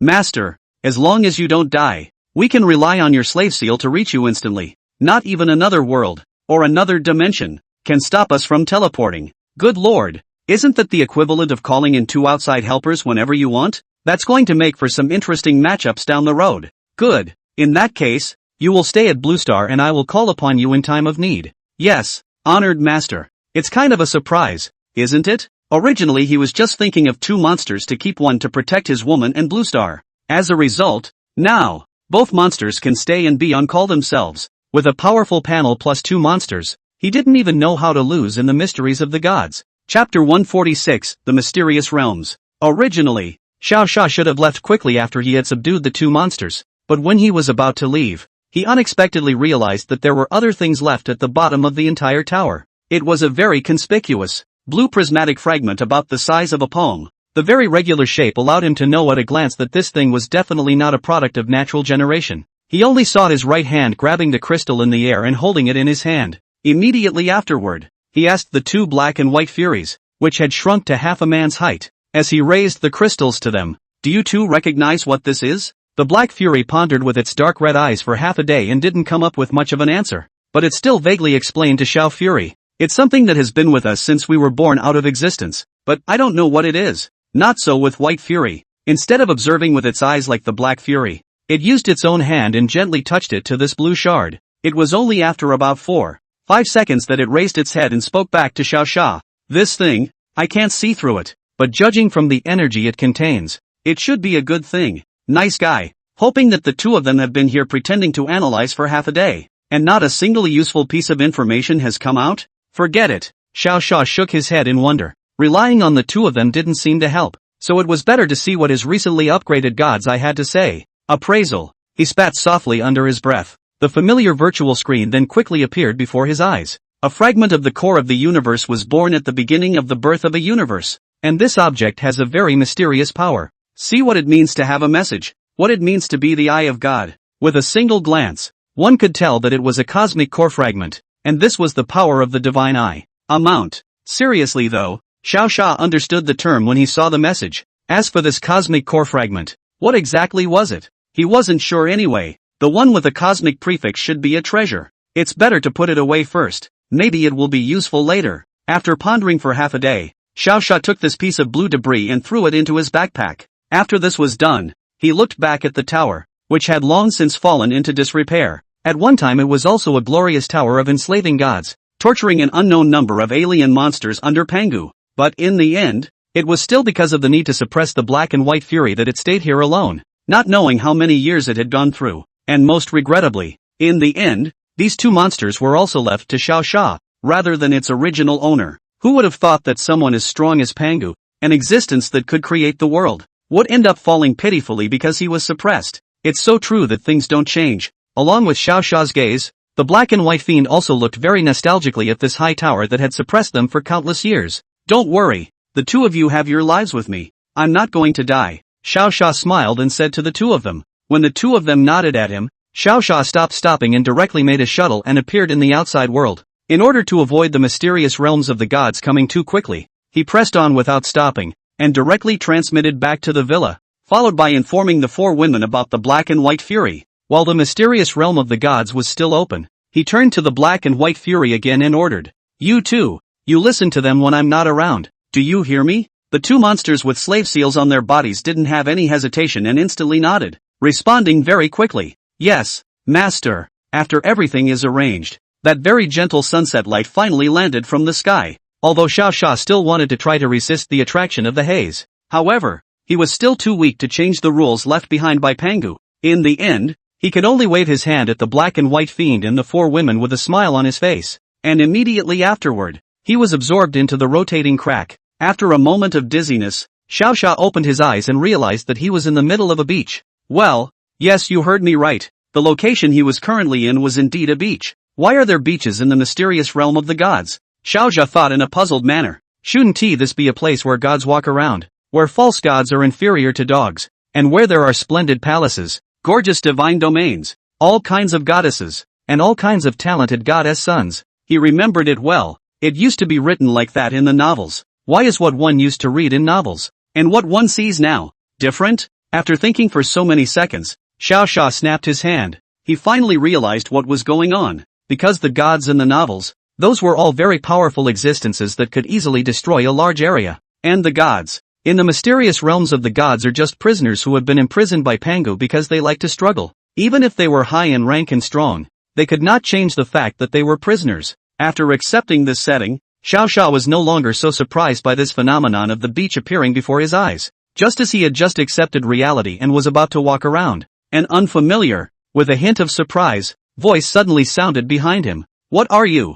You? And what is this thing you're wearing, and why have I never seen it before? Xiaoxia secretly said that it was not good. It was probably because his clothing was different from the people here and scared the residents here. In order not to cause panic, he didn't try to turn back and simply used blink and left the spot. When he instantly disappeared, the giant werewolf that was behind him also curiously rubbed his eyes and said in surprise, it's gone? Did I see it wrong? At this time, Xiaoxia had long since traveled from the edge of the beach, directly into a forest. In order to make his costume less noticeable, he peeked at the gods here and realized that they were all half human. In the forest, for example, he had seen a number of deer people, horse people. They were either holding bows and arrows or large swords in their hands, with the appearance of ordinary forest NPCs. If it wasn't for the fact that Xiaoxia had used his divine eyes and determined that they were all creatures of divine rank 4 or 5, he almost thought that he had teleported to the wrong place. What's going on here? How could a large group of gods use such a primitive fighting style? Xiaoxia said in disbelief. He had tried to imagine himself coming in and being besieged, discovered, and even subdued by the vastness of the palace. But it never occurred to me that after entering this mysterious realm of the mysteries, I could still see a group of orcs in the forest. And the most outrageous thing was that this group of orcs, surprisingly, used a very primitive fighting style. All of this made his concept of the term god level change radically. Chapter 147, Twilight of the Gods. To find out what's really going on here, through various transformations, Xiaoxia began to embark on the path of gathering intelligence. About half an hour later, he, who had turned into a deer man, gently leaned under a large tree and began to organize the clues he had just obtained while resting. Through these orc family rumors, Xiaoxia had a rough insight into why this place was so strange. It turns out, in the beginning, Pangu saw that they were extremely combative, so he created a secret realm exactly like the Blue Star and brought all the gods in, because it was all the gods that were imprisoned at that time. All naturally, there were also some gods that were not fighting that were involved. When these gods, who had intended to watch the show, saw that they, too, had been imprisoned, they became furious and, with the warlike gods, started a war. This great battle within the mysteries was called the Twilight of the Gods by later gods. Nearly half of the gods at that time were killed in that battle, because the outcome of the battle was so tragic. The area where that battle took place at that time became the only forbidden area within the secret territory. Of course, this is not the most important. The most important thing is that later, after the evolution, the whole secret realm still survived the god. Also, the continent within this secret realm, divided into 4 pieces. One of the gods of one of the continents, fearing Pangu's imprisonment, planned to give up all his divine powers and return to his primal self. They were convinced that by doing so they would be forgiven by Pangaea and be released. And Xiaoxia, too, happened to arrive by mistake in the middle of this continent, where all the gods would not use any divine power. Godless continent. Should I say this luck is good or bad? Xiaoxia sighed with a bitter smile. Of the 4 continents, this was the safest and the least likely place for Pangu's remains to appear, because they pressed on without using divine power. How could they protect, or bury, those bones belonging to Pangu? Since no relics would appear on this side, he would naturally have to travel to other continents. The remaining 3 continents, it was said that the gods there, one by one, were not in existence to be messed with. Forbidden God Continent. You may not use anything related to divine power, or you will be killed without mercy. The God Protector Continent, where any divine power can be used, is recommended for gods who prefer the supreme god to travel to. The Fusion Continent, the area where the 3 continents intersect, is the most chaotic place where there are no restrictions and you can do whatever you want. Recalling the characteristics of the 3 regions, Xiaoxia could not get any answers in his heart. Forget it, it's better to stay in this area and look for other clues first, and it won't be too late to go back when we're ready. He pondered for a while, then settled on his approach. He who had just come to this region was only at the first level of the divine rank, equivalent to a newborn baby. It's still not time to rush across so many areas and go over there to give away your head. But, since he is going to stay in this area for a long time, he can't turn into someone else's appearance every day. There. I can't just turn into a random orc myself. Thinking of a solution, he also began to slowly sketch the appearance of an orc in his mind. Slowly. Zhang Jiao. Brave. Intimidating. Better with an axe. After all the elements were added in, Xiao Sha did not have any surprises and turned into a ferocious minotaur with an axe and a black and red skin. After looking at his body and waving the heaven-opening axe in his hand, Xiao Sha nodded and revealed a satisfied expression. Well, this axe just happens to be turned into an opening axe, and it's very handy to use. His transformation into a minotaur is just a game he used to play that had minotaurs. Don't get me wrong, haha. Xiao Sha, who was holding an axe, dragged his huge body and wandered around in the forest. Master, your current look, isn't very good. Lilia had endured all the way to the end and finally began to spit on his current look. What do you plant know? This minotaur is actually, help, help. Just as Xiao Sha was about to argue with Lilia, a cry for help interrupted the words Xiao Sha was about to say. He gently raised his head, then realized the sound, which should have come from the depths of the forest. Xiao Sha was just about to lift his foot to go over and see what was going on when Lilia began to spit from the sidelines in a conspiratorial manner. It can't be that the master has just arrived in this region and some kind of hero rescuing the beauty is happening. This development is rotten enough.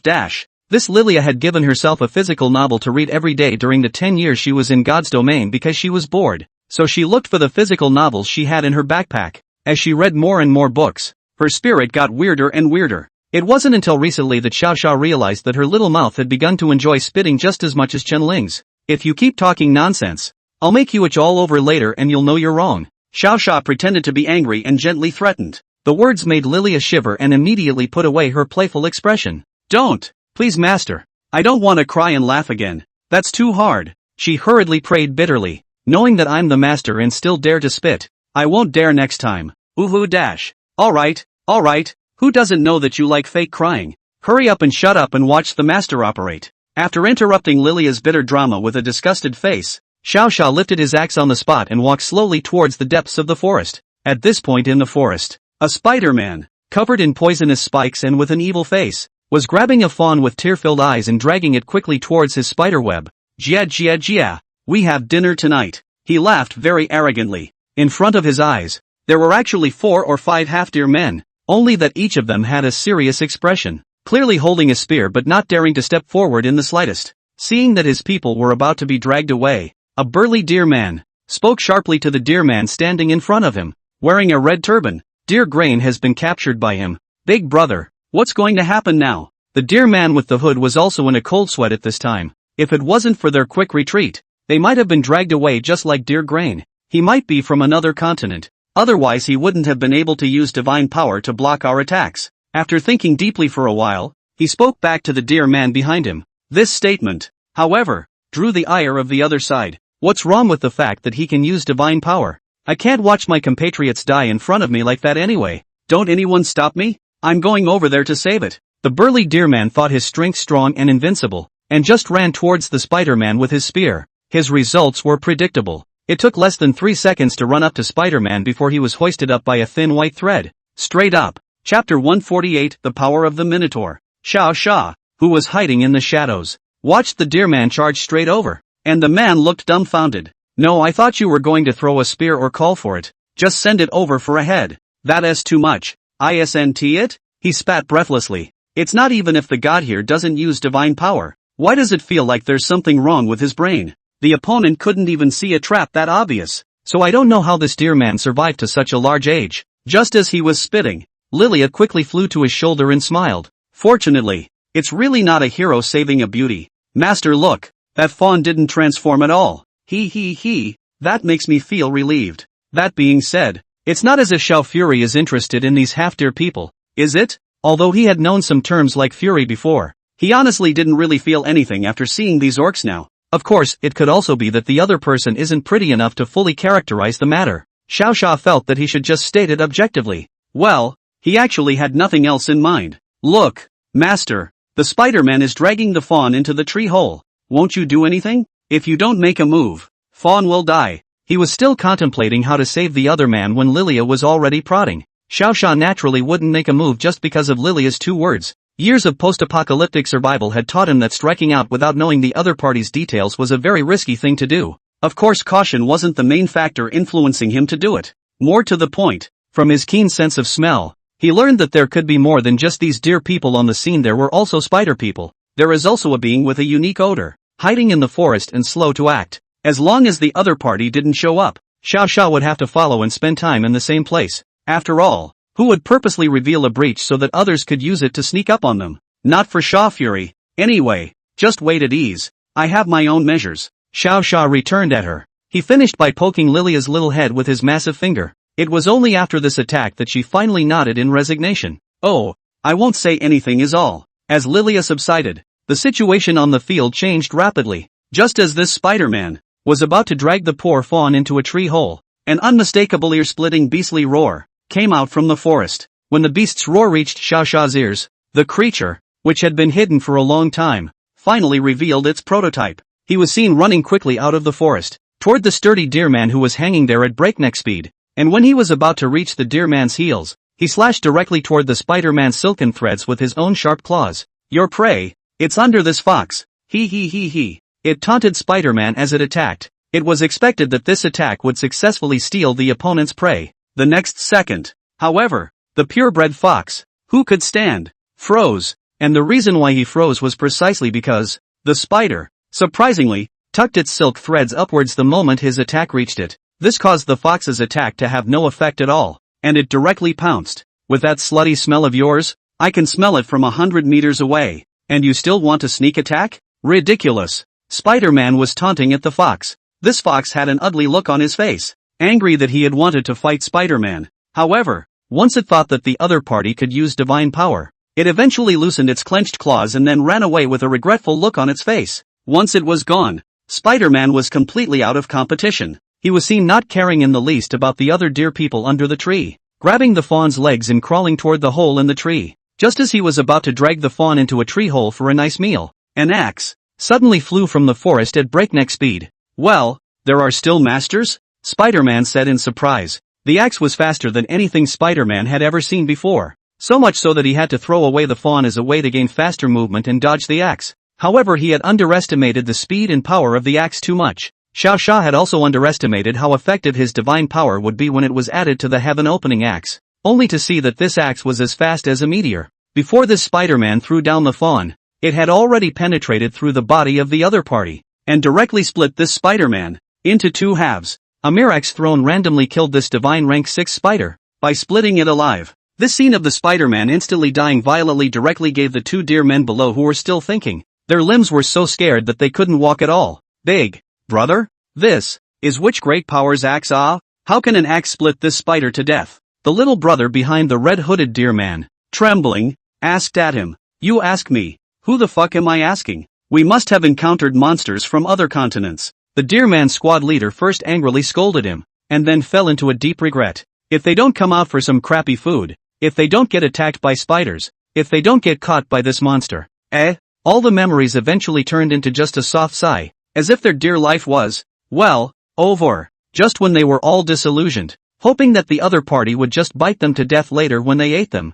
without torture. A very rough voice suddenly came from the woods behind him. Are you guys okay? Hearing the voice, the deer leader jerked around to look behind him. In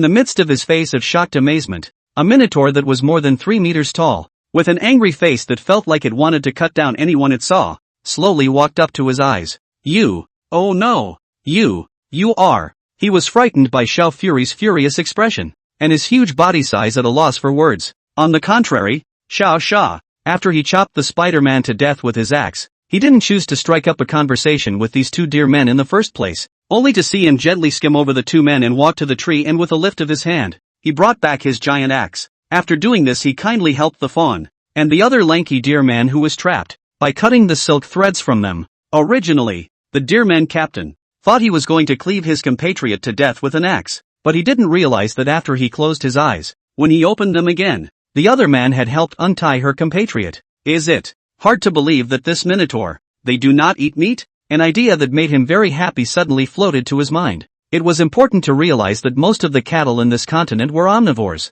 and sometimes when they got hungry, they would attack other orcs. That's why, at first, the Deerman captain was so scared. Chapter 149, Invasion. Unlike these two deer men who were scared silly, the fawns who were rescued by Xiao Xia, as well as the sturdy deerman, thanked him one after another. Thank you, Mr. Cowman. Their voices carry a hint of trembling. After all, his appearance was too conspicuous, so Xiao Xia was not in a hurry to say too much to them. It was only after they had finished saying thank you and eased up for a while, and realized that Xiao Xia did not intend to kill them, that they finally let go of their hearts. This Lord Ox God, thank you again for your help. The Deerman captain bravely stepped forward and said to Xiao Xia. Xiao Xia first waved his hand, indicating that it was nothing. Then it began to take the opportunity to throw questions at them in a very serious manner. It's just a small matter, but I'm curious, why so many of you people couldn't defeat one of its spiders? Upon hearing these words, an embarrassed expression appeared on the faces of the group of deer people.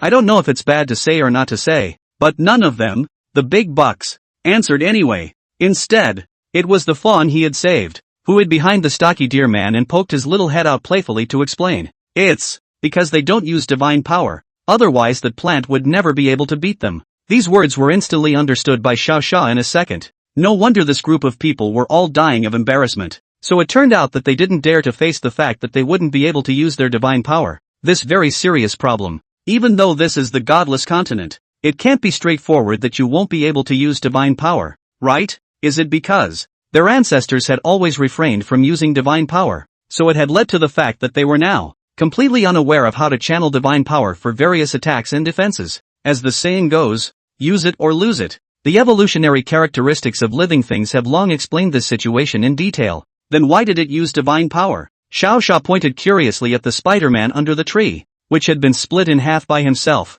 Before the group of deer people could respond, Fawn had already made a noise to snatch an answer. Because it's a bad guy from another continent, it uses divine power. No wonder at first, Xiao Xia felt that this group of deer people were so primitive. It turned out to be because they were natives of the godless continent, and since Spider-Man, an outsider, could use divine powers, he could naturally thump them, the primitives. If it wasn't for Xiao Xia's appearance as an outsider from out of town, this group of deer people would have suffered. I'm afraid, for continents are connected together here, so this kind of invasion should be very common. Xiao Xia muttered to himself. Master, don't forget our mission. Quickly ask them about the remains. Lilia reminded sharply. She always had the feeling that her master was going to ask for more miscellaneous things later, and that would be too much of a waste of time. You silly you ask this group of ordinary deer people, how do they know Pan? Where my bones are? Xiao Xia expressed a bit of amusement at her idea. How could something as important as a reliquary be known by just asking a few ordinary passers-by?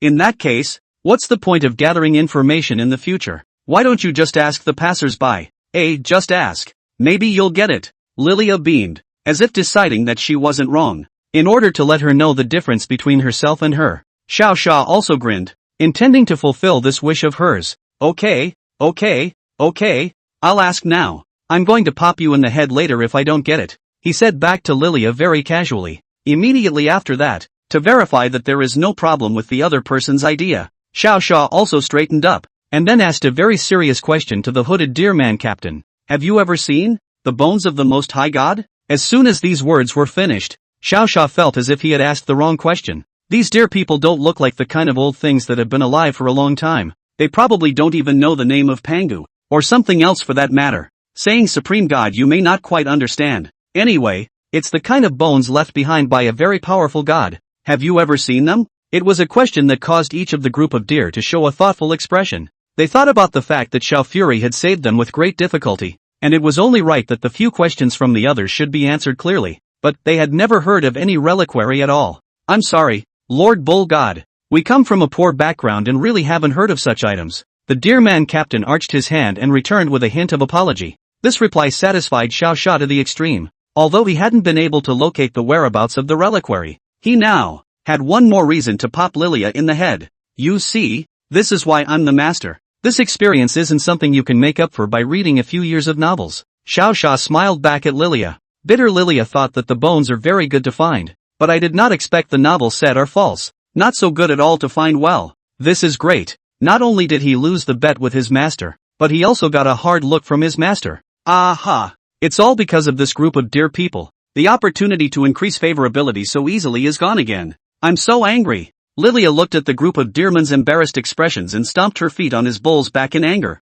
Xiao Sha had been hearing this rising favor thing for years. She had obviously read too many romance novels and thought that by pulling her favorites the master would like her. What Xiao Fury wanted to say about this was that Lilia wasn't like any other woman, and that he had actually raised Lilia as a daughter. As for why she was popped in the head, it was just a way to keep her from thinking about it every day. But Lord Oxgod, the priest within our clan has extensive insights. Perhaps he will have different insights. Do you see? Want to go to our clan and look for clues? The dear man captain who felt that he didn't help Xiao Shi's favor had no choice but to bring up the priests within his own clan. Dear priests? Is this thing reliable? It was logical that Xiao Sha shouldn't have gone because he still had to go to other places to look for the remains. But seeing as I have nothing at the moment, I still have to go over to their side to Woolgather. If nothing else, earning some of this world's currency shouldn't be a big deal, right? After determining his thoughts, he was also very happy to oblige. Well, it's okay to check it out. Originally, this dear man captain didn't hold much hope,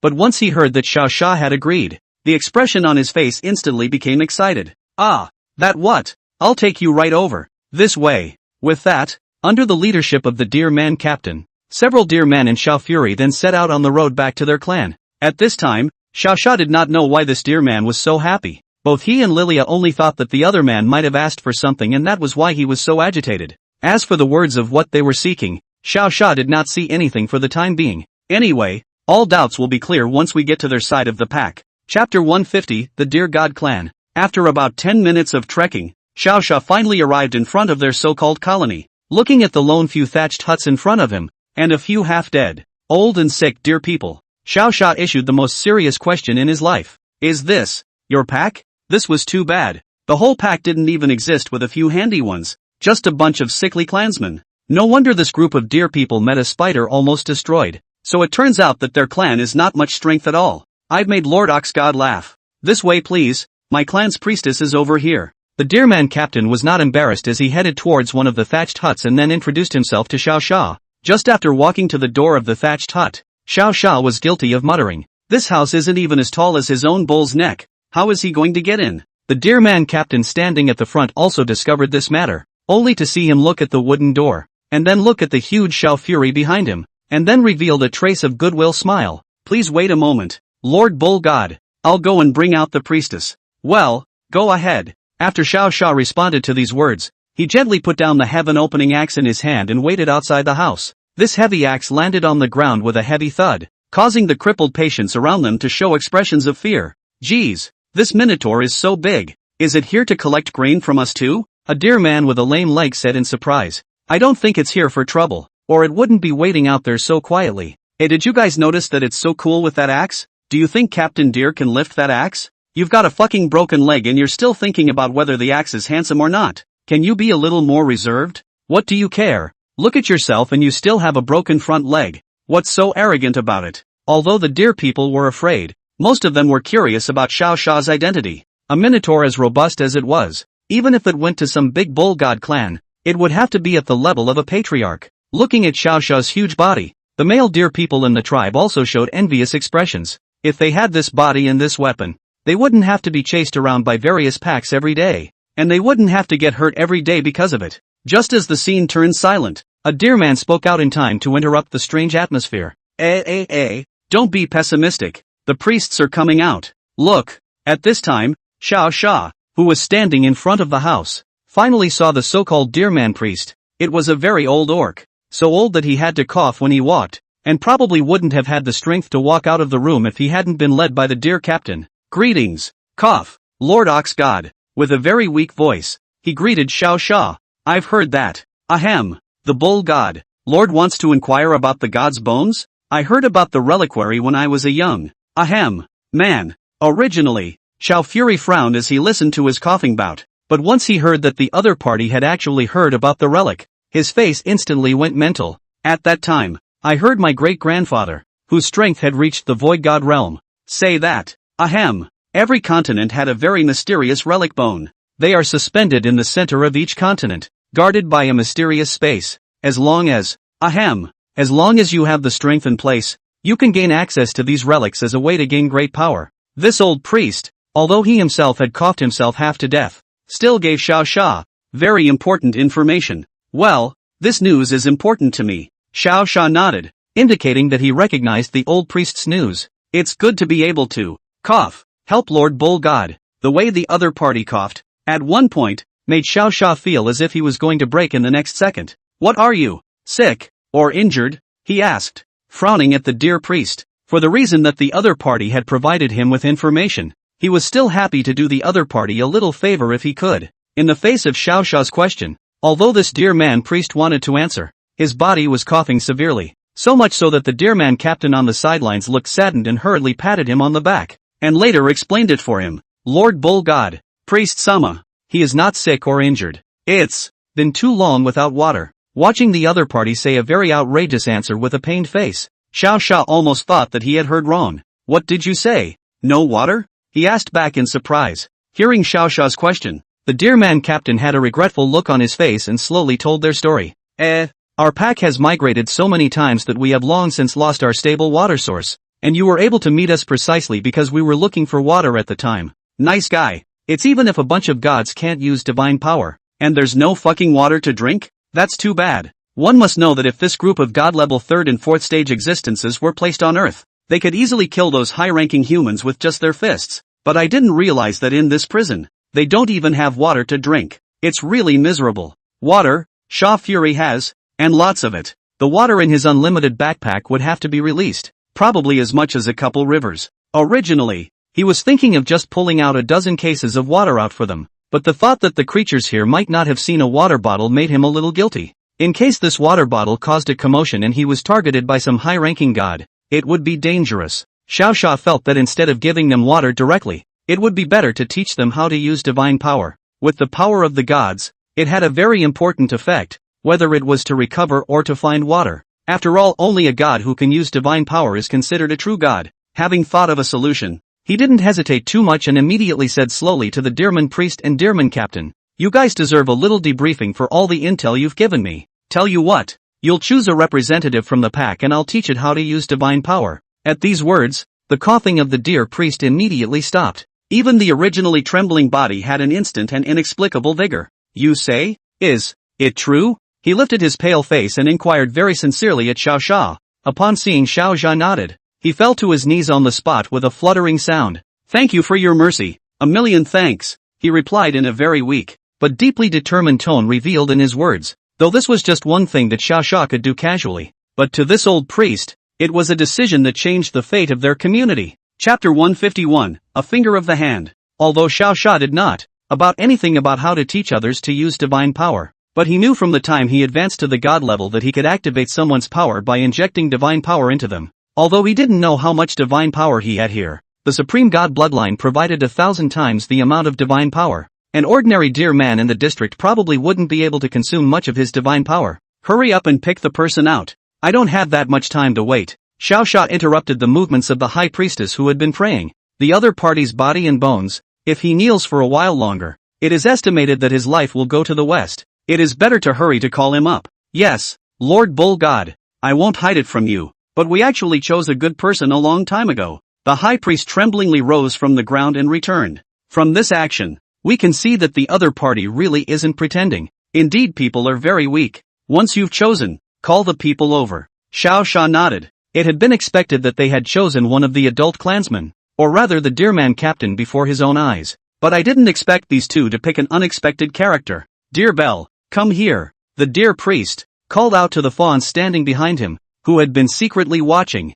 Xiao Sha was not expecting them to pick a fawn that had not yet turned into a half-orc. Is it hard to believe that children's divine power is more pure to use? Or maybe their bodies are too old for divine power to be effective? Of course he was just curious. It didn't really affect him either way as to who they chose. It wasn't affecting him, but it was affecting Lilia in a big way. She had always felt that she was the most special existence as only she could absorb the power of the Xiao Fury. But now, the master was going to infuse an unknown deer man with divine power. How could this be? "You can't give it divine power. All that divine power is mine." "No giving it, master." She hurriedly stopped it. In response to Lilia's stop, Xiao Sha was smiling and then flirted with her. "You won't be able to finish sucking that divine power even if you let it go for a lifetime. So what's your hurry?" "That's not a lie." Lilia spent most of her time sneaking power from him whenever she wasn't talking, but since she didn't have a rank, she absorbed it very slowly, and even if she absorbed it all day long, it was estimated that she wouldn't be able to absorb 1% of it.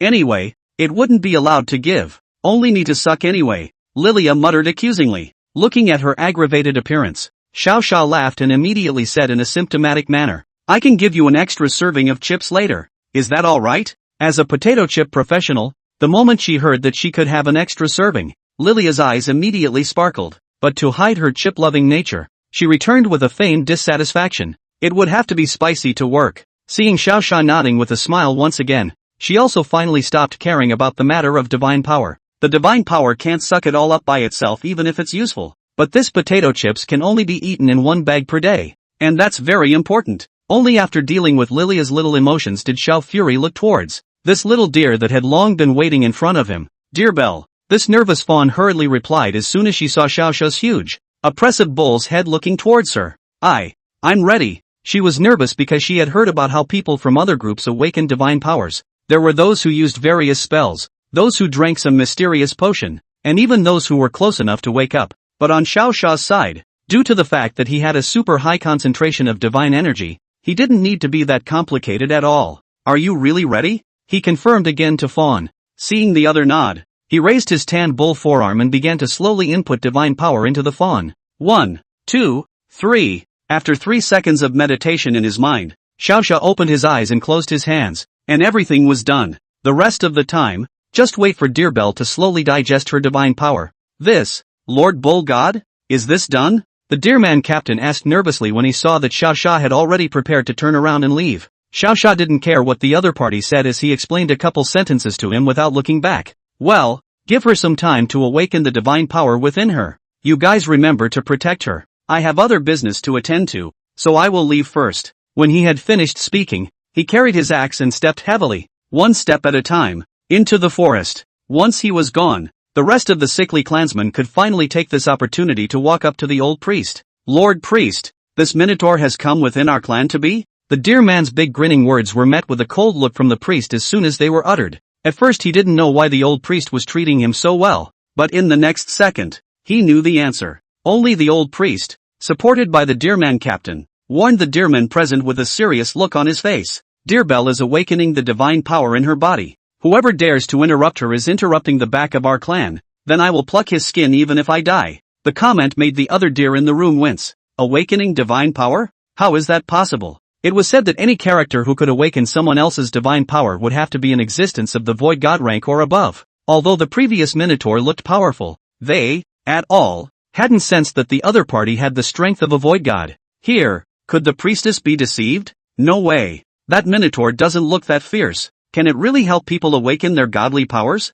It would have been nice if the person who awakened the divine power was me. This Deerbell is nowhere near as powerful as old me. This group of crippled and weak deer people each had their own thoughts in their minds, but in front of the deer captain and the old priest, no one dared to speak out loud, and so they waited in silence. No other sounds came out during this time except the coughing of the old priest, and the sound of the deerman captain patting his back. 1 minute, 5 minutes, 1 hour. It was a full 3 hours of waiting before Deerbell made a new move. It was only seen that its body rapidly shone with light, followed by a crazy climb in strength. Within this short period of time, it had unexpectedly swooped all the way from divine rank 0, straight down, drying up to divine rank 9. Not only that, but she had even transformed directly from her initial deerman form into a deerman maiden clad in animal skin with horns spreading on her head. Seeing this, the old priest revealed the happiest smile of his life and laughed freely. Blessed be the fathers. Blessed be the fathers. Our dear god clan, a genius has finally appeared. Ha ha ha ha. Facing the expectant expressions of the old priest and his own large group of clansmen, Deerbell's heart rejoiced, and immediately turned to them, performing the uses of divine power. Chapter 152, The Miraculous Ox God. The group of deer people who had originally questioned Xiao Xiao's ability, when they saw the ability displayed by Deerbell, the expressions on their faces instantly rose in shock. This divine power can still turn out water? Even if you turn water out, you can still heal? It's really too perverted. Look guys, she can even float in the air. This is too powerful. Just like the one they were surprised by. Deerbell, who could use divine power, was now completely transformed. Not only did he learn a variety of magnificent moves, but he also managed to take human form ahead of schedule when he reached the realm of the Void God. This kind of treatment. In this continent at least it would have to be a supreme genius to be worthy of it, but Dear Bell thought to herself that she wasn't that kind of absolute genius. The reason she could become so powerful now was purely because she had met that overbearing bull god lord. After looking at her own clan members who had been pretty much healed by herself, Dear Bell followed Xiao Fury's example and leaned against the side of the tree to deaden her eyes in the direction he had left. It's a pity that Lord Bull God has left. Otherwise I would have wanted to repay him properly, she muttered with a somewhat regretful look of disappointment on her face. Perhaps her expression was too pathetic, or perhaps her mutterings were overheard by the priest. This old one, who had been thirsty for dozens of days and finally got a drink of water, walked slowly on four legs to Dear Bell. Is it too tired? He asked in a softer tone for a change from his previous weak look. No, it's because I don't think I was able to properly repay Lord Cowgod. Dear Bell shook her head and replied. These words caused the old priest, who had originally planned to come over to comfort her, to reveal an expression of remorse. It's my fault. I had already requested Lord Bullgod to stay in the first place, but I'm afraid that if you don't wake up for a long time, you'll delay Lord Bullgod from doing other things, he replied with a sigh. Of course, dear Lingling knew about this, but in her heart, she still felt that she hadn't done a better job. I should have given Lord Bullgod food first when he came and let him rest properly, but I don't seem to have anything to eat, just a bunch of grass that's already withered? I don't think Oxgod-sama likes to eat it. Lord Oxgod saved me and awakened my divine power, and I'm just going to let him go? Nothing in return. Dear Bell, you're useless. The fawn man, who was only just coming of age by all counts, could only lean against the tree in a fit of remorse. What she didn't know was that Xiao Xia hadn't actually gotten very far yet, and was in another group of clans not much farther ahead. The name of this community is not simple, since their people are all apes and monkeys, orangutans and other creatures, so their clan name, naturally, is the Ape God Clan. And the reason why Xiao Xia had come to the so-called Ape God Clan was because when he was walking just now, he was almost sneak attacked by this group of apes and monkeys. They go so far as to use the skin of their dead clansmen to weave cloth to trap their prey. Although he had not been able to trap Xiao Xia at that time, but barring that massive bloody dermal net was very vicious to him. You all dare to mess with me, the bull god? You're really tired of living. Who's in charge? Get out here. Don't wait for me to get really angry. When the time comes, don't any ape skin. I'll even ring off the monkey brain for you later. He was seen carrying an axe and shouting in a domineering manner at the Ape God Clan's compound. This ferocious appearance made the group of apes and monkeys, one by one, scared, directly rolled and crawled, hiding back into the cave at great speed. Priest, there are 2 minotaurs coming outside that are taller than the entrance to the cave. Get out there and talk him away. A half-human tall ape, ass-kissing, reported to the clan's priest. The priest in its mouth was actually a gray-haired ape that was more than 2 meters tall, with muscles all over its body and a fierce face, only to see it unhurriedly pick up a yellow fruit from its own stone throne, take a hard bite, chew it a few times, and swallow it down coolly before speaking back to it. What's got you so flustered? Upon hearing the priest's inquiry, the ape from earlier naturally lowered its head in panic and said again about Xiao Fury shouting outside. Oh, higher than the cave entrance. So you are saying that the other party is more powerful than me? The ape priest tossed the kernel of fruit casually and asked with words in his mouth. Look, it does look like it is that much taller than the priest. It didn't lie and reported very truthfully. However, right after it had just finished saying those words, the priest in front of it, however, suddenly showed a fierce light in his eyes. He didn't give the ape a chance to react, and directly made a big jump, followed by using his wide palm. He cupped this little ape in his hand. No one can be better than me. How dare you say it's higher than me? It yelled morbidly at the ape. Immediately after that, without giving the other party any chance, it directly used its powerful strength to crush it in its hands. After doing this, it didn't have any mercy or pity in its eyes, but instead, it still had a drop of unleashed anger in its eyes. But the thought that there really was a massive minotaur out there, it eventually got rid of that anger through self-regulation. After adjusting its mind and stepping out of its shelter, it actually found its people running into the cave. And they all had the look of being scared to death, hiding within the cracks of the stones, or behind the stone pillars. Bunch of losers. I've been in this territory for centuries. Where the fuck is a minotaur? The last time I saw that minotaur was 4 or 5 meters tall, and it wasn't even captured and eaten as a dish by me. I'm pissed off just looking at you losers. After spitting angrily, it realized that all of its clansmen were actually looking at it expectantly, as if to say, you're good, you're on. With this battle, it knew at a glance that it was definitely not going to make it without going out. I'd like to see what kind of minotaur has scared you all like this. It cursed as it copied the bone stick next to it and headed out of the cave. Just after exiting the cave, a blinding white light crossed its eyes before it, and it annoyingly shielded its hand from the blinding daylight. When it finally became brighter in front of it, it looked up to see that the Minotaur, supposedly taller than itself, was standing in front of it looking at it viciously. Before it came out, it thought it was invincible, but after seeing the overbearing Xiao Xia, plus this axe in its hand that looked like it could directly cleave itself to death, this gray ape swallowed the saliva in its mouth, and then made a move that Xiao Xia was not expecting. It only saw that it directly threw the bone stick in its hand back inside the cave, followed by a bang as it fell to its knees and shouted at Xiao Xia, "Bull God! Father Bull! I was wrong, give me a break." Chapter 153, The Bully Bull God. This scene, in truth, made Xiao Xia look happy. Originally, he was thinking that if the opposite side didn't come out of the cave, should he kill his way in? But what was never expected was that the other party's priest, who directly fell to his knees and surrendered to himself. It was unexpected, but it saved him a lot of trouble. As mentioned before, he didn't have the currency in this side of the secret realm, so he was going to find a couple of poor eggs to grab their currency. No, the idea wasn't completed on the dear man side, and as a result, the ape gods hadn't gotten very far before they ran into a gun. Since they dared to sneak up on them, they naturally had to be prepared to be sacked by themselves. Looking at the gray ape that was already kneeling on the ground, Xiao Xia picked up the axe and put it on its neck and said with a smile, "Your kid is still quite sensible, but your grandpaño is not that easy to mess with. Tell me, how are you going to compensate me?" This seemingly cold axe was actually frantically searing the skin on this ape's body.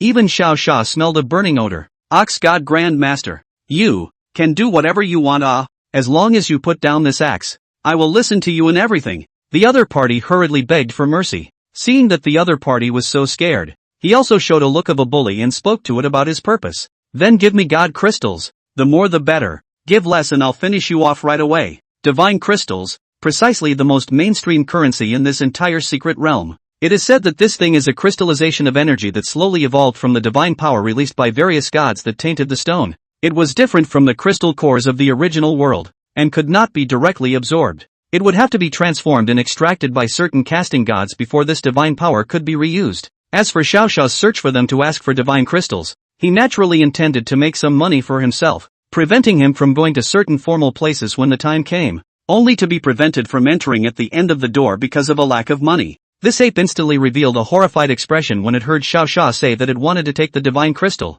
What's going on? Old me discovered that the secret of the divine crystal mine was exposed by some dog? It fumed in its mind. This matter of developing the crystalline ore, it hadn't even begun to carry out the operation itself. So how was it being approached? Could it be that this Minotaur could not detect the area where the divine crystal mine was being excavated? Although the gray ape was kneeling on the ground, his mind was thinking quickly. It didn't want to lose this divine crystal mine, as that was the lives of that many of its own clansmen, plus all sorts of food, to suppress this news. As long as it was given less than a year, it would be able to develop divine crystals from this vein one after another. By the time it had the divine crystal mine, its strength and also its status on the continent would have to rise exponentially at the very least. In order to not let Xiao Fate doubt it, it replied very decisively.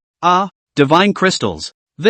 Although we have divine crystals, we don't have many, but as long as you're satisfied, it's no big deal to give some divine crystals. That acting would only fool the monkeys behind it. Leaving aside the fact that the tone was very tangled, the way it had been thinking for 4 or 5 minutes had long since made Xiao Xia suspicious. But in order to match the ape a little, he said back to it very seriously, "Oh, then go get it. Remember, I want them all. One less, and you're all dead." After hearing Xiao Xia finish speaking and also removing the axe from his neck, the gray ape hurriedly nodded and immediately yelled to the other apes in the cave, "Didn't you hear your grandfather Bull God's order? Hurry up and bring over all the divine crystals in my old man's cave. Remember, move it all." These last words, on one hand, were spoken to Xiao Xia, and on the other hand, they were a warning to his own clan not to move something that shouldn't be moved. However, it had overestimated the intelligence of its own group of clansmen, and underestimated how cautious Xiao Xia was. Right after they moved dozens of milky white crystals one after another and piled them up in front of Xiao Xia,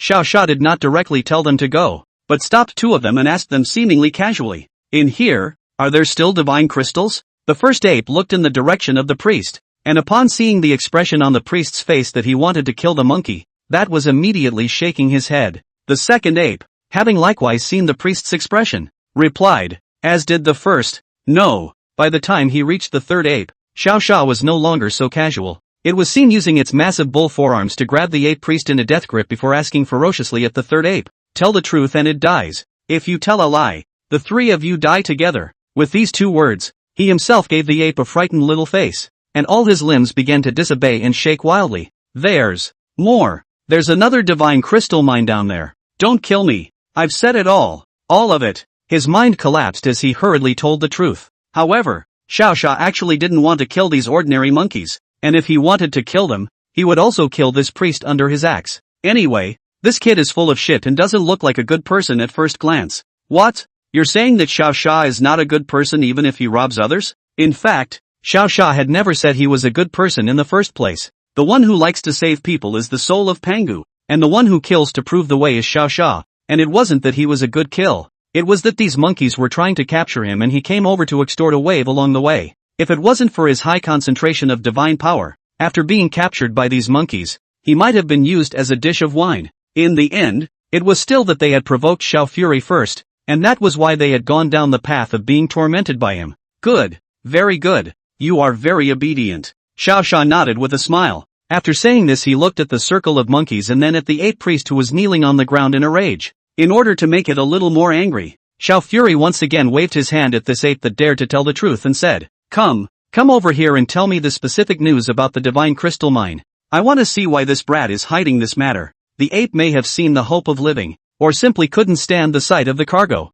Anyway, after it walked in front of Xiao Sha, it didn't hesitate at all, and on the spot, it shook out all the information that it knew. This included how this divine crystal mine was discovered, why this priest was hiding it, and why he himself had spread the news. When this ape priest heard that the news that he possessed a divine crystal mine had long been spread out, it stiffened up from the ground and stared straight at the ape who had told the truth and cursed. "You bastard! When did you spread this? You traitor!" Chapter 154, Divine Crystal or in Hand. Hearing the angry voice of this ape priest, Xiao Sha really wanted to laugh. Originally he thought he was kind of a bully. I didn't realize that this ape priest was the real bad guy. At that time, in order to conceal the news of this divine crystal mine, it first executed the two apes that first discovered this vein. Later on, it was intended that the other apes who knew these two apes should be put to death. If it hadn't been for the fact that the news had been broken and almost all of the clan knew about it, it would have almost gone on a killing spree. It was also because of its disregard for the lives of its people that a group of apes appeared within the clan who intended to overthrow its position.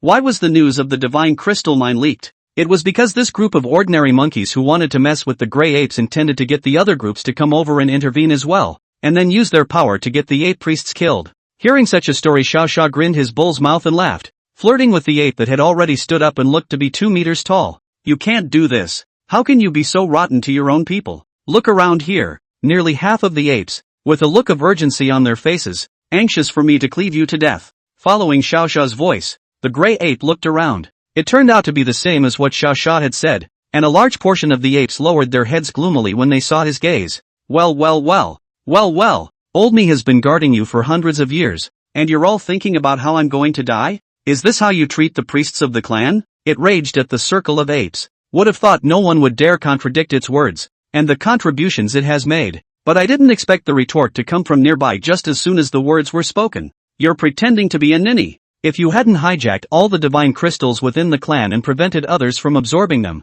you would have been dead to us long ago. Call yourself a priest, but you're really a selfish and self-interested dog.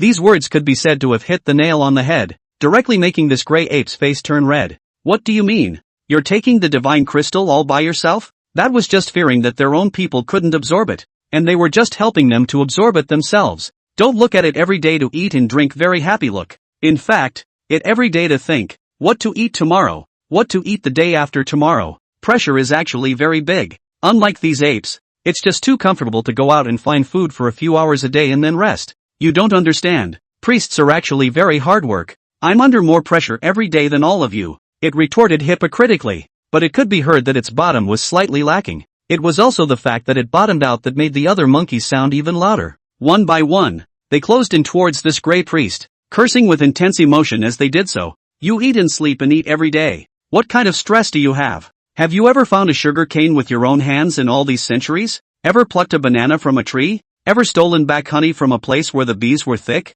But if you had done one thing that priests are supposed to do, we wouldn't be so resentful of you. Nice guy. Listening to this description, Xiao Xia himself wanted to fuck this gray ape to death. Other people work every day to find food. And it, a lazy thing that eats and sleeps every day, has the nerve to say that it's under pressure? Vampires have to give their own blood slaves to suck blood it. You can be good, not a hare, but also have to eat other people brought back food. Really big. Oh, no. Originally, this ape was it's supposed to be good for nothing and ironic waste. You are wrong to think that. I'm a priest, and how can a priest help you guys to find things? My role is to manage and command you all. You know? The gray ape argued sharply. Yet this explanation is more or less feeble. The group had lived for hundreds of years, and what its virtues were was understood by almost the entire pack. If it wasn't for the fact that he couldn't beat it, he would probably have been surrounded by this group of apes and monkeys and died. Hearing this gray ape's explanation, Xiao Xia also remembered that he used to have a friend who was also squeezed by his boss every day,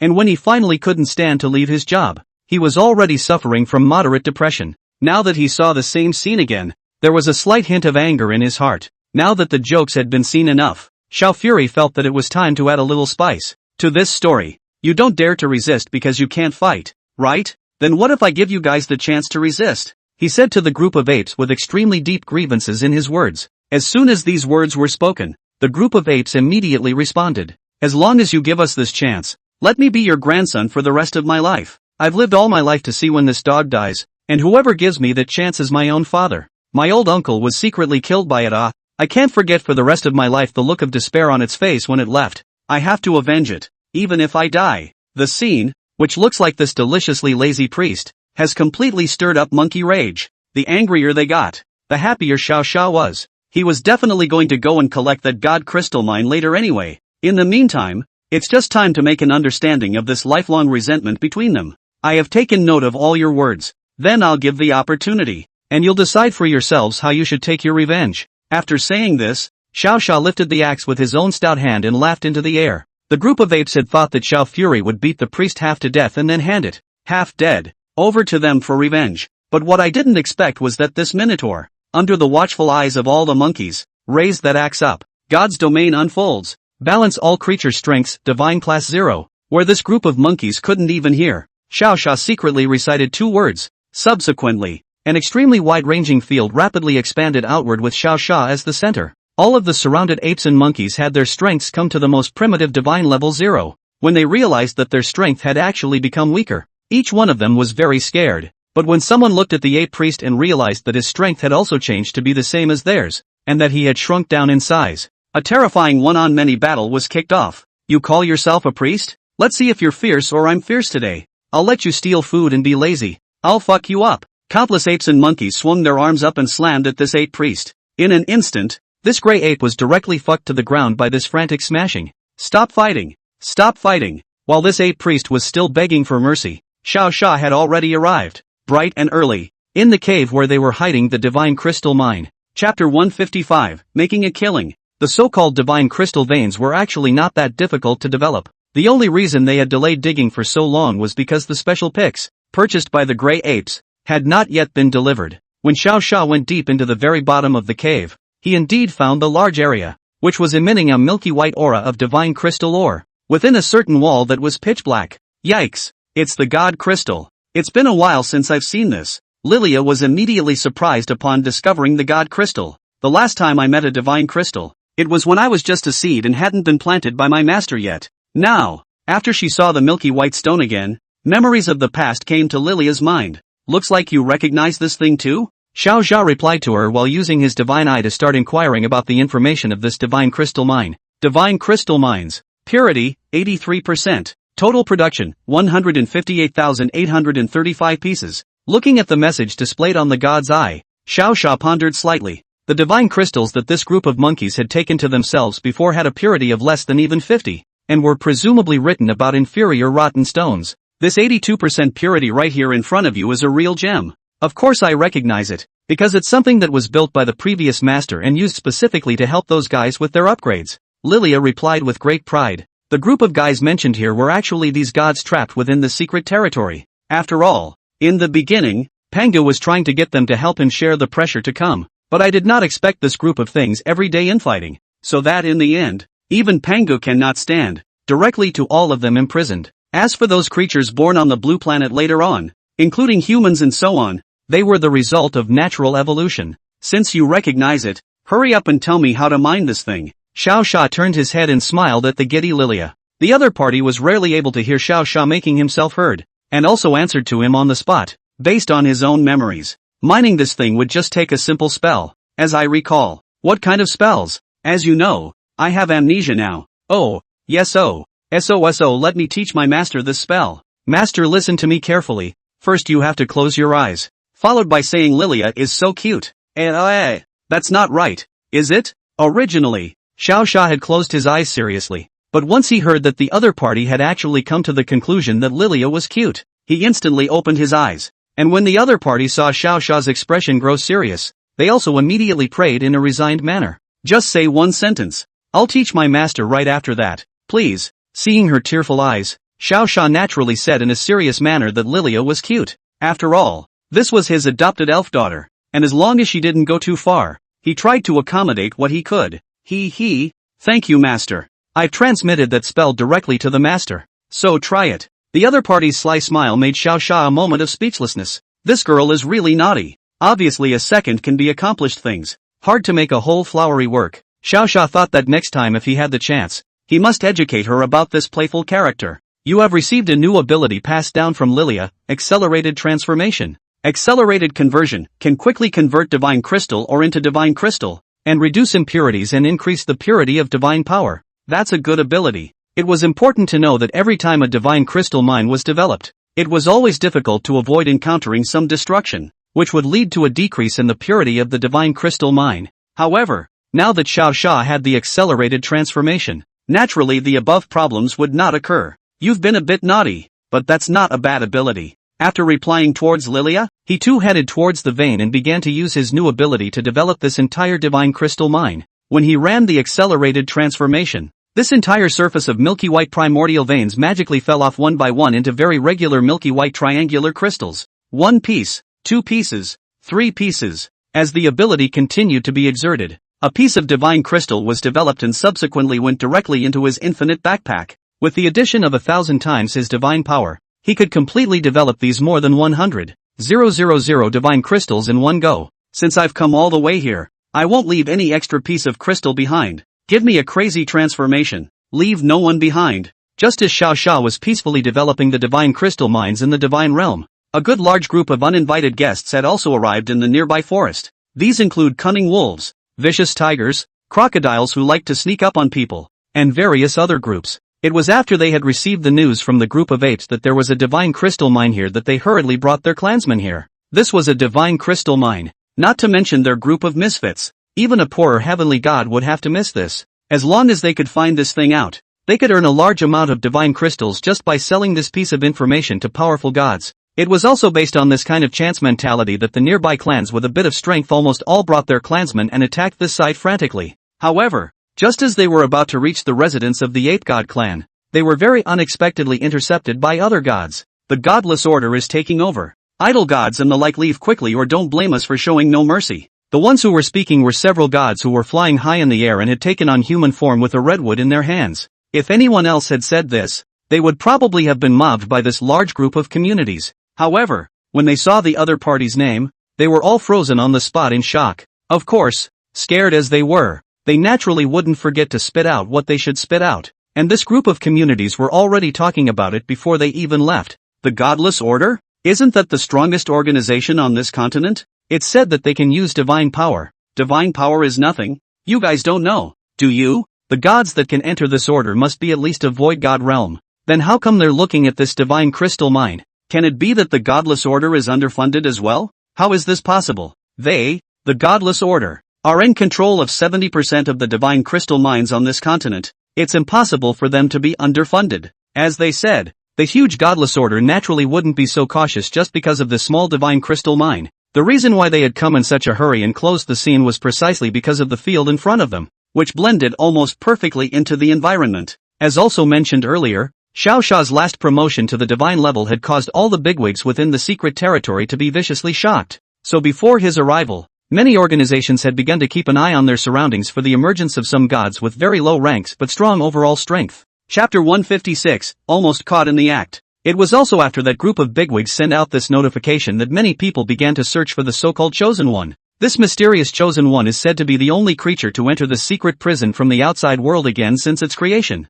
At this time, the Godless Order's leaders in this region had all arrived as well. They were each a human transformed from a wild wolf, with the name of Wolf Queen and the strength of a void god of the second stage. A human transformed from a bison with the name of Ox King and the strength of a void god of the third stage. The last one, on the other hand, was a human transformed from a frog, with the name of Black Water God and the strength of a void god of the second stage. Seeing that he couldn't push any closer to this realm, the Black Water God frowned and looked at the thinking Wolf Queen and asked, "Wolf Queen, why is it impossible to proceed further here? Is it not restricted by some kind of rule?" Being 3 old partners, each of the 3 of them has their own division of labor when it comes to carrying out their work. The Wolf Queen was in charge of analyzing and commanding. The Bull King was in charge of charging ahead, and the Black Water God was next to the Bull King for assistance and protection. Hearing the Black Water God's words, this sexy woman with an alluring physique and a hint of wolf hair on her ears used her ability towards her immediate presence. She only saw that she didn't know what she had silently recited,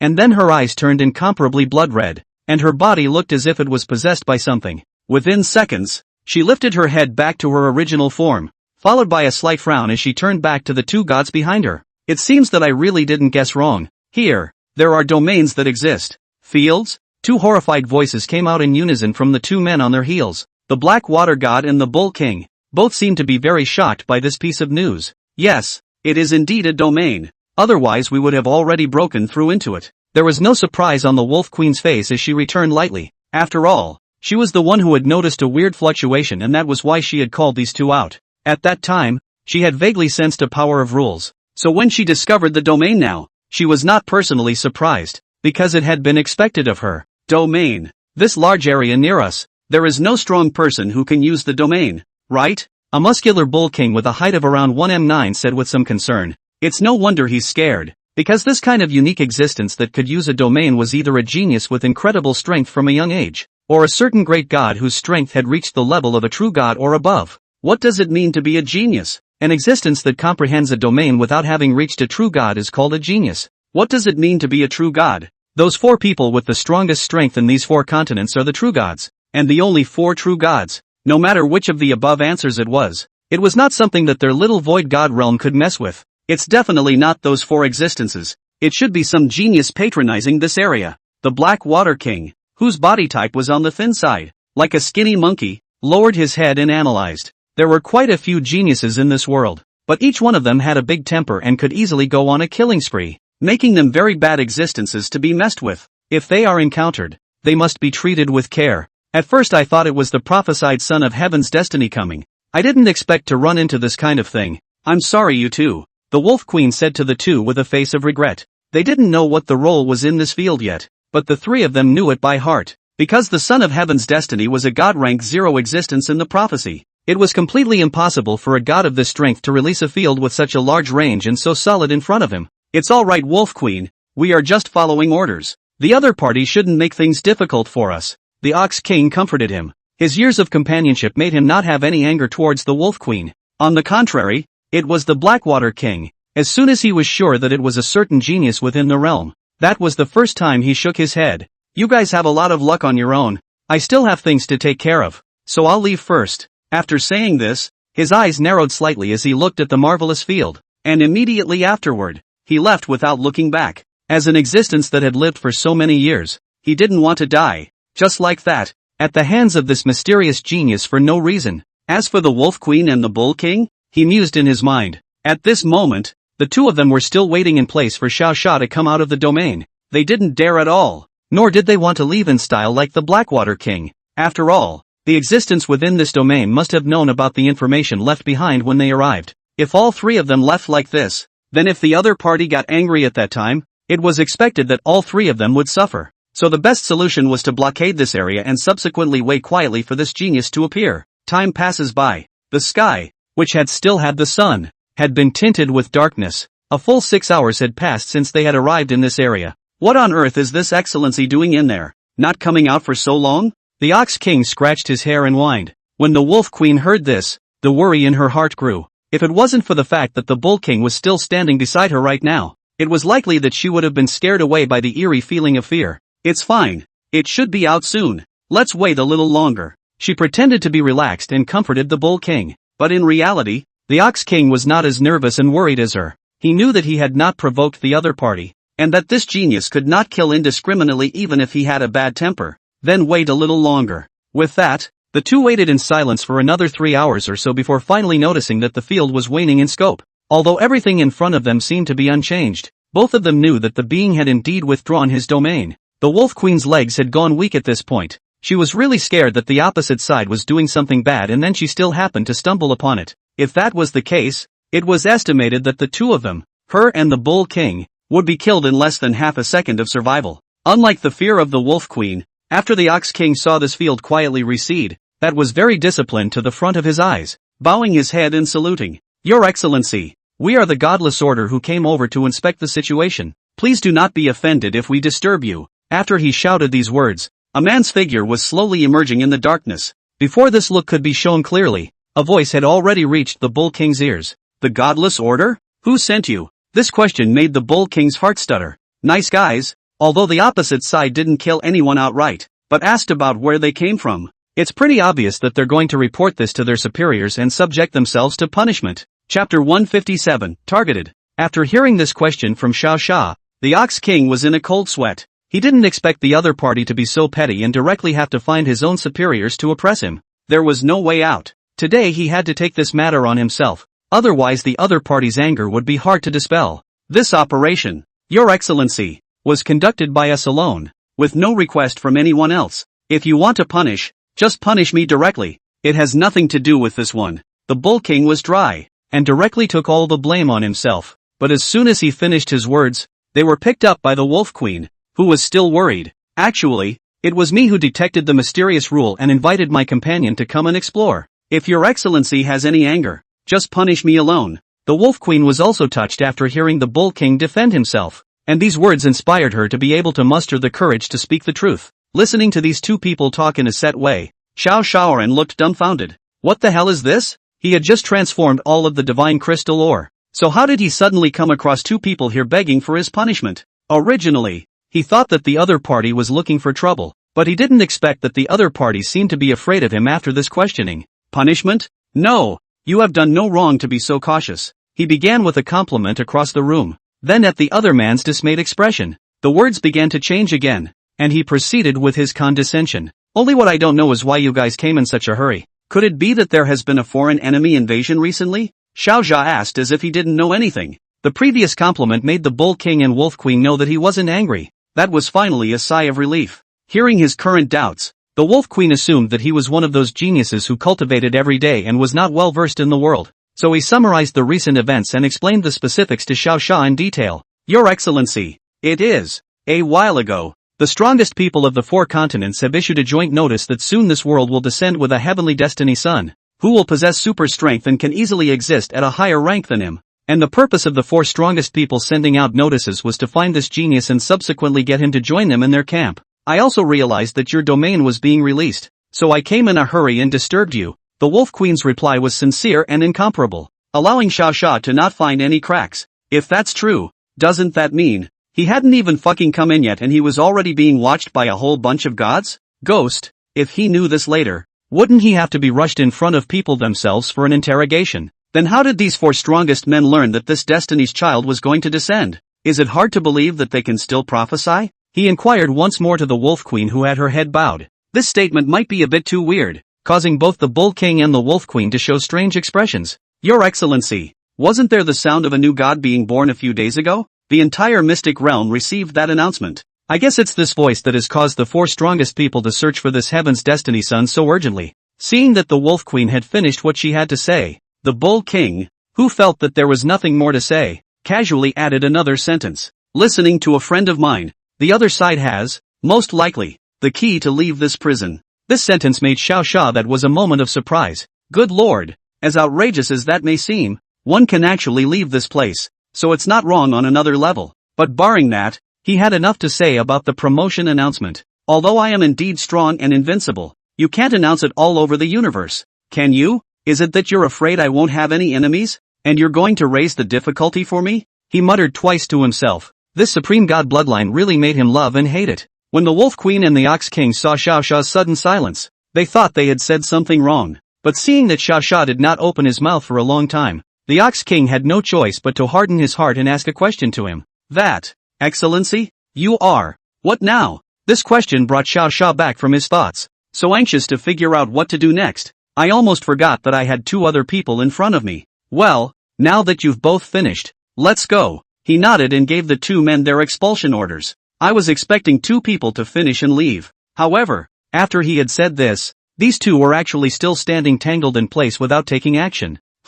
Something else? He asked, frowning a bit. As soon as the other party heard this voice of his was not right, it was an instantaneous shiver, and then shook his head frantically. No, it's not. We were asking for your name and whether you were going to stay for a long time. Please don't be offended. It's our duty, the Wolf Queen explained hastily, and the Bull King was nodding his head repeatedly next to her, a gesture that seemed to say that I was thinking the same thing as she was. But here in Xiao Sha's place, their words were different. Obviously, this was one of the means those strongest people used to collect the true Destiny Sons. It's all about making sure all the characters are known to them through various records. That way there would be no such thing as this true believer being left out. Only the flaw in this approach is that it doesn't work if a person has multiple identities. Coincidentally, Xiao Sha just happened to be able to change his image and breath to achieve the effect of being a fake. In other words, whether he told the truth or not, the other party would not necessarily be able to find him. Since that was the case, he naturally intended to find a random identity for himself. Oh, so that's it. I'll probably be practicing in this area for the last few months. As for my name, you may call me the blood-devouring divine bull. Hearing this casual and spontaneous reply from Xiao Sha, the Wolf Queen hurriedly recorded this message. After recording the message, their mission was considered complete. But before leaving, the Wolf Queen still turned around and pointed at a purple forest not far ahead and said to Xiao Sha, "Thank you for your cooperation. If there is anything you need in the next few months, you can head to that forest and find us and we can try to help you out." After saying this, she and the Bull King nodded to each other and left in a very disciplined manner. As the two of them flew along, the Ox King recalled Xiao Sha's words and revealed an expression of horror. "I'll go. It's actually from the Mixed Continent Blood-Eating faction? Didn't that sex shit die out long ago?" it asked sharply to the Wolf Queen. The Wolf Queen, on the other hand, shook her head when she heard the question. "I reckon they've just been hiding all these years. Otherwise, how could a sect that big suddenly disappear?" Chapter 158, A Mission for You. Only after these two Void God Realm existences left did Xiao Sha begin to turn around and look at the group of apes behind him. The gray apes from before had long since been smashed into a direct blur by the siege of a large group of them. They are even very spiritual in electing new ape priests as a way to handle future matters. You say what you do can't be done. You have to be hated by people. This time it's good, being taken away by a set of people. Xiao Sha looked at the gray ape's corpse and laughed. As for the remaining apes and monkeys, Xiao Sha did not have half a mind to pay attention to them. Though they were all waiting for his next command with their heads bowed and had long since enshrined Xiao Sha as the highest level of existence in their hearts. However, to Xiao Fury, this group of existences whose ranks were only at the 4th or 5th divine level were not any good. Instead of letting them follow them, they should leave as if nothing had happened. This divine bull does things only from the heart. You don't need to be like this. He laughed out loud. After leaving these words, he hid into the night and disappeared from the sight of the group of apes. As soon as he was gone, the group of apes still didn't look up, and it wasn't until after the moon had slowly risen and the moonlight finally shone down on them that the new priests took the lead and began to move. Of course it wasn't much of an operation, just a return to his cave. Not doing actions before was just to let Xiao Fury know of their respect, and after all these should be done, it was naturally time for them to take a break. After all, no one wanted to mess with a powerful existence that could use a domain. Elder Divine Bull, what a gentle presence. How long has it been since this continent has seen such a righteous existence? The last time there was a non-meat-eating tiger man who advocated for everyone to help each other in peace. He was killed by the priest of their pack within days. I have a premonition that this divine cow senior can definitely cause this continent to create a great upheaval. As they returned to the cave, the group of apes and monkeys very hilariously discussed the demeanor that Xiao Sha had just displayed. As existences that had survived in this continent for such a long time, they naturally knew that there was no such thing as help in this world. There is only a wide variety of trades, race trades, battle trades, food trades, even mate trades and more. Before Xiao Fury's arrival, there was simply no existence that would help them avenge their deaths with kindness in their hearts like Xiao Fury did. Sure, this divine ox senior that they had been frantically discussing had long since returned to reality by now. What's all that stuff over there? At the dinner table, Chenling was very curious and asked after Xiao Sha. What can there be? Just a bunch of orcs and a handful of other half-orcs. Xiao Xia bit back on the steak floating in the air. Hearing this, Chen Ling's expression was slightly disappointed. What's the matter? Aren't there any other fun things to do? That's a bunch of gods over there, she grumbled with a pout. The other three women, naturally, felt just as strange as Chen Ling. It was clearly a bunch of gods, so why did it seem like the other party was miserable when they heard Xiao Xia speak about it? Miserable is right. It's not a good place to be. According to the residents there, the entire mysterious realm of the gods is actually a mock blue star prison. In order to make them not be so eager to break through, Xiao Xia was also planning to tell them about how miserable the gods over there were. It was believed that after he finished speaking in detail, they would probably be able to immediately dispel the matter of immediately becoming gods and subsequently going over there to find Xiao Xia. I'll tell you how bad it is over there. 5 minutes later, all four women had finished listening to Xiao Xia's carefully trimmed introduction. At the same time, some new insights into this mysterious realm of the mysteries arose. Ha! There's no snacks over there? Chen Ling called out strangely. Good guy. Xiao Xia spoke half a day. She was thinking of a no snacks. Really a foodie. No, it's all wasteland. So even a more powerful god probably wouldn't get much of a snack. This was not something that Xiao Xia had said blindly. Snacks were a product created only in recent times. And that group of gods from the ancient times naturally did not have such things. Even if Xiao Xia took a pack out, it was estimated that those people in the secret realm would not recognize it at all. Wouldn't I be able to go over there and sell snacks then? Should be able to make a big profit, right? Chen Ling suddenly thought whimsically. These words really confused Xiao Xia. He was never expecting that Chen Ling would still think of selling snacks to other gods even after she had been promoted to the divine rank. You're a god. Come on, get a clue. It's possible, but you just went over there as just a god rank. How can you possibly beat those people? Don't get robbed yourself before the snacks are sold by then. Xiao Xia spat out Chen Ling in a rare moment. But this sentence obviously had no effect on Chen Ling, only to see her heave a smile and directly wring Xiao Xia's neck with both hands, seductively saying back to him, "What is it? Who dares to rob me? I'm your woman. Oh, you're sure you'll have killed through again by the time we get in there anyway? It won't happen, la." Listening to her, it does seem like there's nothing wrong with it. They're going to kill themselves wearing it anyway, and they're putting up some snacks for sale or... Wait, no, it's not that. I'm saying that you guys will all be god ranked by then. Why do you still need to sell snacks? Xiao Xia hadn't been sidetracked by her after all and snapped out of it in time. As far as he remembered, they shouldn't like selling things, right? How come the idea of doing business had suddenly arisen now? Unless you let us go over there and practice on our own. Otherwise, we won't encounter any danger. Chen Ling skimmed her lips in reply. Hearing her words, Xiao Xia also looked at the three women, Tang Muqing, Tan Yu, and Xia Qianmei, suspiciously. No surprises followed, and the same answer as Chen Ling was given. It started him thinking in new ways. Indeed, under their own protection, the four women had fewer and fewer opportunities to experience. Although they were occasionally allowed to fight, they were never allowed to use their true strength. He should also give the four of them a little pressure, lest by the time the blue star side of the problem, they are too busy. That would be miserable. In that case, it's time for me to give you guys a new task. After speculating for a while, Xiao Xia looked at the four women very seriously and said. It was rare to see him so serious, and all four of them quickly moved closer to see what task this man who was the strongest man in the blue planet would issue for himself. Under their gaze, Xiao Xia also made light of the situation and stated his decision. I want you all, within 5 years of reality, to break through to the divine order. This statement immediately caused Chen Ling to reveal a tangled expression. This difficulty was not low for them. Chapter 159, Excessive Difficulty. Hearing that Xiao Xia had already decided on this mission, the four women each rose up with a sad face. 5 years to break through the divine rank? This was an impossible task. Don't look at the fact that Xiao Xia was able to make a breakthrough in 2 years in reality. It was because his talent was frighteningly high. Plus he had the divine domain, Lilia, and all sorts of other things to add to it. Yet even with the addition of so many counterintuitive things, the time he actually spent, that was still 10 years to start. In the case of Xiao Xia or 10 years, the four of them, even if they were to fight to the death, it would be impossible to complete it in 5 years. Ah, what kind of anticlimactic task is this age? How can the few of us finish in 5 years, together with the fivefold secret realm you left behind? 25 years doesn't seem enough to me.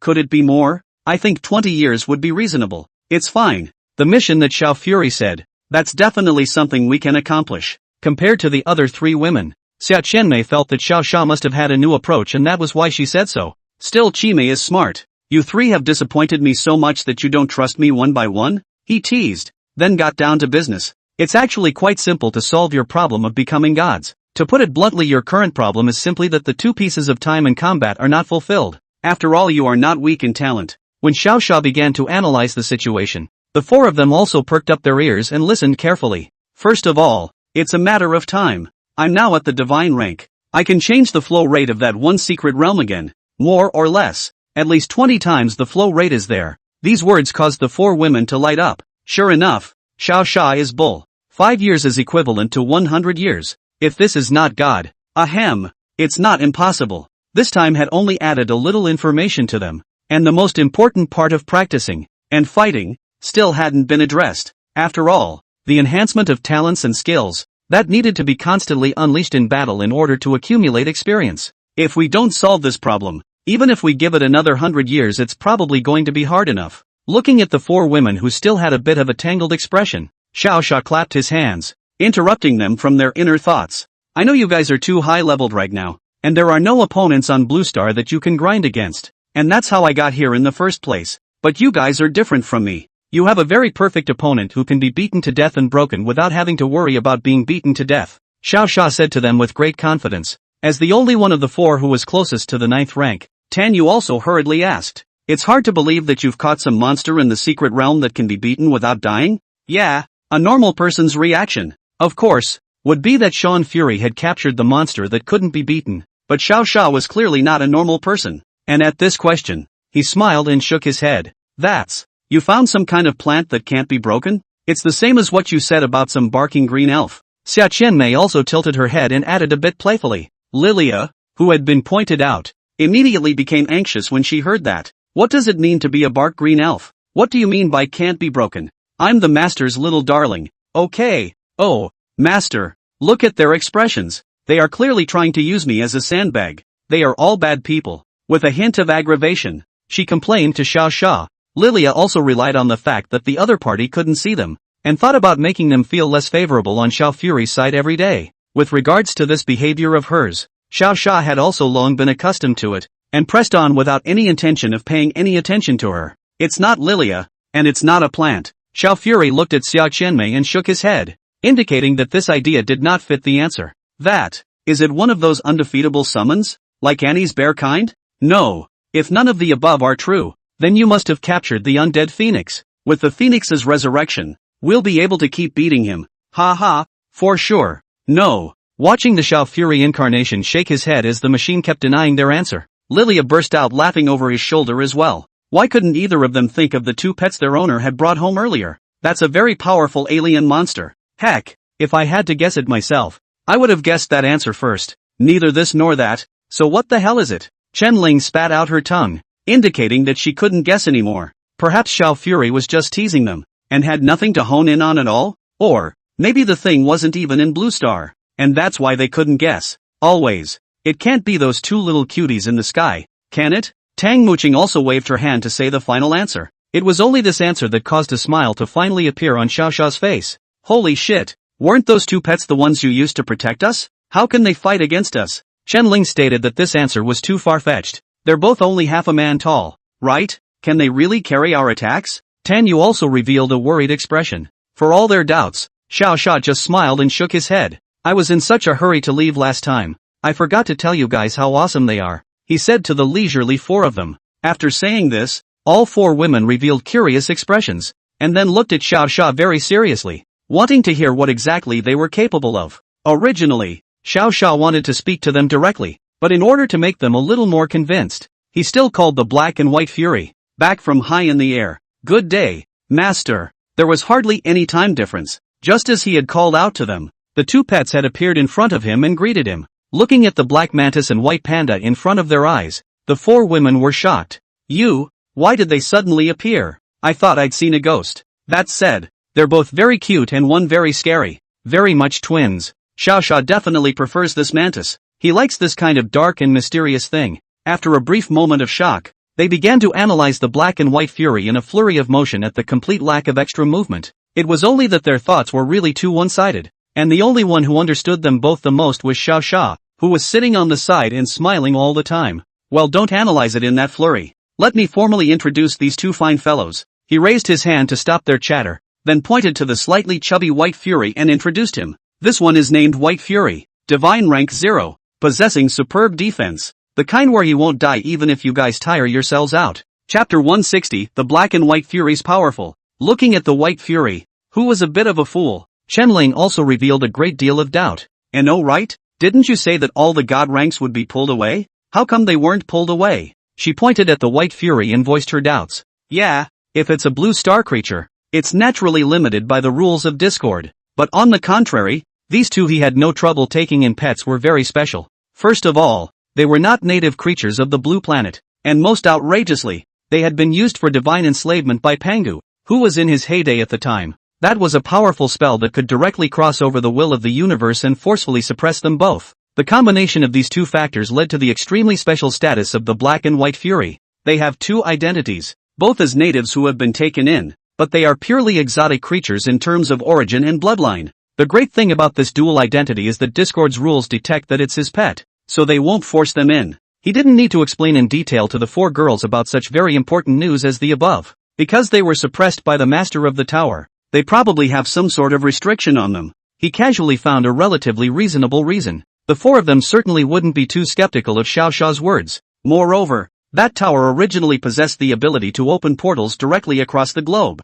So I guess the original owner was afraid that it wasn't simple either. So that's how it is. But even if it's god-ranked, with this adorable appearance, it's still not easy for me to lay my hands on it. Qianling stroked the fluffy fur on the White Fury's body and said back very happily. In fact, the Black and White Fury's current forms were all just their imitations according to Xiao Fury's ideas. If they released the previous body that was full of spikes in various colors, plus a body size estimated to be bigger than half of Blue Star, it was expected that they would have to shake their legs in future battles. Trust me, you won't be happy to see their true appearance. That's all. He also stroked the White Fury's head and replied with Qianling with a smile. Before entering the mysteries of the gods, Shan Fury also felt that he had done the best thing by leaving them at Blue Star. However, after arriving over there, the various situations that arose made him realize that he had to bring the Black Fury over to upgrade, while the White Fury was left for Qianling and the others to train with. This maximizes the boost for both of them. If you take two straight away, then instead it won't work so well. In that case, I really want to try its strength. A god rank should be fierce, right? After listening to Xiao Xiao's explanation, Qianling's eyes were filled with the desire to fight. It had been too long since she had engaged in a real battle, and this time she had to bring out her full strength to open Xiao Xiao's eyes. Looking at her eagerness to try, Xiao Xia spoke again and poured cold water on her. First things first, I gave it orders to mimic your actions, to maim you, but not to kill you, so take it easy when you guys fight. This timely reminder made Qianling even happier. She was afraid before that the opposite side was a character that couldn't fight back, and if she could still mimic her actions, then it would definitely be the best thing to train for. Then you guys come and fight in the air, and I'll create an aerial environment for you. Seeing that Qianling really wanted to start a fight, Xiao Xia didn't have any hesitation and immediately used his words to follow the law to establish a divine rank defense level circular battlefield in the air. When Qianling and the stupid White Fury stood on opposite sides, with the moonlight in the sky, it made the moment seem very intentional. Well, especially when Qianling was being hung by the White Fury, this mysterious mood was added another layer. I guess it's just that I haven't fought in too long. Ahem, I'm actually very powerful. Qianling was held at her waist by Xiao Xia, coughing up blood while blushing miserably and saying stiffly. This look made Xiao Xia appear to pity her a little. After all, she was fighting against an existence that could call the shots with the supreme god in the first place. Even if she was suppressed in strength and still killed in seconds, it wouldn't make Xiao Fury think badly of her such as contempt. I'm telling you, I can't actually beat it, so there's no need for you to feel so bad. He stroked the other's head and softly comforted him. You don't need an, you can't beat it either? Qianling, who was originally still incredibly weak, was instantly energized by Xiao Xiao's words. If Xiao couldn't beat it either, then it made sense for him to be killed in seconds. A smile finally appeared on Qianling's face when she thought that she and Xiao were both being abused. This scene was watched by the other women such as Tanyu. They thought about why Qianling alone enjoyed Xiao Xiao's hugs and comfort. They wanted too. And so, when Xiao Xia had just restored Qianling's condition with his words, he hadn't put Qianling down for long. The miserable Tang Muching had then been toppled by White Fury with an even more powerful surge and flew directly to Xiao Fury's side. I want a hug too. Ahem. With that, he repeated the cuddling and comforting session he had just done with the four women before finally ending the battle for the day. After putting all four women back in the villa, He flew high into the air once again and looked towards the White Fury and Black Fury who were still waiting in the same place. White Fury, you'll be practicing with them every day from now on. Because you won't be able to improve well if you have Black Fury over there and the two of us kill too fast. If you want to improve faster on your own, just lengthen the time you fight against them appropriately. He floated over to White Fury and stroked its smooth fur and laughed. Obey your master's orders. White Fury's reply remained the same machine-like as before. If it was possible, Xiao Xia really wanted them to not have to be too bound to their masters, but as of right now, that idea is probably not going to happen. After arranging the White Fury, he looked back to the black mantis that had been running through everything from the side. Well, after watching the battle just now, did you feel like your hands and feet were itching and your body felt like there were ants crawling on it? He first spat on his opponent's twin sides that were constantly trembling. It then laughed again and patted it at the shoulder with a smile. Don't worry, after tomorrow I'll take you to a nice place with lots of opponents over there. You'll have to be on your best behavior when the time comes. Hearing that there was finally a place for him to fight, the killing heart in the Black Fury's soul instantly awakened, which caused its pupils to instantly turn blood red. I'll do whoever you point me to. Guarantee to fulfill every task of my master. It replied to Xiao Xia with great excitement. Well, not bad. Very spirited. Looking at the other party's limbs trembling with excitement, Xiao Xia naturally could not help but spit out a sentence. But you'll have to suppress your desire to kill next time, or people will think you have Parkinson's. Chapter 161, Inside the Secretariat. Secret World. Less than an hour after Xiao Xiao's departure from this world, a heavenly god-level superpower deity descended at the beck and call of the Black Water God. Of course, since the opponent's divine body was too strong and the distance was too far, what was descending now was only a remote projection of the opponent. Blackie, what is it that you have to report? The other party's silhouette asked in a deep voice to the kneeling and submissive Black Water God, facing the powerful sense of oppression that the other party brought to him.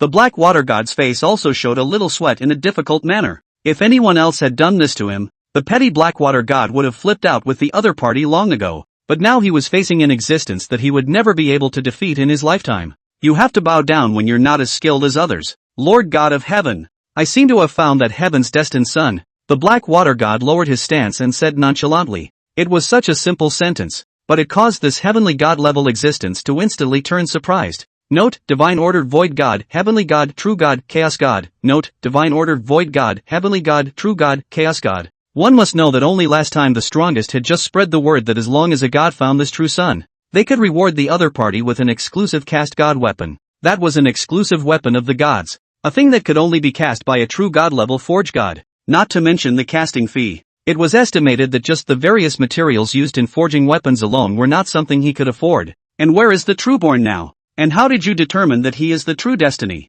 This heavenly god asked busily. The Black Water God was naturally prepared. Seeing that the other party was so attached to this message, he hastily spat out the words he had thought of. Lord Heavenly God, the other party says that he is a blood-devouring divine bull with a domain and unknown strength. The other party may think he's disguised himself well, but what he doesn't know is that the blood-devouring clan has long since been wiped out, and that's his biggest break. After the Black Water God finished speaking in one breath, a look of pride also appeared on his face. It shouldn't be uncommon to see a god as smart as him, should it? After all, who on this continent didn't know that it was the Blood Eater clan that had been overthrown long ago? It was only the two idiots, the Wolf Queen and the Bull King, who believed what the other was saying. You mean? This son of Heaven's destiny, who possesses a domain, also calls himself a Blood Eater? There seemed to be some change in the heavenly god's voice, but it wasn't obvious. At this time, the Black Water God didn't know what the heavenly god was thinking. All he knew was that after he said what he needed to say,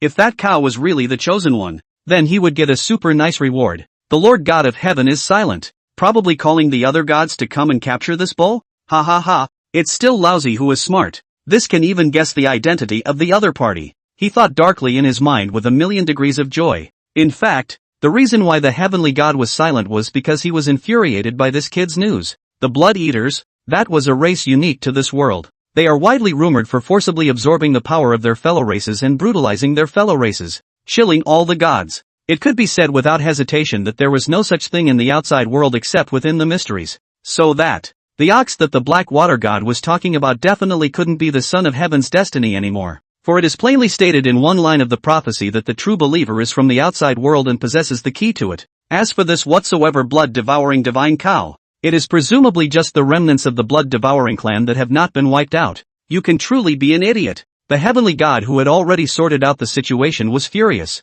The blood-devouring clan is a unique existence in this world. How could the true Destiny's son take on the appearance of the other side for disguise? It's clearly just a blood-devouring remnant. Where did it get its true destiny? The Blackwater King, who was still rejoicing, suddenly felt his body being pressed down by a powerful aura, like it was going to crush his bones. No, it's impossible, Lord Heavenly God. He resisted the pressure and argued through the severe pain. If he's really a blood-devouring remnant, there's no way he'd use a domain. And aren't the rumored blood-devouring clan all fighting with their bodies? Yeah, the rumored blood-eaters were a group of evil beings that relied purely on their physical strength and loved to tear others apart with their hands. But, he also said it was rumored. As for whether it's true or false, this is something that no one has ever tested. There are even places that say the blood-eaters are creationists. Would that work too? You said it was a rumor. How can that be true? Could it be that your ancestors fought them? The heavenly god continued to exert pressure on the Blackwater god. As an existence of a heavenly god,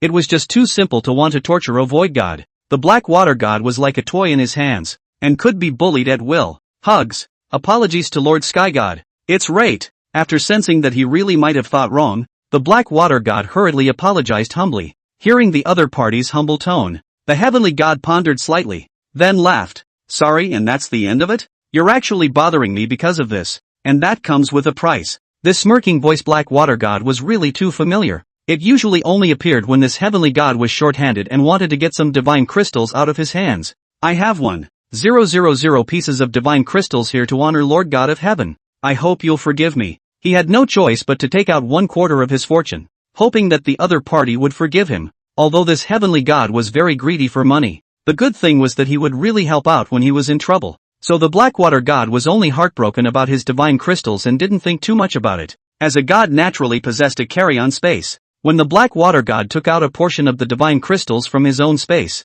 the other party accepted them all without mercy. Well, in that case, the matter of disturbing my lord's cultivation this time, let's leave it at that. But you have to keep in mind that as soon as you're sure you found this true destiny, you can contact me right away. When the time comes, let alone 1,000 divine crystals. I can give you 10,000 divine crystals. After instructing these 3 words, the heavenly god finally lifted his projection. After the oppressive feeling on his body finally disappeared, the Blackwater King immediately collapsed to the ground, panting violently. Damn it, what the hell is this divine cow? He said sullenly. I had thought that I had gotten 100% of this reward, but I didn't realize that I would be forced to take my own body in the end. It's really too bad. However, when it came to the blood-devouring lineage, his face changed into a sinister expression once again. Humph, making me lose 1,000 divine crystals? Then I won't let you have a good time either. The blood-devouring vein, right? I'll immediately report the news and have the people above come and round you up.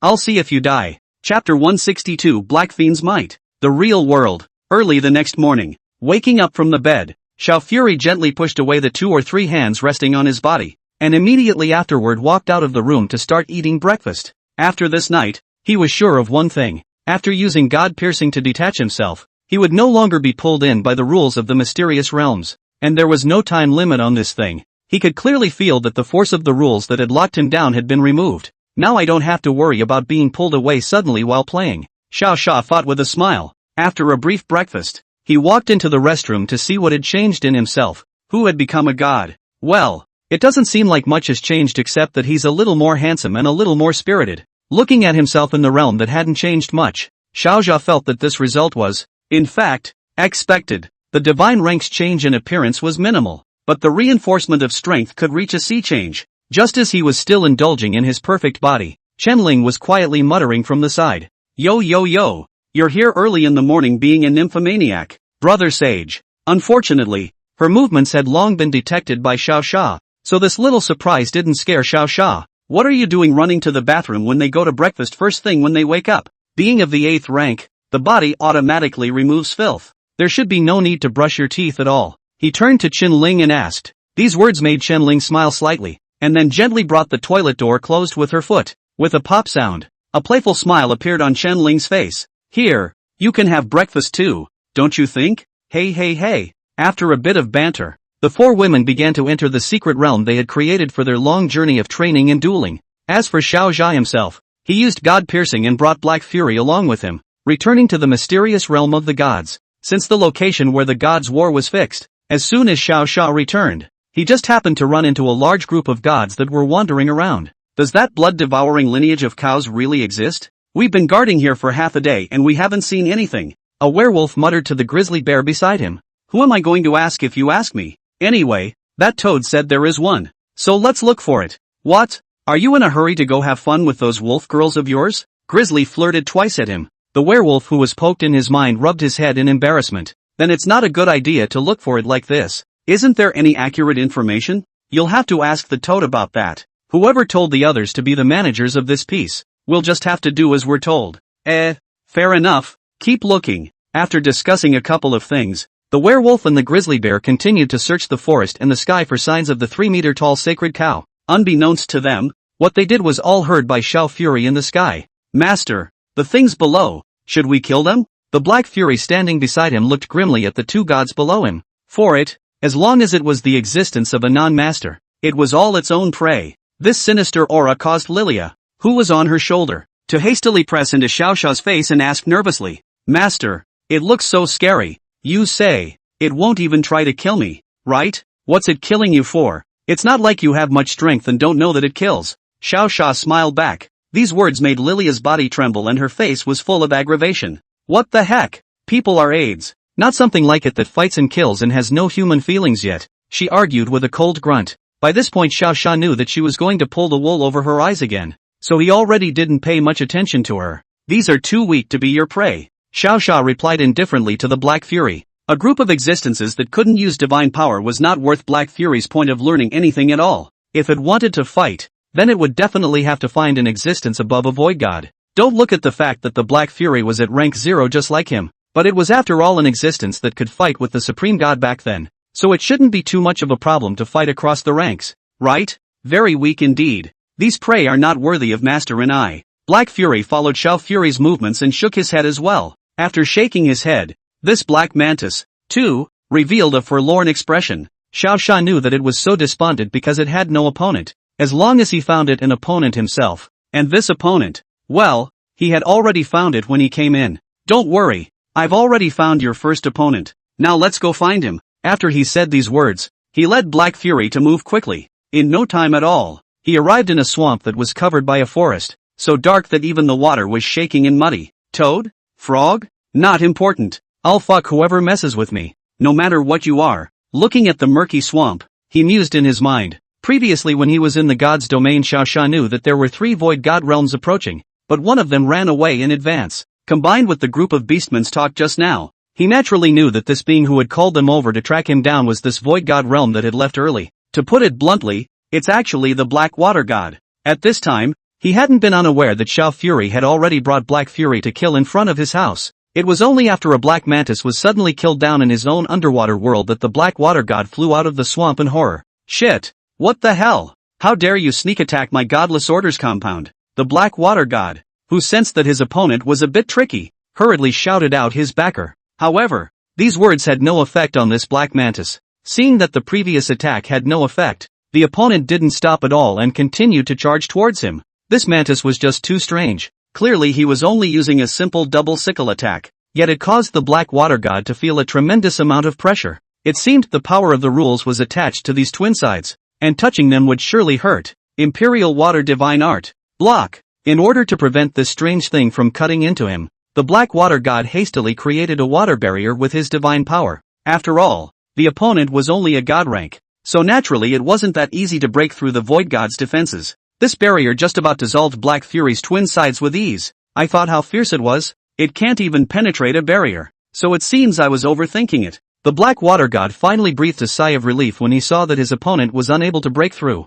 This scene caused Xiao Sha, who was watching from the sky, to reveal a smile. Black Fury's powers haven't even been carried out yet, and this kid is literally popping champagne halfway through the game. Can't break through? Doesn't exist. Chapter 163, the more you fight, the braver you get. Though the Black Water God didn't know what the hell this mantis was, but judging from Xiao Sha's situation earlier, it was very likely that the other party, too, was of the blood-devouring clan. Because his compatriot was hunted down by himself, this mantis came over to avenge that sacred cow? Then you're looking for the wrong god. I'm the strongest existence in this area. The Black Water God laughed coldly. Judging from the performance just now, this mantis was probably just an ordinary existence that wasn't much higher in the divine rank, and couldn't even transform into a form. With this kind of low-level existence, how could ye still presume to defeat him at the Void God realm? I'm afraid I've been dreaming too much. I'll show you today what it means to be at the Void God realm, what it means to be truly crushed by a realm. After secretly thinking these words in his mind, the Black Water God unexpectedly unlocked his barrier. Immediately after that he pulled out, from some space somewhere, a well-worn trident. You're confident it's understandable. What's the point of taking a broken trident? Xiao Fury kind of didn't understand what the significance of what he was doing was. Can't it be that this trident is the divine weapon of the ancient sea god? Possessing this, you can immediately be named Poseidon and rule Atlantis and all the seas? Just as Xiao Xia was still pondering the origins of this trident, Black Fury suddenly transmitted his voice to him. Master, can I go all out now? Xiao Xia knew that if this girl was really crazy, she would probably be able to tear this Black Water God alive right away. In order to check his exact strength, it's better to let it slowly show itself over and over again. You mimic all of his moves and defeat him with his abilities. Can you do that? He replied with an expectant look on his face to Black Fury. Although the Black Fury didn't have complex feelings, it knew that it had to do its best to fulfill all of its master's orders. Give me 20 seconds, master, to complete this task for you immediately. It nodded in response to the words, and the Black Water God, who didn't know the truth, looked at this black mantis suddenly nodding and also revealed a strange expression. What's going on? Can it be that he is sending a message to his fellow countrymen? No, I have to report this to or. The Black Water God was just about to convey the news to the other gods, but in front of his own eyes, he saw a very bizarre phenomenon. The black mantis had gone so far as to slowly use the mists in his twin sides, creating a trident identical to his halberd. In order to be able to hold the trident, its scythe part, it also slowly changed into a pair of thick palms. It can't be. It's the Poseidon trident. How did the opposite side get this? The Black Water God froze on the spot when he saw this scene. He thought the other guy was calling people, but it turned out that the other guy was creating objects just like himself. A black mantis that could mimic and create? This was somewhat of a reversal of what the Black Water God had known for so many years. Playing God. I don't believe your trident is effective. After coldly snorting, he wasn't going to call anyone. First he would get this mantis who provoked him killed first. The power of the Water God. Change. Attack. He was seen holding up his trident, and after condensing the power in it, he quickly unleashed a water tornado with an extraordinarily large range, attempting to tear apart the Black Fury's body. As soon as this attack was released, the Black Water God was dumbfounded. It was because the mantis on the opposite side of the room had actually gathered the same power of the Water God as himself, and had unleashed a water tornado that was even bigger than his own. Looking at the huge water tornado that had actually swallowed his attack and was frantically attacking towards him, he hurriedly coalesced the barrier again to protect himself. Several loud bangs resounded around the barrier as the water hit it. Brush!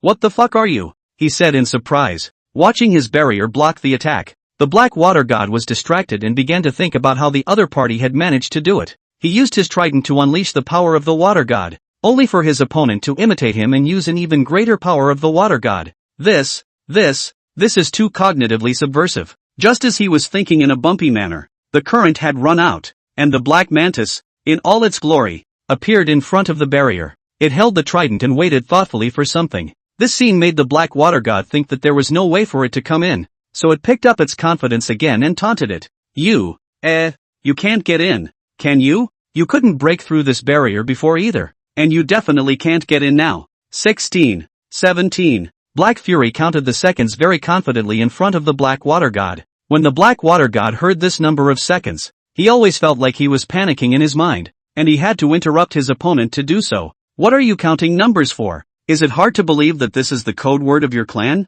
He tried to get close to Black Fury, yet Black Fury said it would take 20 seconds to kill him, and it meant it would take 20 seconds to kill him. 18, 19. It continued to chant in front of the Black Water God. This action of not putting himself in his eyes caused the Black Water God to become completely furious. He thought to himself that he was trapped anyway, so what's the point of talking to him? Let's just fight for his life. You're the one who forced me to use this rule fragment. Let's see if I don't blow you up. 20. Just as the Black Water God pulled out an irregular crystal, Black Fury also happened to count to 20. Boom! When the two of them crashed together, violent explosions resounded all around, along with the surrounding swamps, which were directly flattened. Your slave, Black Fury, has slain a creature of the second rank of Void God, and the power of the other has raised it to the fourth rank of God. As the master of the Black Fury, you can enjoy the attribute enhancement of the Black Fury and the White Fury. The data is being calculated for you. You have been promoted to Divine Rank 5. The smoke hadn't even cleared before a familiar beep sounded in his head.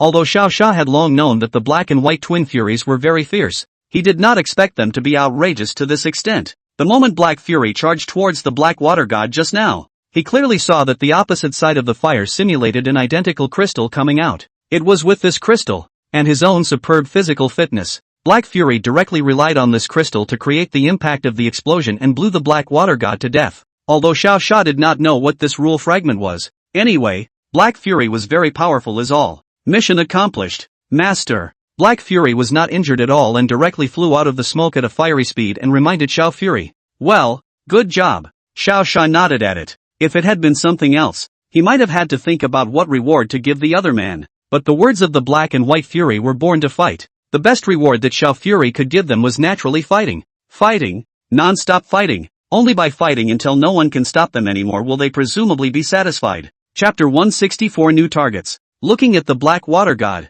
who had long since been blown to a charcoal, Xiao Xia shook his head without a care in the world. He generally takes very little initiative to get into trouble with others, and dislikes it when people get into trouble with him. Just like the Black Water God who had to get himself killed, he naturally wouldn't leave the other party alive. So cruel. This Black Mantis is horrible. Lilia stood on Xiao Xia's shoulder and burst into a fit of emotion at what the Black Mantis had done. Although the master had turned cruel even now, it was good that he didn't charge up and blow himself up like that. Speaking of cruelty, the last time the master didn't directly exterminate a race to Ahem, it should be that he remembered wrongly. The master is so gentle, he wouldn't do such a thing. Lilia muttered in her mind for half a day, completely not noticing that Xiao Xia had already flown away from the area with the Blackwater King just now with her. Where is this place? Have we flown this far already? She looked around her and saw that it had changed from a forest to a canyon, so she hurriedly asked Xiao Xia. This gentle host was also spitting back at her when she heard her question. If you don't leave, do you want to wait for us to be surrounded by other gods? Although if Xiao Fury and Black Fury were to go together, killing a few void gods would probably be out of the question. But if the other party called in a heavenly god, or even a true god, then he was definitely going to be taken down. Don't ask why they were able to call in the heavenly god. As I said before, the strongest person here put a bounty directly on himself. But whenever someone identified him, not to mention any heavenly gods, it was estimated that even chaos gods might appear later on. Oh, even if we're besieged by other gods, the master can still leave with divine penetration anyway, so what's there to be afraid of? Lilia secretly muttered in her mind. She didn't dare to mess up when Xiao Xia was doing her job, or else the punishment behind her would be more than just getting her brain bounced. After Lilia was quiet, Blackbane countered with a rare question to him. Where are we going now, master? It inquired, dragging out its long voice. It sounded like one of those dark demons compelling you to give up your soul. If it wasn't for the fact that Xiao Xia was its master, he would probably have to be startled by the sound. Since you like killing, we're naturally going to the 10,000 gods battlefield to fight over there. He spoke back to Black Fiend as he hurried along. The battlefield of the 10,000 gods, which was actually the area where the twilight of the gods occurred at that time, was a mysterious area located in the very center of the fusion continent. There were countless remains of gods and godly artifacts there, and if you were lucky and picked up the better ones out, the godly crystals you earned might be more than what you earned in a lifetime. Of course, this kind of place that was filled with treasures naturally had great restrictions on the gods that entered this area. The first and foremost requirement was that the divine body had to be a bit stronger and could possess at least one treasure that resisted soul attacks, because there was more than just wreckage there. There was also a powerful resentment left behind by a group of gods. These grievances remained for years, eventually turning into a natural protective film on the all-gods battlefield, which could allow intruders to suffer as well as prevent sunlight from entering the area. To put it bluntly, it was an eerie place with evil spirits floating in the air everywhere, a super graveyard. Xiao Xia had inquired about this news before, but since he wasn't familiar with this world, he hadn't thought about traveling to this region. Now, with Black Fury's support, that side had in turn become the best area for him to undergo rapid improvement. We'll be in another area soon. Black Fury, turn into a minotaur like me. We need to prevent detection. Seeing that there was already another unknown area in front of him, Xiao Xia also stopped and turned into his previous minotaur image. Yes. Black Fury nodded when he heard the order and without the slightest hesitation turned into a minotaur that was half a head smaller than Xiao Fury. A large and a small minotaur. Just like this walking in the middle of this desert. Just like a pair of father and son in some family. Lilia, open the map to see what exists here. While advancing, he didn't forget to check the movements around him. Right away. Master. Lilia had absorbed Xiao Xiao's power for so many years, and the map she could show now was naturally quite a bit more complete than before. In addition to the buildings of the scene, the terrain, it was now able to directly check the strength of these creatures around it. Well, 2 Void God 3rd stage and 1 Void God 1st stage. After taking a few brief glances at the strength of these creatures, he realized that the distribution here was exactly the same as the area behind the wolves. It was basically 3 Void God realms guarding the 3 side areas of this region, while in the center, it was basically the unimpressive orc groups. Forget it, just go straight ahead at full speed. I guess these things won't dare to stop us. After grabbing Lilia back onto his shoulder, Xiao Xia didn't intend to stay for long, and directly used shuttle to start advancing at breakneck speed through this area. Within seconds, he had reached another area. Checking the map again and realizing that the place was still so low on the Void God rank, he began to weave his way forward again. After operating in this manner repeatedly, and after crossing about a dozen or so areas, what was shown on the map was finally different. The creatures here are beginning to look qualitatively different from those that preceded them. 1 Void God of the 7th rank, 2 Void Gods of the 6th rank, and the rest are all Void Gods? It seems that we have arrived at the gathering place of these gods, similar to the small towns on the Blue Star. Xiao Xia mused. Generally speaking, by common sense, but wherever there was a gathering place, then these gods would definitely be able to summon more powerful people out. Before he was sure if he could touch base with the heavenly god, Xiao Xia did not intend to take any chances. With that, he and Black Fury once again disguised themselves as some void god they had seen on the road, and strutted through the area that boasted a variety of rocky buildings. As the saying goes, the more rampant the more reasonable. Their strutting didn't cause over-the-top discussion. This group of gods saw him being so arrogant and thought that he was some heavenly god, or even the son of a true god, and froze. Not one of them dared to find him to talk to. Just like that, he easily passed through this area to the last region to reach the fusion continent. Just as he wanted to tell Lilia to open the map, Xiao Xia vaguely sensed a hint of something wrong. His body always felt like it was locked up, and he looked very uncomfortable. Master, something seems to be testing us. The other party is very powerful. Black Fury also warned cautiously at him. This caution was only for Xiao Xia to be cautious. In fact, it, itself, had already begun to figure out how to kill with this thing. Rarely encountering an opponent with a sense of oppression, Black Fury refused to let go of this rare opportunity. Chapter 165, Heavenly God? True God? However, to Xiao Xia's surprise, this locking feeling only existed for less than a few seconds. By the time he was ready to find out where the feeling had come from, it had inexplicably disappeared again. Even Lilia's map, and Black Fury's tracking, failed to locate the other party's whereabouts. Weird. What the hell is this? Look at it for a few moments and then leave? Xiao Xia looked a bit strange. This was the first time he had ever encountered such a strange situation. Normally, even if he was found out, he at least knew some information,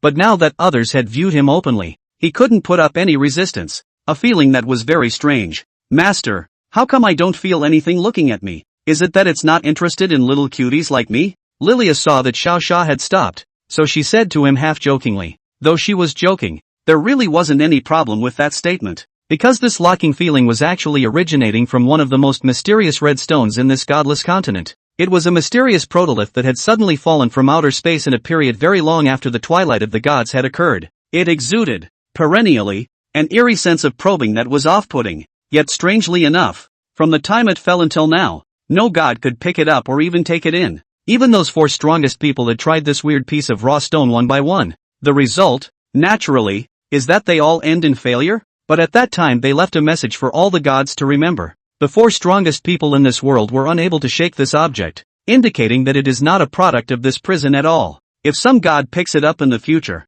it will be proof that this god, too, is not a being of our world, but an intruder hidden here. If Xiao Xia could have heard this at that time, his mouth would probably be crooked with laughter. How can you call someone an intruder when you're living in prison yourself? How can you call someone who can freely enter a prison an intruder? It's clearly called a prison warden. Of course at this time Xiao Xia, not only did he not know what the original stone was, he also didn't know that his identity was the prison governor. His current goal was just to leave this godless continent that didn't have any desire to fight, and subsequently go to the 10,000 gods battlefield to kill. The strength of this existence is definitely not a heavenly god. Xiao Xia murmured alone as he felt the locking sensation on his body disappear. At the very least, it must be a true god, or a higher level of existence.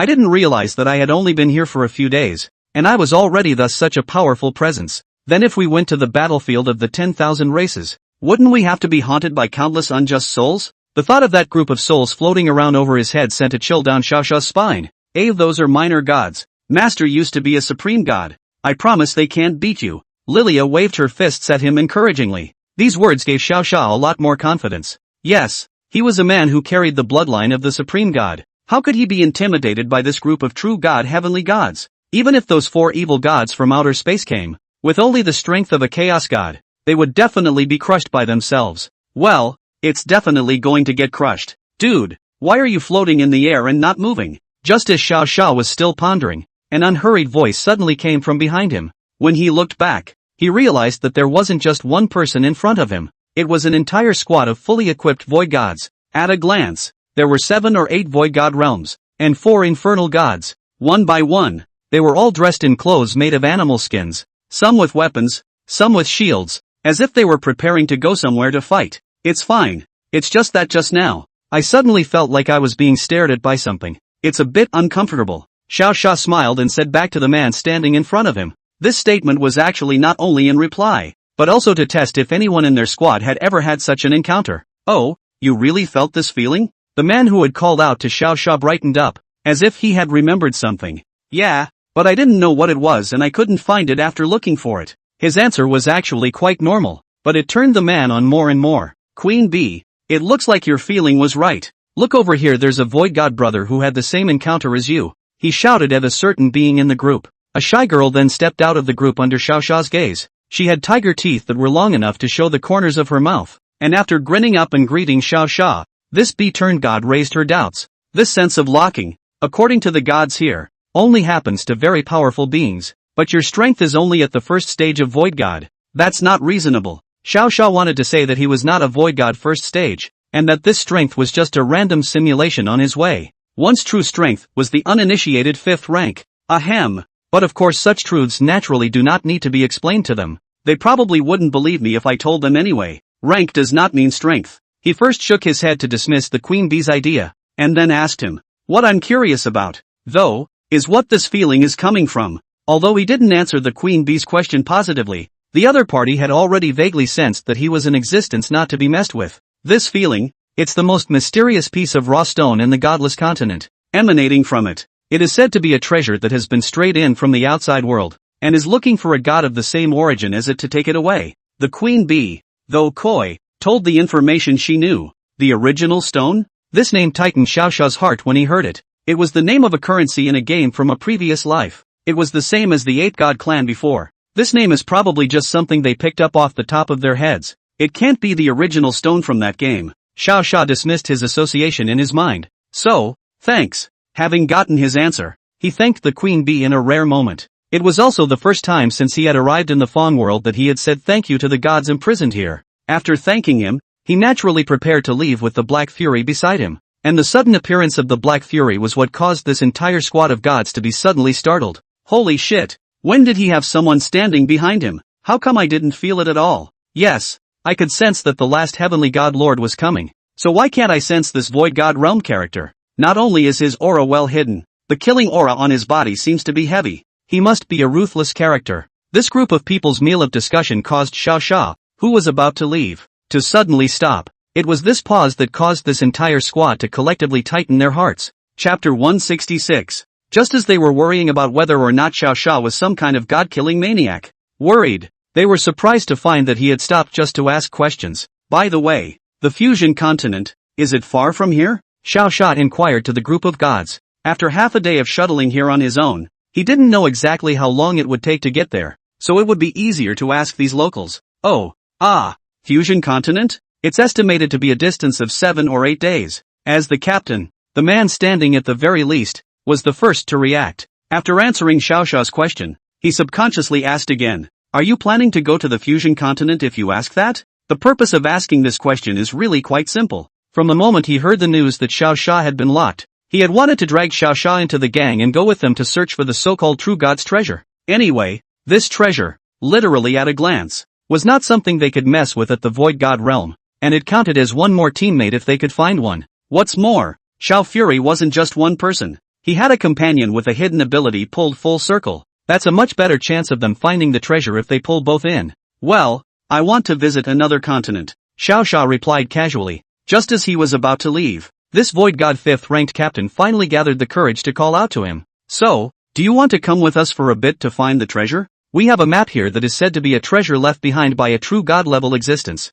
When the time comes, if we find anything valuable, we'll just split it evenly. Treasure? Hearing this concept, Xiao Xia almost thought he was dreaming back to the Blue Star. This world also had the concept of treasure, something he hadn't thought of. Where are you going? In the same direction as the fusion continent? He asked rhetorically. It doesn't really matter if you go to find the treasure or not. The important thing was that there would be more and more powerful gods in the area ahead, and with a team together, Xiao Xia would be less conspicuous. A slow-moving procession of a dozen or so gods naturally made a bit more sense than two gods moving super fast. This junior captain was originally quite apprehensive, but as soon as he heard Xiao Xia ask him if he was on the same road, he immediately answered with a smile. Same way, same way. It's right by the fusion continent you're going to. Maybe it's because he was a black dog before he was molded, but his smile is kinda infectious. Okay, I'll go over there with you guys and check it out, but I may leave at any time, so don't get your hopes up. There was no disappointment on this captain's face when he heard Xiao Xia's reply.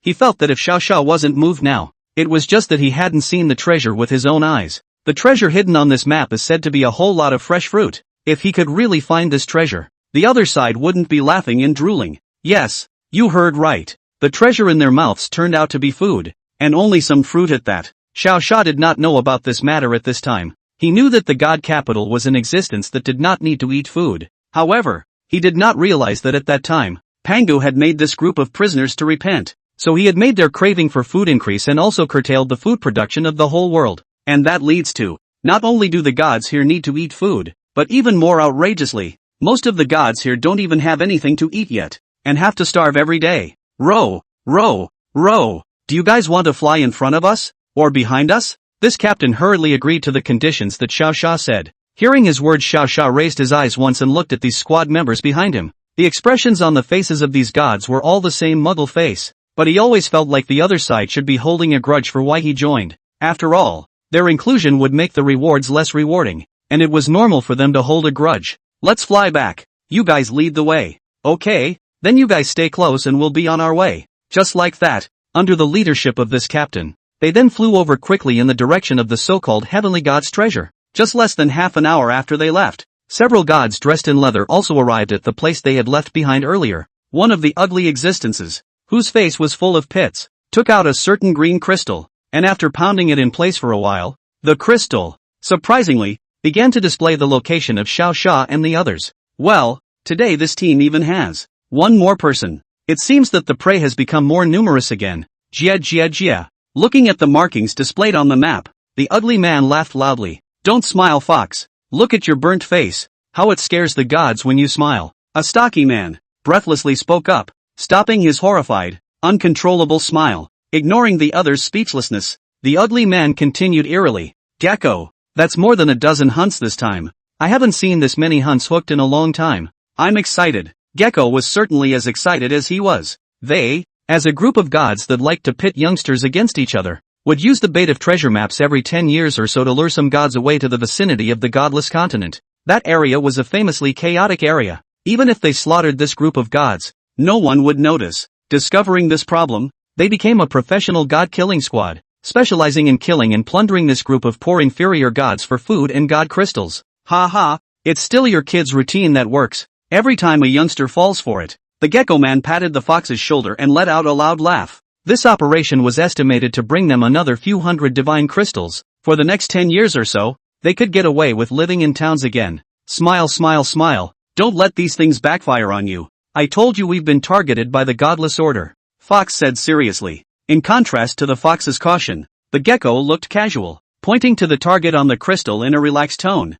It's okay. The last time we were scrutinized was 15 years ago. Who would have nothing better to do than follow us every day? Relax. And I saw it clearly at the time. The strongest in this group of things is just a void god 5th stage. They can't resist at all. The two of them, one void god 7th stage and one void god 6th stage, could indeed crush this large group of inferior gods. But the fox always had the feeling that today's action was something very special. In previous years, he wouldn't have felt a faint sense of crisis at this time. But today, it was a very serious feeling. It was as if it wasn't that he had locked on to the other side, but that the other side had locked onto him long ago and was waiting for him to pass. No, no, no, that can't be. It must be that I've been eating less lately. That's why I'm experiencing such strange feelings. The ugly foxman, eventually, shook his head and chalked up his proclivity to sense that he hadn't had enough to eat. Chapter 167. Moving forward. Xiao Sha did not sense that the two void gods, Fox and Gecko, were tracking at first,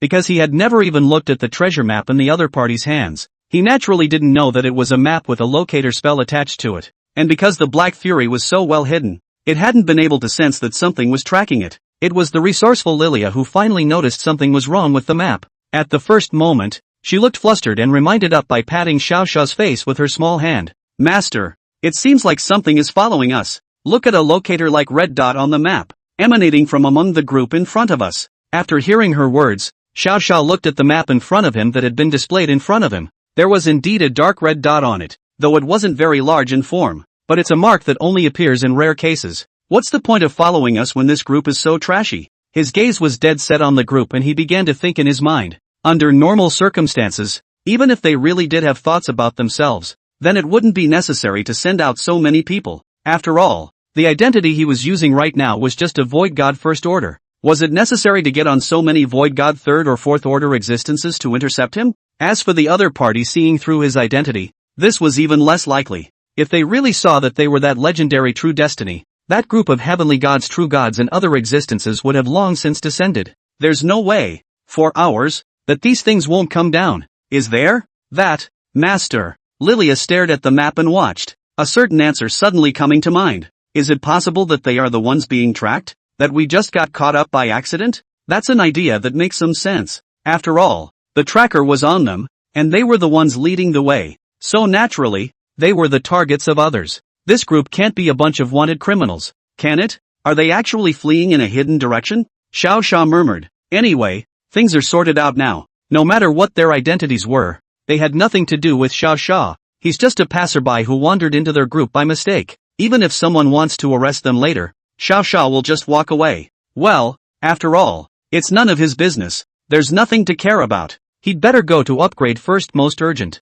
Lilia, keep me informed if something comes close. I have a feeling it's going to be soon. Yes, Master. After explaining to Lilia to make observations, he continued to follow the group of gods while flying quickly towards the area ahead. At this time, flying in the front of the squad. Dog team, do you think that guy behind us? Will he be more powerful than me? The queen bee, who had been flying for half a day, coldly asked the captain who was flying at the forefront. I don't know if he's good or not, but the one next to him is really fierce anyway, the squad leader said back. Just now, Black Fury's performance was really too much of a surprise to them, and up until now, he still didn't understand how the other party hid his breath so that he couldn't detect it. Queen Bee heard her captain's reply and recalled in her mind the wave of conversation she had just had. After a few seconds, the dog captain thought she was done with the subject, but she spat out another cold one. The one who's a bit shady? I'd like to think he's not as good as the one who talks. If it was Black Fury who was a wild wolf hiding in the darkness, then Xiao Fury was the master who could control him and make him bow down in the lowest position. In Queen Bee's opinion, the reason Black Fury didn't communicate with them wasn't that he was high-strung or lazy. Instead, it's because the very ordinary-looking man beside him stopped him. Otherwise, with the other party's state of murderous aura, he would probably have killed them all long ago. That's what you don't understand. He's at most a representative person of that eerie man, definitely not as powerful as the other. Captain Dog cheerfully returned. He was still convinced to this day that the Black Fury hiding behind him was definitely more powerful than the Xiao Fury standing in front of him. Queen Bee knew that she couldn't dwell too much on this issue with him. Every god had their own ideas, and naturally, they couldn't let others force them to agree with them. Never mind about that for now. How long before we reach our destination? She shook her head and changed the subject to the supposed treasure, and the dog team was quick to respond to her. After the godless Grand Canyon, just a little bit ahead is where the treasure is located. It's estimated that we'll be there in a day, but we may have to take the night off. Alright then, I'll go have a chat with the guy while you lead the flight. When the Queen Bee got her answer, she turned around with a nod and flew in the direction of Xiao Fury. The dog team just smiled meaningfully at this and didn't stop her. Anyway, the Queen Bee going over to either get close or strike up a conversation didn't affect their advancement, so naturally they didn't have to take care of it. On the other side, Lilia also hurriedly eased up as soon as she saw that the Queen Bee was approaching Xiao Sha's side. Oh ho, Master, There's a little bee flying over there. Oh. She couldn't have been attracted by her master's personality and come over to strike up a conversation, could she? Xiao Xia blanked her and didn't say much. Lilia was going to refute everything she said anyway, so she might as well wait for the queen bee to leave before she reasoned with her. When Lilia saw Xiao Xia's expression start to turn sinister, she said in her heart that it was not good. Her master was definitely going to pop her head again. In order to avoid such a punishment from actually happening, she hurriedly covered her mouth, and subsequently sneaked into her tree-shaped seal. After Lilia had ducked, the queen bee had also reached Xiao Xia's side. She spoke in a coy but not flustered tone to Shawshank. Hi, the dog team asked me to watch the back with you. Do you mind? Hearing these words, Xiao Xia's first impression of this queen bee changed a little. Even though she looks a bit dull, that's a pretty good excuse to make. It's okay, get it together. Xiao Xia nodded with a smile and allowed her to fly next to him. Since the other party had casually found a reason to come over, they must have something to ask themselves. It just so happened that he wanted to take advantage of the situation to ask them if this treasure thing was true. If we're lucky, we might even ask for other unexpected news. And with that, they continued to fly onward for the better part of an hour. The queen bee, who was silent on the side, eventually failed to hold back and began to look for Xiao Xia to chat. Do you know about the treasure? She thought about it for half a day, but in the end she only found a reason to ask the question in terms of treasure. After all, the other party was not familiar with himself, and it would be too sudden to come up and ask about other things, so it would be better to find a topic of conversation first, and then think about the later things. Chapter 168. Xiao Xia was never expecting that he had just thought about how to come and ask her about the treasure, but I didn't expect that in the next second. The other party would already be unable to resist speaking to himself first. Is this a mere chat? Or are they using the contents of the treasure to lure Xiao Xia? I guess the only way to find out is to have a brief chat with the other person. I don't know. He replied back to the queen bee very casually. This attitude made the queen bee a little regretful. It seemed she had chosen the wrong topic. I should have known that I should have just asked him how strong he was. Maybe the other party would even tell him the truth. But there was no way around it. Since the words had already been said, the queen bee had to take them with tears in her eyes. Well, this treasure, it's said to be left behind by the true god of snow dance.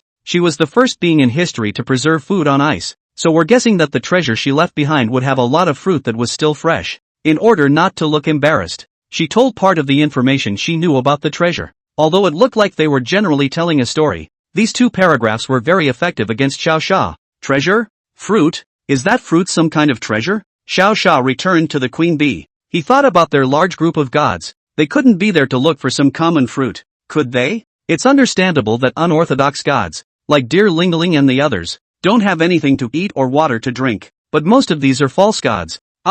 With the existence of divine power, they also need to find something to eat, so it shouldn't be right.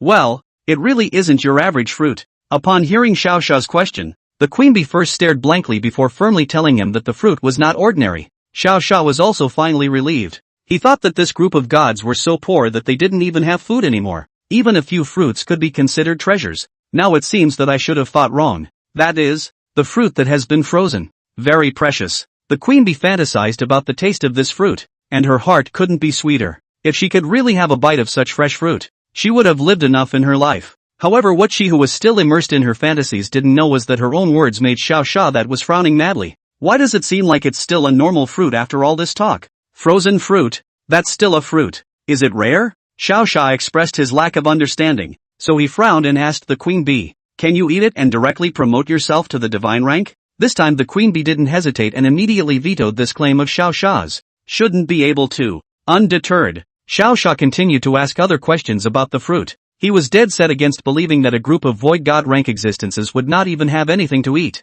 Then, is there some secret on this fruit that allows one to comprehend divine techniques? No, no, no, no, no, no, no, no, no, no, no, no, no, no, no, no, no, no, no. Then it must be that the kernel of this fruit can be made into a rare artifact. That's why you guys went looking for it, right? I've never heard of a kernel. So the fruit trees that bear fruit are a good thing. And you're actually there for the fruit? Nope, yeah, just looking for fruit. As the inquiry went on, Queen Bee was confused, and Xiao Xia was even more confused. It's hard to believe that the god here is not really fucking fed? The answer was also so outrageous that he didn't know how to spit it out. Panga Sr. It's even if you grabbed them in. I didn't expect that you wouldn't give others enough to eat. Now this place is really a prison. Even the food is limited. After muttering helplessly twice in his mind, he finally accepted this reality openly. Although it's very unreasonable for a group of god ranks to not get enough to eat. But once you think about the fact that they are prisoners, then the situation makes a lot more sense. Are you alright? Queen Bee looked at Xiao Xia with a look of surprise and spoke out to inquire. In order not to let the other party think too much, he of course had to make the right response based on the current situation. And so, I was just surprised by the fruit you portrayed. I didn't realize there was something so delicious in the world. He returned with a feigned look of longing. As soon as Queen Bee took a look at his appearance, she finally let go of the doubts in her own mind. Turns out he was just being so paranoid when he had to hear himself portray a bit of information about the fruit. What a prudent god. Yikes. I almost forgot to ask him about his true battle power. Now's a good time. After muttering in her mind for a while, Queen Bee hurriedly inclined her head to ask the question she was most concerned about. Your true strength, is it much higher than it is now? These words were not asked directly, but used a voice transmission to directly enter Xiao Xia's head. Presumably the Queen Bee doesn't want anyone to know her true strength either. Of course. In fact, she could only conceal her strength on the side of the other gods earlier. Here in Xiao Xia, her information has long been complete and whole, displayed on the panel of the god's eye. A strength of the 7th rank but calling herself the 3rd rank. I guess it's because this mage has restrictions? Xiao Xia looked at her profile and said in his heart, the opponent has an ability called hypocrisy, which allows him to compress his strength to a certain realm. When it's time to unleash it, simply use the ability again to regain your normal strength. It can be said quite bluntly that this is specifically used for a trick of the gods that pretends to be a pig in a poke. Looking at her nervous appearance, it was estimated that only Xiao Xia was clear about this matter, and the other god's impression of her was still stuck in the aspect of an ordinary void god of the 3rd stage. So why are you hiding your strength? Miss Killer Bee of the 7th stage of void god.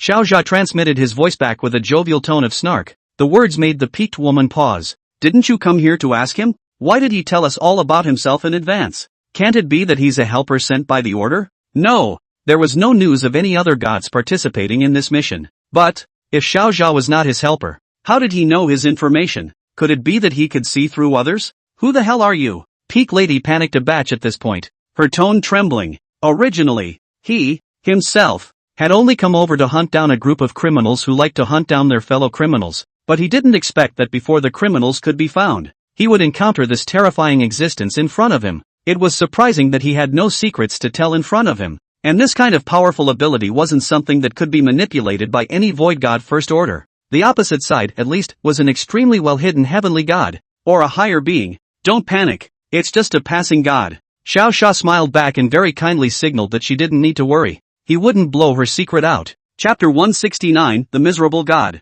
Seeing that Xiao Fury was full of sincerity and hadn't made a move against herself for so long, Queen Bee let out a long breath of relief. What, exactly, is your identity? She calmed down and once again inquired cautiously to Xiao Xia. Xiao Xia wasn't stupid, so he definitely wouldn't tell her his true purpose, and even if he told the truth, the other party wouldn't necessarily believe him, so it would be better to just avoid the issue instead. Just passing through. I have little interest in you or your plans. He skillfully changed the subject, away from himself. When the bee woman heard that Xiao Fury actually knew all about her plan, the gravity on her face increased. This was indeed a powerful existence that had not only seen through his identity, but also his plans. This had to be done by an existence at least above the 5th stage of heavenly god. Don't ask why. Because those celestial god 4th ranked existences in the organization would be completely unable to see through the concealment of this ability of bee woman. And not only did Xiao Xia clearly see through it now, but he also smiled and said it to her, which meant that the other party was most likely trying to instruct herself.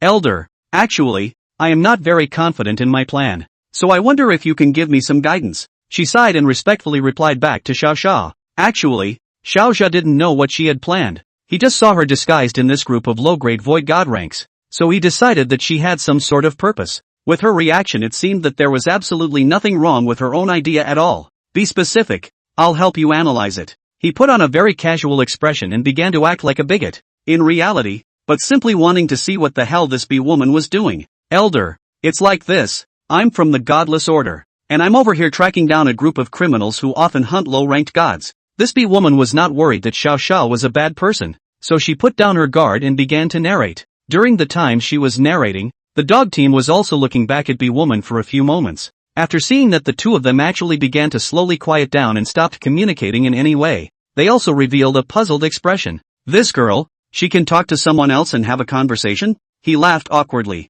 Seeing that the two of them had literally stopped making small talk, he began to wonder if he was doing the right thing. Wouldn't it have been rejected if we hadn't let B-woman over to chat just now? It was hard for the little B-girl to be so attached to a man, but she didn't expect it to be over before it started, so she went back to drop her little pearls. I hope I can find a little more fruit this time. In that case the B-woman shouldn't be too sad. After all, divine crystals can be more important than men. Ha ha ha. After muttering a few words in his mind, he also put away his playful smile and began to look straight ahead at the road. By now the warm twilight had slowly appeared, which meant that the sun would soon set. While there are no monsters in this world, there are bad gods that are even more evil than monsters. In order to avoid being sneak attacked while traveling at night, they had to rest for a while, recover their divine power, and wait for the dawn to set out again. The one good thing here is, as gods, they naturally didn't have to sleep on the floor in the wilderness, but could rest in the shields they had built. As long as there were other gods approaching, this shield would be able to alert them to prevent a sneak attack.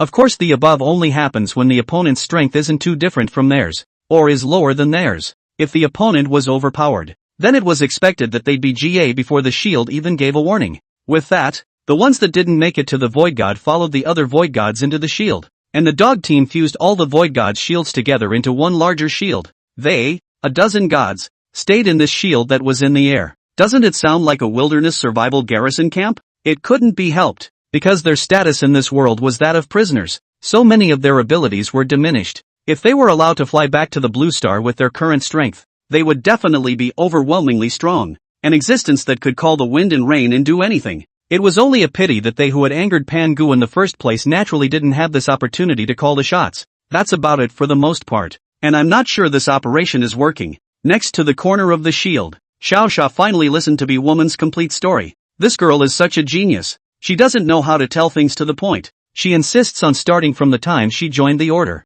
To which Shawshank would like to say, why don't you start with Pangu? Oh, so you weren't there. That's okay. You're telling me that you found out that after all these years a god was secretly spreading the news of the treasure again. So you sneaked into a group that fell for it. Want to see if that group of criminals back then will show up? Xiao Xia stared at B-woman and said in a nonchalant tone. In fact, Xiao Xia knew that they had been targeted and that the other party's plan was not a problem. However, in order to appear to be more real identity of their own seniors, naturally to say something in line with the common sense of seniors. Honestly, your plan is full of holes. Xiao Xia shook his head coldly. You said a god spread the news, but you didn't find out who spread it, and you didn't probe the area for danger. If I were that group of criminals across the street, you'd be dead by now with this wave of action. Xiao Xia's words caused B-woman to show an embarrassed and groundless expression. Indeed he had thought only of giving credit to the order, but had not considered his own ability to succeed. The 7th stage of Void God seemed high, but it wasn't so high as to be invincible,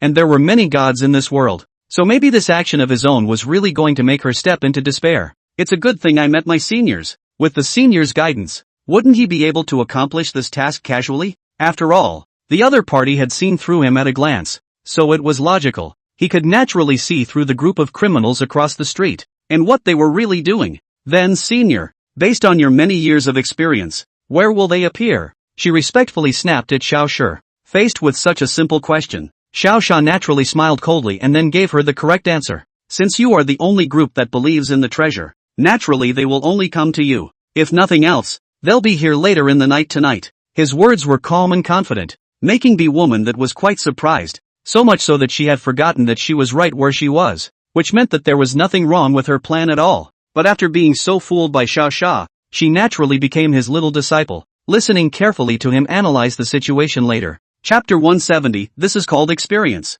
Xiao Xia naturally didn't know when the opposite side would come, but that didn't affect his ability to snub the queen bee. I'm telling you, since they picked the area that happens to be a day and a half's flight away, that means they'll definitely be coming over during the night. With his 3-inch tongue, the queen bee was flabbergasted by what he said. Worthy of being a senior, to even know such hidden information is truly too strong. She sighed with emotion in her heart. I don't know when I'll be able to be as powerful as Xiao Xia. Of course, she also knew that based on her current talent, even if she continued to utilize the divine crystals to frantically cultivate, it would probably be difficult for her to break through to Heavenly God. Every god's talent was different, and there were always those few gods that could never be promoted. The queen bee, on the other hand, happens to be right in the middle of these common gods, just as she and Xiao Xia were still ghosting each other. a not-so-obvious god in the group, holding two gray things, coldly appeared in front of them.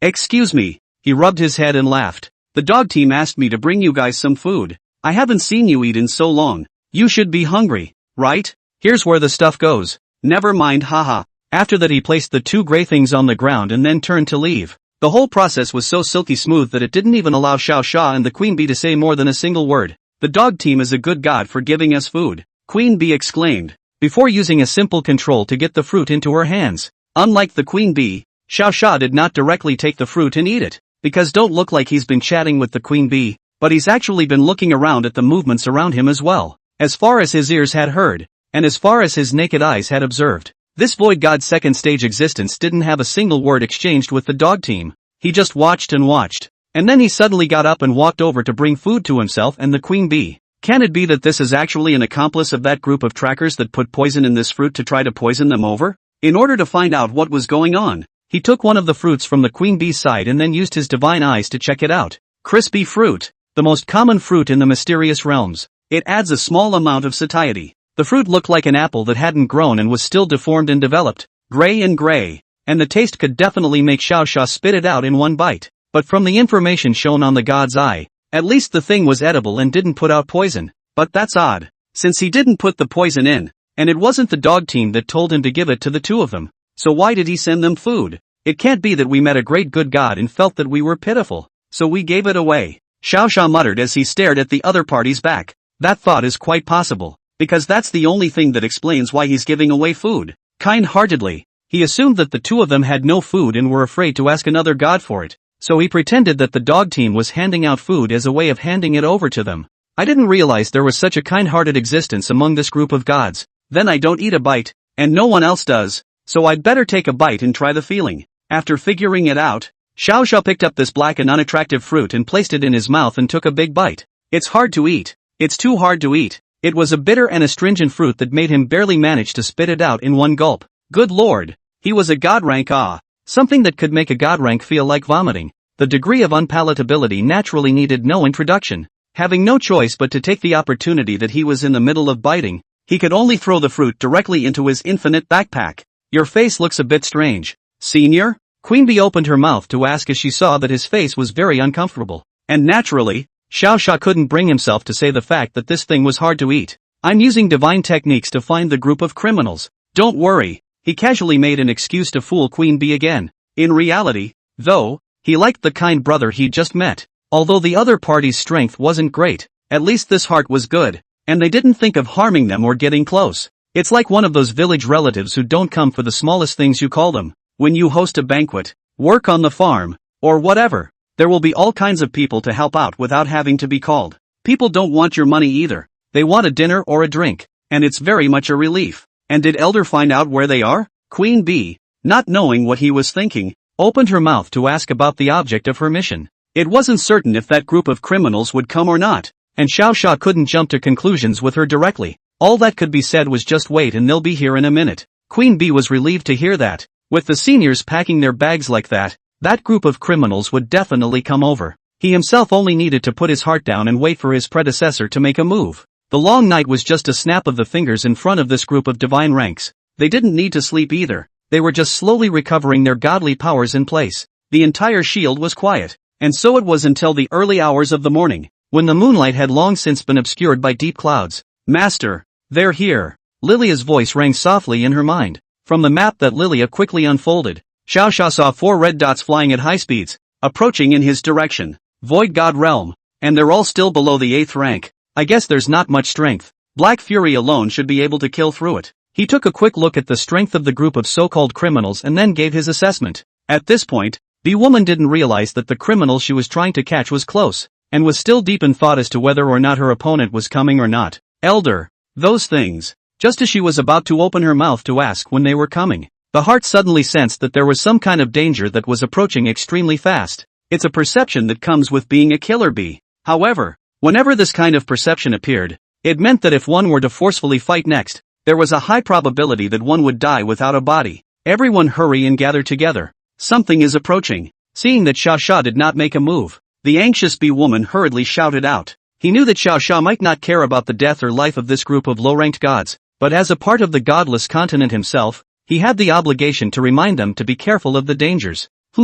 There's danger. Why didn't I sense it? That's not right. The shields will alert if there's danger. Would you be too nervous? A group of unknown gods asked a few rhetorical questions to the queen bee. Xiao Sha fixed his eyes on the two who were speaking. Two existences of the fourth stage of void god. One didn't need to think to know that they were implying that they hadn't perceived it even as a fourth order. So how could the queen bee, a third order, dare to talk nonsense? Chapter 171. For this kind of thing that only thought about pretending and had little brain, Xiao Sha could only coldly reply back at them. If you don't believe me, just stay put and die. These words caused these two void gods to be displeased. They already had a problem with Xiao Sha temporarily joining the team, and with the current situation, their anger towards him became even more violent. They were the strongest existences below the dog team. When did they even dare to taunt a void god first order like Xiao Sha? It seems that if he doesn't give this kid a little lesson, he really doesn't know why he's at the fourth stage of void god. Fine.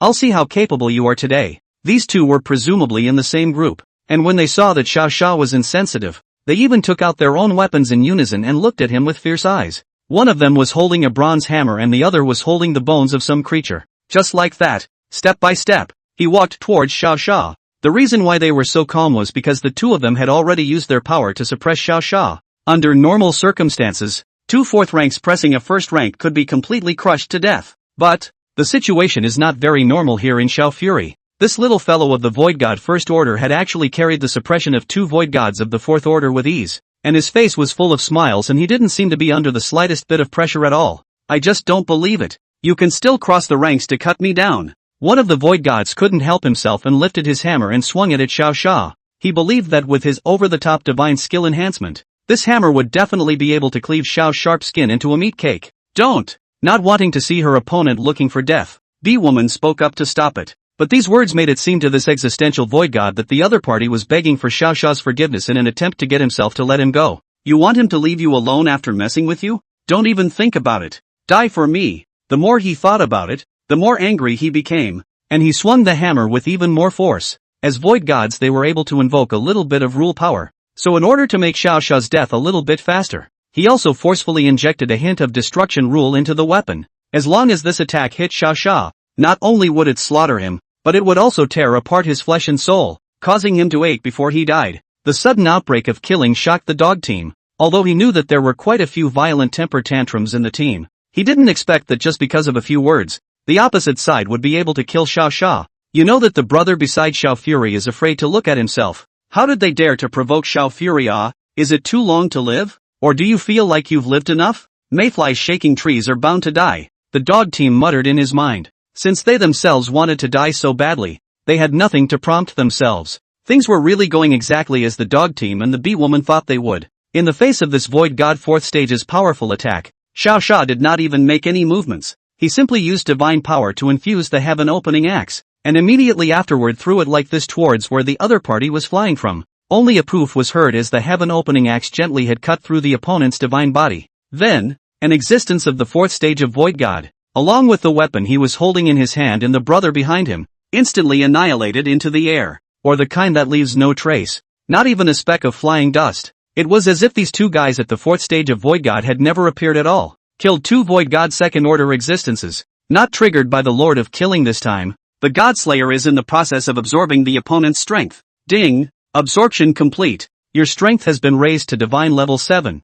worthy of being a senior. The strike was just too sharp. Queen Bee watched this in amazement. She knew Senpai was annoyed with the two of them, but she didn't expect the two contraptions to just disappear the next second, killing two Void God 4th stage in 1 second. This strength is truly terrifying as hell. Looks like Bee-Woman was right on the money. This very well-spoken brother is no slouch. The dog team narrowed their eyes and said, although his strength was not good, he could at least see that the attack was released by Xiao Fury and not the Black Fury beside him. But the more he did, the more he expected Black Fury to strike. From his experience of mixing with the godless continent for so many years, Black Fury was definitely stronger than Xiao Fury. I didn't want to make a move, but a good brother among you has pleased me. Let's make a slight move today and get rid of the thugs who are following you. Xiao Sha looked at the still surprised crowd and said in a wave. This group of gods, even the dog team, didn't understand what Xiao Sha meant by that. Stalking thugs? Where? Is it hard to believe that the two who just died were thugs? All the gods wore a puzzled expression,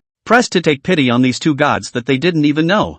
Faced with their doubts, Xiao Xia naturally didn't bother to explain and turned his head toward the air. If someone gave himself one rotten apple, how could he help him grab 100 rotten apples back? It's a tactic taught in the Stars movies. As for where the 100 rotten apples came from, naturally, it was taken from the group of thugs who were about to arrive to rob. Ahem. B-woman, what's the deal with the thugs he's talking about? The dog team asked with a look of surprise as they approached B-woman's side. After all, he was here to find the treasure, and he didn't know anything about criminals or anything like that. Seeing that her seniors had made it clear, B-woman naturally didn't hide anything and told them all about the fact that their treasure map was a fake, and the fact that they were being followed. Her voice was so loud that the other gods heard the thing. This hard-to-accept fact caused each of them to show a disheveled expression. What? No treasure? I should have known. How could such a rare treasure be picked up randomly by itself? Actually, there is still hope. Right. And no thugs have been seen, so there should still be hope. The truth is often hard to swallow. Not to mention the fact that they had been planning this for almost a month before they were finally ready to go together. There were even some gods who had already prepared space for food and were ready to beautifully retain a large amount of food to go back. But I didn't expect this only halfway through the journey, just resting, to get such a painful fact for them. Other gods might be able to resist without food, but they couldn't help it. Rotten apples, like the ones before, don't make them feel full at all. And not feeling full means they're starving. Starvation means strength will decline. Anyway, this chain of conditions reacts in such a way that a god without food is actually no different from being half dead. Seeing that the atmosphere was a bit gloomy, B-woman also opened her mouth to relieve herself. Don't worry guys, Elder's heart is kind and might show us a clear path. We just have to wait for him and kill the thugs that are following us. Chapter 172, Arrogance. The movement in the shield was heard clearly by Xiao Xia. He didn't agree with what B-woman had said, though. First of all, he had no relation to them, just a passing relationship. Secondly, killing these thugs yourself just happened to be trying to help relieve the goodies who gave them something to eat. As far as being kind and having a good heart, that was all bullshit that he made up and then B-woman happened to believe. Moreover, if Xiao Xia was truly kind, he naturally wouldn't have chopped those two void god fourth stages to death with a single axe. Master, should we just kill the thing that is on its way? Black Fury spoke up coldly, asking for guidance. Although its perception was a bit inferior to Xiao Xia's, it knew that something was arriving with a murderous aura. There's no rush. Let me see what they are all about. Xiao Xia waved his hand and told him to wait for a while. Yes, Master. The obedient Black Fury answered and then stopped speaking. After 10 seconds or so, 4 figures, each from 4 directions, came at the same time in a hurry. Before Xiao Xia could even say anything, they had already worked together to unleash their own attacks that exerted the power of rules. 4 powerful and fluctuations with terrifying rules of destruction just flew at Xiao Xia in the air. In response, Xiao Xia did not make any extra movements, but simply mumbled a sentence. God's domain unfolds. When his noble divine domain unfolded from his circumference, all attacks were naturally ineffective, unless they also had a divine domain. Otherwise, within his divine domain, Xiao Xia was the rule, the supreme being. What rules of destruction? What power of the fire god and water god? All had no effect here. It couldn't be helped. Having a divine domain meant that you could do whatever you wanted so much. Come up here and turn on the big one. Ha! Not bad for a bunch of sewer rats who like to sneak up on people. Xiao Xia was still standing in the air as he looked at one of the gods very calmly and said. The words were obviously very much aimed at them, making them angrier and angrier. I've been a bandit for a few hundred years now, and this is the first time I've seen you so arrogant at the Void God First Order. The Gecko Man was the first to open his mouth to reply back, his words full of disdain. If I'm not mistaken, you have some sort of artifact on you that can absorb our attacks, right? Artifacts? That's really overthinking it. The only thing on Xiao Xiao's body that they could see was the heaven-opening axe. However, it was impossible for the grade of the heaven-opening axe to be as simple as just a divine artifact. Divine artifacts were said to just add the power of rules, which was not as powerful as the heaven-opening axe. Yet each layer of this seal was stronger than any of the rule powers. After it was all unsealed, it even gave him the ability to annihilate others. Even the destruction rule, which was recognized as having the strongest destructive power, was estimated to have evolved from the annihilation power of the heaven-opening axe. So divine weapons were just a pile of trash to Xiao Xia. Useless. You have a rich imagination. Next time I suggest thinking a little more. Xiao Xia smiled back, pressing them out of his sight. This wind and cloud unperturbed appearance caused the Foxman, the most sinister and ugliest of these 4 gods, to reveal a strange expression. He's so calm. He probably doesn't have a divine weapon. He should be relying on some divine skill that can't be used multiple times to block it, he said grimly in a hoarse voice. But after all was said and done, These four existences of the 7th and 8th ranks of Void God. There was not a single god that froze and dared to then take a shot at himself. After all, he was able to harden the outbursts of the four of them. His identity must not be simple. No one was sure if he would have some kind of life-preserving treasure again. The kind that could instantly kill them in seconds. Have you all finished thinking? If you guys don't act, I'm going to make a move. Xiao Xia deliberately raised his voice, wanting them to be more serious. What kind of person thinks in place for most of the day after a sneak attack? Is this what it looks like? Is this the way a bunch of evil gods should act? Obviously not. As evil gods, it was only natural for them to keep striking out and slaughter this Xiao Xia who had seen their true colors. Otherwise, if he went back safely and reported the news, wouldn't they be hunted down like crazy? Little brother, we are all smart people. There is no need to die. The ugly foxman who was afraid that Xiao Xia still had a backhand was the first to persuade Xiao Xia. As an existence that had lived for so long, he knew that there was no need to take his own life for things that could be squared away with divine crystals. Xiao Xia, this kind of glance is just the son of some big god, out to roam around. If he killed him with his own desperation, not only would he not be able to earn any divine crystals, he would probably be instantly descended upon by his father, followed by imprisoning his soul and then torturing it day and night. Never challenge the bottom line of a high-level deity. The consequences of that would definitely cause him pain. Oh, you just said that I'm no longer able to do it. Why are you suddenly showing weakness now? Xiao Xia taunted, not giving the other party the slightest bit of mercy. They were all gods who wanted him dead just now. So what's the point of showing mercy? Waiting for himself to continue to be attacked by them? That's bound to be impossible. Actually, our target wasn't you. It was that group of inferior gods down there. And attacking you was just an accident. The Gecko Man also began to pick up the conversation and explain to him. But this reason was even more bullshit, and Xiao Xia almost laughed out loud when he said it. You, an existence of the 7th stage of Void God, would be unable to distinguish who your target is? Do you not think that the reason you gave is reasonable? He responded flatly. This reply caused the Gecko Man's expression to instantly turn ugly. Yeah, who the hell would believe that an existence at the 7th level of Void God attacked the wrong target? Do you think he's a child? That's a reason that even if he heard it himself, he'd probably have to kick the other guy in the ass. But other than this improvised reason, he didn't really know how to explain his attack on someone else. If Xiao Xia's father was a certain heavenly god or true god and learned that his son had been sneak attacked by a group of void gods, he would have designated them to be refined into divine oil and hung on the wall to be burned every day. In the past, they were the only ones who tortured others, and they simply never thought that they would have this day. How many divine crystals do you want to forget about this? The Foxman knew that Xiao Xia was definitely not to be messed with, so he used the divine crystal's great law. This phrase was tried and true in the past, but whenever something went wrong, as long as he had the divine crystal, it could be solved. But well, in front of Xiao Fury, who possessed more than 100,000 divine crystals, their words would of course have no effect. So, you guys admit to stealing and attacking me? He remained nonchalant as he said to the four void gods.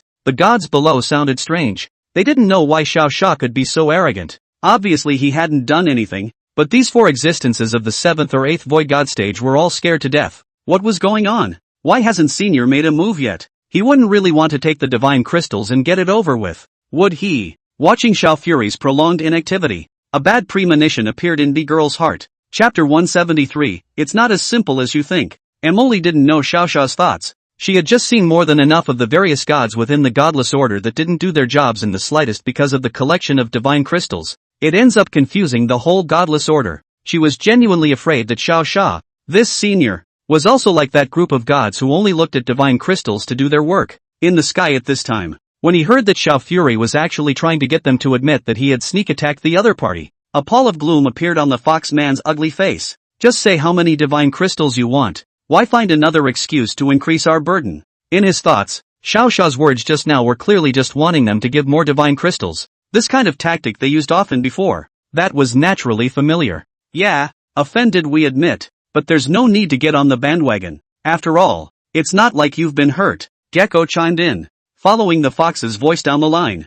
I guess the bandit mentality is so used to it that they always think it's a capital offense for someone to sneak up on them. If you sneak up on someone, it's just an accidental mistake, not a big deal. Since they've all admitted it, there's no need to say more. I'm a reasonable person. Xiao Xia waved his hand and prepared to talk to them about his rules. Look, you guys sneak attacked me once. So if I just hit back and you guys pick up the slack, that makes sense, right? As soon as these words came out, an expression of embarrassment instantly appeared on the faces of these four gods. The reason why they didn't dare to act was because they were afraid that Xiao Xia was carrying some kind of second artifact. Now tell them to take his attack? Who dares? In the event that Xiao Fury pulled out any artifacts that locked out certain death or contained the full force of a heavenly god rank strike, wouldn't they die violently in a matter of minutes? You're wrong if you put it that way. We don't know if you have any artifacts with you. What if you pull out something we can't stop? The Gecko Man frowned rhetorically. The only two void gods who were calmer in the current situation were Gecko and Fox. When the other two gods saw how dashing Xiao Xia was,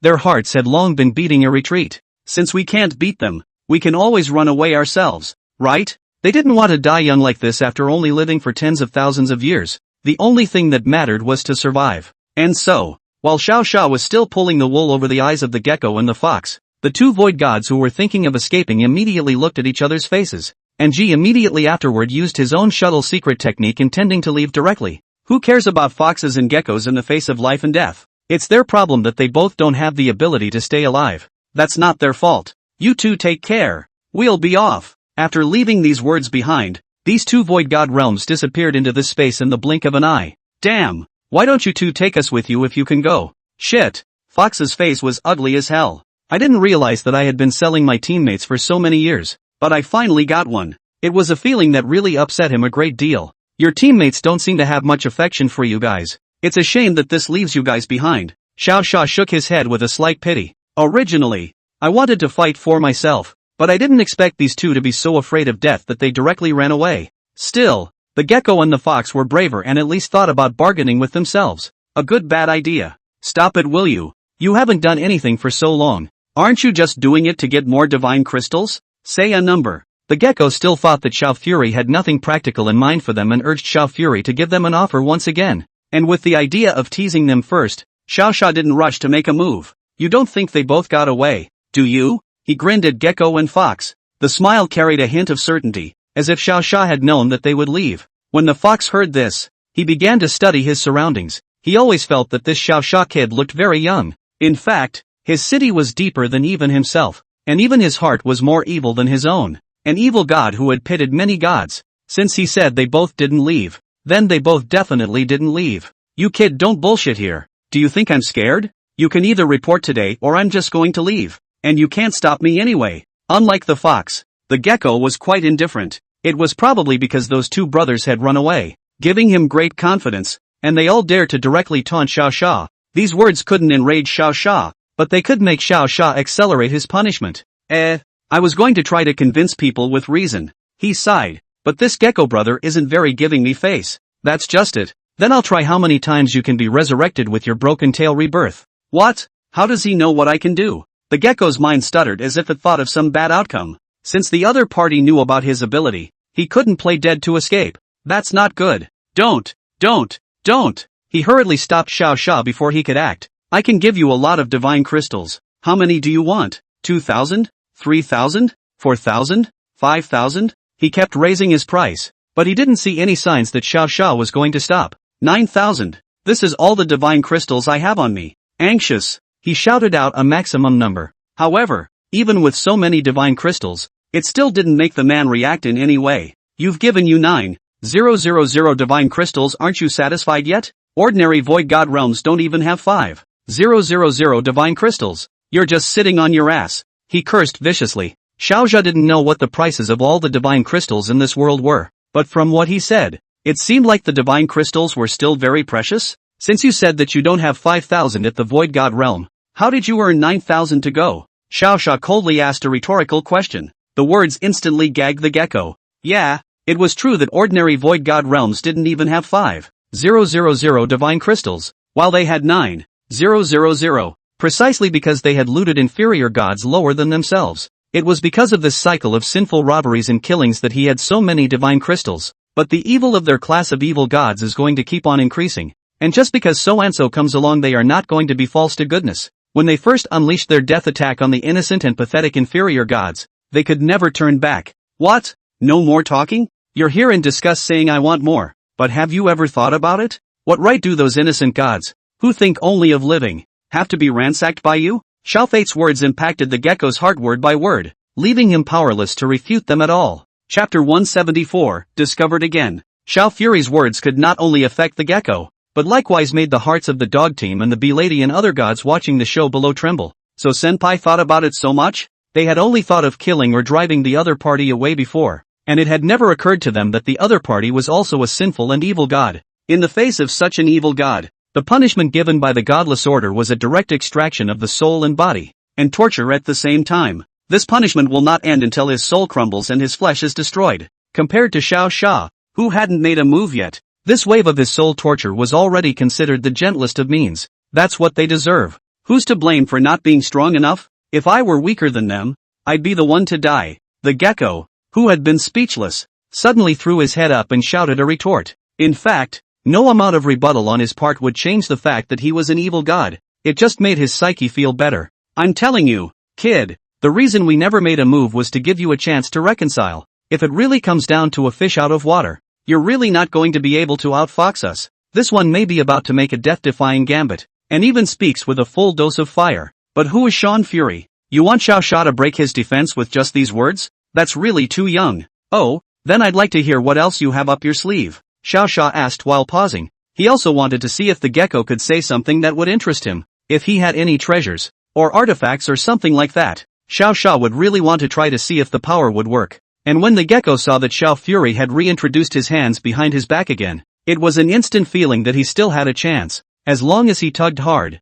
Xiao Xia would not dare to make a move against him, and he himself would be able to escape in peace. Do you know how we managed to stay undetected for so long? It's because there are high-level gods we know in the godless order. If you dare to mess around, he'll definitely come after you, and your father won't be able to escape then either. The more the gecko talked, the more energized he became, as if all of this was true. Perhaps it was Xiao Xia's stopping that made him instantly confident, and he looked at the fox disdainfully when he said the end, signaling that if Xiao Xia didn't believe him, he could go ask him to go. Looking at the fox pondering something, Xiao Xia naturally didn't need to ask much. He wouldn't believe such a lame excuse. To put it in a reasonable idea, if they really had a backstage, how could they come out every 10 years or so and have to sneak up on an inferior god? To know that this kind of sneak attack on the lower god's demeanor that was a lowly tactic, the general high-level gods, they simply didn't bother with the whole of these things. That is to say, they could possibly pay someone not to arrest them, but if something really goes wrong, as it is now, no god is going to come to their aid.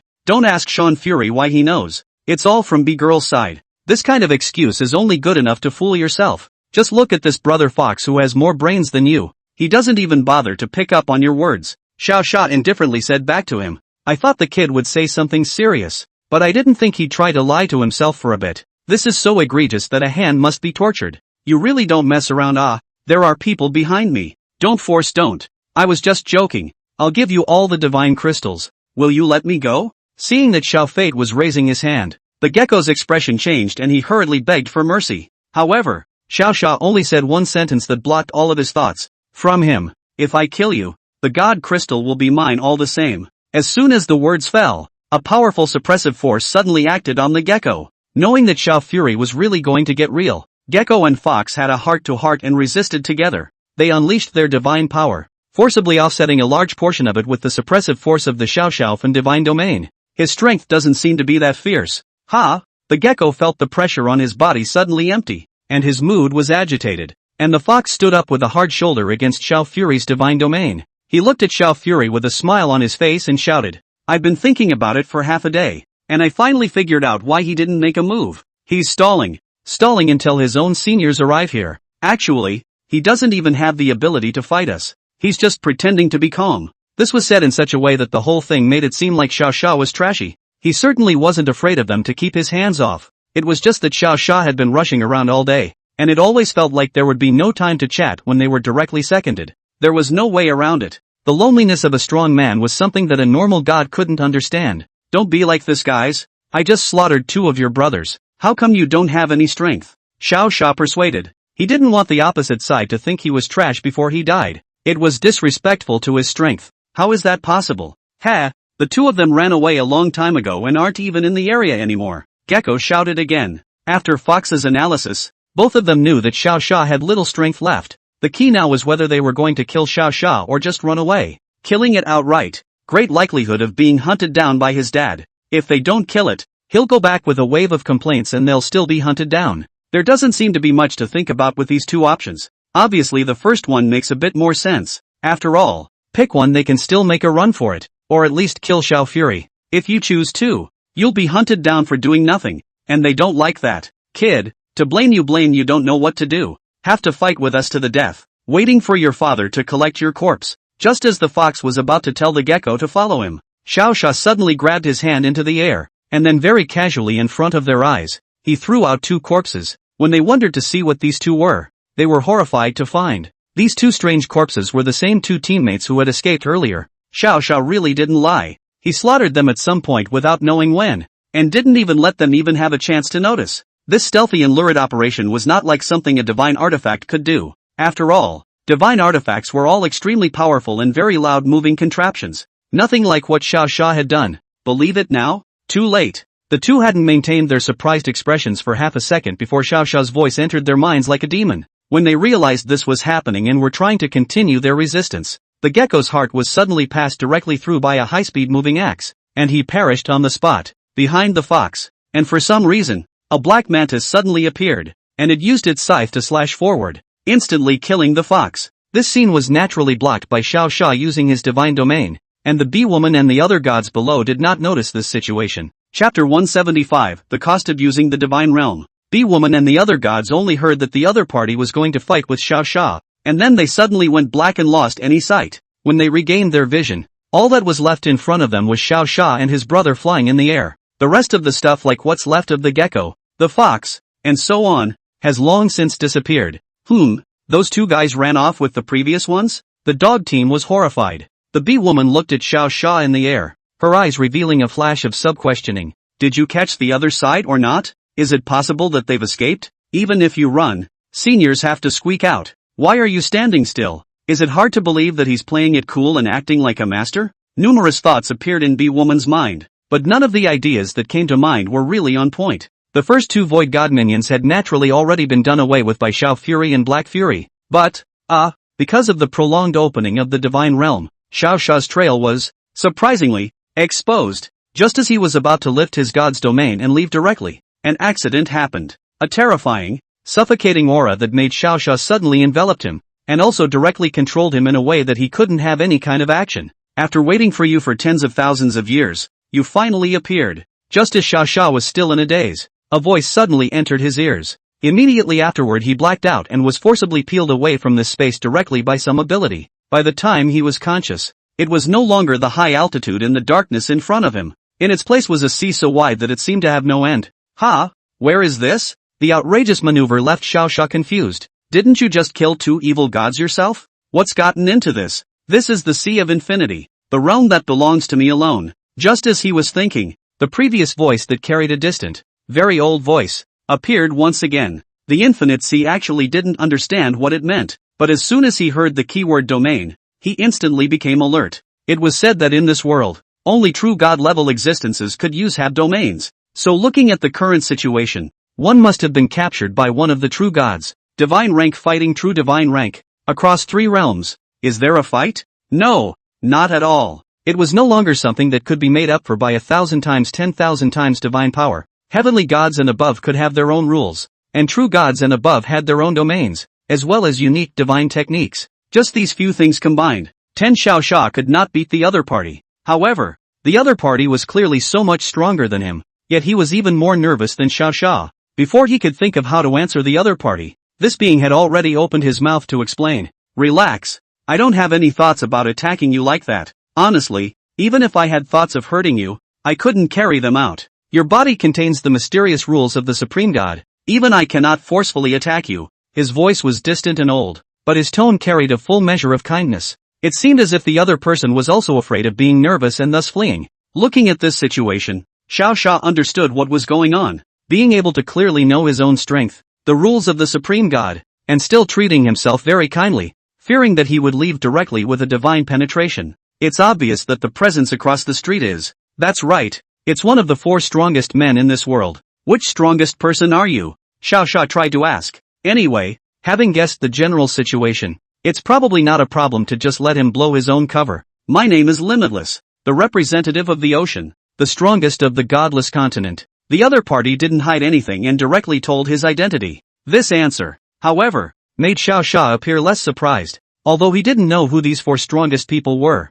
he had asked for some information from Lilia. When Pangu created the race of gods, he chose the 4 most representative things on the blue star to represent the 4 races. The 4 things are oceans, sky, land, forest. In other words, each of the strongest people just happens to correspond to these 4 regions. So, what is it that you seek me out for? Inviting me to come to your domain as a guest? Xiaosha asked in a puzzled manner. Hearing this question, Immeasurable also froze. He did not expect the person chosen by the Most High God to be so blunt and interesting. Anyway, after living for so long, he had never seen such an impolite and casual presence as Xiaosha. Naturally not. He replied squarely to Xiaosha. Inviting you to come is just to meet with you in advance. You've gone to all this trouble just to meet? Do you really think that Xiaosha is a child who can be fooled around? Don't make a whole lot of false statements. Just say something or I'll leave. He waved his hand back. These 4 strongest people. But it was because there had been civil unrest back then that Pangu imprisoned them.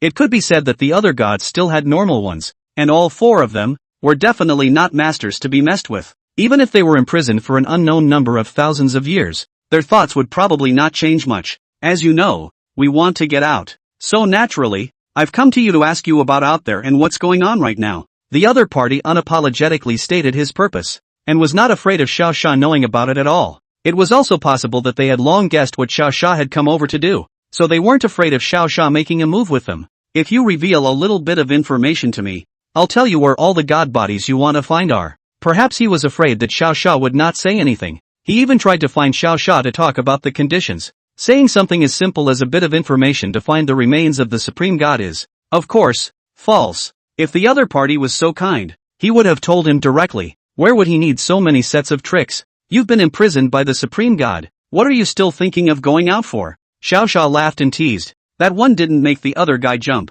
Immeasurable similarly smiled and gave Xiaosha back. We've already admitted our mistakes in the original infighting. It's just a shame that the supreme god himself fell without the chance to free us. If we had been by his side at that time, I guess he wouldn't have died so badly. The supreme god was the existence that had created them, and this Limitless was even able to laugh and flirt with the death of the supreme god. It was clear from here that Immeasurable definitely still hated Pangu. If he had taken his bait and used his body to bring him to Blue Star, I guess Blue Star would have had to be destroyed outright by this thing. Don't underestimate the outrageous things a prisoner who has been held captive for a long time can do. The long period of imprisonment had long ago caused the spirits of these 4 strongest people to be greatly affected. To put it bluntly, the 4 of them are, right now, a bunch of uncontrollably powerful psychopaths who have to wreak havoc if they're not careful. Chapter 176, I'm glad you warned me. Lunatic may no longer describe the level of mental insanity of this group of gods, just like the Immeasurable in front of him, who even dared to flirt with the existence that created him.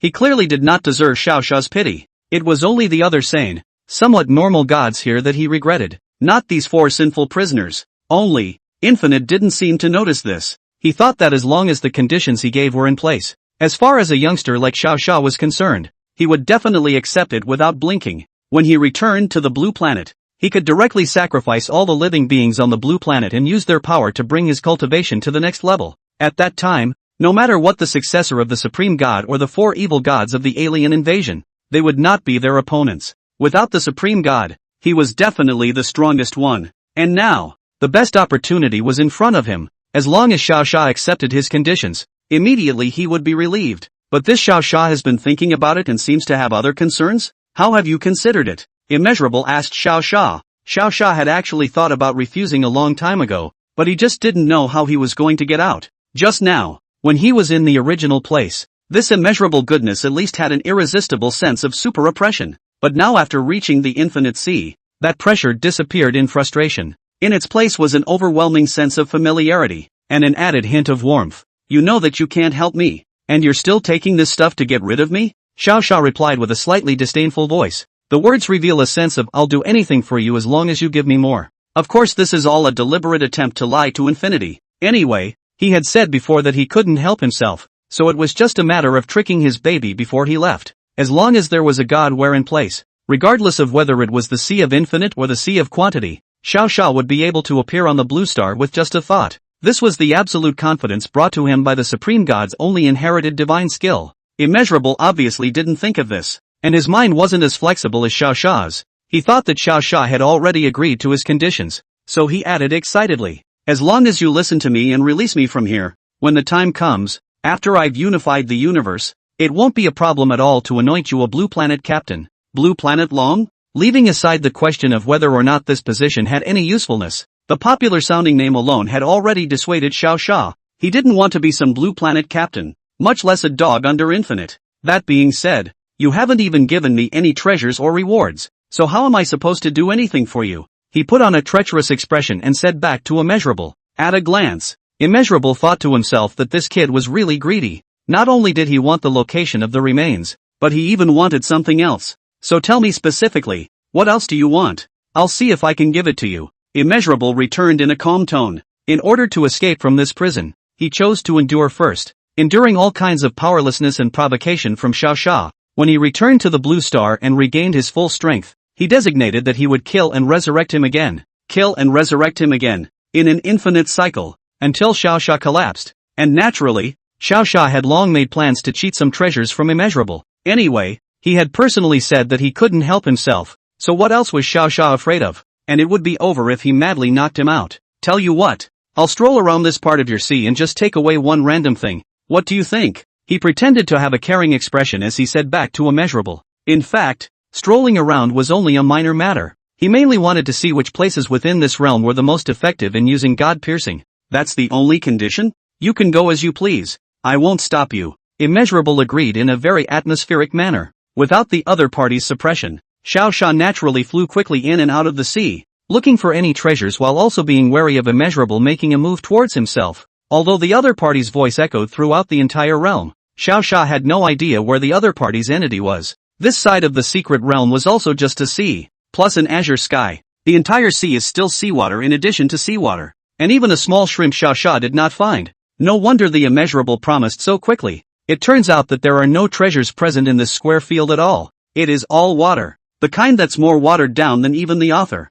It's kind of a shame that I didn't get the treasure. But Xiao Sha had found a good place where he could use God-piercing, and he stood at that place and turned around smilingly, looking at the sea under his feet somewhat with a hint of mockery. Since Immeasurable didn't have such an ability as divine piercing, he didn't know exactly how Xiao Sha traveled through the two worlds. The best possibility he could think of was that Xiao Sha was carrying some sort of secret treasure that would allow him to leave as soon as it was activated. Therefore, on the surface, Immeasurable was very casual, but in reality, he was also always on the alert for what Xiao Sha did, fearing that he would slip away if he didn't pay attention. When he realized that Xiao Sha's expression began to change to one of incomparable arrogance, he knew that this kid must have a ghost in his heart. What? Didn't find the treasure? It's not my fault. It's your own lack of ability. While he pretended to recover normally, in reality, secretly, he had already begun to secretly release a dozen or so seals and restriction-type divine techniques on Xiao Sha. He didn't believe that under these dozens of restrictions, this Xiao Sha, who hadn't yet reached the Void God realm,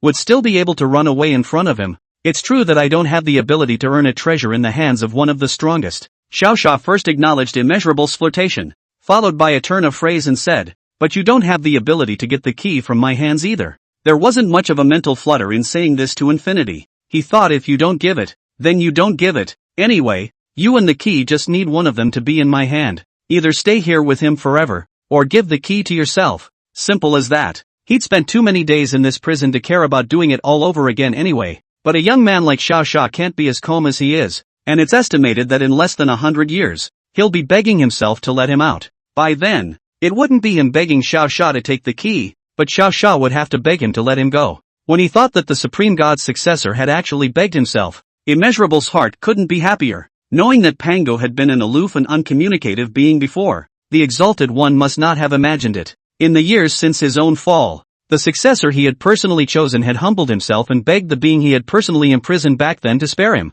If Pango was still alive and could see the scene, he'd probably be furious, right? Ha ha ha. Immeasurable's heart still held a grudge against Pango. The long period of captivity had caused their resentment to grow so great that it had now turned into outright hostility. Chapter 177, I'll just run away. Obviously at this time, he still didn't understand why Xiao Sha's current expression was so arrogant. 28 restrictive rules have been detected. Most of your abilities and talents have been disabled. Please look for an opportunity to leave quickly. Otherwise the consequences will be unimaginable. Hearing the prompt in his mind, Xiao Sha directly couldn't tense up. This limitless really wasn't a good thing. In order to make it impossible for him to escape, he even chose to directly put 28 rules on himself. Putting so many restrictions on me, It wouldn't be fun to play like this, would it? Immeasurable little old brother. Xiao Xia also stopped pretending and said helplessly to Immeasurable. Immeasurable also didn't expect this kid to be able to see through the rules he had secretly laid down. Worthy of being the successor of the Supreme God,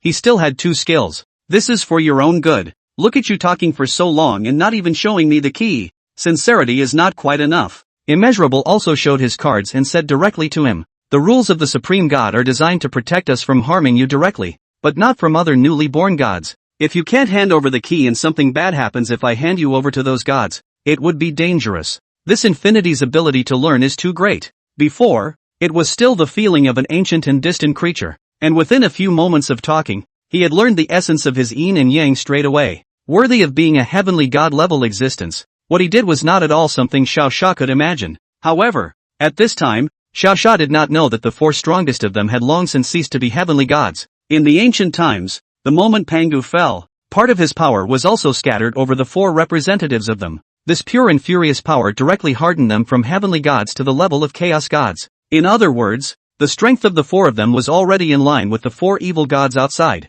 But really, if they were to fight 4v4, those evil gods would probably be able to easily fight 2 for 1, because others invade the battle every day. Both the use of the rules and their own abilities are repaired to full capacity, and the 4 of them are just prisoners who like civil war. Which is, to put it mildly, hardly the stuff of the world. Ahem. Far from it. After being threatened by Immeasurable, Xiao Xia's mind also began to calculate his situation. These 28 restrictions were not clear to him what type of existences they all were, so there was no way to counteract them. What worried him even more was that he had a vague feeling that there must be some of these restrictions that were still in place when he returned to the Blue Planet. If that's the case, there's going to be a lot of trouble. As the strongest person in Blue Star, if his strength was really limited, wouldn't he not even be able to defeat a mutated cockroach? This kind of thing would be very scary if it ever came to pass. Tell you what, how about you lift half of the restrictions and I'll reveal the key? He tried to bargain with Limitless. The voice on the other side was silent for a moment when it heard this, and then it agreed very readily. Yes, but if you don't give me the key, I'll immediately add double the limit so you'll be tired of walking. He promised while threatening. Xiao Xia wasn't in a hurry at this time. There were 2 other things in the panel that were lit up anyway, so he wasn't afraid that he wouldn't be able to run away. The number of restrictions on you has been changed to 10 channels, and some abilities are still under seal. Glancing at the message on the panel, Xiao Xia's face did not have any joy or sorrow. It was just a normal face, just as he had thought. The other party had no intention of lifting the important restrictions for himself, but instead lifted those that were irrelevant. Now that the restriction is partially lifted, it's time to show you my key there. It's the key I was talking about. Xiao Xia pulled out a new type of nuclear bomb from his infinite backpack. This was a nuclear bomb that Tanyu had fused the power of the crystal core to recreate. The power was unknown, but after Xiao Fury's test, it would be very easy to blow up a 9th order human. However, here in this existence that was at least at the heavenly god level,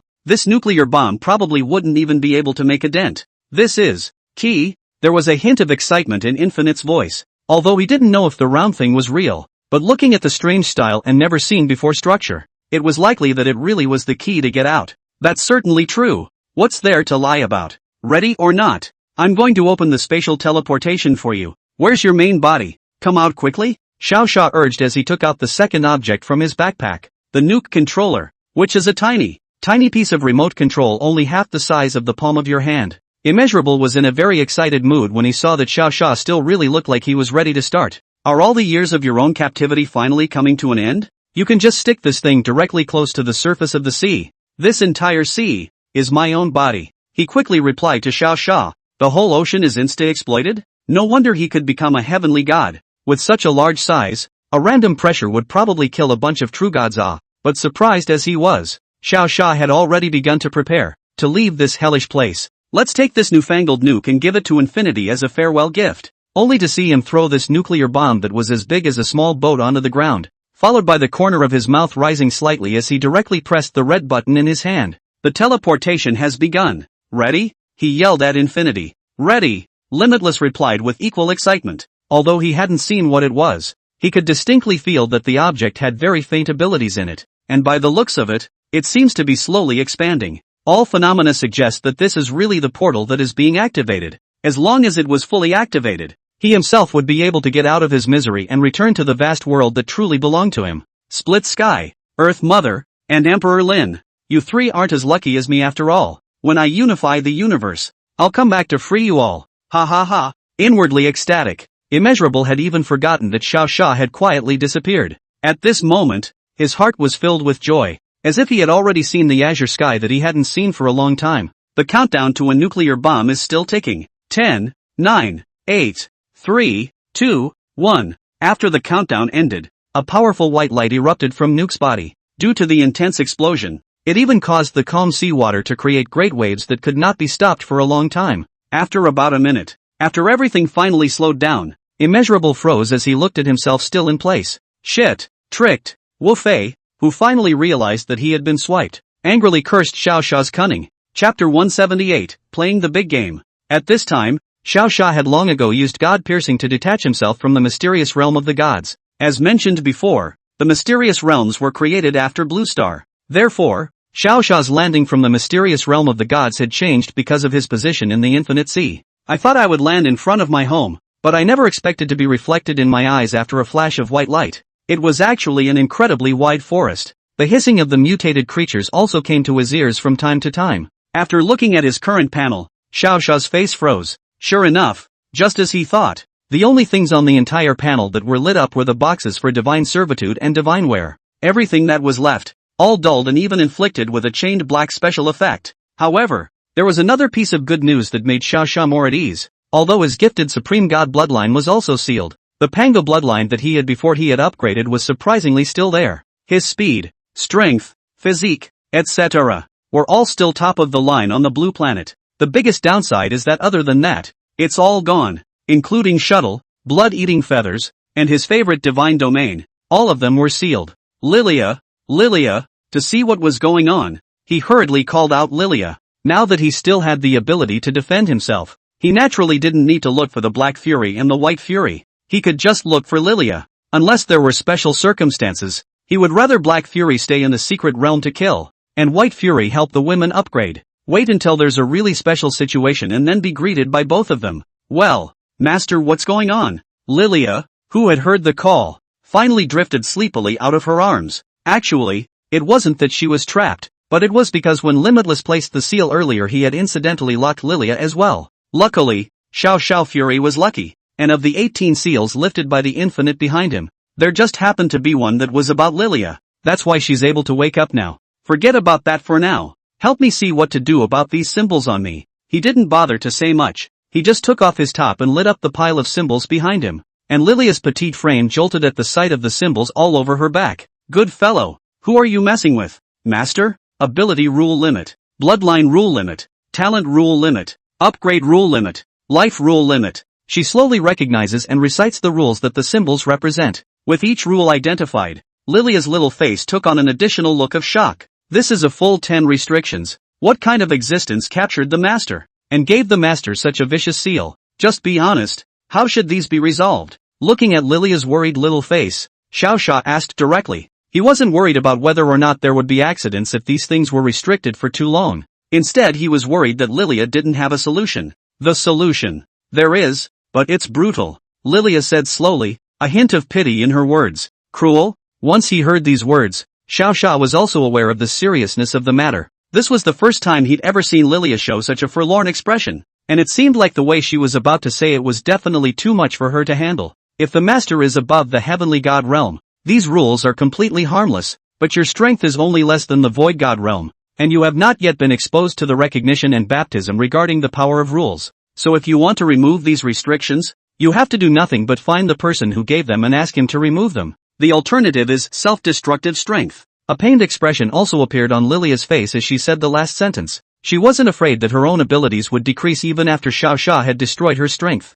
What she was afraid of was that Xiao Xia couldn't accept it, or didn't dare to accept this approach. Other than this condition, is there any other way? Xiao Xia asked with a frown. Self-destruction of strength. That was the last resort. As long as there was another way, Xiao Xia would never take this path. It wasn't that he couldn't let go of this strength of his, but when he self-destructed his strength, all his abilities disappeared. Panga's soul had dissipated, and he would no longer be able to learn God-piercing and God-enslavement. Then even if he became a god again later on, he wouldn't be able to detach himself from the mysterious realm of the gods. In short, even if he took this path, not only did he lose everything about Pangu, It was also equivalent to pushing himself into the cage that was the mysterious realm of the gods. Yes, there is one last way. Lilia answered quickly after thinking, but not knowing what she remembered. Her excited little face quickly fell again. This is a solution that you, master, could never do. Looking at Lilia shaking her head and sighing again, Xiao Xia was surprised. What exactly was the solution that could still make even Lilia think she couldn't do it? Is it hard to make him kill a god again with mortal strength? You only have to say it so I can think of something. There's always something to try. Xiao Xia returned to Lilia. As he said in general, Lilia wouldn't dare let him destroy his own strength. In case there was no master's aura left in him behind, then one would really be a lone little tree forever. This last resort is simple enough to say. As long as you find a being with the same strength as the releaser, you can naturally lift this restriction. Lilia's words were tinged with a strong sense of pity. Xiao Xia was also confused after hearing this. Good lord! It had been the least of my worries to find infinity and ask him to lift the restriction. Now he was even telling him to find an existence with the same power as infinite to help him lift the seal? It's a thing that simply cannot be achieved. First of all, the strongest thing on Blue Star was himself. There was simply nothing else to help him. In fact, if he dared to enter the mysterious realm of the gods right now with this divine body that was not even at the divine rank, it was estimated that before he could find the other strongest, he would have already been knocked dead and eaten directly by those starving inferior gods. Even if he was lucky and found another strongest person, how could he be sure that the other party would help him? What if this strongest person was just as dangerous as immeasurable and gave himself another set of great laws? Then wouldn't he just be gone? Master, I'm sorry, if only I were strong enough. Seeing that Xiao Xia also revealed a rare cautious expression, Lilia apologized pitifully. As the most experienced and longest living existence here in Xiao Fury, Lilia's performance was even worse than White Fury, who hadn't shown his face a few times. The others were at least able to protect Blue Star and boost the strength of the Xiao Fury women. And himself. It doesn't do anything at all except look at the map or look at the map. Chapter 179, Calm down. It wasn't really that Lilia was useless. It's just that back then, Pangu only used his power to empower her to grow. But he didn't teach her how to properly use her abilities. All of these partial auxiliary abilities she had now were actually figured out by herself alone. Xiao Xia didn't have anything to blame her for. At the very least, she still recognized the rule power in her body and was able to help herself find a way. As the saying goes, knowledge is priceless. And in fact, Lilia is already considered a very powerful being. Don't be discouraged. There will always be a way. Xiao Xia rubbed her little head and comforted her. It was very hard on the other side, but as soon as he looked up he saw his master all so optimistic. Also lifting her spirits quickly, she wiped the small tear drops from her face and gave a heavy hum. After comforting Lilia, Xiao Xia also organized his thoughts for a while, and then planned to leave this forest in the middle of the forest first. Despite all the years of reading, the knowledge of geography had long since been forgotten by him, so leading to the phenomenon, he couldn't do the magical operation of judging the approximate location just by looking at the surrounding vegetation plus the sun in the sky. Since we can't locate it, we'll just have to find the human settlement first. For the rest, take one step at a time. He believed there would always be a solution in the future. But this forest is also dark enough. What exactly is this place? Xiao Xia sighed as he looked at the sunlight that was completely blocked by the huge canopy of trees. This kind of thick and huge tree was only produced by a very few. The kind of areas on the blue planet that were sparsely populated and undisturbed by humans. But with just this, Xiao Xia still couldn't tell where he was. And he decided that it would be better to make a dash outside and see what was going on before making plans. As the saying goes,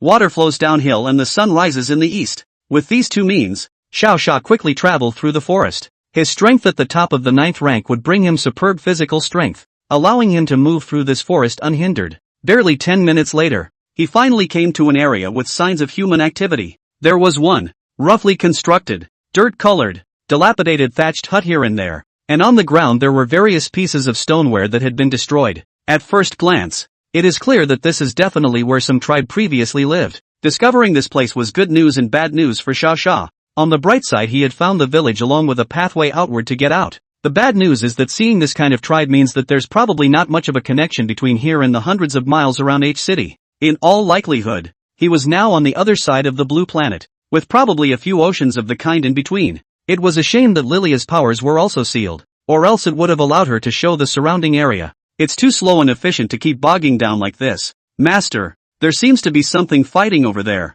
Look! Just as he was still looking at these tribal ruins in contemplation, Lilia's voice suddenly came. Following her little finger, Xiao Xia looked towards the patch of forest that was not too far away from him. I don't know if something was fighting or what. where a large portion of trees had fallen and even a large portion of smoke was slowly flying into the air. This commotion. Can it be that someone is hunting mutated creatures? Xiao Sha pondered while rushing in this direction. It was reasonable to say that the dilapidation of this tribe was already a bit of a thought. Xiao Sha didn't think that this level of destruction would be given by this group of natives. If it's not indigenous, then it must be a normal human being in the 21st century. As long as the other party was a normal human, he could use this to find a way to go back to H City. Better be human. I'll show no mercy if you're a monster. At this time, beyond the forest, a hunting squad of 5 people was slowly walking towards the interior of the forest. At the head of them was a man whose right hand was encased in an entire piece of crystalline armor, with a horrible scratch on his face. Keep an eye on them all. Don't get bitten by the low-level monsters around. He droned out in a deep voice, with a strong sense of caution in his eyes. The reason he was so vigilant was because the mission they were on this trip was exceptionally difficult. As a squad of explorers from District M, their mission, to help the local officials, is to travel to the forest in search of a superpowerful magical creature. Magic Dragon. A 6th-order mutated creature, mutated from the Komodo gargoyle at the arrival of the end times. The opponent has an extremely powerful toxin that can easily kill humans. On top of that, those powerful limbs allowed it to move far faster than a normal 6th-ranked human, and it was more than capable of taking a bite out of various humans before they could react. In order for his squad not to be wiped out by the group, this captain once again stopped by the tree again, and with a serious expression, he instructed the group of teammates once again. The target of this operation. The Demon Dragon, a 6th-order demonic creature. All of you take a good look. This arm of my old man, and this scratch on my right eye, is its work. He pointed to his right eye and continued, if it sets its sights on anyone later, everyone else just run away. Understand? It's not that he's cold-blooded or that he doesn't like these teammates. Exploration squads like theirs were supposed to exist by exchanging their lives for money and going deep into dangerous areas to report points to the officials. If it had been those small tasks in the past, they wouldn't have had to be so nervous. But this magic dragon was just too weird, and he had to give this group of little ones who had never seen a magic dragon before a heads up, lest by the time there was originally only one person damned, the boys were still desperately trying to get to the top, and that would be a bit of a lost cause. Okay, hold that now vigilant expression and follow me. Seeing the serious and spirited expressions on each of their faces, this captain then led the men deeper into the forest. In order to avoid getting into a fight with those low-rank monsters in the forest, they sprayed their bodies with the monster aversion spray, which was newly developed by Shao family technology. With this thing, monsters below the 5th rank wouldn't even give them a second glance. Rely on the cover of the spray. They slowly went deeper in and finally, not far away, found a large number of fallen trees. Not only that, but a large pit had inexplicably appeared on the ground in that area. Captain, what's going on? One of the teammates saw this situation and hurriedly asked. However, before the captain could open his mouth to reply, a tail as long as a dozen meters suddenly flew out from the deep pit not far away. The blood-drenched severed tail, which landed with a thud in the woods not far from a few people, shocked them greatly. The captain in the lead was even more frightened by this sudden scene. His feet were shivering, and he didn't dare to continue his actions at all. Chapter 180, Slaying the Dragon. What made this captain so afraid? It was because this broken tail in front of him was clearly something from that demonic dragon. That is to say, in this forest, a monster has appeared that is even more cruel than the demon dragon. Not only was the other party brutal, they were so powerful that they could instantly rip the tail of this 6th-ranked demonic dragon off hard. This also meant that the strength of the other party was most likely at the 7th rank, or a higher rank. What does that mean? One must know that before. Area M had sent 7 6th-ranked human powerhouses hard to surround this monster. However, these 7 humans couldn't even do something as trivial as leaving wounds on it, and even got countered by the demonic dragon sneaking in and poisoning one of the strongest, taking 1 against 7 and not only retreating in one piece but also killing one back. This was the terror of this monster. But is it reasonable to think that such a tough monster would have its tail ripped off by something today? Team. Captain. What now? A teammate looked at the giant tail still twitching in front of him and gulped and asked, what to do? He doesn't know what to do. He himself had originally risked great danger to find the demonic dragon, not expecting this search to almost find a corpse out. It's a fucking bummer. Just as he was still thinking about whether or not to just run, that huge pit had, again, suddenly flew an even bigger thing out. Boom! The object splattered violent dust as it fell to the ground, making it impossible for them to see what it was. Soon, though, a young man's voice came through the smoke, and he cursed in exasperation. I thought someone was fighting here, but I didn't realize it was you digging a hole here. It really pisses me off. So much for digging a hole. How dare you make a move when you see me approaching? Ha, why don't you talk now? The smoke cleared just as Xiao Sha's words were spoken. At this moment, these 5 people were all shocked to discover that the unknown object that suddenly flew out was none other than the huge, hideous head of the demonic dragon. It just doesn't seem to be as intimidating now as it was before, because there was a man standing over it, punching it in the head, even ripping its mouth askew, its tongue sticking out. The original horrible monster that could scare people to death with a single glance was like a lamb to be slaughtered at this moment at the feet of this man, completely powerless to resist. Asterisk. Captain, look, there's a man up there. Wasn't it said that the demon dragon was very powerful? How come it was killed all empty-handed by this young man? One of the teammates behind him suddenly made an excited outburst, causing the captain to cry out in a bad way. Dumbass, don't you know that some monsters can imitate humans? What if he's not human? He cursed and slammed his teammate behind him. Suddenly making a sound in the wild is a very serious no-no, because you never know what might be burrowing in the nearby bushes and woods. It's never a good idea to yell. Of course, here in Xiao Sha, it was different. Having 100 times the physique, he had actually sensed a human approaching when he was fighting this giant lizard. Now when he heard the group muttering, he was also momentarily stunned. What the fuck kind of language is this? I've never heard of it at all. The voice on the other side wasn't English. It wasn't Japanese. It wasn't French. And it couldn't have been Chinese. Basically, that kind of big category of language. Although Xiao Sha was not proficient in it, he could still listen to it. But the language of the other side made him confused from head to toe, having never heard of such a language at all. Do you understand Chinese? English? Savadika? Private Marseille? He gave the other man a rundown of all the languages he could remember. As a result, not only did he not receive a response, but he also made the other party show an even more horrifying expression. Captain, he seems to be talking, but I didn't understand any of it. The teammate behind him asked surreptitiously, being stared at by Xiao Fury. He did not dare to escape in the slightest, fearing that the next second, Xiao Fury would also wring his neck along with the demonic dragon. I just heard him say hello. Can't it be that he's the legendary mysterious Oriental? A teammate replied from behind. At this time, Xiao Fury had also slowly walked up to them, and they no longer had any way to retreat. One had to say a word that would be recognized by Xiao Sha, or else this large group of his own people would be finished. Stimulated by this life and death crisis, this captain's mind quickly floated over the various videos he had once swiped on the internet. One Chinese word flashed quickly through his mind. Finally, he found a word that made perfect sense. He remembers a host saying, cool in Chinese and teaching them that when they meet a mysterious Oriental they can give him a thumbs up and say the word to him. In a million nervous situations, he didn't care if it was true or not, and hurriedly gave a thumbs up with a smile, followed by a sentence in a very pure spoken language.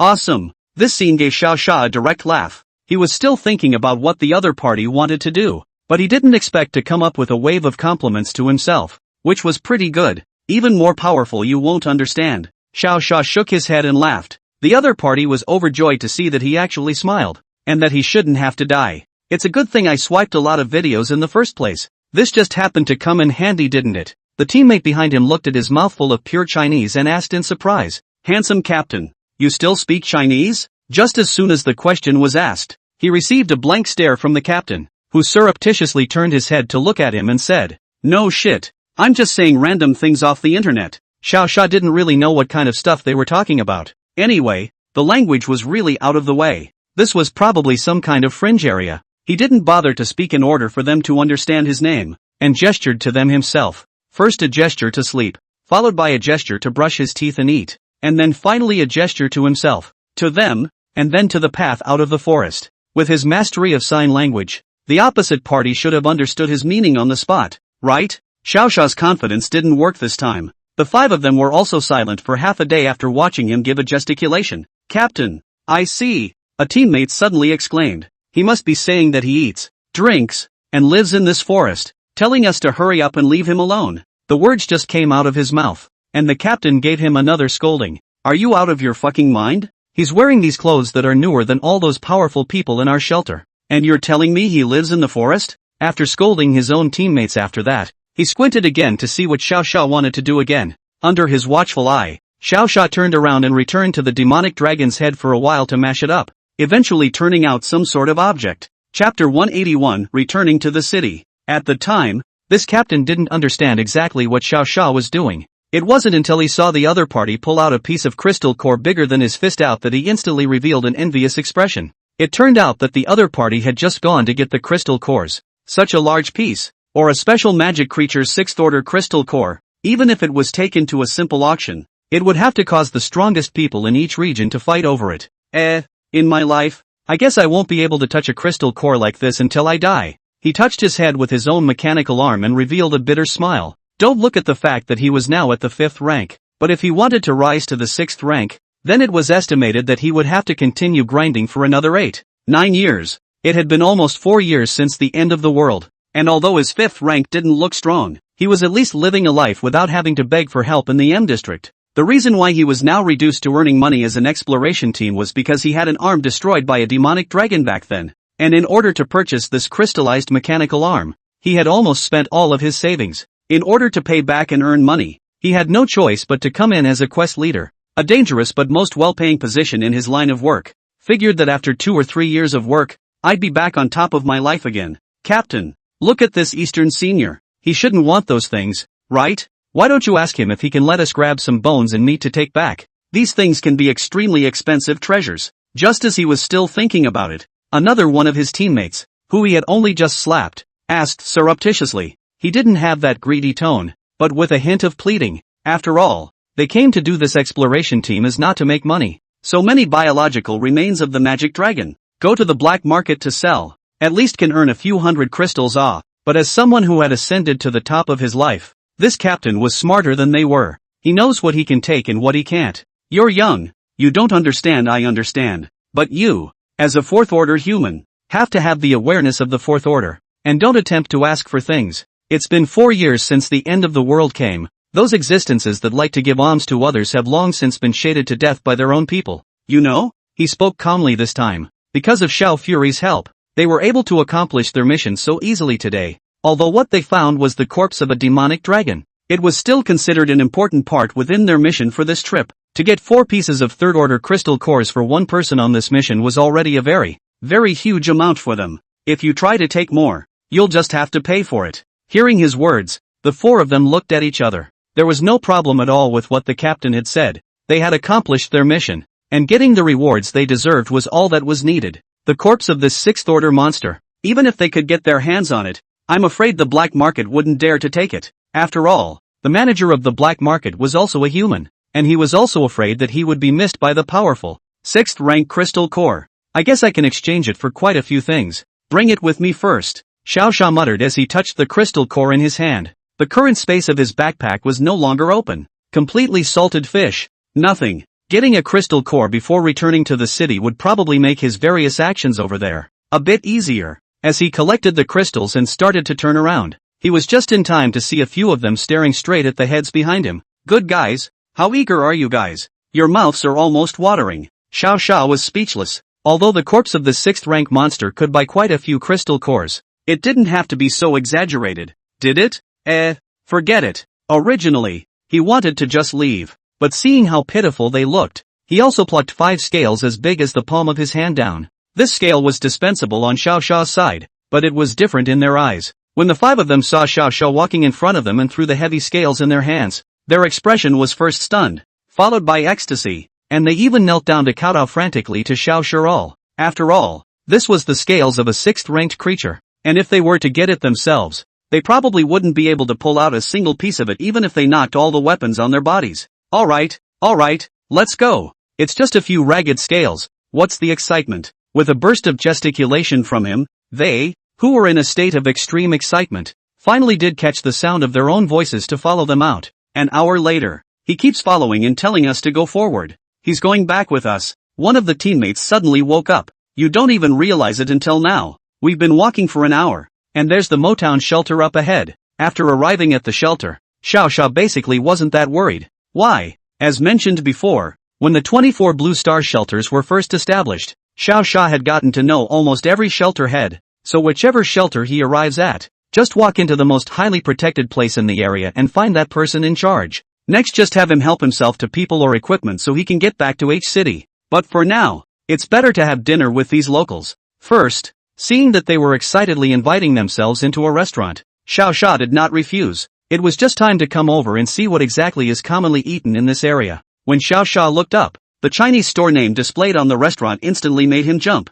Bastard restaurant? What the hell this is? I didn't expect to see Chinese in other regions, and it really made him feel at home on all sides of the world. Boss, hurry over here. Just as he walked in, the robotic arm captain hurriedly shouted to the people in the kitchen. Here's a senior from your side. Come and translate. Yes, this robotic arm captain was still smart. He knew that Xiao Fury didn't understand the language over here. So he found a store run by a mysterious Orientalist and tried to ask him to help translate. Of course, translation is translation, and the meal is still ordered. Feel free to bring over the menu. I'm going to give this late bloomer a treat, he added. As soon as he had said this, a slightly obese man from the kitchen soon came out, pushing the curtain in front of the door open. Holding a simple menu, he cheerfully walked over to the one-armed captain and asked him what he wanted to eat with a smile. Just this what chicken ding, what tofu, and this what pig's feet.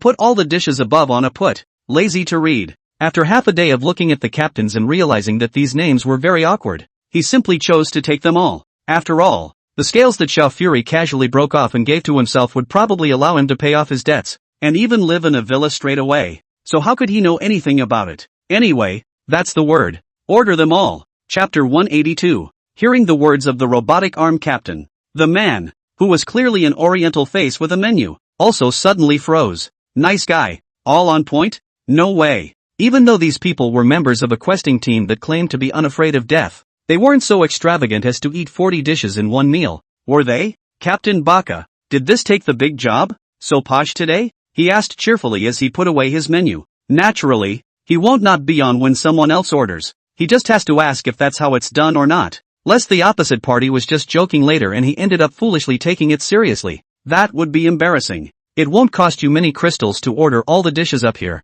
right? You can just serve it. Baka replied in a dashing manner, and then immediately threw the menu away, pulling the boss's shoulder to say secretly, this person sitting behind me is at least a 7th order existence. No, it's an 8th order existence. No, is the existence of the 8th order? You can give me good service. His expression was extremely serious, causing the middle-aged restaurant owner, to suck in a breath of cold air. Just such a kind young man, can he really have the strength of the 8th rank? The boss, who stole a glance at Xiao Xia, secretly said, you know that the strength of human survivors after a few years of this post-apocalyptic world is quite polarized. In addition to the one recognized god of kill, Xiao Fury, who was invincible, the 4 women by his side also had few opponents. The 5 of them represent the top humans on the planet. Although everyone says that Xiao Fury ranks as a one-of-a-kind, there's nothing wrong with ranking other women with him. After all, they were all at the fault level, the rare top of the 9th rank. Aside from them below, there wouldn't be more than 10 players of the 8th rank in the entire Blue Star.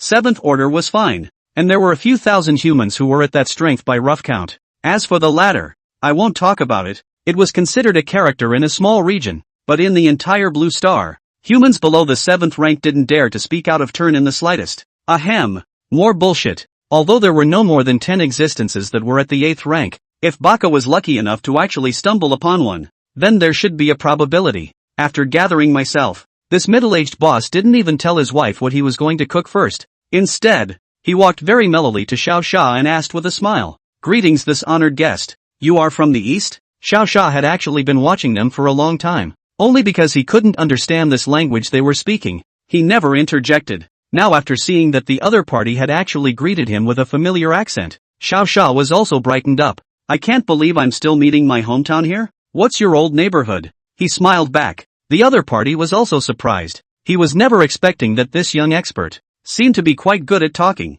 My name is Tang Shanha. I came to live over here a few years before the end of the world arrived, and my hometown is over in H City. These words made Xiao Xia slightly surprised, not expecting to not only meet an old hometown, but also an old hometown living in the same district as himself. It's okay, I've been here since before the end of the world. Is it a business? Xiao Xia first asked with a smile, then suddenly felt that he had forgotten something, so he added another sentence. Say, what area is this? Hearing the question, Tang Shanha gave a slight thought before speaking his answer. This is Sector M. If you're hard-pressed to say what it was called before the end times came, it's the border of the Ugly Kingdom, the Mohican region. Nice guy. Mohican? No wonder I don't understand the language here. You know that there are a lot of primitive tribes around the Mohican, and their languages are niche languages that normal people can't understand. So what made you think of coming over here before? Actually at that time, we came over to talk business with a company over here. We just didn't expect that we would just happen to come across this side being in turmoil. It wasn't long after we got off the plane when we were coincidentally caught by the local mafia. Seeing Xiao Xia and the boss chatting, these 5 brothers looked at each other in disbelief, not knowing what the two of them were talking about. It was also precisely when Tang Shanha was about to proceed to the next part of the story that the curtain in the kitchen opened once again. A little girl, about 5 or 6 years old, came timidly out of the kitchen. "Dad." Mom asked what you're going to cook. "She waited for a long time and didn't see you come back," she said to Tang Shanha in the local language. This group of people from the exploration team naturally understood, but Xiao Xia was confused by what he heard. "This is your daughter?" he asked with a puzzled expression. If this is really his daughter, then this Tang Shanha is also ruthless enough. The age has been 40 or 50 people, but also find a wife to give birth to a little girl. "Well, it was born after I came over here." Tang Shanha didn't hide anything,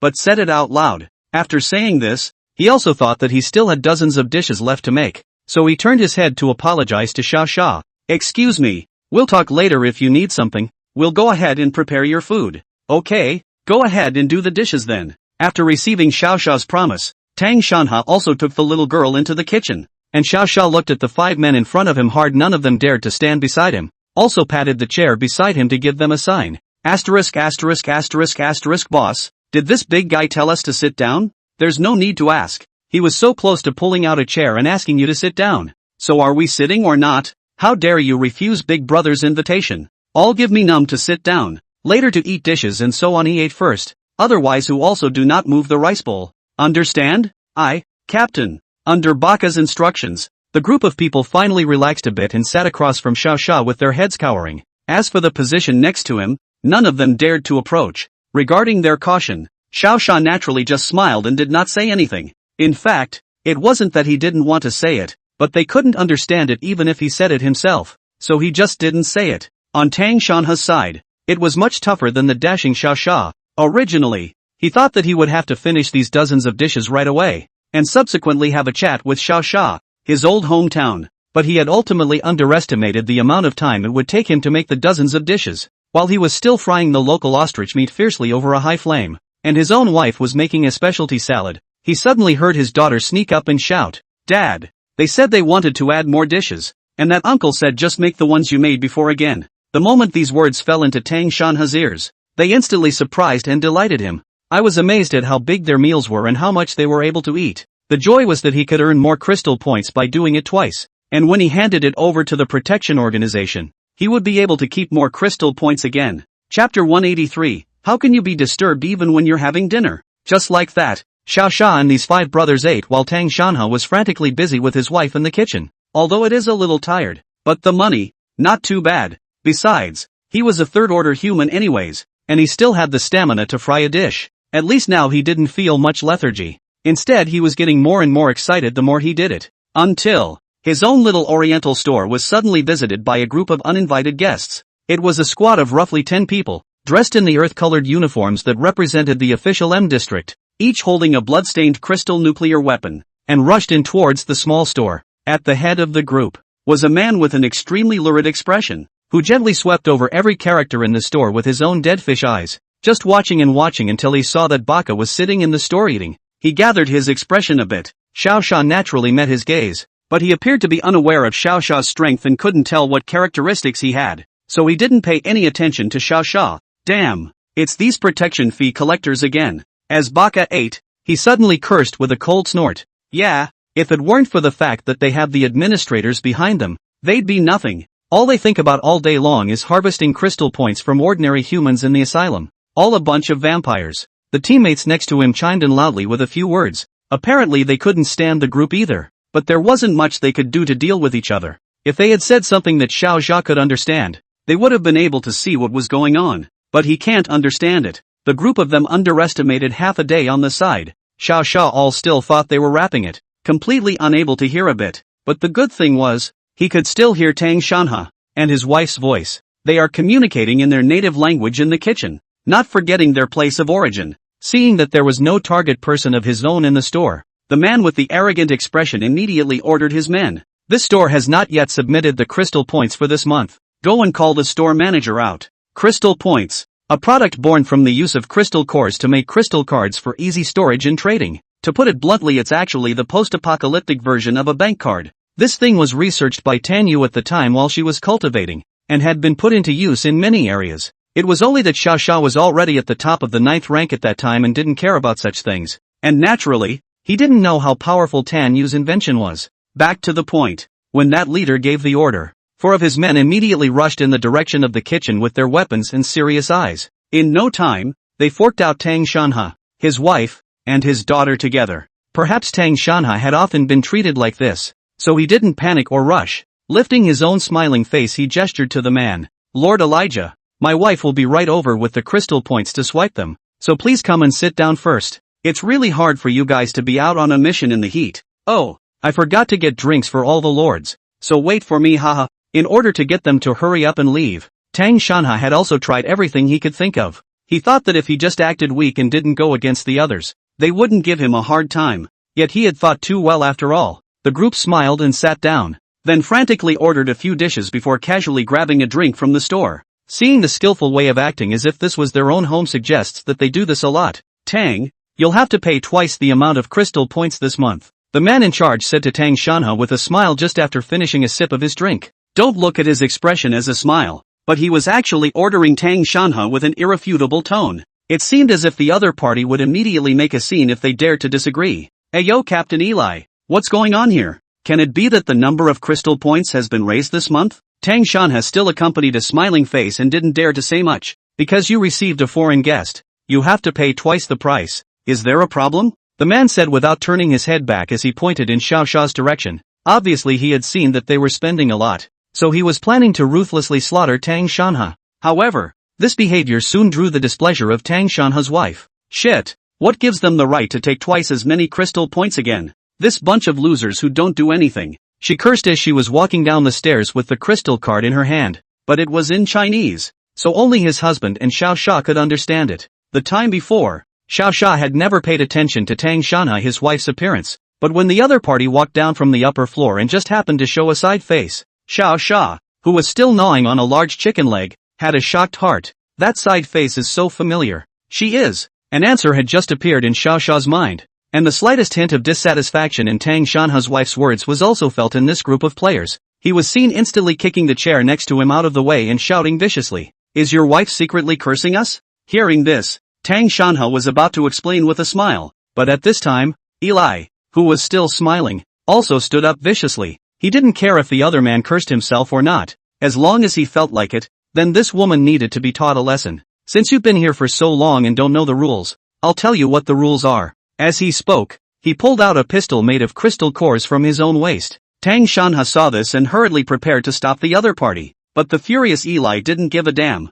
It just raised its hand, pointed at his wife's foot and quickly pulled the trigger. Bang! The entire store was silent after a loud gunshot. However, to Elijah's surprise, he had clearly aimed a shot at his opponent's leg, and yet it seemed as if he hadn't been hit. What's going on here? When he looked in surprise at the gun in his hand, he realized everything. I don't know when it happened, but my own pistol was chopped in half by some object hard. Even the bullets that were fired turned into 2 neat pieces and fell to the ground. Who did this? Who was it? Realizing he was being teased, Elijah yelled with red eyes. Being cut off from his gun and teased in place was the greatest humiliation he'd received since he'd become a charge captain in this area. If he didn't find this person and torture him severely, how could he, Eli, still be in the M district in the future? Just as he was still furiously searching for suspicious characters, a few taunts soon came to his ears. Asterisk asterisk asterisk asterisk, it's the seniors who made the move. I just felt a gust of wind in my ear. Did the big guy throw something out? Chicken wings. I saw it.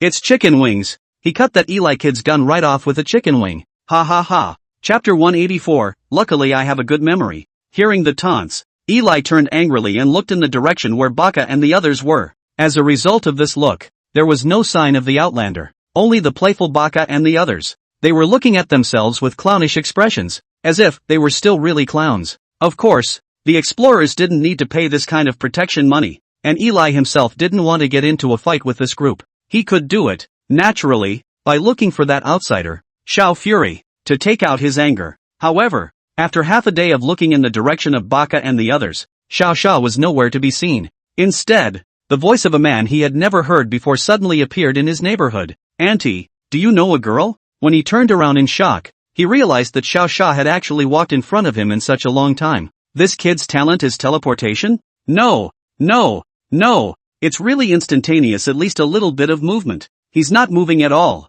It's a little weird. Elijah had thought that Xiao Sha was just a small yakuza, but now it seemed as if the other party still had some skills. However, outsiders who came to the M district naturally did not dare to fight hard with themselves. So what if he's a bit more powerful? After messing with himself, even if he couldn't beat him, he could still call someone, even if he didn't let him have a good time anyway. Tang Shanha, her wife, was trembling with fear from that shot just now, and hurriedly hugged Tang Shanha to Xiaofun, timidly replied to Xiaofun. What girl? She didn't know why Sean Fury had saved herself, or how he had broken Eli's gun, but the other party was his savior, and if he had a problem, he definitely had to explain himself to him, even if right now the crisis is not over. Seeing that Tang Shanha's wife was breathing more and more rapidly, Xiao Sha also hurriedly spoke the key information. Only seeing him staring into the other's eyes, he slowly walked to a position less than a meter away from her, and then took a deep breath and said, the girl's name was Tang Muqing. As soon as this name came out, several colors quickly flashed in the other party's eyes, which eventually turned into a teardrop that suddenly appeared and flowed down. She's my daughter. With a thick sadness, she almost choked as she answered Xiao Sha, and as soon as Tang Shanha heard this name, a little tear surfaced in his eyes, but it was stifled behind him. I'm the one who's sorry for my daughter. If they didn't like to make money, they wouldn't have come abroad. And if they hadn't come abroad, they wouldn't have had an accident. And if they hadn't had an accident, they wouldn't have lost contact with their daughter. It's all your own fault. It's all your own greed for money. At the moment his heart was full of remorse. In these 4 years when the end times were the most difficult, he had failed to take up the role of a father, and he didn't even know if his daughter had survived. He really is the most inept father in the world. Xiao Sha saw that both of them were hugging the little girl and crying, and his heart was also a little emotional. Previously, Tang Muqing had said that her parents had lost contact when they went abroad, but she hadn't expected that they hadn't died. It was only then that he was caught by some local armed men because of an accident, and the time behind him had been spent opening up stores for the local gangsters to make money. If Xiao Sha hadn't taken that glance just now and happened to realize that Auntie's face looked a bit like Tang Muqing's, it would have been dangerous. After all, this Eli kid was just about to shoot. Wait, if it's Tang Shanha and his wife who are his in-laws, then it also means that it seems like someone, just now, is shooting at his mother-in-law, and threatened his father-in-law with a weapon, even attempted to threaten his sister-in-law, who is only 6 years old. Good, very good. This was the first time Xiao Sha felt his anger growing since he stepped into the divine rank. But what comes after is dealt with later. It's better to comfort one's in-laws first. Presumably this was his only in-laws, after all. The other women were orphans like him. I am Xiao Fury, the strongest man on this planet. At the same time, it's also your daughter's man, your son-in-law. He reached out and pulled Tang Shanha up while explaining to them. Such a loud name made Tang Shanha, his wife, cover her mouth in direct shock. Xiao Sha, the strongest man in Blue Star? Your own son-in-law? Xiao Fury, they had heard of, was said to be a very powerful man, and almost all of the high-tech products in the neighborhood were created by his company. Even the only symbol on the crystal card is the word Xiao inscribed within it. There is no hesitation in saying that this is the most powerful and richest man on the blue planet. But such a man, united with his son-in-law, always seemed more or less outrageous. They even thought at first that Xiao Fury was their daughter's classmate and was going to give them the news of her death. As a result, now, they were completely shocked by what Xiao Sha had said. Muqing? How is she now? Although he was very scared, Tang Shanha still summoned up his courage and asked nervously to Xiao Sha. Muqing? How is she now? Although he knew that Xiao Sha was strong, he was still afraid, because he had heard that this strongest man had 4 women. So wouldn't it be the end if his own daughter fell before that? She's as good as it gets. A long time ago she was at the 9th rank. There's almost nothing on this planet that can beat her. Xiao Sha replied with a smile. 9 orders? Your own daughter? 9 steps? This news could be even more explosive than Xiao Sha being his son-in-law. Keep in mind that he himself was only at the 4th rank, and the administrators of M City had only just been promoted to the 8th rank a short time ago, but his own daughter had entered the 9th rank for a long time. Wouldn't that mean that if she came over to pick herself up, wouldn't she be able to kill through M City alone? This is outrageous. Say, don't you guys usually watch the news or something? I remember that Crystal Core TVs are already popularized on Blue Star now, right? Looking at the puzzled them, Xiao Fury asked another soulful question. Crystal and TV? Yes, but they can't watch it. In addition to going to work every day or leaving work, their whereabouts are monitored by the gangs here, and they can't leave the front of the store at all. And because of that, They had never been able to return to H City, to their own daughters. Of course, they had had the idea of trying to escape while it was night, or when the group watching was relaxed. However, it didn't work. These guys are just so well equipped. They had more than just hounds before the end times. They had armed airplanes, and even if they escaped into the forest, an infrared exposure would immediately expose them. And after the end times? That's even more outrageous. Some of their members had awakened locator talents, and as soon as they ran, the opposite side would immediately send someone out to chase them. Anyway, Tang Shanha had planned more than 10 escapes, all of which ended in failure. Chapter 185, Don't be too cocky, kid. Xiao Sha didn't have much time to listen to Tang Shanha's stories of the past. These 10 people behind him were still unresolved, so he couldn't afford to take it lightly. If he had a divine domain and feathers, he wouldn't mind listening to him in detail, but now he had nothing but hard power. Still have to get rid of this Captain Eli and the others first. Uncle Tang, translate for me with this group of people, Xiao Sha said while pointing at Elijah and the others. Tell them to call over the ones who can run things, lest I don't give them a chance later. That's a dangerous thing to say. Though Sha Fury had said he was the strongest on the planet. However, they had always only heard about it, but had never seen just how strong Xiao Sha was. Wouldn't it be a bit too aggressive? Tang Shanha said with slight concern. While he was still worried, his wife, Lu Qing, was already unable to hold back. She knew that her husband used to be so cavalier to protect herself and her children. But now, with his own son-in-law, who was claimed to be the strongest in the world, standing next to him, there was still something to be afraid of. Listen, you dogs, this is my son-in-law, Xiao Sha. Know who he is? The weapons you hold in your hands and the crystal cards in your pants are all made by this one's company. Now my son-in-law is going to give me grief. Go get the one in charge of your place here, or he'll pinch a man to death for you in no time. After finishing a large paragraph in one breath, Lu Qing's heart was free. After almost 10 long years in this unfamiliar area, for the first time, someone had backed them up, and this feeling that there was someone behind me was really too comfortable. But, Lu Qing's words didn't get their attention, but instead caused the group to burst into laughter. Ha ha ha, your bitch is crazy, isn't she? What makes you think he can beat 10 of us by himself?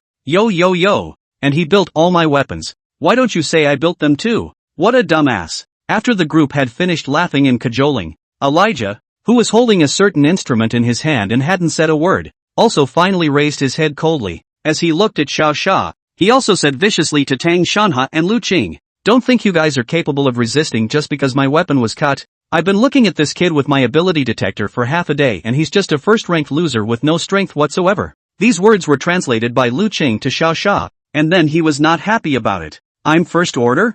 This isn't right. I'm clearly at the top of the 9th order. Your boy has a problem with his instruments. How dare you talk nonsense about me being a first order? But when he looked at the piece of instrument in Eli's hand, he realized what was going on. When Tanyu first built this thing out, Chenling had to pester her to add some other features to it. The function is that this instrument can only sweep out strengths of the 8th order and below. If your strength reaches the 9th order or higher, then the instrument will show the opponent as the most wasteful one. And Chenling's purpose for doing so was actually that she liked to secretly go around visiting various regions with Black Rose. By the time the bad guys thought they were first order, they could expose their strength and just kill them back. At that time when she brought up this idea, Xiao Sha spat viciously. I didn't think that feature would work on myself today. Hey, if I'm a first order. Xiao Sha shook his head and interrupted Elijah's words. So do you think a first order human would be able to kill you with a single punch? These words were actually quite restrained when Xiao Sha said them, but when Lu Qing translated it, the meaning could be completely different.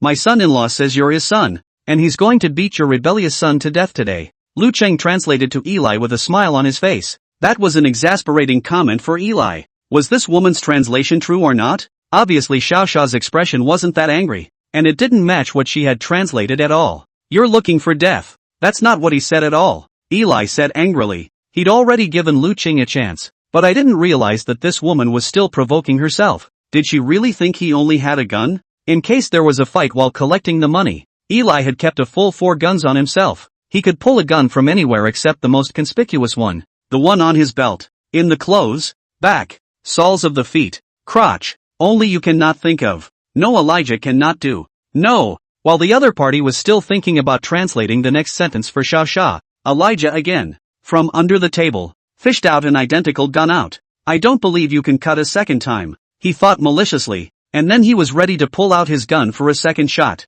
This time, however, he didn't notice that there was someone standing behind him. Unknowingly, That man, none other than Robo-Captain, Slant-Eyed Baka. Baka, who was originally still eating, did not dare to continue eating in place once he saw that Xiao Xia had struck. He knew that this could be the only time, in his life, that he would ever have a chance to perform in front of the big man. If he doesn't get on at a time like this, he'll probably have to slap himself when he's old. So while Xiao Xia was still chatting with the owner of the restaurant, he immediately called up his brothers and walked behind Elijah and the others, the exploration team's people that were competing with death every day. Their strength was naturally much stronger than their group of things that only sucked blood. With little effort, himself and his men knocked out the group of spectators behind them, weapons tossed aside. It was at this time, just as Elijah raised his gun, that Baka burst into a rage and swung his own mechanical arm to hammer at Elijah's bald head. A crunch ensued and the restaurant was splattered with several red and white mixes. Fortunately, Tang Shanha had observed this long ago and blindfolded his youngest daughter in advance and held her behind him.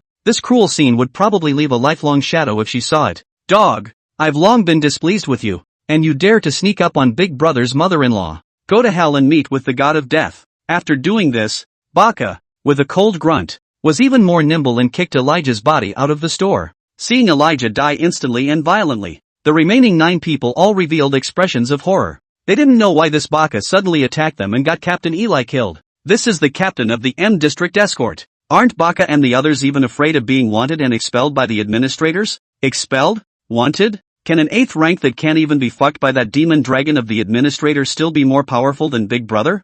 Oof. Baka listened to their questioning as if he was just listening to a big joke. Chapter 186. Who is in charge? Perhaps they didn't believe Xiao Xia's identity until now. But from the moment the restaurant owner's that wife said that Xiao Fury was the strongest man in the world, Baka's eyes had long since gone straight. He stared earnestly at Xiao Fury for several seconds, except for the fact that the representative's full bloody coat was not draped over him. Xiao Xia was very similar to that strongest person, no matter his form or his way of speaking, combined with the fact that he had directly torn through the 6 realms demonic dragon's defense with a casual break earlier. He was definitely that strongest person. Idiot. By now, don't you realize what kind of existence you've provoked? An enraged Baka kicked at a man who was kneeling on the ground, hardly gave him a kick that made him flip 3 or 4 times and spit out a large mouthful of blood before he collected himself a little. And that's just striking out on your own. If we let the big man do it, we might see how badly these dogs will die. I heard that there was once a regional administrator who tried to rebel against Xiao Fury and secretly gathered troops ready to counterattack his Black Rose Order. And the result? On the day of the end of the assembly, all the people who had been secretly plotting arrived at the designated site, except the administrator who did not show up for a long time.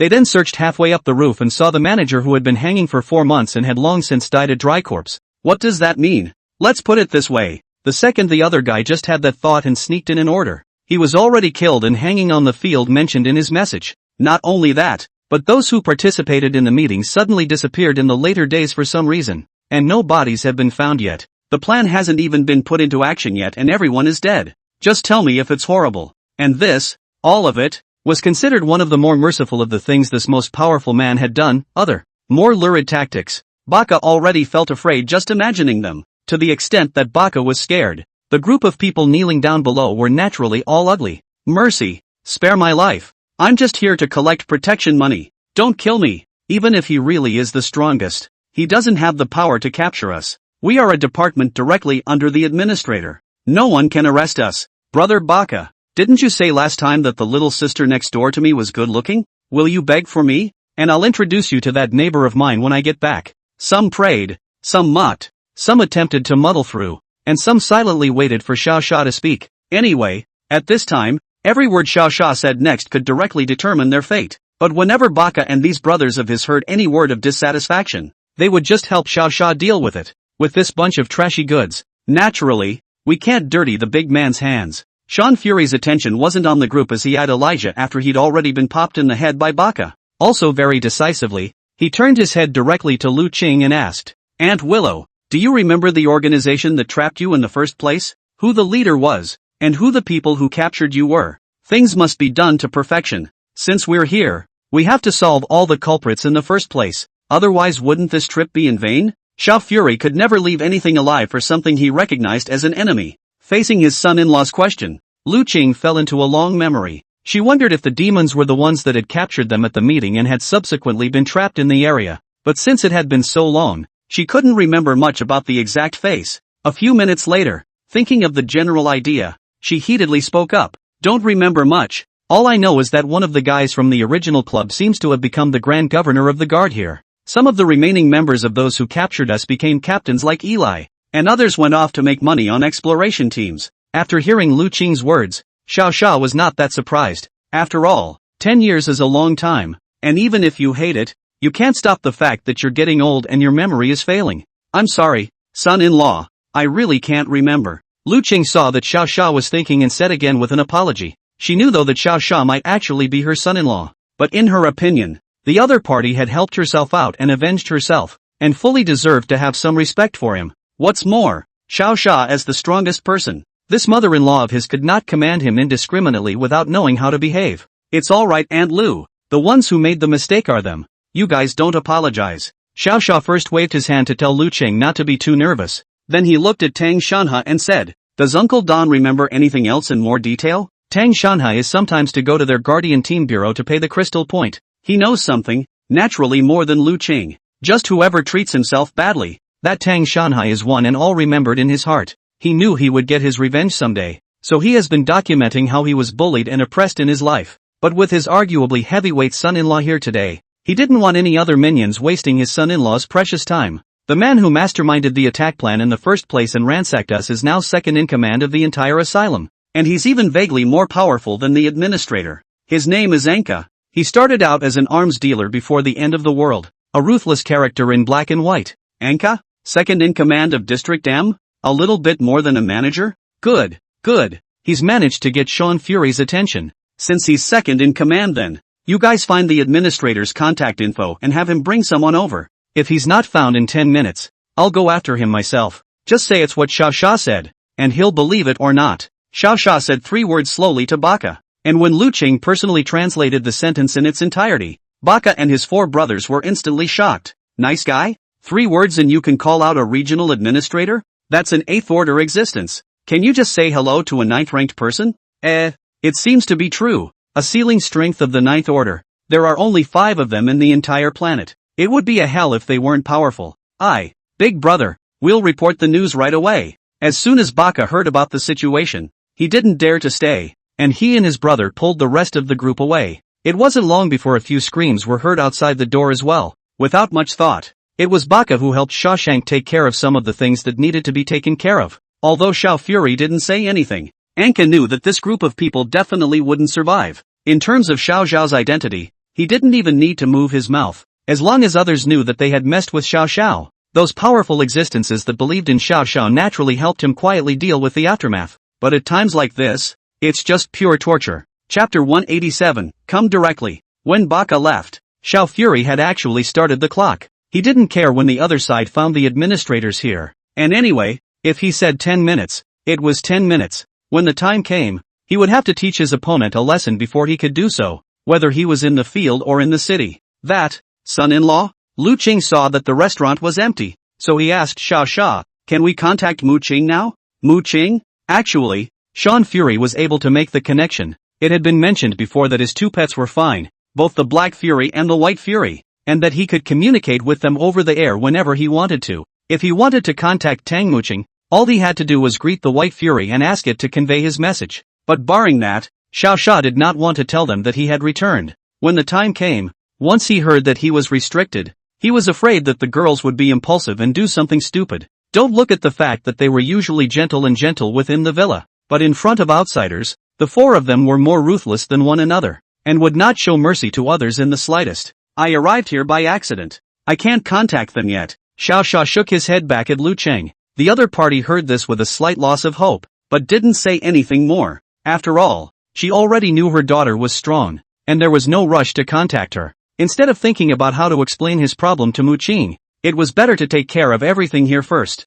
Wait until you and your husband and little girl make the journey home before you ponder these questions. Just like that, Xiao Xia invited the 2 of them and his sister-in-law and walked back to the table where he had just eaten while waiting. Although the little guy was only 6 years old, after hearing that Xiao Xia was his brother-in-law, that tense little face finally loosened up a few points, because she couldn't understand what Xiao Fury was saying. She looked at the stranger with an arrogant face and very naturally associated Xiao Fury with being the big bad guy who came over to ask her mom and dad for money. Luckily, after her parents' explanation, she realized that Xiao Fury wasn't a bad guy. She actually wanted to apologize to Xiao Xia, but she was too shy and was also afraid that Xiao Xia wouldn't understand, so she could only silently eat the thigh meat that Xiao Xia chucked to her at the dinner table. They just said nothing and waited in silence. Time passed quickly and 5 minutes passed quickly. At this moment, Baka, on the other side, had only just arrived at the most central area of the asylum, the M-Zone Management Building. This is the most central area of the entire asylum, and the only area where the administrators of Area M can be found and contacted. Yo, the exploration team is back? Did you find the news of the magic dragon? The young lady at the front desk smiled and teased. To say it out loud, many people might not believe it, but this third order one, the girl who works as a receptionist in the management building, is the only one who can contact the administrator. Knowing that the security guards at the entrance were all 5th ranked in strength, how did she blend into this building at the 3rd rank? Moreover, the administrator of this area M often appeared masked, causing them to have no idea what this administrator actually looked like. Cut the bullshit. There's something big to tell you, Baka shouted as he hurried to the front desk. When the other party heard that there was something big going on, they didn't care, but continued to flirt a bit. What? You guys aren't going to tell me that the demon dragon was killed by you guys, right? Then you guys are indeed a bit strong. The mischievous tone of his opponent's voice made Baka want to hit someone, but Xiao Xia's words hadn't been said yet, so he couldn't lose his temper. Not bad, the demonic dragon is indeed dead, and the person who killed him is none other than the strongest, Lord Xiao Fury. His in-laws, who were abducted to this area more than a decade ago, have been crushed for a decade. Lord Xiao Fury is angry. He said he wants the administrator to find him within 10 minutes or he's going to come over and have a chat with the administrator himself. Instead of paying attention, Baka very heartily explained Xiao Xia's words roughly. When he finished these 3 sentences, the smile on the face of this receptionist lady had instantly frozen. You said that? Is it true? She asked very stiffly to Baka. Obviously this news reported by this other party hit her very hard, and in order to prove that his words were okay, Baka then also directly pulled out the scales that Xiao Fury had thrown at them earlier and flung them on the bar. Look at what this is. The scales of a demonic dragon. It came off with a casual peel from Lord Xiao Fahue. How dare you not believe me after reading this? Hurry up, message manager, lest you can't afford the responsibility. The scales thrown out by Baka, combined with this fiery expression, made this receptionist lady instantly startled. This aura, this hardness, it was clearly the 6th-ranked demonic dragon that had escaped from his own hands before. Shit, Lord Xiao Fury is really here, and his own men have offended him? It's over. It's over. It's over. What kind of luck is this? I can't believe this is happening to me. A few minutes? In order to hurry up and go find Xiao Xia, she asked Baka with a nervous face. What few minutes? Baka looked a little uncertain. He thought the other person was just a receptionist, so why ask for so much detail? It wasn't like she was a manager anyway. I asked how many minutes it took you guys to get here. She yelled again, and this time terror blossomed with her voice. That's when it suddenly dawned on Baka. The woman in front of me, who often chatted with all sorts of people and flirted with others all over the place, turned out to be the administrator of Area M, the assassin, Lord Red Lotus. 7, 8 minutes, I think. Baka put away his previous arrogance and said in a somewhat collected tone of voice, Damn, why didn't you say something this big earlier? Red Lotus cursed. She then didn't dare to stay for much longer and directly made a flash towards the door, instantly disappearing in the same place. Although her gift allowed her to use her shadow to move quickly, Red Lotus still felt that she was too slow. If she couldn't make it over there in a minute, and Lord Xiao Fury wasn't happy with her, then she would really be finished. Only those of the managers who had reached the 8th rank and had also briefly exchanged blows with Xiao Fury knew just how terrifying Xiao Fury was. Everyone else had just heard that he was good, but didn't know what he was good at. And Red Lotus is not like other managers. They had briefly sparred with Xiao Fury and had their abilities critiqued one by Lord Xiao Fury, allowing them to find new ways to break through. It was also Xiao Xia's reminder in the beginning that made her realize that there was something wrong with her direction. Following the other party's reminder, after a few months of adjustments, she instantly rose from the 7th to the 8th rank without any hindrance. It was also at this time that Red Lotus realized where Xiao Xia was powerful. He was bullish in the sense that he had no weaknesses, no breaks, nothing for them to sneak up on. He was perfection personified. Even that one time, he kicked all 24 of their managers to the ground with his hands behind his back. Scary as hell. Chapter 188 finally arrived. Xiao Xia's side was eating with his sister-in-law. The Red Lotus on the other side, that was frantic, was rushing over, not daring to waste any more seconds. In the end, with the addition of her 8th order sneaking ability, Red Lotus finally arrived in front of the restaurant where Xiao Xia was sitting at the 9th minute. The second she dared to enter the restaurant, Red Lotus quickly bent down and bowed. saluting Xiao Xia. Honorable Most High, I have come to pay my respects. At this time, her face had long been covered with sweat of tension and terror, fearing that Xiao Xia would strangle herself to death if she didn't like it. If it wasn't for the fact that Xiao Xia had told them that they couldn't kneel to people easily, she actually wanted to kowtow to the other party when she entered just now. As qualified protected area managers, they carry their own language translators. Whether it was something someone else said or something you said, it could be quickly translated using the AI within that machine. So what she said, without the need for Lu Qing to translate, Xiao Xia could know what the other party meant. Stand up.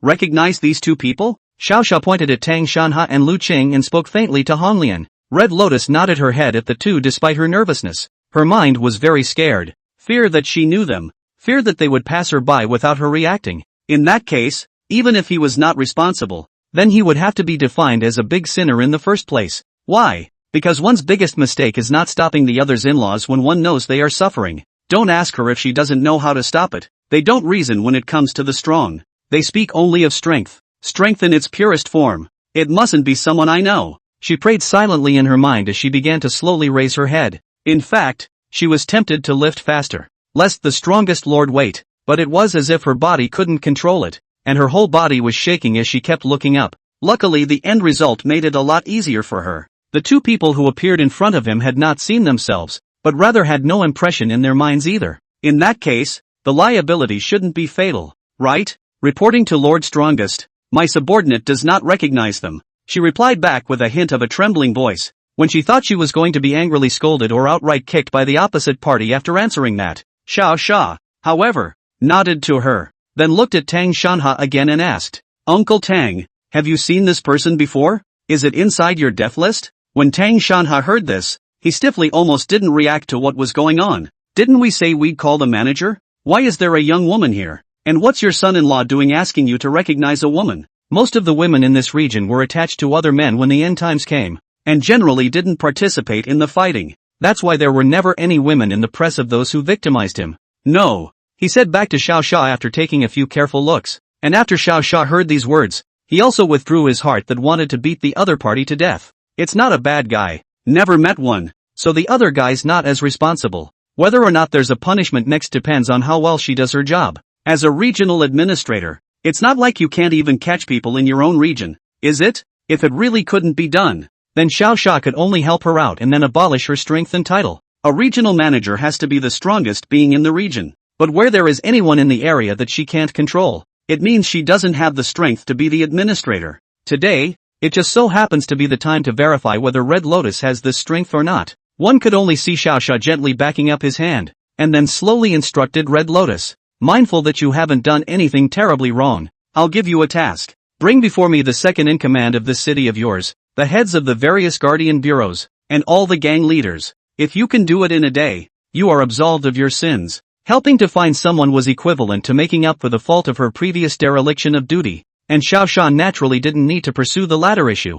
As for how she's going to find and arrest someone, that would be her own problem. Xiao Xia could not afford to care that much. Red Lotus was also a smart person. She had already heard that Xiao Xia was giving herself a chance. As long as all the people who should be captured were captured, nothing would happen to her. This was probably the most merciful decision of the strongest lord. Thank you, Lord Strongest One. My subordinate will immediately go and put this matter into effect. She regained her confidence and hurriedly replied with thanks. After seeing Xiao Xia nodded, she had wanted to just go and arrange these things right away. But when I think about the fact that the strongest lord is living in such a place, it's a major dereliction of duty on my part. Must make arrangements before going anywhere else. That, Lord Strongest, I've arranged for you to be taken to one of the best hotels in the reserve. If you need it, she put on an inviting expression. But Xiao Xia actually didn't care about living this and that. Living in the wilderness was as good as living in a villa if he wanted to, and there was no impact at all. But, the hotel had indeed been smashed over in the skirmish just now,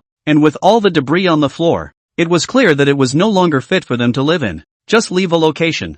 Go and do your errands, lest you run out of time when the time comes, Xiao Xia said with a wave of his hand. Red Lotus wasn't in that much of a hurry, because she had actually looked at Anka for a long time. The last time they surrounded the demon dragon, this second in command of the reserve intentionally revealed a breach, causing the demon dragon to escape from their siege. And the reason he did that was to make Red Lotus's reputation go down, so that he could always look for an opportunity to replace Red Lotus. If it had been before, he might have succeeded. But now, he himself had risen to the 8th rank with some guidance from the strongest man. The opponent's strength of that 7th rank was just like a child's in front of him. There was absolutely no chance of resisting himself. This was before she'd been thinking of some opportunity to do away with Anka in a brightening. As a result, the lord of the strongest man himself gave himself a chance after this wave came to his door. With the order of the strongest lord, even if he himself hanged Anka from a tree, which dog would dare to say a word more? Who dare? Who dares? When the time comes, whoever says more than one word himself does it by hand for him.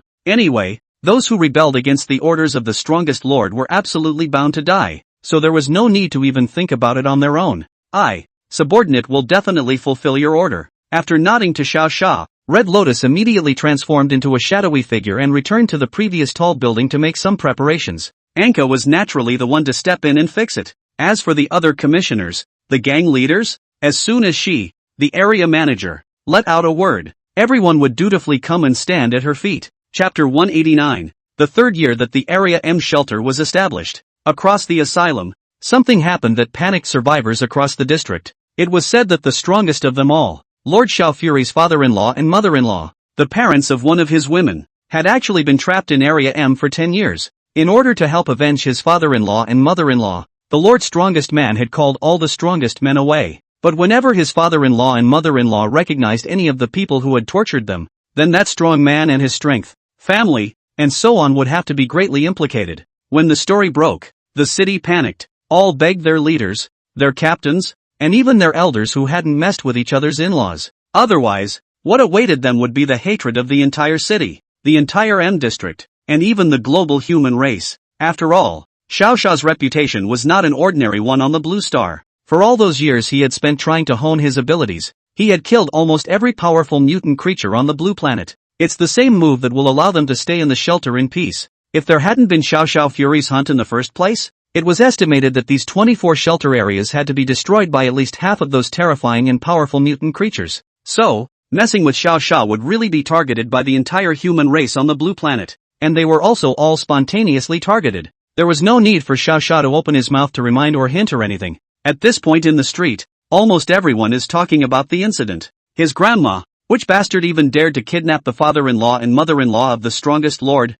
It's rumored to be Lord Anka's doing. After all, he used to start out in smuggling in arms. All know it's him who did it, and you're still here, Lord Anka. Anka's grandmother's leg. Anka is my son. That's right. I've known for a long time that there was something wrong with this fat bastard Anka, but I never thought that he would hit the strongest person with his calculations. Cut the crap. You guys, look over there. The head of the Guardian Bureau has been taken away. Someone in the crowd suddenly pointed in the direction of the Guardian Bureau and shouted. When they all turned their heads to look, they really saw people in M-word uniforms taking the director of the Guardian Bureau away. The move certainly affirmed the crowd's suspicions. Lord Most Powerful. He's really here, because it was only by his order that the administrators transferred so many people at the same time. The most central area of Area M, the first floor of the management building, all the Guardian Bureau chiefs, the gang leaders, all gathered here. They who were arrogant outside and could fuck whoever they wanted to fuck were all scared like a grandson after hearing Xiao Fury's name. Regardless of whether it was the gangsters or the Guardian Bureau, all of them could only quietly lower their heads and wait for Xiao Xia to recognize them. However, there are some people who are very hardcore. They felt that Xiao Xia was nothing, and that if they had the ability to fight with themselves, let's see who was a bit more fierce. Of course these people's fate was reasonable. At first they screamed a lot, but in a few seconds, all of them had already lost their breath lying on the cold floor. With these people's personal trials, the rest naturally knew what to do to keep themselves alive. But this long wait, plus the mental double torture, is the most torturous part. It had only been in place for less than an hour, and the group's faces had long since turned pale. If you didn't know, you'd think all the people standing here were zombies. But they got lucky. Red Lotus finally got Anka, the big fat guy, alive after about half an hour of fighting. His opponent's talent was a big appetite. The more he ate, the stronger his ability became. If he was given a certain amount of time, Red Lotus wouldn't really be able to beat him. After all, the assassin is the most afraid of this kind of meat titan. Professional restraint Red Lotus is a little way. If it wasn't for the fact that he was at the 8th rank, with the all-important rank suppression, he would have really let this kid run away. I didn't expect you to be a woman. Ha, no wonder you don't dare to show your face every day. So that's how it is. Anka, who had already been bundled into a ball of meat, still didn't forget to mouth a few words of hi to Red Lotus. At this point in time, He was clearly still unclear as to why Red Lotus had beaten him to death and captured him alive. He thought at this point that the other party was trying to get him to explain about the demonic dragon, so he wasn't worried about whether the other party would take his life, knowing that there were quite a few minor forces behind him. If Red Lotus killed him rashly, he himself would probably have to stir up a lot of trouble. It's okay, I'll be showing this face from now on. You don't have to worry. Red Lotus tied a rope around Anka and then pulled Anka like a piece of trash towards the location of the administration building. Due to her obese figure, Anka was pulled over and over by her, living like a roasted pig being put on the grill. A great sense of shame instantly surged through him. Stinking bitch, how dare you do this to me? I will. I will.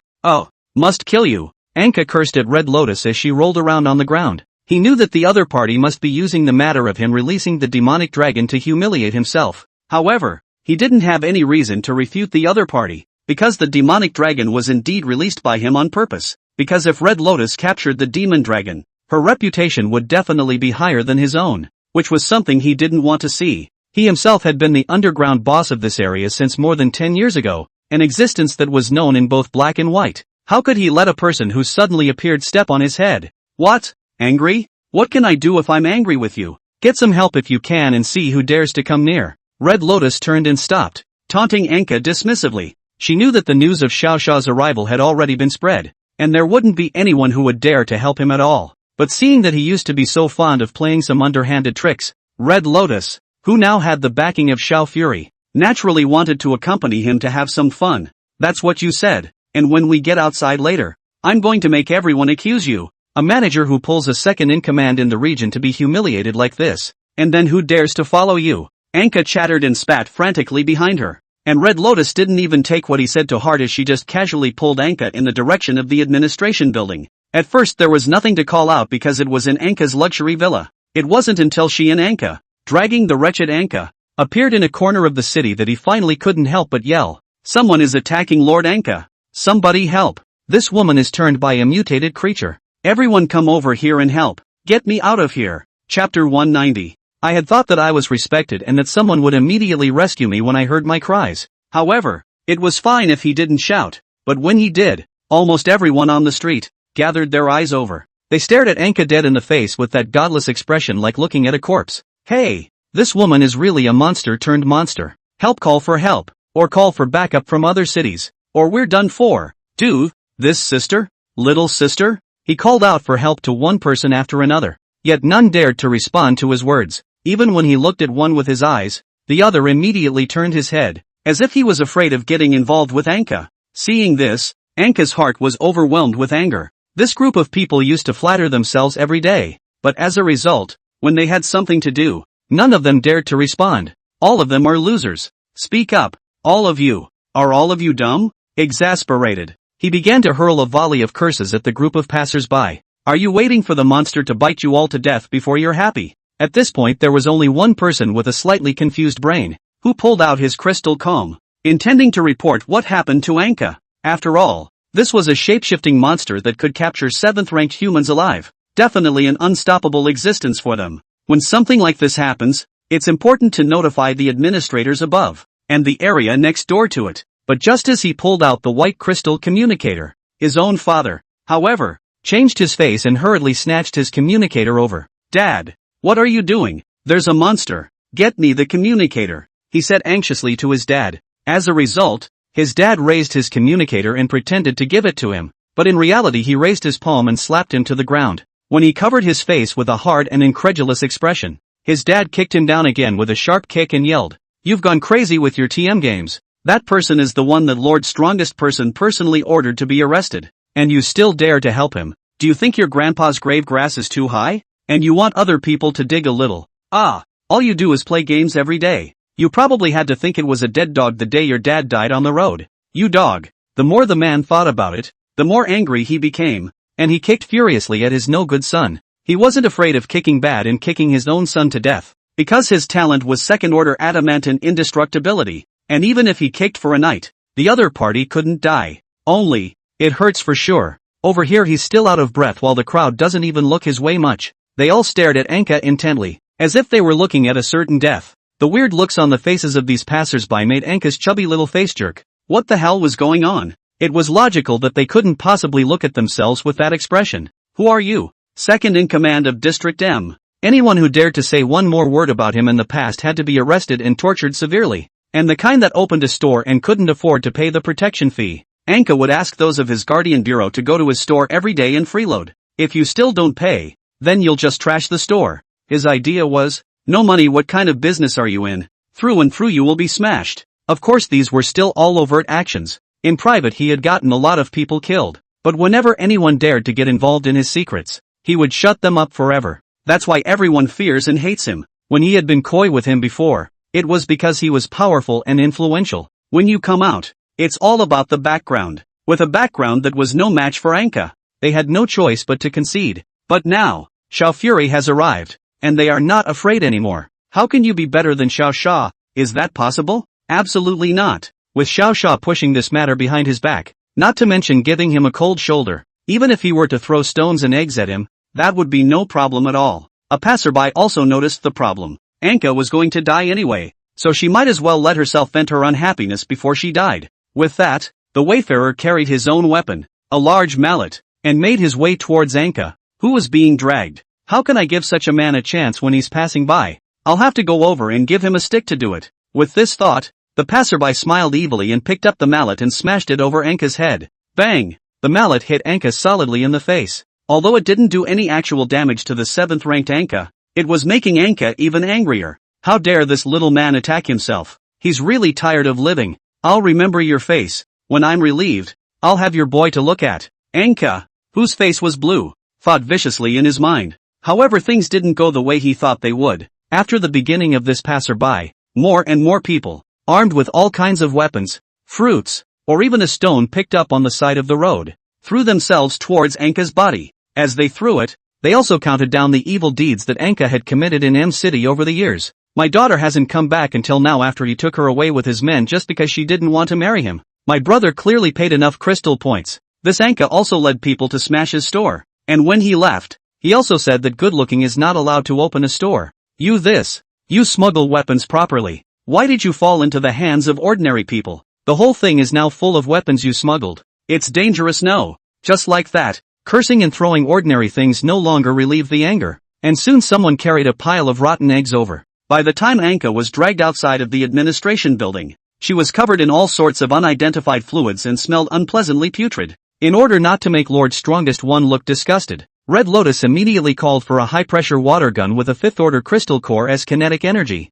and rinsed Anka, who was like a dead dog, aside. Only after the smell had dissipated did she kick him into the direct negative teleportation array. With a flash of golden light, a serious-faced Red Lotus, stepping on the half-dead Anka, appeared in front of the others who were waiting, the group of chiefs and various other chiefs. Once they saw Anka's miserable appearance, some of them went weak in the knees on the spot, while others secretly laughed. In short, the people associated with Anka had been nervous to the point of being afraid that they too would be dragged around and humiliated all over the streets just like him. And those who had absolutely nothing to do with Anka, and even hated her a little bit, were snickering in their hearts. The Lord Administrator has finally done something good after all these years. The biggest criminal in town was caught right off the bat, worthy of being the Administrator Sama personally chosen by the strongest man Sama. Chapter 191, Is This the Man of Legend? When Red Lotus handsomely kicked Anka to the ground, she pressed on the crowd with an extremely terrifying aura. This group of people of the 5th and 6th rank naturally couldn't block her oppression,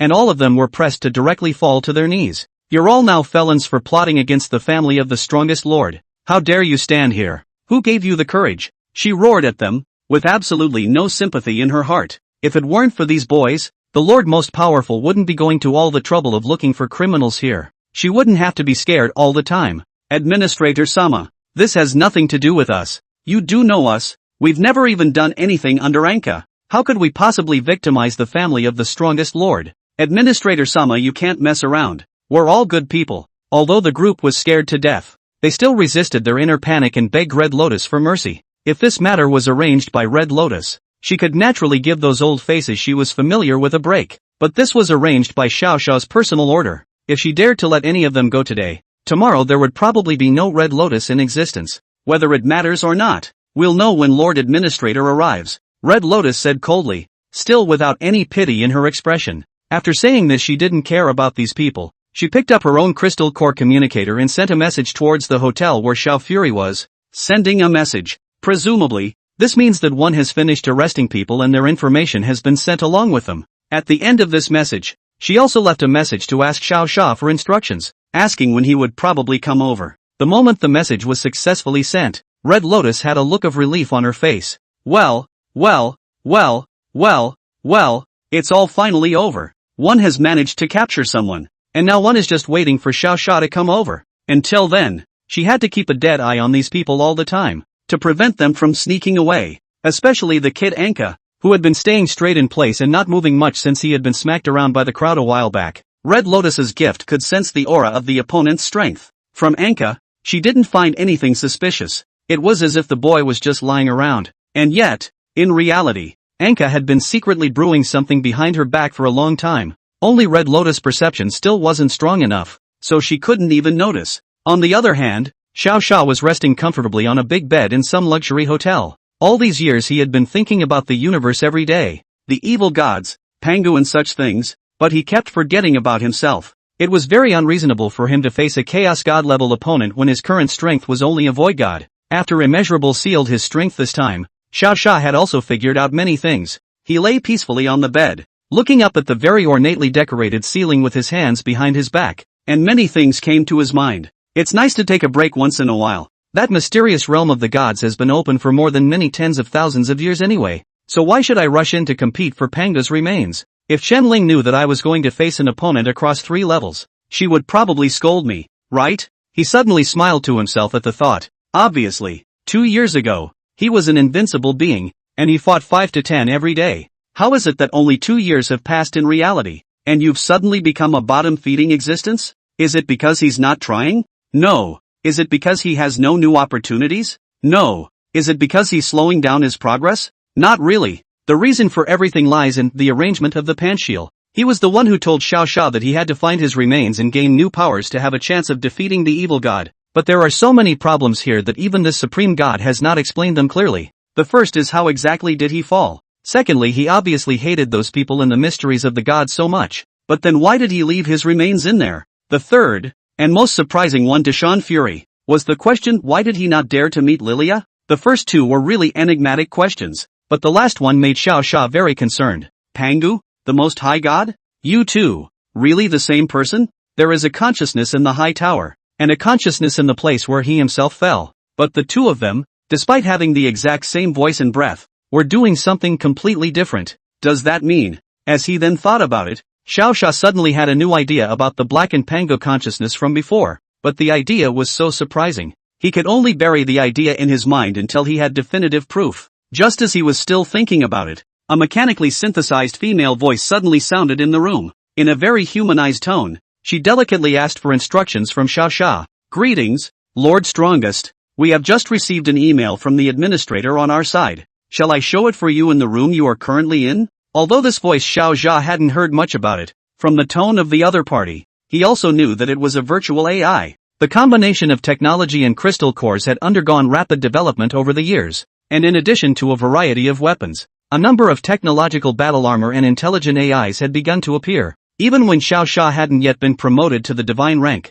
he had asked Tanyu to specially craft 2 pairs of battle armor. One is Iron Man's most iconic Mark IV, and the other is Spider-Man's Spider Spear armor from his most gorgeous set. They didn't do much for his battle power, but he was handsome, and every man likes to have a piece of armor of his own. There's no changing that. Ahem. Far from it. After hearing the other party's request, Xiao Xia slightly thought for half a second before nodding and agreeing to the AI's application. Show it on this wall in front of me and connect me to the comms in the next room. He instructed the AI. Command received. Will be executed for you shortly. Please wait. This AI was smart, and as soon as he heard his order, he started displaying the message from Red Lotus on his side of the wall at a rapid pace. It also connected the communication with Tang Shanha and the others. Uncle Don, the other party has sent information. See if there are any of your blacklisted objects in this information. He spoke to Tang Shanha on the other end. Immediately after that, Xiao Fury ordered the AI to open the list of suspicious people that Red Lotus had sent over and projected it into Tang Shanha's room with them as well.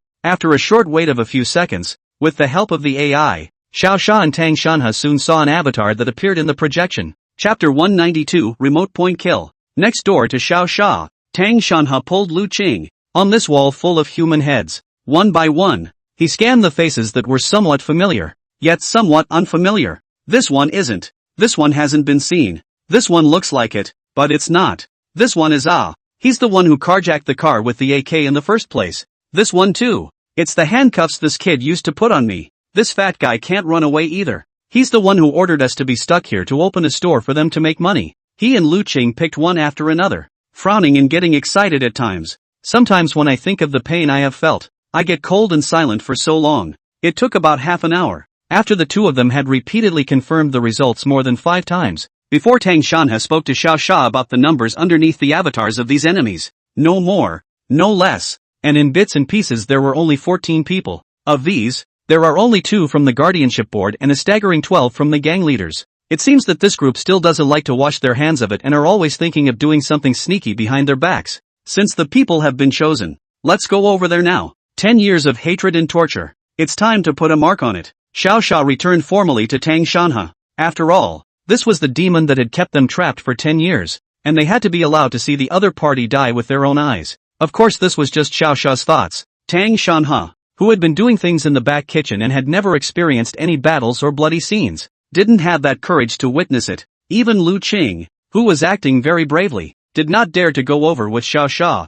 Xiao Sha, help us go and end this. Your Aunt Willow and I will just wait here until you return. Hearing Tang Shanha's response, Xiao Sha was slightly surprised, but when he thought about the fact that they had a sister-in-law around to watch over, he didn't think about it that much. Since the other party wanted to let himself take care of it, it was up to him to put an end to it. Then you guys get an early night. I'll be right back. After leaving these words, Xiao Sha opened the window and leaped, directly jumping down from the height of this dozen-story building. For an overwhelmingly strong person like him, he was completely able to control his power very skillfully, so let alone a dozen or so floors. Even if you jumped down from a building of hundreds of floors, you wouldn't get hurt. I'm afraid, without his various abilities, he could only use the purest of feet to make his way to the location of the administration building. Within a short time, he used a teleportation array on the ground and arrived at the area of the negative floor where Red Lotus was being stationed. Lord Strongest, you've come. Red Lotus immediately greeted the familiar figure with a gleam in her eyes upon seeing it.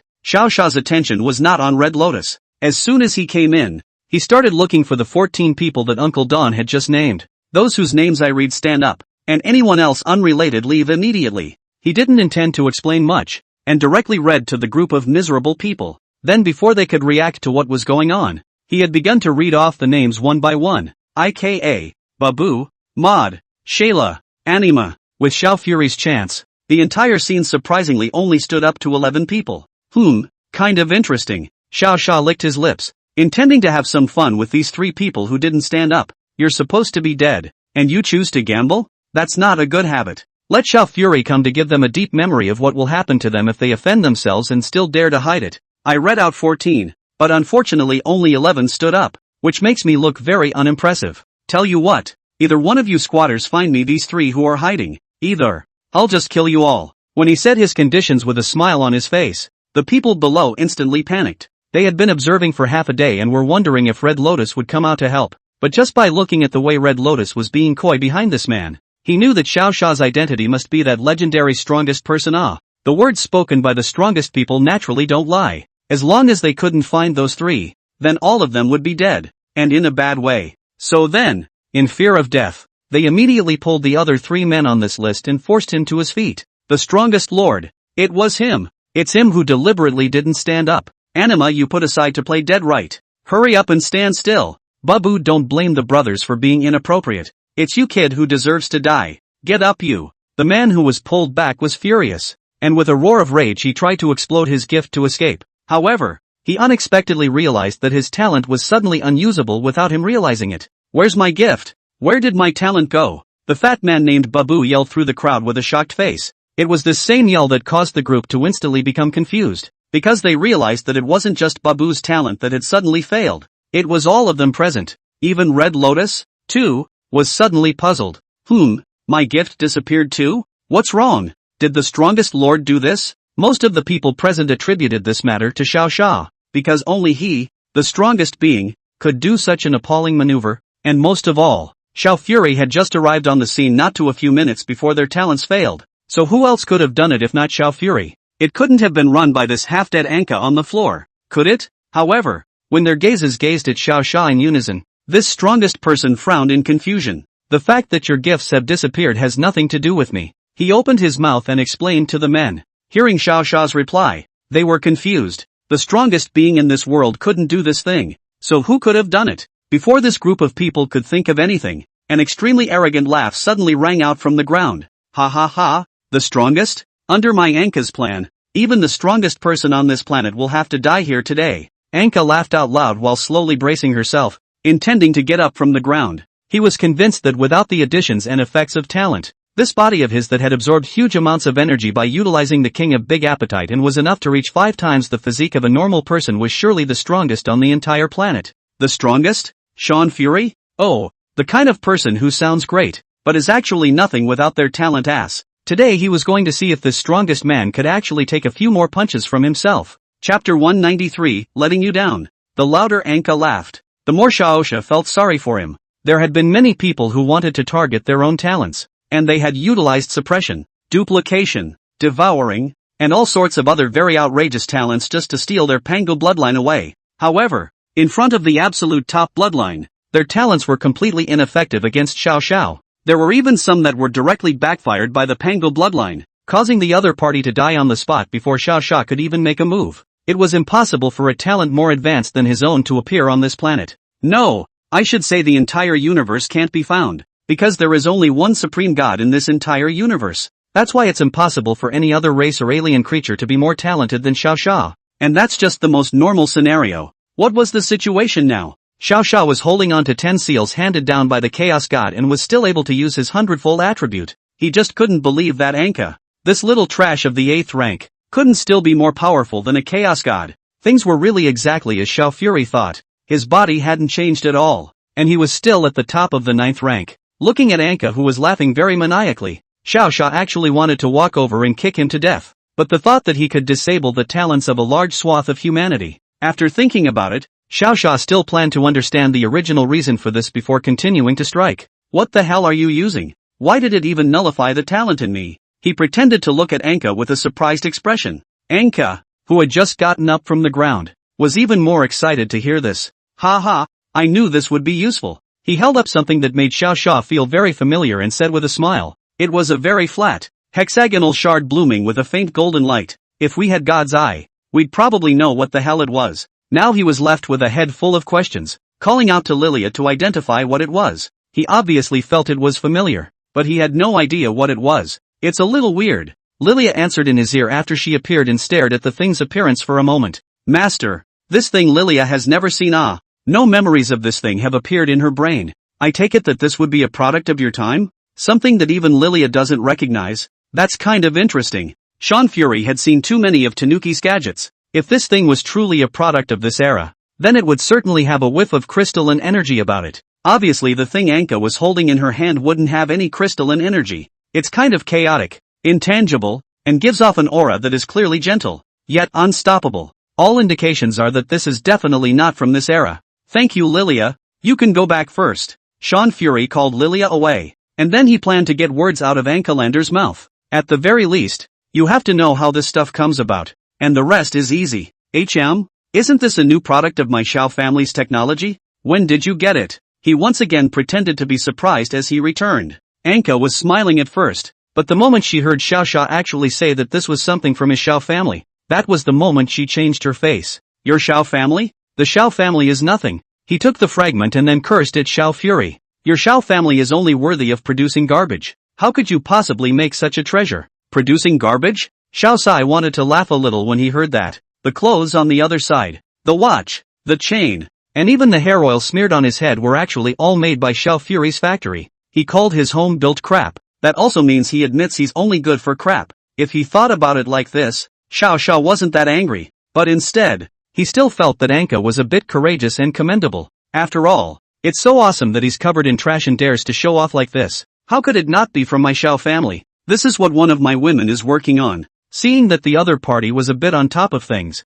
Xiao Fury once again arched his fire and said, I even touched an identical one a few days ago. I don't know which of his nerves was poked by this comment, but Anka instantly punched up his chest in anger. Immediately afterward, like a gorilla, he retorted to Xiao Xia with a wiggle. You fart. This fell out of the sky out of nowhere while I was watching the stars in the mountains the other day. How could you possibly get your hands on something like this? Falling from the sky? Or did it just fall right in front of his eyes? There's a lot of information in those two sentences. First of all, this thing was definitely something that had existed before, and although Xiao Xia didn't know what it was, he was sure that it was very special. Secondly, the fact that it fell exactly in front of Anka meant that something was manipulating this. Is it an evil god? Pangu? Or the will of the universe? Or a representative of the rules? After going over the characters he could think of in his mind, Xiao Xia did not get an answer. Guess the only way to find out what it really is to get the thing yourself. After determining a good idea, Xiao Xia naturally stopped playing dumb with Anka.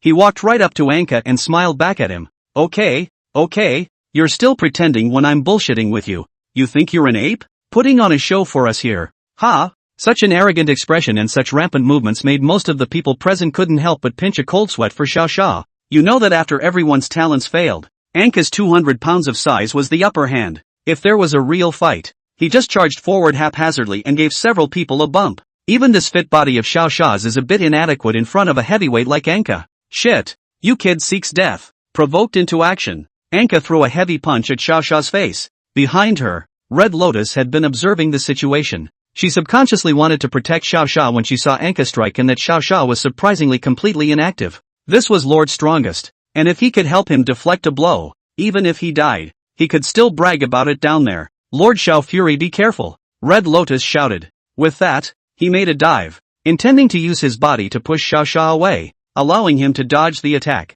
However, she exerted all her strength, but she was unable to push Xiao Xia away even half a distance. Suddenly realizing something was wrong, she hurriedly raised her head to see what was going on. As a result, it was this look that directly gave Red Lotus a dumbfounded look, only to see that Xiao Xia was not the least bit intimidated, and only gently raised his left hand, blocking Anka's heavy punch. Not only that, he also countercupped his opponent's huge fist, giving Anka a bruising, cold sweaty squeeze, painful to the point of skepticism. He could only watch as Xiao Xia took his treasure. Chapter 194, Taking Down Anka. That's a really quick plot reversal. It left everyone else in the room with a dumbfounded look on their faces. Didn't we agree to be invincible across the board? Didn't we agree that even the strongest can't stand it? How is it that in the next moment, Anka's hand is being easily squeezed by Xiao Fury, as if she were a child? Speaking of which, Anka herself was actually more dumbfounded than the others once she saw that Xiao Fury's power was still strong enough to explode. You, hiss, what the hell are you?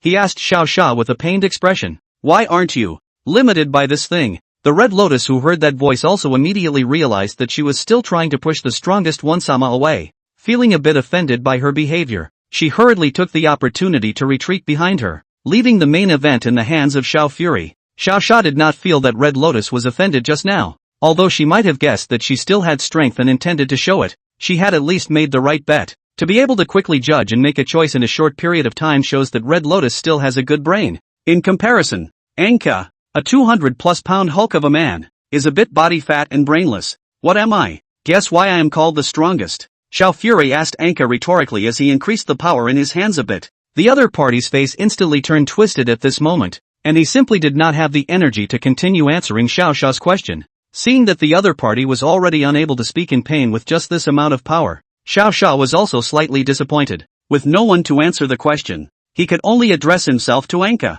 It's because I'm the strongest in all aspects, whether it's my body, talent, ability, or even my brain. That's why I'm called the strongest. Do you see others who dare to claim to be the strongest in power and the most gifted? At this moment, Anka had long been scared to death. He was never expecting this strongest person to be so strong that he couldn't even limit the treasures he had acquired by chance. You know that Red Lotus's 8th order abilities were steadily suppressed by this baby. Why can't Xiao Xia's talent and ability be suppressed? What's so great about him? Anka's heart was filled with remorse at this time, hating that her talent wasn't strong enough, hating that she had messed with the wrong person, and hating that she hadn't been able to escape earlier. Yet even if he hated it in his heart, it wouldn't change his ending today. After Xiao Xia pursued him for half a day, but he never dared to open his mouth to answer the source of this treasure. Xiao Xia naturally gave him a hard time. After all, the other party was still considered to have given himself an unexpected contraption, so Xiao Fury was generous, and dispensed with the part of torturing him. When Anka instantly fell limp to the ground, these few people watching the show naturally broke out into cold sweats one by one. Asterisk asterisk asterisk asterisk. The 7th rank says kill. Ha, turtle. You can crush it with your bare hands. Is this the strength of the strongest? If I had the strength, I'd crush this motherfucker too. A person whose scenery is stronger than mine died just like that. It seems that I have to be more careful in the future as well, so don't mess around with people. One by one, they all marveled at the strength of Xiao Xiao's strength, and they also secretly mocked Anka for making a fool of herself. After all, Anka's previous style was known to everyone. This kind of inviting and hateful existence was going to die sooner or later, and Xiao Fury's arrival was just bringing this matter forward. I'll take care of the big heads like Anka, and I'll leave the rest of these to all of you present. After resolving Anka, Xiao Xia turned to look at Red Lotus and this group of watching leaders and leisurely said, if I find anything missing, and you guys know me, I don't usually like to strike out on my own. As he said this, the corners of his mouth turned up slightly, accompanying a very visceral smile. The moment this expression came out, this group of people hurriedly nodded their heads, fearing that if they were slow to agree the other party would beat them to death. Seeing that they were quite understanding, Xiao Fury continued to look at Red Lotus and instructed them in a serious manner. As a manager, don't let anything uncontrollable happen in your area. If I hadn't come this time, you'd be the one to die. So remember to be smart from now on. After saying these words, Xiao Xia also played with the hexagonal treasure he had just gotten and slowly left. And as soon as Red Lotus saw that Xiao Xia was gone, the abilities on her body returned. It was such a short moment that she immediately blended into the shadows, followed by a clean sweep of the remaining 14 pests. The sharpness of the movement, the decisiveness of the action. It left the others in the room with their jaws on the floor, not daring to act for a long time. It was from this moment that Red Lotus truly shocked the group, no longer needing to be covered in a mask to hide her identity. Not long after, Xiao Xia, who was playing with the novelty crystals, returned to the hotel where Tang Shanha and Lu Qing were. It was also only about 3 or 4 in the afternoon. It was logical that he should let the family rest for a while before discussing what was behind them. But looking at the hesitant look on their faces before they left, Xiao Xia knew that they were definitely still waiting for news about themselves. Only when they heard the exact answer from their own mouths could they truly let go of everything here. In order to put their minds at ease, Xiao Xia also conveyed the news to them through the AI in the room the first time they entered the hotel. Tang Shanha on the other end was torn and uneasy all day. After hearing Xiao Xia's words, Uncle Tang, I've solved everything. After that, all the negative emotions were instantly swept away. In its place, there is a longing for the future and a boundless desire to return home. Thank you, son-in-law, he replied with a look of relief. It was also the first time he had positively looked at this son-in-law of his with an expression of recognition. What was recognized before was his strength. What was recognized now was his son-in-law status. Of course his unilateral approval or disapproval wouldn't affect Xiao Xia just the same. After all, someone else was by their daughter's side when the end of the world arrived. So maybe Mu Qing likes Xiao Xia a little more than they do now. That's a small thing. Nothing to be thankful for. What are your plans now? Are you going to return to H City? Or are you going to stay over here? With the situation having come to this, Xiao Fury had nothing to avoid and directly asked for the highlights. He didn't know if they had anything left over here anyway, but he was definitely still staying here himself. After all, the source of this mysterious crystal in his hand had yet to be determined, so naturally he couldn't leave so early. Go back. We're going back. Before Tang Shanha could speak, Lu Qing was the one who grabbed the answer. It's not easy for his son-in-law to help so much now, if he is still polite with him, in case he is busy when the time comes. It's not easy to find. Chapter 195, Don't reveal my whereabouts. Lu Qing's thoughts were in line with Xiao Xia's, because he's sure he's going to start looking for the source of this crystal tomorrow. And it's still the kind that doesn't come with a communicator. Then at that time, even if they wanted to find Xiao Xia, they wouldn't be able to find his location. Does Uncle Tang think the same way? In order to make sure that the two of them didn't have conflicting ideas, he also tried to ask Tang Shanha. Yes. I was just thinking that it was weirdly troubling you. So I thought about it for a while. After hearing that none of them had any other ideas, Xiao Xia began to work on arranging for their return to H City. Of course, when it comes to arrangements, there are actually large teleportation devices between each city. As long as he gave the intelligent AI some commands and told it to buy tickets for the 3 of them in advance in the name of Red Lotus, it's not like it costs anything to have your own orders anyway is all. Not even a minute later, Xiao Xia had arranged everything and went over all the precautions for riding the teleportation device. These two hadn't left that little store for a long time, and knew very little about the outside world, so he as a son-in-law should have commanded a few more words. However, 100% of the tickets purchased in the name of Red Lotus were attended to, so he didn't have to worry too much. Uncle Tang, all 3 of you have bought your tickets, he said to Tang Shanha after taking a deep breath. When the opposite party heard that it was surprisingly so fast, they also hurriedly thanked Xiao Sha. Xiao Sha just laughed and told him not to be so polite before talking to him about business. Uncle Tang, Aunt Willow, when you get there, don't say I saved you, and don't mention to anyone that you've seen me. I have things to do over here, so I can't expose my message for a while. You guys should be able to understand that, right? This passage had actually occurred to him a long time ago, only now did he remember to say it. First of all, regardless of whether it was the issue of his ability disappearing or the issue of this mysterious crystal, he could not let the four women know about it, lest they worry too much. Earlier, he had told White Fury long ago to tell them that he was exploring the secret realm and would not be back for a long time. As long as nothing goes wrong with White Fury, they shouldn't be suspicious for a short period of time. That's certainly no problem. Just go about your business. We both won't say anything. As for this little one, Tang Xiaoqi, she doesn't understand Chinese yet, so don't worry about her talking nonsense. Tang Shanha promised with conviction, and Lu Qing also assured him that he wouldn't talk nonsense. What neither of them noticed was that Tang Xiaoqi was watching their movements and recording their spoken words. Smartly, she had guessed that she was going to return to her hometown, which her parents had always talked about, and meet children who looked just like her, so she had to prepare ahead of time. Realize that all the kids here are dark-skinned and completely different from this cute look she has. I'm really looking forward to meeting kids who look like me. That must have been fun, right? It should be a lot more fun than playing with toys in the kitchen. He. Xiao Sha naturally didn't know what this sister-in-law of his was thinking. As soon as he heard that both Tang Shanha and Lu Qing had agreed, he also told them that they could go out now. There will be a car to take them to the teleportation device, and when they get there all they have to do is lie down in the device. When Xiao Sha's communication hung up, Tang Shanha looked at Lu Qing and then at the smiling Tang Xiaoqi, and took a deep breath before saying slowly to them, "Come on, let's go home." After saying that, Tang Shanha pulled the old suitcase with not much luggage in his left hand, and pulled Tang Xiaoqi with his right hand, and walked towards the hotel downstairs with a happy face. In front of the hotel, he saw Red Lotus, who had been waiting for a long time. After receiving that notification of the news, she naturally rushed back in a hurry, escorting the strongest one-sama's in-laws to the teleportation device. Such an important matter of course had to be done by herself. As for the others, she's not comfortable with that. Uncle and auntie, this way please. With a smile on her face, she received the three people into her luxurious, bat-like looking red flying machine. This thing was a treasure that she had spent 6 fifth-rank crystals to get from the auction house. It was said to have been built when Miss Tanuki was practicing her new craft, and it was the only one in all of Blue Star. Normally she'd rather keep the thing in her own house to eat dust than open it up, but now it's escorting the strongest man-lords in-laws.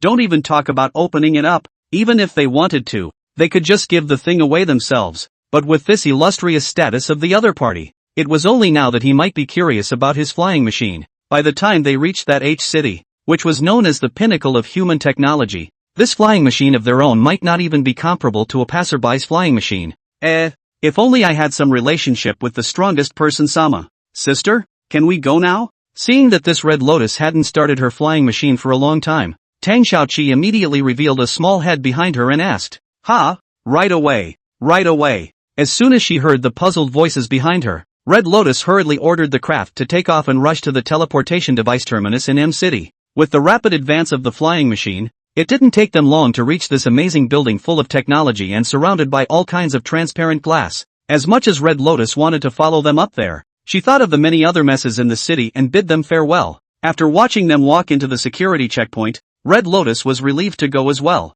You know they bought the tickets in their own name. If someone dares to mess around with the two of them up there, isn't that looking for death? The cost of offending a regional administrator was something that ordinary people couldn't afford to mess with. What she never expected though was that while it was true that the average person couldn't be messed with, there were some people who weren't born to be average. Just as the three of them had gotten into the most central first-class cabin and were lying down inside the device waiting for the transmission, the staff member who had just arranged Tang Shanha and the others surprisingly returned and asked for instructions towards Tang Shanha. "This honored guest, I'm sorry, but there is an important guest who temporarily wants to take this route to H-City. Could you share a teleportation device with your daughter to make a place out?" Hearing this, Tang Shanha also frowned. The device would only be within the range of one adult, and it would be inconvenient to carry your daughter by yourself. "We bought the tickets. You guys solve your problems, don't bother us." He rejected the other party with a displeased face. If it were before, he would never have dared to do this because he was afraid of people with big backgrounds.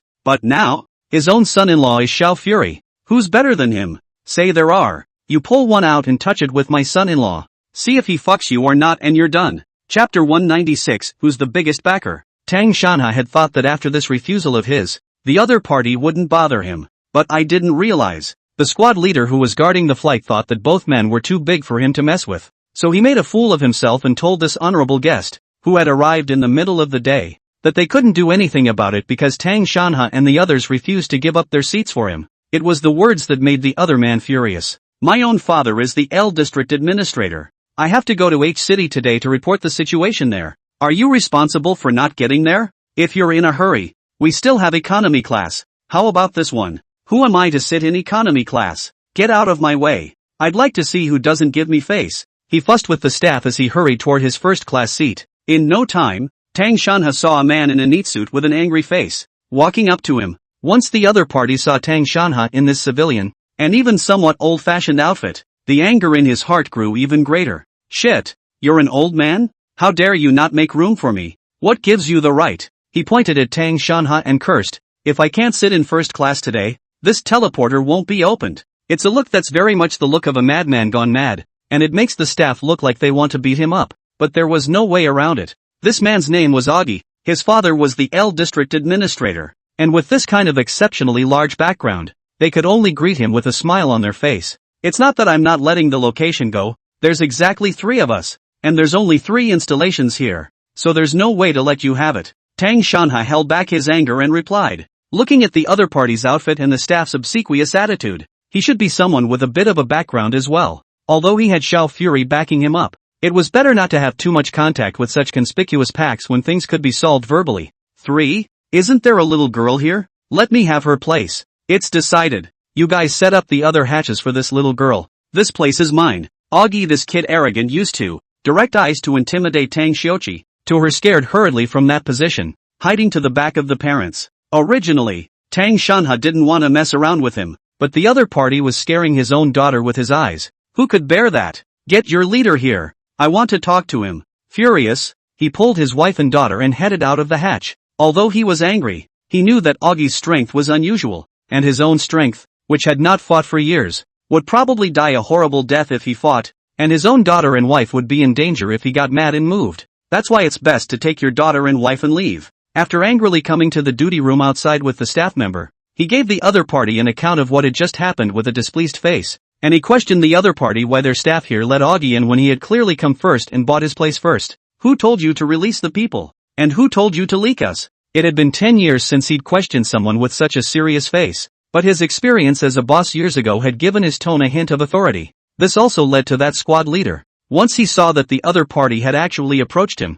he also instantly explained to him with a bitter face. It was ordered by the chairman of our M-City transmission company. It has nothing to do with me. Chairman? Hearing the other party's innocent explanation, Tang Shanha's expression loosened a bit. Contact your chairman and ask him what he's going to do about it now. Either change us to the nearest ticket or let the boy go. His tone slackened, but his attitude remained firm. He can be late, but he should fly first class when he should fly first class. It's his principle and he can't give in. However, it was this small wish that the other party didn't seem to want to fulfill. When the chairman on the other end heard Tang Shanha's request, he burst out laughing. How dare you? A man who was lucky enough to get Red Lotus to buy a ticket. Make a scene? Don't think I don't know that Red Lotus is a single parent and doesn't have any relatives at all. If you know what's good for you, just share a seat. Or if you can't, go to economy class. A native, and you expect me to obey you? That's hilarious. After the other party mocked these 4 sentences, they directly hung up the phone, not giving Tang Shanha a chance to say one more word at all.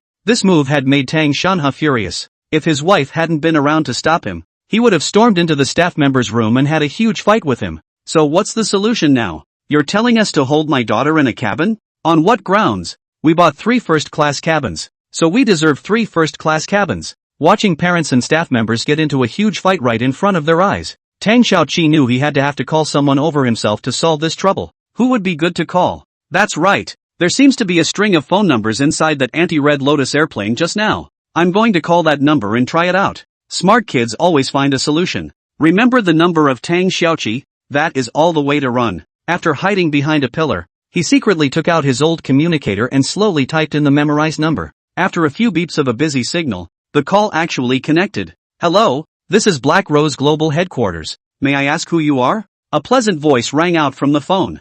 Since the Black Rose's call route had a global translation function, Tang Xiaoqi, who didn't know Chinese, understood the other party's meaning. Hello sister, I saw this number on Sister Red Lotus plane. Can you contact Sister Red Lotus for me? She replied carefully. As soon as the other party heard the name Red Lotus, they understood what was going on. It was probably Red Lotus, the regional administrator, who had accidentally memorized the headquarters number by the other side when he was bringing up a child. It doesn't happen much, but there are always one or two a month. This staff member on the line, upon hearing the other party's request, also ordered his auxiliary AI to check Red Lotus number. Just as she was out waiting for the results to come in, on Tang Xiaoqi's side, an extremely loud voice suddenly came. Shit, give you face you don't want to face, right? Believe it or not, I'll beat you up. It was the voice of one of the men, and there was nothing strange about that line, but the next sentence could instantly make the expression of the young lady who was wired up to the line stare. Try fucking touching me?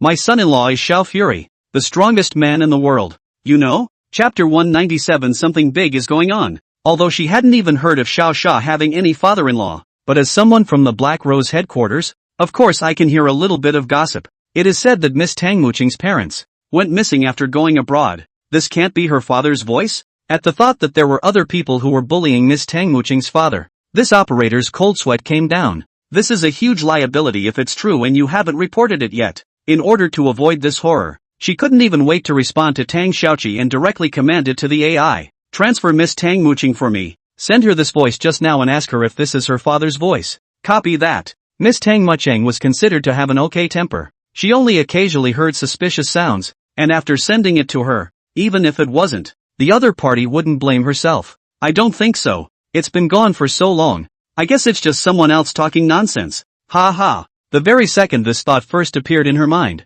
her AI assistant also received Tang Muqing's reply. Where is it? What do you mean? Not it. It's not. As soon as she saw where the two were displayed in front of her screen, she didn't dare to wait half a second longer and hurriedly sent Tang Xiaoqi's caller's location. Something big is going on. It's really Miss Tang Muqing's father. Someone is bullying her own father. It's not like they don't want to die. On the M-City teleportation platform, Tang Xiaoqi was still waiting for Sister Red Lotus to arrive. After all, the other flying machine was so good looking, it should be powerful enough to help them get home, right? Dad had just had a fight with the bad guy, and both his parents and he had been taken away by the guards, and if she hadn't been hiding, she probably would have been taken away too. Sister Honglian's number, why hasn't she sent it yet? She hid in the corner, nervously clutching her cell phone, looking pitiful. God probably didn't want to upset this sweet little guy too much. So the next second, a radiant portal suddenly opened before her eyes. The glitter made the little one rush to cover his eyes. Is she the one who called?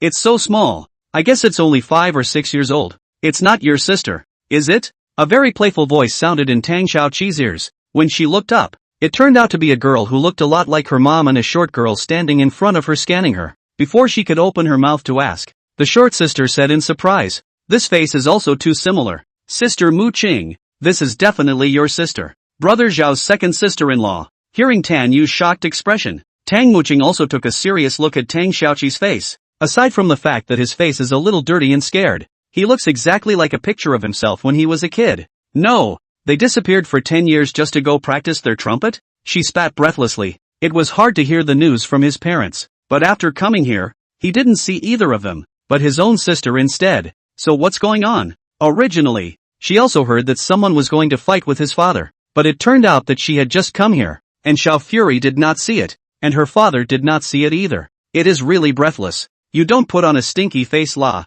scaring your own sister's face white all over. Tan Yu first poked Tang Muqing and reminded her. She then gently reached out her hand again and picked up Tang Xiaoqi with a smile on her face. This Tang Xiaoqi also knew that compared to Tang Muqing, Tan Yu looked like a better contact. So in the face of the other party's gesture of goodwill, she also took the initiative to wrap her arms around Tan Yu's neck and was hugged by him. Don't worry, we're the good guys. Where did mom and dad go? Seeing the tension on Tang Xiaoqi's face ease a bit, she hurriedly asked. With a carry-on interpreter, she wasn't afraid of people not understanding her wherever she went, and naturally she was able to communicate smoothly with Tang Xiaoqi. Mom and dad, taken by the guards, just grabbed downstairs. I got scared and hid so I didn't get caught. Tang Xiaoqi was also careful to talk about the incident just now. Presumably they were getting ready to go back to their hometown, and then a bad guy came by to interrupt, and the dad got grabbed by the guards when he went to argue with the bad guy. Tang Muqing was at the side of the room. and the more she listened, the more her face looked off.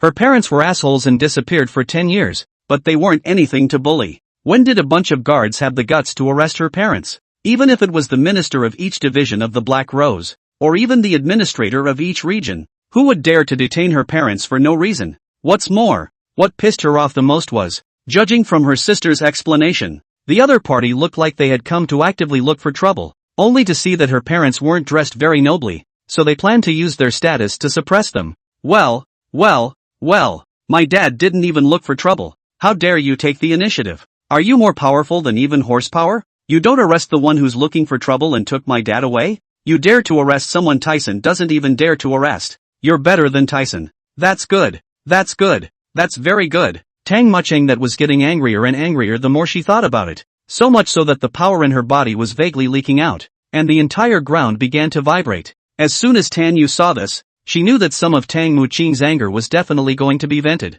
You take care of it. I'll take your sister back for a shower. It's not a scene for children. Her emotional intelligence was super high, so she opened the portal and waved to Tang Mucheng before returning to H City with Tang Xiaoqi in her arms. The portal had just disappeared a second before, so Tang Mucheng grimaced and began to use her talent, Mother Earth, to gently feel it in place. The 9th-ranked Mother Earth, but it gave her superb abilities. This kind of finding someone on the ground is just the easiest kind. It took barely more than half a second for her to search the entire building. Eventually, on the negative floor, the parents, and the guards, and the troublemaker were located. The thought that a parent might be being humiliated, tortured, imprisoned. Tang Mucheng didn't even think about it and directly flicked her hand toward her feet and said, "Up." In the next second, the entire ground of the teleportation center was violently shaken, as if something had burrowed out of the ground. When the staff here looked around, they were surprised to find the entire area of the negative floor was surprisingly grabbed by a huge, combined palm of rock and dirt, and very smoothly lifted directly onto the teleportation platform. The onlookers were even more stunned on the spot. Asterisk. What's going on? This palm is too big. What level of expert can control something this big? As far as I know, this teleportation center is made out of 5th-order materials, and to be able to easily destroy so many materials is at least a 6th-order strength. Chapter 198, you may not know the cost. Honestly, it was impossible for the 6th rank to destroy any of the equipment on the teleportation platform. You know that these can be crystal core revival materials that Tanyu has researched, so not to mention the 6th rank, even the 7th rank would only be able to leave some scratches if they came. In this entire world, the only people who could directly lift their hands to destroy a teleportation platform were actually those legendary 5-peak existences. That is, Xiao Xia, and his 4 women. Of course these passers-by naturally couldn't think of so much. The ones who liked to watch the show as soon as they saw that there was this kind of big scene, the first thing they thought of was not to run away, but to take out their own communicator and yell out, There's someone there. You guys open up your comms and come out and take a picture. If this situation is posted online, it can definitely cause a big stir. Hurry up and shoot it. With this man shouting, almost all of the spectators in the room followed his move and pulled out their communicators. Only a small number of people who were still calm chose to see what happened first. Meanwhile, on the teleportation platform, the 2 guards who had just grabbed Tang Shanha and Lu Qing, as well as Augie, the kid who was looking for trouble, were all put in front of him under Tang Mucheng's control. While they were still thinking in horror about what had happened, Tang Shanha, who had only just been handcuffed by them, but looked at the woman in front of them and shrieked, Mucheng, is that you? At this shout, the guard's heart stuttered. It's over. Have you got the wrong person? Obviously this Augie said they were all civilians with little background at all and no one behind them. But why is it that as soon as he's taken these 2 dirtbags away, things suddenly turn up in a big way? Dad, Mom, it's been 10 years. You 2 have been hiding quite well, Tang Mucheng said with slight resentment as she looked towards her parents. Anyone who has been abandoned by their parents for 10 years and suddenly has a baby is certainly not that emotionally stable. It was considered good that Tang Mucheng didn't just yell at them. Child, we are imprisoned. It's not that Mom and Dad don't want to come back, it's that we can't. If I hadn't met, Tang Shanha was about to explain clearly to the other party, but then he suddenly stopped, because Xiao Fury had said that he couldn't expose his message. He couldn't say that Xiao Fury had saved them now. Qing Cheng, this matter is indeed our fault, but we really have bitter reasons. Lu Qing also revealed a thoughtful expression and opened his mouth to explain. She and Tang Shanha were both a little emotional after seeing their daughters, whom they hadn't seen in years. So much so that they forgot the fact that they were still being held back by the guards and Augie. Shit, so what if I call someone over? My dad is Ultron. Do you think she dares to get me? Augie taunted at Tang Muchung. He who was used to being overbearing did not know what kind of existence he had provoked now. All he knew was that his own father was great and not many people on the planet could beat him. But what he didn't realize was that in just a few short minutes, he had already messed with several people that even his own father couldn't beat to death. His actions were undoubtedly a provocation to Tang Muching, and he was looking for death. When I'm talking, who told you to interrupt? Tang Muching said coldly. Then with a casual maneuver, she wrapped her parents in rock. As for Augie, the guard was thrown to the ground with a straight fight from her. What? You can't fight me. You don't. Ah. Augie still wanted to open his mouth to taunt him, but he didn't realize that Tang Muching didn't give him a chance at all and directly gave him a luxurious burial. To put it simply, she directly operated this huge rock arm and hammered Augie to the ground, along with the guard, with the wall. She hadn't said a word more since the beginning. Why? Because the moment the other party dared to provoke their parents, Tang Muching's heart had already sentenced them to death. Of course that's not all. The parent thing can come later. But here's the thing. She's not done with it yet. Tan Yu, call the chairman of this teleportation station over here. I want to see how he manages his staff, she said in a deep voice to Tan Yu on the other end. The four of them could communicate mentally in Blue Star regardless of distance, an ability granted by one of Chun Ling's spirits. After the Ninth Order, in fact, every woman's strength had produced a radical change. It was only that Xiao Xia was simply too heaven-defying and dazzling, thus obscuring their original glory. Done. I'm bathing your sister. Why don't you send your parents over first too? I'll help them arrange a place to stay in H City. Tanuki's answer was very comprehensive. The current Tang Muchang was always a bit impulsive. It was better not to let her parents see the course of her rage. After all, the fury of a Ninth Order powerhouse, ordinary people can't afford to provoke it at all. Okay, you open the portal. I'll be back later. Remember to ask Chi Mei to cook me rose roast beef. Don't forget. Okay. After a brief exchange with Tan Yu, a portal lit up in front of them in the next second. After taking a deep breath, Tang Muching also turned her head to uncuff her parents, and immediately looked at Tang Shanha. Dad, take mom and go home first. I'll take care of things here before I go back to hear your story. This cry of mom and dad almost brought tears to Lu Qing and Tang Shanha's eyes. Good. Their own daughter was still willing to call herself mom and dad, and it wasn't in vain that they had insisted for 10 years to finally escape. Well, be careful on your own. Lu Qing nodded heavily, and immediately afterward, he pulled on Tang Shanha and stepped into the portal. When the bright light of the portal disappeared, the audience below started to get a little scared one by one. A large portal that can be used at will. There is only one family in the world that can do this. That family is the Xiao family, a clan consisting of only 5 people with no soft spots at all top-notch powerhouses. Usually those who could provoke this family would end up either disappearing quietly or brightly, without exception. Anyway, I've not heard of anything that has messed with this guy and is still alive so far. Shit. That's Miss Tang Muching, the strongest man's woman, one of only 9 orders in the world. Who the hell told me to shoot? My comms are now under direct control of the Order of the Black Rose. It's over. And so is my communicator. Before the theater goers could even begin to prepare for the fun, one by one they began to panic. They could never have imagined that the person they had photographed would be Tang Muching. If he didn't go to the Black Rose branch to explain, he was afraid that the communicator would be controlled for a month before it could return to normal. Chapter 199, Discovered. Yet despite the fact that cell phones have been regulated, some people still don't want to leave. It was rare to meet such a strong person making a move. So how could one not see more? They feel. Anyway, this communicator control can't be lifted anytime soon, so it's better to see the end rather than leave in a hurry. But after they had watched here for half a day, this Tang Muching seemed to be motionless, and just stood there dumbfounded, seemingly waiting for something. In the meantime, Chairman's office, Area M Transmission Ltd. A certain man who had just finished scolding Tang Shanha was still sneering disdainfully. Other people's own father is the VIP of our company. You a dirt old man dare to call out. Really not self-conscious. In his opinion, Tang Shanha and Lu Qing were just 2 lucky hyenas who couldn't afford to mess with people of noble status like them. How can someone who can't even dress well fight with himself? Since they don't want to leave and fly economy class, they can just catch a day or two first. Even if he made a scene behind him, if he casually threw a few crystal cores down, the other party would definitely shut up obediently. People with crystal cores can just do whatever they want. Just as he was still marveling at his cleverness, a loud call request interrupted his thoughts. When he frowned and picked up his own communicator, he realized that the caller was actually the Black Rose Global Headquarters. Hello, he greeted the other man more politely. As the world's largest, most powerful, and most technologically cutting-edge organization, He wouldn't dare to speak out towards the other side, but what he really didn't expect was that his politeness was not exchanged for the other party's goodwill, but rather a furious scolding. Good for your mom. We just found in your call logs that you actually have a record of verbally abusing and mocking our godmother's real parents. Now we are officially informing you on behalf of Reverend Mother Tang Mooching that you must rush to the teleportation platform within a minute to apologize to the Reverend Mother, or else you will be responsible for the consequences of everything that happens later. This one sentence directly confused the man. What the hell? Insulting Tang Mooching's godmother's parents? How could one have the guts to do that? How could Black Rose suddenly give herself notice when she had clearly just spoken to only two toffs? Wait, the old man? Tang Mooching's godmother's parents? Shit.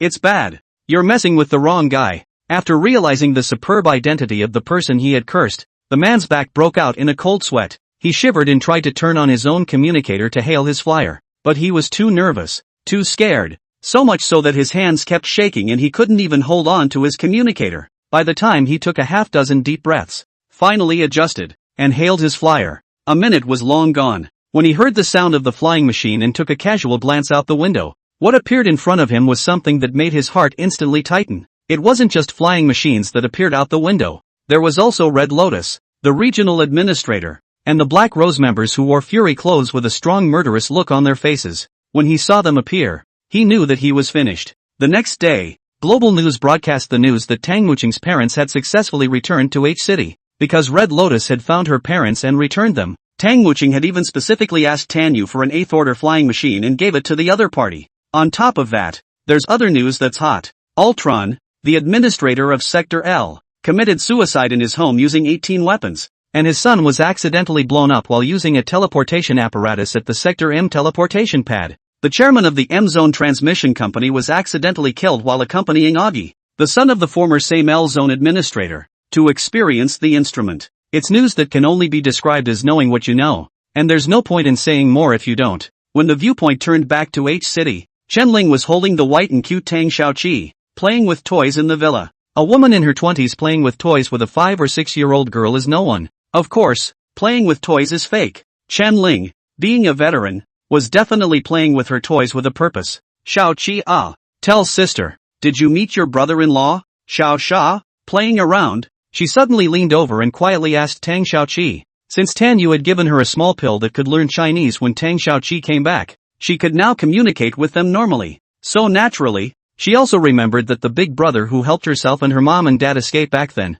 his name seemed to be Xiao Sha, but mom and dad also said that it seems like they can't talk about him. What should we do? Tang Xiaoqi secretly thought alone. Unbeknownst to him, it was this reflection of his own that made Chen Ling instantly realize the answer. Xiao Sha, 100% back from the secret realm, and he was definitely the one who saved Tang Mooching's parents. No wonder in that voice that Mu Qing received at that time, his father had said that his son-in-law was Xiao Sha. If they hadn't seen Xiao Sha, how did they, who had been under supervision, learn that Xiao Sha was their son-in-law? Is it because of that regional administrator, Red Lotus? No, it's not her at all. Chen Ling knew these regional managers all too well. They only had strength in their eyes, and treasures, and wouldn't care about anything else at all. So the probability of her being able to rescue Tang Mooching's parents, such a thing, was infinitely close to zero. Don't be afraid. I'm your brother-in-law's wife.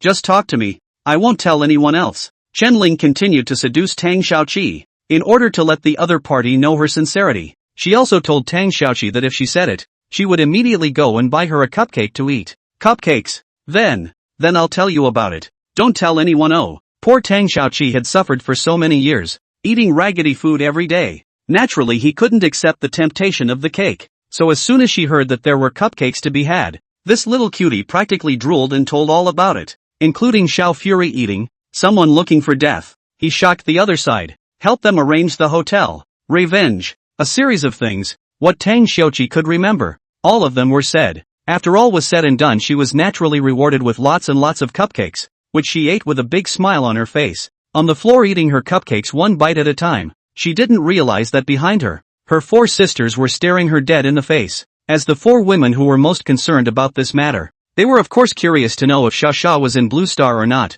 Now once they heard Tang Xiaoqi's narration, they all began to show thoughtful expressions. It's really true that Spirit guessed right. Why didn't Xiao tell us when he came back? Did something happen? White Fury even said last time that he'd be back later, so he must have been fooled into coming here to trick us. Should we go to him and ask him about it? Chapter 200, Finding the Source of the Fragment. At this time, Ji-bai was still in the M district, looking for Red Lotus to help him check out where Anka liked to go. He didn't realize that the news of his return had already been exposed by his young sister-in-law. Long ago. Lord Strongest, I've already organized the information you asked for. If there's anything else you need, by all means. The hotel wall in front of him was projecting the information that Red Lotus had gathered for herself about Anka. This Anka usually does nothing but go collect black money, smuggle a bit of shady merchandise, and the occasional patrol of his territory. His greatest hobby was to take a group of beautiful women to a place called Manhwa Mountain and have a rendezvous. It was fine during the day, but after nightfall, he was even more straightforward to enjoy the moon while having an in-depth conversation with his woman. This wave of operation is really pulling the full weight, but he is still worse than Xiao Xia. Ahem, they don't matter. Mark the location of sacred Chinese mountain off the map. Casually calculate what the straight line distance is. Xiao Xia lay on the bed and instructed Red Lotus very casually. After a yes came from the other side. It didn't take long to send over all kinds of news about Shanghua Mountain. After looking at the location above, Xiao Xia only frowned, slightly surprised to find, wasn't this, in fact, near the forest from which he had escaped? Can it be that this fragment still has some connection with the mysterious realms of the gods? Xiao Xia whispered. To be honest, the suppressive power emanating from this thing, it was estimated that even a top bloodline like Tan Yu's and theirs wouldn't be able to withstand it. It's at least a god-ranked contraption to get this thing out. But theoretically speaking, Blue Star was now without a god, and even Xiao Fury, himself, had become a ninth-order power. As for the Black and White Fury, the two of them don't count as Blue Star creatures, so they don't need to be counted.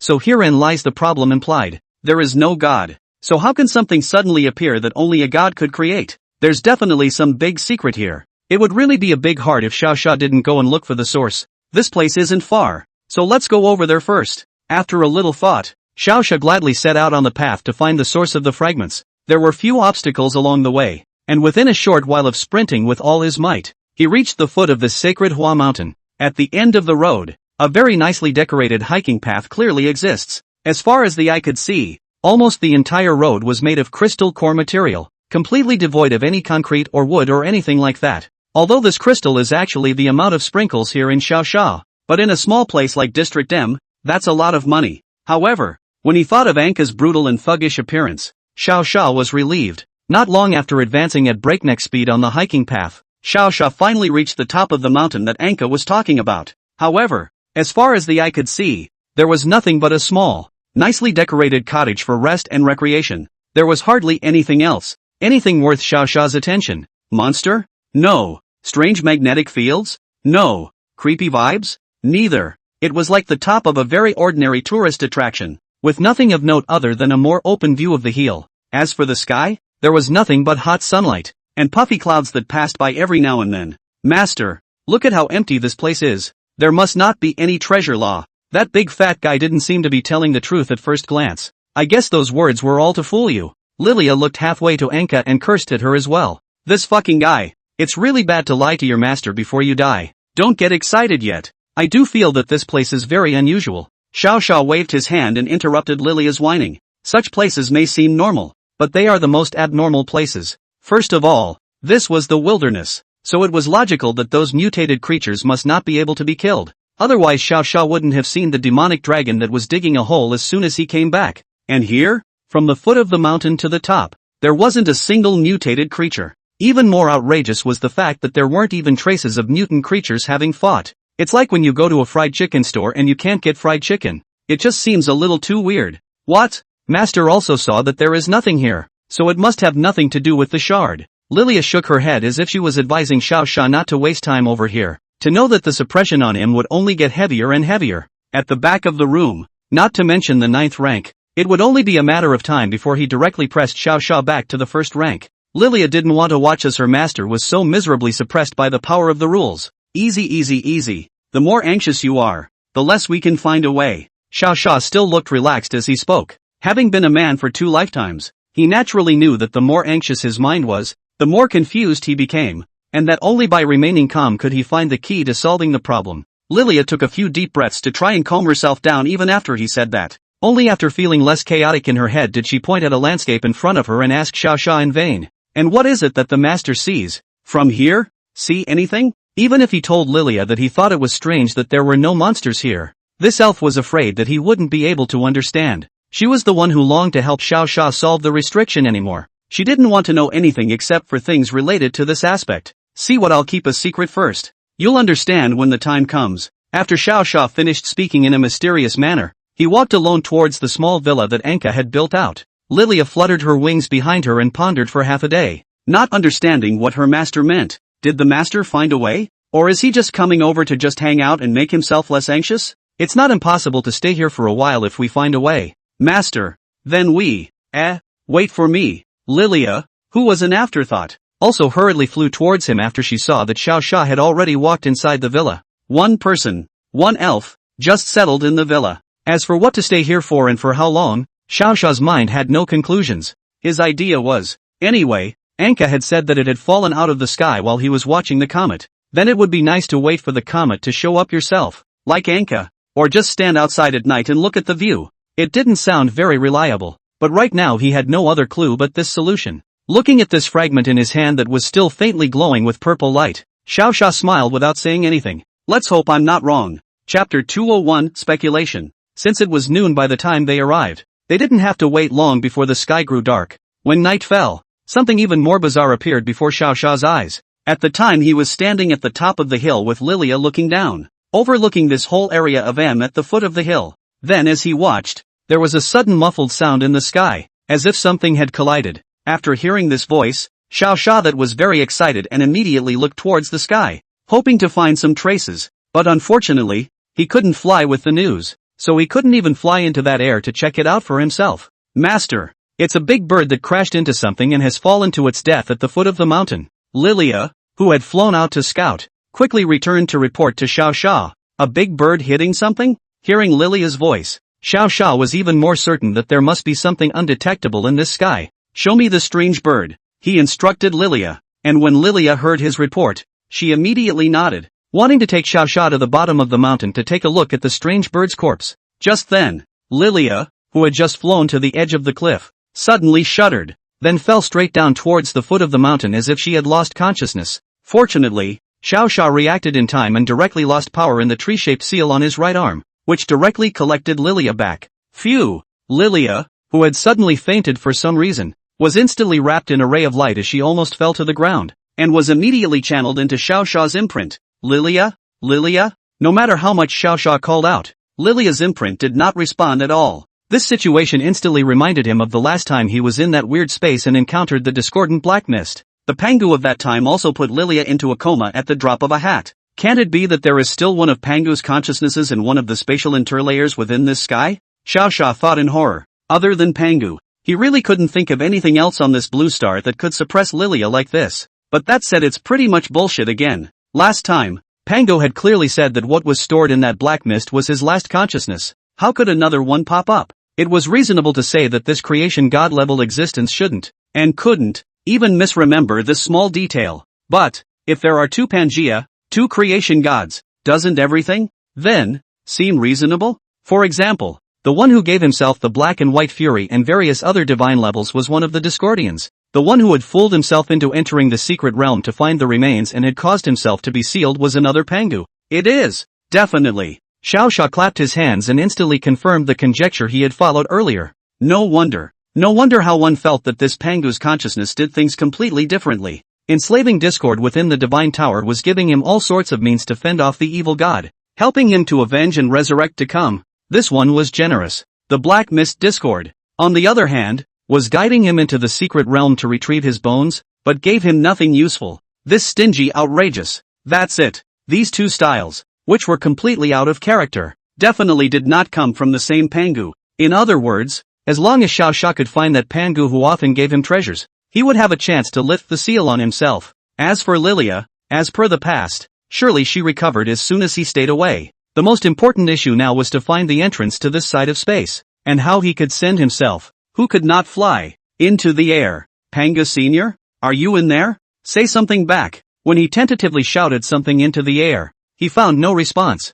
Unable to get an answer, he had to leap over the edge of the cliff and run to the foot of the mountain to look for the supposedly strange bird carcass. With his keen sense of smell, even without Lilia's guidance, It didn't take much effort to find the strange bird that had fallen to its death on the edge of the rock. Borrowing the dazed moonlight, Xiao Sha took a closer look, and he recognized the identity of the other party. It was an adult golden eagle of the 6th rank. The cause of death was hitting his head on a rock and falling to his death on the spot. Of course, this is only an indirect cause of death, because under normal circumstances, the hardness of that head of a 6th-order mutant creature should be able to easily smash dozens of rocks and still remain intact. If the one in the space is really Pangu, then the other party should just make people unconscious and not suppress their strength. But the strange bird fell to its death that way. This meant that it had encountered the same thing as this stone in his hand, and the other party might have directly suppressed his power, turning it into an ordinary golden eagle. It was also because the body had turned into a normal golden eagle that he fell from a high altitude and died when his head hit a rock. In that case, the level of danger here is too high. Xiao Sha muttered. If it was truly possible to erase someone else's abilities and talents, then he naturally didn't dare to just rush in haphazardly. What if there was a god-ranked creature in there in full condition that had been waiting to run out? Wouldn't he become someone else's buffet if he just rushed in straight away? In order to make sure that he wasn't sneak attacked, Xiao Sha looked at the sky and then at the strange birds under his feet. In the end, he could only sigh, and then return to Area M the same way, intending to come back when he was ready. What he didn't know was that when he left, a small crack suddenly opened up in the sky, and something quietly released some kind of rule that tightly surrounded this entire area of Sacred Hua Mountain. Early the next morning, Xiao Sha slowly woke up from the hotel, and after having a breakfast, he began to think about countermeasures. Since that thing could just suppress the creature into a situation where the end times hadn't come, he couldn't bring anyone with him. It can only be done with some assistive devices. The aids mentioned here are naturally armor, flying machines, and other things that allow him to rise into the air.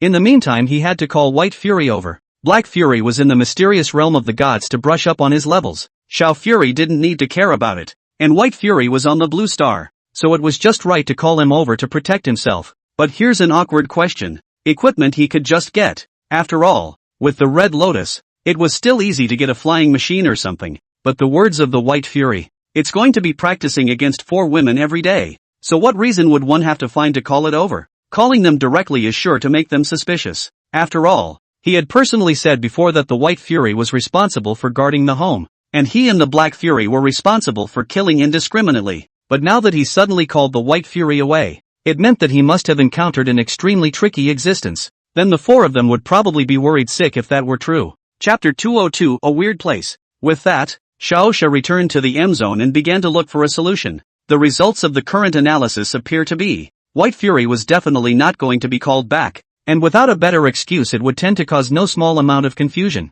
Without White Fury, one's safety was not guaranteed, and naturally, one could not continue to explore that area of Sacred Hua Mountain. The thread, again, is going to break at this place. Lilia, are you awake? Xiao Sha called out to the elf within the seal, wanting to see what she would think differently. Yet the elf, who usually answered at the drop of a hat, would have no response to his master's call. Still not awake? It shouldn't be. Xiao Sha was a bit surprised for a moment. At the same time, there was a vague feeling that made him look a little uneasy. If the unknown force within that area was released by Discord, then Lilia might be able to wake up soon. But now, it is not Pangu who releases the power, but some other mysterious being. So will Lilia, who was forcibly suppressed, still be able to awaken from her imprint? The answer is no, because it's not like other people know them and can't just play along with nothing, suppressing you and then releasing you, which doesn't make any sense. The other party releasing that clearing force in that space obviously had a special purposefulness. It was just that Xiao Zhou wasn't clear about what was going on for the time being.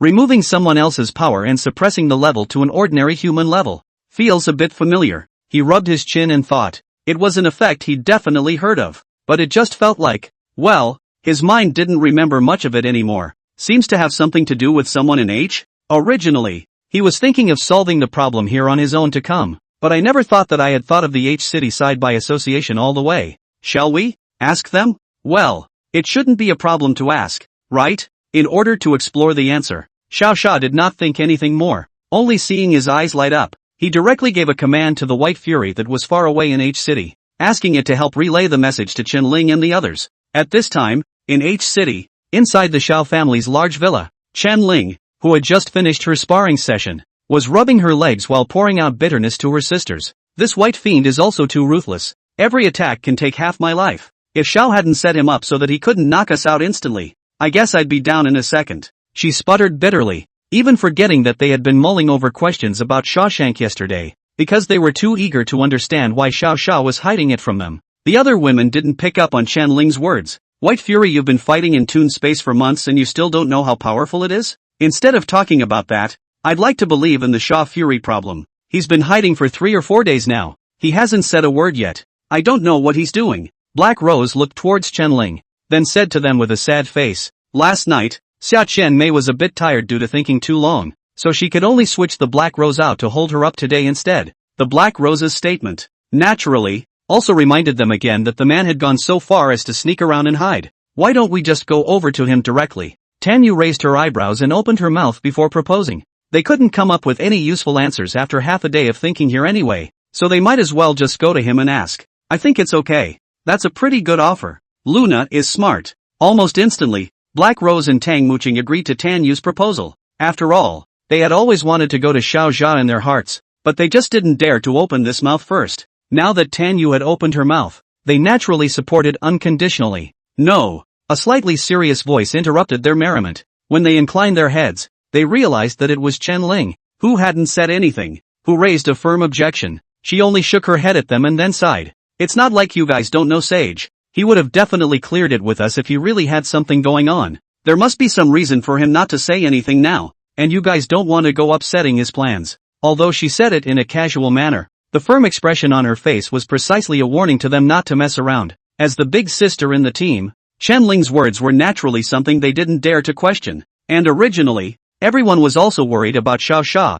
so when Chen Ling raised her objection, there was no unpleasantness. The unpleasantness really didn't happen, but all 4 of them were quite tacitly silent. No one seemed to want to be the first to speak up as a way to talk about other topics, until White Fury's chubby figure suddenly appeared through the window. Before they could react to what was going on, it had already made a flash and appeared in front of the 4 women, and it said to them in a sly manner, "For mistresses, there is a message that the master has just delivered. Listen carefully." When it finished the sentence, the 4 women's eyes were instantly much more spiritual. They hurriedly gathered around White Fury before he could speak, listening to the news coming from Xiao Fury. After they were ready, the White Fury began to mimic Xiao Fury's voice and conveyed all the things that their master had just said. Ling Ling, Mu Qing, Xiao Yu, Qian Mei. Do I remember if there's a person in H City whose abilities are related to purification and also elimination? If there is, help me gather information about him. It's important to me. They listened carefully for a while, only to find that the message transmitted by Xiao Xia was just these 3 sentences.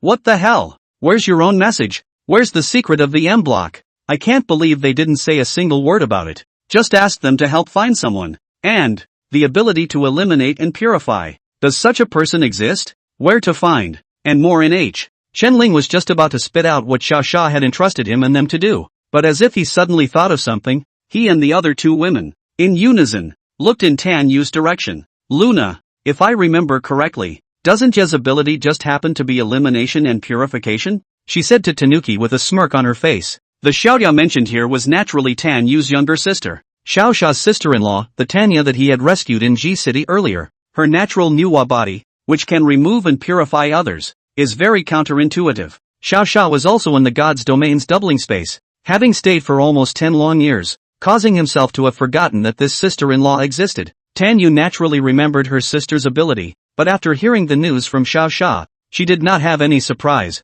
but instead frowned and asked, Xiaoya is only at the 7th rank now. Her ability can't help brother Xiao who has already reached the divine rank, right? If it really can't be helped, then what is Zhao's purpose in finding her? Chapter 203, Confession. This statement was made. Instantly, the expressions on the 3 women's faces slowly changed from full of surprise to astonishment. Yeah, Xiao Xia was the only god rank on the blue planet. Not only was he strong, but he also possessed the very heaven-defying ability of following the law with his words. By all rights, there shouldn't be anything on the blue planet that Xiao Xia couldn't solve alone. Even if there was, it was impossible to find a Tanya, who was only at the 7th rank, to do herself a favor. After all, the gap between the divine ranks and ordinary people like them was too great to be described in a single sentence. If you put it that way, it seems to make sense. Chen Ling slowly calmed down. There must be a reason for Xiao Xia's recent antics. Before he went to the mysterious realm of the gods earlier, he was still the existence with boundless scenery and invincibility.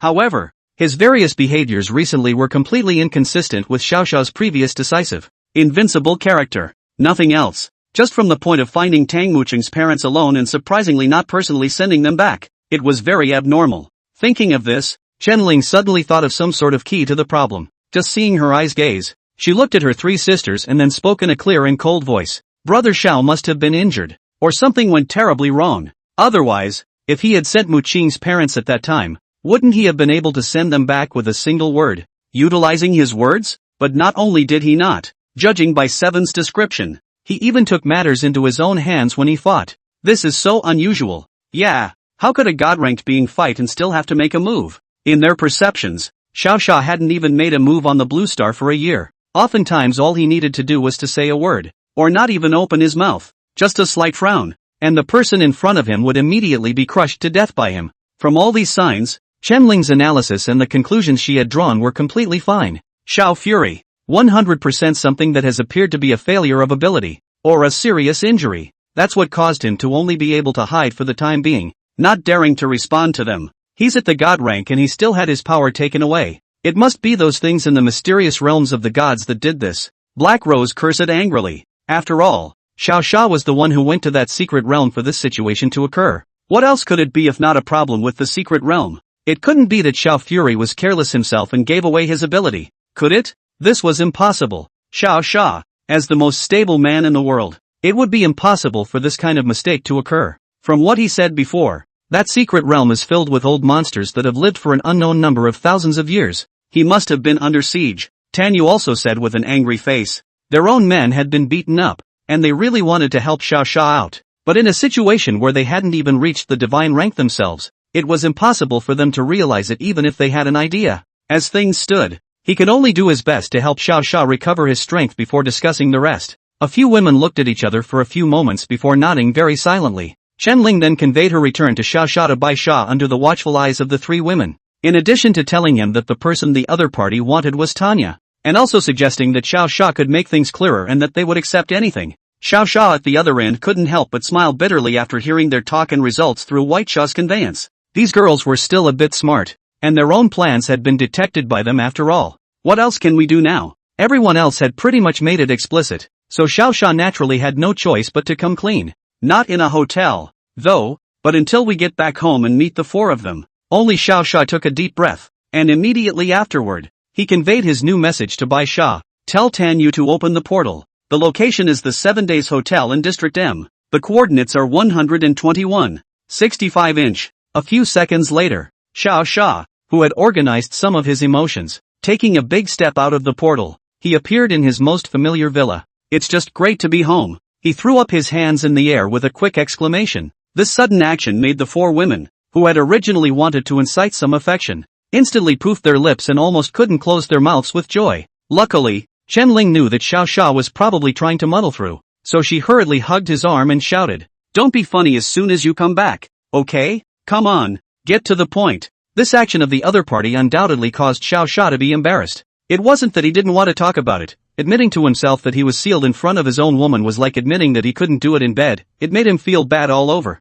You all know anyway. What's there to say? He rubbed his head and laughed. That statement certainly didn't fool them. Looking at their little faces one by one as they began to pout and look like they were about to cry, Xiao Xia finally sighed and gave the general story of what happened to the public. It's actually not as hard as you guys think. I've just had my strength temporarily suppressed to before I entered the secret realm. In a real fight, you still can't beat me. He waved his little hand around and pretended to be very unconcerned. However, the four women naturally knew that suddenly losing all of their abilities would naturally be a very big blow to Xiao Xia. What's more, looking at him now, he should be so helpless because he hadn't found any way out. Out of their bone-deep love for their man, they didn't even think about warming up to Xiao Xia. Instead, they directly pulled him forward to look for Tanya. Even though it's about 10 p.m., most people in H are not resting at all. There were people on the streets selling all kinds of novelty toys, and there were quite a few unfamiliar faces on the side of the road that were wandering around the streets of H City with a happy face. The villa was not far away from the various tall buildings and flying tools, but also made this area very similar to the cyberpunk that Xiao Xia played before the end of the world. The only difference was that Xiao Fury rejected light pollution, so he ordered all businesses in the neighborhood to ban overly bright signs. Now it seems that the group is still obedient. Cough. What are we in such a hurry to come out for? Xiao Xia, who had withdrawn his sight, coughed and said, These four women standing on his left and right side shopping together was a fantasy plot he used to see only when he watched anime. I didn't think it would happen to me now. Come out and hurry to get Xiaoya's help. Otherwise by then you'll be too anxious to eat, and what if you don't have the strength when you exercise? Chen Ling retorted righteously. These words naturally left Xiaoxia with no reason to refute them. After all, the other party was really looking out for him, and it was impossible for him to continue to dampen their enthusiasm. Not to mention, it's been a while since I've done a little shopping myself. Just had a chance to see what the city of H, called New World Center, has grown into. Chapter 204, Tanya, who hadn't been seen for a long time. The five men walking down the street made the passers-by around them tense up one by one, realizing that these were the five strongest people in all of Blue Star at the same time. Anyone with a little bit of brain would ponder what was going on. The last time the five of them appeared together was 2 years ago, at a joint meeting when the 24 reserves were established. The establishment of the protected area, coupled with the rapid development of crystalline core technology, has allowed humans throughout the Blue Planet to obtain a more favorable living environment. This also led to Xiaoxia's prestige becoming greater and greater, and it was on the verge of becoming in existence like a spiritual pillar. No, they walked halfway down the street, and not a single one of the spectators around them greeted them, all of them nodding kindly and stopping dead in their tracks. I remember quite a few people used to ask nicely, why do they all look scared of me now? Xiaoxia asked suspiciously to the four women next to him. This is not a false statement. It is true that in the old days many people would greet him when they saw him, but that's because those people were from the shelter at the time and knew him well. But nowadays, most of the original residents have been leading a privileged life, either owning their own properties or joining some companies. They who need to work hard to make money, or manage a company, don't have as much time to hang out on the road. These people from other urban areas naturally didn't dare to casually greet a world's strongest man. Now most of these are people from outside, so naturally they don't dare to greet you freely. You see, there are a few members of the Black Rose nearby, and they don't dare to come forward, let alone these passers-by. Tang Muching pointed at the surrounding faces and explained them one by one to Xiaoxia. In the past 2 years, Xiaoxia had been too obsessed with becoming a god and entering the secret realm, but he had forgotten that his prestige on the Blue Star was multiplying day by day. But they didn't blame Xiaoxia. After all, he was all working so hard to become stronger. Well, it's true that I haven't paid much attention to these things in the past few years. Xiaoxia nodded and said, it seemed like he hadn't had any problems with his initial choices, whether it was Tanuki's mimetic technology or letting them run the city. No, the bustling scene in front of them just meant that they had indeed done their job to the best of their ability. Shenling saw that Xiaoxia seemed to be eager to stop and look at the scenery, so she hurriedly frowned and pulled his hand forward. He even turned around and beamed as he pulled him away. Alright, don't look at it. If you want to look at it when things are done, the four of us can take turns playing with you. Now hurry up and go find Xiaoya first. Xiaoxia also smiled when he saw the situation and did not stop Chen Ling's idea. As Chen Ling had said, sooner or later, one ended up seeking Tanya's help, going straight over there now. In turn, allowed him to not have to worry too much. In the meantime, the global headquarters of Crystalline Core Technology, located in the 21-story chairman's building. Tanya, who was on the roof of a high-rise building, drinking honorable wine with her boyfriend with an intoxicated look on her face, suddenly received a message. Originally, she hadn't actually wanted to see it. After all, it was her date time. How could she be nice about it? But once she thought that only some important people had the contact information of herself as the chairman, she also tapped on the communicator and casually scanned it. As a result, the name of the person who read the letter, Tanya, who was drinking wine, was almost scared that the wine she just drank in her stomach was going to be spit out. Only the letter read as follows. Honorable, beautiful, invincible and lovely Sister Sama, Xiaoya, your brother-in-law is looking for you for something. Hurry up and come to the entrance of the building to pick it up. Seems like a simple enough message. In fact, it contains a very important message. The crucial news, naturally, was the word brother-in-law, as the sister called them. Who is your own brother-in-law? Xiao Fury. No, one in global battle power ranking, the only recognized strongest person in Blue Star, with the highest income in the world, the most companies under his name, and the strongest organization. There were all kinds of myths about her brother-in-law that Tanya still couldn't count even if she put her hands and feet on them. So the question arises, what was such a powerful existence doing looking for a little seventh-order trash like himself? Obviously the last time I saw my brother-in-law was more than a year ago, and according to my sister, his strength had improved again. And anyway, abusing the four of them was like playing. This also means that if my brother-in-law looks at himself and gets upset, my sister can't stop him from beating himself up. It's over and done with. It must be because I haven't been doing my job lately and drinking every day. and my sister told my brother-in-law's ears. As soon as my brother-in-law hears that I'm not doing my job all day, so he's coming over to teach me a lesson. The more she thought about it, the scarier Tanya became. The expression on her face had changed to all fear, no longer the intoxicated look she had before. As soon as the man across the street saw his girlfriend in this state, he also hurriedly asked her what had happened. It's okay not to ask. As soon as she asked, Tanya then suddenly felt that she was the one who didn't do anything every day after she had a boyfriend. Distracted, she straightened her attire while speaking to the man with a firm face. Break up, break up. Your presence is making me lose myself. Let's just forget about it. The act gave this man a dumbfounded look. What the hell? Why did you break up with yourself after one phone call? It took so much effort to become her boyfriend himself. And the most damnable thing was that even though this girl drank every day, she had never gotten drunk at all because she had the strength of the 7th rank. So even if you want to do something intimate yourself, you don't have a chance. Knowing that he was only at the 5th rank, even if the other party was half drunk, as long as she didn't mean it, she could probably kick him to death with a single kick if she resisted. The difference in strength between the 2nd order is really that exaggerated. Yeah, I didn't do anything wrong, did I? What does this mean? He pretended to be innocent and tried to explain. It turned out that Tanya didn't even try to explain anything to him. The other party opened the outside window directly and jumped down, using the building's cushioning in the air to land very steadily on the floor of the building. The man, out of suspicion, of course chose to take the same leap as her. To his surprise,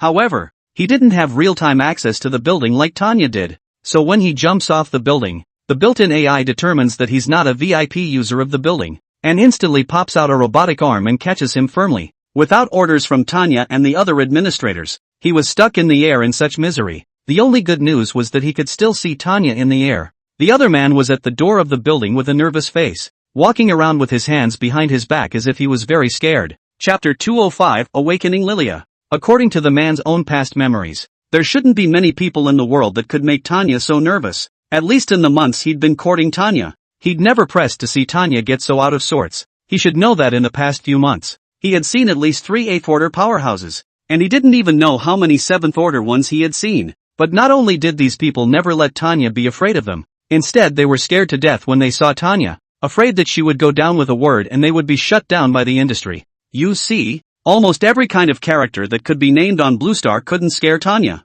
It was assumed that only something that didn't even exist on the blue planet could make this daughter of the sky so panicked. Who's this? The man, suspended in the air, soon saw the presence that had Tanya terrified beyond belief. To his great surprise, though he could not see the face from the sky, he could probably think from the dress. The other party turned out to be a young man dressed in houseclothes who didn't look anything special. It made him instantly explode with anger. Breaking up with yourself for a second just to meet another man? There's no sense of public decency. Downstairs of the Crystal Core Technology Building, trembling with fear and trembling, Tanya finally managed to meet her worried-looking sister, and her brother-in-law who was looking left and right. This scene scared her more and more, especially since the sense of worry on her sister's face made her more and more convinced that her brother-in-law was definitely coming over to teach her a lesson. Why else would my sister look lost in thought? Sister. Sis? You're here. Ha! She shivered and greeted Xiao Xia, being so scared. The smile on her face was as hard to see as if she had been splashed by someone driving on her walk.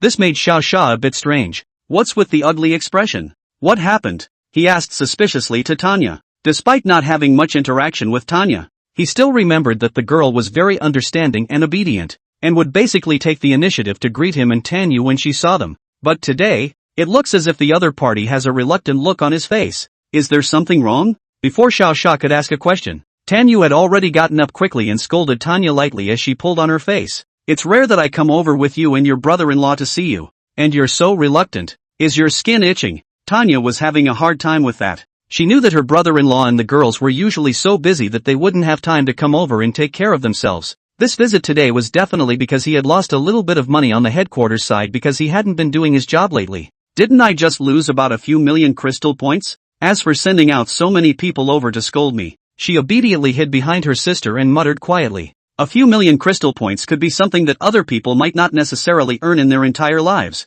but here in Xiao Xiao's place, he might not have made tens of millions of dollars in a few seconds. So there was simply no such thing as him coming over to yell at Tanya because of a few million crystal points. Xiao Xia heard her mutter and also laughed with Chen Ling and the others. After all, only a little girl as young as Tanya would think of something so outrageous. You, who would come over to scold you because of a few million crystal points? You just lost 100 million. I wouldn't even bother cursing. Tanyu also looked at her with a look of contempt. This sister of his used to be quite normal. But by now, it might be that the rebellious period had come and gone, and there were more things going on in his head. That's why you think about something that's there every day. Being scolded by Tanyu. Tanya also shrunk her neck and didn't even dare to look directly at Xiao Sha and the others. Seeing that Tanya really didn't have much guts to keep talking, Tanyu poked her in the head again and instructed her. Don't stand here foolishly. Hurry up and ask someone to arrange a bit of quiet and spacious room. Your brother-in-law has something to ask you. Oh, good. Although the development was a bit outrageous,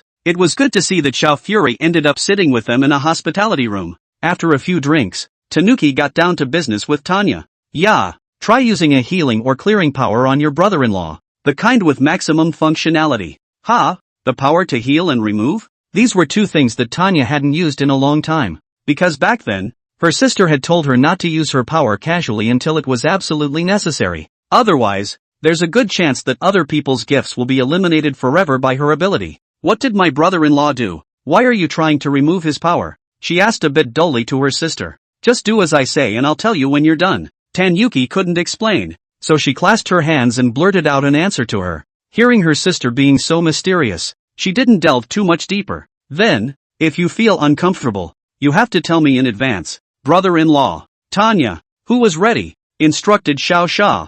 Upon seeing his brother-in-law nod confidently, she then began to gather her own power in her hands, which then directly shone into Xiao Sha's body as if she was firing a laser. Boo! This force of elimination immediately produced a violent reaction when it touched Xiao Sha's body. Xiao Sha's body that was rapidly lit up with 10 runes of different colors. Each rune represents a rule of suppression. It was because of their existence that Xiao Sha's power was restricted in its entirety. As long as these runes were lifted, Xiao Sha's strength would naturally be restored as before. However, just as Xiao Sha was happily waiting for Tanya to complete her elimination task, the other party suddenly revealed a pained expression and left a lot of sweat on her face. I can't hold on. Her hands trembled, still trying to hold on, but she was still too weak after all. At the 7th rank, even the current Xiao Sha could not defeat it, let alone clearing the rule force released by a Chaos God level existence. Without any surprises, the power Tanya unleashed was instantly rebounded, knocking her back several meters before she finally came to a stop. I'm sorry,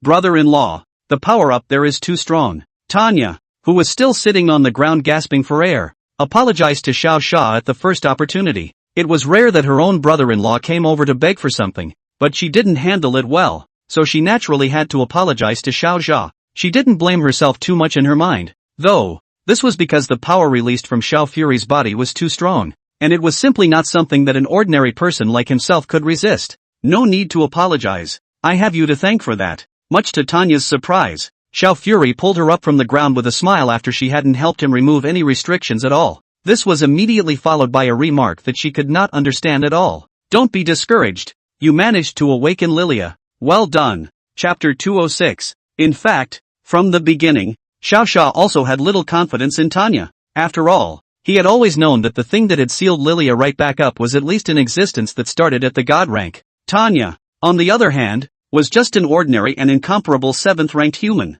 The difference that exists between the two is immense. Well, master, I fell asleep again? Lilia, who had a sleepy face, finally flew out of the tree-shaped imprint on his body. You're not asleep. You're being directly suppressed. Xiao Sha flirted with Lilia as usual. If it wasn't for your master's cleverness, I guess you wouldn't be able to wake up even in the future. This girl how to count is also regarded as half of their own daughter, although only a day has not seen. But now see her recovered, but also let Xiao Sha finally relieved. But Xiao Sha hadn't sent this gas for a while before Lilia suddenly exclaimed, You said that and I remembered. Actually, I wasn't suppressed. It was that I suddenly detected the familiar aura of the evil gods, and then I was discovered by them and directly forced to be mesmerized by a secret method. Lilia's little face was tense, as if she had detected some sort of presence high up in that air that she couldn't afford to mess with at all. What evil god? Is it one of those 4 evil gods from before? Xiao Sha also asked in a hurry. It was reasonable to say that he had, before,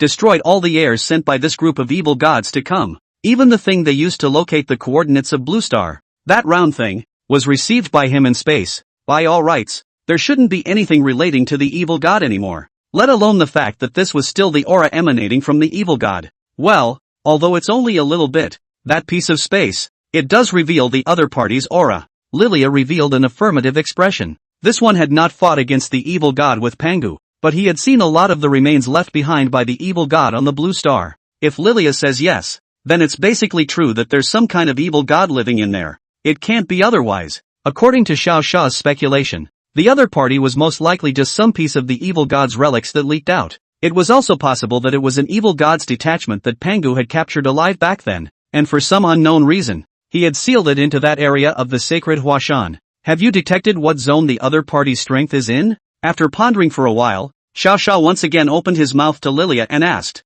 anyway, it's above the divine rank. The exact strength isn't very clear. What you can tell, though, is that the other person is very weak, as if he's dying. Lilia's reply startled Sha Fury. To be able to directly suppress Lilia in another space even when she's dying, that's not a low level of strength. Most likely, what was in there was an existence of a true god or above. Just as he and Lilia were exchanging information, the 5 women outside were waiting in silence. Seeing that her brother-in-law didn't say anything for half a day, Tanya also tugged on her sister's clothes and secretly asked, older sister, why isn't brother-in-law talking? Tanya sighed as she looked at Xiao Sha and then at her sister. He's communicating with his precious little elf daughter. Baby elf little girl? What is it? I don't think I've heard of it at all. Out of curiosity, Tanya also touched her head and asked the question in her mind. Which sister's daughter is it? Why has she been invisible and not talking to us?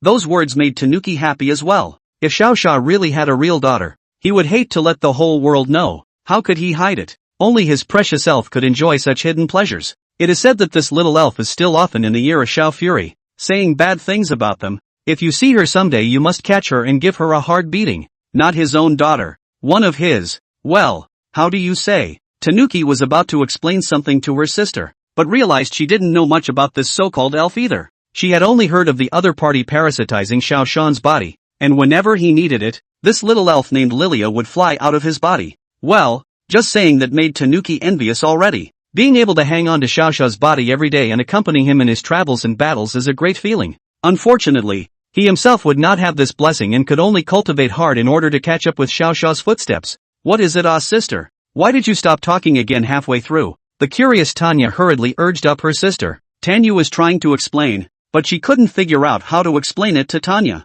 Just as the two of them were awkwardly staring at each other, it was Chen Ling who gently walked over and relieved Tanya. Just a corner of her mouth lifted and she smiled before addressing Tanya. Just think of that thing as his little pet. It's rumored to be an old undead who plays cute and annoying with Xiao every day. She had long known from Xiao Sha that Lilia would secretly scold them, and now that she had the opportunity to scold them back, Chen Ling naturally couldn't let it go. Tanya was also a bit puzzled by Chen Ling's explanation. After all, Xiao Sha didn't seem like someone who liked old things either. Is it an old guy? I thought it was one of those really cute little elves that wear leaf skirts and fly around, she replied surreptitiously to Chen Ling. And naturally, Chen Ling's mouth was agape as she continued to denigrate Lilia. You don't understand. It's said that she's been alive for an unknown number of thousands of years. She must be old and undead. And she's scary looking, all black and clawed and covered in all kinds of slime. Disgusting. If Xiao hadn't needed her to spy, he would have put her back in nature a long time ago. These words made Tanya blink. Brother-in-law looks like such a powerful person. I didn't expect to have this kind of fetish to secretly raise a demon. It's true that people can't look at each other. Seeing that her sister was about to be fooled by Chen Ling, Tanyu hurriedly cleared her throat and interrupted Chen Ling. Cough cough. Don't listen to your Ling Ling sister's bullshit. Xiao has modeled Lilia's picture for us. She did live for a long time but the person is really cute. Tanyu didn't want her sister to have any bad associations with her man. After all, this Chen Ling guy didn't say anything serious all day long, and 8 out of 10 sentences were jokes. It's easy for people who aren't familiar with her to get all wound up. Little Luna. Just messing with your sister. Look at the rush. Seeing that her plan had failed, Chen Ling spat out her tongue, and played a trick on Tanyu. It was good that Tanyu had long understood Chen Ling's weakness. While she was still being playful, Tanyu immediately pretended to be serious and called out to Xiao Sha. When Xiao Sha finally came back to her senses, Chen Ling really did immediately turn into a proper girlfriend as well. And before the other party turned back to her, she had already stood in a pretense of composure. Chapter 207, Consideration of Countermeasures. After he finished communicating with Lilia, Xiao Fury stayed on Tanya's side for a while longer. It was not until about 11 o'clock at night that he bid farewell to the other and returned to the villa with his woman along the street. This time his attention was not on the various sights on the street. Since Lilia had already woken up and had given herself a weighty piece of news, Xiao Sha's mind had long been occupied with the news of the evil god. There was only one thing on his mind right now. That would be to take out the evil god in that space for him. After all, the other party was currently able to outwardly emit their aura and affect the real world. It might even break through the restrictions later and suddenly drill through space to sneak up on Blue Star. There's going to be a lot of trouble when that happens. Even though this world had rules that limited its strength, even if it pressed the opponent's strength to the 9th rank, it could still go on a killing spree before the mysterious realms could inhale themselves. When the time came, the damage caused by such a 9th order powerhouse wouldn't be able to be recovered in a year or two. In order to avoid this situation, Xiaojia must plan early and find a way to finish off the other party first. What do you guys think? An opponent whose strength far exceeds yours. How should you take him out? After returning to the villa, Xiaojia leisurely leaned on the sofa and asked the 4 girls. I can't find anything for myself at the moment, but I can ask a few of them for their opinions. It's good to get you out of the way. X4. To his great surprise, their answers to the 4 questions were identical. Looking for yourself? Well, it's true that in their lives, what they can't fight and find themselves can be solved. It can't be helped. Who called himself so handsome, so strong, so invincible? Ahem. Far from it. That's not what he was asking. He was asking if they had found a solution to such problems. Why are you talking about yourself? I mean, how would you break the ice if you were alone without me against a powerful opponent? With a straight face, he added another condition without his presence. This time after hearing that there was a qualifying condition, the 4 of them stopped replying in seconds and one by one began to show a thoughtful expression. After a long time, the first person to break away from thinking and open his mouth with gusto to answer was the Black Rose, whom Xiaoxia had not expected at all. As usual, Chen Ling and Tan Yu, the 2 youngest, were the ones with the most ideas among them. I know. Poison him to look good. Black Rose replied with gusto as she wrapped her arms around Xiaoxia's neck. This reply was too much in line with the character of this poison queen. Indeed, her means of attack and killing all depended on this highly poisonous floral scent, without which, the Black Rose's strength would be greatly reduced. This answer, however, was not what Xiaoxia wanted. Evil god, that thing by and large will not be afraid of poison. Even if there is the kind of poison that can poison over the other side, that Xiaoxiao himself is afraid that he cannot block it. Well, it's a solution. Xiao Fury first smiled and affirmed Black Rose's answer, then turned his head to look at the other 3. What about the answers of you 3? That's a question that really isn't that hard. It was just that the few of them felt a little weird once they heard that there was no Xiao Fury present. After all, they had all lived for so many years under Xiaoxia's protection. It was hard to imagine how they would live without Xiaoxia. Perhaps a trap can be found to trap him? Tang Muqing said after dwelling on it for a while. A trap? This method is actually similar to the Black Rose's poison, both of which are based on the idea of taking people by surprise. But that evil god was inside the space, and he himself was outside, so there was no chance of setting a trap. So that idea, too, doesn't quite work. Then, it shouldn't be a problem to find someone as strong as or stronger than him and come over to beat him. Chen Ling replied just a few seconds behind Tang Muqing. It was kind of possible, this idea of hers, and just a little, of course, because the only ones who could be stronger than the evil god were Pan Gu, and the 4 strongest in the mysterious realm of the gods. There may be others in existence as well, but one hasn't touched them, so naturally they don't need to be counted. But, regardless of whether it was Pan Gu or the 4 strongest, Xiaoxia, who was now in the Blue Star, naturally could not come into contact with any of them. Why? Because they were all in the mysterious realm of the gods, and their own strength was now limited to the 9th rank. There was no way to enter it. If only there were other strong people on the blue planet. This way not only could one's abilities be fully restored, but perhaps this evil god would have to be killed by himself personally. Sadly, something that can outwit the evil god doesn't seem to exist. If I really can't beat them, I'll just run. I have a portal anyway. Tan Yu, who spoke last, was instead the only one who didn't choose to confront. Actually, she has no problem saying that it makes sense to run if you can't beat them, but not in the case of the evil god. First, Sean Fury had no place to run. Secondly, he also didn't have the strength to escape from an existence of this level. Not true. It seems like you can really run yourself. Thinking about it, Xiaoxia suddenly brightened up. He himself was able to escape at the hands of this old thing. Immeasurable. So how could he not even escape from an evil god detachment? With the god where in place, he could totally do the coming and going between that space and the Blue Star. The only downside is that he's just too weak right now and is likely to die violently. But that's a good problem to have. Don't you have a white fury yourself? This was the heaven-defying existence that was responsible for tangling with Pangu for a long time in the first place, and hadn't even been able to lose the battle. Without hesitation, White Fury was the most perverted existence with the most perverted physical body in the entire universe. especially since it can absorb other people's power while fighting. And the more it sucks, the more meat it gets. This ability is really too unbelievable. With White Fury around, it was impossible for him to be killed by the other party. And as long as he wasn't instantly killed, he would have a chance to deal with the other party. Maybe he didn't have to expend much effort to fool the other party into giving him back his strength. Perfect. This plan is perfect. If it wasn't for this analysis today, he would have forgotten that he still had the existence of God. Where? The four of you analyzed it too well. I've already found a solution. Wait for your husband to return strong. Xiao Xia, who was in a great mood, complimented the four women. That's not a compliment, alright. As soon as he had uttered these words, he suddenly perceived the eyes of certain people, which became more and more full of dismay. Ahem. Just 3 or 4 days have not seen. You do not need to be so excited, right? He pretended to smile as if nothing was wrong, but soon he couldn't stop laughing. Having not seen him for a long time, the thoughts of Xiao Xia in his heart caused someone to become agitated beyond measure, and had long ago pressed him firmly onto the sofa. A great battle that should have ensued was naturally inevitable. Until, it was only at noon the next day that Xiao Xia finally woke up from his room. Of course he didn't wake up of his own accord. It was Lilia's reminder that he was going to go ahead with the plan today that got him out of bed in a hurry. The opportunity to restore his strength was right in front of him. He couldn't continue to sleep. Chapter 208, Preparing to Strike. After greeting the women who were still asleep and had a restful face, Xiao Xia and Lilia gladly went out. As for why not call up White Fury? With a soul contract, it was perfectly capable of reaching him in the blink of an eye when called upon. So following it around was instead limiting its usefulness, and staying put was the best option. Black Fury, what's going on over there? Before he left the house, he stopped by to ask Black Fury, who was still in the mysterious realm of the gods, what he had encountered. At first, Immeasurable didn't capture Black Fury along with it, so later on, it accepted Xiao Fury's order to stay in the secret realm to brush up its levels. Master, I've been hunting those evil gods you speak of all these times, and so far the results have been good. However, I don't know how to differentiate the ranks in my master's mouth, so I can't know my current strength. Black Fury's reply was still cold. However, listening to its tone, it spoke with a hint of trill. It should have found the joy of killing like before in the secret realm.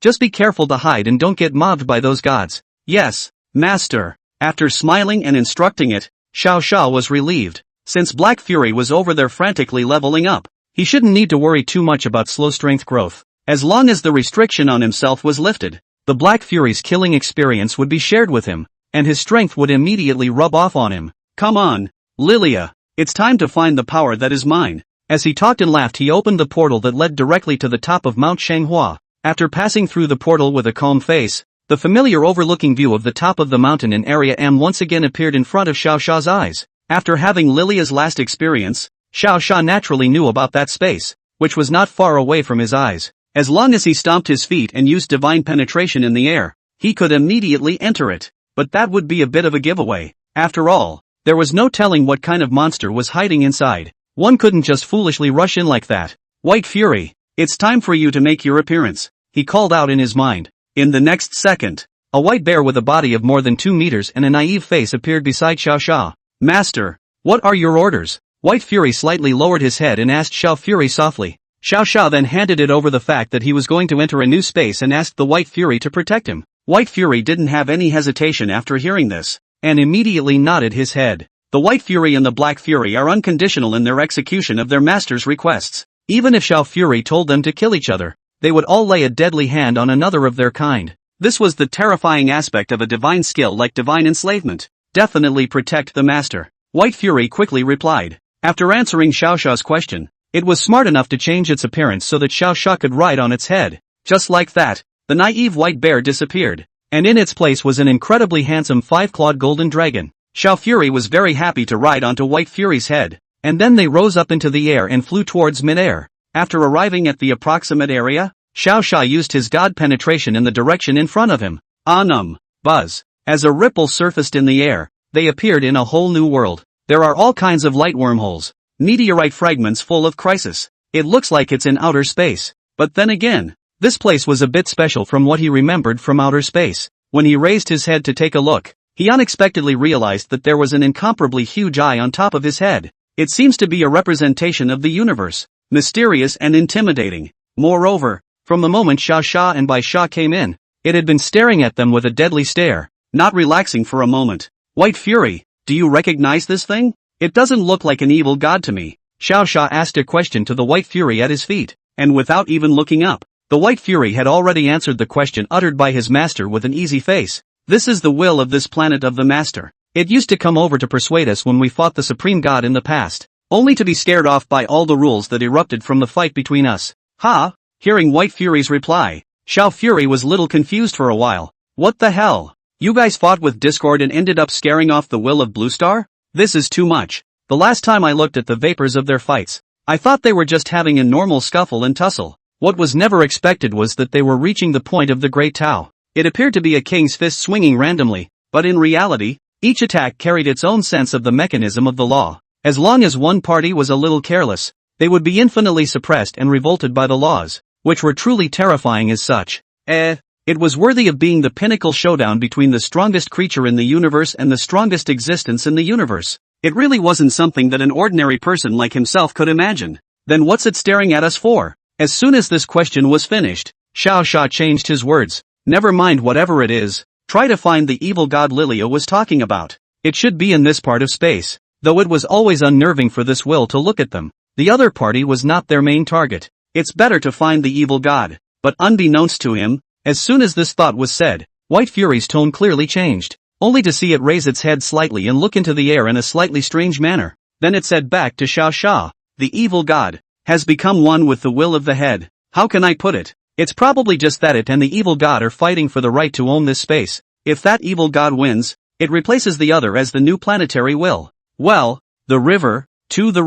He had clearly come to find an evil god, hoping to fool the other party into unblocking his strength. This is great. The evil god has fused with the will of the planet. So what else can one do? Couldn't it be that one could still have a fight with the immense planetary will in front of one's eyes? When he thought that his only way to restore his strength was gone again, Xiao Sha not only felt a pang of pity, perhaps this feeling was sensed by the White Fury. So this white dragon leaned his head towards his master's head and said to him immediately afterward, Master, there's actually nothing wrong with your idea. Now that the two of them are fighting for ownership of the planet, you are perfectly capable of making a condition for the planet's will to help you remove the restrictions. After that you can just help it get the evil god killed. When these words came out, Xiao Sha's eyes immediately lit up. Good man, you can really fight them, can't you? You should have said so earlier. Xiao Sha thought that the other party was invincible on the Blue Star to come, but he didn't think that White Fury had even hidden a hand. Chapter 209. Now you're the one begging me. Show some respect. Since White Fury said it would work,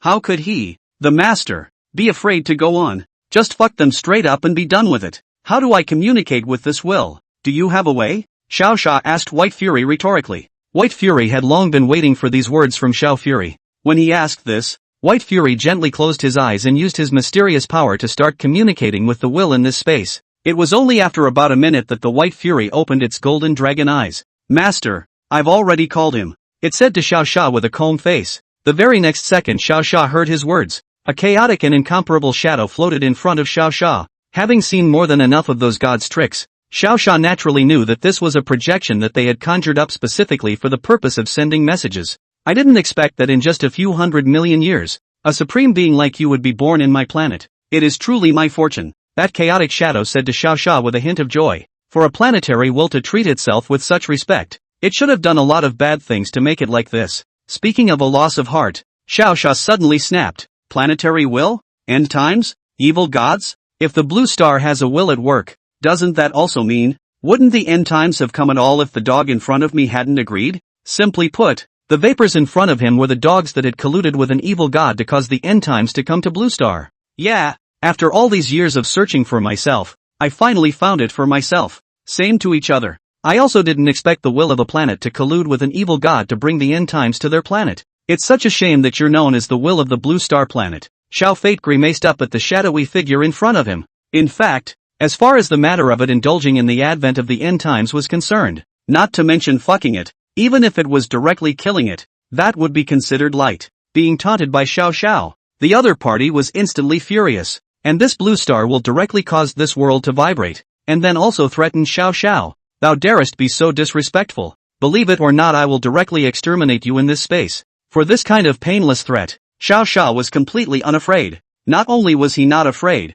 he also cursed directly at this Blue Star will. What are you barking at? Do you really think I don't know that you can't just take a shot at a creature inside the planet? Dog. When the evil god used to let you open the passageway to descend into the end times, were you as godly as you are now? A loser who only barks. The vital piece of information that the opponent could not strike directly was told to him by the White Fury. The will of each place can only manipulate an entire planet or universe, but cannot directly attack the creatures within. That's why Pangaea is under joint siege, because his strength at the time made it so that the will of the universe couldn't suppress him at all, and no amount of manipulation of the universe could suppress the supreme god.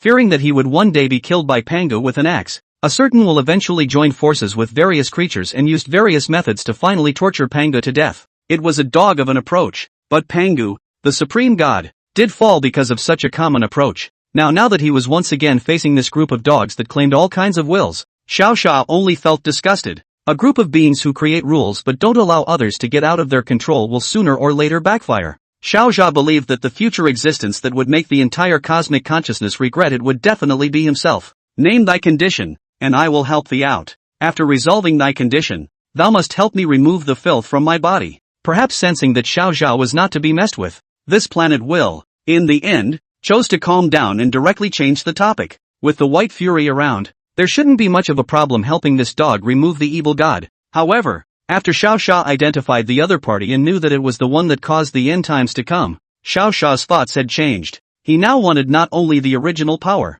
but the power of the planet's will. Not only that, but he didn't want to help the other side out, so he let it fight the evil god first. When you have the strength in place, come back over and just kill them both together. System, help me out with a contract on the condition that if I help him remove the evil god, he has to give me a portion of his power and remove the restrictions on me. Most importantly, don't let this dog know that the contract has no time limit. Xiao Saxi asked for a rare favor from his system. As for why? Because the system is truly a being that transcends rules and limitations of all kinds. Otherwise, what in this world do you think could house the bloodline retained in the supreme god? One must know that those remains in the secret realm directly left the four chaos gods with nothing to do at all, let alone snatching its bloodline. Only a thing like a system could easily retain and transplant Pangu's bloodline. This is the gold content of the only bug-level treasure in the entire universe. Ahem. Far from it. In fact, the main reason was that he couldn't get any contracts, so he just asked the system for a little help. Received. In the process of generating a contract.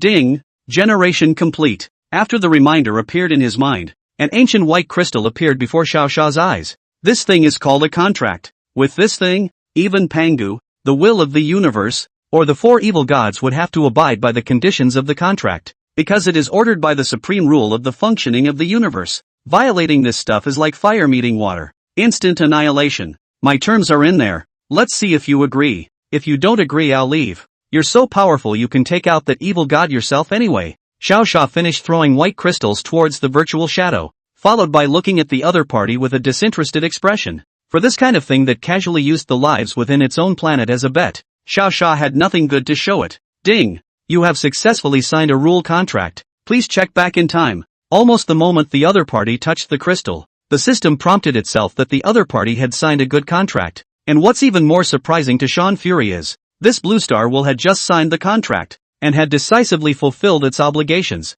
It was seen using its power to manipulate the rules on the blue planet to adjust the ability cap of the entire blue planet to the ninth order. Don't look at it as just a small adjustment, but the restriction that Immeasurable had imposed on Xiao Xia was instantly lifted. Because it belongs to the infinite, it was never meant to be a force on the surface of the blue star. Naturally, it would be erased by the existing force of rules. Overbearingly. Chapter 210. Wait for me. Dog. Ding. All restrictions on you have been lifted and all abilities have returned to normal. Ding.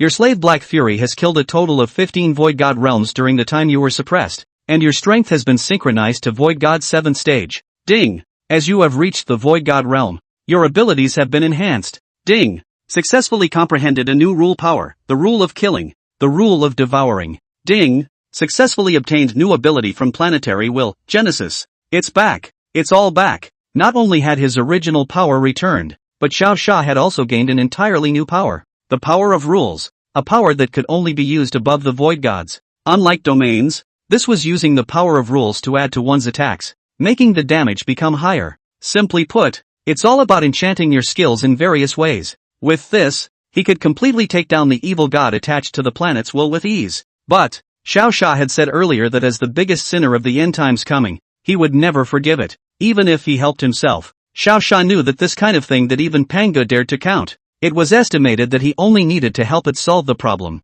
The next day he or she will accidentally die in the house. In order to prevent this old undead thing from shadying itself, Xiao Sha came up with the idea of using a contract to make it trust itself. After pitting Pango back then, they are now pitting humans. One day, I will make you pay. He adapted to his new abilities as he darkened his words to the pressed vapors in front of him. The other party also sensed that Xiao Sha was also a bit inked, so they hurriedly urged at him. Thou hast quickly helped me with my problem. Otherwise, when the power of that evil god of the outer realm completely explodes, the blue star will be all but destroyed. Ruined? What a big joke. If you old boy hadn't put the end times in, how would we be haunted by evil gods now? One can only say that karma reincarnates, and since it is its own sin, it must learn to bear its own consequences. I also want to help you, but I don't have enough strength right now. Xiao Sha shrugged his shoulders and said in a so-called flirtatious manner. This arrogant demeanor caused the planetary will to instantly become furious. It really could not have imagined that this Xiao Sha kid even dared to violate the supreme rules. Was he not afraid of being directly erased? Thou knowest the price of breaking the covenant. If you don't help me solve the problem, you will turn into ashes and dissipate in the air within 10 seconds. It said leisurely to Xiao Sha in a lecturing tone. It seemed as if it had grasped Xiao Sha's lifeblood. However, what it never expected was that in the face of the supreme rule, Xiao Sha's expression did not care in any way. Do you think I'd help you and then let you deal with me the same way the other Panga did back then? A little overthinking. Xiao Sha smiled back. Immediately after that, he waved his hand, stating that if you can really make the supreme rule come down, then just get yourself killed. Arrogant. Too arrogant. It was clear that Xiao Fury, as a creature of the blue planet, should have been played by himself, but I never thought that nowadays he is as maverick and defiant of anything as Pangu was back then. If he was really allowed to grow, he could very well become the next Pangu. No, I should say that Xiao Sha might even surpass Pangu and reach a higher level, because back then, Pangu still had an ounce of mercy and was still reasonable for the most part.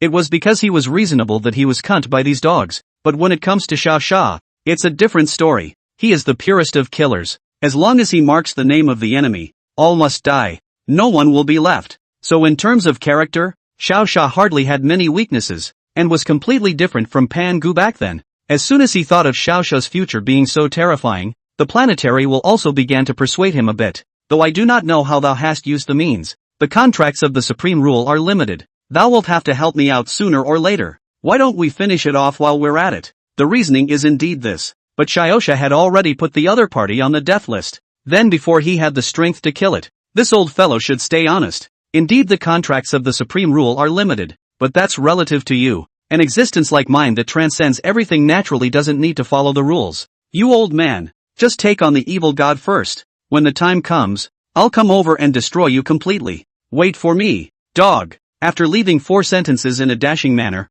Xiao Sha's one divine penetration instantly broke away from that space and came back to the real world. Looking at the M area in front of him, which had hardly changed, his heart flowed freely. It was only a few days, but one had reached the void god realm and had found the culprit of the end times descent. It was truly lamentable. Who would have thought that a planetary would hook up with the evil gods of the outer realms and allow them to descend on their planet in the end times? The funniest part was that it had the audacity to say I gave you humans powers. What more do you want? If this sentence was heard by those who had gained the waste powers, they were afraid that they would come up from hell to strangle it hard. Master, I told you these what wills weren't good, didn't I? Humph. I knew they were bullies before, and they still haven't changed after all these years. Lilia, who had witnessed the whole thing, hurriedly flew out of the imprint and spat violently twice. That look of dissatisfaction made Xiao Sha feel that if she had the strength herself, she might have had to go over and give this will 2 slaps in the first place. That said, Panga used to be so bullish. Why didn't he do away with these wills? Xiao Sha suddenly asked to Lilia.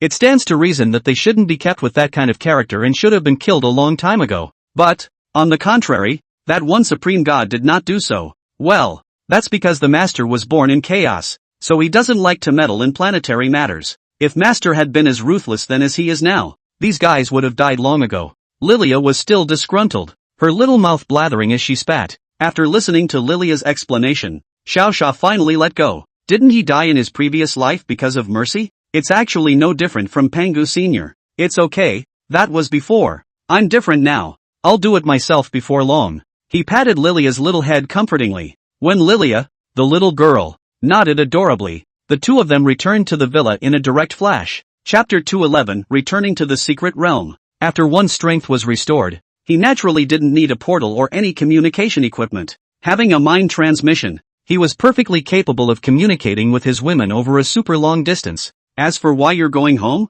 it was natural then to say goodbye to them, and in the meantime, to talk about the fact that he was still going to continue to enter the secret realm. Although the 7th stage of Void God, on the blue planet, was already 100% invincible, an existence that couldn't be killed by standing and giving the whole planet a beating. However, Xiao Xia understood that as long as the remains of Pango were not recovered, the probability of the 4 strongest people breaking away from the prison would become greater and greater. Only by finding the remains and defeating those 4 strongest men could Xiao Xia return to the blue planet to fend off the evil god's invasion. In order for him to enjoy life with abandon, he naturally needed to remove all obstacles. When he confessed to the women, who were eating breakfast, they did not show any strange expressions. They took their food and ate it and drank it as if they had known he would say that. It was only after Xiao Xia had been confused for about a minute that the girls opened their mouths one by one to explain with a smile. Actually, we've already guessed that you're going back. After all, my man is an existence that never loses. He. Go on. You will always be the greatest pride of our 4 sisters.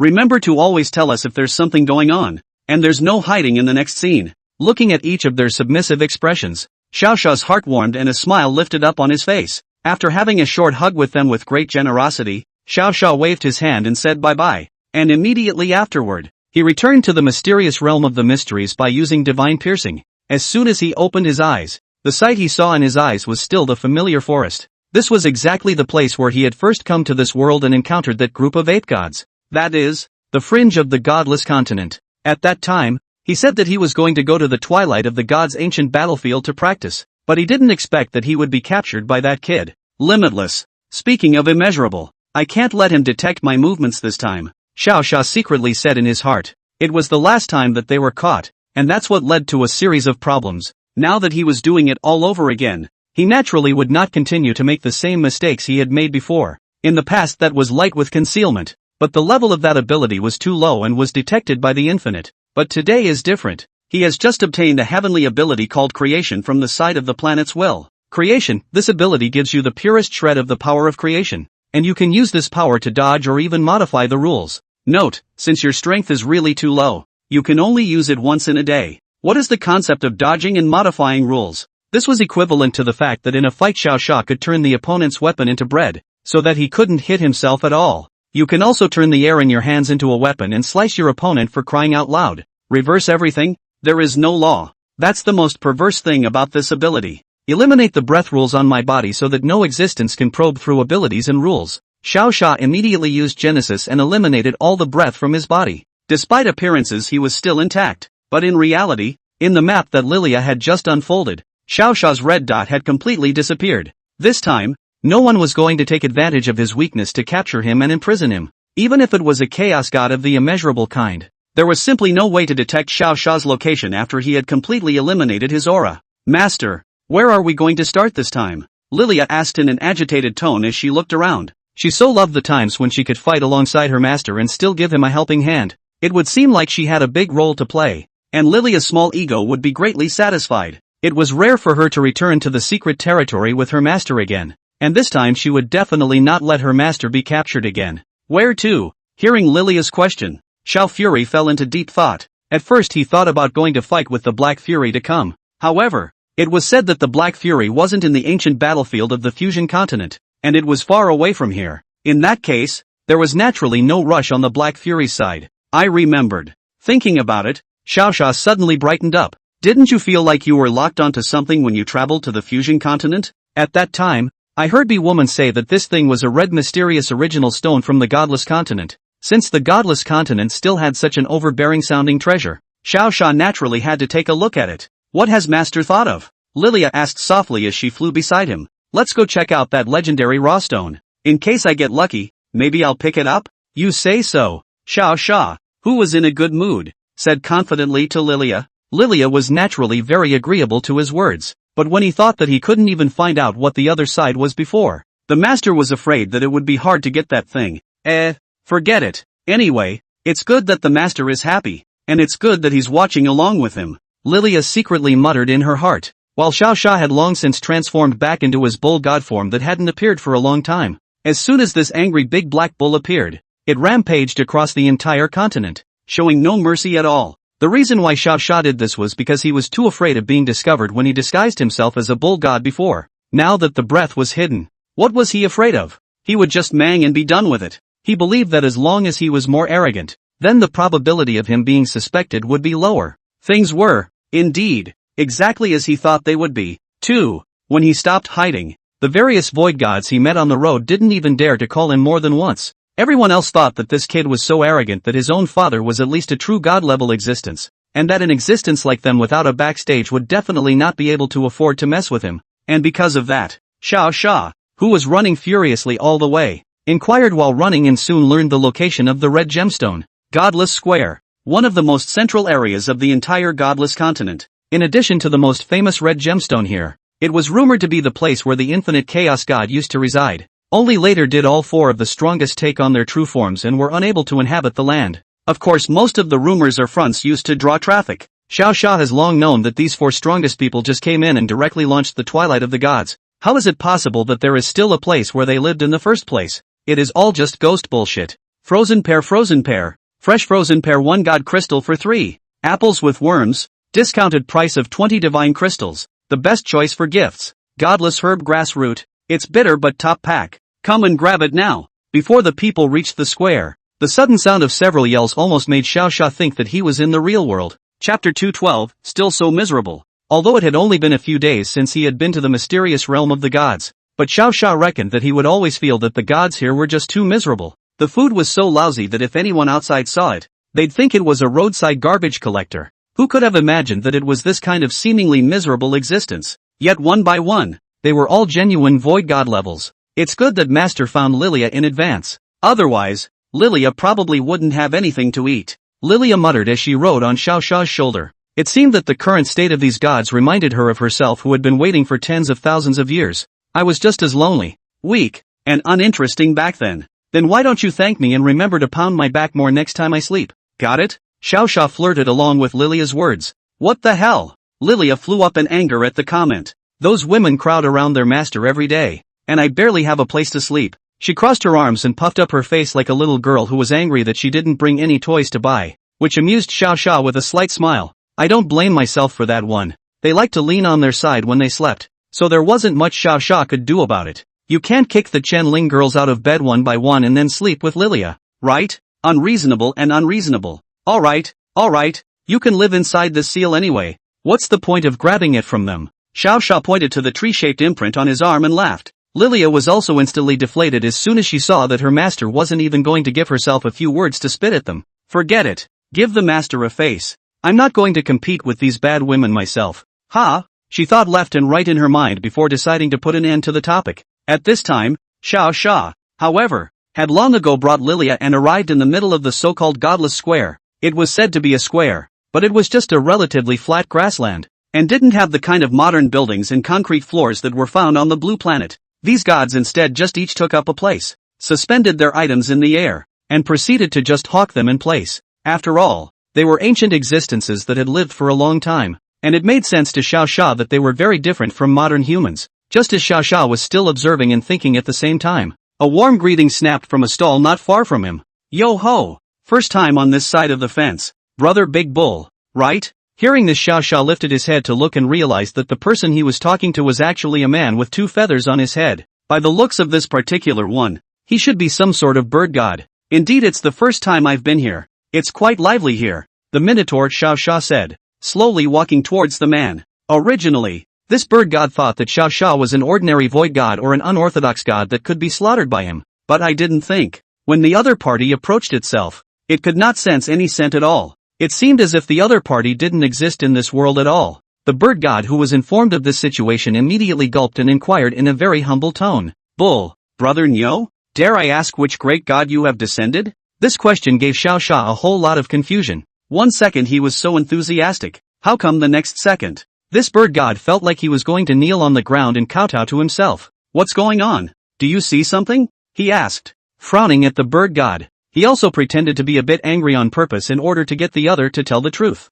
That expression could give this bird god a fright. You didn't just sell some rotten apples. You don't have to chase and arrest yourself, do you? The great gods of this godless continent still care about this? That's impossible. I judged it from the aura that you have on your body. Although he couldn't guess Xiao Fury's identity, he still answered Xiao Fury's question in a very disciplined manner. Not only that, he also explained that there was no aura at all on Xiao Sha's body, and that this was a move that could only be learned by an existence at the level of a true god. It was through this small detail that he judged that Xiao Sha's strength should be above that of a heavenly god. Then you really guessed wrong.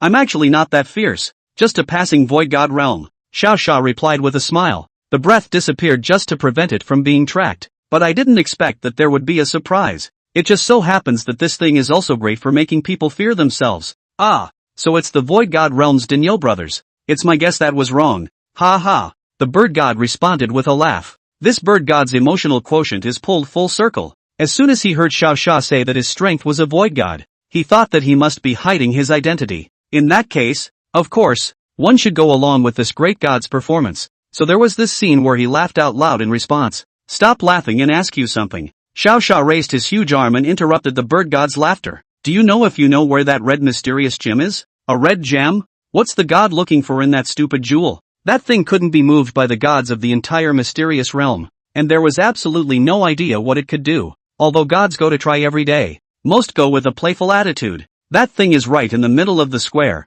and every day there are a bunch of things with nothing better to do than watch the show over there. The bird god ruffled his feathers and pointed a direction to Xiao Sha. Thanks. Do you mind if I take one of these apples? While thanking him, Xiao Sha picked up the apple he was floating in the air very skillfully. It's hard to imagine that God here eats such ugly, unripe, green little apples. Looking at the contraption, which was less than the size of 2 fingers, he was genuinely interested in trying out what it would taste like. Don't eat. Seeing that Xiao Sha actually wanted to bring it and eat it, the bird god hurriedly stopped it. He changed into a fairly ripe apple from his small treasure trove while preparing to snatch the Xiao Fury piece. Eat this if you want to. Ox, this stuff is not for an honorable being like you, he said sharply. Seeing this, Xiao Sha neither returned it to him nor took the other party's other apple. He chose to check out the situation directly with his divine eye. Unripe and deformed apples, food eaten by most of the bottom gods in the mysterious realms, with an extremely bitter taste but a strong sense of satiety, much loved by the bottom gods. That's not a problem. Is it? Why is he so nervous? Can't a god eat this kind of food? Knowing that in his last life when he hadn't discovered the item exchanger, not to mention apples, he had even eaten carrion when he didn't have anything to eat. And even if it's carrion, that's still up for grabs, because if it was late, it would immediately be eaten up by the other monsters, and by then there would be nothing to eat but digging up grass roots to take a bite. Chapter 213, Eat and Play. Looking at the bird god with a nervous face, Xiao Sha did not hesitate. He was seen grinning a bullish grin, followed by swallowing the small apple in one gulp. A little bitter, but not a big problem. I'll leave that shit for you to eat. I just came over to experience life. After eating the rotten apple, Xiao Sha waved his hand, shouldered his own axe and walked away, leaving behind only his own massive back, leaving this bird god completely speechless after all. He only snapped out of it when Xiao Sha had been gone for almost 2 or 3 minutes. The first thing the awakened bird god did was to swear angrily at one of his deceased friends. Damn it, didn't that old thing Toad say that this group of true gods wouldn't eat this kind of crap? Looks like this kid tricked me on purpose to eat the old man's apple. Shit. After leaving from the bird god's side, Xiao Sha followed the direction that the bird god had just pointed out and observed these gods as he walked forward. Through his brief observation he could tell that most of the stalls were set up by void god 1st to 3rd ranked existences. Further up, the existences of void god order 4 to 6 were buying something special, like some kind of special stone, special leaf, special bone or something. These special items helped this group of gods improve their strength to a certain extent, but only a little. It's one of those things that's tasteless to eat and a shame to discard. Other than these 2 types of gods, gods above the 7th rank were very rare, and he had only seen 2 in the time he had been slowly walking across the plains, and the animal skins these 2 wore were clearly much more advanced than the other gods. It looked very different from this group of ordinary void gods. Lilia, is there anything you know about any of this? Xiao Fury, who wasn't sure what was going on, threw the question to Lilia. With this old girl's experience, she should be able to know quite a lot of relevant news. Soon, Lilia responded to him. Master, I remember. She pursed her lips and replied, when you created the divine ones, you set up a watershed for them. Watershed? What the hell? Hearing this keyword Xiao Sha was dumbfounded. Wasn't that thing supposed to be set on a big class, like the void gods and true gods and places like that? How was it even set to go to such a specific realm as the 7th stage of the void god? Looking at Xiao Sha's puzzled look, Lilia also tapped her head. In fact, Pango called it the shackle. It was only that Lilia had read more books over the years and helped translate it into a watershed for Xiao.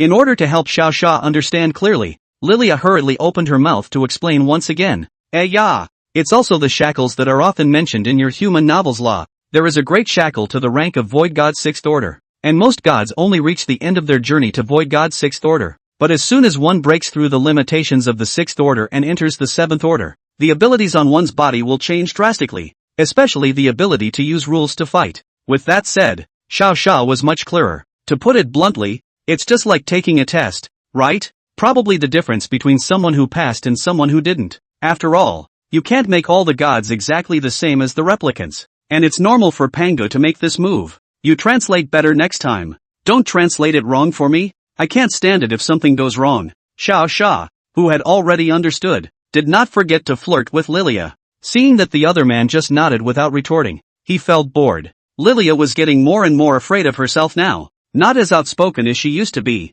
and I don't know why. Was she getting stronger and she was very afraid of her punishment? Or was it because she had grown up all of a sudden when her strength was all but sealed and there was nothing she could do about it? Looking at Lilia, who had a smile on her face, Xiao touched her head, not guessing any real answer. Though she couldn't water down the word count if she didn't spit it out much. But at least this girl had grown up and was no longer that little girl who liked to play tricks. This was something that Xiao was still very satisfied with. Just as he was silently moving on, Lilia suddenly spoke up joyfully. Master, that gem should be just up ahead. Look, the map has shown a big black dot. He looked up. Sure enough, the piece of map on Lilia's body was complete with a large black dot. This black dot was more than a few thousand times bigger than Lilia's little red dot. And just by appearing from outside the map, it had already taken up a large portion of the screen, which looked a bit scary. What in the world is this thing? The energy is so huge? Xiao said as he looked ahead curiously. At this point in time, I guess the only way to find out exactly what's going on is to see the stone.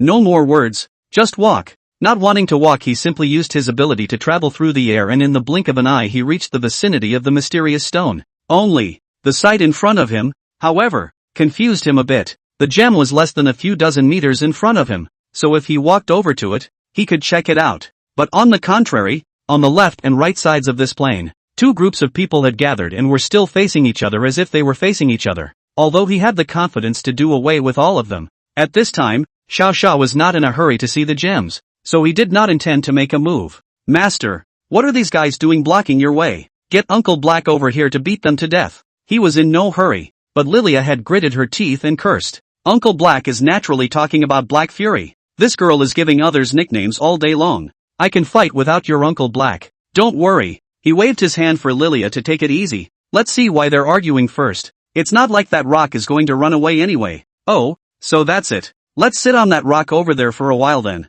As soon as she heard that her master was not in a hurry, Lilia also nodded, then found a good place for Xiao to watch the show. True to her name, Lilia was an elf who watched television and various competitions every day, and had a deep understanding of what angle was most comfortable to watch a play from. The place she casually pointed to was just on the side bearing of the two groups, neither blocking the middle of the two groups, appearing bright and having a very wide view. Well, it really is a great spot for a piece of theater. Okay, that's it. Let's find out what's going on. After nodding, Xiao took Lilia and sat directly on a rock to the side. If it wasn't for the fact that this world didn't have popcorn coke and he didn't want to be too conspicuous, he really would have had to watch the show with Lilia while eating. In the meantime, the two groups of people who had been facing off against each other for a long time in the Gaokao were, on one side, the official personnel of the Godless Continent, and on the other side, the administrators of the Godless Plaza. They are arguing over who should get the proceeds from this gem being mobbed. Chapter 214, Watching Without Fighting.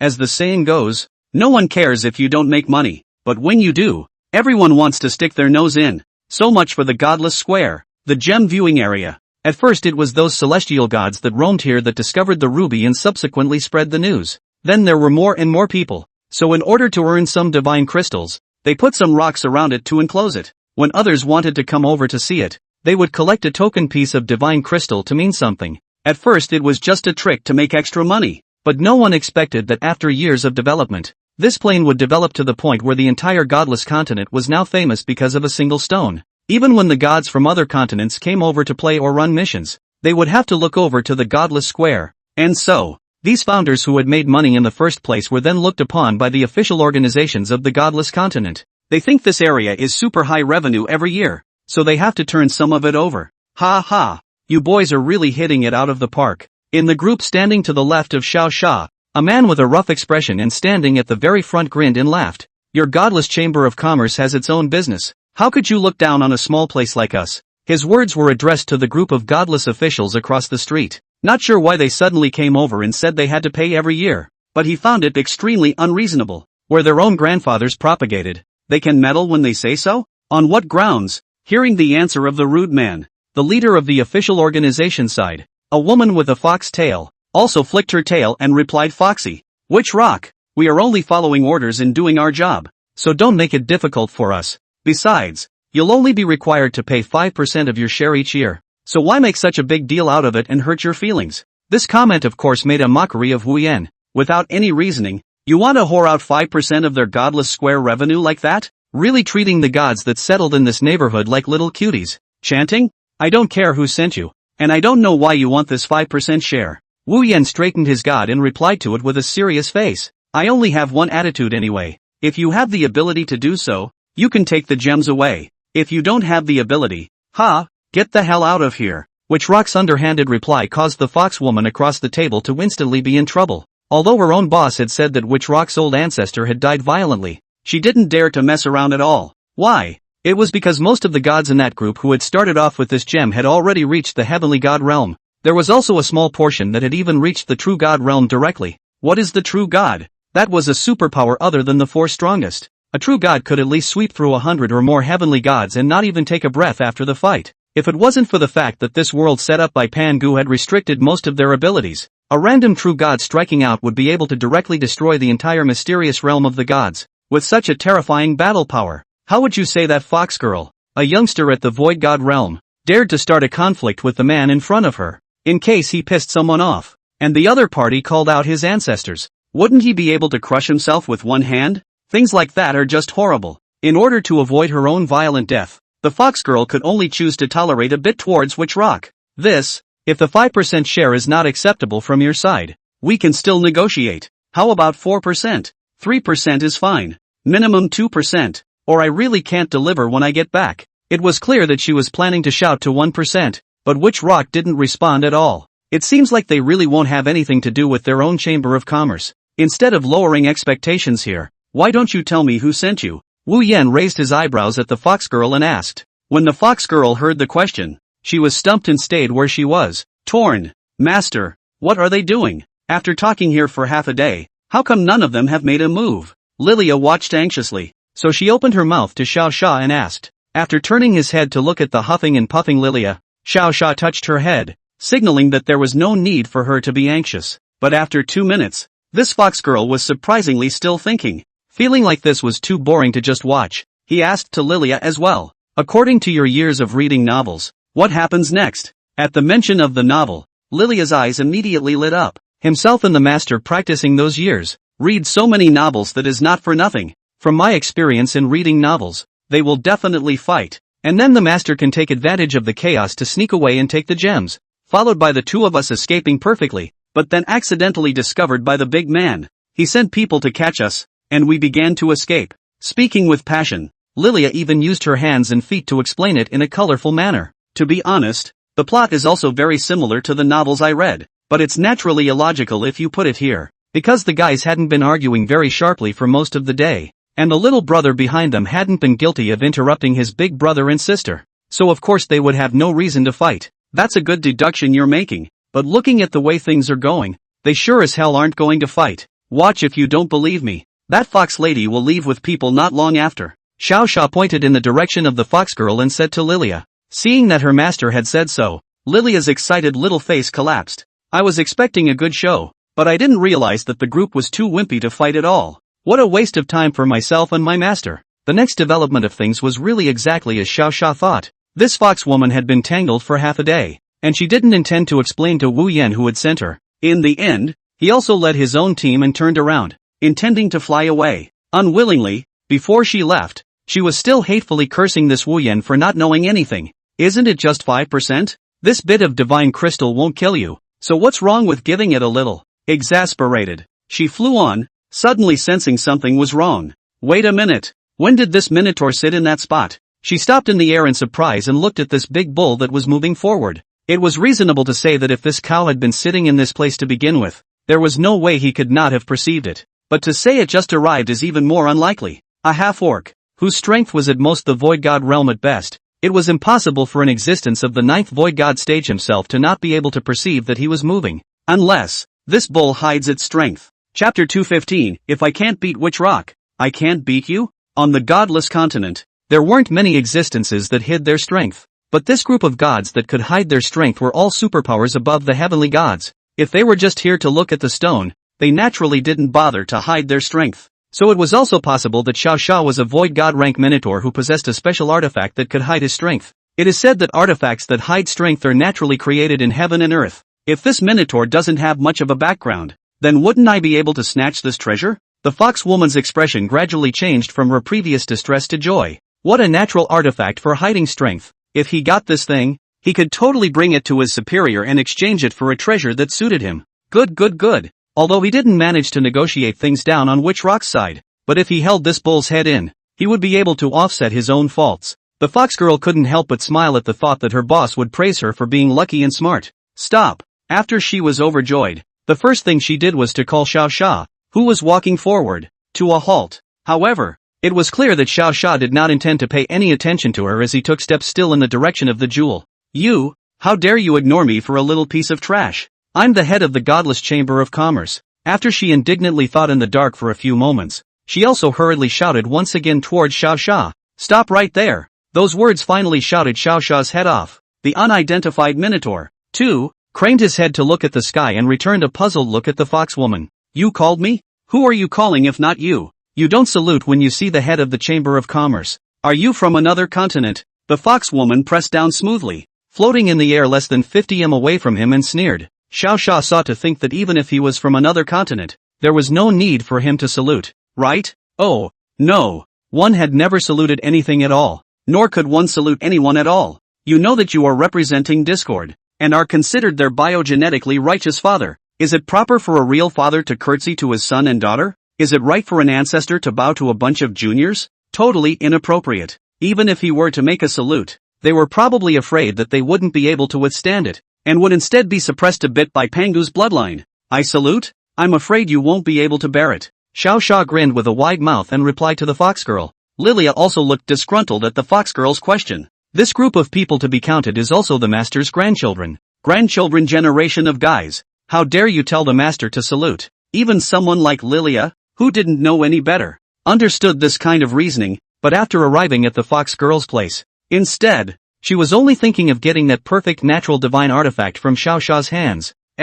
Let's just say there are some gods that are destined for this. Humph, how dare you talk back? Do you know what mistake you have made? The fox lady led a group of gods to float and fly down in front of Xiao Xia. Her expression became more and more arrogant, as if she had completely eaten Xiao Xia. So you called out to me just to make me salute? Xiao Xia replied calmly to the fox girl. The minotaur's appearance now, paired with the disdainful, faint smile, made the fox girl angrier the more she looked at him. What's he pretending to be at the void god realm for? Even if he was as powerful as he was, could he still give himself a void god 9th rank second? Kid, this person in front of you is the only void god 9th rank in this area. Show me some respect. Before the fox girl even opened her mouth, the group of juniors behind him began to release harsh words to Xiao Xia. It's true that this group of people who are other people's minions don't have good brains. Obviously their masters were still smiling, but they were already eager to show it. This is a very easy way to die, especially when you meet a god of killing like Xiao Xia. You talk a little too much, just be quiet for a while. After Xiao Xia finished speaking indifferently, he gently waved his axe at the man. Swish, a white light flashed, and this little follower of the 4th stage of Void God instantly turned into a puff of flying smoke and disappeared in front of their eyes. And the most terrifying thing was that Xiao Xia's attacks were very precise, saying that letting him die was really just him dying. The other 7 or 8 remaining gods had their bodies intact, not having suffered any damage at all. Master, you said you'd be quiet for a while, but you're directly beating people to death. Oh, Lilia spat out leisurely. However, compared to the previous master, she preferred the current master who could casually behead gods with a laugh. It wasn't as if she didn't like the previous owner. It's just that he's too gentle and easy to count on. Sorry, I just reached the void god stage and didn't grasp the force. Xiao Sha touched his head and smiled faintly at the dumbfounded fox girl. After he finished laughing, he didn't forget to go on to add, "Here, you go on. What was the salute you and I were just about to perform?" This question, but the legs of the fox girl who asked the question went straight to the ground. What happened to the promise that the gods wouldn't have nothing better to do than come here and look at gems? What about the promise of just having natural artifacts? How is it that the minions behind me are directly gone in one sentence? Big brother, I am a god of the eternal Frost clan. If I have offended, please don't blame me. Facing the strong Xiao Fury, she hurriedly lowered her head in supplication. Although he himself was only a lower middle tier deity within the clan, he was still a role within the clan. By moving this backer, this big guy should be able to let himself go, right? After all, one's patriarch, a powerful old true god, was very influential. However, what Linghu female never expected was, these words didn't seem to have any effect on Xiao Sha at all. Without even frowning, he had begun to smile and ask the fox girl, "Don't talk about all that nonsense. Didn't you just ask me to curtsy? Tell me how I'm going to curtsy." It was a question that the fox girl would never dare to answer in her life. Saluting, that is the courtesy of a subordinate showing respect to a superior. If the elders of the clan knew that he, a void god, had to salute such a great man, they would probably decisively get themselves killed without him even having to make a move. Elder. That was my momentary confusion. Rushing, the fox girl began to play the emotional card. For this kind of excuse that didn't have much effect, Xiao Sha was naturally cursing at the fox girl. "You're confused your mom's ass. The old man left well enough for you to come over and stop me. And now you're telling me you're confused. Go back and ask your ancestors and see if they will believe you when you say this." After the scolding, the fox girl had thought the big man was out of breath. She was also secretly pleased that she was smart and flexible. What can be so great about punching these great gods and not just scolding them? He can also kill, at the drop of a hat. Just as the fox girl was thinking about it, and the corners of her mouth just turned up, a white light instantly passed through her body, penetrating her. Chapter 216, Is This Killing? Witch Rock, who had been watching the show near the jewel, watched the scene in front of him dumbfounded. This kills? He muttered. When he came back to his senses, he still hadn't been able to forget Xiao Sha's wave of glib attacks. Obviously that white light was so slow, so non-destructive, so random. However, it was this seemingly random attack that directly cleaved that fox woman just now to death. This result really made Wu Yan look a bit surprised. Xiao Sha was unaware of this, and after easily resolving the fox girl, he didn't care what consequences this would bring, and directly brought Lilia and slowly walked in the direction of the jewel. Wu Yan had wanted to call out to Xiao Sha to greet him for a few moments, appearing to be courteous, but just as he was about to open his mouth, he happened to remember the fox girl who had just been killed in seconds. The other guy was just slaughtered outright for calling him out. It hadn't been more than a minute since the fox woman had died violently, and if he had called out to this great god rashly, what if someone else had gone crazy and killed himself as well? Feeling a hint of fear, Wu Yan hurriedly interrupted his own thoughts of just wanting to call out to Xiao Sha. After no one was in the way, it was much easier for Xiao Sha to do the next thing. Walked into the rocky hall where the mysterious gem was located, and threw a piece of divine crystal down. After a bit of back and forth, he finally saw the so-called red mystery gem he had been longing for. It was a piece of irregular gemstone embedded in the ground about half a meter deep, with a size estimated to be as big as a fist, and a blood-red color all over. Its appearance was actually no different from those inferior gems that Xiao Fury had spent 99 on the PDD on the blue planet. But inside, it's a whole different story. Its interior was not simply just blood red. There was also some suspicious object constantly swimming around inside. Like a baby fish in a fish egg, the suspicious thing was moving around inside the stone. This suspicious thing caused Xiao Sha to also immediately use his god's eye to check on it. Unknown gemstone, a gemstone from the outside world. Due to the host's low level, no further information can be displayed. This result identified by the divine eye surprised him more or less. What do you mean by too low a level to show more information? Can it be that this is still some kind of heavenly treasure? Unwillingly, he wasn't about to just let the stone go. Since the system didn't know, he could still ask other people, and he might get a different answer. Lilia, do you recognize what this thing is? He asked casually to Lilia, who was slumped over his shoulder. But I didn't expect Lilia to look puzzled. Isn't this just an ordinary meteorite? What's so special about it? She returned curiously. Can't you see there's something inside this gem? Facing another question from her master, Lilia was baffled. What's going on? Are your eyes broken and not seeing the same thing as your master? In order to verify if this was the reason, she spoke to Xiao Sha about the gem she saw in her eyes. Master, this is clearly a black meteorite. How can you see what's inside? That one blacked out sentence directly to Sha Fury will not be able to say. Obviously this is a red gemstone. It's hard to believe that this gemstone will show itself in two forms. Lilia certainly wouldn't joke about such a crucial matter.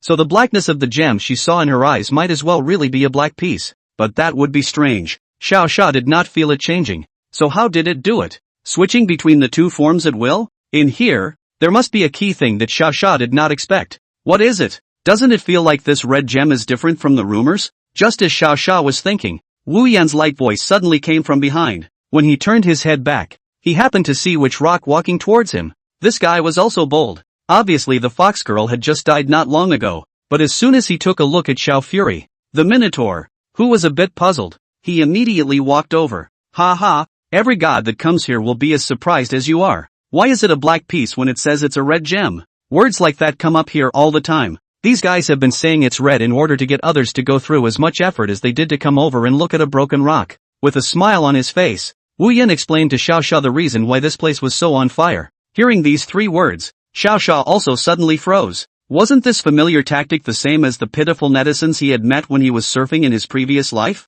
Obviously. I found a novel that was full of toxic points, but I went crazy typing positive reviews and pushing the book like crazy for others to read in order for them to be poisoned as well. Just like that, one by one, the bad books can be bragged to them as the 4 masterpieces. I didn't realize that those pitiful netizens of the last days had disappeared, but instead, in this mysterious realm of the gods, there was a similar existence. But if it really is pure black, it must not lead to cause so many gods to argue. Xiao Sha collected his thoughts and retorted. Not sure what it looks like to them though, but to his own eyes, the stone was indeed a red gem, and the kind with something else inside. Well, that's a possibility too, but in the eyes of us common gods, he is just a black stone, nothing magical. Some gods say this stuff is the more powerful the god, the darker the color they see. So many of the gods who come over here will insist that it's a red stone in order to satisfy their own egos among their friends. Wu Yan smiled and continued to add that as an existence that had watched over this place for many years, he had naturally seen many gods.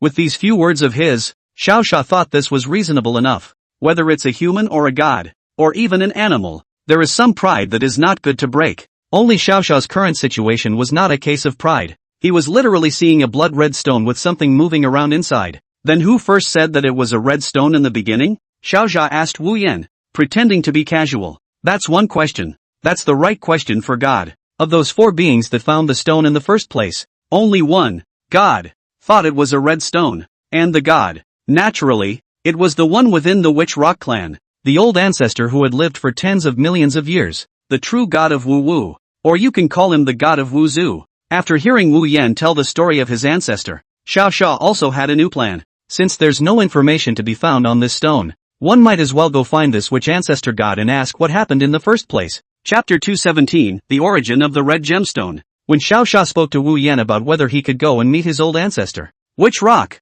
who heard this request, was instantly in trouble. Leaving aside the matter of his own low status within the clan, Xiao Sha, a strange god, wanted to meet an old ancestor. This situation was simply impossible. Why? For his own ancestors had indeed been looking for other beings who saw the red stone as he did for so many years, but in all that time, he had never seen any being that could clearly name the jewel's likeness, so much so that the old ancestors, now, had begun to fade away from the matter. This, I'm afraid it's not a good idea. Witch Rock revealed an awkward expression. One did want to help this great powerhouse, Xiao Sha, a little bit in exchange for his goodwill, but the problem now was that he didn't even know where Xiao Sha was a god. So how could he report the current situation to the clan? It's hard to believe he's going to tell the elders of the clan. Old man, hand over the old ancestor, there's a big god here looking for him. Make it quick or you'll suffer if you're delayed. If he really said that, at that time, not to mention his father, even if his grandfather came, I'm afraid he can't protect him.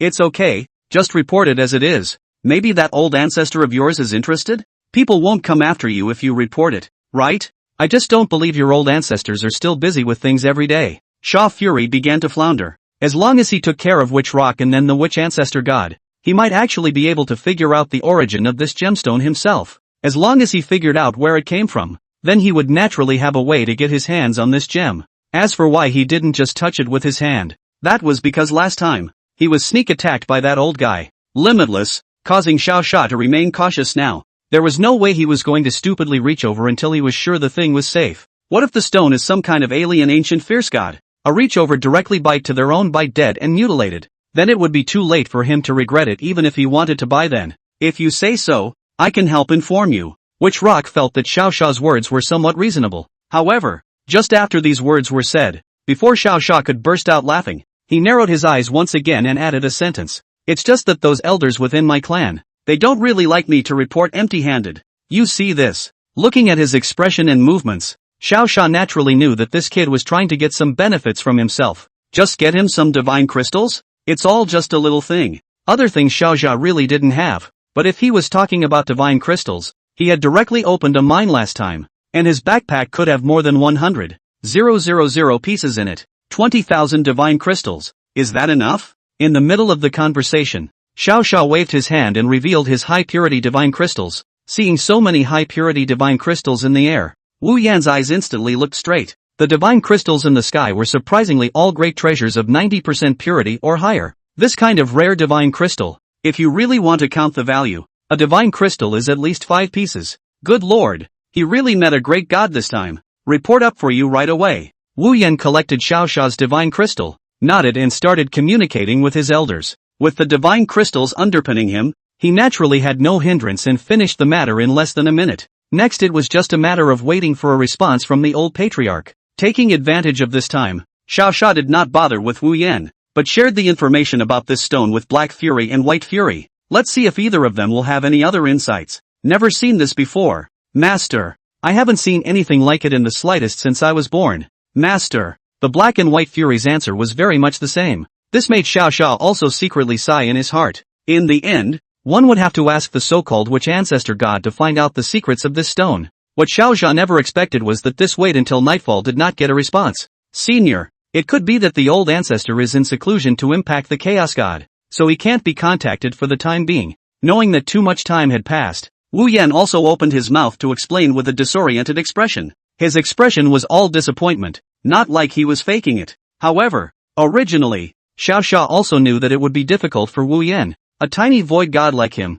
to contact a true god-level old ancestor from a practical point of view. The 20,000 divine crystals were probably a waste of money. Then wait here for me when that old ancestor of yours responds. I'm sure I'll have to meet him anyway. Xiao Sha patted Wu Yan's shoulder and told him not to be too concerned. This action made Wu Yan feel much more comfortable in his heart. Although the old man within the clan had collected his own divine crystals and hadn't necessarily reported it, at least this bullhead senior looked up to him. When they respond, I'll definitely be the first to wait for you here. Wu Yan replied to him with conviction. Xiao Sha and he smiled and nodded, and didn't take the matter to heart. Anyway, one's purpose was considered half accomplished, and the latter could only be continued to study at home first. After bidding a brief farewell to Witch Rock, Xiao Sha then left the godless square and found a place with fewer people to directly use divine penetration to return above the blue star. Looking around, the location was not in H City, so he used his words sparingly and went straight back to H City. In a matter of seconds, he appeared in the middle of the villa.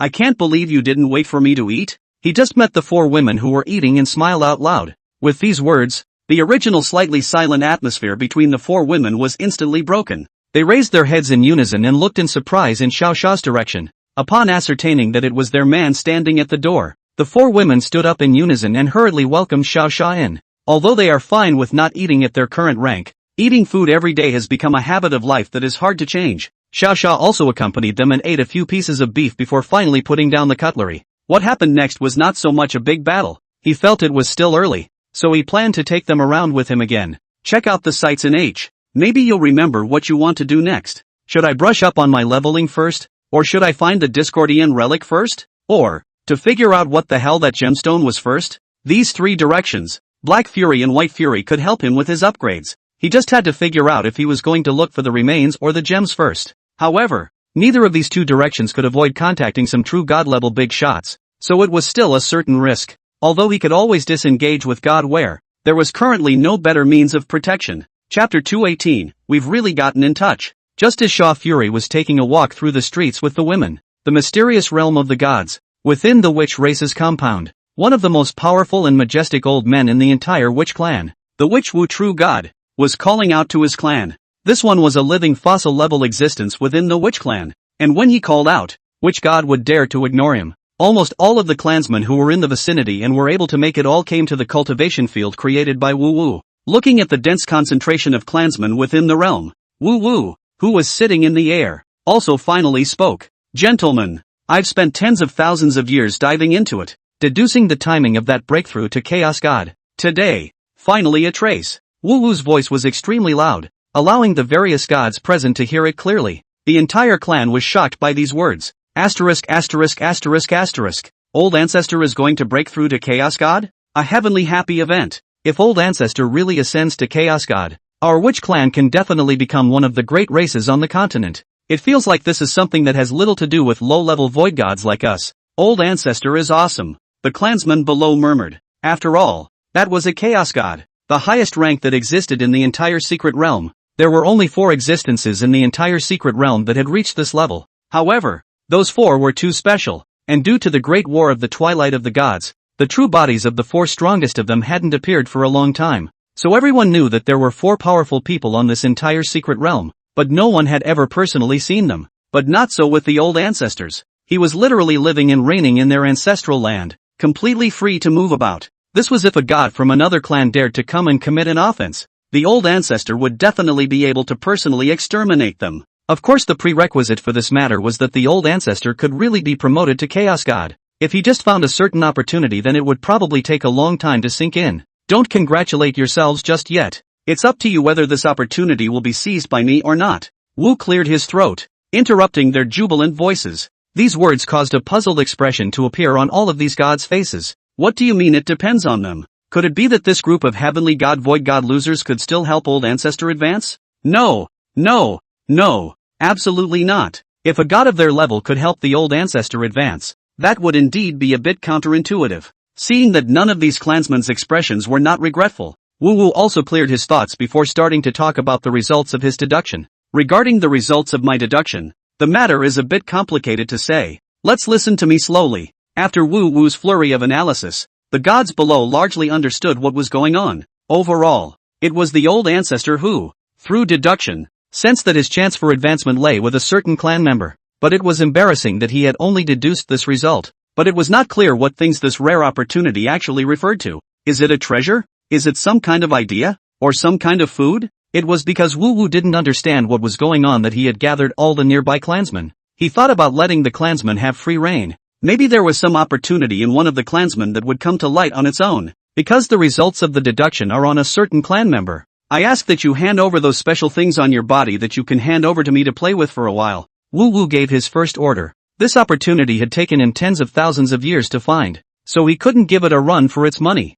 One has to find this opportunity even if one has to fight all the way. Thus, under Wu Wu's order, all the gods below all placed the most precious treasures they had on them into the air for the Old Ancestor to inspect them one by one. Various items that shone brightly soon appeared within Witchwood's domain. Divine artifacts, divine crystals, special spells, and even the personal clothing of a certain beautiful heavenly god. With the domain's enhancement, Wu Wu barely made any effort to check out the large pile. The end result, naturally, was nothing, because these things were not even as precious as a divine art he had casually created. They would naturally be of little use to him. What hadn't Wu Wu, who had been in the true god for many years, seen before? Not to mention the fit of a beautiful heavenly god. When he wanted to play in the past, all kinds of beautiful women thought about sticking it to him. However, now that he was out of his lowly ways, he preferred to study divine arts and improve his strength. Since it's not a treasure, then do you have anything special that you intend to report to this ancestor? After checking many times and not finding any special items,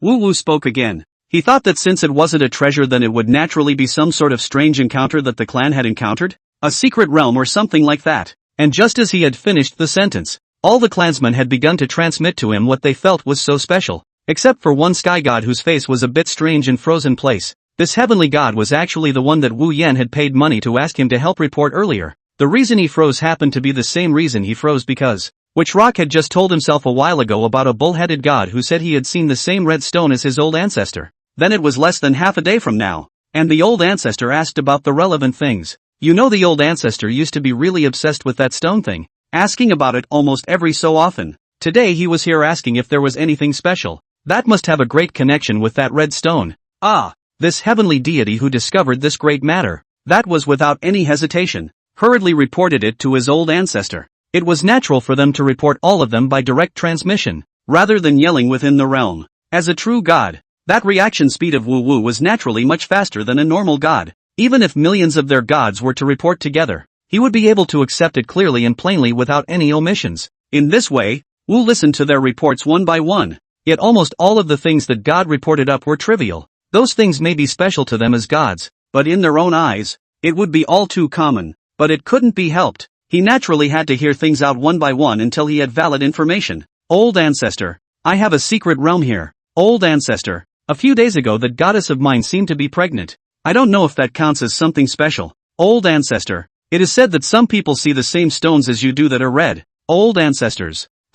Just as he was listening, a certain message suddenly swept through his mind, causing him to be startled. Chapter 219, Is there really such a god? Hearing one of the clansmen mention something about the red stone, Wu Wu's eyes lit up. He didn't even know how many years it had been since he'd heard from the old buddy. The red stone, an old buddy that had once accompanied him from the void god to the true god realm. Though the other side doesn't talk or move, it just sits there dumbfounded. But in Wu Wu's heart, this stone definitely called himself a good brother. Without it, one would not be able to earn divine crystals and would not be able to break through to the true god realm at all without worry. If we were to really give this stone a name, it would at least be a witch priest level existence. Who was it that just said something about that red stone? At the thought of someone looking at the same red color as himself, Wu Wu hurriedly called out to that clan member just now, intending to inquire about the exact situation. Old ancestor, it's me. As soon as his words were shouted out, a youngster at the heavenly god level responded with trepidation. Wu flew smoothly to his side and stared at him with a surprised look.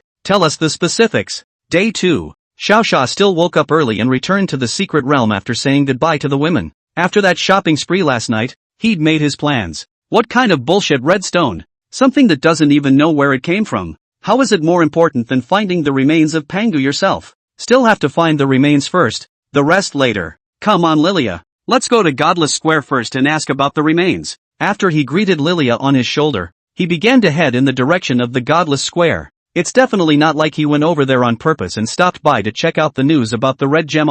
This was because there were a lot of gods over at the Godless Square, and it was just easier to gather information. Well, absolutely. Xiao Xia, who had fooled himself, didn't put in much effort before arriving at the familiar plains, but this time it's not the same as last time. He hadn't even reached the inside of the plains when he realized that there were quite a few gods' gazes that had gathered on him.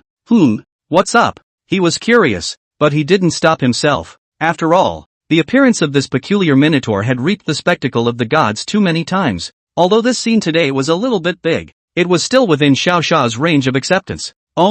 He was walking forward when he blinked his eyes and suddenly realized that two existences with very powerful auras had suddenly appeared in front of him. One is a skinny old man and the other is a voluptuous woman. They just appeared in front of his eyes and surveyed them for half a day before that skinny old man opened his mouth in an unpleasant tone and asked, "Are you the bullhead who claimed to have seen the red stone?" Xiao Xia thought that he hadn't messed with anyone. Why did the other party come up with the same tone as he owed him money? Is it possible that the fox girl from yesterday has come to seek revenge? It's me. Why? Something wrong? Xiao Xia answered with a smile. Regardless of whether the other party was really helping the fox girl to take revenge, Xiao Xia was not afraid of him anyway, so he naturally did not need to give him a good face. Don't look at him as just a void god right now, but in a real fight, when he and Black Fury join forces, it's not certain who will die. Obviously the other party did not expect Xiao Xia to be so headstrong that he would directly get tough with himself. These words also made the old man's beard tremble with anger. He blanched and stammered for half a day without being able to say a word. In the end,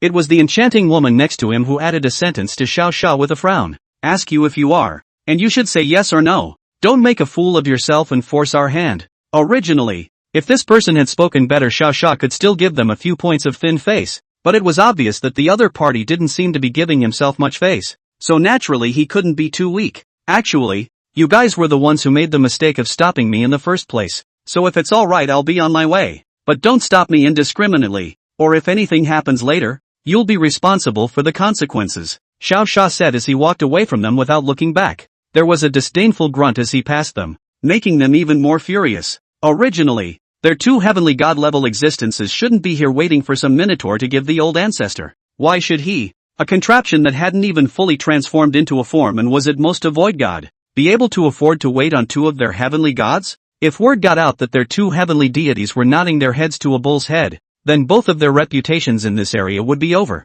And that's why the two of them had very unhappy expressions the moment they saw Xiao Xia. Of course this was their business and had nothing to do with Xiao Xia. He came over to see the treasure. Ahem. To collect intelligence, naturally lazy to say more to these two things that have eaten gunpowder. Stand still. You kid is really unaware of what's going on. Don't make me fight you. You stupid shit. Perhaps being so angry by Xiao Xia's behavior that his mind exploded. That skinny old man, naturally, lashed out in anger. But even if he scolded him anymore, Xiao Xia didn't bother to turn around. Now we have to go see the gems first. And by the way, ask Witch Rock if there was anything new last night. As for the old man, after he was done, he would naturally call on Black Fury himself and teach him a profound lesson. And yet this time, Xiao Xia's plan unexpectedly fell through in a rare way. Just as he was still heading towards the gem, the old man behind him was furious and planning to strike. It was also when he had the idea of striking out, and his eyes were grim as he was about to use his divine art to attack Xiao Xia.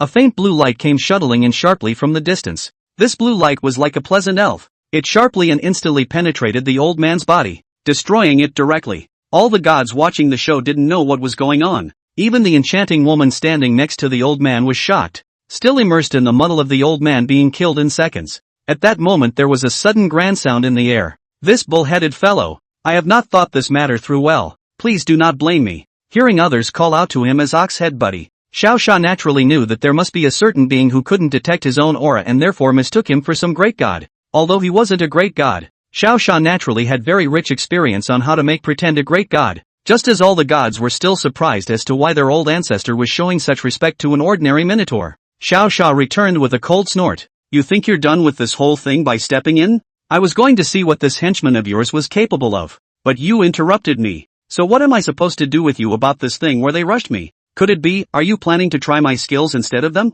Xiao Xia's reply was strong and powerful, and together with his completely undetectable aura, it caused the witch ancestor god, who was far away from the ancestral land, to instantly change his face. Chapter 220, Scared to Death. Wu Wu had lived for such a long time, but he had never seen a certain existence that could evade his own probing. Other than those four strongest people who said otherwise, it was simply impossible for anyone else to have this kind of strength. However, it is said that after the twilight of the gods back then, there were still quite a few gods who went into hiding. So it is not ruled out that the identity of this minotaur, in fact, is some old demon that has been hidden for a long time. Previously, Wu Wu had only thought of this possibility, but as soon as he heard that Xiao Xia had dared to question whether or not he wanted to accept his punishment, he was instantly convinced of the fact that the other party was exceedingly strong. Only someone who was stronger than he was, and who was fully aware that he didn't have the strength to defeat the other, would dare to question himself like that. Yes, definitely. Xiao Xia was definitely some old demon who had been avoiding the world for many years and just happened to stumble upon this mysterious stone, which was why he told the other gods to inform him. After suddenly thinking of something, Wu Wu's eyes slowly changed from shock to horror. What did I have to ask these idiots to pick up this senior for? I should have gone out myself a long time ago. Wu Wu cursed angrily in his heart. The thought of these sons of bitches provoking an existence that was even stronger than their own caused Wu Wu to have a hard time. Of course, even how hard it was for him, he had to find a way. Because he still had to ask for information about the stone from the senior, he absolutely could not start a conflict with Xiao Xia. Seniors, elder, how dare I take one of your moves? I'm the one who failed to discipline you today, but I'd like to make it up to you with a ton of food. What do you think? A ton of food? Probably not a rare item on the blue planet, but in this realm of the gods, which had been restricted by Pangu, it was something even more valuable than divine crystals. Of course this is for God here. As for Xiao Xia's words, he had already exchanged at least 99 backpack compartments over at the food exchange machine a long time ago. On a scale of 1 ton per grid, he also had 99 tons of various foods on him.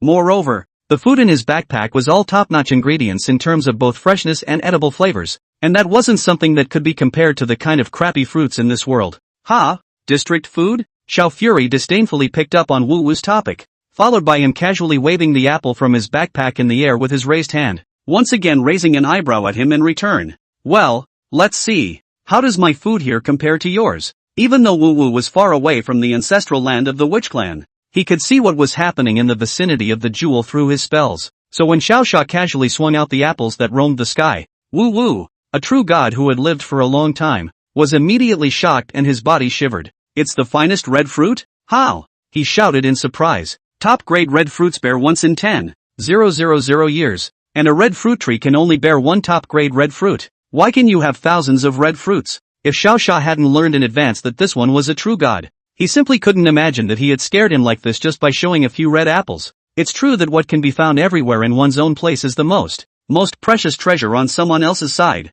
Do you know the difference between you and me now? These things are worthless to me. Xiao Sha, who had done all this, calmly waved his hand and collected the red apples that roamed the sky. He acted very casually, as if these red apples were as common to him as stones on the ground. This made Wu Wu that was instantly definitely sure of Xiao Sha's identity. To be able to collect so many top-grade red fruits, then this Oxhead Senior was 100% an old man who had been hidden for many years. Senior, it is right. Wu Wu put his posture to the lowest level and replied with a hint of trepidation. Then according to you, how should this matter be resolved? How to fix it? When you talk about this, Xiao Sha is not sleepy.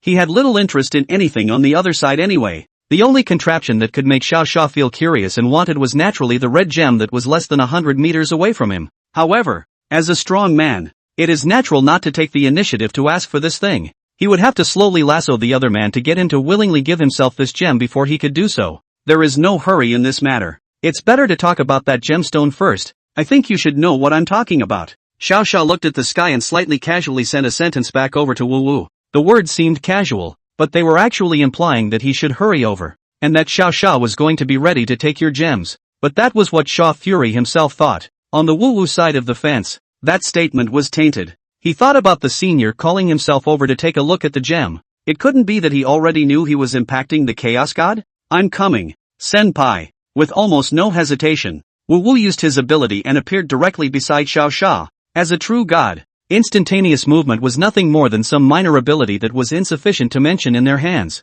Well, follow me. Xiao Sha this minotaur nodded and then told him to follow him. With the strength of a void god, the only one who could be so arrogant under the watchful eye of a true god was probably Xiao Sha. And of course it was because of his boldness that Wu Wu was convinced that he was indeed an old monster. If he had conversed with Wu Wu before, but whenever Xiao Sha revealed a timid expression and demeanor, then Wu Wu would instantly suspect his identity. Now, of course, the fact that he was bold, arrogant, and had all sorts of food on him that was precious enough to be called a treasure caused Wu Wu to not dare to suspect him at all. Yes, Elder. Wu Wu also nodded obediently and followed Xiao Sha forward. This bizarre scene caused those inferior gods who had originally greeted Xiao Sha just now to instantly reveal expressions of surprise. What is it? Isn't that the old ancestor? How come he's so humble after that minotaur? What do you know? This look tells me that this minotaur isn't simple. It's very likely that it's actually a chaos god that's been hidden for many years. This way no wonder that heavenly god was directly fucked to death by the old ancestor just now.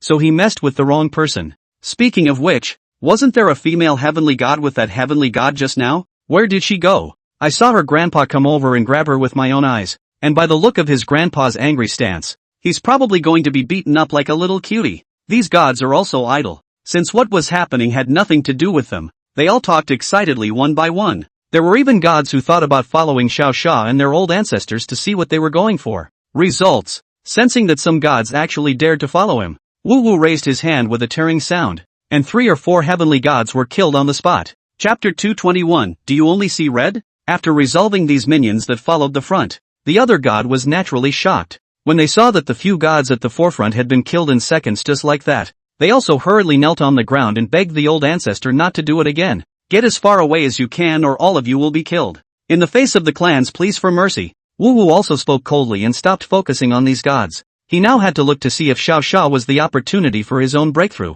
And as for these clansmen who were planning to snoop and cause trouble, there were naturally other gods to clean up. Why aren't you moving? Hurry up and keep up. Xiao Sha, who was walking in front, sensed that the man behind him did not act, so he frowned and turned his head to scold. Honestly, if this was someone else who dared to speak to himself like this, how could Wu Wu have to fuck the other party to death before he could do so? But in front of him was an old demon who had never been born. He didn't dare to make a move. After nodding with a smile, he eventually followed obediently. The two of them, one in front and one behind, obviously less than 100 meters away. It took them 3 minutes to get there. As for why, that was naturally because Xiao Sha wanted to create an atmosphere that he was special and his strength was absolutely fine. Strong people naturally had quirks, and Xiao Sha deliberately walked slowly precisely to camouflage himself. Elder, this is the mysterious red gem I met a long time ago. It was only after finally walking near the gem that Witchwood hurriedly stood next to it and introduced it with slight confidence. But Xiao Fury wasn't very happy with his introduction, because he doesn't even make it clear how they found out about it and why they were thinking of developing the area. Tell us specifically how you found this stone in the first place, Xiao Sha said after some contemplation. If the origin of this stone could really be clarified, then the probability of Xiao Sha taking it in would be higher. After all, this was a thing that had been spit out by the system that it couldn't see specific information with its low strength, so it definitely wasn't simple. Upon hearing Xiao Sha's request, Wu Wu was not idle and immediately talked about the past in the beginning. At first, let's see. It was after the end of the Twilight of the Gods, when a few of my good brothers and I, with our wounds, left from the battlefield where all the great gods had fallen. While walking to this area, I suddenly saw a red light descend from the sky and land not far away. I was a bit curious at the time, so I traveled alone to what is now this plain and found this mysterious stone when my brothers weren't looking. It was actually black when I saw it at first too, until I touched it and it instantly turned blood red in color. Wu Wu's recollections had just reached this point when Xiao Sha suddenly interjected with a voice. Is it blood red? Blood red. And there's a weird thing floating around inside the stone? This sentence directly gave Wu Wu a thrill of excitement. Yeah, that's the way it was. That's the only time I've ever seen it, but I know I'm definitely remembering it right. He was so anxious that he was even breathing heavily, because since Xiao Sha was able to reveal the true nature of this gemstone before he even opened his mouth, that also meant that he had definitely seen the gem in its original form, just like himself. Can you be more specific about what the stone looks like? For some reason, after listening to Xiao Sha's few words and looking at this old friend Jewel, in his heart, Wu Wu vaguely felt that he was about to break through his shackles, and the key to this breakthrough lies squarely in the stone that has been with him for years. It was the fact that in all this time he himself had never met another person who saw the red gem as he did that caused his mind to be slowly changing. The short answer is that he has lost his beginnings and so a small problem has arisen in his mind. As long as he untied this knot in his heart today, it was highly likely that he would be able to break through to Chaos God, that legendary realm, in one fell swoop. And because of that, he practically begged Xiao Sha to give himself a little more of a depiction of what the stone looked like, blood red in color, showing dark red inside, with a ghost-like fluid creature that floats around inside. Sometimes it seems like the thing even beckons, like it's calling me. Xiao Sha also looked down at the red stone and immediately afterward portrayed it to him on the spot. As he said that, Wu Wu's breath behind him became more and more chaotic. At first the kid was fine before he spoke, but as a result, when Xiao Sha finished speaking, a gust of wind of the laws began to roll up all around him. Master, hurry up and get out of here. The rule power inside him is out of control. It was Lilia's sudden reminder that made Xiao Sha understand that the other party was unable to suppress their power, thus causing the rule power to be rioting. If he walked slowly, perhaps the opponent's domain would suddenly unfold and subsequently suppress him in the domain. Cam, is your boy mesmerized by this rock? Saying a few words casually can have all the power in your body rippling. Really? Xiao Sha was really pissed off. Originally thought to set a set of information with him, but in the end, this information was not even set. And the other party was directly confused. It's really a case of the house falling apart, one day at a time. Master, don't think. Hurry up and go. Don't be suppressed again. Seeing that Xiao Sha was still hesitating, Lilia hurriedly fluttered her small wings and anxiously urged in front of Xiao Sha. She was in a hurry, Xiao Sha actually more so, but why hasn't he left until now? That's because, naturally, he kind of wanted to take the stone while he had the chance. Anyway, Wu himself had said he'd touch this thing, so why shouldn't he take it himself? And even if he can't touch it, then he's still a system backpack, so it's perfectly possible to just take it in. Looking over at Wu, who was trembling and shaking like he had Parkinson's, another glance at the red gem that lay peacefully flat on the ground, Xiao Sha instantly gritted his teeth and made up his mind. It's just as well to put it away. Why don't you just give it to me, since you all can't take it with you? Naturally I can't be polite to you prisoners. System, charge this gemstone for me. Taking advantage of the cover of the wind of rules, Xiao Sha utilized the infinite backpack and directly stowed the gemstone intact into the system space. Immediately afterward, he didn't have any hesitation and directly mumbled a sentence about using God-piercing and returned to the blue star in a hurry. The moment he had just disappeared, the entire godless square was immediately surrounded by a powerful force of rules. In the sky above the godless continent, as the power within which Wu's body rippled, it also produced all sorts of visions. The young god thought it was that this was just normal. Only those who had reached the true gods, and those four existences above the true gods, knew what had happened. Some of them recovered from their cultivation and stared blankly into the air, muttering a sentence under their breath. The fifth Chaos God, born. Chapter 222, Searching for the Red Gemstone. As the first person to stop the loss in time, Xiao Sha had naturally left the mysterious realm of the gods long before Wu Wu's promotion. As for something like the birth of a Chaos God, it could not interest him at all. In the end, The only thing that made him nostalgic was the mysterious red gem in his system. The first thing he did when he returned to the blue planet,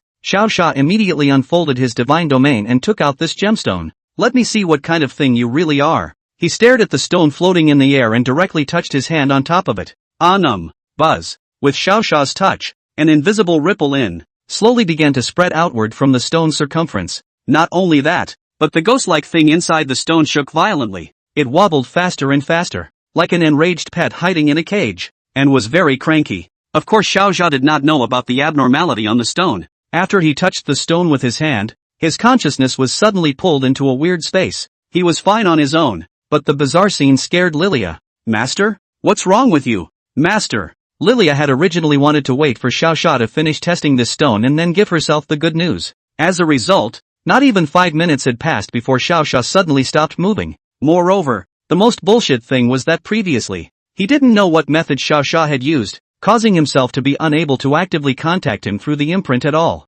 That is to say, the current Lilia didn't even know if Xiao Sha was dead or alive. Hey, hurry up and respond to people. She slapped Xiao Sha's shoulder, trying to get him to respond with a few words. However, Xiao Sha's consciousness was not even in the same place anymore, so how could he still hear Lilia's call, allowing her to pull the wool over her eyes? Xiao Sha just stood dumbfounded with the rock. Aha! What's going on? After noticing that her master really couldn't be contacted, Lilia's small face was filled with distress. She fluttered her wings as she flew around Sean Fury, pondering what was going on. The good news is that the owner now has a temperature and a heartbeat and a pulse. And the only downside is that he or she doesn't know what's going on here. According to reason, this is the master's domain. It's impossible to be assassinated by this broken stone. And master keeps saying it's red. It's clearly black. Lilia spat out in place with her beak as she scrutinized it. In the meantime, a space of immense gloom and darkness. Xiao Sha's consciousness, which was alone in this vast darkness, was gradually sinking downward. Don't understand what's going on though, but he thought that he should have entered the inner space of the stone through his consciousness. Just as he was still thinking about how to get out of the current situation, a few deep murmurs suddenly kept coming from his ears. Destruction, destruction, rebirth, rebirth. The voice was iffy, like it was in his ear, and like it was far away, so that even if Xiao Sha wanted to check what was making this sound, he could not detect it at all. Smart as he was, though, he quickly found a solution. That's a system on its own. Check the alerts in the system panel and don't you see what's going on? System, detect the current situation. After he called out to the system a few times, sure enough, the familiar panel was displayed in front of Xiao Shi. Warning, the host is being forcibly stripped of its consciousness by the primordial spirit. Please flee. The host's consciousness is in the process of being stripped. If you are unable to escape within half an hour, your consciousness will be completely stripped and your body will be seized. Warning again, please leave quickly. Leave quickly. Before he could check what was going on, 3 alerts with red exclamation marks hung directly in the center of the screen. When Xiao Sha saw the words consciousness stripping plus capture shedding, he instantly froze. Motherfucker, how do you keep meeting weird things yourself? Last time I was sealed, it was hard and difficult for a week. And this time it's going to be a weird piece of a fucking takeover? Who on earth is the main character of this book? God piercing. Use God piercing to leave, he shouted anxiously, intending to leave from this side of space first. This time, however, the imagined space shuttle that should have appeared didn't happen. His consciousness remained in this shadowy world, gradually sinking downward like a human drowning in the ocean. This is fucked. The divine skill that Pangu himself had taught was unexpectedly completely ineffective in the space of this stone. Doesn't this mean that the identity of this stone is very likely to be more powerful than Pangu? Wait, something more powerful than Pangu? Something suddenly came to Xiao Sha's mind. The thing that could overpower Pangu in the blue planet and the mysterious realms was not the evil god, not the world consciousness, and not those 4 strongest people. Instead, the thing that caused Pangu, the absolute supreme god, to fall in the first place, Ghost, played himself big. The last time he was sealed at least he had a world will to unseal himself. Today's play is outrageously over the top. It's something that can just fuck Pangu up, and it's not good enough for anyone. Stripping progress is being ramped up. 1%. 1%. Remind the host again. When the consciousness is stripped away, your body will be taken over by the original spirit. At that time, the system will initiate a self-destruct program to prevent the original spirit from destroying the entire universe. Please save yourself quickly. Xiao Sha also pondered for such a short period of time, and the system had already informed him of 4 red warnings once again. The fact that even the system was so tense was enough for Xiao Sha to understand that this matter could be really very important. Although he didn't understand what exactly the original spirit was, he couldn't afford to think about it now. The countdown has all started. He had to find a solution to the fact that he would be taken over before the stripping progress ended. Xiao Sha knew that he had a lot of abilities in him, and there would always be a solution. Only, it might take a little while. While Xiao Sha was anxiously searching for a solution over here, Lilia, who was still observing the situation in the divine realm, finally noticed a hint of something wrong. A few minutes ago, there was little change in Xiao Sha's body, but just now, the attentive Lilia suddenly realized, on the protagonist's body, there suddenly appeared some aura that made him very uncomfortable. The scent came out of nowhere, and Lilia was keenly aware of it anyway, just as she had just flown underneath Xiao Sha to check the situation. The scene in front of her surprised Lilia. This feeling, it seems to come from under the master's feet. Let me see. Why are the master's feet disappearing? What the hell?